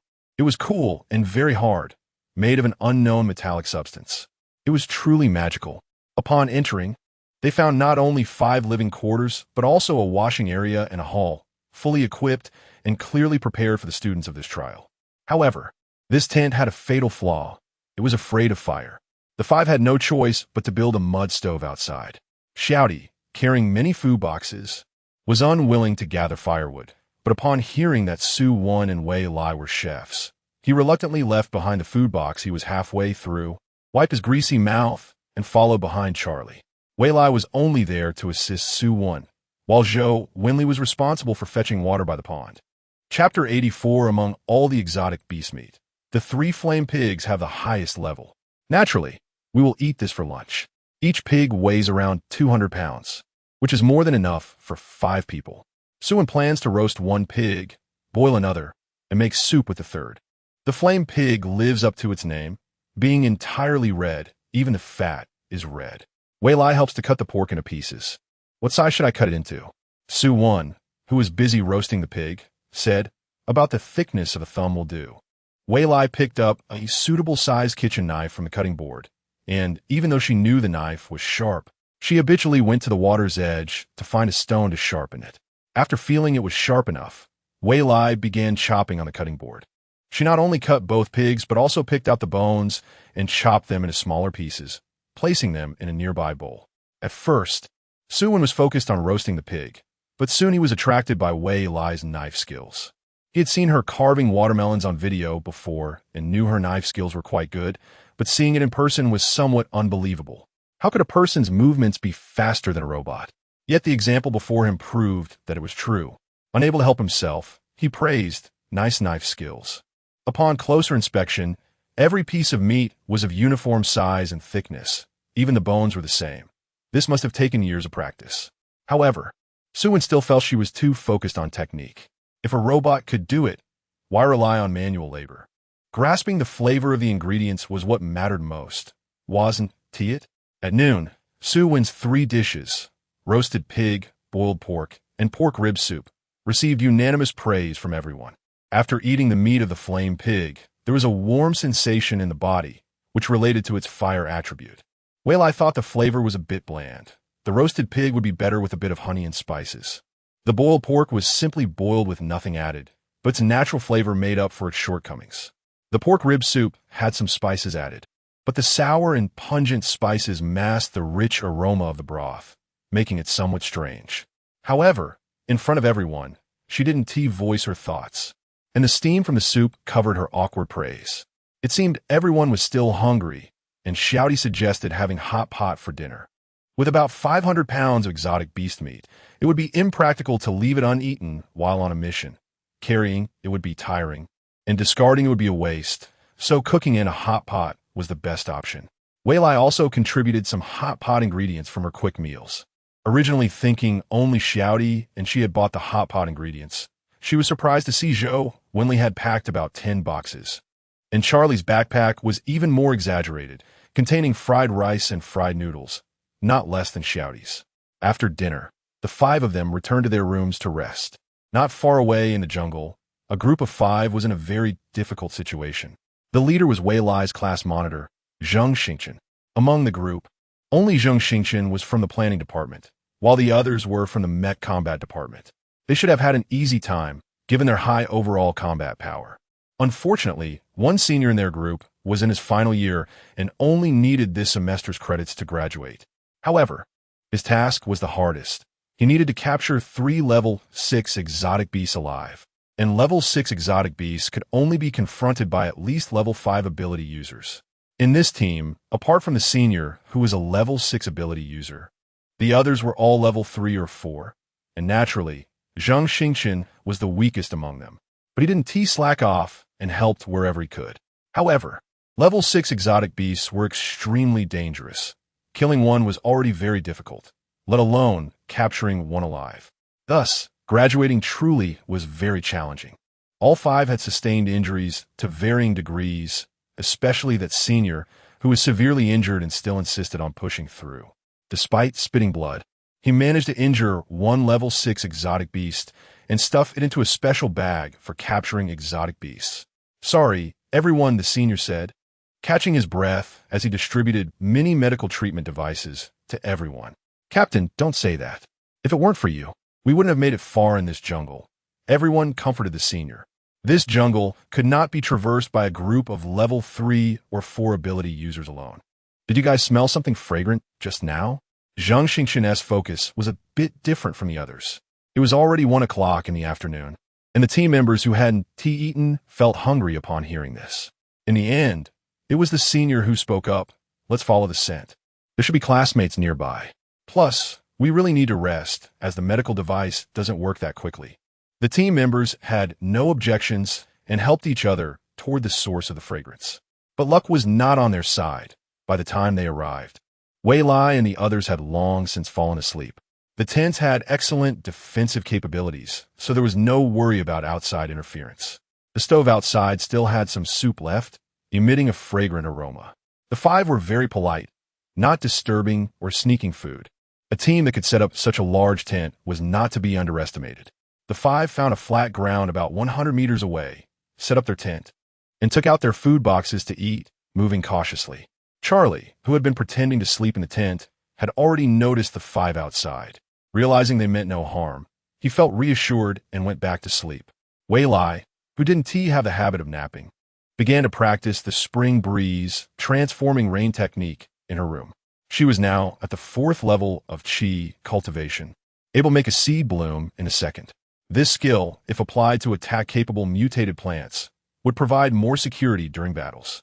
This planet, being uninhabited, had fresh air and abundant energy. After meditating for just half an hour, she felt revitalized and full of energy. To practice her newly learned skill, Weilai planned to go out and look for some mutated plant seeds nearby.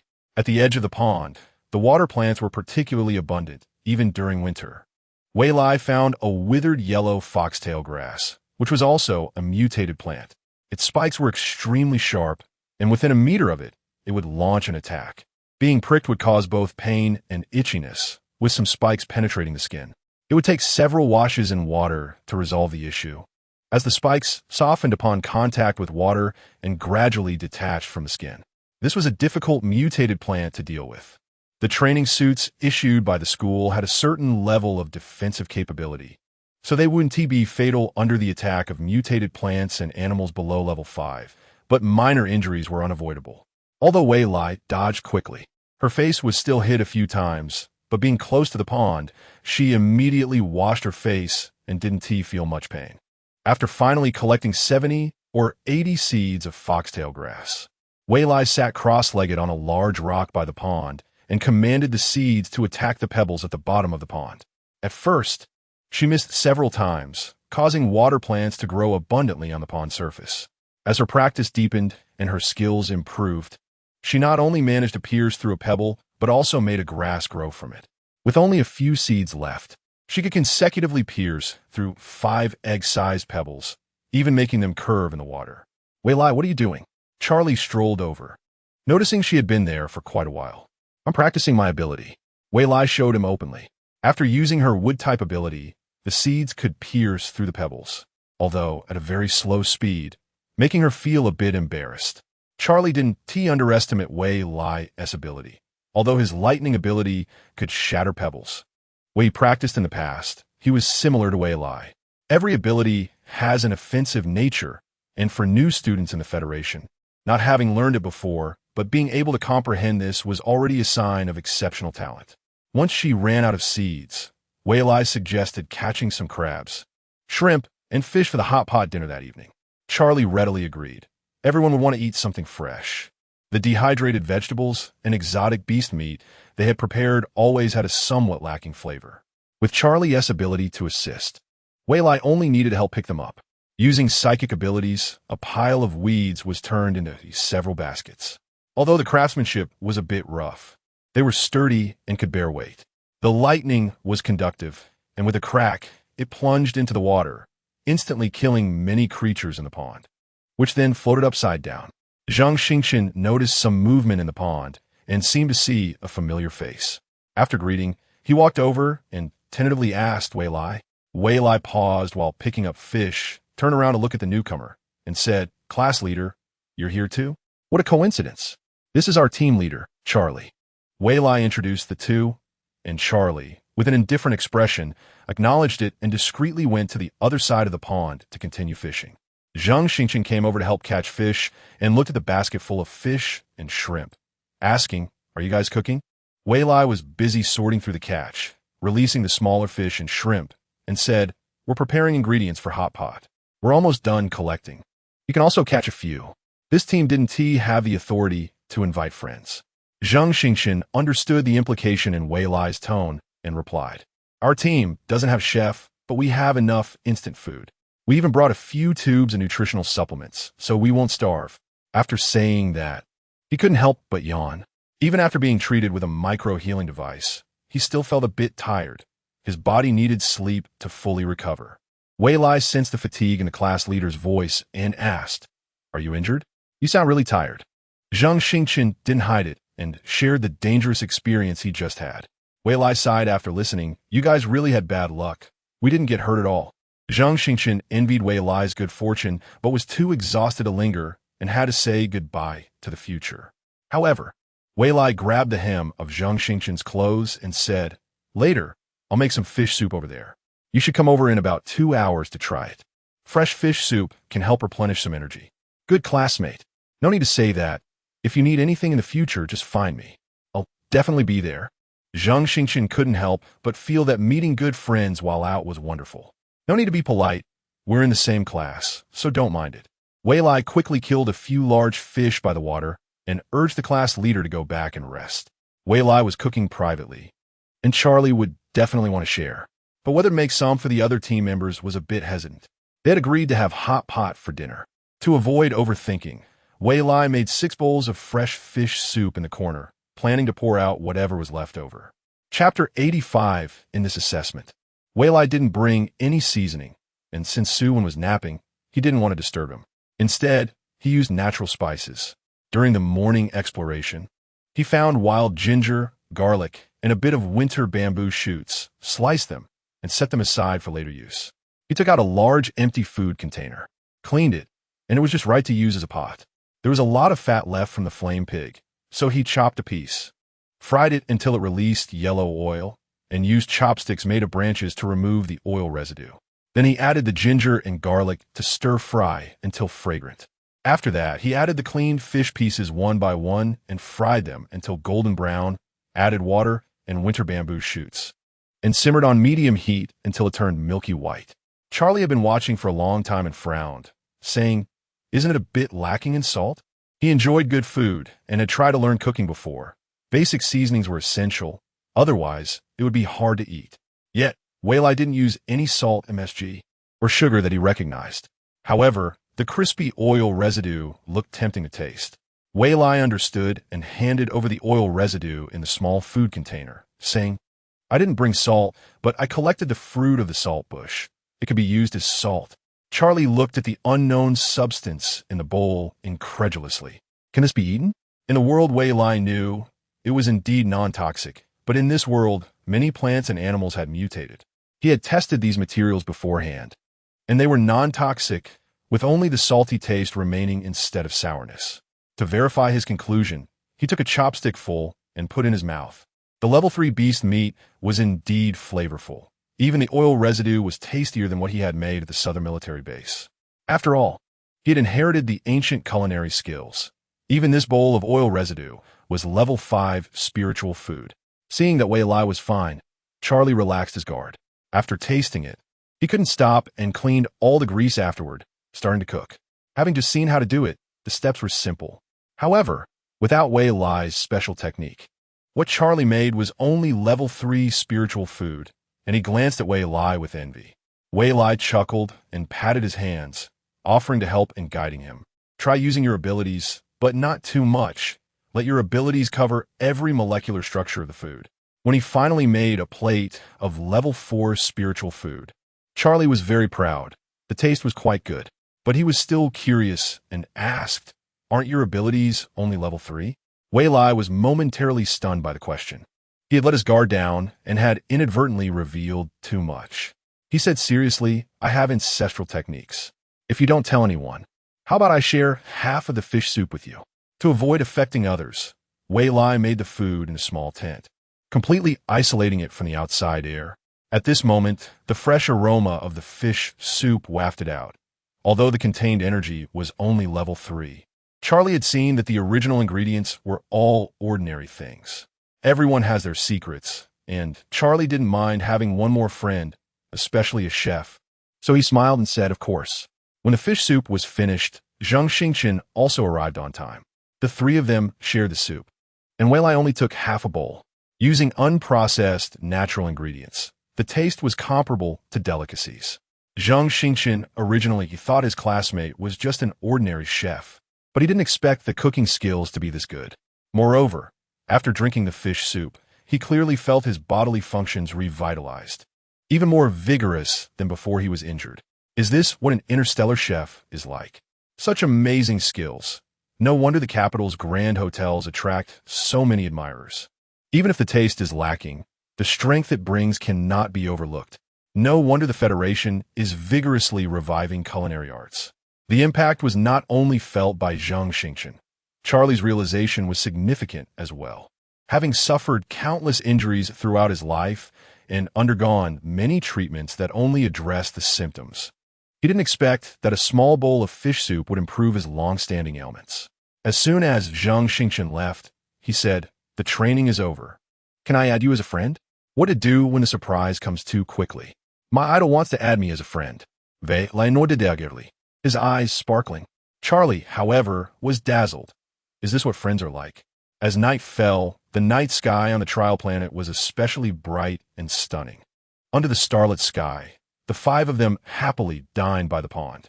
They lit torches around, and the five of them gathered around the stove for hot pot. Because the fish was rather fishy, they made a separate hot pot just for the fish. Wei Lai's knife skills were impressive. The fish fillets were sliced thin along the grain and cooked in no time. Hot pot was the most popular dish during this trial, and almost simultaneously, the rich aroma of hot pot spread across various locations on the planet.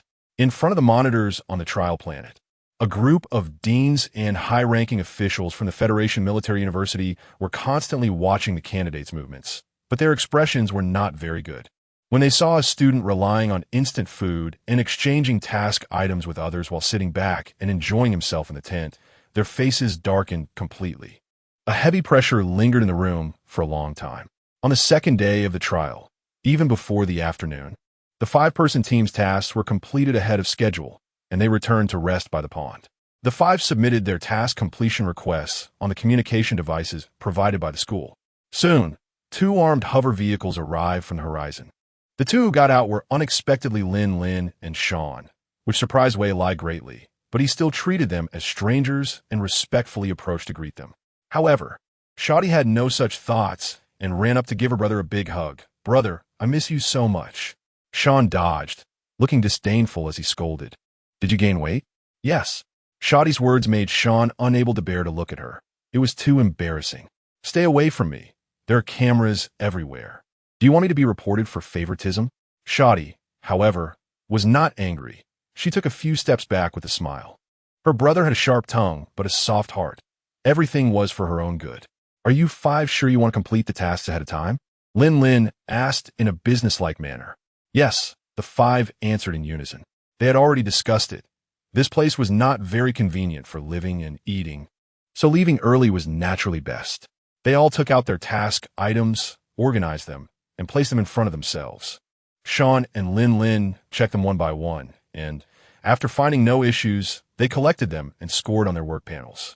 All five received a score of only 10 points, which Wei Lai was very satisfied with, as it met the passing mark for the final assessment. However, Suan was not happy. Throughout his life, he had always scored full marks in any subject. This time he even completed it early. So why was it only this little? He thus questioned, why do we only have 10 points?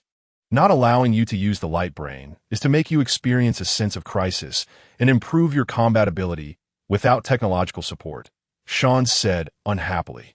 You five have just been eating, drinking, and strolling around for the past 2 days, casually completing tasks. Although you were the first group to finish. Do you think 10 points is high or low? His gaze swept over the five, focusing on Shadi. His younger brother was really too lucky, completing a task and encountering 2 chefs, not to mention having a great chef like Wei Lai around. How could he not gain weight? The five felt ashamed. The task seemed to have been completed so easily, and they wanted to contribute, but felt powerless. Shadi felt a chill from being stared at, secretly blaming her brother. I just got lucky. What can you do about it? You know, I am very satisfied with my score, she said with righteous indignation. Then the other 4 also expressed their determination, showing no objection to the score. Since that's the case, do you want to leave with us or stay here until the tasks are completed? Lin said ambiguously.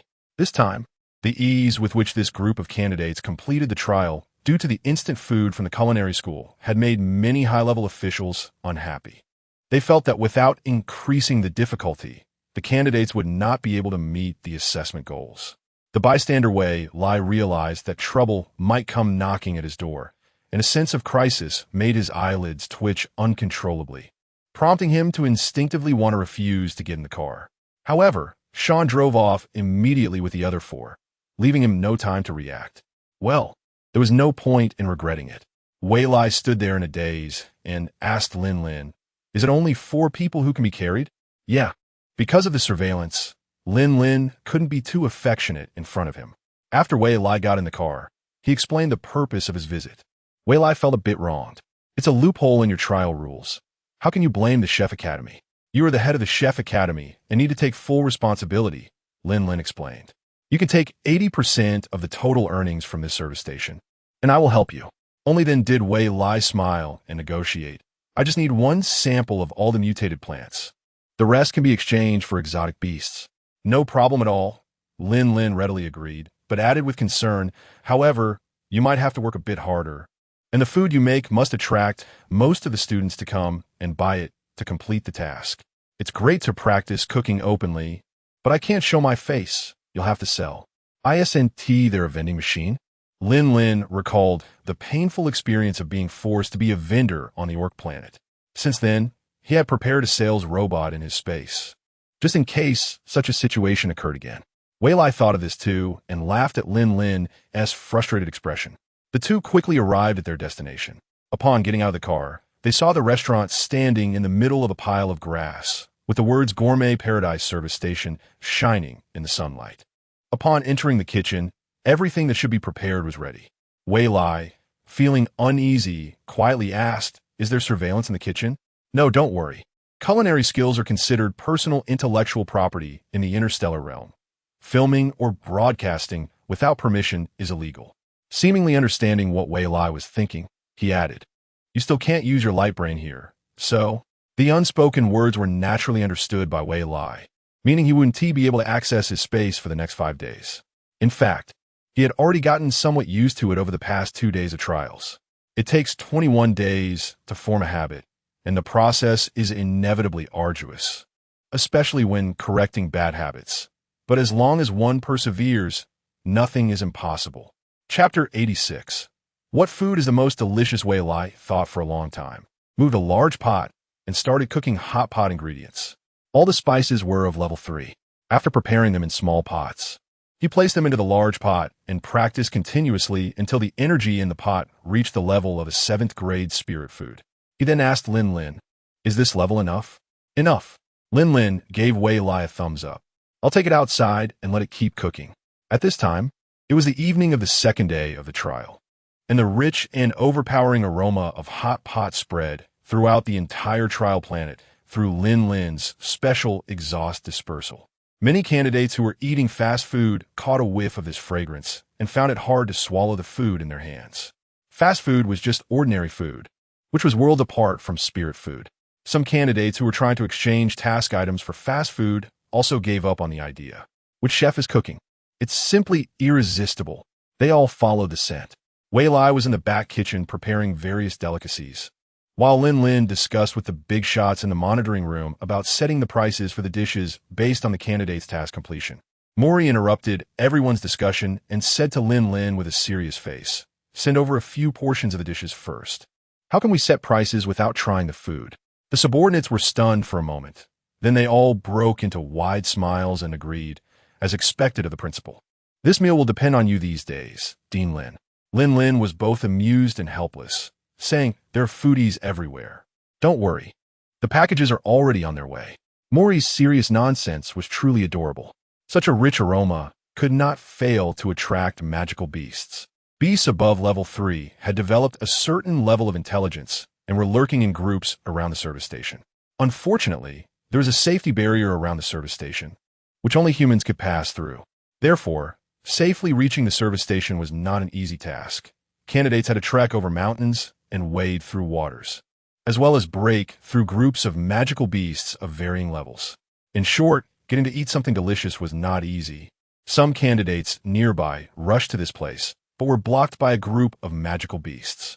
At that moment, every candidate's communicator surprisingly displayed an advertisement for the service station. Today's special: a bowl of 7th grade spirit food spicy hot pot for only 10 level 3 magical beasts. A bowl of 6th grade spirit food sauerkraut fish for only 10 rare ores. A bowl of 5th grade spirit food braised pork rice for only 10 kinds of level 3 mutated plants. Limited quantity, first come, first served. With the rich hot pot scent continuously wafting, the closer they got, the stronger the fragrance became, making it irresistible. All their blood and cells seemed to shout out. Some candidates with insufficient self-control recklessly rushed towards the service station without thinking. Just a few steps from the inner perimeter, they were attacked by the beasts. The howls of the magical beasts shook the ground, and they had to fight for their lives to escape. Wei Lai was startled by the wailing outside, but soon got used to the noise. As the ingredients were almost ready, he started preparing dinner. After everything was cooked, he called Lin Lin, who was observing the situation, to come and eat. It was almost 9 p.m., and not a single person had managed to break in yet. Were they open for business tonight? Wei Lai added another bowl of rice and chewed slowly. At least they had made a small step toward their goal, which was still a success. Besides, whether they opened or not, it wouldn't be a loss for him. Lin Lin picked up a piece of boiled beef and praised. Your cooking skills have improved again. Isn't that because I inherited a legacy? It's normal to improve, Wei Lai replied. Lin Lin retorted, and what about you? Your cultivation has advanced quite rapidly, hasn't it? Suddenly, Lin Lin perked up and said softly, someone's coming. The two were eating in the back kitchen, looking out through the glass window. Welcome, customer. What would you like to order? The service robot stepped forward enthusiastically. Sure Dang had already completed his task items on the first day, but had not submitted his task application. As a descendant of a family specializing in physical arts, he preferred to train his physical abilities under such harsh conditions. So he had spent the day chasing magical beasts. In the evening, he caught a whiff of this aroma, which stirred his appetite, and he followed a level 6 magical beast to arrive here. Those who liked to train their physical abilities got hungry quickly, so he didn't care about the magical beasts. In the midst of fighting with his classmates and beasts, he activated his wind-type ability to break through the encirclement and was the first to arrive at the service station. Upon entering the restaurant that could accommodate hundreds of people, a service robot came to greet him, making sure Dang feel as if he had wandered into a real restaurant. I'll take one of today's specials. All right, customer, but you'll need to pay first. The diligent waiter led Sure Dang to the payment robot. After paying, Sure Dang returned to his seat, still a bit in disbelief. This restaurant couldn't be a scam, could it? Such high-quality ingredients could be exchanged for advanced spirit food? This would cost an astronomical price in the interstellar market. When the 3 portions of food he ordered were really placed before him, Sure Dang couldn't help but pinch his thigh, immediately feeling the pain and biting his tongue. After trying to bite with his chopsticks, he was so moved he nearly cried. This was not a trial at all. It was simply a luxurious experience. This year's benefits at the Federal Military University were too good. With a culinary school, he would never lack good food wherever he went. Sure Dang then ordered a few more portions, but kept his rationality intact, not touching the task items, as they were crucial for his graduation this year.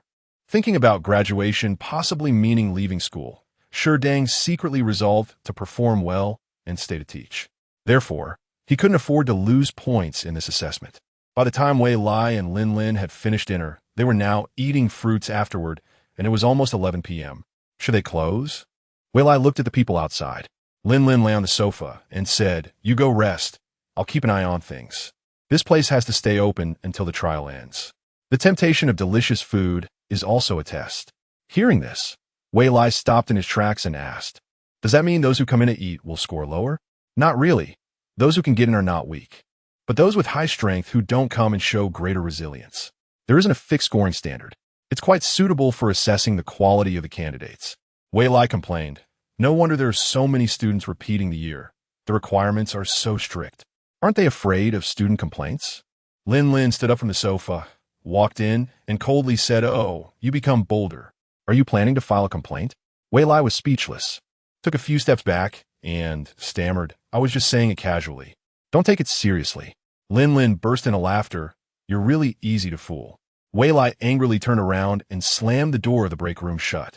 Lin Lin's laughter immediately stopped, and he touched his nose, returning to the sofa to continue watching everything happening outside. When Sure Dang had eaten his fill, there was still a portion of braised pork rice left on the table. He then took out an empty food box from his backpack to pack it up. Lin Lin immediately instructed the service robot to step forward and stop him. "Customer, our store does not allow takeout. You must finish eating here. Leftovers cannot be taken away." Sure Dang was too lazy to argue.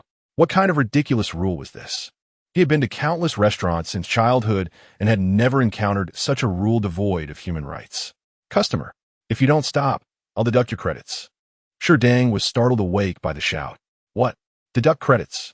He suddenly realized that this service station was run by the school, and he explained gloomily, "I will finish eating before I leave."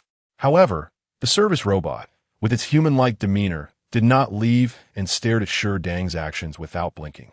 With no place to reason, Shi Dang was extremely frustrated and took a long time to finish a box of rice, chewing slowly.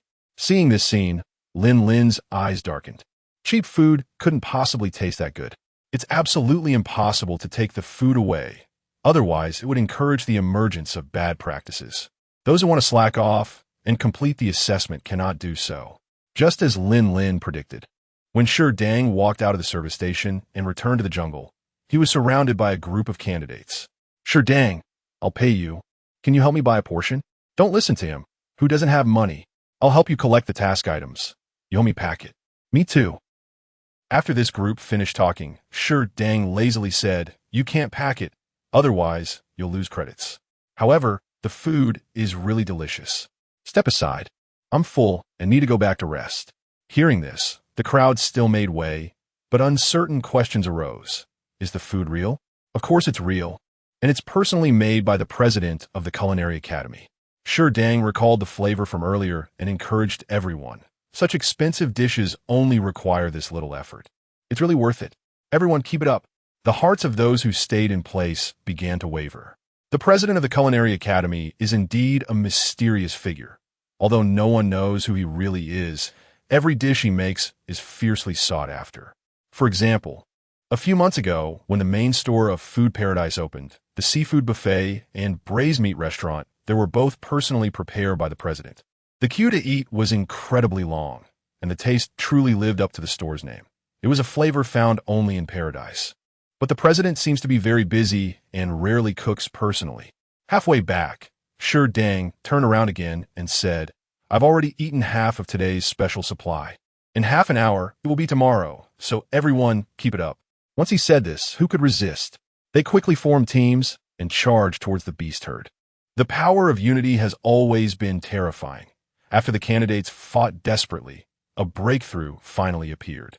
About 10 strong warriors broke through the encirclement and managed to buy the special food before midnight. However, the number was limited at most 2 portions per person, but the 10 or so people were still overjoyed. Just 1 point short, and they wouldn't have been able to buy it. What luck that was! Once they tasted the warm food, their determination for this mission was further reinforced. Truly, it was a special supply. The taste was just too delicious. Lin Lin timely updated the advertisement and sent it to the candidates' communicators. "Attention all candidates. Today's special supply has ended. Don't be discouraged. Please look forward to tomorrow morning's special breakfast at 7 a.m. Upon receiving the message, the candidates could hardly sleep, tormented by the lingering aroma in the air. Not to mention the special supply. Just the smell alone was driving them crazy. However, the jungle at night was fraught with danger, and many candidates dispelled their reckless thoughts. Yet, many still lay in ambush around the service station, trying to discern the routine of the beast herd and find a breakthrough. Chapter 87. Yesterday's special supply has returned to its original price, and today's special supply is early. A bowl of level 7 spiritual food, labakanji, is sold for only 10 level 4 exotic beasts. A bowl of level 6 spiritual food, sauerkraut meat dumplings, is sold for only 10 rare ores. A bowl of level 5 spiritual food, braised meat noodles, is sold for only 10 types of level 4 mutated plants. Quantities are limited and first come, first served. As soon as the news was received, people were half happy and half worried. After a night of contemplation, everyone basically came to their senses. This year's assessment was clearly more challenging than in previous years, and completing the tasks was much more difficult. Those with weaker abilities had not collected many resources, and those who had completed their tasks were no longer in a hurry to submit and leave. Instead, they came to snatch resources to spend at the service station. What was originally a harmonious task environment suddenly turned into a tense atmosphere, transforming this assessment into a resource scramble. The darker side of human nature was fully exposed at this time, although the task requirements varied among students of different grades and abilities. Many engaged in fierce fights to gather the special supply items. Previously, candidates only faced threats from the jungle, but now they also had to guard against schemes from classmates and even teammates. After listening to Lin's analysis, Wei Lai exclaimed that he was lucky to have submitted his tasks early. Otherwise, he would have been one of the unfortunate candidates. The resources on the trial planet suffered significant destruction, with mutated animals being the first to suffer. High-level exotic beasts possessed intelligence comparable to that of ordinary humans and united to fight back, which troubled those candidates looking to take shortcuts. However, not every candidate had the strength to confront these beasts. Those who were not strong enough but understood the situation collected their task items and reluctantly glanced in the direction of the service station before submitting their tasks and leaving. Thus, the service station, which had only a few hundred seats, was never full. Several days had passed since the trial began, and while new faces appeared frequently, the old faces remained constant, mainly including Shifeng and other high-level ability users. As the end approached, only the familiar candidates came to dine, and Lin thought of a devious idea: raise the prices of all dishes, and to have a full meal, one would need to pay a hefty price. Despite this, Wei Lai's culinary skills continued to improve, and the pot of hot pot at the entrance was always cooking, making the dishes more delicious. So the price increase was not a big issue. At this moment, the strength of the exotic beast groups surrounding the service station was significantly weakened by the candidates, leading to an increase in the number of diners. On the last day of the trial, the service station launched dishes that were all level 7 spiritual food and offered them at a major discount. Those candidates who had not yet left faced a significant dilemma. Should they leave to earn credits, indulge in a feast, or eat just enough to leave? However, the aroma and appearance of the delicious food wafted through the air, tugging at the hearts of everyone and causing them immense pain. It was truly a major test of life. After cooking all the dishes, Wei Lai reproached Lin, saying, "Don't you feel guilty for doing this? What is there to feel guilty about?" Lin stopped his work, took Wei Lai's hand, and said, "If you can't handle such a small test, it won't be of much use to society even after graduation. You need to understand that a person's growth will often face tests, and sometimes compromise and giving up are the best choices." "All right, I can't argue with you." Wei Lai admitted defeat, realizing that it made sense. Perhaps he had lived too long in a peaceful era and did not fully understand the competitive rules of interstellar society. Reflecting on his journey, he realized that it had mostly gone smoothly, and during the few dangerous moments, he had been aided by benefactors. He truly needed to reflect on himself. "I plan to travel alone during the winter break." Wei Lai stopped Lin from rebutting and said, "You're right. Life needs to go through tests." Lin held back his thoughts, wondering if this could be seen as shooting oneself in the foot. Missing out on a travel date was a bit regrettable. "You need to tell me your itinerary." "That's no problem." Wei Lai felt it was necessary to report his travel plans, as Lin was now considered family. In case of any mishaps, at least someone would be there to help. With only an hour left before the task deadline, most candidates had submitted their tasks and left. The remaining crowd consisted of two types: those with low strength still diligently collecting task items, and those with exceptional strength who had reserved extra resources to feast at the service station. Of course, among those feasting, there were a small number of candidates who had given up, planning to retake a semester and strive again next year, living by the motto of enjoying today while there's wine. Wei Lai was deeply pained by this. To have to spend another 6 months retaking just for a meal seemed like a waste of time. Enjoying the status quo would inevitably lead to regret in the future. In the end, the number of candidates who failed to complete the assessment this year actually set a historical high. The higher-ups at the Federal Military University were pleased with this, believing such assessments were beneficial for students' growth. Wei Lai also received a verbal commendation, although he did not need it. However, the rewards he received were plentiful. Not only had his cooking skills improved, but he had also finally entered the realm of ancient food cultivation, achieving the first phase of learning, with the second phase of diligent practice just around the corner. Moreover, he had successfully gathered a specimen of a commonly found mutated plant in the galaxy and had plenty of exotic beast meat to study, which was something he had never imagined before. When he first arrived, he was still worrying about making ends meet, but in less than half a year, he had become a millionaire. After the trial assessment concluded, everyone received their final grades. Wei Lai was actually the top student in their class, although there were only 6 people in total. Fortunately, everyone graduated smoothly. The next semester would require retesting for class placement, and anything could happen during the 2-month winter break. So the 6 of them decided to have a farewell dinner together. The cafeteria of the culinary school would only open the 3rd floor during the winter break, but it still provided a place for the faculty and students who stayed behind to unwind. Let us make a toast, hoping to be classmates again next semester. The farewell was a bit bittersweet, as 3 of the 6 students had already reached level 4 in their abilities: Zhou Wenli, Wen Bingsheng, and Chu Xinghai. Thus, as the class monitor, Zheng Xingchen felt a bit emotional saying this, but everyone raised their glasses to encourage each other.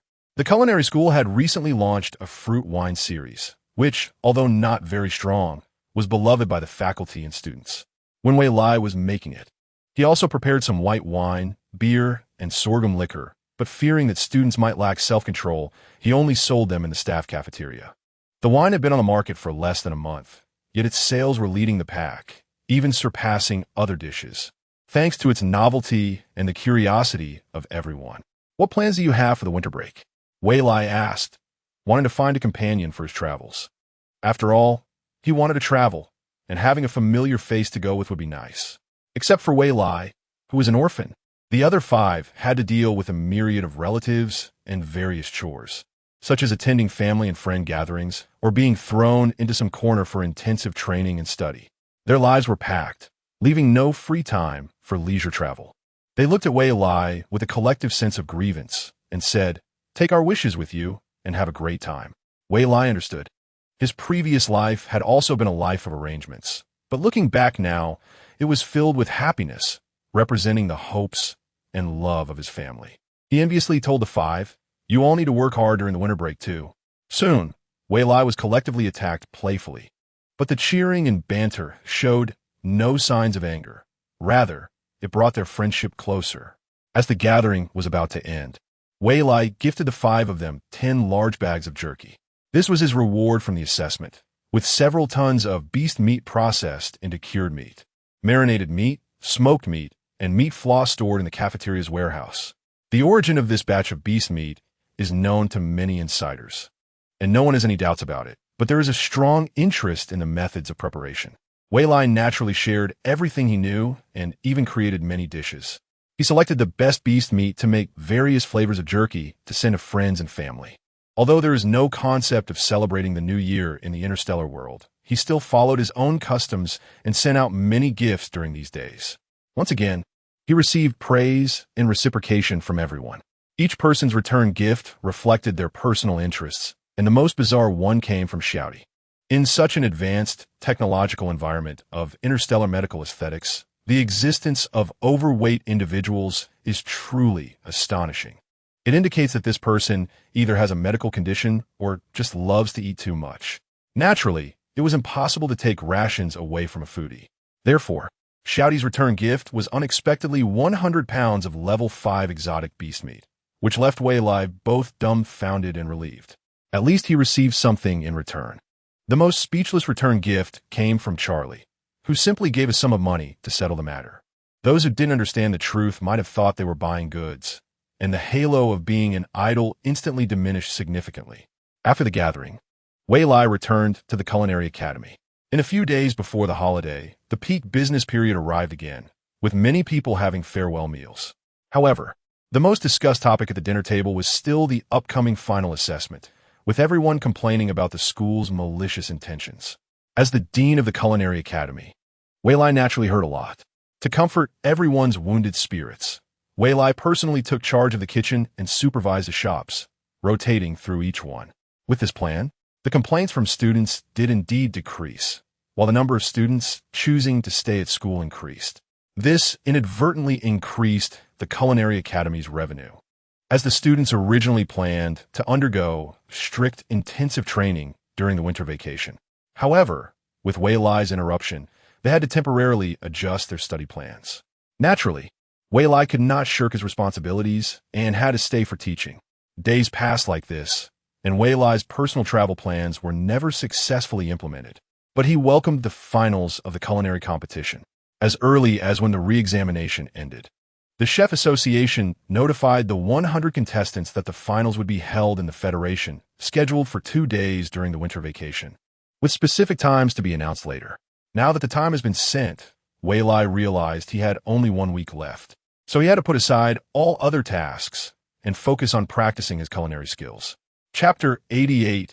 After completing the final assessment trial, Su had been studying the ancestral secret techniques in his family's ancestral home. The more he studied, the more he felt the narrowness of his knowledge and the need for more knowledge and experience to make up for it. He was familiar with countless recipes, but had no opportunity to practice them.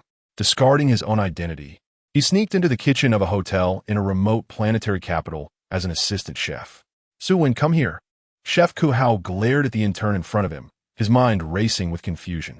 He couldn't understand why this newcomer, who had come through connections, was so enthusiastic about working. However, he absolutely would not tolerate wasting ingredients. Who told you to sort the ingredients? If you have nothing to do, go back to sleep. Why are you hanging around in the kitchen wasting food? Chef Ku, I'm not wasting food. Aren't those the dishes we need to prepare for this afternoon? Su stared unflinchingly at the tall, thin man in front of him. It was the first time he had ever been treated so rudely. But among all the chefs in the hotel, he was the most skilled. Yet, due to his eccentric temper, he had been sent to such a remote planet. This is not wasting. Ku Hao picked up a slice of cut bamboo shoot and scolded. Is this a bamboo shoot slice or shredded bamboo? The thickness is uneven, and the lengths are all different. Can this be served on a table? Even the kitchen robots can do better than you. Then use the kitchen robots to prepare the ingredients. Why is there not a single one in the kitchen? Su retorted without hesitation. This was the first time he had seen such a dilapidated kitchen. The Chef Association allocated numerous funds every year. Why did this restaurant have nothing?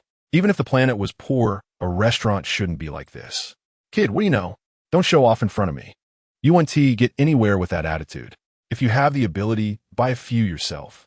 My kitchen doesn't have such things. After speaking, he angrily took the bamboo shoots Su had cut and went to the workbench for a second round of processing. He felt heartbroken. These could only be cut into shreds now. What a wasteful thing.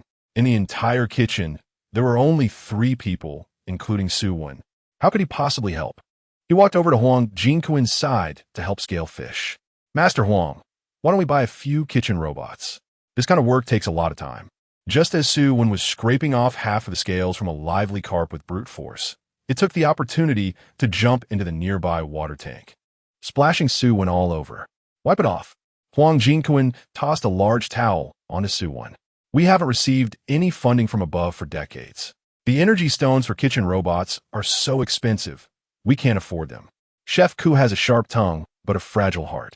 Don't mind his temper. Su paused while wiping his hair, surprised. Decades? How is that possible? Just a few days ago, I reviewed documents that mentioned funding for this restaurant. Not to mention buying kitchen robot. We could even afford a spaceship. How could we be unable to afford the price of energy stones and rely solely on manual labor? Huang Jinquin looked at Su with pity. Coming in through connections to this godforsaken place, that relative must not be very reliable. The boy in front of him was clearly just an adult, and the chances of being deceived were 100%. Do you think the headquarters would care about such a remote restaurant? The manager has been gone for decades. If it weren't for Chef Ku, this place would have closed long ago. Work hard. Otherwise, you won't even get paid. After speaking, he sighed and continued with his work. At this point, Su began to reassess the restaurant. After looking around, he found that the kitchen equipment was mostly decades old, much of it outdated and unusable. Even the purchased ingredients were primarily first-level spirit plants, with almost no second-level ingredients, and ordinary ingredients occupied a large portion of the cold storage. Moreover, the location was remote and backward with intermittent signal, making it impossible to connect to the interstellar network. He intended to inform his subordinates about the plan to deal with this situation, but he had to abandon that thought. The 3 continued to work in the kitchen, barely preparing the ingredients by mealtime. Su never got the chance to cook. The reason was rather humorous. His speed was too slow. Chef Ku and Huang Jinquin managed 5 stoves each, working simultaneously with great order. Su was busy running back and forth, serving dishes, washing plates, and handing over materials. Fortunately, a few serving robots were present before mealtime. Otherwise, he would have had to serve as a waiter. With such a busy kitchen, the front hall naturally had good business. By the end of dinner, Su discovered that the customer flow in this restaurant was not inferior to that of the headquarters. However, the sales were too low, barely covering daily needs. The idea of having extra funds to repair and upgrade the kitchen facilities was indeed a pipe dream. After cleaning the kitchen, it was nearly midnight when the three finally began to eat their employee meal. Su, thank you for your help. Otherwise, we would have had to stay an extra hour. Huang Jinquan generously praised him, continuing, if you could work a few more days, that would be great. A month is too short. What am I saying? You came here for an internship, but you're the most diligent intern I have ever seen. Thank you for your praise. I will do better tomorrow. The bowl I broke today will be deducted from my salary, Su said, lowering his gaze. Chef, please forgive my ignorance. I will work hard to learn. Huang Jinquan and Ku Hao exchanged a glance, both wearing satisfied smiles. This in turn was good. He quickly accepted reality and actively adapted, much better than others who came through connections and only wanted to steal knowledge. However, it was only half a day. They couldn't be sure if it was an act, and in a few days, his true nature might reveal itself. Their attitudes remained ambiguous, constantly encouraging Su to study hard and not neglect his education. Misunderstood as a culinary student, Su found it hard to refute, as his current false identity was also such. After repeatedly assuring them that he would work hard, he physically practiced his promise. The miscellaneous tasks in the kitchen were completely arduous for Su, who had never done any manual labor and had lived a life of luxury. On the first day, excitement and curiosity made him overlook his physical fatigue. After 2 or 3 days, he was exhausted and nearly unable to straighten his back. How's it going? Tired? Huang Jinquan patted Su's shoulder and sat down on a nearby bench. While massaging his sore back, Su asked, how do you manage to keep going? You don't seem tired at all. Just grit your teeth and get through it, Huang Jinquan said casually. You have to treat cooking as something enjoyable. That way, you won't feel bored or tired. It might be hard to adjust at first, but take it slow. However, most chefs who did not experience the joy of cooking would complain endlessly. Not only would they feel exhausted, but the dishes they made also lacked spirit. Huang Jinquan had high hopes for Su. At least he was diligent and did not act lazy like other interns who came here, making them do the work while still needing to be cajoled. Even so, their work was terribly poor and often created more problems. The two of them, the chef and Su, couldn't scold or say anything, just following behind to clean up the mess. From then on, they wished these interns would be too lazy to come back. Employees at the Capital Grand Hotel were not allowed to transfer without permission. Everything had to follow the orders from the headquarters. Otherwise, the chef would have long since recruited excellent chefs from outside to help. Furthermore, Chef Ku Hao had a poor relationship with the head chef at the headquarters, leading to the worst treatment and benefits. Otherwise, how could this restaurant be so dilapidated? Happy? Su murmured to himself. He had always regarded cooking as a responsibility and obligation, never considering it in any other way. Could it be that his long-held beliefs were wrong? Su pondered for a long time, hardly sleeping that night. Huang Jinquan looked at Su's heavy dark circles and said with a smile, when you assist today, pay attention to the expressions of me and the head chef. When you have time, go to the hall and observe the expressions of the diners, and you'll understand. Master Huang, thank you for your guidance. Su sincerely expressed his gratitude. I heard you originally had the opportunity to transfer to the headquarters, but gave it up. Was it also for the sake of happiness? Huang Jinquan was surprised. You actually know about my situation. You seem to have quite a background. However, he didn't probe into Su's specific identity and laughed. You're right. I stayed for that reason. In Chef Ku's kitchen, you won't experience intrigue or worry about workplace oppression. What you will feel is pure love for food and life, which is the truest happiness a chef should have. Su listened with great longing and asked, so how long did it take you to realize that? That depends on personal talent, Huang Jinquan teased. Some chefs may never grasp it, but I believe you can. A chef who hasn't truly entered the workforce inherently has a pure heart, but whether they can maintain that innocence despite various factors depends on their own fate. Every choice is made by oneself. Even the best mentor can't make decisions for you, at most providing advice and direction. Following Huang Jinquan's advice, Su no longer forced himself to complete specific tasks or meet certain requirements. He learned and worked step by step, attentively observing everything around him. At first, He might not have been adept at his work and lacked the mindset for reflection and insight.